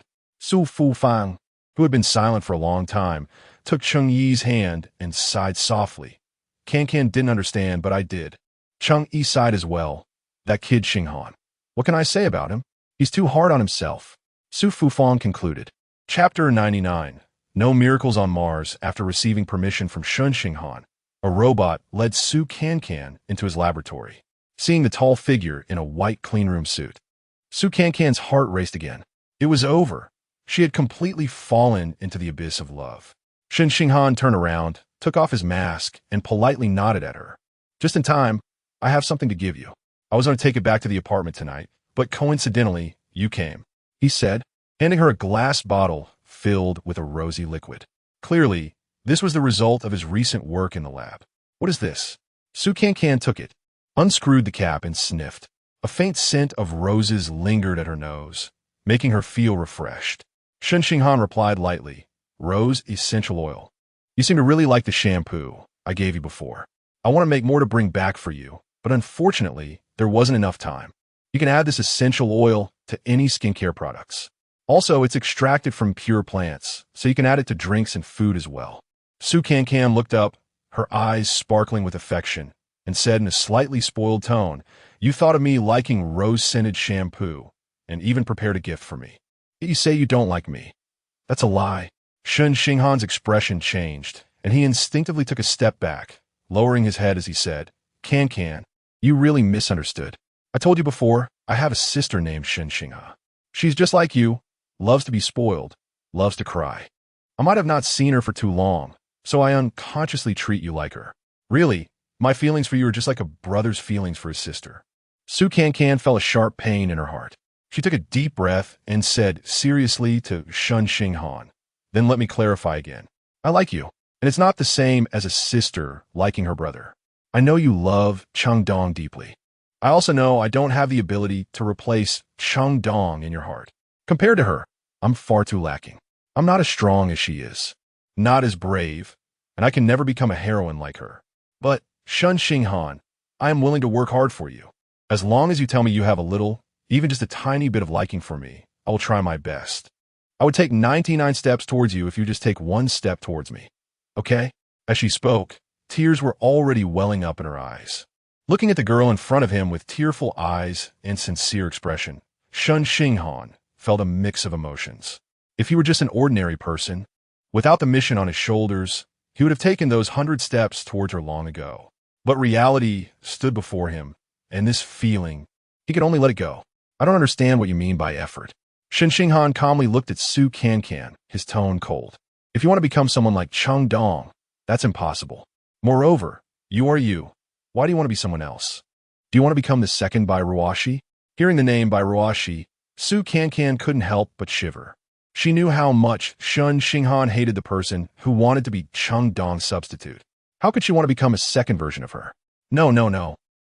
Su Cancan hurriedly waved her hands. "What I mean is not to be Changdong's substitute, but to work hard to become someone worthy of you, someone who can stay by your side." She struggled to organize her words, but still couldn't express herself clearly. Shen Xinghan calmly looked at her and said, "You don't have any shortcomings compared to me. You are you. You have your own shining qualities. It's just that your stage is not on Mars. Trying to stay by my side is wasting your youth. But I don't care. Then we should care about your waste of resources on Mars." Shen Xinghan raised his voice, interrupting Su Cancan. He knew this would make her uncomfortable, but he had to show a cold and unfeeling side, not giving her any hope. Sure enough, this statement infuriated Su Cancan. She gritted her teeth and glared at him. "Shen Xinghan, are you being too much?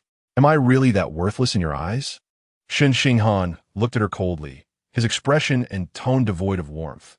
"After the trial period ends, if you choose to stay on Mars, objectively speaking, you will indeed be worthless and waste resources. You." Su Cancan's tears fell again, not knowing whether it was from anger or sadness. "Let me give you an example. Uncle and aunt actually had the intention to stay on Mars from the beginning. Changdong's ashes are buried here, so naturally, they want to be reunited as a family. But before team leader Zhou proposed that they need to improve the Sky Dome self-destruct system, they didn't mention it at all. It's because they knew that if they couldn't help the Tianwen team and continue to stay on Mars, it would only cause trouble for everyone. Cancan, if you really want to stay, then tell me, what can you do? What will you do?" Shen Xinghan analyzed calmly, but every word felt like a needle. "I can take care of my adoptive parents.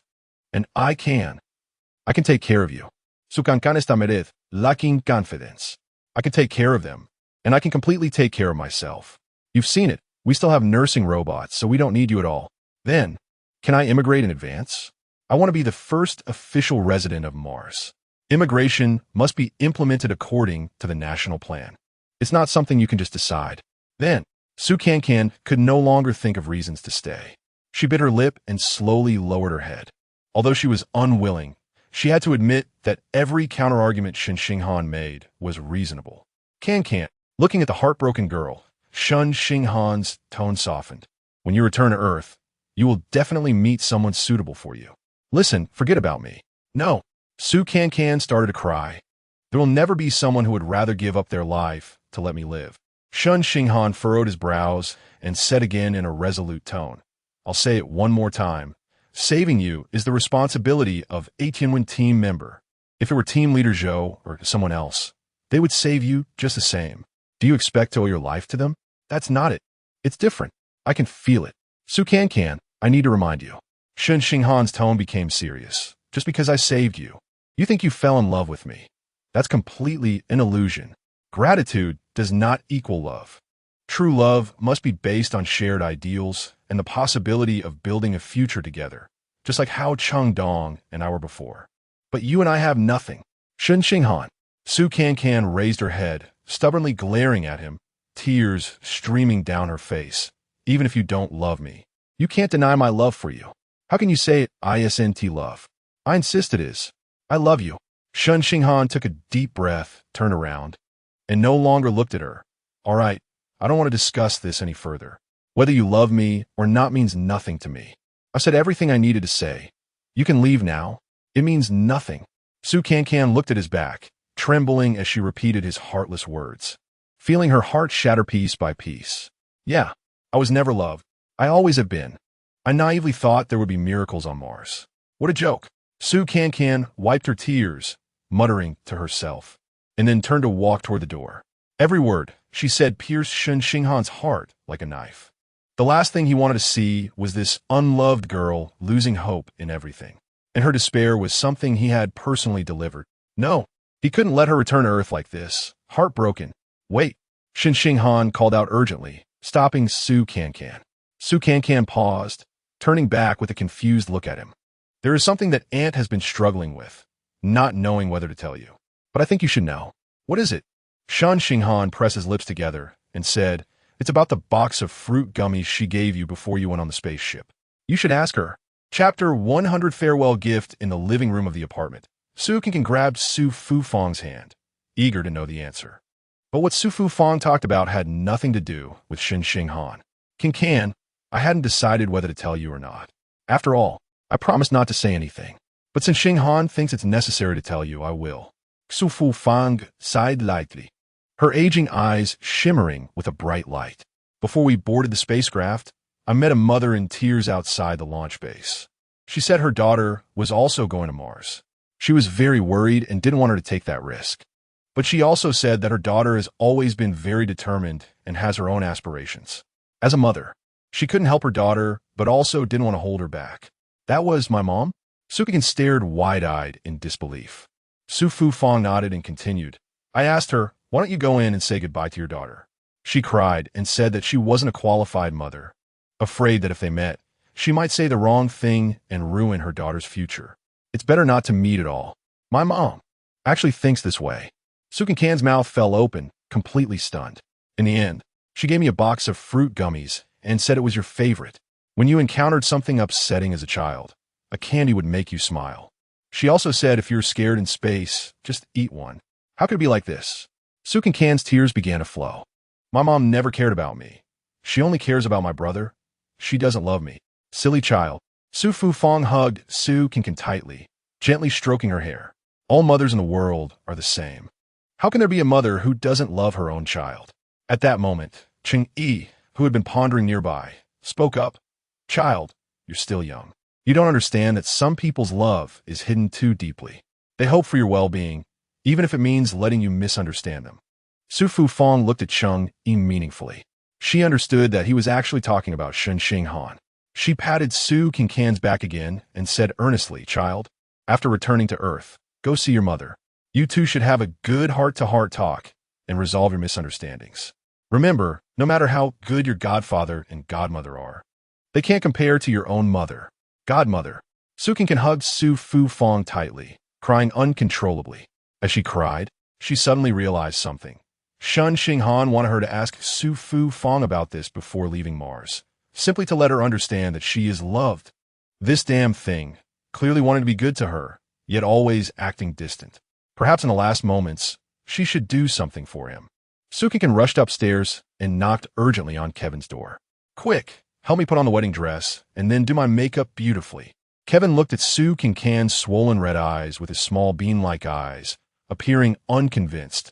Sister, are you crazy? We're going back to Earth tomorrow. What do you need a wedding dress for? I want to prepare a farewell gift for Shen Xinghan. Su Cancan's tone was firm. A gift? Kevin's brain cells clearly weren't functioning well. Okay, there's no time to explain. Just do as I say. Su Cancan grabbed Kevin and ran downstairs. That evening, the Tianwen team held a simple farewell dinner in the base cafeteria for the trial residents. Director Su asked everyone to cooperate with the filming. Su Cancan actively performed in front of the camera, seemingly putting the events of the day behind her. After the dinner, Shen Xinghan drove them back to the apartment to rest. After getting out of the car, Su Cancan called out to him, "Can you take me to the experimental field one more time?" Su Cancan raised her face to look at Shen Xinghan, her gaze clear. Shen Xinghan was somewhat surprised. The experimental field has been destroyed by the sandstorm. There is nothing there now. What do you want to see? I want to commemorate the road where I almost died one last time. Is that okay? Seeing Shen Xinghan not responding, she added, I'm going back tomorrow. Can't you grant the last request of a trial resident? Oh, fine. Shen Xinghan nodded. I'll take you there. Get in the car. So, Shen Xinghan drove Su Cancan out into the sky. Su Cancan walked to the back window, gazing at the bright crystal ball growing more distant. Lost in thought, the Zhurong home is really beautiful and dreamy. She sighed, in this month I feel like I've been dreaming. Saying this, she walked back and sat in the passenger seat, gazing intently at Shen Xinghan, who was seriously driving. You are also a person in a dream, so you are destined not to be brought back to reality. Shen Xinghan didn't know how to respond. Hey, what will your life be like in the future? Su Cancan suddenly asked out of the blue. Describe it to me, so that when I miss you, I can imagine it. Shen Xinghan softly said, I will rebuild the experimental field. Then, just like you saw before, I'll be either in the laboratory or in the experimental field every day. So boring. Shen Xinghan nodded. That's my life. Not exciting at all. Yes, not exciting, but very great. For the future of all humanity. Su Cancan puffed her cheeks and mumbled. Then suddenly she saw the circular volcano in the night through the car window. Hey, let us stop a little further ahead. I want to get out and reminisce. We haven't even reached the experimental field. What's there to reminisce about? Su Cancan glared at Shen Xinghan's profile and pointed ahead, saying that day, right there, you kissed me. Shouldn't I go commemorate my first kiss that was taken away unguarded? Shen Xinghan's face flushed red, stammering, I already said that. That was just artificial respiration. I don't care. Lips touching lips, that is a first kiss. No, it wasn't just lips touching. You also... Hey, stop talking nonsense. You, as a girl, should be more reserved. Shen Xinghan turned to glare at her. Cut it out. Clearly you did it. Yet you want others to be reserved. Su Cancan propped her chin with her hands, looking sideways at Shen Xinghan. Of course you don't care. Your first kiss was already given to Changdong. Sai, anyway, no matter what I do with you, I'm always at a disadvantage. Shen Xinghan thought for a moment and said, you can still date someone else when you return to Earth, then you'll be even. Not necessarily. What if you also date someone? What if, among the third batch, fourth batch, or N batch of Tianwen team members landing on Mars, someone likes you again?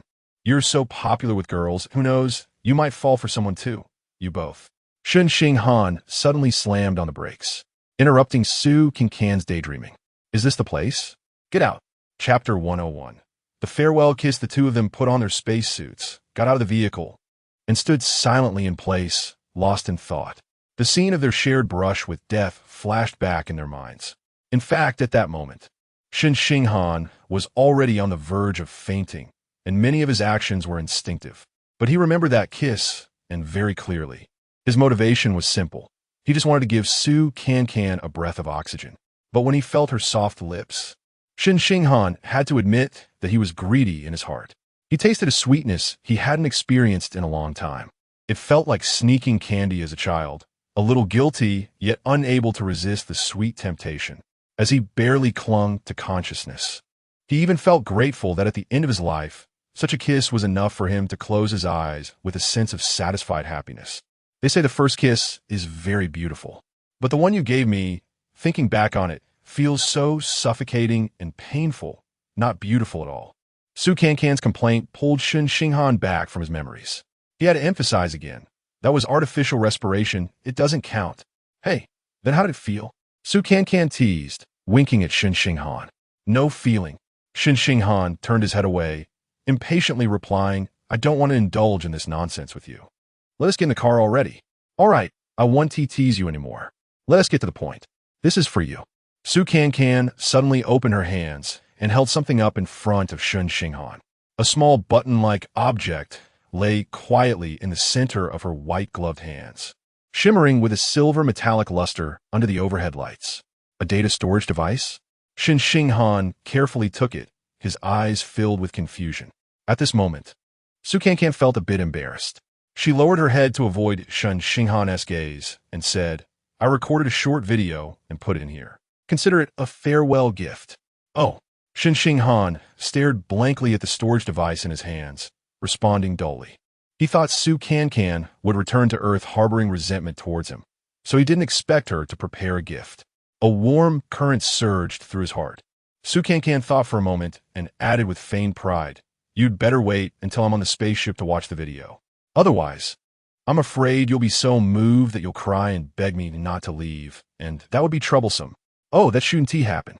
Su Cancan widened her eyes and said loudly, Hey, do you have to be so honest? I'm leaving. Can't you pretend to cooperate with me a little? Is it that hard to satisfy a girl's vanity just once? Oh, fine. Shen Xinghan lowered his head and said with difficulty, I'll wait until you leave to watch it, because I'm afraid I'll miss you. Fine. Su Cancan waved her hand impatiently, turning to walk towards the vehicle, her stammering clearly not sincere. Can't even lie to comfort a girl. Shen Xinghan gazed at Su Cancan's back, his starry eyes misting over. His lips moved a couple of times, but he didn't dare to make sound. I don't want you to go, really don't want you to go. That's the truth, you silly girl. On this day of parting, the weather on Mars was clear. The blue sun in the sky shone brightly. Cheng Yi and Su Fufang also wore their spacesuits, standing among the crowd that had come to see them off. Su Cancan hugged them goodbye, repeatedly reminding them of various things. She was reluctant to part with the elderly couple who had given her warmth like family. But just as she had said the day before, this trip to Mars felt like a dream. At this moment of waking from the dream, all the beauty was left behind in the dream, not allowing her to linger any longer. After saying goodbye to her godparents, Su Cancan walked up to Shen Xinghan. Everything that needed to be said had been said the night before.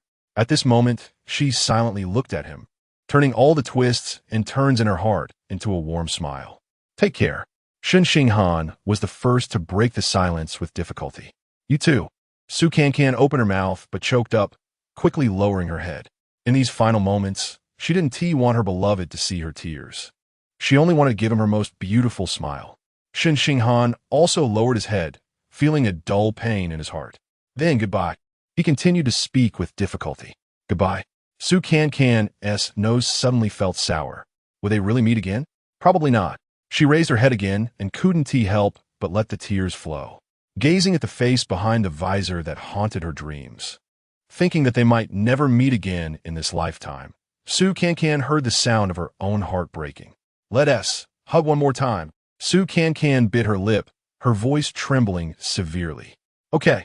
Shen Xinghan opened his arms and leaned forward. But at that moment, Su Cancan suddenly raised her hand and lifted both of their visors. Before Shen Xinghan could react, she firmly and decisively kissed his lips. So sweet, so intoxicating. Shen Xinghan surrendered and closed his eyes. In that moment, completely beyond control, he temporarily cast aside his rationality.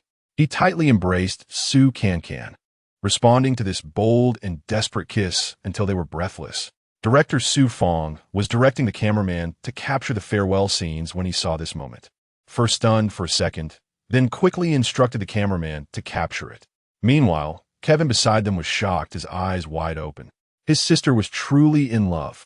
After putting the visor back on, Su Cancan smiled through her tears at Shen Xinghan and said, If you want to admit that last time was my first kiss, then this time must count, right? Shen Xinghan, whether you want it or not, I want to give you the best. Because I love you. Cancan.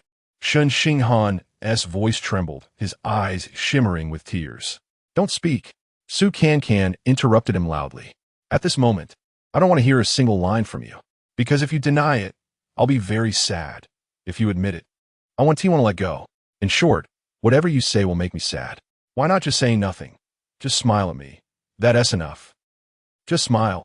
Shen Xinghan nodded and then slowly curled his lips into a smile. He could feel his body trembling and his heart bleeding, but he still made the greatest effort to fill this smile with warmth. How could he bear to refuse her last request? Cancan gazed at him dreamily. Shen Xinghan, you don't know how beautiful your smile is. Much more beautiful than those idle stars. Promise me, smile more in the future, okay? Don't always frown. Don't always have that poker face. Shen Xinghan nodded again. The hatch closed. The spaceship slowly ascended, creating a massive airflow. Shen Xinghan looked up, thinking that he would no longer hear that chattering voice beside him, feeling an emptiness in his heart. You must take care. You must be happy. My beloved girl. Chapter 102. The one I love is on Mars wrapped in a peach-pink little tulle dress. Cancan looked like a fragrant and sweet fruit gummy. She sat in front of the camera with elegance, gracefully brushing a few strands of hair behind her ear. The corners of her lips slightly raised, outlining a beautiful arc, and her bright eyes radiated a sweet smile. This iconic goddess smile instantly left the viewers watching the live broadcast breathless. Kevin, hiding nearby, gazed at his sister, his little eyes shining with admiration. She looked fantastic. It was just like the returning empress ready to conquer the world. After greeting the audience, the male host, with a beaming smile, asked Cancan, Teacher Cancan, do you know how many views your Mars reality show has reached as a trial resident? Cancan's smile grew a bit prouder. It should have surpassed 10 billion by this morning. Looks like Teacher Cancan is always keeping an eye on it. Of course. And I contribute at least 10 views a day myself. Cancan replied teasingly. Wow, over 10 views a day. The host's tone shifted from surprise to flirtation. I see someone in the comments asking, is Teacher Cancan watching for someone? Is it Dr. Shun? Cancan's smile froze at the corners. Then she nodded calmly. Yes. I miss him. The host seized this gossip opportunity with enthusiasm, asking, in the finale of the reality show, we saw Teacher Cancan take the initiative to kiss Dr. Shen. Everyone is guessing, was that just for show, or did Teacher Cancan really have a romantic relationship on Mars? Cancan paused and then answered candidly, the feelings are real, but it's one-sided. He rejected me. No way. Even the goddess can be rejected? The host exaggeratedly exclaimed. How did he manage that? Maybe I'm just not good enough. Kevin couldn't help but cover his face. Sister, do you have to be this honest? The host turned to the screen. Let's see what everyone is saying. A netizen commented, feeling insecure in front of a loved one. That must be true love. Teacher Cancan. Is he right? Cancan thought for a moment and didn't directly answer the question.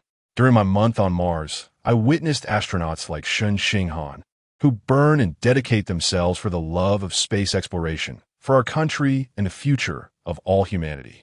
In front of them, I do feel very humble.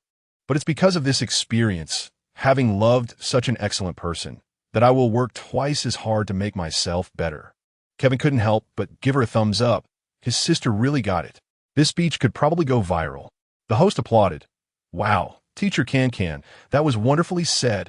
Now let's look at another question from the netizens.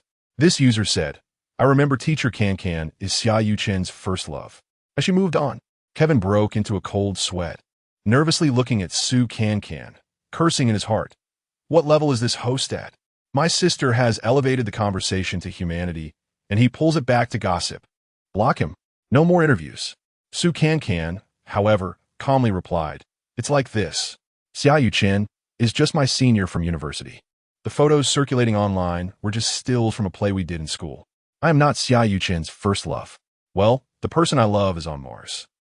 As she said the last sentence, her eyes sparkled with brilliance. But the host didn't intend to let Cancan off easily, immediately throwing out a tricky question. This user's question is interesting. Please objectively evaluate. Who is better, Shen Xinghan or Xia Yuchen? Wow, both are handsome guys. Teacher Cancan, you need to think carefully before answering. Kevin glared at the host, ready to explode. But Cancan just smiled and answered cleverly. This question isn't hard to answer. One is in the sky, and the other is underground. Kevin's mouth dropped open. Sister, you are too bold. If Xia Yuchen hears this, Won't he explode? Sure enough. Smash. Xia Yuchen, sitting in his car, threw his phone to the ground, his face turning pale with anger. His assistant quickly bent down to pick up the phone and thoughtfully swiped away the live stream of Su Cancan, who was happily chatting on screen. This Su Cancan has really gotten too full of herself, hasn't she? Does she think that now that she is popular, she has forgotten who she is? The assistant, noticing Xia Yuchen's expression, fanned the flames and said, "Don't forget, no matter how popular she is, she's still one of our Xingyu's artists. If Brother Chen wants to crush her, it's like squashing an ant. In my opinion, we might as well show her some consequences. The second female lead we promised her, let us adjust that." Xia Yuchen took the phone back, but then switched the live stream back on. He squinted at the smiling Su Cancan for a while, then smiled meaningfully. It's time for an adjustment. Let us just change her to the first female lead. Well, what? The assistant's eyes widened in shock. Xia Yuchen lightly traced Su Cancan's outline on the screen with his finger. You're right. She is popular now. The movie she is and is naturally getting attention. I have no reason to go against money. But support to the max. He gritted his teeth, his eyes revealing a fierce light. Isn't she fond of the one in the sky? I want her to see which man can truly elevate her. The assistant sensed something unusual from Xia Yuchen's words. Xia Yuchen frowned in thought and finally commanded, "Make arrangements.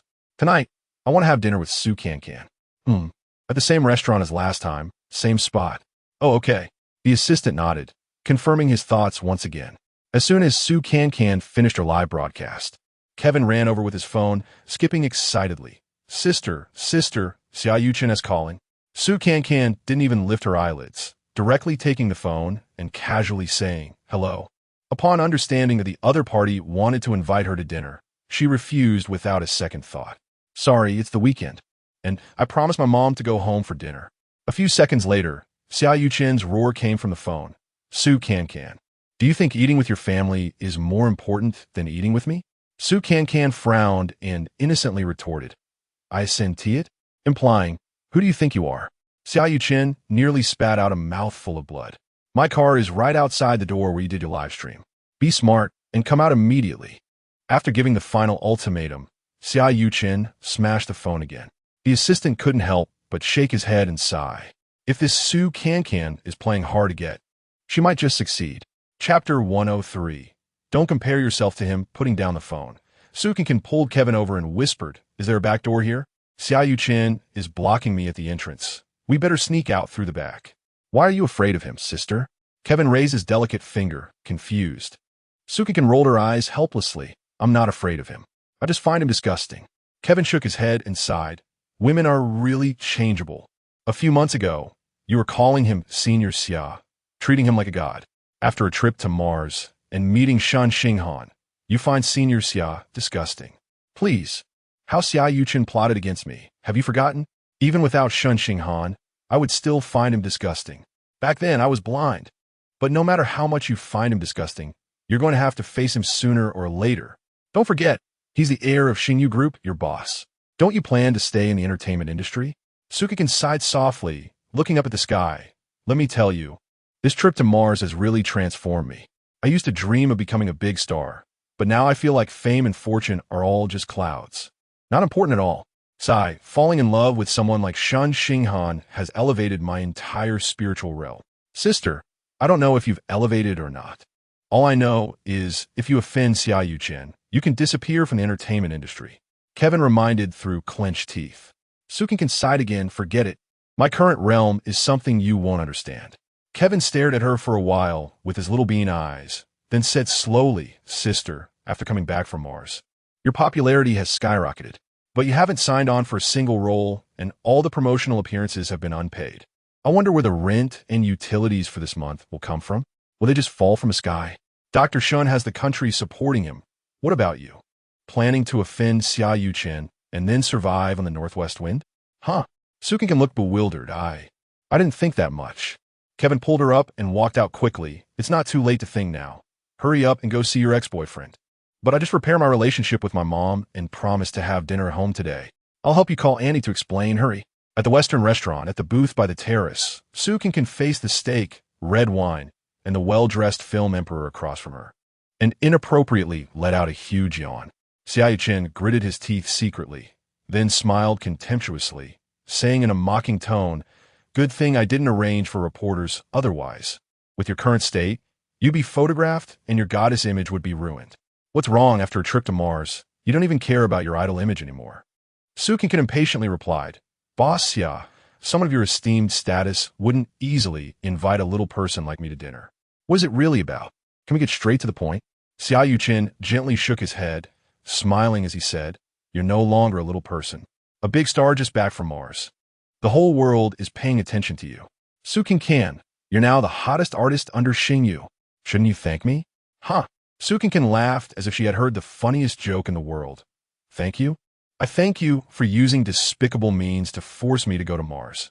I thank you for dangling a carrot in front of me like an idiot.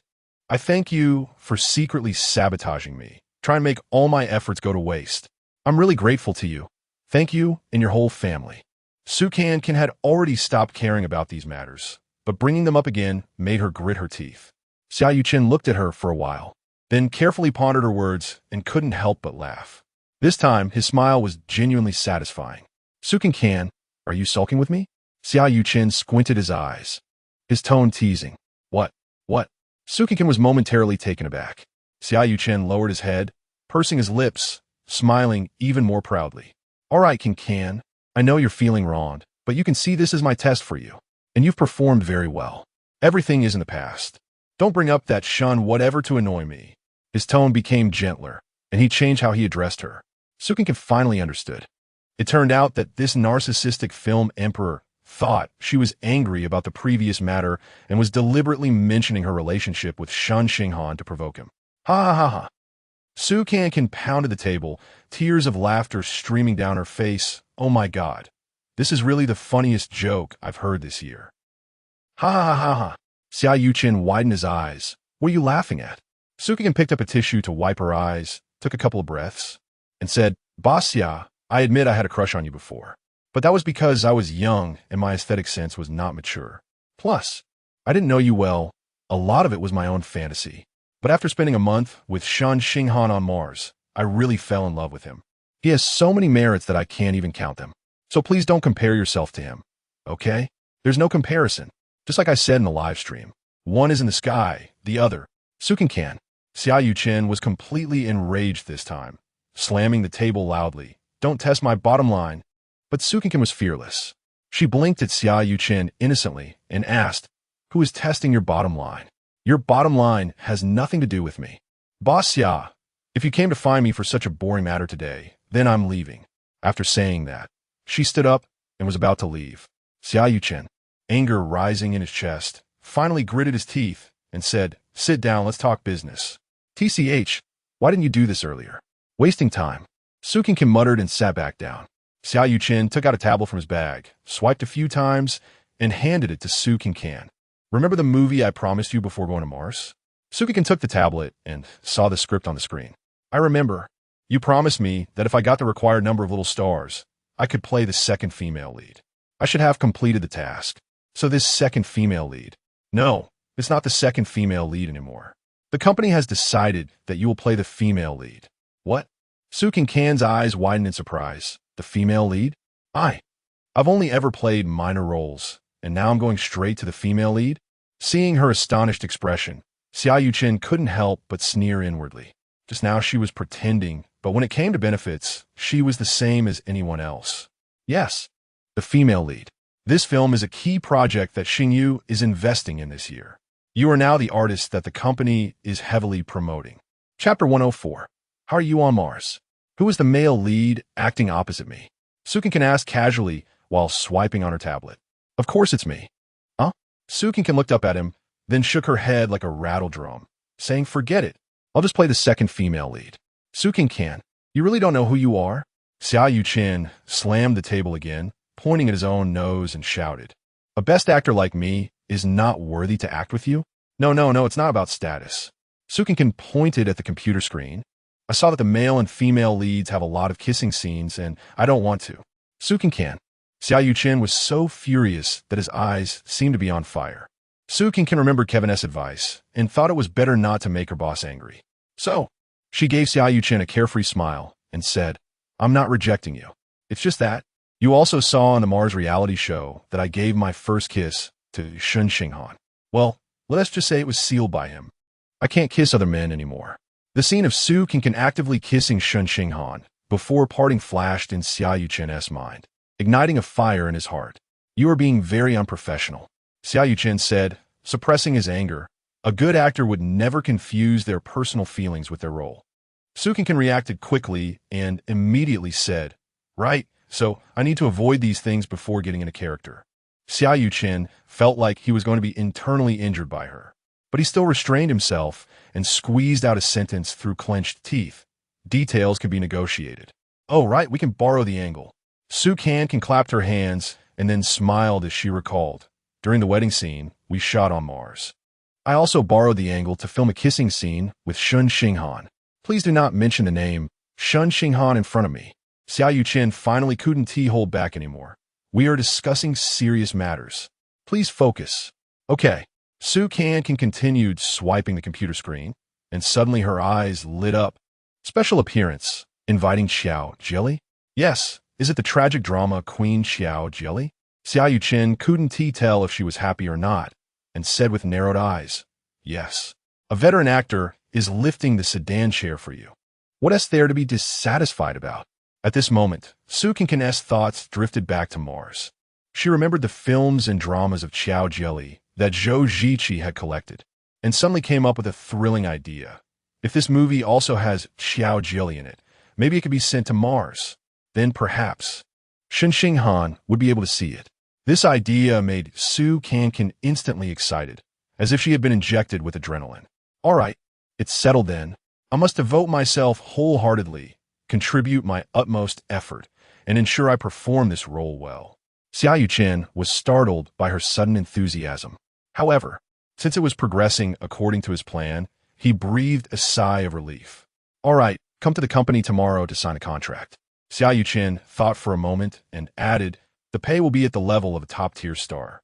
The company will also build a team for you with the treatment of a top-tier star.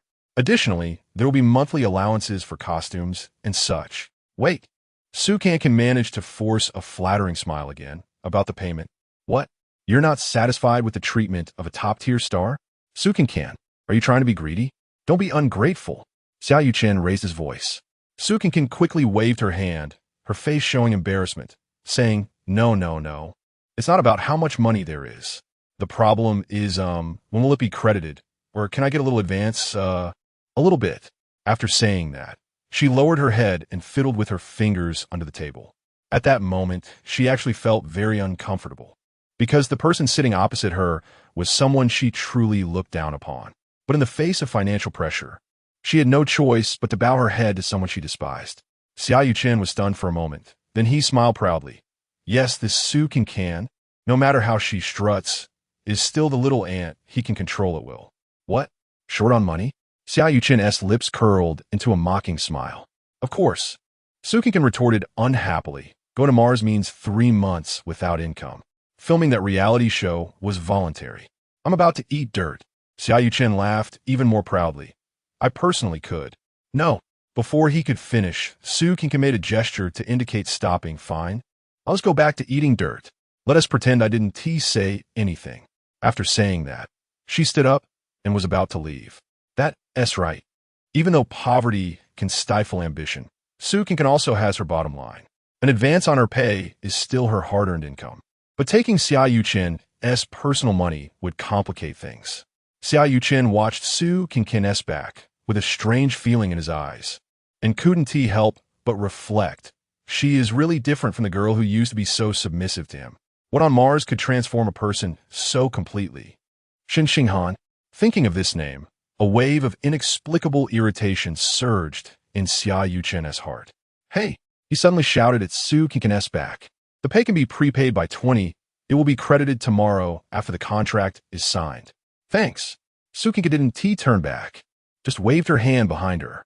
3 days later at night, Kevin sat on the living room floor of Su Cancan's home, looking bewildered at a huge delivery box.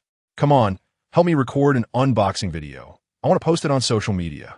Sue Cancan excitedly handed her phone to Kevin, rubbing her hands together, ready to unbox. Sister, can you tell me what's inside first? Kevin asked while finding the right angle. Sue Cancan kept him in suspense. Treasure. Hee hee. Let us keep it a mystery. You'll see when it's opened. So, Sue Cancan busied herself in front of the camera for over an hour, finally assembling the treasure according to the instructions, and then carefully moved it to the balcony. An astronomical telescope, Kevin exclaimed while chasing to record the video.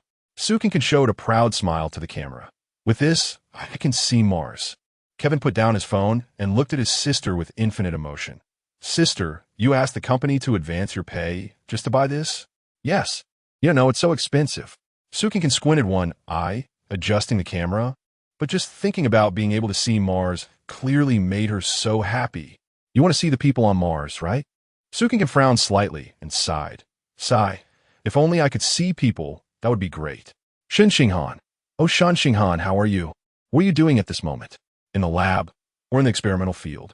Chapter 105. The rose has sprouted, the dark sky hangs low, accompanied by bright, twinkling stars. Insects fly. Insects fly, who are you missing? The stars in the sky are shedding tears. The roses on the ground are wilting. The cold wind blows, as long as I have you by my side. Dressed in a white spacesuit and carrying a toolbox, Shen Xinghan got out of the vehicle and walked straight to his newly built experimental field, but a sweet voice kept echoing in his ears. He was truly grateful to the girl who sang for him, although after she left, he still walked alone on the dark surface of Mars. He always felt that warm voice lingered in his ears. Her singing helped him drive away loneliness and opened his long-sealed heart. During the day, Shen Xinghan received a message saying that Sue Cancan's returning spacecraft had arrived safely. Calculating the time, she should have already reintegrated into the lively life on Earth. Thinking of this, the corners of Shen Xinghan's lips involuntarily lifted. Shen Xinghan, you don't know how good you look when you smile. Promise me, will you smile more in the future? Recalling Sue Cancan's parting words, Shen Xinghan's smile deepened. When he reached the newly built experimental field, Shen Xinghan opened the toolbox and began to work. The land, once ravaged by dust storms, had already sprouted green saplings again. Shen Xinghan cared for them every day as if they were his own children. After measuring the temperature of one sapling, he inadvertently glanced toward corner. Just that one glance froze him in place, as if he had been struck by a spell. What is this new sprout? Shen Xinghan felt his heart race. Under the illumination of the overhead lights, he saw a tender green sprout had emerged from the ground, opening two oval leaves towards him, like a newborn baby stretching its tiny hands. Is this a rose? Shen Xinghan exclaimed. The next second, he burst into laughter. Huh, it really is a rose. Cancan, the rose I planted for you has sprouted. It actually sprouted. He was so happy he felt like a child. He hadn't originally wanted to plant that rose seed because he thought it would never grow. But Sue Cancan insisted on him planting it out of spite. Unable to refuse, he planted it under the pretense of giving her a gift. Who would have thought that after all the saplings were uprooted by the dust storm, this rose seed, which he had no hope for, would actually break through the soil and take root in the natural Martian soil. Shen Xinghan hurriedly took out a special film from the toolbox and carefully covered the tender sprout with trembling hands. Little rose, you must strive. Grow up quickly and bloom the most beautiful flowers. He even mimicked Sue Cancan's tone, speaking to the rose sprout. At that moment, he had already imagined the rose blooming brilliantly, just like that girl's smile, surely exceptionally beautiful. Suddenly, his smile froze at the corners of his lips. Shen Xinghan looked at the rose sprout, furrowed his brows, and murmured to himself with a hint of melancholy. So, roses can grow on Mars too. Does that mean I was wrong? Shen Xinghan stood up and slowly walked to a large rock, sitting down. He looked up at the dark night sky, not seeing that beautiful blue planet. Yet he still smiled in that direction, as if he could see her smiling face.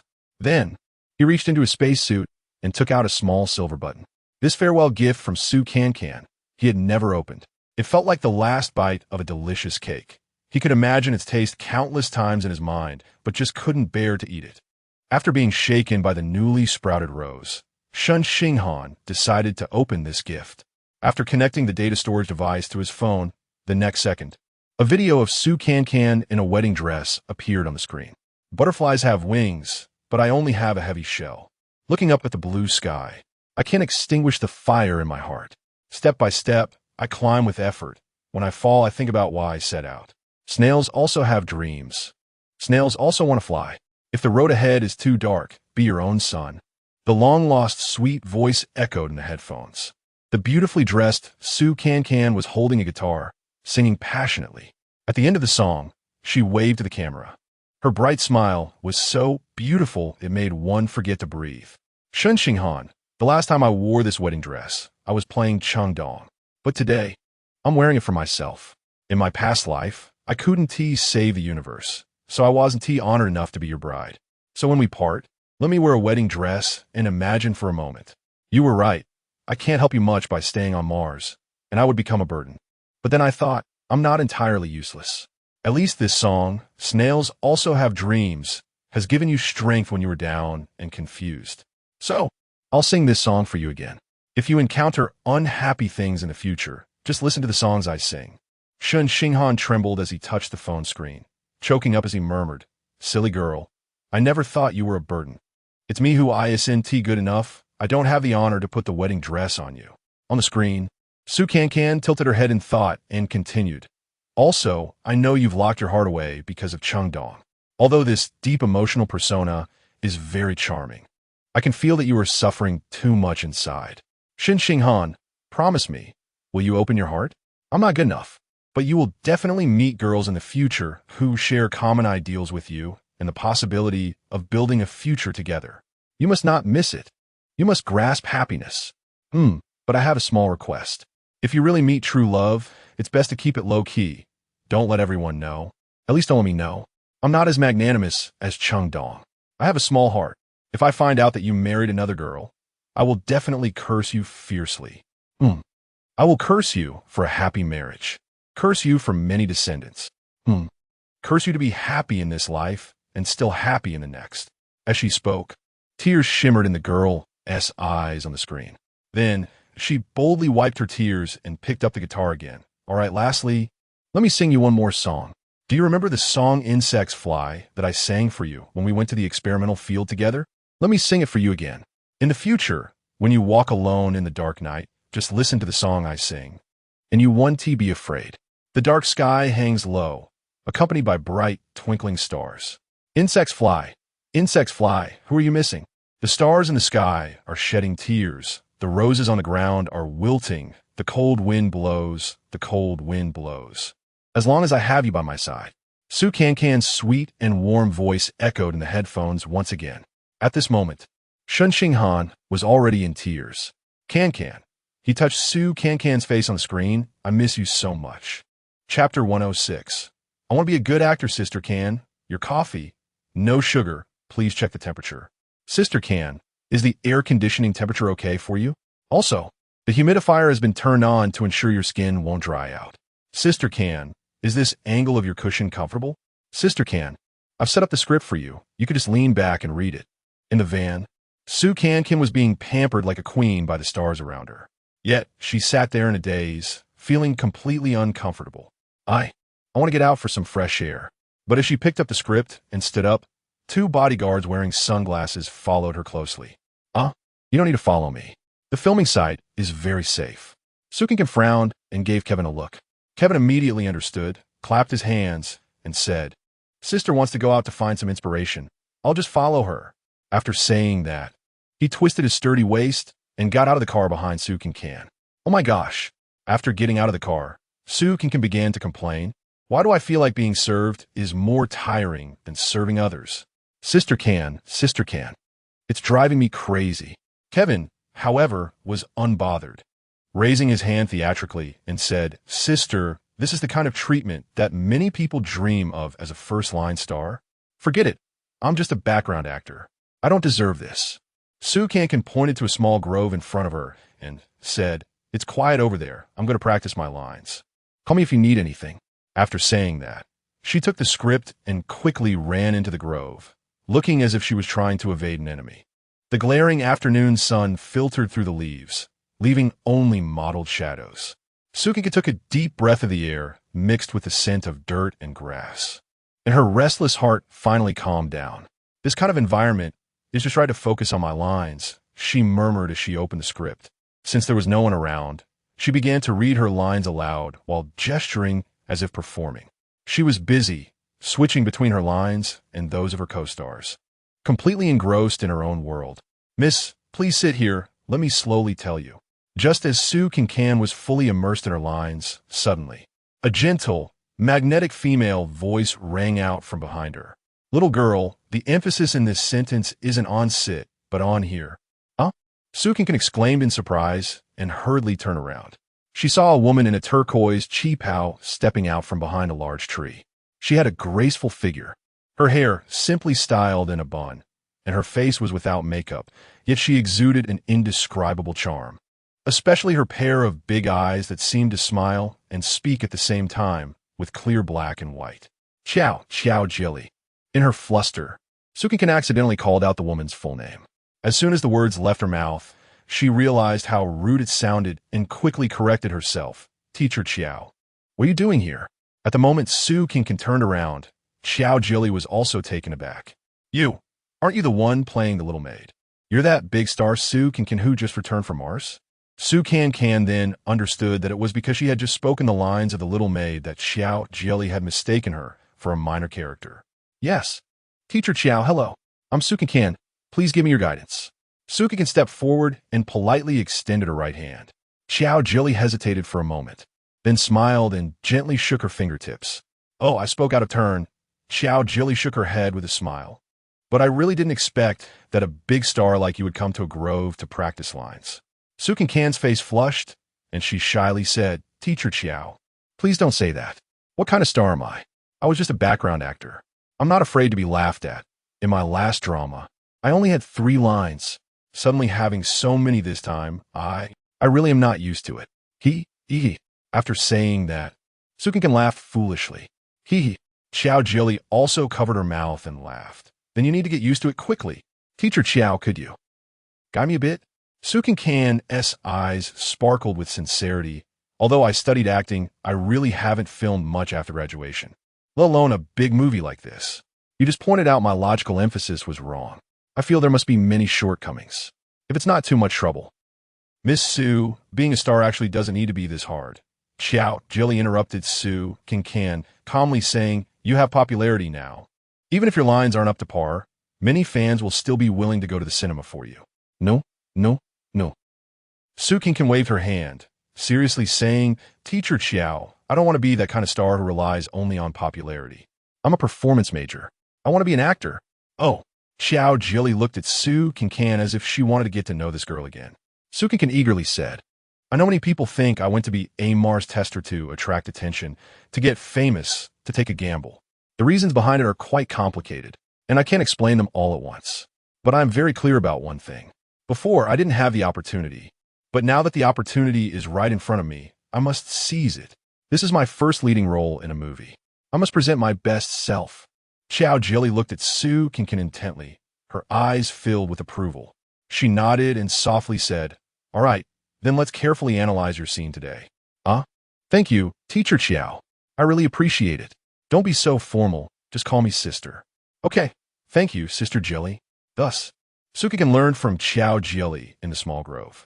Perhaps because she often mentioned her name on Mars, Cancan felt a special connection to Chiao Jilly, thinking of her as a big sister, particularly warm and friendly. When it came time to shoot, with Chiao Jilly's guidance, Cancan was already very skilled, completing the scene in one take. The director nodded repeatedly while watching the playback. This Cancan really exceeded my expectations. Not only are her lines good, but she also captured the subtle facial details so well. Oh, truly a gifted actress. At that moment, Kevin seized the opportunity to hand the director a bottle of water, then smiled and said, "Director, our sister is really not a gifted one. She just works harder than others." For this scene, she spent over half a day pondering in the grove. Kevin certainly understood that this industry is not lacking in talented individuals, but those who are both gifted and willing to work hard are rare. Is that so? The director indeed looked at Cancan, who had just sat down to rest, with a meaningful smile. This girl has something interesting. Chapter 107. The true stage performance. Back at the hotel, Su Cancan invited Xiao Jilly to dinner. Xiao Jilly found the little girl very sincere and readily agreed. Sister Jilly, I've actually always wanted to properly thank you. It's not just because you guided me today, Su Cancan said earnestly. Xiao Jilly was a bit surprised and asked, it seems we didn't know each other before. Su Cancan chuckled foolishly, of course you didn't know me. But your signed photo helped me a lot on Mars. Su Cancan then recounted how she cleverly used Xiao Jilly's signed photo to get a little red heart from Zhou Ziqi, adding some exaggerated elements to make the whole story very entertaining. Ha ha! You actually said that the team leader of the Tianwen group forced someone into prostitution? Xiao Jilly couldn't help but laugh. You little girl, you are really interesting. However, it's also amusing that a big man likes the tragic plays I perform. Alas, there is a heartbreaking love story behind this. Oh, Xiao Jilly's curiosity was completely piqued. So, Su Cancan expressed her feelings about Zhou Ziqi and Lin Xiaobai's love story, as well as the great sacrifice of the robot Miss Bai. After listening, Xiao Jilly fell into deep thought. After a while, she sighed, this is truly a beautiful story. I never expected that Leader Zhou was such a sentimental person. That robot is also quite moving. Alas, there are many sentimental people on Mars. Su Cancan murmured softly. The person she was thinking of was naturally Shen Xinghan. He, like Zhou Ziqi, used his own way to commemorate his love with Chengdong. Oh, is there someone like him? Xiao Jilly's beautiful eyes suddenly lit up. Cancan, do you think these people choose to go to Mars to heal because they have experienced painful things on Earth? Huh. Sister Jilly, your interpretation is quite novel. Why didn't I think of that? Indeed, among the people she interacted with the most in the Zhurong home, Shen Xinghan and Zhou Ziqi were both there with painful memories. As for others, she hadn't delved deeply into their stories, but perhaps everyone indeed had their own stories. Suddenly, a spark of inspiration burst forth in Xiao Jilly's eyes. She excitedly held Su Cancan's hand and said, I want to use this as a theme and adapt this story into a play to bring it to the stage. A play? Su Cancan was a bit surprised. Why a play? That's right, if it really gets adapted, a TV series or movie would have a greater impact, right? Why did Xiao Jilly think of a play first? Xiao Jilly explained with a smile. You don't know. Many years ago, I formed a theater troupe and devoted most of my energy to stage performances. As for film and television dramas, I only do one every 2 or 3 years. After all, you can't earn much from plays, and the whole troupe needs to be supported. Oh, no wonder you haven't come out much in recent years. Su Cancan blinked deep in thought. Plays. I performed in some during college. That kind of closed-distance performance with the audience is actually quite enjoyable because you can get immediate feedback from them. Moreover, it really tests acting skills. It has to be done in one go, and you can't call cut. That's right, that's the charm of the stage. I'm just too fascinated by this charm. It's a kind of sentiment.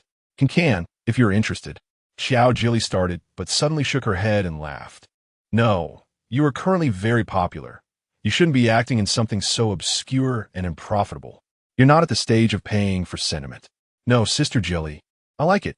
Su Cancan excitedly held Xiao Jilly's hand. I said before, my ambition is to be a good actress. This is my heartfelt wish. A play. This pure performance on stage is what I long for. If you don't mind my immature acting skills, I really would love to join. Then wait until you have some free time to come play. Xiao Jilly patted Su Cancan's hand. You can also tell me more stories from Mars. I'm a bit fascinated by that place now. Xiao Jilly's eyes sparkled. Sister Jilly, if there are more Mars trial living activities, you could sign up too. We could go together. Xiao Jilly looked at her for a moment and suddenly laughed. Let me tell you, if there are more Mars trial living activities, there will definitely be a rush to get in, and it won't be my turn. A rush? How is that possible? Su Cancan waved her hand with a smile. Let me tell you, this time no one went. Otherwise, how could I, a little nobody, go? You little girl really has no idea. When you come back from Mars, you'll immediately become a hot, top star. How could everyone not compete to go next time? Oh, that makes sense. Su Cancan's tone carried a clear sense of disappointment. She had really fantasized about being a Mars trial resident again, to see Shen Xinghan once more. But with Xiao Jilly's analysis, she felt the hope was very slim now. At this moment, her phone rang. Su Cancan glanced at the screen, and dark clouds gathered in her heart. It was Xia Yuchen. Where are you? Come out and have dinner with me. Xiao Yuchen's tone was completely commanding. Su Cancan frowned and impatiently said, I'm having dinner with Sister Jelly.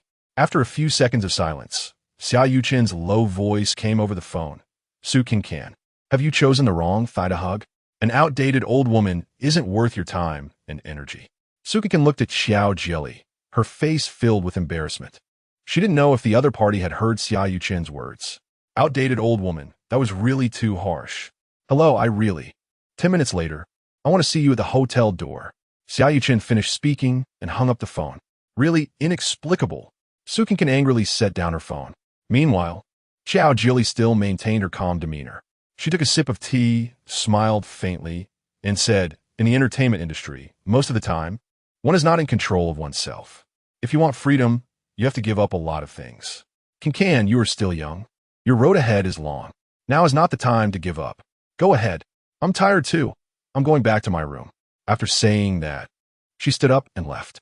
Watching Xiao Jelly's graceful figure, Su Cancan understood that what she had just said was about herself. To withdraw from the limelight at the peak, it seemed like she had given up a lot, but she had gained precious freedom to do what she loved. Isn't this exactly the life she wanted? Yes, a true stage performance that tests acting skills. This should be my goal. Su Cancan's gaze became determined. Chapter 108.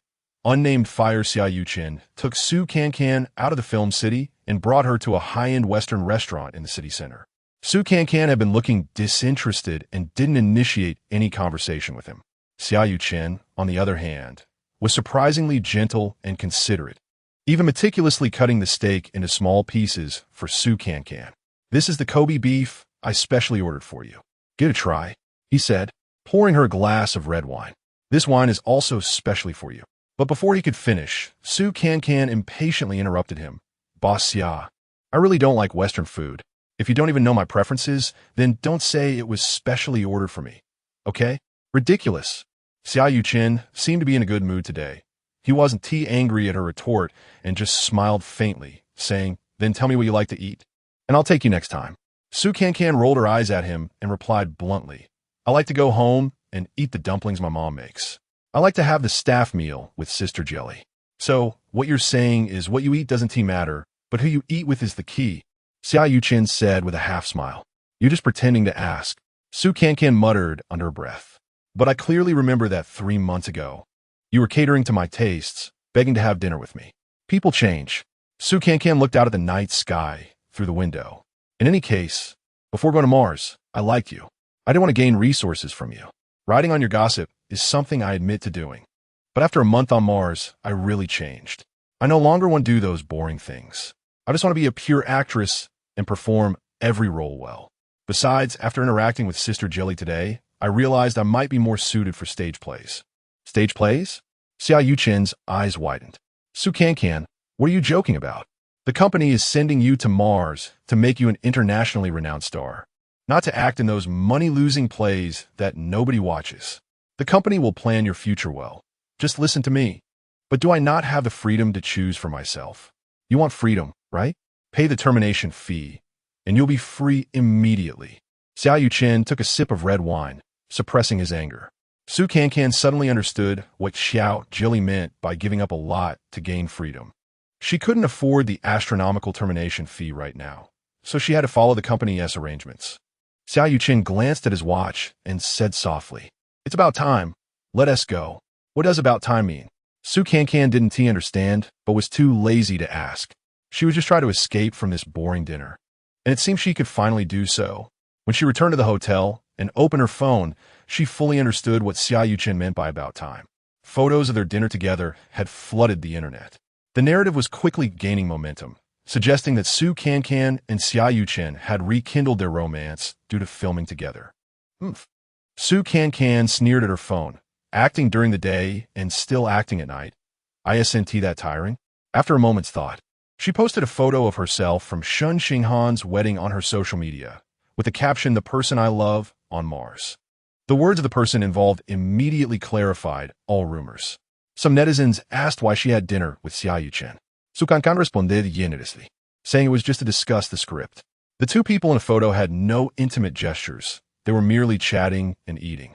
Moreover, upon closer inspection, Su Cancan's expression looked somewhat indifferent. Thus, the public sentiment quickly shifted. Netizens exclaimed that the marketing accounts were too boring and had spread a false rumor. Due to the previous confession during the live stream, coupled with this official clarification on social media, many fans began to ship Su Cancan and Shen Xinghan as a couple. They even affectionately called Shen Xinghan brother-in-law. After seeing this, Su Cancan couldn't stop smiling at her phone. But not long after, there was a loud knock on her door. Su Cancan, open the door. It was Xia Yuchen's angry voice.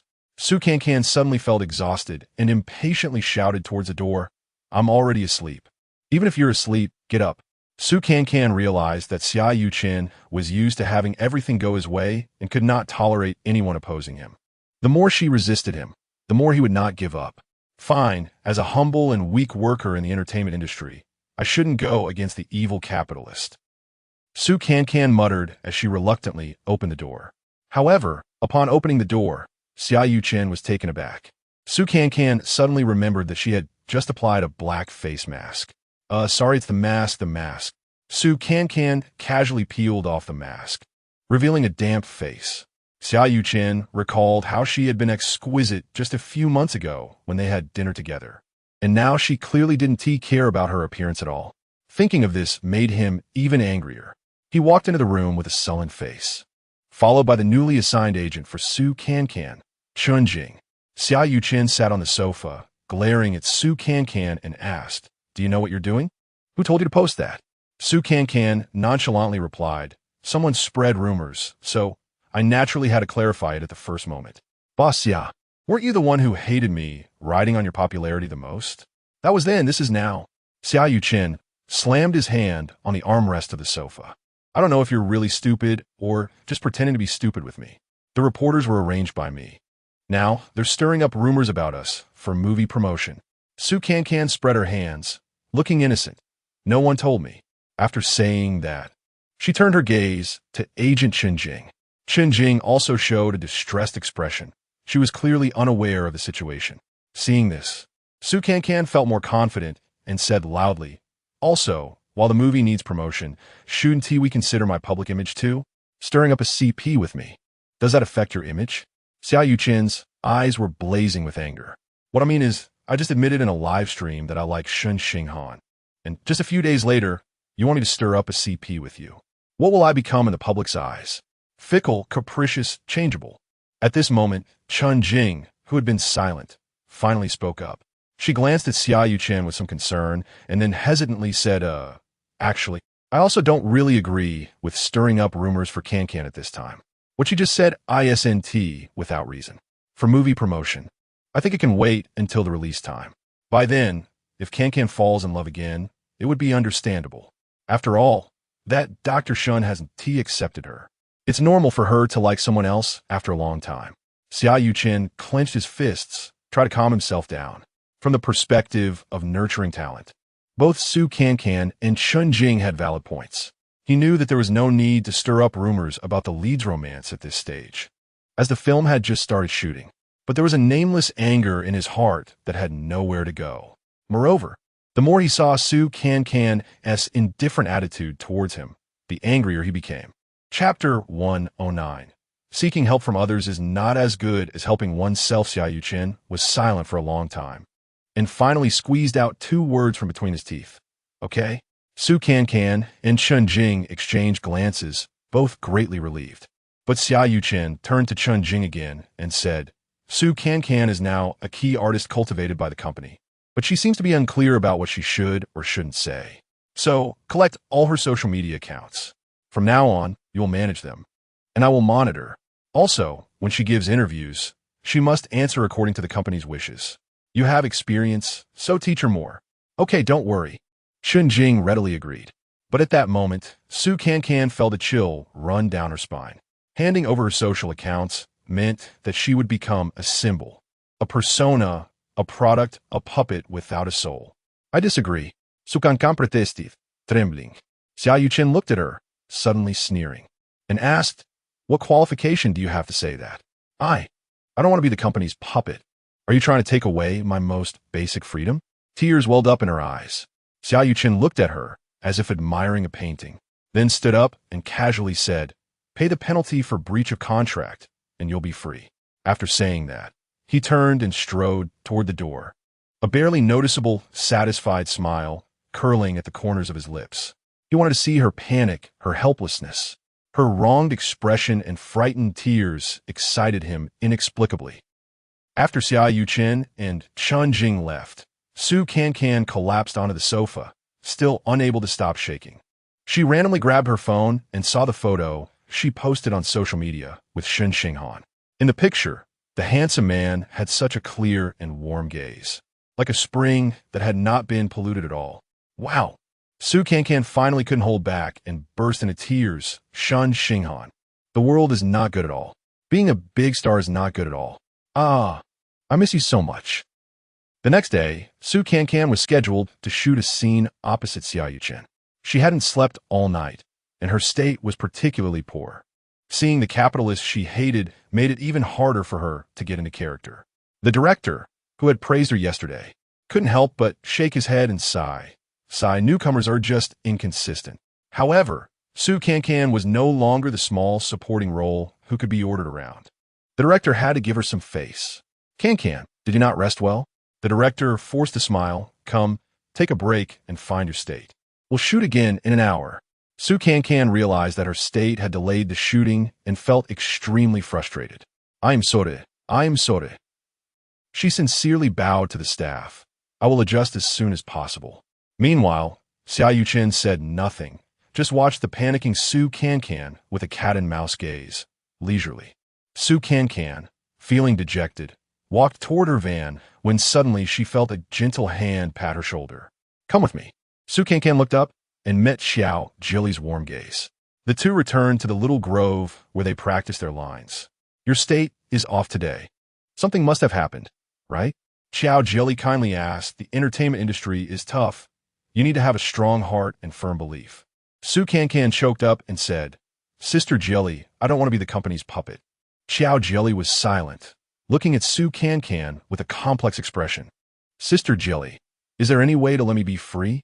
Su Cancan grasped Xiao Jili's hand, asking helplessly. "Sigh." Xiao Jili sighed, but did not directly answer the question. "The resources you have now are what many people dream of. You can also gain fame and fortune from it. In fact, many stars live in this kind of state. But that's not what I want." Su Cancan tightened her grip on Xiao Jili's hand, eagerly asking, "How did you do it? Can you teach me?" Xiao Jili forced a smile and said, "Work hard to make money and redeem yourself in advance. But that will take a long time. Is there a faster way?" "There is." Xiao Jili's gaze became sharp. "Cancan, female stars can have many opportunities to find a backer. With my past glory, many people wanted to help me." "Huh?" Su Cancan's eyes widened. "Then you." "I didn't." Xiao Jili's tone was firm, but a hint of sadness rose in her eyes. "I once loved someone. He had the ability and was willing to help me. But I refused. That's why we broke up. He never understood why I didn't accept." Su Cancan furrowed her brows in thought, and suddenly her eyes lit up. "Because if I accepted, it wouldn't be equal anymore." "Exactly." Xiao Jili looked at Su Cancan with delight. "I didn't expect this little girl to understand me. When I accepted his money, I was no longer equal in this relationship. Such love is not pure. So, seeking help from others is not as good as helping oneself. One must rely on their own efforts." Su Cancan lowered her head and gently sighed. "I understand. I think I can focus on acting now." "Thank you, Sister Jili." Looking at Su Cancan's determined back, Xiao Jili's eyes deepened. "Cancan, you have chosen a particularly difficult path for yourself. Are you really sure you want to go on?" Back on set, Su Cancan completely gathered her emotions and immersed herself in the role, successfully completing the shoot. Perhaps because of the confession made by the character she played, Xia Yuchen was in a good mood. When the director called cut, he leaned close to Su Cancan's ear and teasingly asked, "I'm curious. How did you convince yourself to act in a romantic scene with me? Didn't you hate me to death?" Su Cancan took a step back and calmly looked at him. Because a professional actor does not bring personal emotions into the role. Xia Yuchen unexpectedly took a step closer, boldly lifting Su Cancan's chin with a teasing smile. "Very good. We are getting into the groove." What he said was a line from the script, but his actions and tone obviously carried a flirtatious meaning. making Su Cancan feel nauseated again. She quickly pushed Xia Yuchen's hand away, taking a big step back to distance herself, and said seriously, "A professional actor also needs to exit the scene in time. The best actor would not know this, right?" "Ha ha." Xia Yuchen suddenly laughed heartily and then tilted his head, lowering his voice. "Su Cancan, you are really impressive. My interest in you is growing." He narrowed his eyes, like a predator watching prey. "With the boss's favor, I must work hard for the company." Su Cancan met his gaze and replied, neither humble nor arrogant, "Please arrange more work for me, Boss Xia." Chapter 110. The reward for helping you the movie successfully wrapped up 3 months later. Su Cancan's performance received recognition from the entire crew. She only took a 3-day break before seamlessly joining another production. This time, it was an S-level ancient drama, and the male lead was still Xia Yuqing. Naturally, Su Cancan felt some reluctance about this arrangement in her heart. However, she didn't show it. She just coldly laughed at the cast list, thinking, "If you want to wear me out, bring it on. I'm full of energy. Let's see who can outlast whom." In the first-class cabin of the airplane, Kevin exclaimed at Su Cancan's upcoming schedule, calling it outrageous. "Is Xingyu crazy? You're in your prime. It's the right time to take more gigs while you're hot. But it can't be scheduled so tightly, it's going to wear you out." Kevin turned to glare at Chen Jing, who had already put on her eye mask. Su Cancan quickly covered his mouth and whispered, "Don't make a fuss. It's not Sister Jing's fault. It was my own request. Sister, your body isn't made of iron. You need to understand the balance between work and rest." Su Cancan squinted her eyes, bit her lip, and said, "If I want to live the life I want, I need to put in more effort. I'm not tired." Kevin squinted at her for a moment and muttered, "It's all that Xiao Jilly's fault. She's driven you mad." "It has nothing to do with Sister Jilly," Su Cancan said sternly. "She just helped me realize what I truly want. I can't become someone like Shen Xinghan, selflessly dedicating myself for all of humanity, but at the very least, I need to be true to my ideals. Chasing fame and profit in the entertainment industry and living like a puppet is not what I want." Kevin exaggeratedly sighed and said, "Sigh, it's still Shen Xinghan. No, what really drove you mad is not Xiao Jilly. It's always been Shen Xinghan." Xiao Jilly couldn't help but mumble. After the plane landed, as soon as Su Cancan got into the car, she received a video call from her. On the screen, Xiao Jilly still wore a simple outfit, both elegant and approachable. "Cancan, I won't waste your time. I'll get straight to the point. I returned to the theater group and showed everyone the Mars reality show you filmed, and I talked about the stories of Team Leader Zhou and Lin Xiaobai. Everyone is very eager to bring this story to the stage. However, I feel that this is ultimately Team Leader Zhou's private matter. Without his consent, I can't just arrange it. So, I want to ask you if there's a way to contact Team Leader Zhou to seek his opinion." Su Cancan was a bit surprised. She originally thought Xiao Jilly was just talking, but she didn't expect her to take action. However, Zhou Ziqi was on Mars, and she couldn't reach him. But looking at Xiao Jilly's eager eyes and remembering how she had taken care of her on set, Su Cancan couldn't bear to refuse outright. At the same time, a glimmer of hope rose in her heart. If she really had the chance to contact Zhou Ziqi, she might also find out about Shen Xinghan's current situation. Sister Jilly, give me some time. I'll think of a way." "Okay, I'll wait for your good news." After hanging up the phone, Su Cancan glanced at the car in front of her and frowned. That was the car Xia Yuqing was in. With the connections of Xingyu Group and the space agency, Xia Yuqing might be able to find a way to contact the Tianwen team. But the key was, would he help with this? She couldn't think too much about it. She might as well give it a try. After checking into the hotel, Su Cancan sent Xia Yuqing a message, asking to meet in the restaurant to discuss something important. Xia Yuqing replied quickly, telling her to come directly to his room. Su Cancan felt somewhat resistant, but remembering that this boss didn't like being contradicted, she steeled herself and went. Xia Yuqing had probably just finished showering, wearing only a bathrobe, his hair still wet, and his gaze a bit hazy. Seeing him like this, Su Cancan didn't dare to step inside. Maybe I'll wait for you to get dressed before coming in." After saying that, she turned to leave. A hint of amusement flashed in Xia Yuqing's eyes, and a barely noticeable smile appeared on his lips.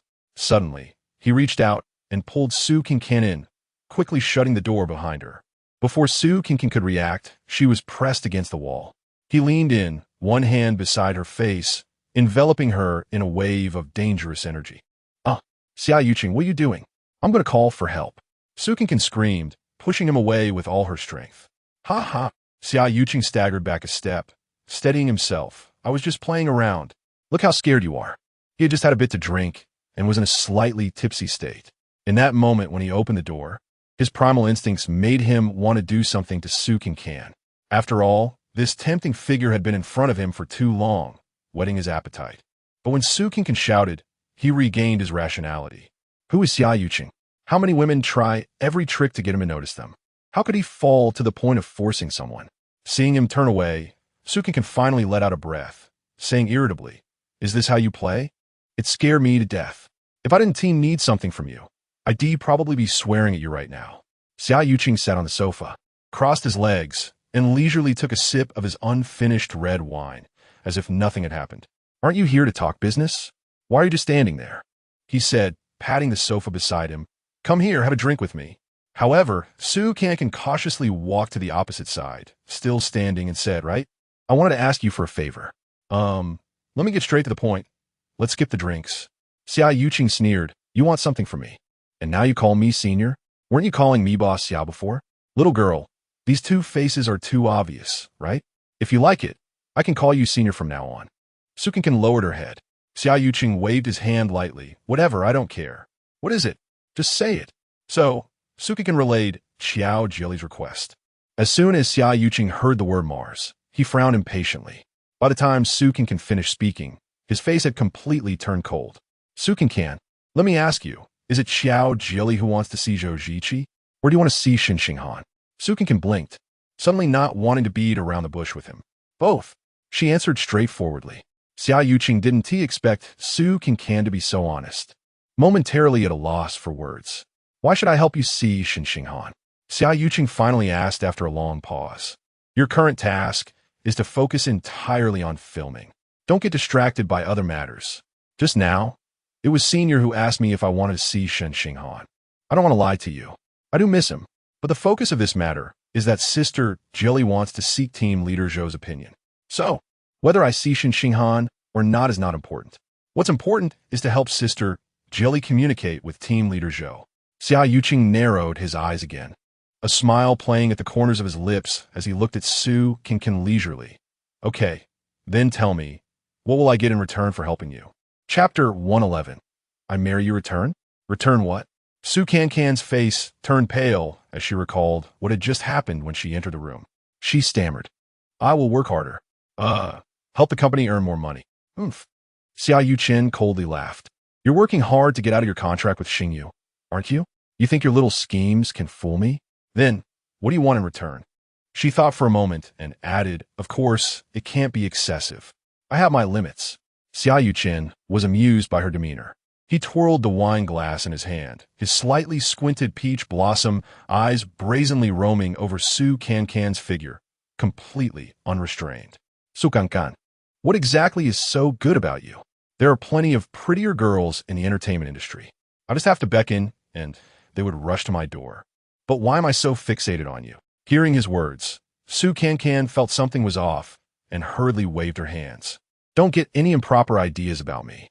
I just said I have my limits. That kind of transaction is a no-go." "Absolutely not. What transaction? Who do you look down on?" Xia Yuqing slammed the wine glass down on the coffee table, speaking loudly. "Do I need to negotiate for a woman?" "A woman? What do you mean?" Su Cancan was stunned, staring blankly at Xia Yuqing. Xia Yuqing took a deep breath, as if he had finally made up his mind. He no longer looked at Su Cancan, but focused on the glass of red wine, then said in an undeniable tone, "Su Cancan, you can be my girlfriend." He had no intention of seeking her opinion, as if he were announcing a decision. What? Su Cancan's eyes widened like light bulbs, hardly believing her ears.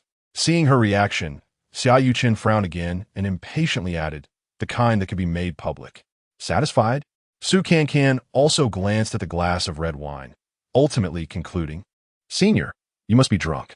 Xia Yuqing glared at her, his eyes reddening. He suddenly felt an urge to choke her by the neck. "Su Cancan, you should know I have never had a public girlfriend." Xia Yuqing shouted, "If you become my girlfriend, you won't have to worry about the contract termination fee anymore. And you won't have to work so hard. I can give you all my resources. I've done so much for you already. What else are you dissatisfied with? Su Cancan held her forehead, trying to clarify her thoughts in the shortest time possible. Wait a minute, let me sort this out. How did it turn into this? Seeing her silly expression, Xiao Yuchen felt like he was hitting a pillow, nearly choking on his frustration. All right. Su Cancan raised her hand. I've figured it out. Senior, let me analyze this for you. You don't really like me. It's just because I liked you before and now I don't, that you think I seem a bit attractive. It's like, let us say, you didn't care much about a watch, but suddenly one day it gets stolen. You think that watch is better than all the others. But in reality, what nonsense? Xiao Yuchen interrupted her, his eyes red as he stepped closer. Just tell me if you're willing or not. Not willing. She took a step back, answering decisively. I've said it hundreds of times. I like Shen Xinghan. How could I be your girlfriend? Xiao Yuchen gritted his teeth, trying to keep his composure. He pointed at the ceiling, panting. The person you like is up in the sky. What can he give you? Can he marry you? Huh? Su Cancan laughed carelessly, even teasingly saying, as if you could marry me. But as she saw Xiao Yuchen's terrifying gaze, her voice gradually diminished. Oh no! It seemed he had misunderstood even more. Xiao Yuchen looked at Su Cancan with a complex expression for a moment, then suddenly laughed. So, your appetite is bigger than I imagined. No. Senior, you misunderstood. I didn't mean that. Fine. I'm really going crazy. Xiao Yuchen suddenly slammed the wine glass hard against the carpet. Su Cancan, I marry you. Are you satisfied now? Huh? Su Cancan looked at the seemingly mad Xiao Yuchen, then down at the stained carpet, feeling completely disordered. What had triggered him? He actually said he would marry her. It was terrifying. Senior, I feel like you're still drunk. Hee, you're starting to talk nonsense. Su Cancan carefully tried to placate him. Taking small steps towards the door, I'll pretend you didn't say anything. You should rest well. After a good sleep, you'll forget everything. Xiao Yuchen stared blankly at Su Cancan as she moved robotically to the door, confusion filling his eyes. He thought he had given Su Cancan enough face. This little girl should be ecstatic, throwing herself into his arms, catering to him, and trying to please him. But she just ran away like that? What was so good about Shen Xinghan compared to him? Just when Su Cancan was about to open the door, Xiao Yuchen's dejected voice suddenly sounded behind her. Su Cancan turned around to see Xiao Yuchen standing behind her, his eyes glazed over and red. He suddenly dropped his domineering facade, evoking an inexplicable sense of pity. Seeing Su Cancan remain silent, Xiao Yuchen gritted his teeth and asked again, what exactly is better about him than me? This time, Su Cancan understood completely. This male god was stuck in a rut. A person who had always been treated like a star suddenly faced a girl who didn't care about him at all and kept shouting about liking someone else, which greatly hurt his pride. So, he didn't really like her. He was just competing with his imaginary rival, Shen Xinghan. Understanding all this, Su Cancan was no longer afraid. She smiled gently at Xiao Yuchen and calmly said, Senior, you and Shen Xinghan are completely different people. You don't need to compare yourself to him.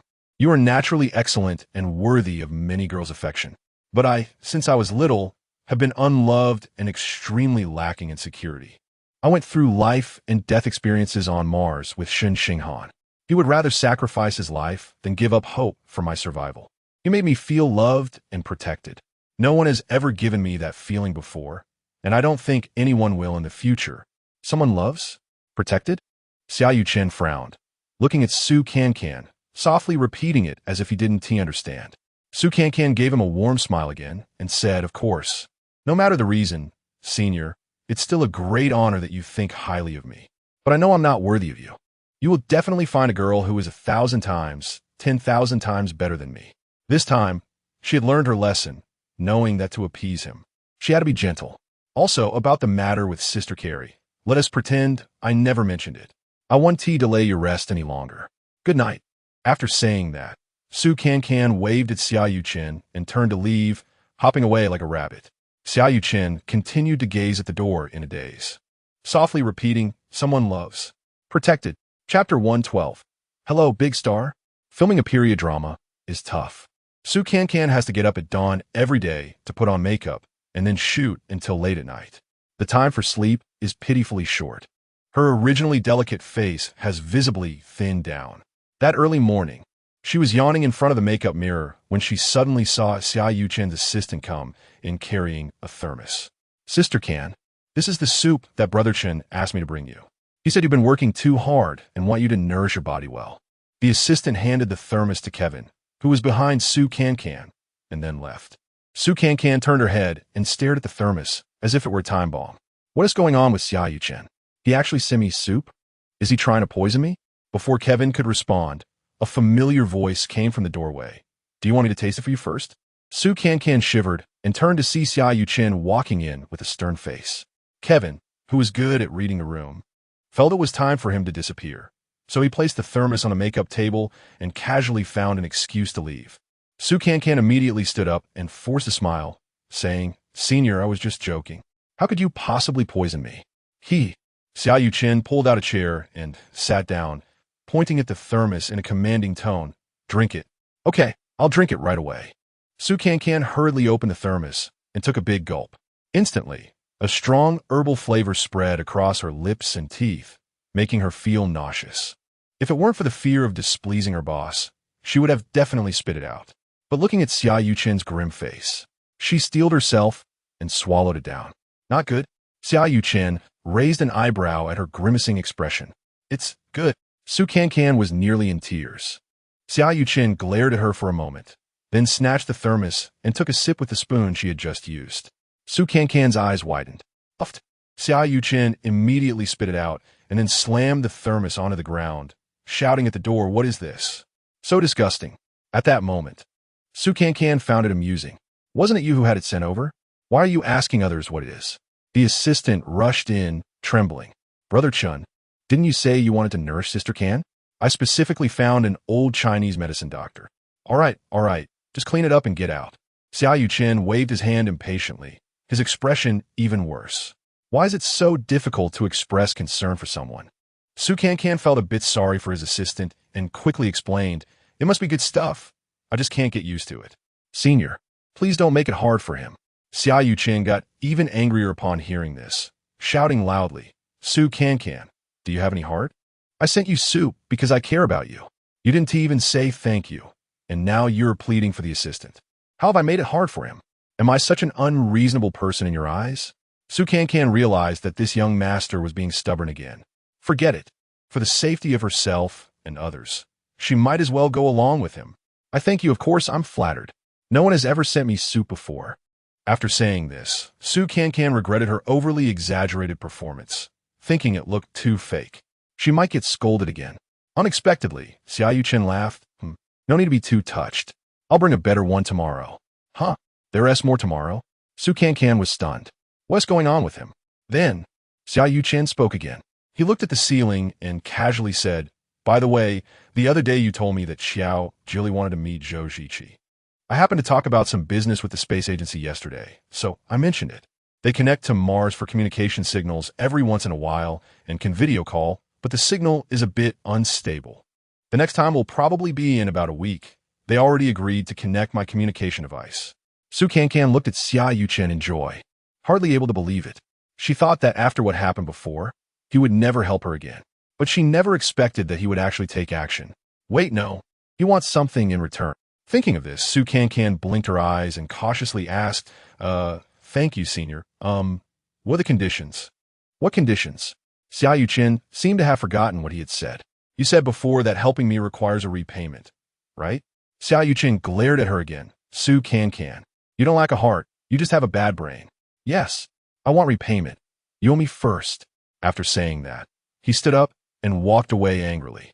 After confirming the specific time for the Mars call, Xiao Jili specially flew to the city where the filming crew was located. Su Cancan brought her to Xia Yuchen's room. After Xia Yuchen had his assistant connect the communication device, he went to the inner room of the suite.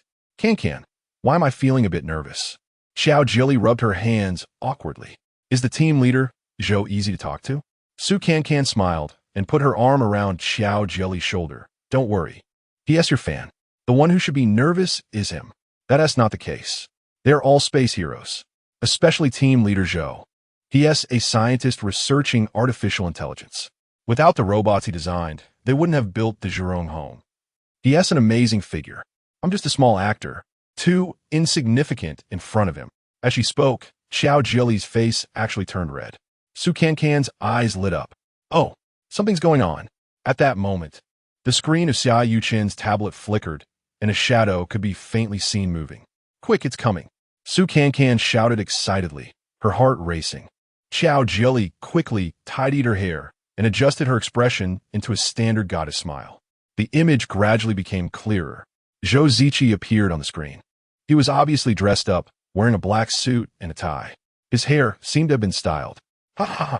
Su Cancan couldn't help but laugh. See? Sister Jili, he's more nervous than you.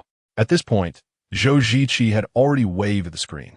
His cheeks were slightly flushed, and he shyly greeted, Big Star, hello. Xiao Jili's face turned even redder. She calmed herself down a bit and gently responded, Team Leader Zhou, hello. I'm sorry to disturb you. I know you're busy, and I'm taking up a bit of your time. No, whatever you need, just say it. So, Xiao Jili explained her intentions. In the end, she added, I know this is your privacy. If you feel it's inappropriate, just forget it. Don't force it. Zhou Ziqi frowned slightly, thought for a moment, and then smiled and nodded. Okay. Little Bai likes you very much. If she knows you're bringing her story to the stage, she will be very happy. Xiao Jili held Su Cancan's hand, excitedly saying, That's great. Thank you so much, Team Leader Zhou. Chapter 113. How have you been lately? As soon as the serious discussion was over, Su Cancan squeezed into the frame. Xiao Jili wisely stepped aside. Hi, Team Leader Zhou, it's me. It's me. Su Cancan waved enthusiastically at Zhou Ziqi. Zhou Ziqi smiled happily. I'll miss Su, long time no see. Yes, long time no see. I miss you all so much. By the way, how is everyone in the Tianwen team? Zhou Ziqi nodded with a smile. Good. Everyone is doing well. Su Cancan blinked and asked again then, how are my godfather and godmother? Zhou Ziqi replied warmly. Professor Cheng and Professor Su are both in good health. The country even sent a brain specialist to Zhurong home specifically to treat Professor Cheng. He hasn't had any episodes for a long time. That's great. Oh, what about Xingzai? Is Xingzai doing well? Su Cancan regretted her lack of composure, directly saying the name of the person she cared about the most. Why was it so difficult? Zhou Ziqi seemed to see through her thoughts, glanced to the side, and smiled. Miss Su, it's better for Xingzai, as owner, to tell you about his situation. Is Shen Xinghan right beside him? At this moment, Zhou Ziqi turned the camera. Suddenly, Su Cancan, caught completely off guard, saw the face she had longed for. Why is he still so thin? Why hasn't he gained any weight? Su Cancan stared at Shen Xinghan on the screen. Her tears blurred her vision, and she forgot to speak. Instead, Shen Xinghan spoke first. Cancan, Xingzai is doing well. He eats and sleeps well, and he even gained a kilogram when weighed yesterday. Oh, that's good. Su Cancan found that her mouth seemed to have a mind of its own. Shen Xinghan curved his lips and smiled. Cancan, but why do you seem to have lost weight? Are you working too hard? Even for the sake of your dreams, don't push yourself too hard. Your health is the most important. MMHM, you also need to take good care of yourself. Su Cancan trembled as she spoke. Oh, by the way, I want to tell you Shen Xinghan had just started speaking when the screen suddenly shook, followed by a flurry of static and crackling sounds, causing Su Cancan to miss the second half of the sentence. What? My what? Su Cancan pressed her face close to the screen, loudly asking, Shen Xinghan, what did you say?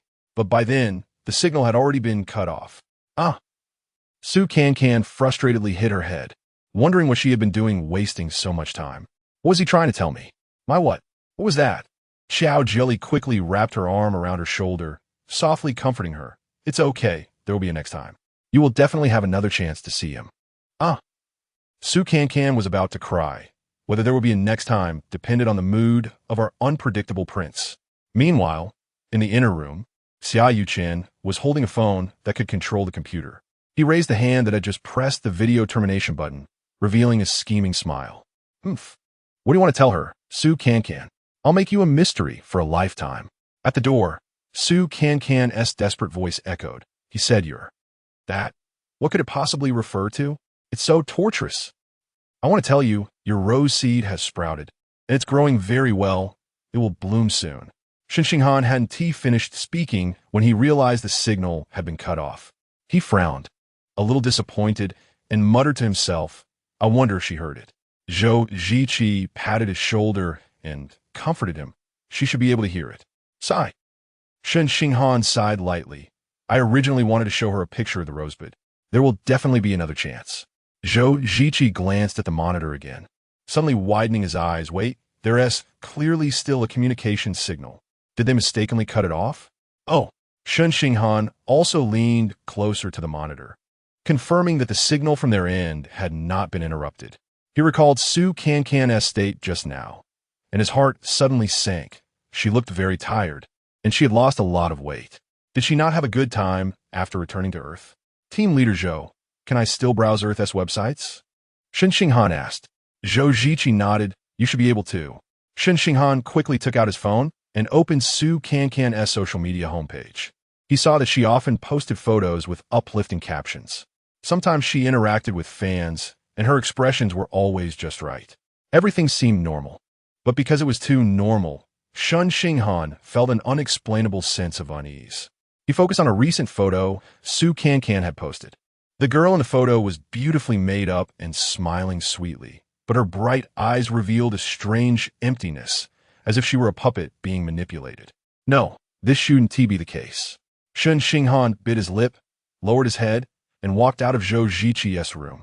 She returned to Earth to pursue her dreams. Didn't she? Shouldn't she be shining? How could it be like this?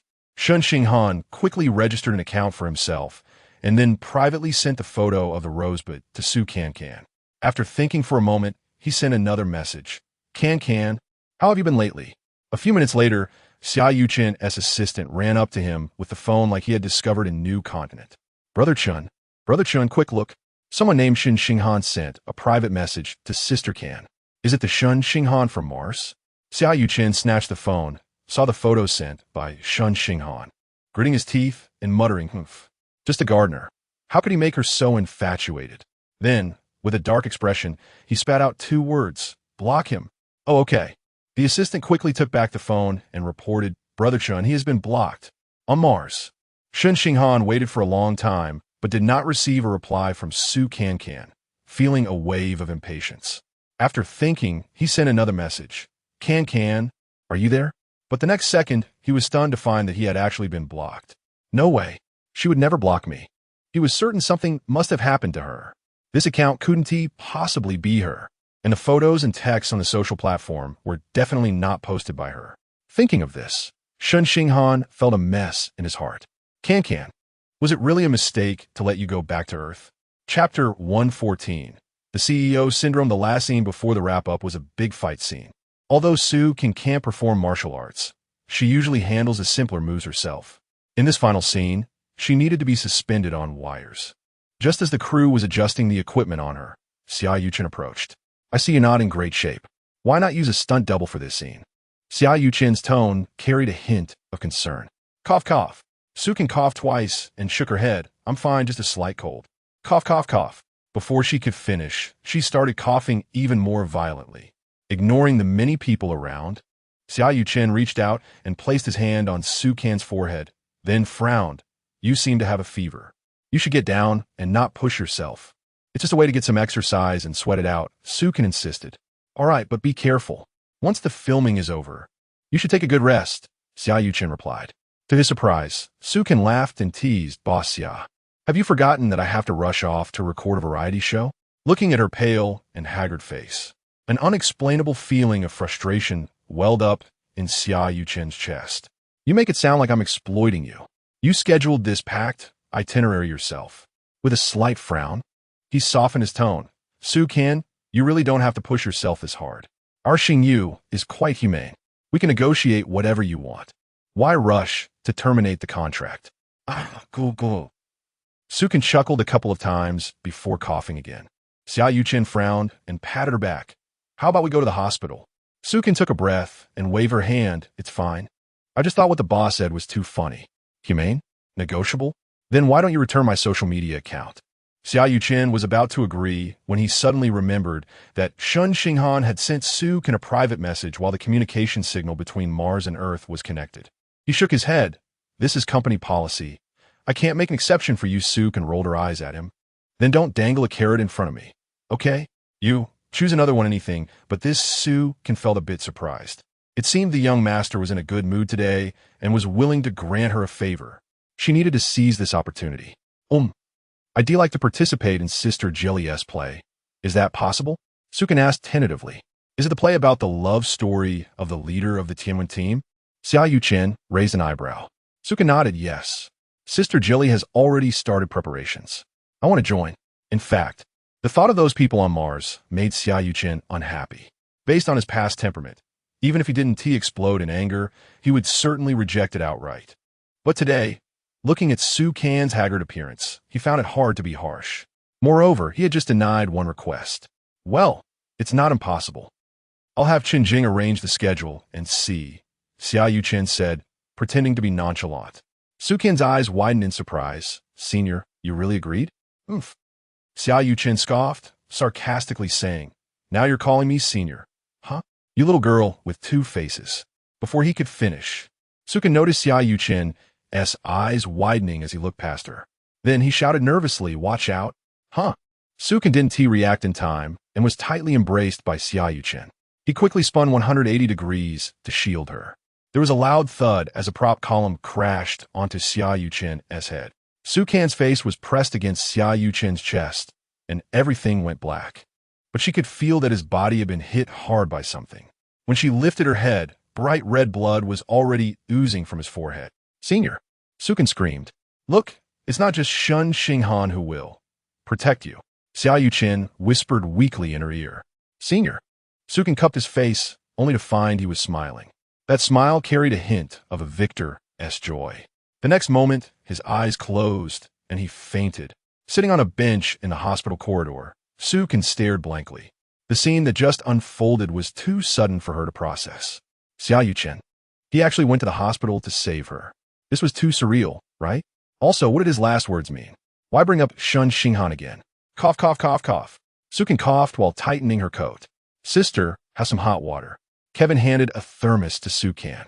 Since we're at the hospital, why don't you let the doctor check you out? You've been coughing for several days. Sukin gulped down a big mouthful of water and waved her hand. No, I need to wait to see how the senior is doing. After all, he got hurt because he saved me. The doctor said that column wasn't solid and it didn't hit a critical area, so it should be fine. But, hee. Kevin raised his pinky finger with a teasing smile. Boss Ya seems to have a bit of a thing for you. Sukin shook her head. Absolutely not. He.S. just competing with Shen Xinghan. Kevin blinked his little eyes and laughed. He.S. competing with Shen Xinghan. Isn't that because of you? Doesn't that just prove he likes you? No. Sukin corrected. He doesn't like me. He.S. just suffering from the CEO syndrome. People like him are set to default that everyone must obey him and admire him. When he encounters someone who doesn't care much for him, it will successfully attract his attention. Su Can, do you want to die? Just as Su Can was getting into her explanation, she suddenly heard a hellish voice. Looking up, she saw Xia Yuchen being pushed out by a nurse in a wheelchair. His head was bandaged, giving him an oddly comical look, but his face was pale, and his eyes looked terrifying as if he could eat someone. Ah, Senior, you're awake. How do you feel? Does it still hurt? Su Can hurriedly ran over, feeling guilty as she fawned over him. Xia Yuchen glared at her fiercely. Gritting his teeth, the doctor said it was just a mild concussion. But you seem to have diagnosed me with another illness. CEO syndrome? How do I treat that? Ah, I'm sorry, Senior, I was just talking nonsense. Cough, cough, cough, cough. In her panic, Su Can started coughing again. All right, hurry up and go find a doctor to check on you. I don't want to see you cough yourself to death in front of me. Su Can felt relieved and quickly scurried away. Chapter 115. Helpless Su Cancan didn't wait for her test results to come out and returned to the filming set to continue shooting. The last scene had to have a perfect conclusion no matter what. But just as she was about to start her stunt, Xia Yuchen arrived again. He still had a bandage on his head and looked unwell. As soon as he got to the set, he ordered the staff to bring Su Cancan down. Su Cancan reluctantly landed on the ground and complained, Senior, I just got up there and you want to bring me down again? This is very troublesome. Xia Yuchen had a serious expression, his brows knitted together. Stop filming for now. Come back with me immediately. Su Cancan was confused. Go back? Where to?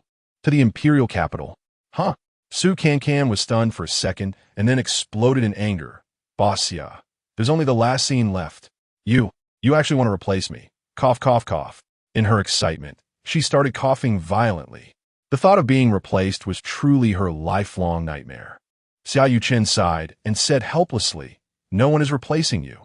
There's just something more important, and you must go back immediately. What could be more important than filming? The show is of utmost importance. Life is more important than show." Xiao Yuchen shouted with wide eyes, his glare intimidating. Su Cancan actually read a hint of fear in his eyes. Life? What do you mean? Su Cancan blinked in confusion, completely not understanding what this prince was going on about. At that moment, Kevin also ran over. His eyes were red, as if he had just been crying. "Cease. Hurry back. We need to go to the best hospital. The results from this little hospital are likely inaccurate." It was then that Su Cancan realized that her test results had come out, and they must not be good. Cough, cough, cough. Am I not just having a simple cold? Could it be a serious illness? All right, stop dawdling. Pack your things and let's go. I've already had the assistant book the tickets. Xiao Yuchen made the final decision. But Su Cancan paused for a moment, looked at the cameras pointed at her, and insisted, "It's the last scene. Let's finish it before going back.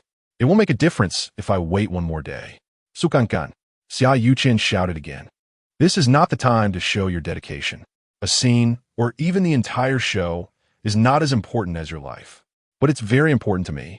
Su Cancan's voice overpowered Xiao Yuchen's, and tears welled up in her eyes. "Senior, if I really have a terminal illness, then not finishing this scene will leave me unable to rest in peace." Her voice trembled, but her tone was resolute. Xiao Yuchen stared at her for a moment, then waved his hand, trembling as he said, "Fine, don't say I'm the capitalist exploiting you again. You brought this on yourself." "Thank you, senior." Su Cancan bowed to Xiao Yuchen. She wasn't thanking him for agreeing to let her finish the last scene, but for choosing her life and health over his own interests when they conflicted. Thinking back to the scene yesterday where he risked his life to save her, a warm current surged in Su Cancan's heart. Next, her heart suddenly became very calm. So calm that she found it strange. She didn't even fear having a terminal illness. All she could think about was completing the last scene perfectly. Even if she really died, she wanted to leave behind a perfect piece of work. What if Shen Xinghan on Mars could see it? I've already died once on Mars. So, even if I really have a terminal illness, I'm not afraid. In the expert consultation room of the nation's top hospital, while waiting for her test results, Su Cancan instead comforted the sobbing Kevin. "Sis, don't say such negative things. It must be a misdiagnosis from the little hospital. You'll be fine." "Ooh." Kevin grasped Su Cancan's hand in great distress. Su Cancan rolled her eyes at him. "I'm not dead yet, and you're crying so much. Who is being negative here?" At that moment, a gray-haired male doctor wearing glasses walked in. He was holding the film Su Cancan had just shot. "The person in this room should be a top expert. Professor Zhang, what are the results?" Xiao Yuchen seemed more anxious than Su Cancan and quickly stepped forward to ask eagerly.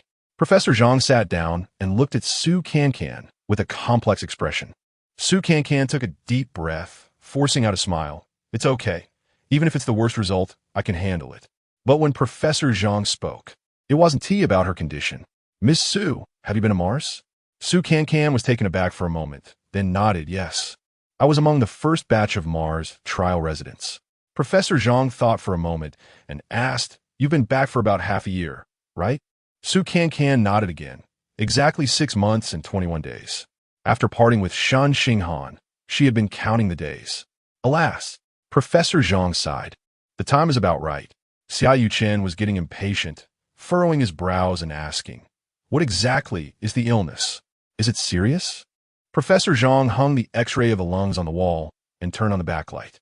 Su Cancan clearly saw the patterns in her lungs, but couldn't understand what was wrong. "Miss Su, to put it simply, your lung cells have mutated." Professor Zhang pointed at the film and said, "Mutated?" Su Cancan asked, somewhat understanding, "Is that cancer?" Professor Zhang gently shook his head. "Cancer is a malignant tumor. Your lungs do not have a tumor. It's just that the cells are rapidly deteriorating. The cause is unknown." "Unknown?" Xiao Yuchen raised his voice then. "What exactly is this illness?" Professor Zhang helplessly spread his hands. "I can only tell you that it is a very rare disease.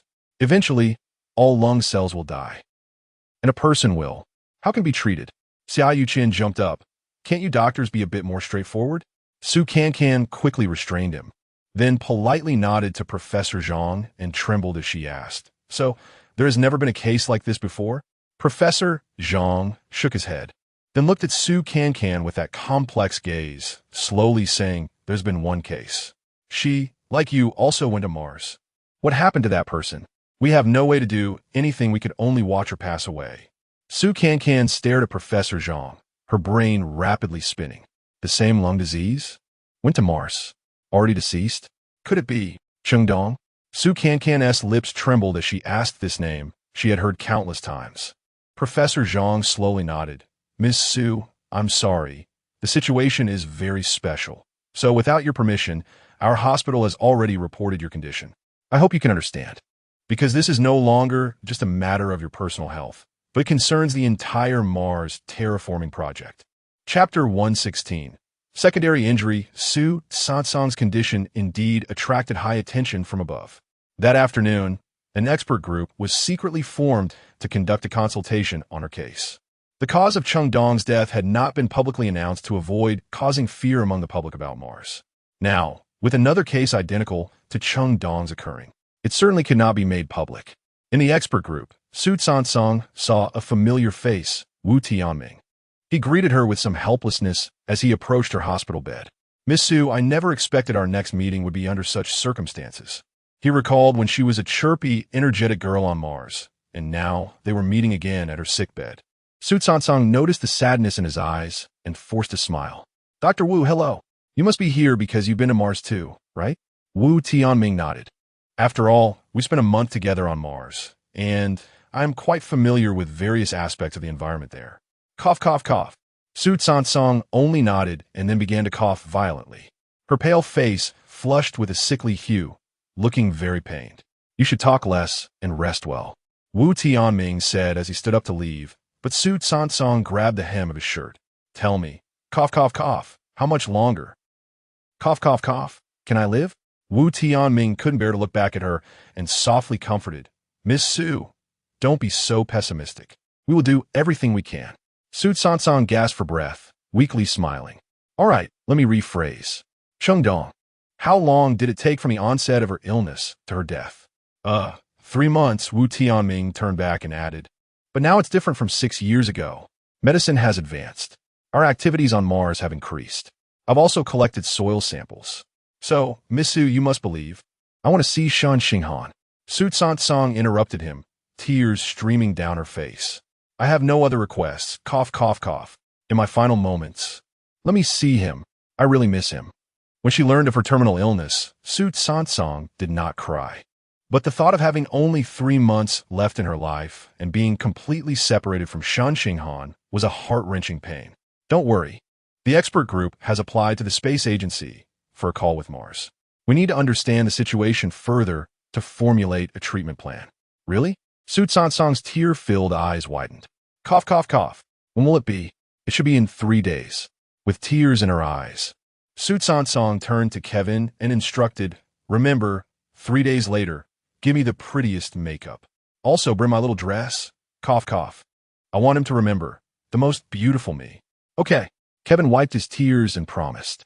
But the next night, Su Sansang fell into a coma due to a persistent high fever. The experts were in a flurry, yet they couldn't bring down the fever. Professor Zhang looked at the sleeping Su Sansang and couldn't help but sigh. Back in the day, Cheng Dong had the same symptoms. After that, the time she was awake became less and less. Indeed, he was Cheng Dong's attending physician back then, and it was the most helpless rescue of his medical career. Faced with Cheng Dong's deteriorating lung cells, he was powerless and could only watch as this aerospace heroine was taken away by death.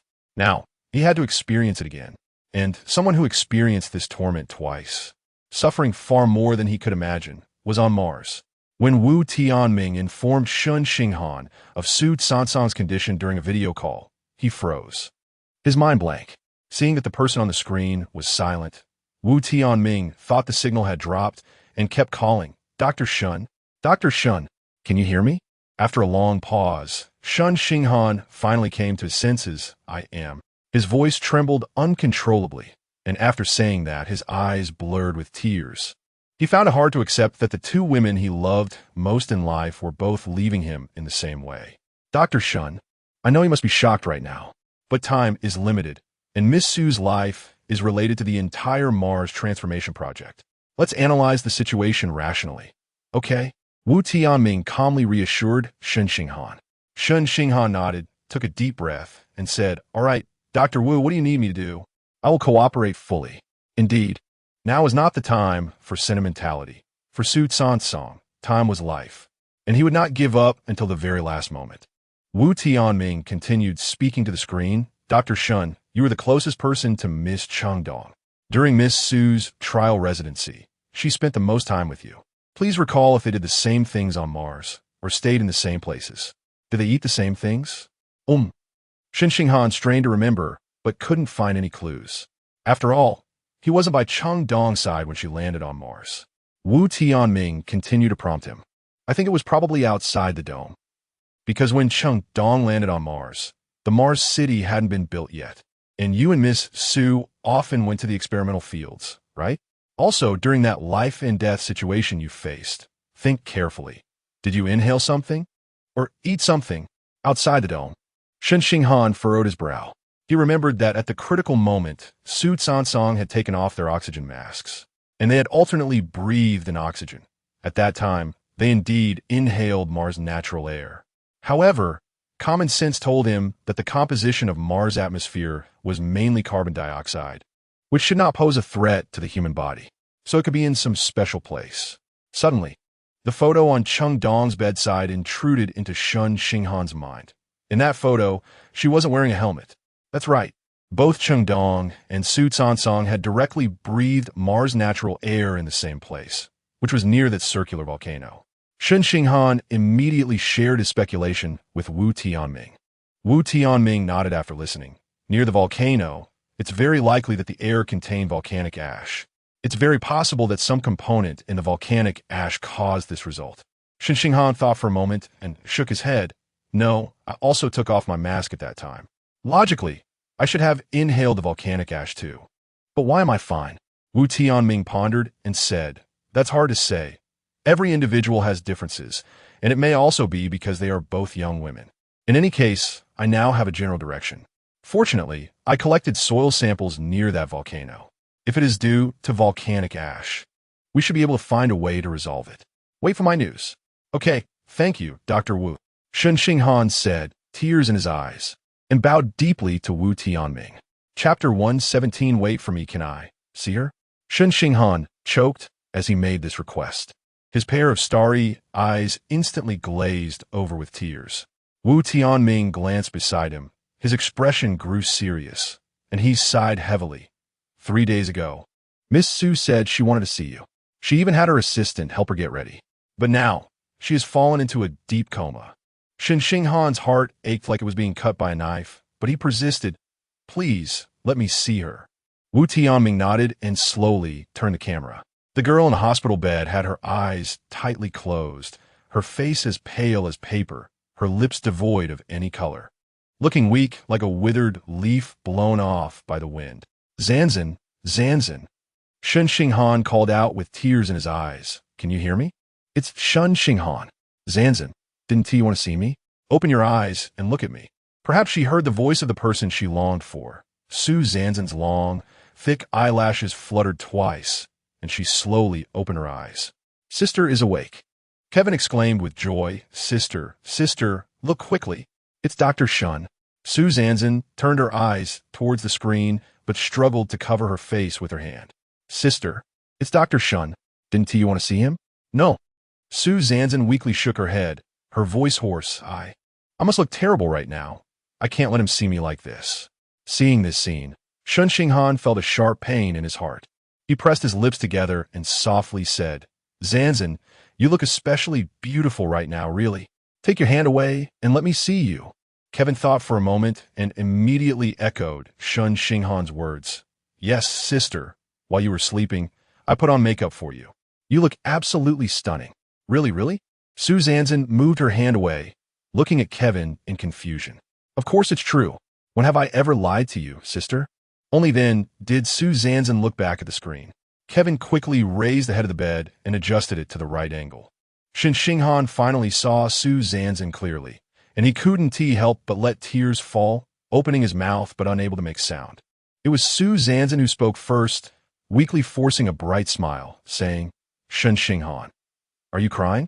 Oh, didn't you promise me that you would smile? I don't want to see you cry, especially because of me. I want you to think of me and always smile. Zanzan, you will be okay." Shen Xinghan wiped away his tears and said firmly. But Su Zanzan shook her head with a bitter smile, saying, "You don't understand. I once swore with you, Shang. Oh no, it was by Roashi, that if I liked you, I would end up like Chengdong. At that time, I might have been insane. I actually swore. Oh, I regret it so much. I liked you so much. Why did I make such a vow? Now it's all come true. Nonsense. There is no scientific basis for that." Shen Xinghan interrupted her, his gaze clear.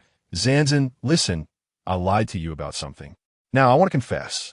Su Zanzan looked at him in confusion. What is it?" Shen Xinghan took a deep breath and continued firmly.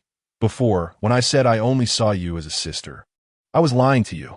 Zanzan, I like you, not the kind of liking a brother has for a sister, but the same kind of liking you have for me." Su Zanzan stared wide-eyed, half opening her mouth, completely unable to react. Shen Xinghan continued, "The reason I didn't dare to accept your feelings is that I felt I couldn't take good care of you, that I wasn't worthy of giving you happiness. But now I've changed my mind. Zanzan, I want to build our future together. Even if there are many difficulties, I will find a way to overcome them. Zanzan, I love you. So, you need to be a little stronger. Don't let me lose you again." He choked and lowered his head, unable to continue. "Don't let me spend the rest of my life reminiscing about someone. It's too painful." Su Zanzan suddenly remembered what Shen Xinghan said after kissing her at the edge of life and death. It turned out he had already loved her for a long time. It turned out that in his heart, she was already as important as Chengdong. "Shen Xinghan, hearing you say this, I have no regrets in death." Su Zanzan's tears also streamed down. She reached out her trembling hand to touch Shen Xinghan's face on the screen. "Zanzan, don't say that." Shen Xinghan raised his head and continued, "Wait for me. I will take the next spaceship back to Earth. You must wait for me." Su Zanzan was completely shocked this time. She never expected that Shen Xinghan, who had lived on Mars for 5 years and planned to stay there for a lifetime, would actually return to Earth. "Are you coming back for me?" She trembled as she asked. Shen Xinghan nodded firmly. "Yes. Zanzan, I know the road ahead won't be easy. But don't be afraid. This time I won't leave you alone. I will stay by your side every step of the way. We will fight against death together. We will definitely win." Su Zanzan was in tears. "Shen Xinghan, I'll wait for you. Zanzan, I will bring back the roses I planted for you." "Roses?" Shen Xinghan took out his phone, found a picture of the roses, and held it up to the camera. "Look, your little roses have bloomed, and I've divided many branches and they've all bloomed. Now there's a rose garden in the experimental field. It's beautiful." Su Zanzan leaned closer to the screen and indeed saw a small patch of flowers. All red roses. And this vibrant fiery red ignited her nearly extinguished hope. "My roses, the roses you gave me, they're so beautiful. Really so beautiful." She remembered the last time she spoke with Mars, when Shen Xinghan's signal was interrupted halfway through saying your. "Last time we spoke, the sentence you didn't finish was, 'Your rose seed has sprouted.'" Shen Xinghan immediately replied. Su Zanzan smiled through her tears. It turned out that after she left, he had been taking care of the roses he planted for her. Her roses were blooming so well and so beautifully on Mars. This was truly the most romantic gift she had ever received in her life. Su Zanzan smiled while crying. "Shen Xinghan, I'm really so happy right now. Zanzan, I will make you happy forever. Wait for me. I'll wait for you." After Su Zanzan fell asleep, Wu Tianming left the ward and secretly asked Shen Xinghan, "Dr. Shen, are you encouraging Miss Su? Or do you really want to go back to Earth?" Shen Xinghan said, "I will apply to Team Leader Zhou right away. I believe you will agree." Wu Tianming thought for a moment and said, "Okay, give me some time. About half a day to a day should be enough. I'll test the soil samples near the volcano. I should be able to find something. At that time, I might trouble you to bring some things back from Mars." "All right, no problem. Shen Xinghan deeply bowed to Wu Tianming again. Dr. Wu, my lover, please take care of her. Chapter 118. A family reunited. Found it. Found it. The source of the disease has been found. Wu Tianming ran out of the laboratory in ecstasy and grabbed Professor Zhang, who was just about to enter. The eyes behind Professor Zhang's glasses sparkled with surprise as he asked, "Is it really volcanic ash?" "Yes," Wu Tianming said excitedly. "I decompose a substance from the volcanic ash that doesn't exist on Earth. This substance could potentially cause mutations in human cells. However, the probability of these mutations occurring is not 100%. In other words, not everyone who inhales it will become ill. My initial judgment is that it is related to genetics. This also explains why Dr. Shen did not fall ill." Professor Zhang thought for a moment and then asked, "Now that we have found the source of the disease, can we develop a drug to counter it?" Wu Tianming replied, "I don't have much soil sample with me. To develop a drug, we need a large amount of soil from near the volcano. We need to contact the space agency and the Tianwen team immediately." Dr. Shen said he would return to Earth. "We can have him bring it back." "Okay, I'll go right away." After talking with Shen Xinghan, Su Sanzan's mental state improved significantly, and she was waking up for a period each day. Xia Yuqin also visited her almost every day. "Senior, are you not busy lately?" Su Sanzan leaned against the head of the bed and asked Xia Yuqin, who was clumsily fiddling with the bedside equipment. Xia Yuqin replied with a cold face, "What? Are you annoyed by me?" Su Sanzan weakly smiled and said, "No, I'm just afraid of affecting your filming. Cough, cough, cough. Besides, you should also rest well." "All right, since you're like this, don't worry about others." Xia Yuqin's tone was still impatient, but a warm current surged in his heart. She was concerned about him, which was somewhat reassuring. "You should focus on getting better. Don't have other burdens. The company is quite humane. I've returned your social media accounts to Kevin. In the future, if you want to take any roles or perform in a play, we can discuss it." "No, just decide for yourself and let me know," Xia Yuqin said awkwardly, lowering his head. This was the first time he made so many concessions for an artist under his management. He felt he might be going crazy. Su Sanzan stared at Xia Yuqin for a while and then weakly said, "Thank you, senior. Cough, cough, cough, if I really get through this, I hope to terminate my contract with Xingyu." Cough, cough, cough. "Can you say that again?" Xia Yuqin raised his head, his eyes cold. Was she taking advantage of him?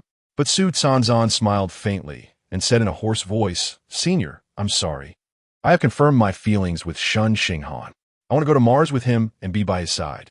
Xia Yuqin clenched his fists, his knuckles turning white. He glared at Su Sanzan, his eyes almost on fire. The words "don't be ungrateful" were about to burst out of his mouth. At that moment, Kevin walked in with small steps. "Chenggu, someone is looking for you outside." Kevin made a series of gestures at Xia Yuqin.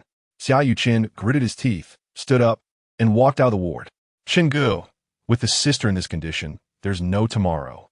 Don't argue with her," Kevin said, wiping his tears. "Just treat it as comforting her to lift her spirits a bit. It will have some positive effect on the treatment." Xia Yuqin glanced impatiently at the ward and nodded, saying, "All right, I understand." After that, he took a deep breath and gathered his emotions before returning to the ward. At that point, Su Sanzan had already wilted a bit. Her eyes were much dimmer, and her head had tilted to one side. Xia Yuqin sat back down in the chair and said emotionlessly, "The contract termination is negotiable. Don't think about these things now. Don't put too much pressure on yourself. Your health is important." But his words received no response because Su Sanzan had fallen asleep again. On Mars, after Shen Xinghan received Wu Tianming's message, he immediately went to the circular volcano area to collect enough soil. Then, he went to the experimental field and transplanted several rose plants into a special container to take back to Earth. Cheng Yi and Su Fufang also recorded a video to encourage Su Sanzan to persevere. The night before leaving, Shen Xinghan solemnly told the two elders, "I've thought it through. Once Sanzan gets through this difficulty, I will propose to her." Cheng Yi nodded and said, "That's the right thing to do. As I said before, no matter what difficulties you face, the future of the two of you should be decided together by both parties, not by one person deciding for the other in the name of love." Su Fufang also said, "Sanzan's situation is different from Dongdong's. 6 years ago, we knew too little about Mars, so we were helpless when Dongdong fell ill. But now, Dr. Wu has found the cause of the disease. I believe Cancan will be lucky and safe. Xinghan, your uncle and I wish you both the best. Yes, the two of us are waiting for you to bring Cancan back. Then, we will be a reunited family. Shen Xinghan nodded seriously. A reunited family. The next day, Shen Xinghan boarded the spaceship back to Earth with the life-saving Martian soil and everyone's eager expectations. After a month-long journey in space, he finally returned to his blue homeland after 5 years. After completing the routine medical checkup, the space agency quickly sent him to the hospital where Su Cancan was being treated. Shen Xinghan first handed the Martian soil to Wu Tianming. Then he held the container with the roses and went to Su Cancan's ward. On the bench outside the ward, he saw a middle-aged woman with graying hair feeding a very tall young man. The young man looked to be in his early 20s, but behaved like a child. Especially those eyes, so similar to Su Cancan's, radiated an innocence that was not typical for his age. The middle-aged woman heard the footsteps and slowly turned around to look at Shen Xinghan. Only then did he see her face clearly. It was a face marked by the passage of time, but still beautiful.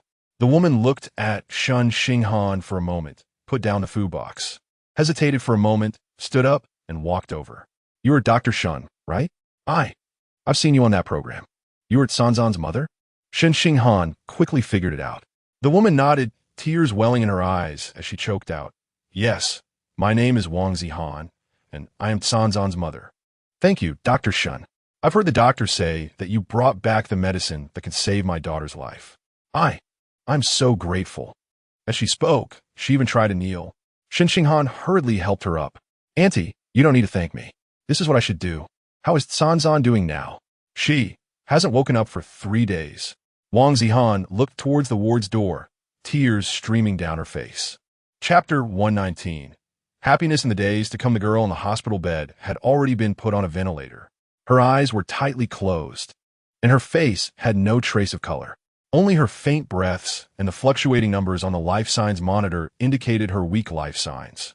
Cancan. Shen Xinghan bent down, gently holding Su Cancan's thin, powerless hand against his face. His voice choked. I'm back. Open your eyes and look at me. But the unconscious Su Cancan showed no response. Cancan, I'm Shen Xinghan. I'm back. Shen Xinghan called out urgently again. Yet, Su Cancan remained unresponsive. The doctor said, she might not wake up again. Wang Zihan's choked voice came from behind. Shen Xinghan turned around to see a haggard face marked with tear stains. Beside her stood a boy with a bewildered expression, staring blankly at his mother, completely unaware of what was happening outside. Wang Zihan wiped her tears and tucked the blanket around Su Cancan, then continued, this silly child has been hiding it from me. If I hadn't called Kevin and he stammered, I wouldn't have known such a big thing had happened. But I came too late and didn't get to see her wake up. I didn't get to say a word. If she really can't wake up. Then, as she spoke, this mother broke down in tears again. Shen Xinghan hurriedly comforted her. Annie, I've already given the samples to Dr. Wu. I believe they will soon develop a treatment for Cancan. Cancan is a strong girl. She will surely get through this. But to his surprise, Wang Zihan cried even harder. She grasped the boy's hand beside her, trembling as she said, I know she is strong. But her strength is because I haven't fulfilled my responsibilities as a mother. I owed Cancan too much. Ever since Mingming was born, I haven't properly cared for this daughter. Shen Xinghan then looked at the bewildered boy, who was actually named Su Mingming. Cancan and Mingming. Such bright and beautiful names. Surely, when they were born, their parents hoped their future lives would be bright and radiant. But reality was far from the beautiful meaning of their names. Wang Zihan continued to lament, Cancan has loved beauty since she was little. She liked singing and dancing. But I didn't have the ability to nurture her. When she wanted to apply to the film academy, I even scolded her. I was so selfish. Just because the tuition was high, I forced her to give up. But she still succeeded. Not only did she get in, but she also earned her own tuition. After graduation, I knew she wasn't living well. But she still sent money home. She hated me in her heart. Yet, she still cared about me and her brother. Shen Xinghan recalled the experiences Su Cancan had shared with him, feeling a wave of heartache. This girl, who always seemed carefree and unconcerned, had been bearing all the pressure on her own. Wang Zihan continued, when Sanzan returned from Mars this time. She seemed like a different person. She took the initiative to come home and said she understood how hard it was for me. Our mother-daughter relationship has never been this good. Even Mingming calls her sister now. I thought in the future, the three of us would live happily together. But how did it suddenly turn out like this? At this moment, Su Mingming suddenly stared blankly at the hospital bed and softly called out, "Sister." Hearing this call, Wang Zihan cried even harder. "Annie, Sanzan will be fine," Shen Xinghan said seriously. "She promised me she would wait for me. We still have a long way to go in the future." She one tea back down. Wang Zihan stopped crying, staring blankly at Shen Xinghan. "Dr. Shen, I watched that reality show. Sanzan has told me she likes you. But someone like you, she doesn't deserve. We all know this. So we are already very grateful that you came back to see her." "No, Annie, I also like Sanzan. I've already planned to propose to her," Shen Xinghan said, holding up the container with roses. "Look, I even prepared roses." Dr. Shen, are you serious?" Shen Xinghan nodded and said, "Auntie, don't call me Dr. Shen anymore, just call me Xinghan. From now on, we are family. I will take good care of Sanzan, and I will also take care of you and Mingming. You are all my family." No. Wang Zihan seemed startled, waving her hands anxiously. "Dr. Shen, if you really like Sanzan, just love her well. I will take good care of Mingming. Don't worry, we want to be a burden to you." Seeing the panic in this mother-s expression, Shen Xinghan felt a pang of sadness. He understood a mother-s heart. She was afraid that she and her flawed son would become a burden to her daughter. Afraid that her daughter's hard-earned happiness would be affected by her. Shen Xinghan initially wanted to explain, but the words stuck in his throat. He knew that no matter what he said now, Wang Zihan would be anxious and fearful, especially since she knew nothing about him. Fortunately, there would be plenty of time in the future. He would use his actions to assure this mother completely. "Auntie, in the coming days, I will take care of Sanzan. You take care of Mingming. It's already hard enough. Please rest well and don't tire yourself out. Also, if you have any requests, just let me know."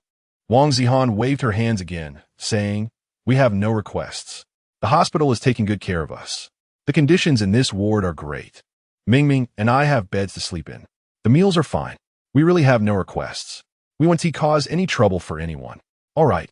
Shen Xinghan turned his gaze back to soothe Sanzan on the hospital bed, then let guard over Sanzan together. In the following days, Shen Xinghan stayed by Suit Sanzan's bedside, indeed relieving a lot of the burden for Wang Zihan. He also respected her, occasionally chatting with Su Mingming, truly treating them like family. Wang Zihan's tense demeanor gradually relaxed. She no longer felt anxious around Shen Xinghan. Even Su Mingming began to smile at Shen Xinghan. One day, after returning with medication, Shen Xinghan stood at the door of the ward and overheard Wang Zihan talking to Su Sanzan. "My daughter, your taste is really good.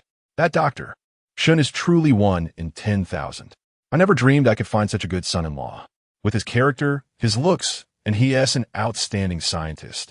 It's rare to find someone who is so sincere towards you. You should be strong and get through this, and your future days will be happy." Shen Xinghan looked at this scene, a faint smile appearing on his weary face. Suddenly, someone slapped his shoulder hard. He turned around and unexpectedly met a pair of cold, challenging eyes. Chapter 120. Living is more important than anything else. Shen Xinghan saw a well-dressed, handsome young man exuding hostility. His social interactions on Earth were quite simple, so he quickly confirmed that he did not know this young man. Before Shen Xinghan could voice his question, Xia Yuchen spoke first. He arrogantly raised his chin and said dismissively, "You are Shen Xinghan?" Shen Xinghan nodded. "May I ask who you are?" However, Xia Yuchen dismissed his question with a shoulder bump and walked straight into the hospital room. He hadn't been to the hospital for some time due to a tricky job, so he hadn't seen Su Cancan's mother.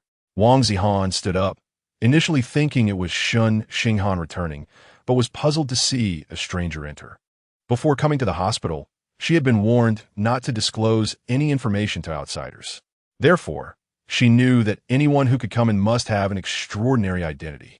Wang Zihan was indeed intimidated by Xia Yuchen's presence, standing dazed by the bedside, feeling somewhat at a loss.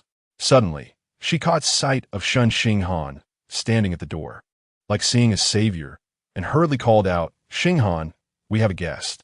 This is... At this moment, Xiao Yuqin had already guessed that the middle-aged woman opposite him was Su Cancan's mother. Hearing her call, Shen Xinghan's name so intimately made him feel irritated again. In Su Cancan's mother's eyes, he was the guest, so Shen Xinghan was the host? Before Shen Xinghan could speak, he took the initiative to introduce himself. "I am Xiao Yuqin." Wang Zihan was taken aback for a moment, then quickly put on a smiling face and said, "Oh my, look at my eyesight. I didn't recognize you." "Yes, I've heard Cancan mention you. The company she signed with is yours. I've watched several of the films and dramas you've acted in. You're such a busy person, yet you took the time to visit Cancan.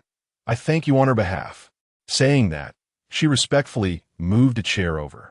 Xiao Yuqin, accustomed to being served, graciously sat down. At this moment, Shen Xinghan also remembered the name Xiao Yuqin. It turned out he was the senior Su Cancan had a crush on before, the one who toyed with her feelings and caused her to cry heartbreakingly over a little red heart. Knowing the other's identity, a hint of hostility appeared in Shen Xinghan's eyes. Xiao Yuqin looked at the frail Su Cancan and frowned, asking, "How is she?" Wang Zihan sighed, "Alas, since I arrived, I haven't seen her wake up. The doctor said the cells in her lungs are still deteriorating." Xiao Yuqin turned to Shen Xinghan, his tone unfriendly.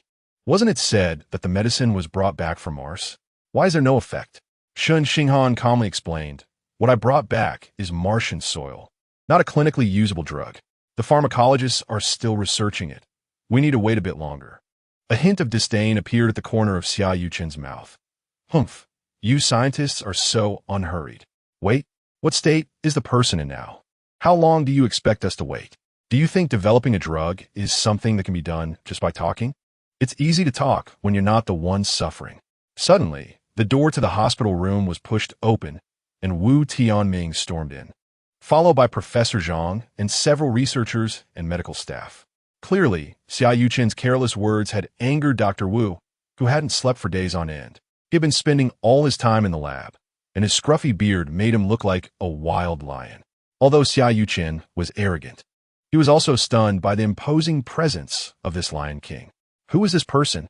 Wu Tianming pointed at Xiao Yuqin and asked Shen Xinghan, "Wasn't it said that no unauthorized personnel are allowed in? Hurry up and get him out." Xiao Yuqin realized what was happening. When had he, a prince, ever been treated this way? He stood up and shouted, "You really don't know who I am?" Shen Xinghan then walked over slowly and said calmly, "The doctors are here now. We need to treat Cancan. So, no matter who you are, please cooperate and leave." Wu Tianming was not so polite. "Hurry up. We need to save a life. Don't waste time." Although Xiao Yuqin was furious, he saw the severity of the situation and gritted his teeth, holding back his anger as he left. As soon as he heard the words "save a life," Shen Xinghan's eyes lit up, and he hurriedly asked, "Dr. Wu, has the medicine been developed?" Wu Tianming nodded, but there was a hint of worry in his eyes. "It has been developed. However, due to time constraints, our animal experiments were not very thorough. Therefore, we cannot ensure 100% safety, and the side effects are also not within a controllable range." "What does this mean? Is there a danger in using this medicine?" Wang Zihan became anxious and instinctively grabbed Shen Xinghan's arm. "Xinghan, I don't understand." "Auntie, please don't be nervous. Actually, new drugs always carry certain risks." Shen Xinghan continued to ask Wu Tianming, "Dr. Wu, can you directly tell me what the chance of success is?" Wu Tianming sighed, frowned, and thought for a moment, saying, "The chance of saving her life can exceed 50, but it may leave after effects. So, I need to consult the family's opinion now." "After effects?" Wang Zihan's tears fell again as she urgently asked, "What kind of after effects? Are they serious?" Wu Tianming frowned. "This we can't estimate. In a worst-case scenario, it may leave lifelong disabilities. But it is also possible that there will be no after effects. These are all unknowns at the moment." Wang Zihan was stunned for a moment, but suddenly became calm. She looked at her daughter on the hospital bed and, without thinking, nodded decisively. "It's okay, as long as she has her life. Even if she's disabled, I can take care of her. I've already taken care of her this long. Adding one more is nothing. Treat her. Living is more important than anything." At this moment, Shen Xinghan almost shed tears. From their days together, he could feel the difficulties Wang Zihan faced in life. A son with autism had already consumed all her energy. How could she manage if she had to take care of a daughter with a disability? Yet, this strong mother still made her choice without hesitation. This is the greatness of maternal love. Don't worry, Annie. No matter what Cancan becomes, I will take care of her for a lifetime. Shen Xinghan gently supported Wang Zihan's shoulder. Indeed, from the moment he decided to walk through life with Su Cancan, he had already mentally prepared himself. No matter how difficult the challenges he faced, he would not give up. But Wang Zihan glanced at Shen Xinghan and said nothing. Shen Xinghan understood that she didn't fully believe him. He was not in a hurry to explain. He would let time prove everything. Then, he turned to Wu Tianming and said, Dr. Wu, you understand the family's opinion, right? Please hurry up and start the treatment. Okay, then I'll get started on the preparations.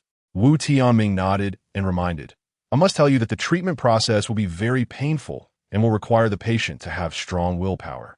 We will first try a small dose of the medicine. If it is effective, she should wake up. You need to provide her with plenty of emotional support during this time, because later she will have to face one challenge after another. It depends on whether she can endure it. Okay, I believe Cancan will pull through, Shen Xinghan said firmly, looking at Su Cancan on the hospital bed. Chapter 121. The most beautiful old lady and the most handsome old man, Professor Zhang, following Wu Tianming's guidance, administered a small dose of the new medicine to Su Cancan. Everyone gathered around the bedside, anxiously waiting. The room was so quiet that they could hear each other's breathing. About half an hour later, Shen Xinghan, who was keeping watch, saw Su Cancan's long eyelashes flutter twice. Then, she slowly opened her eyes. She is awake, Shen Xinghan exclaimed in delight, lowering his voice to avoid startling her. Su Cancan's eyes wandered around dazedly before finally settling in Shen Xinghan's direction. She slightly widened her eyes, revealing an expression of disbelief. At the same time, she shakily reached out her hand towards him. Cancan, it's me. I'm back. Shen Xinghan grasped her frail little hand, his voice choked with emotion. Seeing this, Professor Zhang removed Su Cancan's oxygen mask. The other medical staff also raised the head of the bed to a suitable height. Shen Xinghan. Su Cancan opened her cracked lips and struggled to utter a few syllables. It's me, Cancan. I promised you I would come back.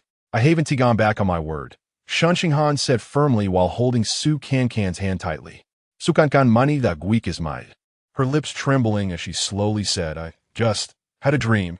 I dreamed of Miss Bai. Shen Xinghan was momentarily taken aback. He had prepared many things to say to her, but he didn't expect her to bring up Miss Bai out of the blue. Su Cancan continued to struggle through her words. Miss Bai, she told me, we are all the same. This left Shen Xinghan even more confused. What does she mean by we are all the same? Miss Bai's a robot. How could they possibly be the same?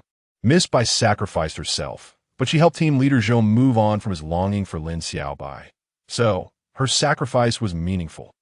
Shen Xinghan, after I die, you have to move on too. Don't let yourself live in such pain. That way, my death will have meaning, right? Before Su Cancan could finish her sentence, tears streamed down Shen Xinghan's face. It turned out that even at the brink of death, she was still thinking about how to help him move on from the pain of Chengdong's passing. Cancan, I've already moved on. Shen Xinghan choked out. From the moment I saw that video of you in a wedding dress, I began to move on. Cancan, you looked so beautiful in that wedding dress. Promise me, wear it again at our wedding, okay? Our wedding? A hint of confusion flashed in Su Cancan's dazed eyes. Shen Xinghan turned around to fetch the rose he had brought in a container, holding it in front of Su Cancan with deep affection. Look, this is the rose we planted on Mars. At that time, you said it was a gift for me. So, I'm using it to propose to you. Cancan, marry me. Proposal? Su Cancan gazed at the vibrant red rose, tears glistening in her dry eyes. It was such a beautiful rose, but I'm dying. No, you want tea. Shen Xinghan said firmly. Doctor, who has extracted a medicine from the Martian soil I brought back that can cure you. Cancan, if you can be a little stronger, you will definitely recover. I will always be by your side. Really? Really? Su Cancan couldn't believe it. At that moment, Wang Zihan, who had been wiping her tears on the side, rushed to the bedside and said loudly, Cancan, the medicine has really been developed, but the treatment process will be a bit painful. You must hold on. Mom and your brother are here with you. Mom.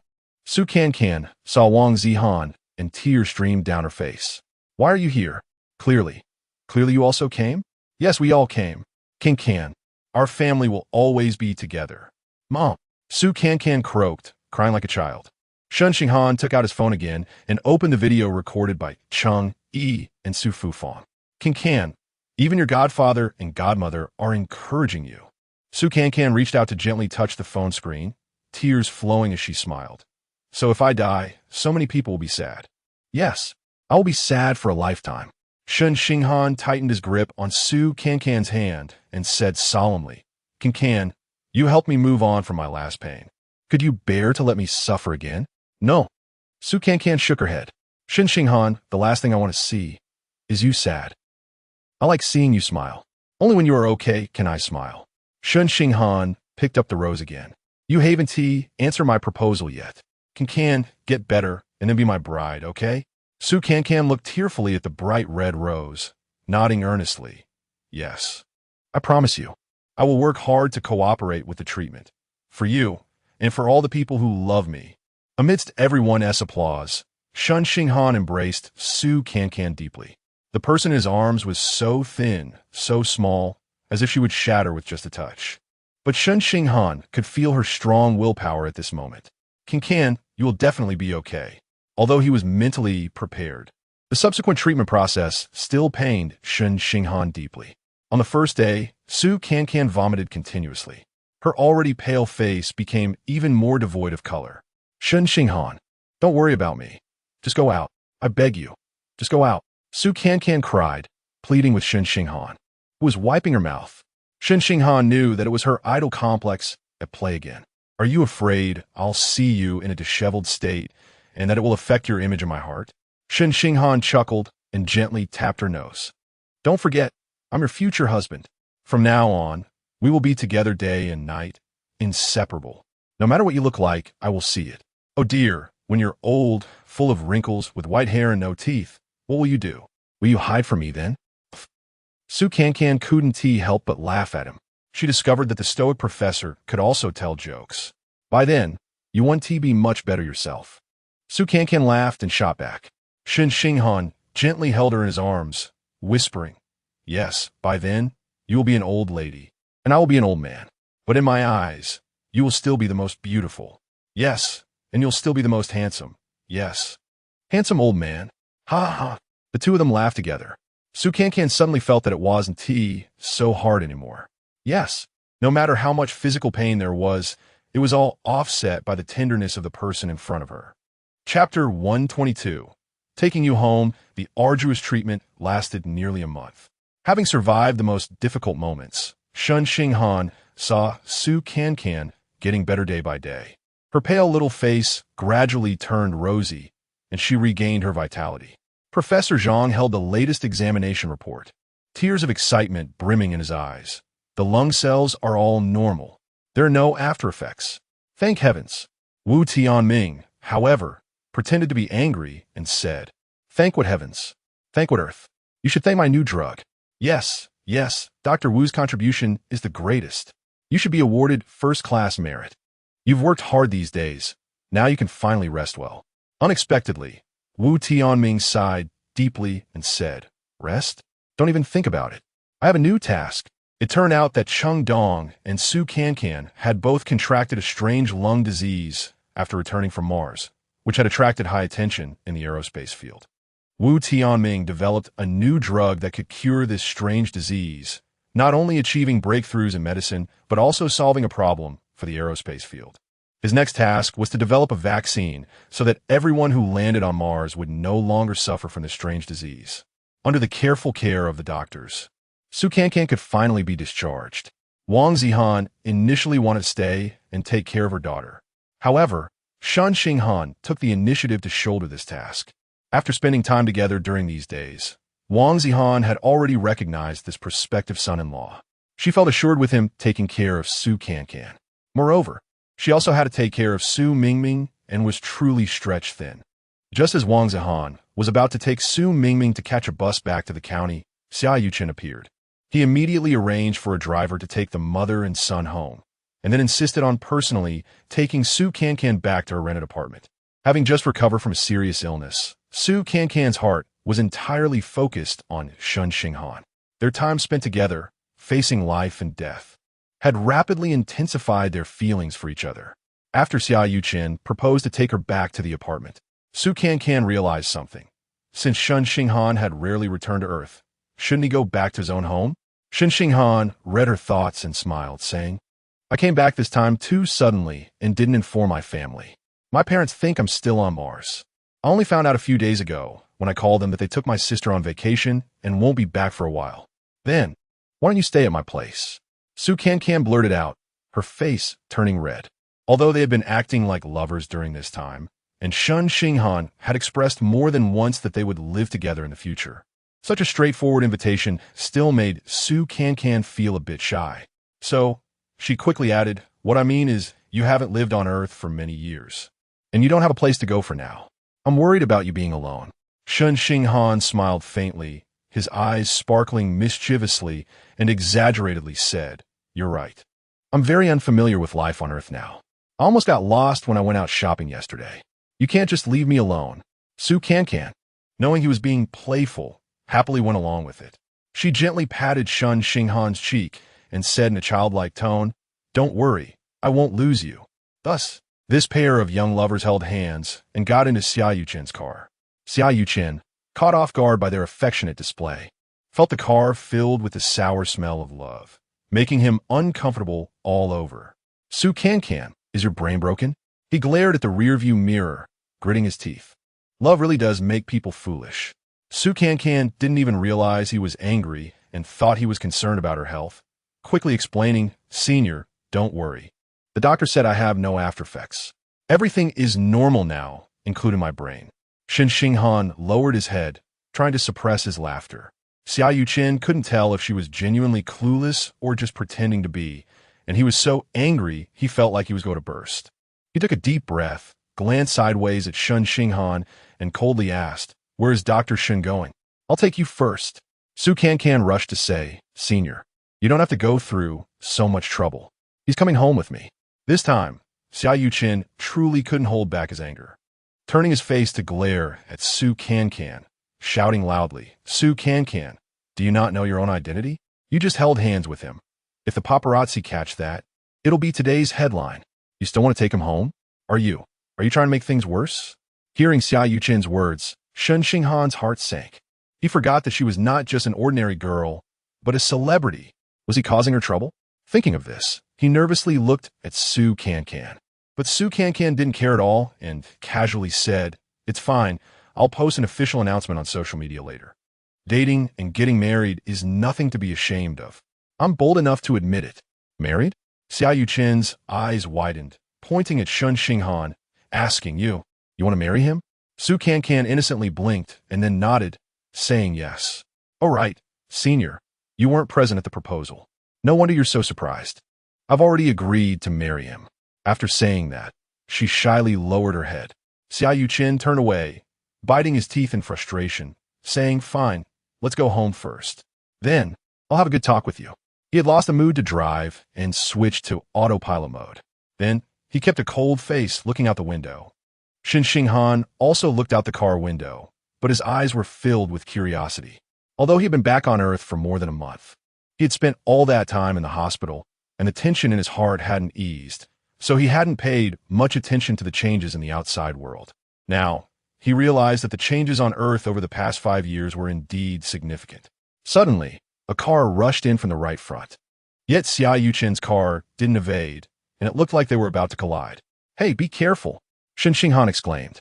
But Xia Yuchen remained calm, looking out the window as if he didn't feel anything happening. Just as the two cars were about to crash, Xia Yuchen's car soared into the air, flying for a while before smoothly landing after passing a few vehicles, continuing on its way. Flying cars have become so common? Shen Xinghan looked at Su Cancan in astonishment. Before Su Cancan could respond, Xia Yuchen sneered, casually throwing out a remark. What an uncultured person. Shen Xinghan knew he was mocking him, but pretended not to hear, giving a faint smile. However, seeing someone embarrass his man, Cancan got furious and shouted, "What's so great about flying cars? Our Dr. Shen travels by spaceship. Have you ever met someone who has never seen a spaceship?" Cancan, I think you're asking for trouble. Xiaoyu Chen was completely enraged, turning back and glaring at Cancan, his eyes blazing. At this moment, Shen Xinghan calmly spoke, "Mr. Xia, is it appropriate to say such things to someone who just struggled back from the brink of death?" With just a light remark, Xiaoyu Chen was left speechless. That's right. No matter how ungrateful Cancan might be, she had just come back from the hands of death. His previous comment was indeed excessive. Xiaoyu Chen felt he had suffered a loss, gritting his teeth and falling silent. Chapter 123. My dream is Shen Xinghan. As Xiaoyu Chen entered the apartment rented by Cancan, he looked around and couldn't help but frown, showing his disdain openly. Can a room this small even accommodate anyone? He shouted angrily from the living room. Shen Xinghan was somewhat surprised in his eyes. This two-bedroom apartment was already much better than living on Mars. Cancan, however, found it amusing and retorted without hesitation. In your eyes, I'm just a little ant. So, of course, I deserve to live in a place like this. This ant's dwelling can't fit a great deity like you. If you don't like it, please leave. But Xiaoyu Chen plopped down on the sofa. He stared at Cancan for a while, then suddenly pulled out a set of keys from his pocket and tossed them on the coffee table. This is what I prepared for you in advance. Cancan widened her eyes at the keys, looking confused. What is this? A villa by the sea. The view is great, and I thought you would like it. Senior, are you crazy? Why are you giving me a villa for no reason? Cancan looked at Xiaoyu Chen as if he were an alien. Xiaoyu Chen bit his lip, as if he had made a significant decision. Cancan, listen carefully. I haven't had any alcohol today, and my mental state is normal. What? Cancan looked at Xiaoyu Chen, whose cheeks were slightly flushed, and felt that he didn't seem as normal as he claimed. Meanwhile, Shen Xinghan crossed his arms in front of his chest, adopting a posture of watching a show. Xiaoyu Chen took a deep breath, but awkwardly avoided Cancan's gaze. Looking down as he said, Cancan, during the time you were in the hospital, I didn't have a single good day. I don't know what's wrong with me, but just thinking that you might die makes me feel so miserable. Cancan, don't marry him. I said before that I want to marry you. I always keep my promises. And you don't have to worry. I really haven't had any alcohol today. His words were logically confused, and by the end, he was almost incoherent. But Cancan understood.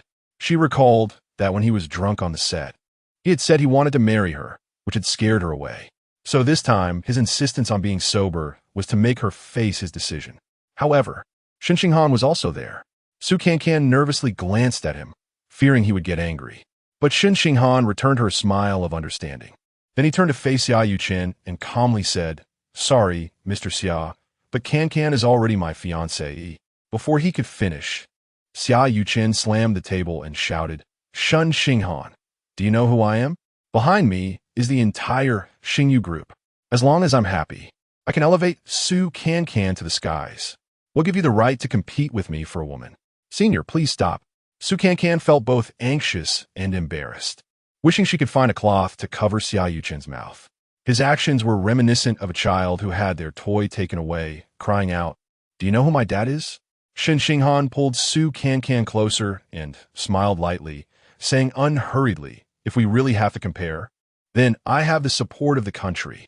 I can truly take her to the skies. Cancan knew she shouldn't provoke Xiaoyu Chen at this moment, but she couldn't help it.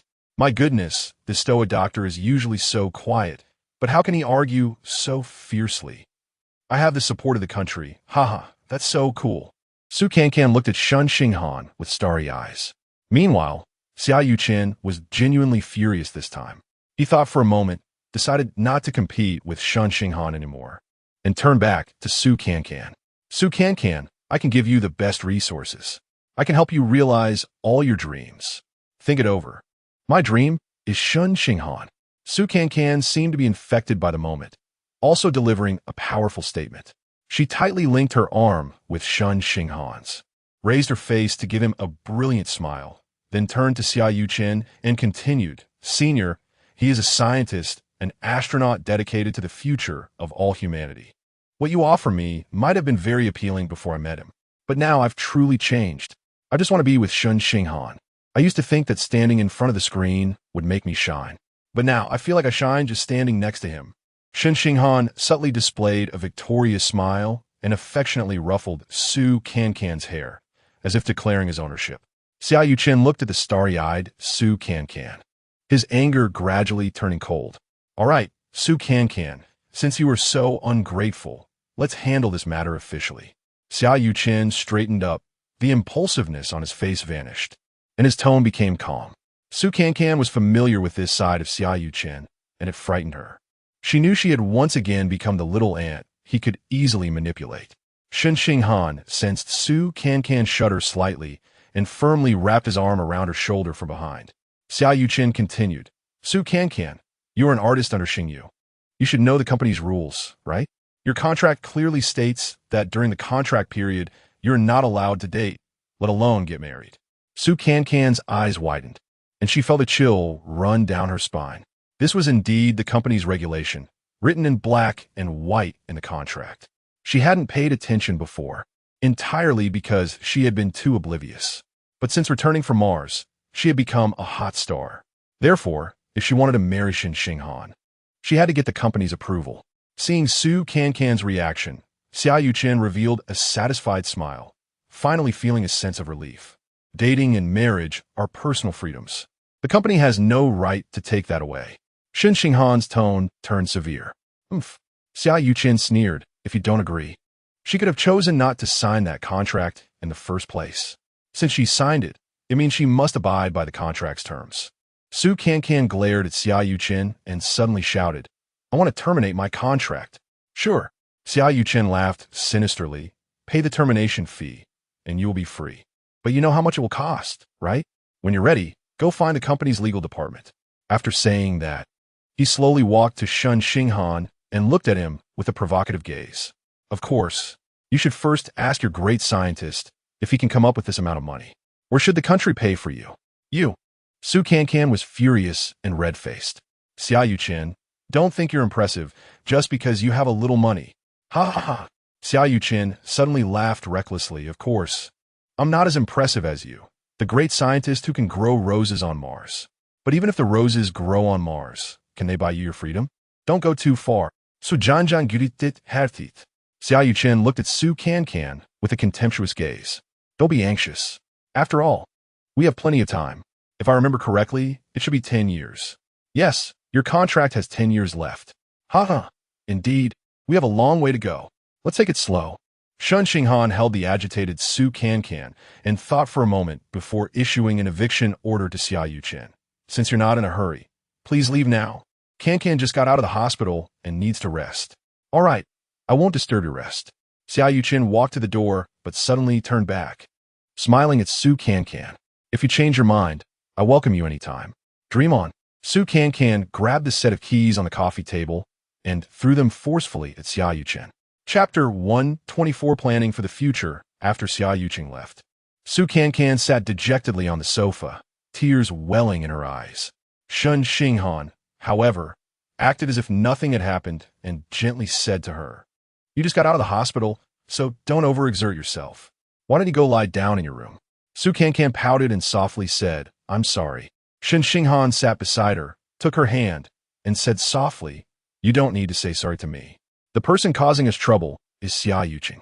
The word us warmed Su Cancan's heart, but also made her feel more guilty. Shen Xinghan truly regarded her as someone whose fate was intertwined with his. But what she brought him was a burden. Su Cancan lowered her head, frowning.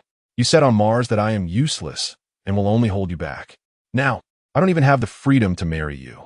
It seems you were right. I'm not worthy of you. Shen Xinghan smiled, gently wrapping his arm around Su Cancan's shoulders and said, I never said anything like that. Don't wrong me. The exact words weren't like that, but the general meaning was similar. Shen Xinghan thought for a moment and said, Originally, I wanted to wait until you were well rested to discuss our future properly. But with Xiao Yuchen stirring things up, you haven't been able to rest well. All right, let's plan our future now. Su Cancan looked at Shen Xinghan with a bit of nervousness. She remembered he had said that the foundation of a relationship is having shared ideals and the possibility of building a future together. But now, she wasn't even free as an individual. What possibility was there? Shen Xinghan seemed to see her worries, gently patting the back of her hand, and then saying gently, "First, I take back everything I said on Mars about rejecting you. At that time, I thought choosing a person like me would make your life very difficult. So I misled you. But later, I realized that my father was right. The future of two people should be discussed together, not decided unilaterally by one person. Cancan, you already know my feelings. However, I must clarify the difficulties we will face together in the future. You also need to consider it rationally and not make a decision you will regret due to impulsiveness." Su Cancan understood Shen Xinghan's meaning. When it came to matters of the heart on Mars, she either cried or caused a scene, completely lacking rationality. So, he was concerned she would be emotionally driven. "Okay." Su Cancan nodded. "I promise to be rational and not impulsive." Shen Xinghan found her serious demeanor so adorable that he couldn't help but smile and ruffle her hair. "All right, Cancan, if we get married and live together in the future, it must be on Mars." This was decided the moment I joined the Tianwen team. However, at that time, my partner was Chengdong. Living on Mars together was not an issue. "I can too." Su Cancan became anxious and couldn't help but interrupt Shen Xinghan. "As long as you don't mind me wasting resources." Shen Xinghan smiled with pity, realizing how much psychological shadow his rejection on Mars had cast on this girl. "Okay, forget everything I said before." He gently embraced Su Cancan. "The Zhurong home is meant for future immigrants to live in. After we get married, it is only natural for you, as the wife of a Tianwen team member, to live there. However, I want you to understand that this is not as simple as a one-month trial stay. When I first set foot on Mars 5 years ago, I made the decision to stay there for life. Cancan, you have seen the situation there. Resources are scarce, and life is very dull. Moreover, your dream of becoming a big star cannot be realized there. Additionally, once you go, the chances of seeing your mother and younger brother will be very few. After all, the travel between Mars and Earth is not that convenient. Cancan, as an astronaut, I will dedicate my life to the space industry. However, you do not need to make that sacrifice with me. So, you must think this through carefully. I do not want you to regret it one day." Su Cancan frowned slightly, but her concern was about something else. "But I have a contract right now. I can't get married." Shen Xinghan chuckled lightly and said, "Let's put that aside for now. That is a problem we will face only after you decide to marry me." His reasoning and logic were very clear. Yet, Su Cancan had a dismissive expression. "When we were in the hospital, didn't you propose to me? Didn't I agree? Why are we backtracking now?" Shen Xinghan felt a bit helpless and had to patiently explain again. "At that time, you were not in a clear state of mind. I mainly wanted to encourage you mentally. Now, I need you to think rationally about whether you can overcome the difficulties I just mentioned and whether you feel it is necessary to make such sacrifices." Su Cancan thought for a moment and said, "Let me put it this way. Since I returned from Mars, I have realized my dream. I have become a globally recognized superstar, and all resources are tilted towards me. But I'm not happy at all. You saw how Xia Yuqing controls me. I feel suffocated. I miss every day on Mars. Although there are no good food, fun, and it wasn't lively, it was so pure there and everyone was sincere. I genuinely like Mars. Moreover, there's you. I think about singing and dancing for you every day, and just thinking about it makes me so happy. That kind of life is much happier than the complicated entertainment industry." Shen Xinghan recalled seeing her in poor condition during their video call, so he judged that her feelings were accurate, not just a moment of being overwhelmed by emotions. "But you won't see your mom and younger brother for a long time, right? That's actually the most cruel part." Shen Xinghan gently touched Su Cancan's face, gazing in her eyes. "I remember when I boarded the spaceship 5 years ago. My mom said to treat me as if she never had a son. Although she was joking, it still hurt. Not being able to be filial to my parents is a significant regret in life. Fortunately, I still have my brother and sister. They have shared a lot of the burden, but your family situation is different." Su Cancan fell silent this time. She lowered her head and did not speak for a long time. Shen Xinghan did not disturb her, quietly holding her hand. No matter what decision she made, he would understand.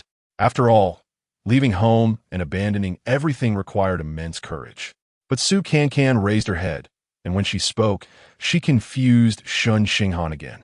How much does a robot that can help elderly people live on Mars cost? Chapter 125. The iceberg turns into a volcano. What? Shen Xinghan was momentarily taken aback. Cancan sighed and continued to speak to herself. Sigh. Now, a housekeeping robot costs tens of thousands. That kind of high intelligence, one must be even more expensive. It seems I have to work hard to make money, break the contract, and buy a robot. Wait. Shen Xinghan realized that the conversation had taken a turn and needed to be pulled back. How did it suddenly shift to robots? Cancan widened her eyes and said loudly, "By nursing robot. They can take care of my mom in the future. Think about it. I can't possibly come back often from Mars. I can't rely on my brother in his situation. He still needs someone to take care of him. So, I can only buy a robot. It can't be just any regular one. It has to be one as intelligent as Miss Bai, which can not only work, but also keep them company." At that moment, Shen Xinghan realized that Cancan had already made up her mind to go to Mars with him. The difficulties he had just mentioned were meant to make her reconsider and think again. But she had skipped that step and directly thought about how to solve specific problems. Her determination truly moved Shen Xinghan. As for the nursing issue, there was no need to worry. The direct relatives of the Tianwen team members and their families on Earth will be taken care of by the state. There were also preferential policies for medical care. Shen Xinghan explained gently. Cancan breathed a sigh of relief and said, "Then there's nothing to worry about. Over the years, I haven't been by my mom's side often either. She and Mingming have gotten used to relying on each other. While I'm on Mars, I can also video chat with my mom. If possible, I can go back to see her once or twice a year. As long as she gets older, both she and Mingming will have someone to take care of them. Then there's no problem." After speaking, Cancan smiled brightly at Shen Xinghan and said, "All the problems you mentioned have been solved." Shen Xinghan couldn't help but feel amused. He had once tossed and turned, thinking deeply about her concerns. To him, these issues seemed very important for her.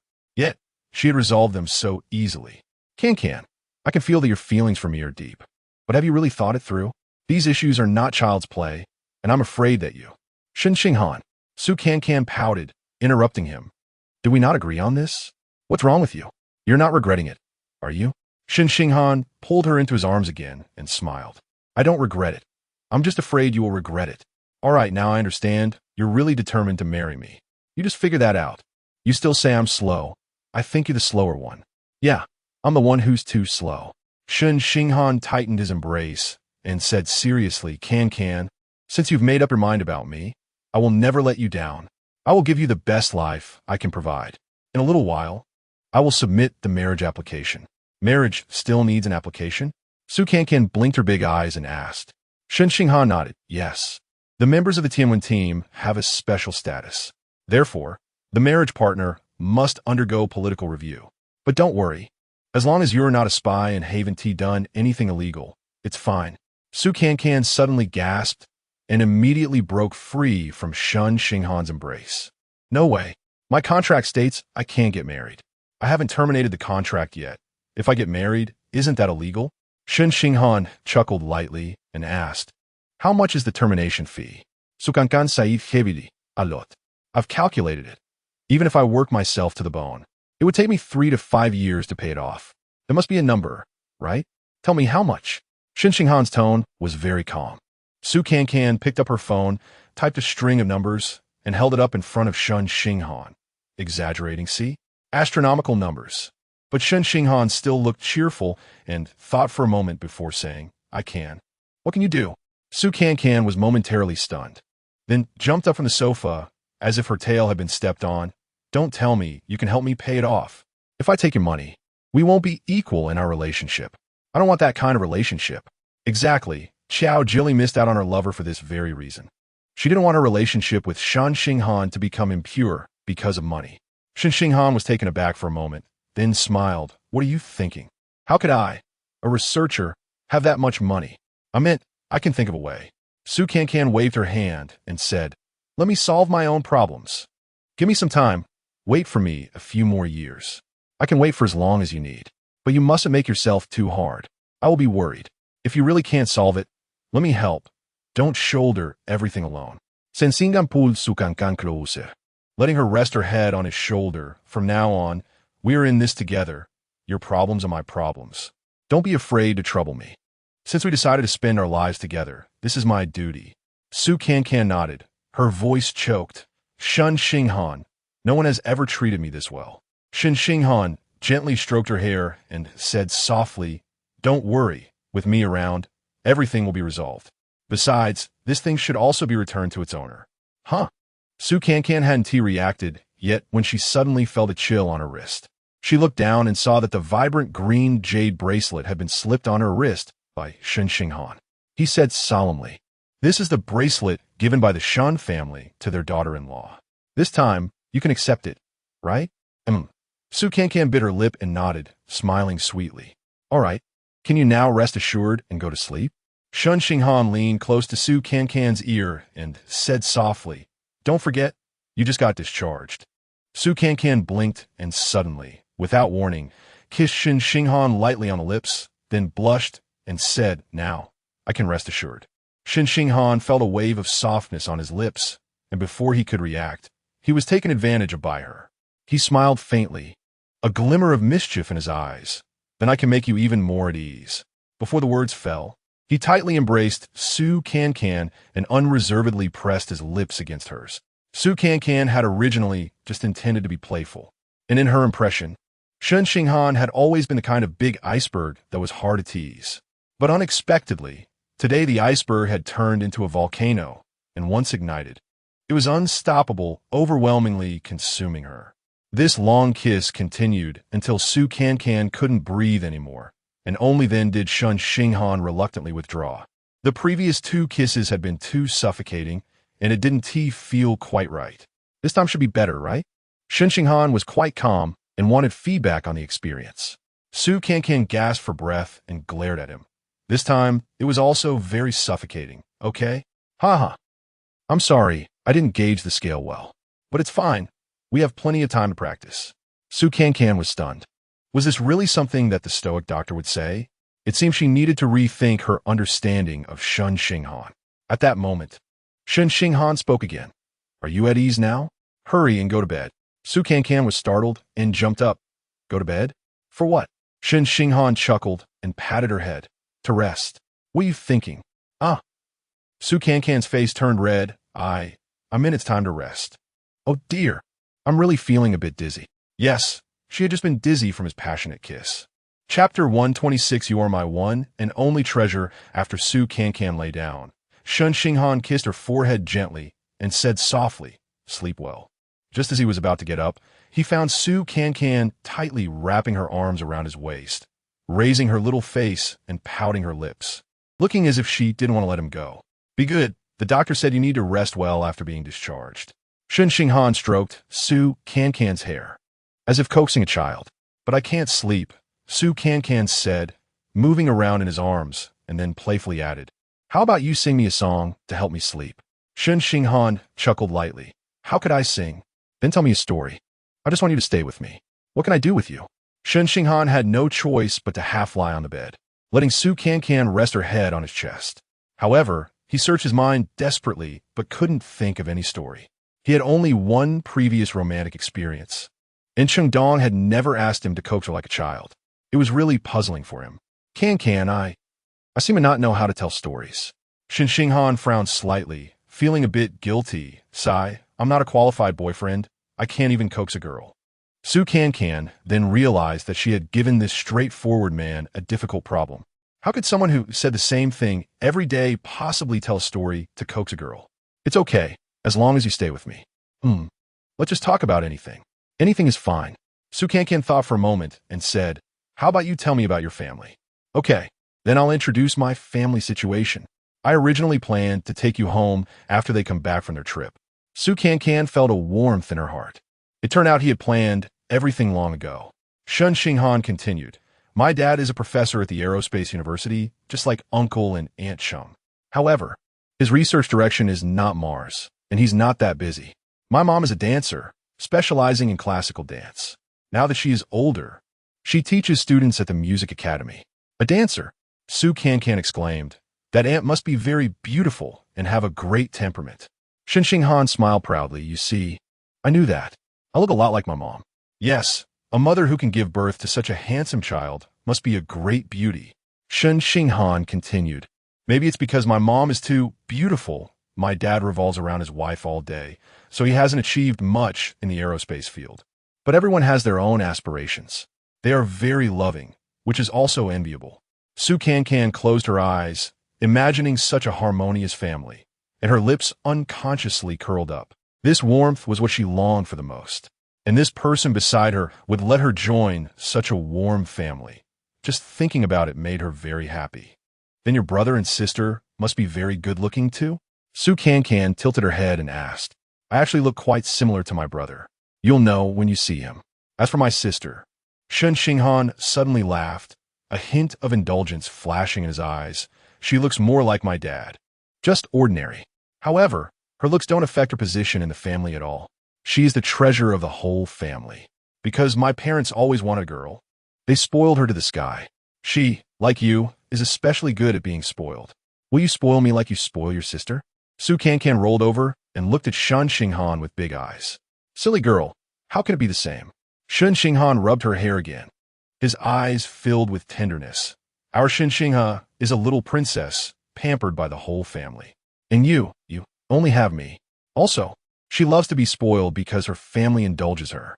But you're different. You just want someone to love you. Don't worry, I will love you, spoil you, more than anyone else, because you are my one and only treasure. Hearing such words, Cancan couldn't help but feel a lump in her throat. He really understood her too well. Your sister's name is Shen Xinghan. What about your brother? Cancan asked again. Oh, my brother's name is Shen Xinghan. The names of the three of us were all given by my dad, and they all relate to space, hoping that we can continue the aerospace career. Unfortunately, my brother went into business, while my sister became obsessed with sculpture and plays with mud every day. Only I got into the aerospace university, and it was still because of Cheng Dong. When he mentioned Cheng Dong's name, Shen Xinghan's voice suddenly stopped. Yes, how could he avoid this name in his experience? But at this moment, Cancan was in his arms. Would it be inappropriate to bring up his past love? I'm sorry. The two spoke in unison, apologizing to each other. Shen Xinghan was taken aback and asked, Why are you saying I'm sorry to me? Clearly, it was me who said the wrong thing. Cancan hurriedly covered his mouth. You don't need to apologize to me. I know Cheng Dong's position in your heart. I never thought I would replace her. I am very satisfied to be able to stay by your side now. You don't need to deliberately avoid her name in front of me. I just felt that I suddenly reminded you of something sad. That's why I said I'm sorry. Shen Xinghan held Cancan tightly, feeling a surge of emotions. Cancan, thank you so much for understanding me. I'm really afraid that one day you will ask me, who do you love more, me or Cheng Dong? I really can't answer that question, because you are completely different from her.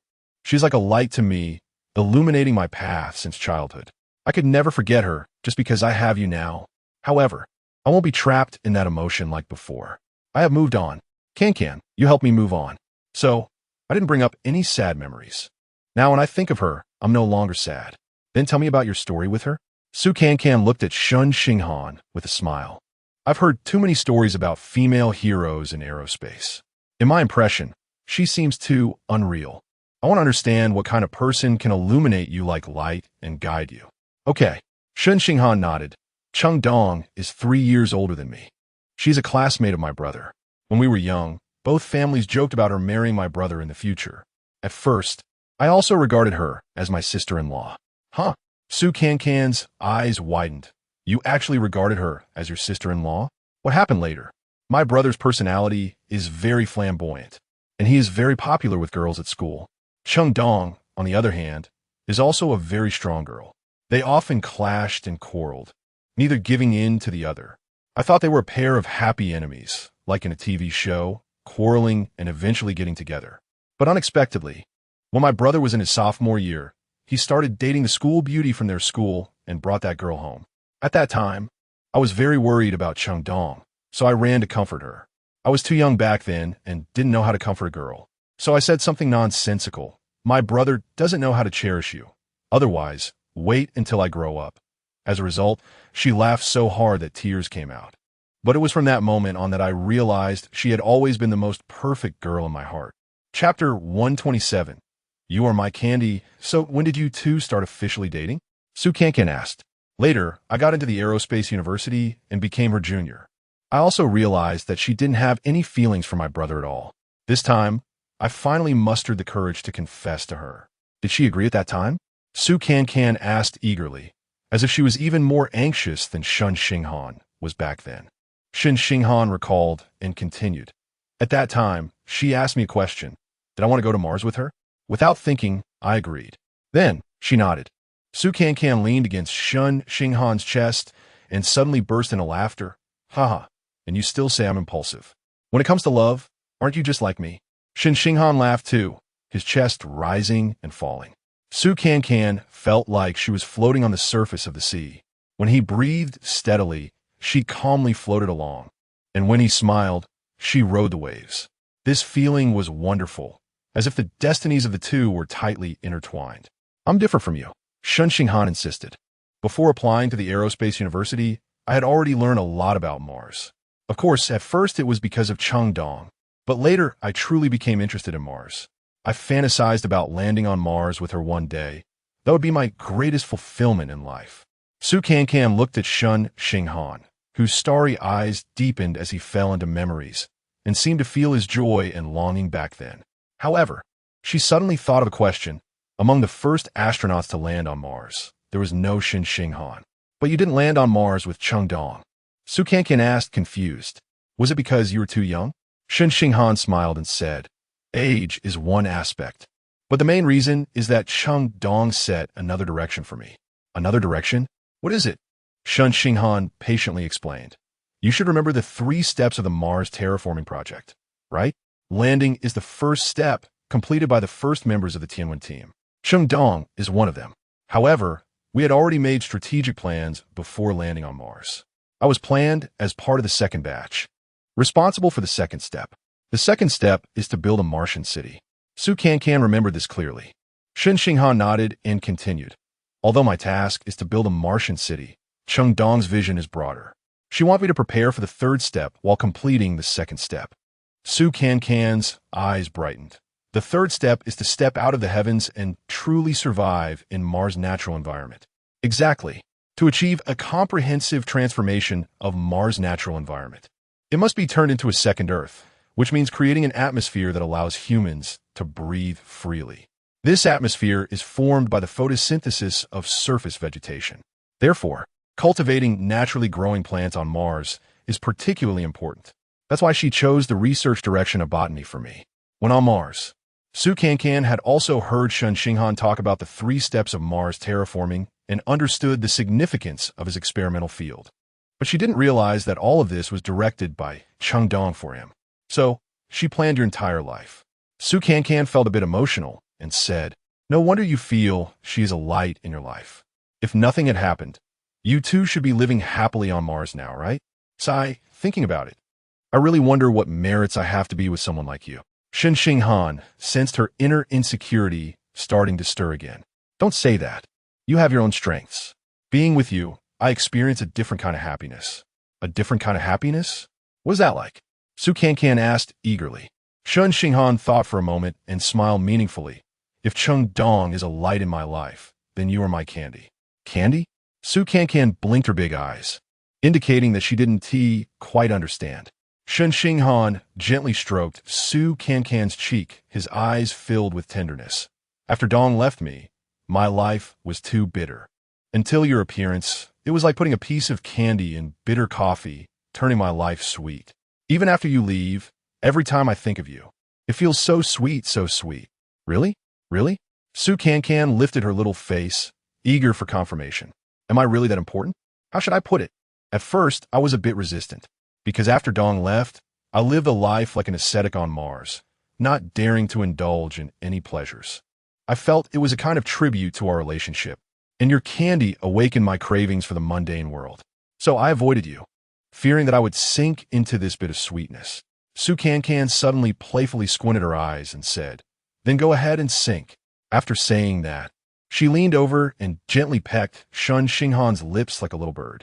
Then, she raised her bright smile and asked, is it sweet?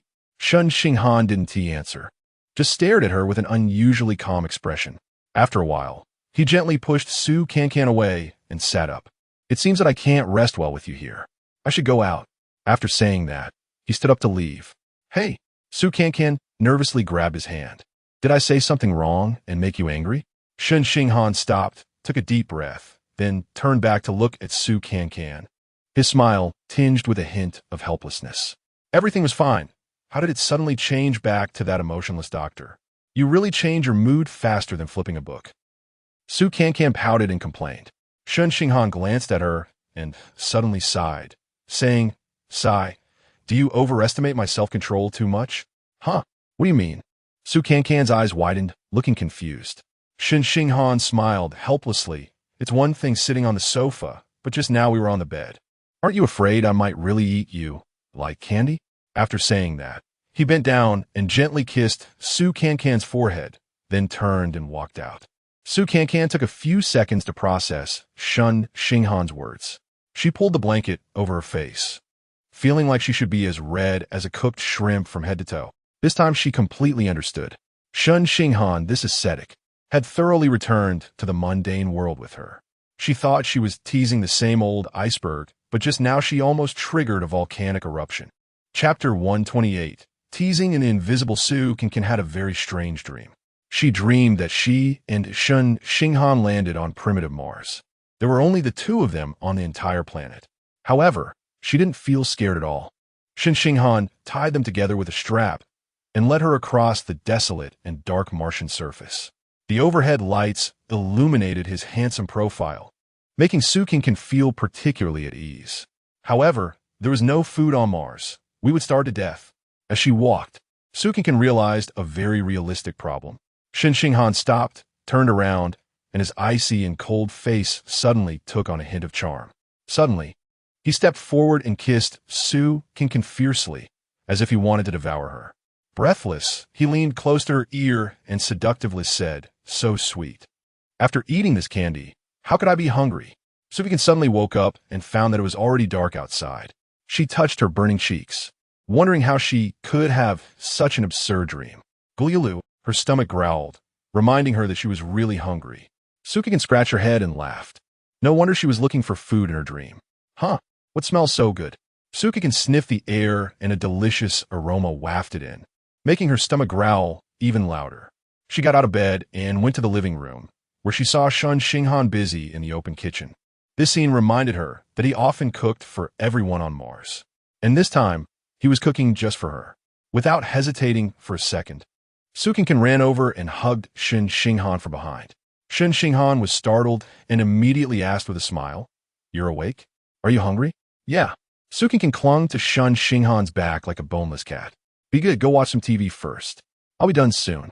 Su Cancan let go of her hands but still stood behind him, saying, I'll help you. Shen Xinghan shook his head. No need, it'll be ready soon. The doctor advised you to eat lightly, so I didn't make anything too complicated. I just cooked some porridge and stir-fried 2 vegetables.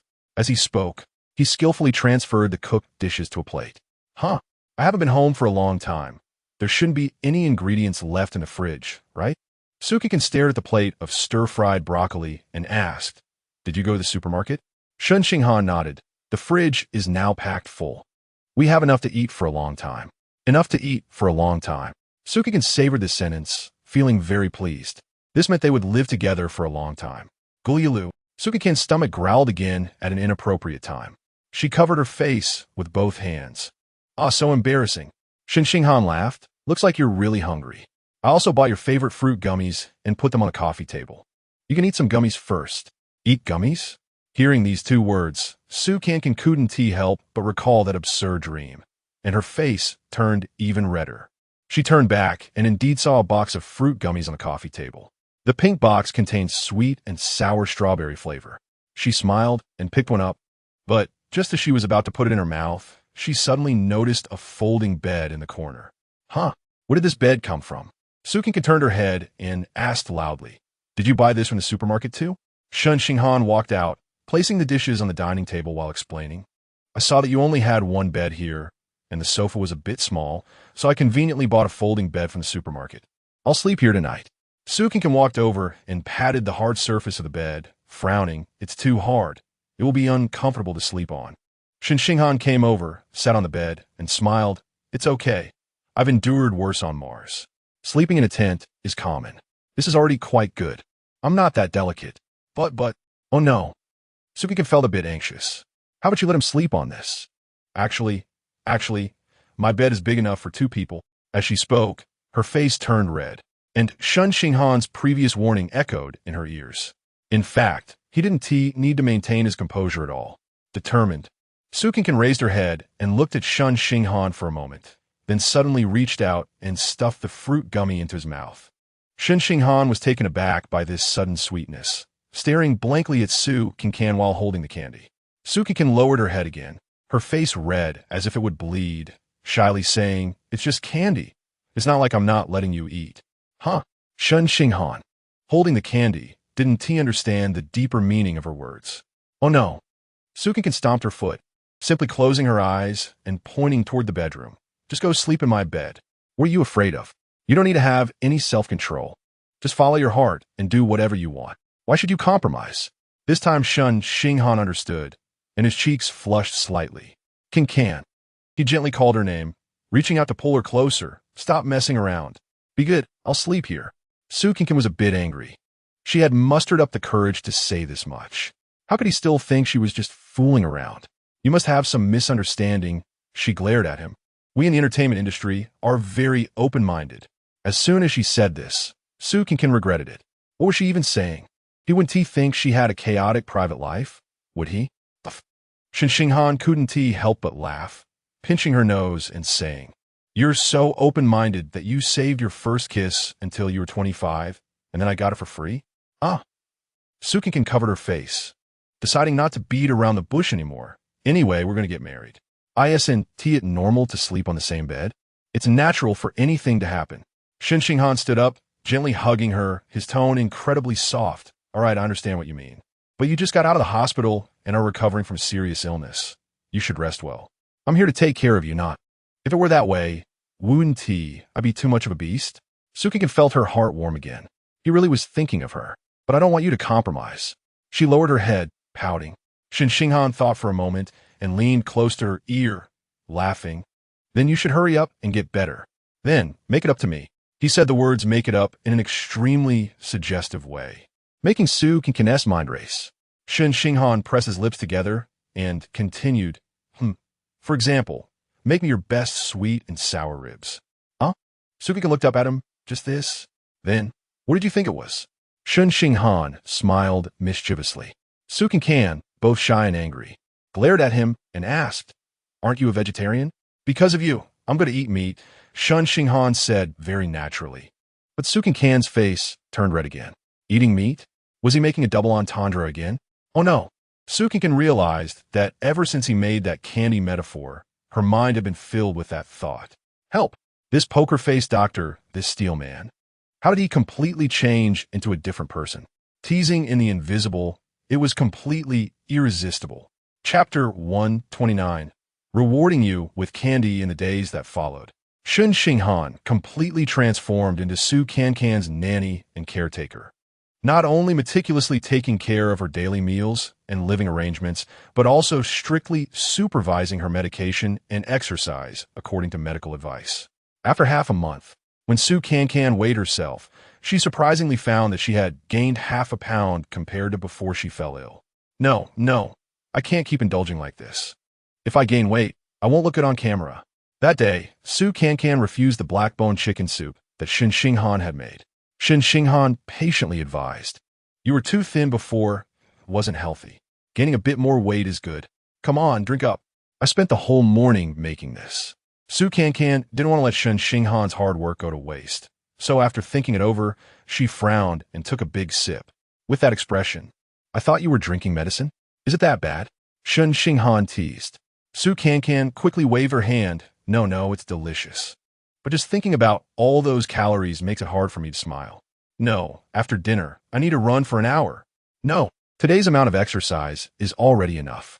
Expending too much energy is not good for your body. Shen Xinghan firmly enforced the medical advice. Su Cancan blinked her eyes and said, Actually, I feel like I've completely recovered. Really, don't treat me like a patient anymore.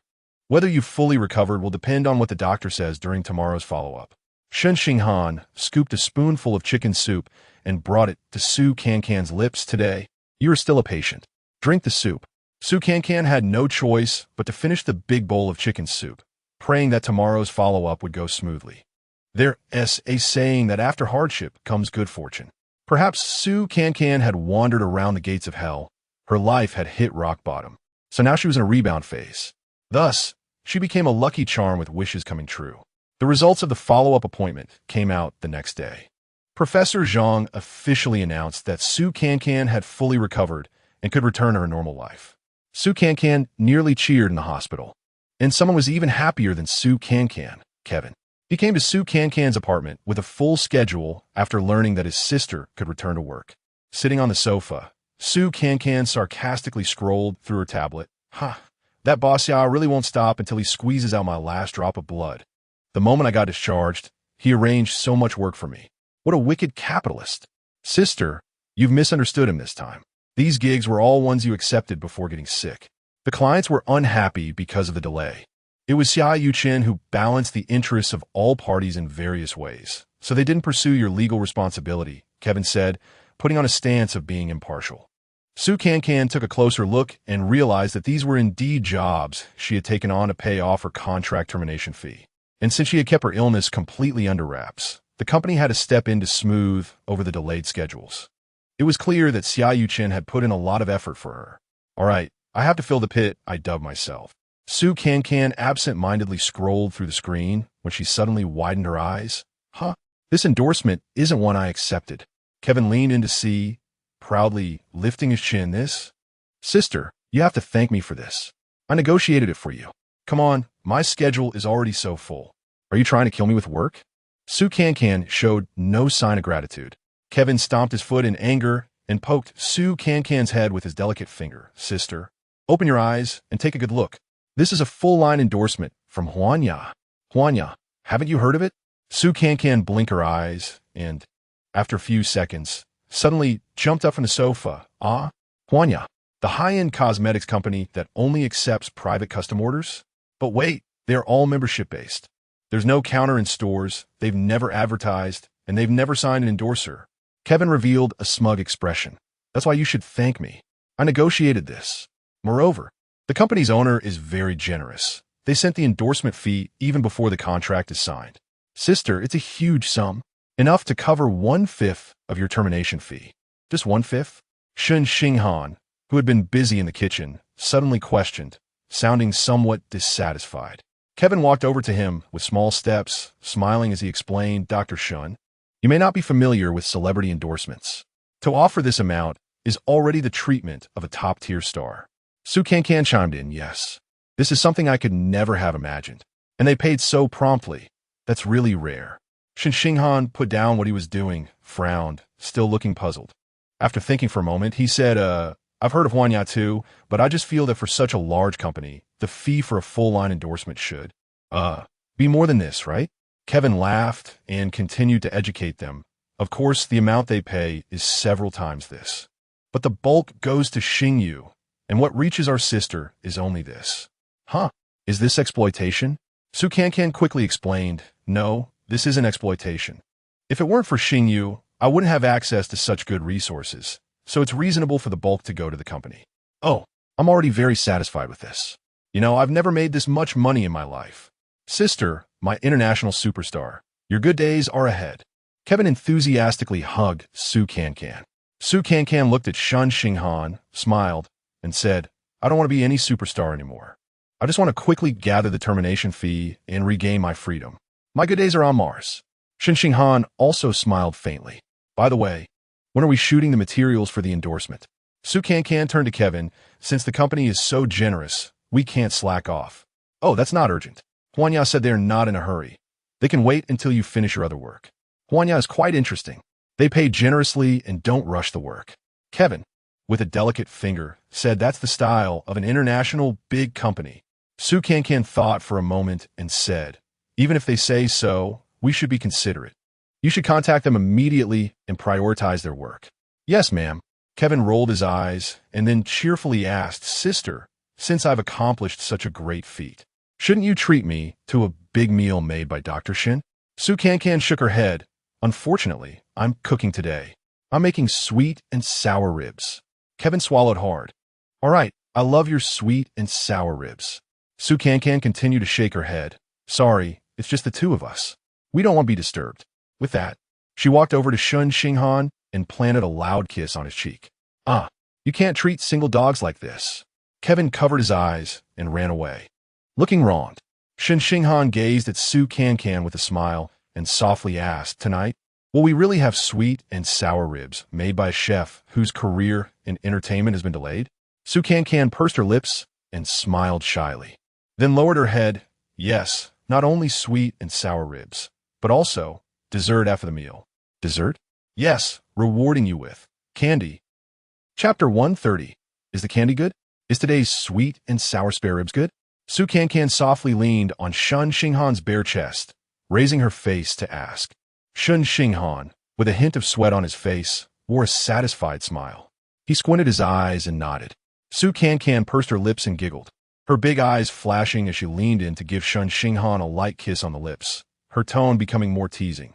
So, how about the candy just now? Is it good? Shen Xinghan turned his head away, smiling but not speaking. Don't just smile. Is it good or not? Is it sweet? Su Cancan wriggled in his arms like a spoiled little kitten.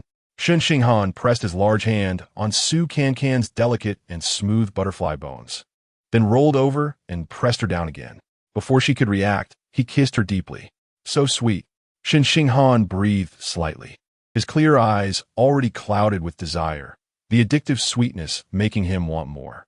Su Cancan had long thrown away her shyness, boldly responding to his fiery passion with her body. Well then, let me feed you for a lifetime. After 5 years of training on Mars, Shen Xinghan completely indulged himself this time.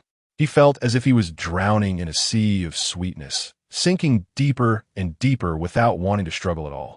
The time spent with Cheng Dong was also happy, but the feeling was completely different. Cheng Dong felt more like a spiritual mentor to him. Following her was like chasing a light in his life. He looked up to her as if he were admiring their lofty ideals. Those days of striving were fulfilling, but also tiring. And the girl in his arms at this moment didn't require him to exhaust himself to chase after her.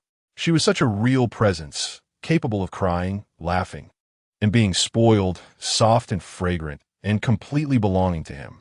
Her appearance reminded him that he was also flesh and blood.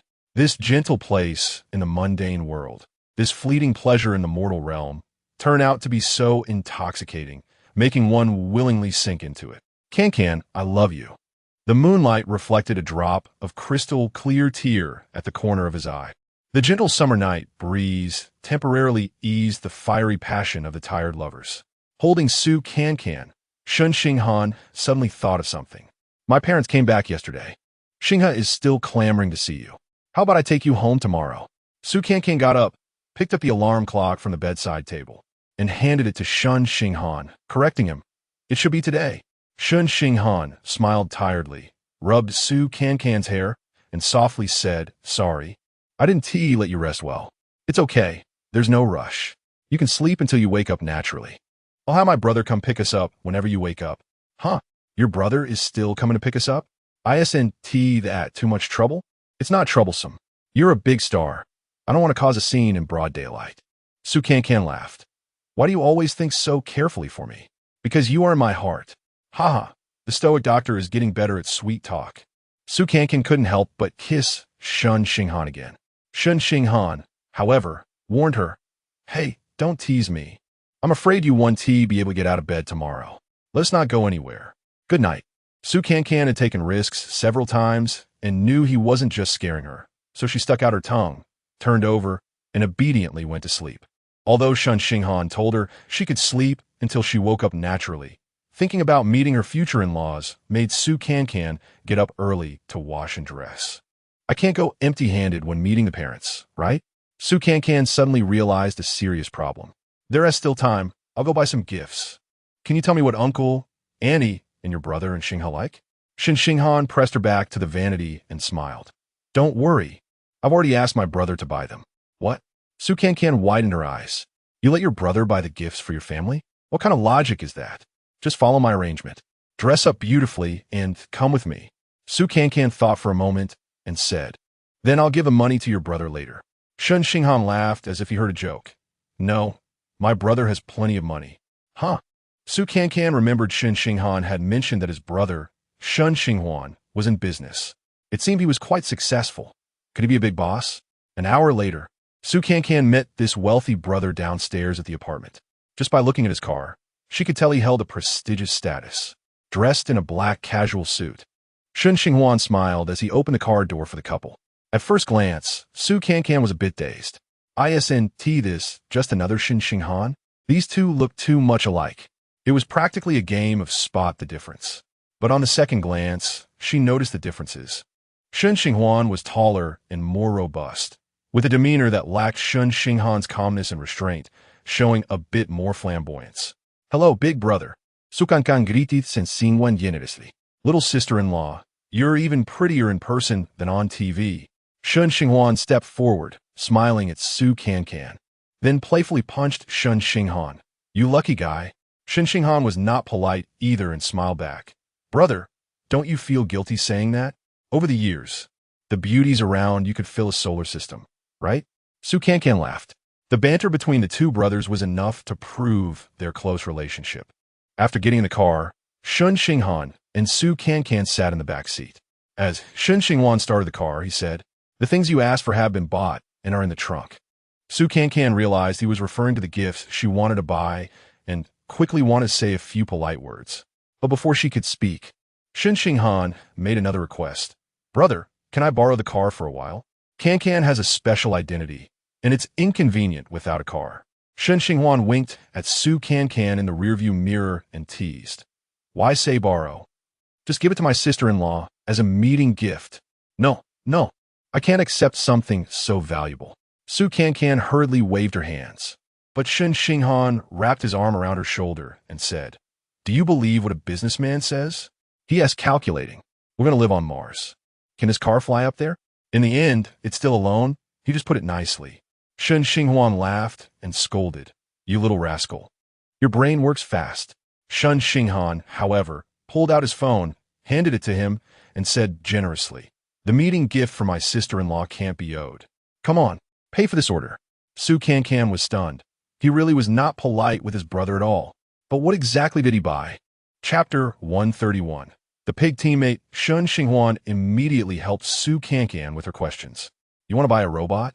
He glanced back at Shen Xinghan. Aren't these things common on Mars? Haven't you had enough fun with them? Is it really a robot?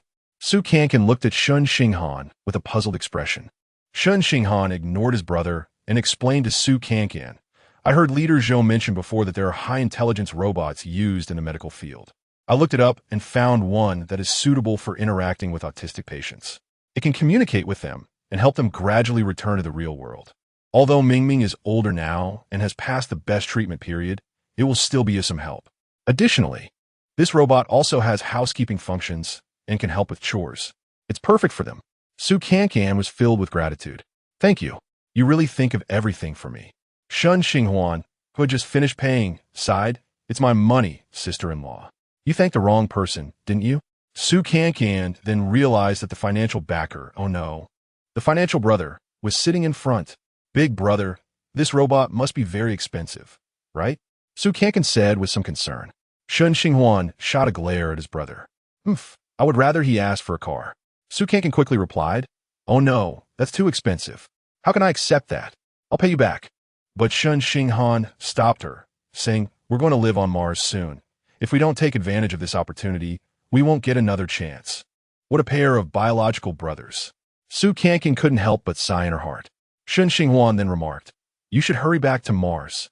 An hour later, the car stopped in front of a villa halfway up a hill in the suburbs. This was Shen Xinghan's home. Originally, Su Cancan imagined a university professor's home would be similar to a university staff building. She didn't expect it to be such a luxurious mansion. However, it was understandable since Shen Xinghan was wealthy. But thinking about how Shen Xinghan had run away from such a comfortable living environment to suffer on Mars, the contrast was quite striking, and Su Cancan felt quite emotional. A petite girl wearing a gray-blue cotton dress and with a ponytail waved at them from a distance as they arrived. When Shen Xinghan got out of the car, she immediately rushed over and gave him a solid hug. "Second brother, I finally get to see you alive." Shen Xinghan patted the girl's back and smiled. "Xingha, I brought back the sister-in-law you've been pestering me to meet every day." Su Cancan guessed that this girl must be the younger sister, Shen Xinghan. Sure enough, in terms of looks, she was not on the same level as her two brothers, but she was very cute. She had fair skin, and although her eyes were not big and were single-lidded, they sparkled with joy. When she smiled, it was like two crescent moons, very approachable.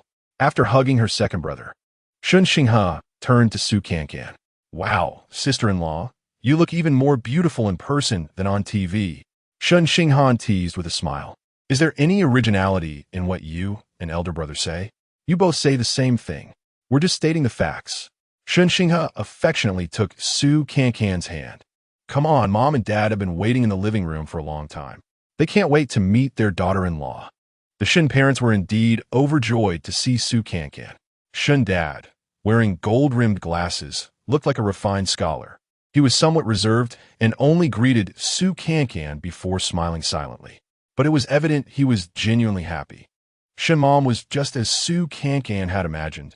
Though she was getting older, she was still a striking beauty. Shen Xinghan and Shen Xinghuan's outstanding looks were entirely inherited from their mother's excellent genes. "Cancan, speaking of which, we really have to thank you," Shen Mom said, patting Su Cancan's hand warmly. "If it weren't for you, I fear I would never have met our second son in this lifetime." "Dad, Mom, Shen Xinghan showed a guilty expression, but Shen Mom waved her hand, saying, "It's fine, we all understand. You're making contributions to the country. We were quite worried about you being alone on Mars. Now it's better, with Cancan accompanying you. We can rest assured. Just focus on living your little life on Mars."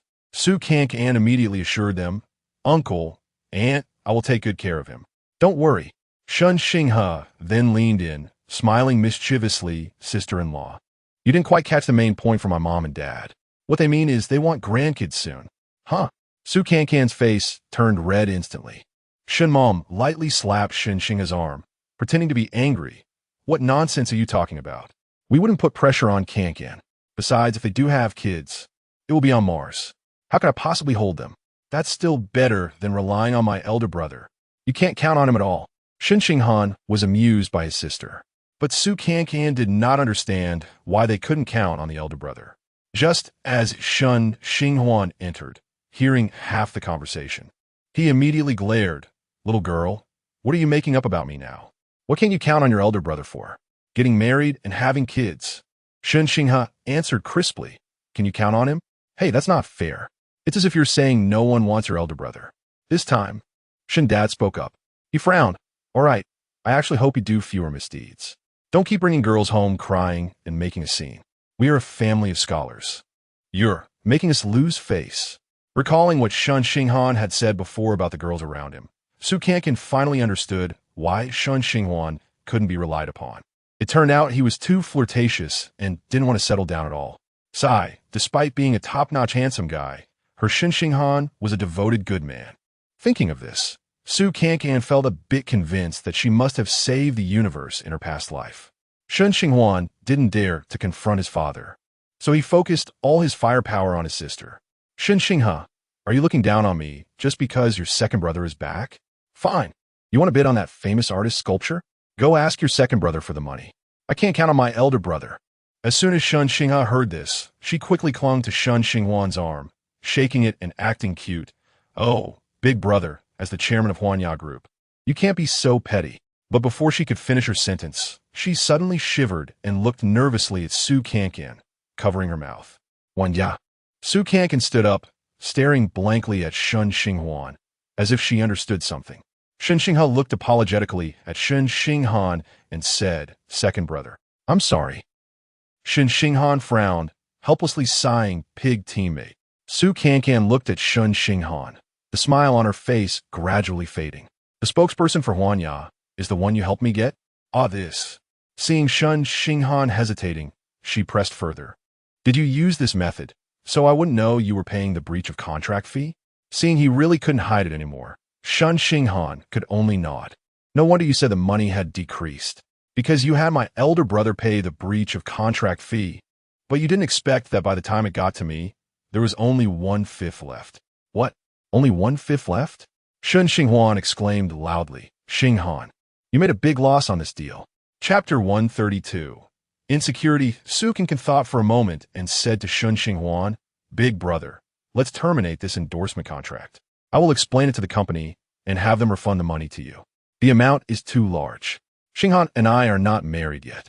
I can't accept so much money from you. Shen Xinghan sat down, crossed his legs, and smiled. Sister-in-law, do you think that money came from me? Huh, I'm not a fool. That's your future husband's money, just borrowed under my company's name. You should just take it. Su Cancan was even more shocked. She looked at Shen Xinghan, widened her eyes, and asked, Didn't you say you're a researcher and don't have that much money? Shen Xinghan explained for his brother. He indeed can earn that much money researching those flowers and plants. However, the skincare products he developed with a pure plant formula have been patented. All of Huanya's products use his formula, so he also has shares in Huanya. Su Cancan recalled the shampoo and conditioner that Shen Xinghan personally made on Mars and suddenly understood everything. It seemed that what she knew about Shen Xinghan was just the tip of the iceberg. Cancan, are you angry? Shen Xinghan nervously held Su Cancan's hand. Seeing the Shen family looking at her, Su Cancan suddenly realized that she shouldn't show her displeasure when meeting the parents for the first time. So, she forced a relaxed smile and said, What is there to be angry about? I'm just, a bit shocked. It's fine. Shen Xinghan could tell she was pretending, and it pained him. He hated to see her wearing a mask to please those around her. Mom Shen also sensed that the atmosphere was off. After thinking for a moment, she smiled and asked Shen Xinghan, Xinghan, didn't you secretly prepare a gift for your second brother and sister-in-law recently? You didn't even let us see it. Now that they are here, are you still hiding it? As she spoke, Mom Shen slightly nodded in the direction of the stairs. Shen Xinghan immediately understood. Mom wanted to give this couple, who seemed to have a conflict, some private space. So, she warmly pulled Su Cancan over and said, Sister-in-law, the gift is in my room. After saying that, she turned to Shen Xinghan and winked, urging, Second brother, go upstairs. Su Cancan followed Shen Xinghan to her room on the second floor. But just as they were about to enter, Shen Xinghan was stopped. Second brother, it's girl talk time now. You wait here for a bit. Shen Xinghan just responded with an O. As soon as Su Cancan entered the room, she was stunned. Initially, she thought the little princess's room would be in a pink style, but to her surprise, the room was filled with various sculptures, some of which were unfinished. Wow, so you're really a sculptor? Su Cancan exclaimed while looking around. It's beautiful. Xinghan, you're amazing. It seems I should give you a gift that you'll really like. Shen Xinghan, while speaking, took a box off the bookshelf and handed it to Su Cancan. When she opened it, she found a pair of kissing figurines made of clay. Upon closer inspection, she couldn't help but exclaim, This is me and your second brother? That's right. Those two little figures are both in spacesuits, and the girl is on her tiptoes kissing the boy. This is just like the moment when I was about to board the spaceship to return to Earth and suddenly kiss Shen Xinghan. Ha ha. Shen Xinghan laughed. Yes, it's you too. I've watched that Mars reality show several times, and every time I see that moment, I'm so moved. So, I recorded it in my own way. Su Cancan blushed and looked down, saying, At that time, I really thought I would never see him again. So I just dared to do it. Oh, Xinghan, I'm embarrassed. Embarrassed about what? Shen Xinghan pulled Su Cancan down to sit, sister-in-law. You're really brave. To love someone requires such courage. I admire you so much. Hearing this made Su Cancan feel even more shy. Sister-in-law, you don't know how much of a surprise your appearance has been for our family. Shen Xinghan's tone suddenly became serious. Sister Cheng Dong's passing took away half of my second brother's life. He went to Mars, partly for the shared dream with Sister Cheng Dong, and partly to exile himself there, isolating himself from the world. At the moment he boarded the spaceship, he waved goodbye to us. And we all knew he wouldn't come back. But then you appeared. Do you know, when I saw him smiling and holding your hand at the door, I almost cried. I really hadn't seen my second brother smile genuinely in a long time. So, sister-in-law, you're really important to him. Everything he does is for you. So even if his methods are wrong, please don't be angry with him, okay? Su Cancan's eyes turned red. She understood better than anyone how much Shen Xinghan had suffered. Xinghan, I'm not angry. Really. I just feel a bit uncomfortable. I can't explain it. I know. You don't want to use my second brother's money, especially since the termination fee is such a large sum. You might feel that this creates an imbalance in your relationship. But my second brother secretly asked Big Brother to do this precisely because he was afraid you would have such concerns. You should understand his good intentions. I appreciate him. I know he does all this for me, but Su Cancan frowned. I don't know why. I just feel uncomfortable. Xinghan, am I being too unreasonable? No, Cancan, it's my fault. The door was pushed open from the outside, and Shen Xinghan walked in. Shen Xinghan glared. Didn't I say it's girl talk? Why are you still eavesdropping outside? Xinghan, I'm sorry for making you worry. I should explain my actions to Cancan myself. Shen Xinghan patted Su Cancan's hand, nodded, and went out. Seeing Shen Xinghan's guilty expression, Su Cancan's heart ached. Xinghan, it's not your fault. I'm just being too awkward. I don't even know what's wrong with me. Shen Xinghan stepped forward and hugged Su Cancan tightly, softly saying, it's my fault. I want to help secretly, but I only made things more chaotic. Not only did I fail to resolve the termination issue, but I also got caught. I'm really clumsy. Su Cancan quickly covered Shen Xinghan's mouth, looking into his eyes, and said, I know you do all this for me. It's just that I suddenly realized I might not completely understand you. This makes me feel a bit, insecure. Yes, that should be the reason for my discomfort. Shen Xinghan's heart ached again. He knew that Su Cancan was pretending to be indifferent on the surface, but she was actually an extremely sensitive person inside.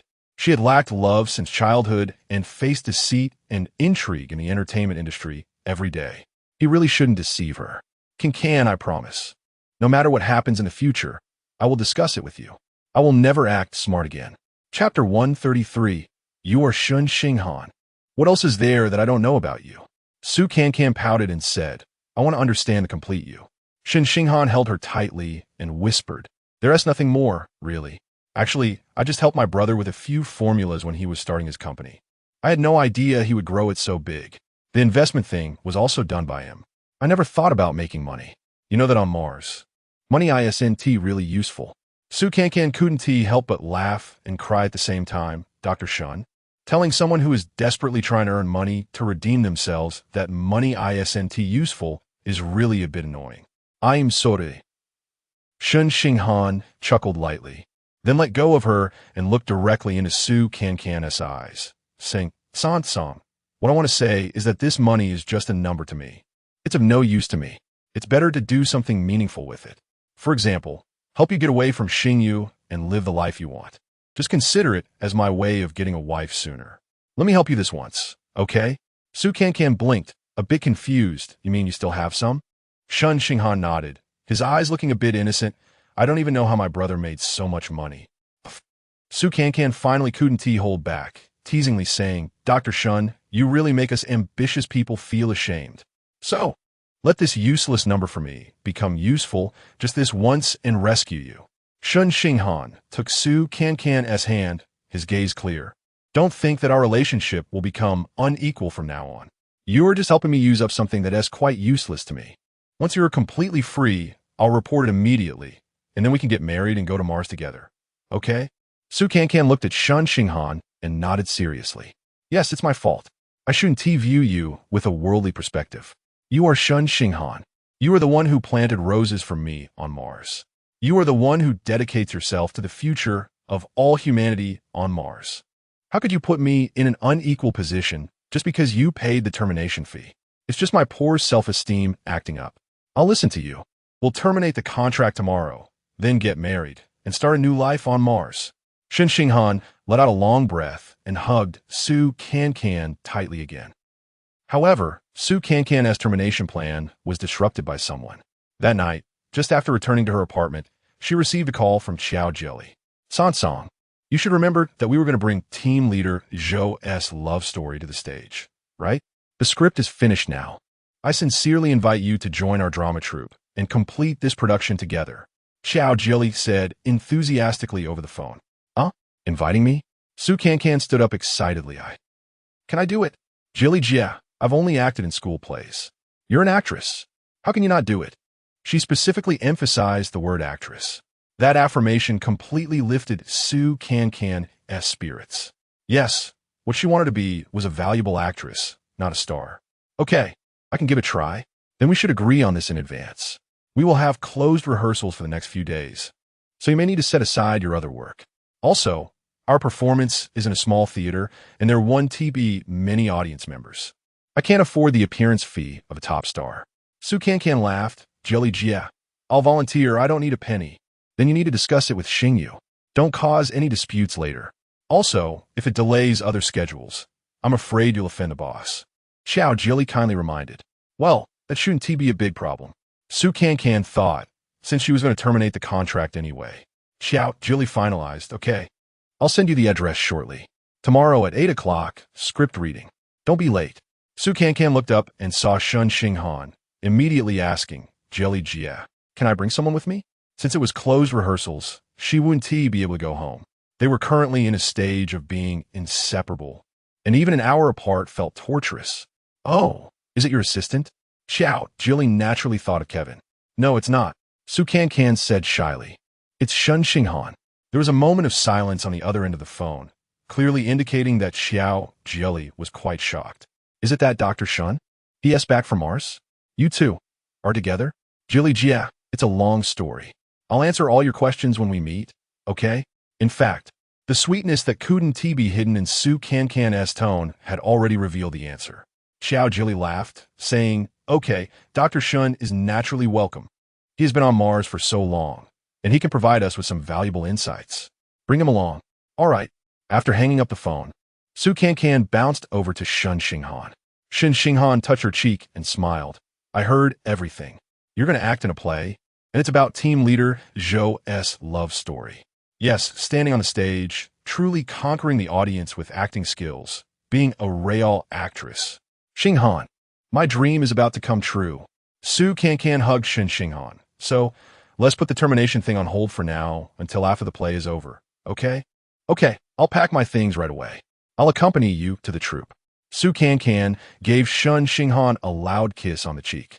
After thinking for a moment, she felt it would be better to inform Xiao Chen. She was afraid that this unpredictable prince would cause trouble for Xiao Jilly. So, Su Cancan sent a message to Xiao Chen. Senior, Jilly Jia has a new play, which is also themed around Mars. She wants to invite me to play a role. I've agreed to join the troupe tomorrow. As soon as the message was sent, Xiao Chen called. Su Cancan, what is this? Decided on your own and only thought of notifying me now. You're the boss. I'm the boss. Xiao Chen yelled. Su Cancan could imagine how he must be exploding at that moment.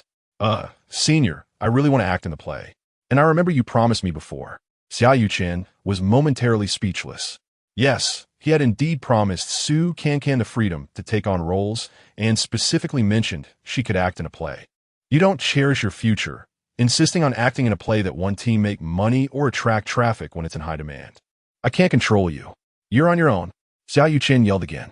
Su Cancan, however, felt incredibly happy and cheerfully responded, all right. Thank you, senior. Xiao Chen was once again angered to the point of internal injury. After hanging up, he frowned in thought for a moment, then suddenly shouted to his assistant. Help me find out where Xiao Jilly's drama troupe is rehearsing. Chapter 134. The CPI ship is too sweet. The rehearsal place for the drama troupe is a small theater on the outskirts of the city. It's no wonder they have to conduct closed rehearsals, as it takes 3 to 4 hours to travel back and forth to the city center, making it a huge waste of time. Su Cancan and Shen Xinghan walked into the small theater hand in hand, showing no intention of avoiding suspicion. Such a pair of handsome men and beautiful women walked in, catching everyone's attention. Xiao Jilly was explaining the script to a young girl when she saw them and immediately greeted them. Cancan, Dr. Shen, you're here. She noticed their affectionate demeanor and couldn't help but tease, you two really make a great pair. At that moment, the young girl squeezed over, excitedly shouting, wow. Su Cancan is finally with Shen Xinghan. Oh my god, the CPI ship has come true. Su Cancan realized that this girl must have watched the Mars reality show and shipped her with Shen Xinghan. It was said that they had quite a few CP fans. Xiao Jilly, however, nervously tapped her on the shoulder, saying, Xiao Jun, don't shout randomly. Don't cause trouble for them. Xiao Jun immediately covered her mouth and then winked at Su Cancan and Shen Xinghan, whispering, "Don't worry. I won't say anything until it's official." Xiao Jili smiled and said, "Our troop is very united. If I don't let them spill, no one will." Su Cancan understood that Xiao Jili was protecting her. Although she no longer intended to hide her relationship, she was still very grateful for this senior's care.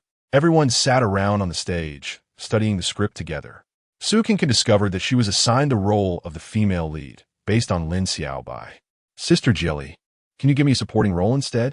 This is my first time acting in a play, and I'm afraid I won't be able to handle it." Xiao Jili encouraged her with a smile, saying, "Have a bit of confidence in yourself. I think Lin Xiaobai is perfect for you." Su Cancan frowned and thought for a moment, saying, "Actually, I have a role I want to play." "Oh, which one?" "The robot Miss Bai," Su Cancan said seriously. "But the robot doesn't have any FaceTime." Xiao Jili started to say, seeming to understand.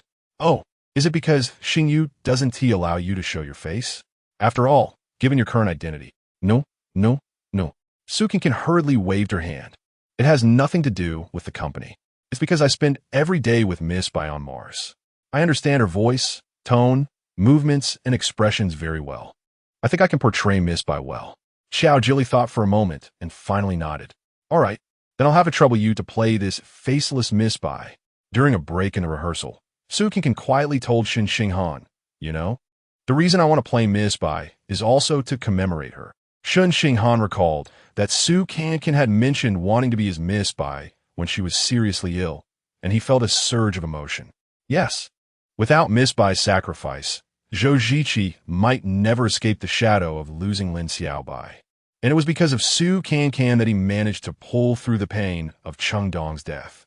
"Cancan." Shen Xinghan leaned down and quickly kissed her forehead, saying, "Do your best." Su Cancan's face turned red, and she nervously glanced around, softly scolding. There's so many people. But the sweet moment had already been seen by Xiao Jun. She clenched her fists, trying to suppress her inner excitement, and moved her feet. "Ah, the CPI ship is too sweet. I'm so high." During a break in the rehearsal, Shen Xinghan went to buy drinks for everyone. Xiao Jili pulled Su Cancan to sit in the first row of the audience. Su Cancan was still immersed in the play, sniffling with a somewhat choked voice. "Sister Jili, this script is written so well. Especially the lines during Miss Bai's sacrifice. They are so powerful." Xiao Jili's gaze grew distant as Zhou Ziqi's smiling face appeared in her mind. "Actually, it's this story that is good. Art comes from life. It is because there are people like team leader Zhou in real life that such a touching story exists." Su Cancan didn't notice Xiao Jili's unusual demeanor, only thinking about the person who occupied her heart. Sister Jili, actually, Shen Xinghan and Cheng Dong's love story is even more touching. Cheng Dong was a light in Shen Xinghan's life, illuminating his path forward. They fought for a common ideal. It's a pity that fate played tricks on them. They should have been living happily on Mars. This statement piqued Xiao Jili's curiosity. She couldn't help but ask, "What is the story of Dr. Shen and Cheng Dong like? Can you tell me about it?" Su Cancan looked around and then said, "Sister Jili, I will only tell you. Don't tell anyone else." Xiao Jili nodded. Thus, Su Cancan briefly recounted what Shen Xinghan had recently told her about his past with Cheng Dong. After listening, Xiao Jili was stunned for a long time. "Oh my God, so Dr. Shen once had such a profound love. From childhood friends to fighting for a common ideal. And in the end, it ended so tragically. This really takes the be aesthetic to the extreme." Su Cancan sighed softly, saying, "These years, I haven't dared to think about how he has been through it all. So now, I just want to quickly terminate my contract and then go to Mars with him, never leaving him for the rest of my life." "Terminate the contract?" Xiao Jili was momentarily taken aback, then smiled helplessly. "Cancan, it's not that easy. That's a lot of money." Su Cancan pursed her lips and smiled proudly. "Sister Jili, you don't have to worry about this. Our Dr. Shen is quite capable. He has several skincare patents and made enough money to cover my contract termination. At first, I was worried that using his money would make our relationship unequal. But he said that when we live on Mars, we won't need money, so it's better to use that money for meaningful things." I thought about it, and it makes sense. He is not that kind of worldly person, so why should I care about these things? Xiao Jili looked at Su Cancan. Her eyes filled with both joy and envy. Cancan, you really have met a rare good man in this world. Cherish him. Su Cancan smiled sweetly. After this play, I will go and terminate my contract with Xingyu, and then we will get married. Su Cancan, you wish. A furious shout from behind abruptly interrupted Su Cancan's beautiful daydream. Both she and Xiao Jilly were startled and hurriedly stood up to look back. Shua, Xiuzhong? Su Cancan widened her eyes, looking at Xia Yuchen, who was sitting just behind them, as if she had seen a monster. How come you are here? Chapter 135 Farewell to actress Su Cancan. Xia Yuchen did not answer Su Cancan's question, but with a gloomy face, he asked in return, Are you really leaving Xingyu? Su Cancan nodded without hesitation. Yes, didn't I tell you about this a long time ago? Indeed, since Xia Yuchen took over Su Cancan's social media account. She had been clamoring to terminate her contract, but Xia Yuchen never took it seriously. In his eyes, no matter how much this little monkey flipped around, she could never escape his grasp. However, now he suddenly realized that she actually had the ability to break free from his control. This thought hit him like a thunderbolt, leaving him numb all over. No, the cat hasn't played enough yet. How can the mouse run away? Su Cancan, how has Xingyu mistreated you? Xia Yuchen's tone softened, even carrying a hint of sadness. I believe I have been more than fair to you. You just became popular and then fell ill. The company didn't benefit from you at all, and I didn't hold it against you. I even got injured while trying to save you on set. If it weren't for that incident, you wouldn't have gone for a checkup and wouldn't have found out so early that you were sick. After you were discharged, I didn't force you to return to work immediately. Even when you wanted to act in some absurd play, I didn't stop you. I've never made so many concessions for anyone. What more do you want from me? Su Cancan was completely bewildered by his question. If Xia Yuchen continued to shout at her, she could have stood her ground. But now, upon careful reflection, it seemed he wasn't wrong. Ever since returning from Mars, Xia Yuchen had indeed been accommodating towards her. The incident where he saved her on set had touched her deeply. He had taken good care of her during her illness. Moreover, it was true that the company hadn't reaped any benefits from her popularity. Given her current fame, she could have earned a substantial profit for the company. But she fell ill at the most critical moment. Now that she had just recovered, she wanted to terminate her contract. It did seem a bit inconsiderate. Just as Su Cancan was caught in her thoughts, a cold voice rang out. Mr. Xia, it seems you've forgotten how you used despicable means to force Cancan to Mars, and how you used the little red heart to back out of your promises? Shen Xinghan walked in with 2 large bags of drinks. His words instantly brought Su Cancan back to reality. Yes, this Xia Yuchen was just a businessman. In his eyes, she was a commodity that hadn't yet maximized its value. How could he easily let her go? She almost fell for his emotional ploy. Xia Yuchen pressed his lips together, casting a cold glare at Shen Xinghan. Shen Xinghan showed no signs of fear. Instead, he stepped forward, glaring at him and continuing. There's no room for negotiation on the contract termination. Whatever the price, I can afford it. If money isn't enough, I can give her an identity as a family member of the Tianwen team going to Mars, which the government supports. I think you should understand the implications here. Shen Xinghan's words were extremely harsh, completely blocking Xia Yuchen's path. When signing the contract with Huanya, Xia Yuchen had discovered Shen Xinghan's connection to the Huanya group and knew he genuinely had the financial capability. The most cutting part was the last statement, which was a direct warning. If he didn't let go of his woman, he would be going against national policy. No matter how powerful the capital, it could never surpass the state. Xia Yuchen looked at Su Cancan, then at Shen Xinghan, suddenly realizing a truth. The little mouse that he hadn't played enough with had the confidence to escape entirely because she had this man as her support. Perhaps he should change his approach. All right, I'll be the good guy until the end. Just wait for you to terminate the contract. After saying that, Xia Yuchen gave Su Cancan a mysterious smile and turned to leave. Su Cancan had no idea about Xia Yuchen's convoluted thoughts. She truly believed he was intimidated by Shen Xinghan and was just waiting to finish the play before terminating the contract. In the following days, Su Cancan devoted herself wholeheartedly to rehearsing the play, carefully studying the character of Miss Bai to the point of becoming a bit obsessed. Dr. Shen, it's getting late. Let's go to sleep. Good night. That night, Su Cancan leaned against Shen Xinghan's shoulder, mimicking Miss Bai's electronic doll voice to say goodnight, then kissed him on the cheek. Shen Xinghan was amused and confused. Why does it feel so strange? What's strange about it? I feel like I need a hug, miss, by to sleep. Isn't that a bit weird? Shen Xinghan said helplessly. Ha ha! Su Cancan laughed and snuggled into his embrace. I've already been possessed by Miss Bai. Oh, that's so scary. Shen Xinghan exaggeratedly clutched his chest. Su Cancan laughed and reassured him. It's okay, it's okay. Tomorrow is the official performance. After the show, Miss Bai will return the body to me.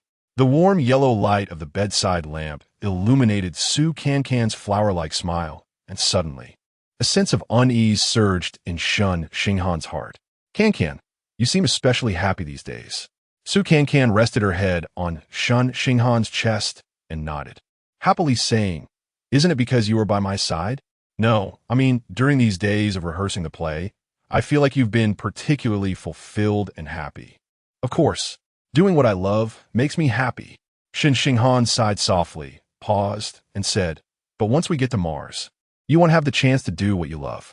Before he could finish, Su Cancan kissed him to silence his words. Shen Xinghan, in life, how can everything be perfect? You are willing to dedicate yourself to the country and the space program on Mars. And I, for you, for our love, am also willing to make sacrifices. I really love performing, but I love you even more.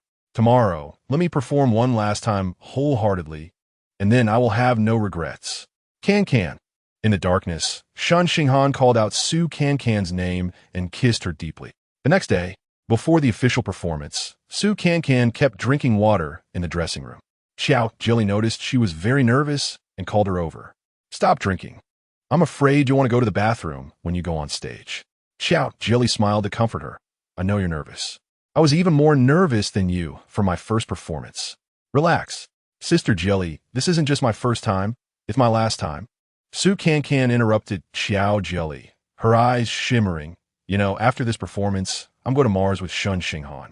From now on, I will be a family member of the Tianwen team, I will be Dr. Shen's wife, and I will no longer be actress Su Cancan. So this performance is incredibly important to me. Chapter 136. Finally officially announced. Actually, are you reluctant in your heart? Xiao Jelly patted Su Cancan's hand. Su Cancan sighed, then smiled and said, Life always has regrets. It's okay. I'm already prepared to be the spouse of an astronaut. Xiao Jelly pursed her lips and thought for a moment, then suddenly asked, Is there no theater in that Martian city? Su Cancan suddenly recalled that when she and Kevin tricked Zhou Ziqi, they started reminiscing while pointing at a theater. At that time, she pretended to be Xiao Jelly's friend. But unexpectedly, it has become true now. There is one, but it's empty. Not a single actor, and there are no performances at all, Su Cancan replied. Xiao Jelly didn't say anything, but her gaze drifted towards the window, filled with a kind of longing. Sister Jelly, what are you thinking about? Su Cancan felt her expression was a bit strange. Xiao Jelly lowered her head, smiled, and said a bit shyly, I was just imagining what it would be like to perform a play in a theater on Mars. Su Cancan was a bit shocked. She had never thought about performing on Mars. Xiao Jelly looked into Su Cancan's eyes and smiled, saying, I watched a reality show many times.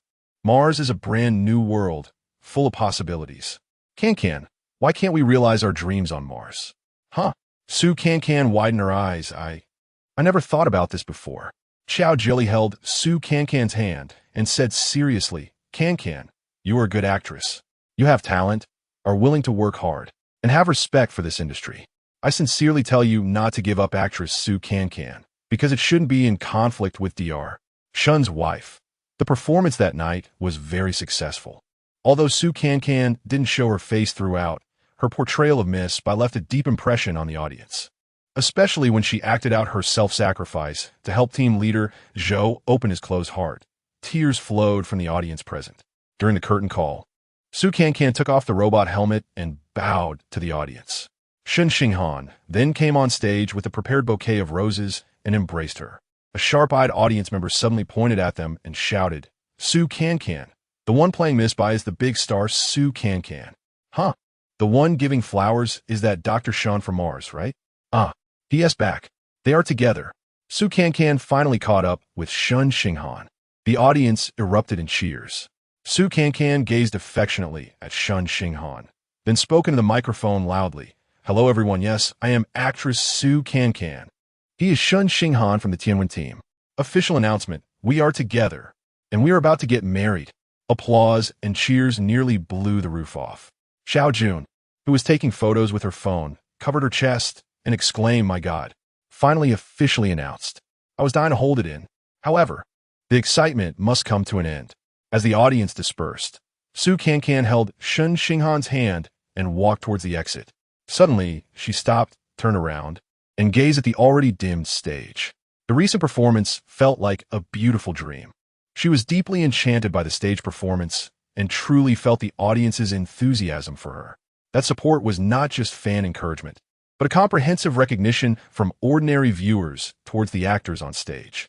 This was her last performance, very fulfilling, without regrets. Really none. But she didn't see that beside her, Shen Xinghan was also gazing at her, with hidden pain in his starry eyes. "Cancan, the sacrifice you made for me. I will compensate with all my love for the rest of my life." The next day, Su Cancan and Shen Xinghan arrived early at the headquarters of Xingyu Company. As soon as they entered the hall, a young woman dressed in a black suit blocked Shen Xinghan. "Sorry, sir, you're not an employee of Xingyu Company. Please wait in the hall." Shen Xinghan frowned and said, "I'm here to accompany Miss Su to handle the contract termination procedures." The young woman gave him a professional smile and politely said, "I'm sorry, this needs to be handled by Miss Su alone. This is company policy, as some contract terms cannot be disclosed to outsiders." Su Cancan was not very familiar with the termination process and thought what she said made sense, so she told Shen Xinghan, "It's okay, I can go in by myself. It's just a matter of paying and terminating the contract." Shen Xinghan thought for a moment and reminded her, "Okay, I'll wait for you here. Call me if you need anything." Su Cancan nodded and continued walking forward. But when she reached the door of the legal department office, the woman stopped her again. "Sorry, Miss Su, according to company policy, you need to temporarily hand over your phone to me for safekeeping." "Huh? I have to hand over my phone too?" Su Cancan was quite puzzled. The woman smiled politely and said, "This is also company policy to prevent contract details from being photographed." Reluctantly, Su Cancan handed her phone over, thinking only about quickly terminating the contract and leaving this place. But when she opened the door to the legal department, she saw a familiar figure. Xia Yuchen, dressed in a suit, was sitting on the sofa, looking at her with a smile. His expression was as if he was looking at a lamb that had slipped into his mouth. "Senior, what are you doing here?" Su Cancan looked around and found no staff in the legal department, and couldn't help but ask, "Where's the person who is supposed to help me terminate the contract?" Xia Yuchen waved her over and said, "Sit down. Why are you in such a hurry? Let's have a good chat." After saying that, he even stood up to pour Su Cancan a cup of coffee himself. Unsolicited kindness made Su Cancan have a bad premonition. She took out a bank card and placed it on the table, saying, "I've brought the money. Let's hurry up and terminate the contract." Xia Yuchen looked at the bank card and smiled. "Su Cancan, is it so easy for you to spend a man's money? Why wouldn't I feel at ease spending my future husband's money?" Su Cancan replied confidently. Xia Yuchen leaned back on the sofa, crossing his legs. "What if there is a way to terminate the contract without spending a man's money? Would you be willing to give it a try?" "Not willing." Su Cancan didn't know what Xia Yuchen was plotting again, but whatever he came up with definitely wouldn't be good. At this critical moment, she couldn't let herself be thrown off balance and fall for his tricks again. "I didn't even say what the method was, and you just rejected it?" Xia Yuchen spread his hands in disappointment. "Actually, it's very simple. Just film a movie for the company again. We have finally raised an internationally renowned big star. You have to let the company earn some money." "Film a movie?" Su Cancan blinked. "What movie?" "It wouldn't be one of those with a lot of suggestive content." "What are you thinking? Of course, it's a movie that can be shown in theaters." Xia Yuchen sighed, showing a helpless expression. "Forget it. Let me tell you the truth. Director Li Wanhua specifically requested you to play the female lead. You know, we can't afford to offend an internationally renowned director like her. Cancan, just consider it helping the company out.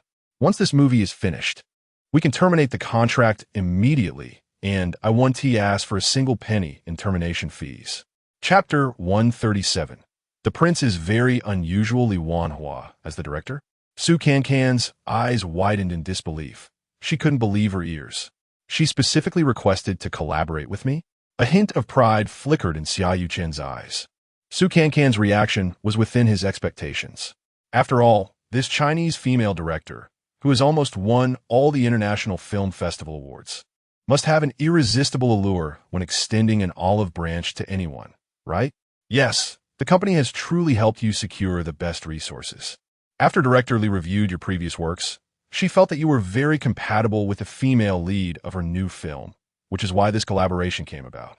But at this critical moment, you want to terminate your contract with Xingyu. Xia Yuchen sighed. I don't mean to pressure you. The choice is still in your hands. If you're still eager to terminate the contract, we can handle it immediately. But if you still have even a tiny bit of gratitude toward the company, or a bit of reluctance toward acting, please reconsider. Xia Yuchen truly had a firm grasp on Su Cancan's psychology. On one hand, he knew Su Cancan was the kind of person who would repay kindness. On the other hand, he also understood her passion for the profession of acting. As expected, Su Cancan felt an intense inner conflict. Rationally, she knew Xia Yuchen was not a good person and that she should quickly regain her freedom without dragging things out. Yet emotionally, she couldn't resist the temptation of being personally selected by director Li Wanhua. Just one more movie? The last one? Once this thought emerged, it quickly grew like bamboo shoots after rain, completely overpowering her rationality. I need to discuss this with Shen Xinghan. Su Cancan made one last struggle. A voice in her heart told her that if Shen Xinghan disagreed, she would immediately terminate the contract. Xia Yuchen smiled lightly and said, of course, that's fine. It is indeed a matter concerning two people, so it should be discussed properly. Xia Yuchen could see that Shen Xinghan cared deeply for Su Cancan. If one truly loves someone, how could they bear to see her give up on a career she loves? Moreover, it wasn't that she wouldn't terminate the contract. It was just a slight delay. Thus, Xia Yuchen was confident that Shen Xinghan would agree. Su Cancan rolled her eyes and suddenly asked, then, can I get married first? Xia Yuchen nodded readily. No problem. Didn't you officially announce it yesterday? I saw the public reaction online was very good. Everyone is wishing you well. If you get married, it could also help promote the new film. What a great publicity opportunity. All right, wait for me, Su Cancan said and quickly ran out. Shen Xinghan was sitting in the waiting area of the lobby.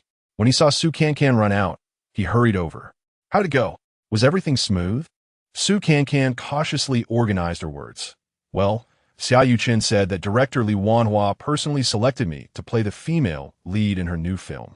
You might not know director Li. She is an internationally renowned director. In short, being able to act in her movie, even as a supporting role, is an honor.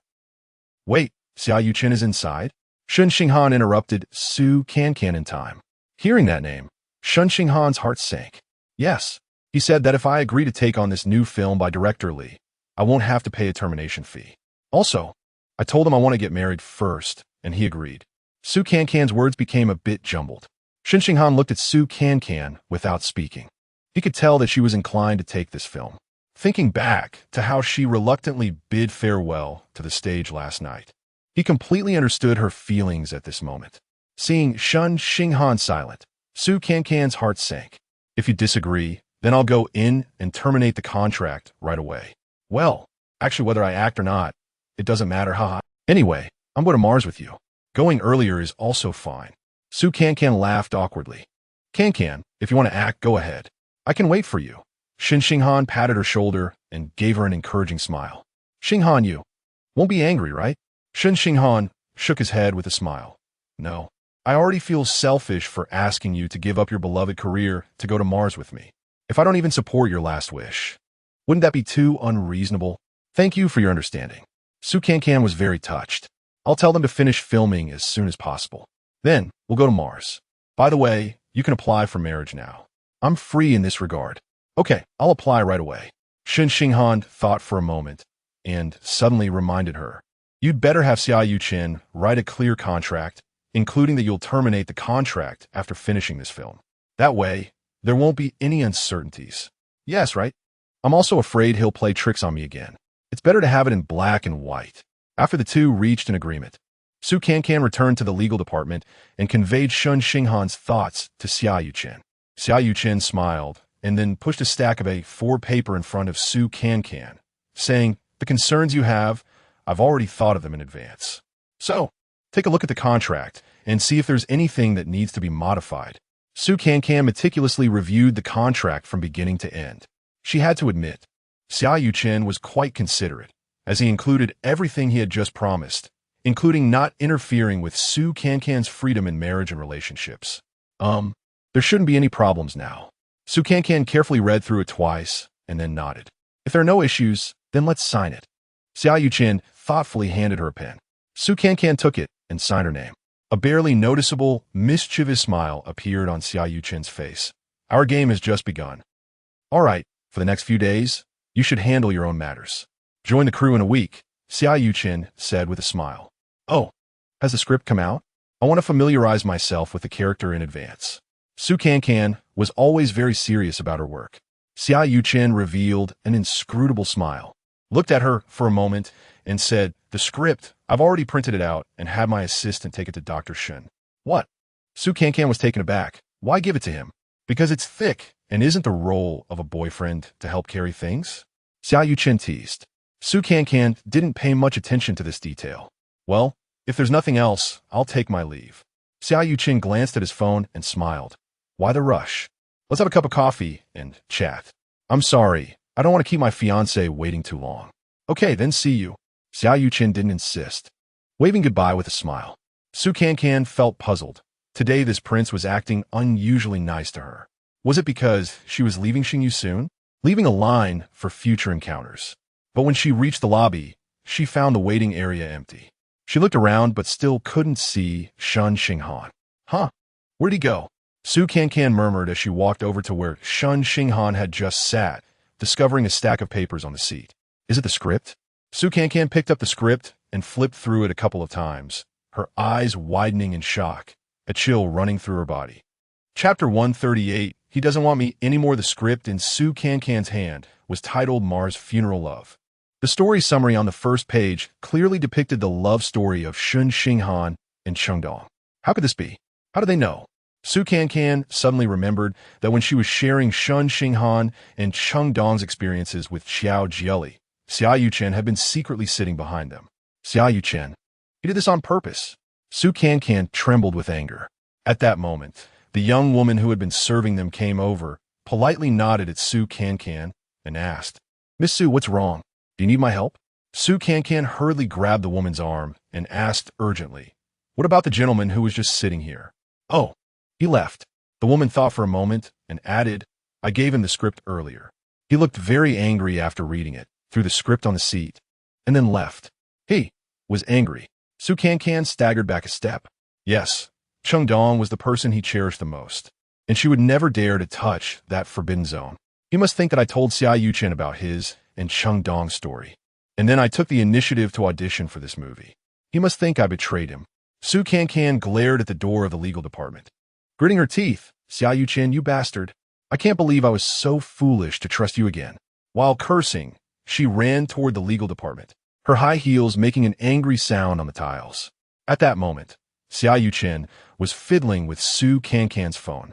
The assistant pointed at the phone and reminded him, Brother Chun, that Shen Xinghan has left.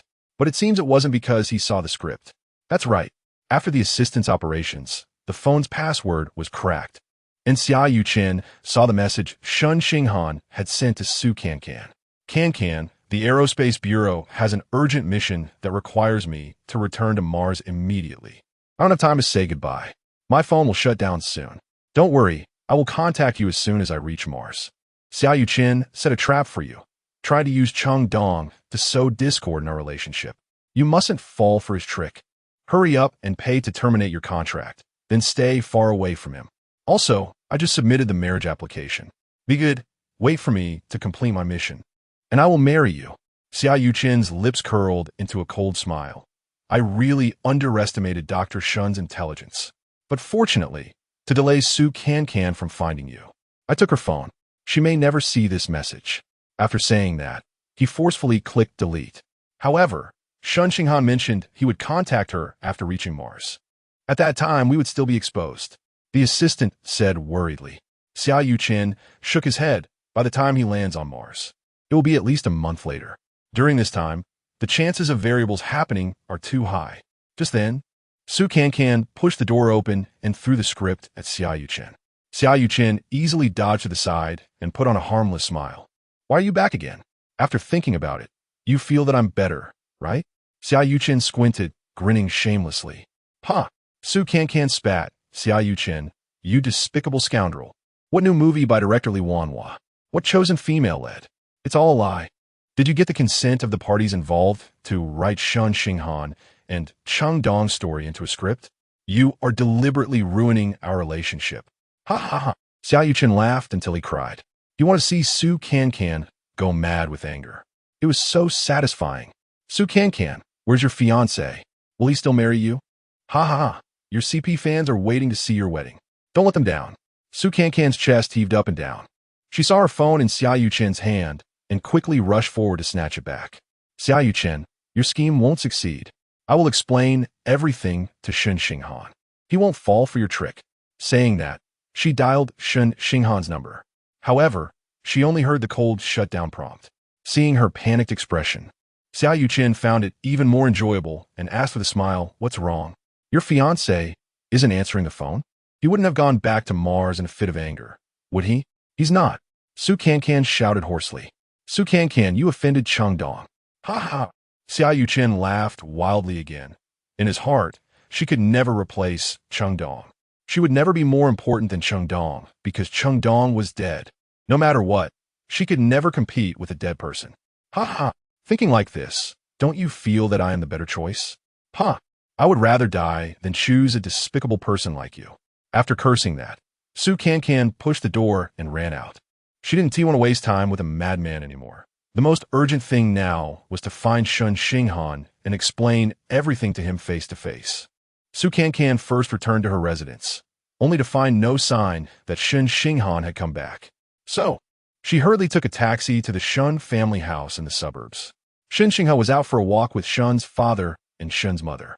Only the eldest brother, Shen Xinghan, was at home. Seeing Su Cancan almost in tears, he quickly told her, Xinghan has gone back to Mars. He called me 2 hours ago. Back to Mars? Su Cancan took a moment to react, suddenly bursting into tears. He doesn't want me anymore. Woo woo woo.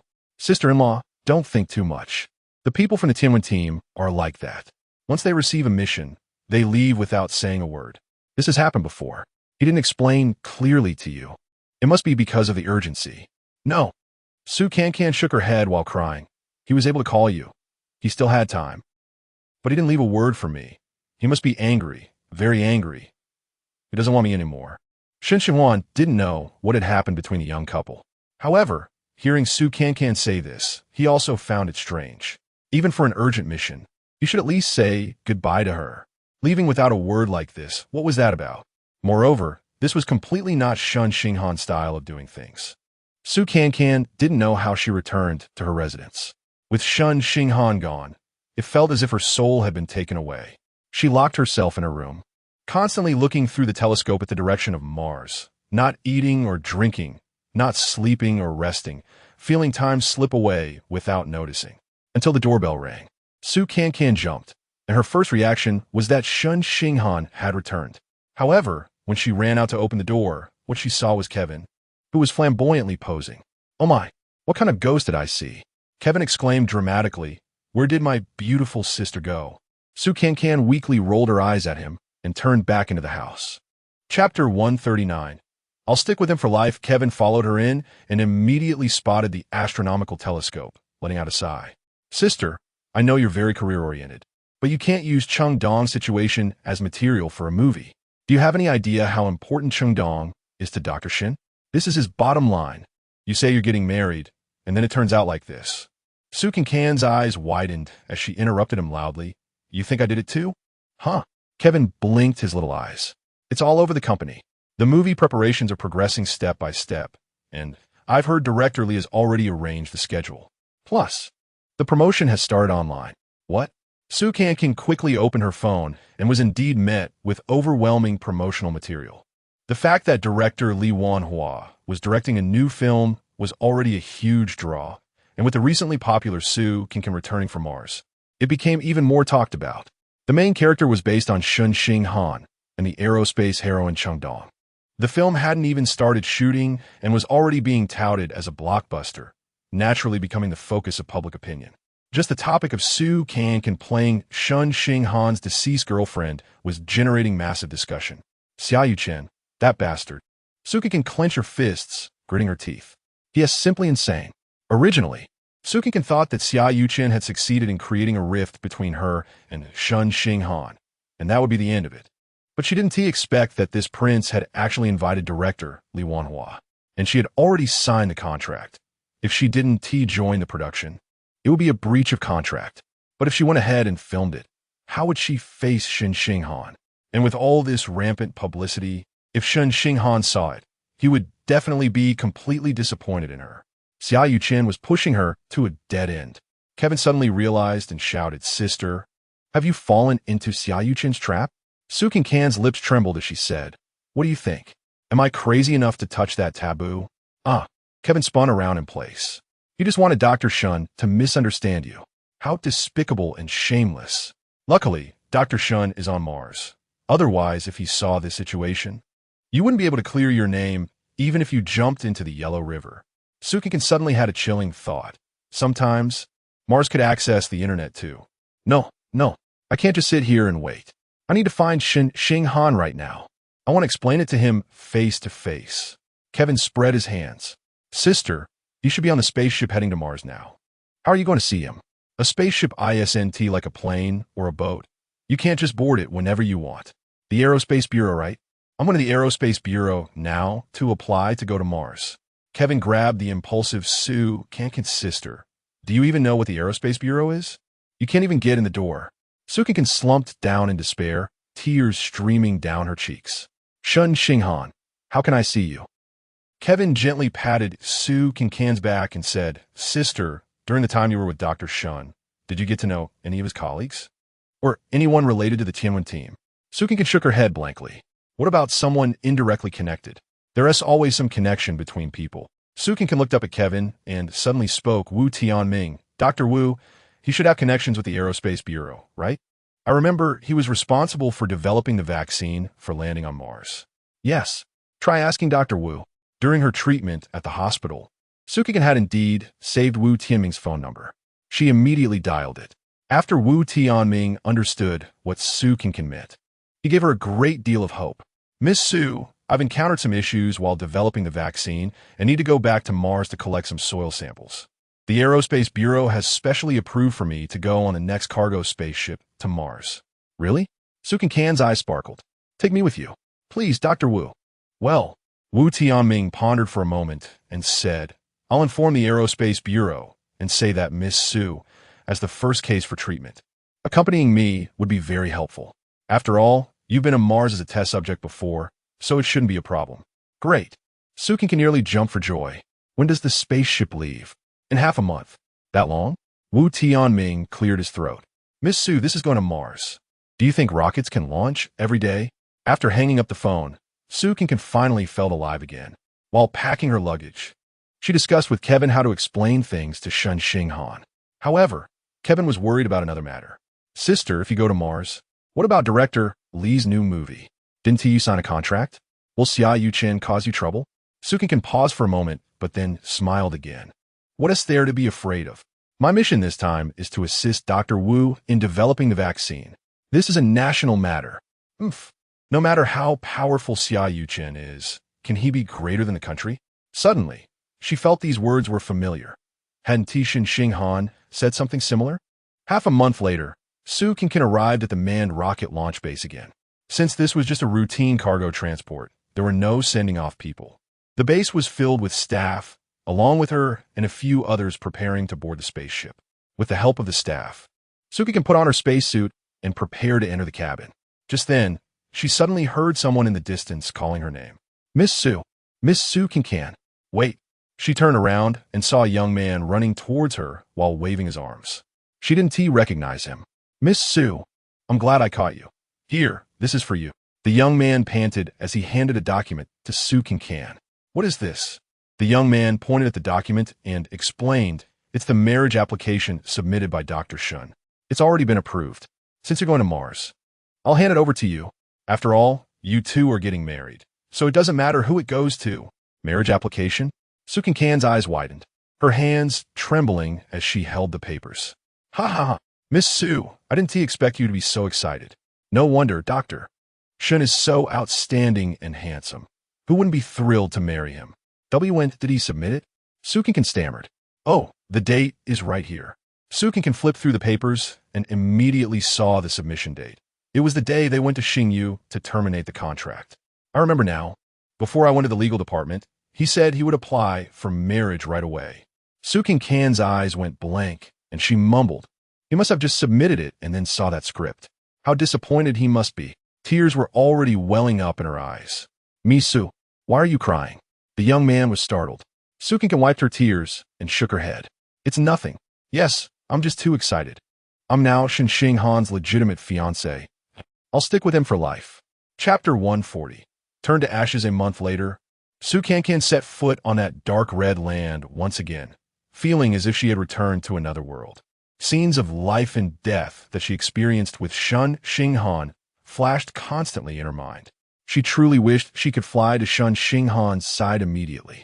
However, upon entering the Sky Dome, she learned that Shen Xinghan was not on Mars at that moment. At the base, Zhou Ziqi told Su Cancan that Shen Xinghan had been suddenly recalled because a satellite probe had captured photos of what appeared to be living plants on Phobos. If they could find plants on Phobos, it would lead to breakthrough progress in the cultivation of Martian plants. Therefore, Shen Xinghan had been shuttling back and forth between Phobos and the space station and had not returned to the Zhurong home. Will he be back? Su Cancan asked Zhou Ziqi eagerly. That's hard to say. It depends on how the progress goes, Zhou Ziqi replied. Su Cancan was anxious and asked urgently, Can I go find him? Zhou Ziqi smiled and said, Miss Su, I understand the longing of young couples who have just parted, but there's no need to rush. He will come back. Su Cancan blushed. She knew that Shen Xinghan was completing a very important task, and she shouldn't disturb him at this time. All right, then I'll wait for him to come back. Seeing her look of disappointment, Zhou Ziqi felt a bit sorry for her. He thought for a moment and said, Doctor, Shen should be at the space station right now. I can contact them and see if I can arrange for you two to have a conversation. Su Cancan's eyes lit up instantly, grabbing Zhou Ziqi's hand and repeatedly saying thank you. Zhou Ziqi settled Su Cancan in her original apartment. Before entering the door, Su Cancan felt very anxious. If Shen Xinghan had told Cheng Yi and Su Fufang about the script, they should be very angry too. When the door opened, Xingzai rushed to Su Cancan's feet, wagging his tail excitedly. Cheng Yi and Su Fufang were also very happy to see Su Cancan and held her hands, asking her many questions. Could it be that Shen Xinghan didn't mention that matter to them? Su Cancan wondered in her heart. She first inquired about the recent situation of the two elders. Su Fufang told her that the brain specialist who moved to Mars was very authoritative. Under his treatment, Cheng Yi had not had an episode for a long time. Additionally, the reconstruction of the Sky Dome's self-destruct system, which they were all involved in, was also progressing smoothly. After chatting for most of the day, Su Cancan cautiously asked about Shen Xinghan. Godfather, Godmother, have you seen Xinghan since he returned? He stayed here for one night the day he came back. The next day, he hurried off to the space station, Cheng Yi said. Did he mention me to you? Su Cancan asked eagerly. Su Fufang smiled, patted Su Cancan's hand, and said, Of course he mentioned you. He reported to us. We were so happy to see the two of you finally together. By the way, I heard that the marriage application has been approved. Are you planning to have the wedding on Mars or go back to Earth? Su Cancan was momentarily taken aback. How could this be? If Shen Xinghan had mentioned the script to the two elders, they should be very angry. Xinghan, isn't mad at me? Su Cancan asked cautiously. Su Fufang was taken aback for a moment and then looked at Cheng Yi. Cheng Yi returned her a similarly puzzled expression. Xinghan is getting married. He is happy. How could he be angry? Huh? What is going on? Su Cancan held her head, unable to comprehend. What happened? Cheng Yi asked. Su Cancan didn't want to hide it from her godfather and godmother, so she recounted how she had been tricked by Xia Yuchen. He just left without saying a word. I thought he was angry, which is why I asked Dr. Wu to bring me to Mars. I just wanted to explain things to him properly, Su Cancan said, her eyes welling up with tears. Cheng Yi pondered for a moment and firmly said, Xinghan is definitely not angry with you. I suspect there must be some misunderstanding. When he comes back, you two should have a good talk and clarify everything." Hearing this, Su Cancan felt a bit of her anxiety from over a month finally lift. That evening, Su Cancan displayed her culinary skills and prepared dinner for the two elders. But just as she was busy in the kitchen, she suddenly heard a series of urgent knocks on the door. When she opened the door, she saw Zhou Ziqi with a pale face, devoid of color. "Team Leader Zhou, what brings you here so late?" Zhou Ziqi leaned against the door frame, swaying slightly, and suddenly covered his face with one hand, crying. Su Cancan was stunned. In her impression, Zhou Ziqi, the head of their group, had always been calm and composed. Even when he was previously threatened by Ruashi, he did not show such a panicked and vulnerable side. What on earth had happened to make this leader cry like this? What's wrong? A sense of foreboding surged in Su Cancan's heart. At that moment, Cheng Yi and Su Fufang also came out. Seeing Zhou Ziqi's condition, they were equally startled. "Xiao Zhou, what exactly happened?" Cheng Yi asked. I'm sorry. Zhou Ziqi lowered his head, repeatedly saying this. Seeing this, Su Cancan became even more anxious. Cheng Yi stomped his foot, raised his voice, and asked what happened. "Why do you keep apologizing?" "I'm sorry." Zhou Ziqi covered his face, his voice trembling. The space station exploded. What? Su Cancan momentarily couldn't react. The two elders exchanged glances, their bodies swaying slightly. Zhou Ziqi continued, his voice choked with tears. "It was because of a meteor shower." "What about Shen Xinghan?" Su Cancan stepped forward and tightly grabbed Zhou Ziqi's arm. "Is he at the space station?" "Speak." Zhou Ziqi could hardly breathe through his sobs, only managing to nod slightly. Su Cancan felt the world spinning around her, and everything around her turned silent. "No, it can't be. I came all this way to find him. I haven't even seen him. I haven't even had a word with him. How could—" Su Cancan collapsed onto the sofa in tears. Cheng Yi and Su Fufang were also wiping their tears, unable to comfort her at all. Su Fufang patted the sofa with one hand, crying out, "Heaven, how long are you going to torment us? You've already taken Dongdong away. How can you take Xinghan too? He's still so young. It's a white-haired person sending off a black-haired person. We can't bear this twice." Suddenly, Su Cancan wiped her tears, stood up, and said to Zhou Ziqi, "I want to find him. If he's alive, I want to see him. If he's dead, I want to see his body." Zhou Ziqi was taken aback for a moment, and then sighed. "Miss Su, you may not fully understand the power of a space station explosion. It's just—" He choked up and couldn't continue. Su Cancan suddenly understood what he meant. It was instant annihilation, leaving no trace. Su Cancan felt darkness enveloping her. Chapter 141. Narrow escape. The next day, before dawn, Su Cancan came to find Wu Tianming. She requested that he take her along while collecting soil elements outside the dome. Su Cancan remembered that Shen Xinghan had said he built a rose garden on the original site of the experimental field, with each rose planted for her. She wanted to see it. Wu Tianming had also heard about the space station explosion. Seeing Su Cancan's disheveled state, he felt a wave of sympathy. The only thing that could help her now might be to fulfill her wish. So, he immediately applied to the Tianwen team and drove Su Cancan out of the dome. The car stopped near the experimental field, and Su Cancan put on her spacesuit, got out, and walked step by step towards that place filled with sweet memories.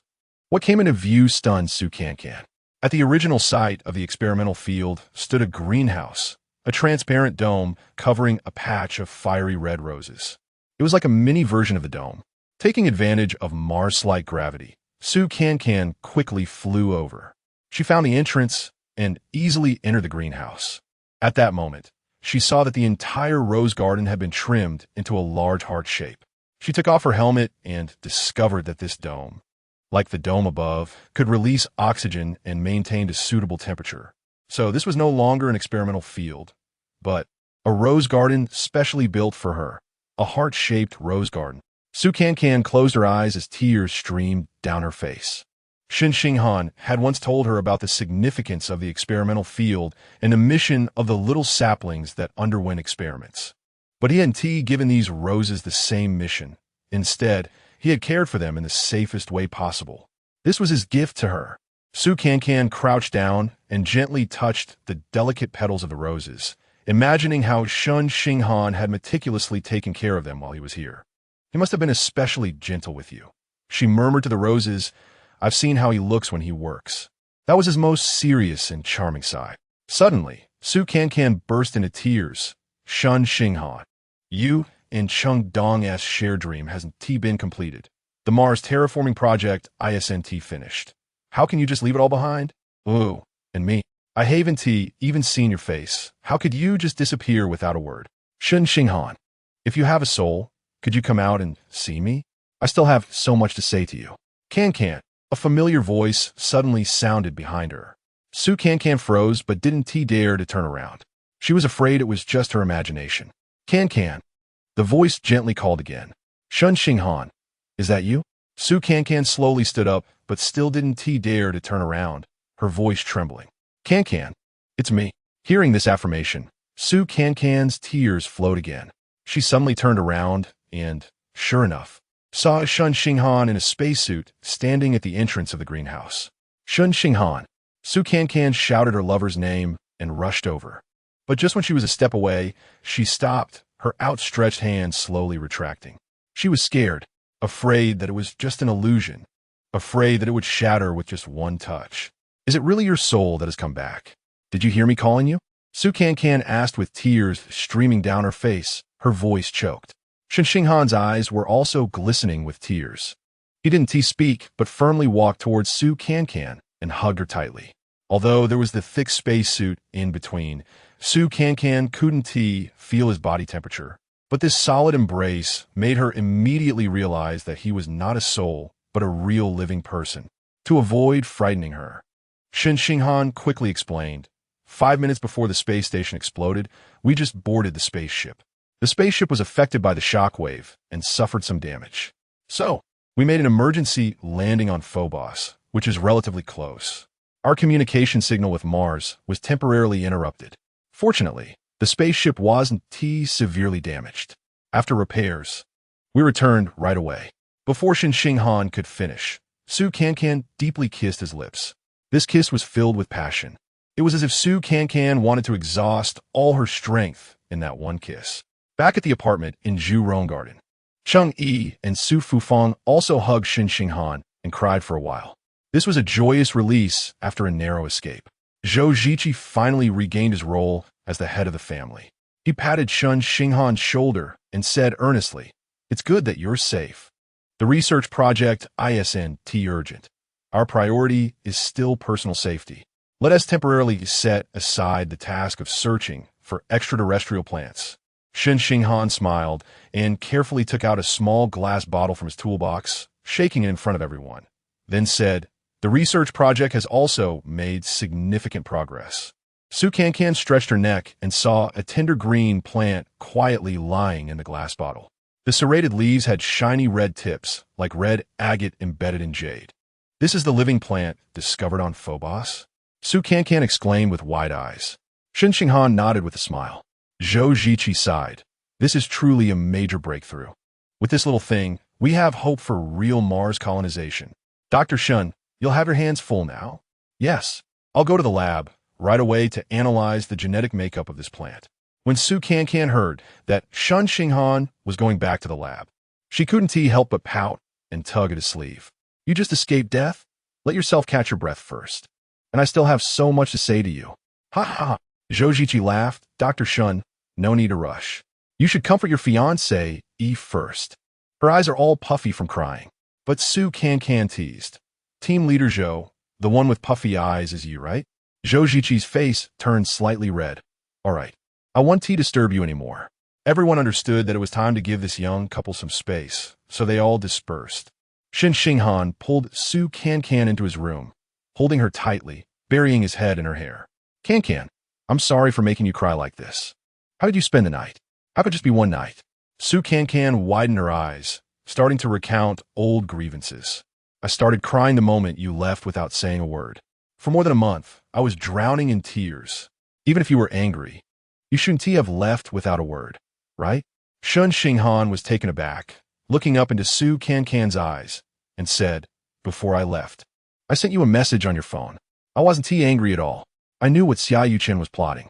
I even told you not to trust him. Huh, I didn't see it. Su Cancan slapped her forehead, realizing, oh no, Xia Yuchen took my phone. He must have deleted it. That shameless guy. In fact, I wanted to advise you to terminate the contract quickly because Xia Yuchen has too many schemes, and you can't outsmart him. But I could see that you were very reluctant to give up this performance opportunity, so I didn't stop you.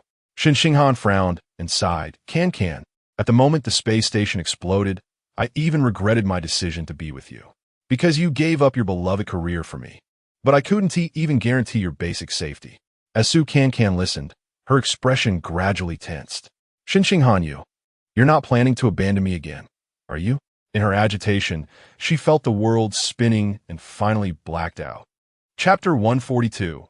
Mars Baby. Su Cancan opened her eyes again and found herself lying on a hospital bed. Shen Xinghan was sitting beside her, nervously holding her hand. Cancan, you're awake? How do you feel? Is there anywhere uncomfortable?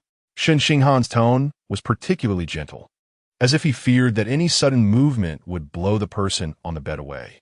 Su Cancan looked at him and noticed something was off in his expression. His starry eyes were sparkling. The corners of his lips seemed to be unable to suppress a smile, and his hand holding hers was trembling slightly. He appeared to be in a state of nervous excitement. I fainted. How come you seem so happy? Su Cancan frowned, trying to recall what had happened before she fainted. And suddenly her eyes widened. Are you going to kick me out again?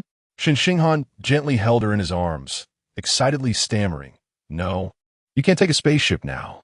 The radiation in space and the microgravity state can affect the fetus.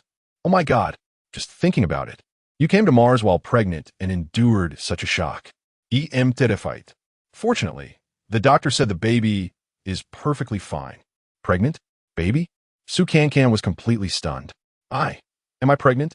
She pushed Shen Xinghan away and asked in disbelief. Shen Xinghan nodded, tears shimmering in his eyes. Yes, almost 2 months now. Cancan, I'm sorry, during such a special time, I made you cry so much. It's all my fault. I promise. I will take good care of you and the baby from now on. Su Cancan's eyes widened as she touched her belly, seemingly not fully accepting this fact. I am pregnant. Our child. As she spoke, she suddenly broke into a smile and started crying like a child. Shen Xinghan panicked and quickly hugged her again, beginning to apologize. I am sorry, Cancan. I'm so sorry. No. Su Cancan cried, I'm just too happy. Shen Xinghan, I have you, child. This time, you can't kick me out anymore. Shen Xinghan felt a pang in his heart and held her even tighter. Cancan, regardless of whether we have a child or not, I won't ever kick you out. Don't worry. I've already asked Team Leader Zhou to contact the space agency to register our marriage on Mars. From now on, we are a legal couple, and we will never be apart. Su Cancan stopped crying and suddenly remembered a practical issue. But I haven't terminated my contract with Xingyu yet. Also, I fell for Xia Yuchen's trick and signed a contract for a new movie. Can I marry you under these circumstances? Before Shen Xinghan could respond, a hearty laugh came from the doorway. Ha ha ha, you're actually worried about that? Zhou Ziqi walked in with a smile, pointing at Su Cancan's belly. Me Su, do you know what's in your belly? Su Cancan touched her belly and said with confusion, it's the child of me and Shen Xinghan. What else could it be? This is not an ordinary child. It will be the first human born on Mars. The first Mars baby, Zhou Ziqi exclaimed with a smile. This child will receive worldwide attention. I've already received instructions from the space agency to ensure the safe birth of the Mars baby. They will help solve all your problems on Earth. Just focus on taking care of the baby. Shen Xinghan also said, so you don't need to worry about the termination of your contract. As I said, no matter how big Xingyu is, it can't compare to the nation. Right now, nothing is more important than our Mars baby. Su Cancan caressed her belly and sighed. Baby, you haven't even been born yet. And you've already helped Mommy solve such a big problem. What a good child. In the days that followed, Su Cancan's life as a pregnant woman on Mars was quite comfortable. With one more pregnant woman, the supplies sent from Earth to Mars became richer. The hospital also specially assigned obstetric experts to provide one-on-one service for Su Cancan. When the Mars baby first kicked, a good news came. Wu Tianming and his team had finally developed a vaccine for the Martian disease. This also meant that humans would no longer have to worry about getting sick outside the sky. This greatly ensured the safety of ordinary people landing on Mars. And when the Mars baby began to tumble in her belly, another good news arrived. Shen Xinghan had cultivated plants that could fully adapt to the Martian natural environment in the reconstructed experimental field. This major breakthrough opened the first door for humanity to truly migrate to Mars. The whole world rejoiced. As Cancan, who was already 6 months pregnant, looked at her man who was changing the future of humanity, she just couldn't get enough of him. Dr. Shen, do you think I really saved the universe in my past life? How did I end up marrying such a perfect person? Shen Xinghan pinched her chubby little face and said affectionately, I don't know what you did in your past life, but I can assure you, in this life, you saved me. Yes, without her appearance, he might have achieved such accomplishments, but his life would definitely not have been happy. She truly was the candy in his life, sweetening all the bitterness and making every day sweet to the heart. Cancan, I prepared a surprise for you. Come with me. Shen Xinghan looked at the woman he loved with a beaming smile. Cancan was carefully assisted into the car by Shen Xinghan. The vehicle drove along the spacious and tidy roads of Garden, and soon they arrived at their destination. A white-domed building came into view. Cancan tilted her head, looking at Shen Xinghan. What are you bringing me to the theater for? There's nothing inside. You'll know when you come in. Shen Xinghan simply picked her up in a princess carry and took her into the theater. To her surprise, although there was no one inside, it was brightly lit. Cancan looked towards the stage and instantly widened her eyes. She saw a banner hanging above the stage that read, Welcome to the Cancan Star Theater at Garden. A theater is coming to Mars? Cancan exclaimed. Cancan Star Theater? Who are they? Are they going to perform here in the future? Shen Xinghan carried Cancan onto the stage and smiled as he replied, You know, interstellar travel between Earth and Mars will soon be opened, and this theater is prepared for the tourists from Earth. The head of the theater is also an acquaintance of yours. She has already taken the crew onto the spaceship, and they will land on Mars in a month. Sister Jilly? Cancan exclaimed. Exactly, it's her, and she specifically invited you to join the theater. She even named the theater after us. Haha, Cancan Star, it's us. Cancan's eyes brimmed with tears. After I give birth to the baby, I can perform in a play. That's wonderful, husband. Thank you. She understood that with Xiao Jelly's ability, it would be difficult for her to come to Mars. Shen Xinghan must have played a role in making this happen. Shen Xinghan gently stroked Cancan's face. I will never forget the reluctant look you had on stage after performing as Miss Bai.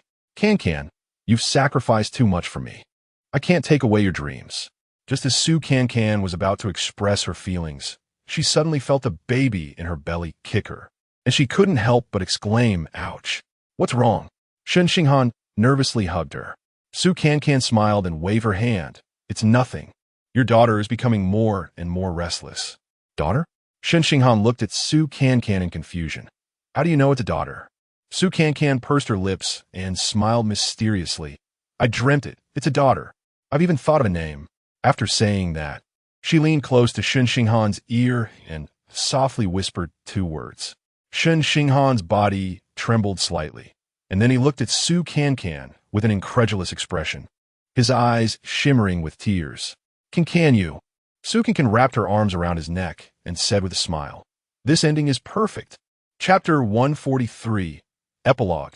A beautiful new world Dong. Yay, our little Dong is back. Cheng-Yi squatted down, arms wide open to greet the little girl at the door.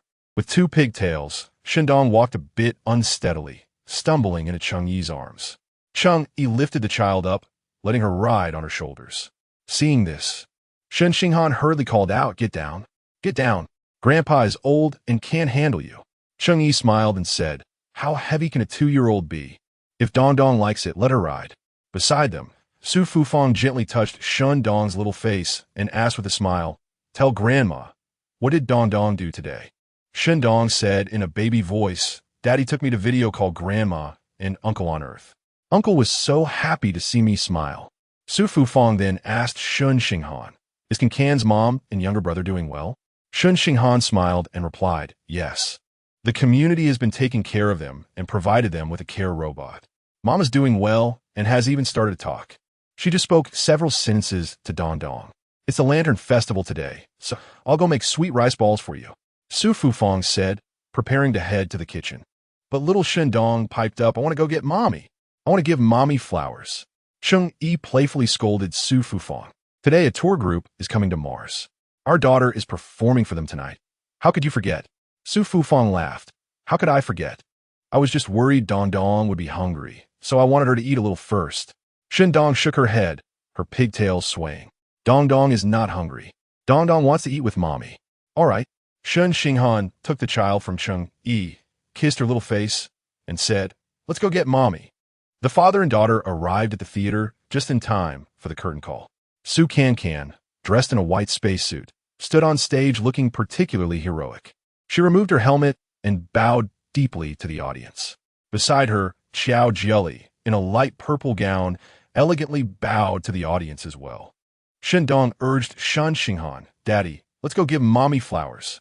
Okay. Shen Xinghan picked up his daughter in one arm and held a bouquet of freshly picked red roses in the other, ready to head to the stage. Just then, a chubby figure rushed ahead of them onto the stage. Uncle Zhou, Shen Dong shouted, pointing at Zhou Ziqi on stage. Seeing Zhou Ziqi in a black suit, holding a bouquet of roses, Shen Xinghan chuckled and whispered to his daughter, Shuh, Uncle Zhou is going to do something big today. Let's wait. Zhou Ziqi approached Xiao Jieli, fidgeting with his tie awkwardly. Clearly, he was uncomfortable in his outfit. He presented the roses to Xiao Jieli, blushing as he said, Jieli, I'm really sorry to have kept you waiting for 2 years. I want to officially propose to you today. Will you marry me? Su Cancan almost cried at this scene, recalling how 2 years ago she had welcomed Xiao Jieli at the base, heavily pregnant and expressing her feelings. Sister Jieli, you came to Mars to help me realize my dream, right? Su Cancan said, tears in her eyes as she held Xiao Jieli's hand. But Xiao Jieli's gaze turned to Zhou Ziqi, and she smiled. No, I came for my own dream. Huh? Su Cancan was confused. Then she watched as Xiao Jieli stepped in front of Zhou Ziqi, a bit shy, and said, Team Leader Zhou, I watched the reality show that Cancan filmed and heard her stories about you, Lin Xiaobai, and Miss Bai. I was moved by your devotion. I'm not young anymore and don't want to beat around the bush. I came to Mars for you. I like you. Zhou Ziqi never expected to be publicly confessed to by his idol. He was so shocked that he almost ran away. Since then, he had been avoiding Xiao Jieli, making things awkward for her. Unable to stand it any longer, Shen Xinghan asked Zhou Ziqi what he meant. Zhou Ziqi stammered. Xiao Jieli is too beautiful. She's a big star, and I feel unworthy. So, the two had been stuck in this awkward situation. 2 years passed, and Zhou Ziqi realized that Xiao Jieli was serious about her feelings and wanted to stay on Mars. He finally gathered the courage to propose. Xiao Jieli didn't take the flowers but glared at him, asking, Are you running away this time? Zhou Ziqi chuckled, not running away. I hit the jackpot in the lottery. I was dazed before, but now I won't run away even if you kill me. Xiao Jieli teased. Goodness, you were dazed for 2 years. If we were on Earth, I would have married someone else long ago. Not a chance. I know you only have me in your heart. Zhou Ziqi said with a playful smile. Finally, Xiao Jieli couldn't hold back any longer, smiled, and took the flowers from his hand. Zhou Ziqi grinned foolishly and suddenly lifted her up, spinning her around on stage. At that moment, Shen Xinghan also came up to the stage with their child. He set Shen Dong down, handed the roses to Su Cancan, and then mimicked Zhou Ziqi, picking up Su Cancan and spinning her around. Daddy, Daddy, I want to hug too. I want to spin. Shen Dong stretched out her little hands eagerly. Shen Xinghan bent down, cradling his daughter in one arm and his wife in the other, and planted a loud kiss on both their faces. The audience erupted in applause. Xiao Jieli excitedly spoke into the microphone. Friends on Earth, this is Mars, a whole new world filled with endless possibilities. Su Cancan continued. Welcome to Mars, to the Zhu Rong home, to our new home full of love. After saying this, she and Shen Xinghan gazed deeply into each other's eyes, and in perfect harmony, they closed their eyes and shared a deep kiss.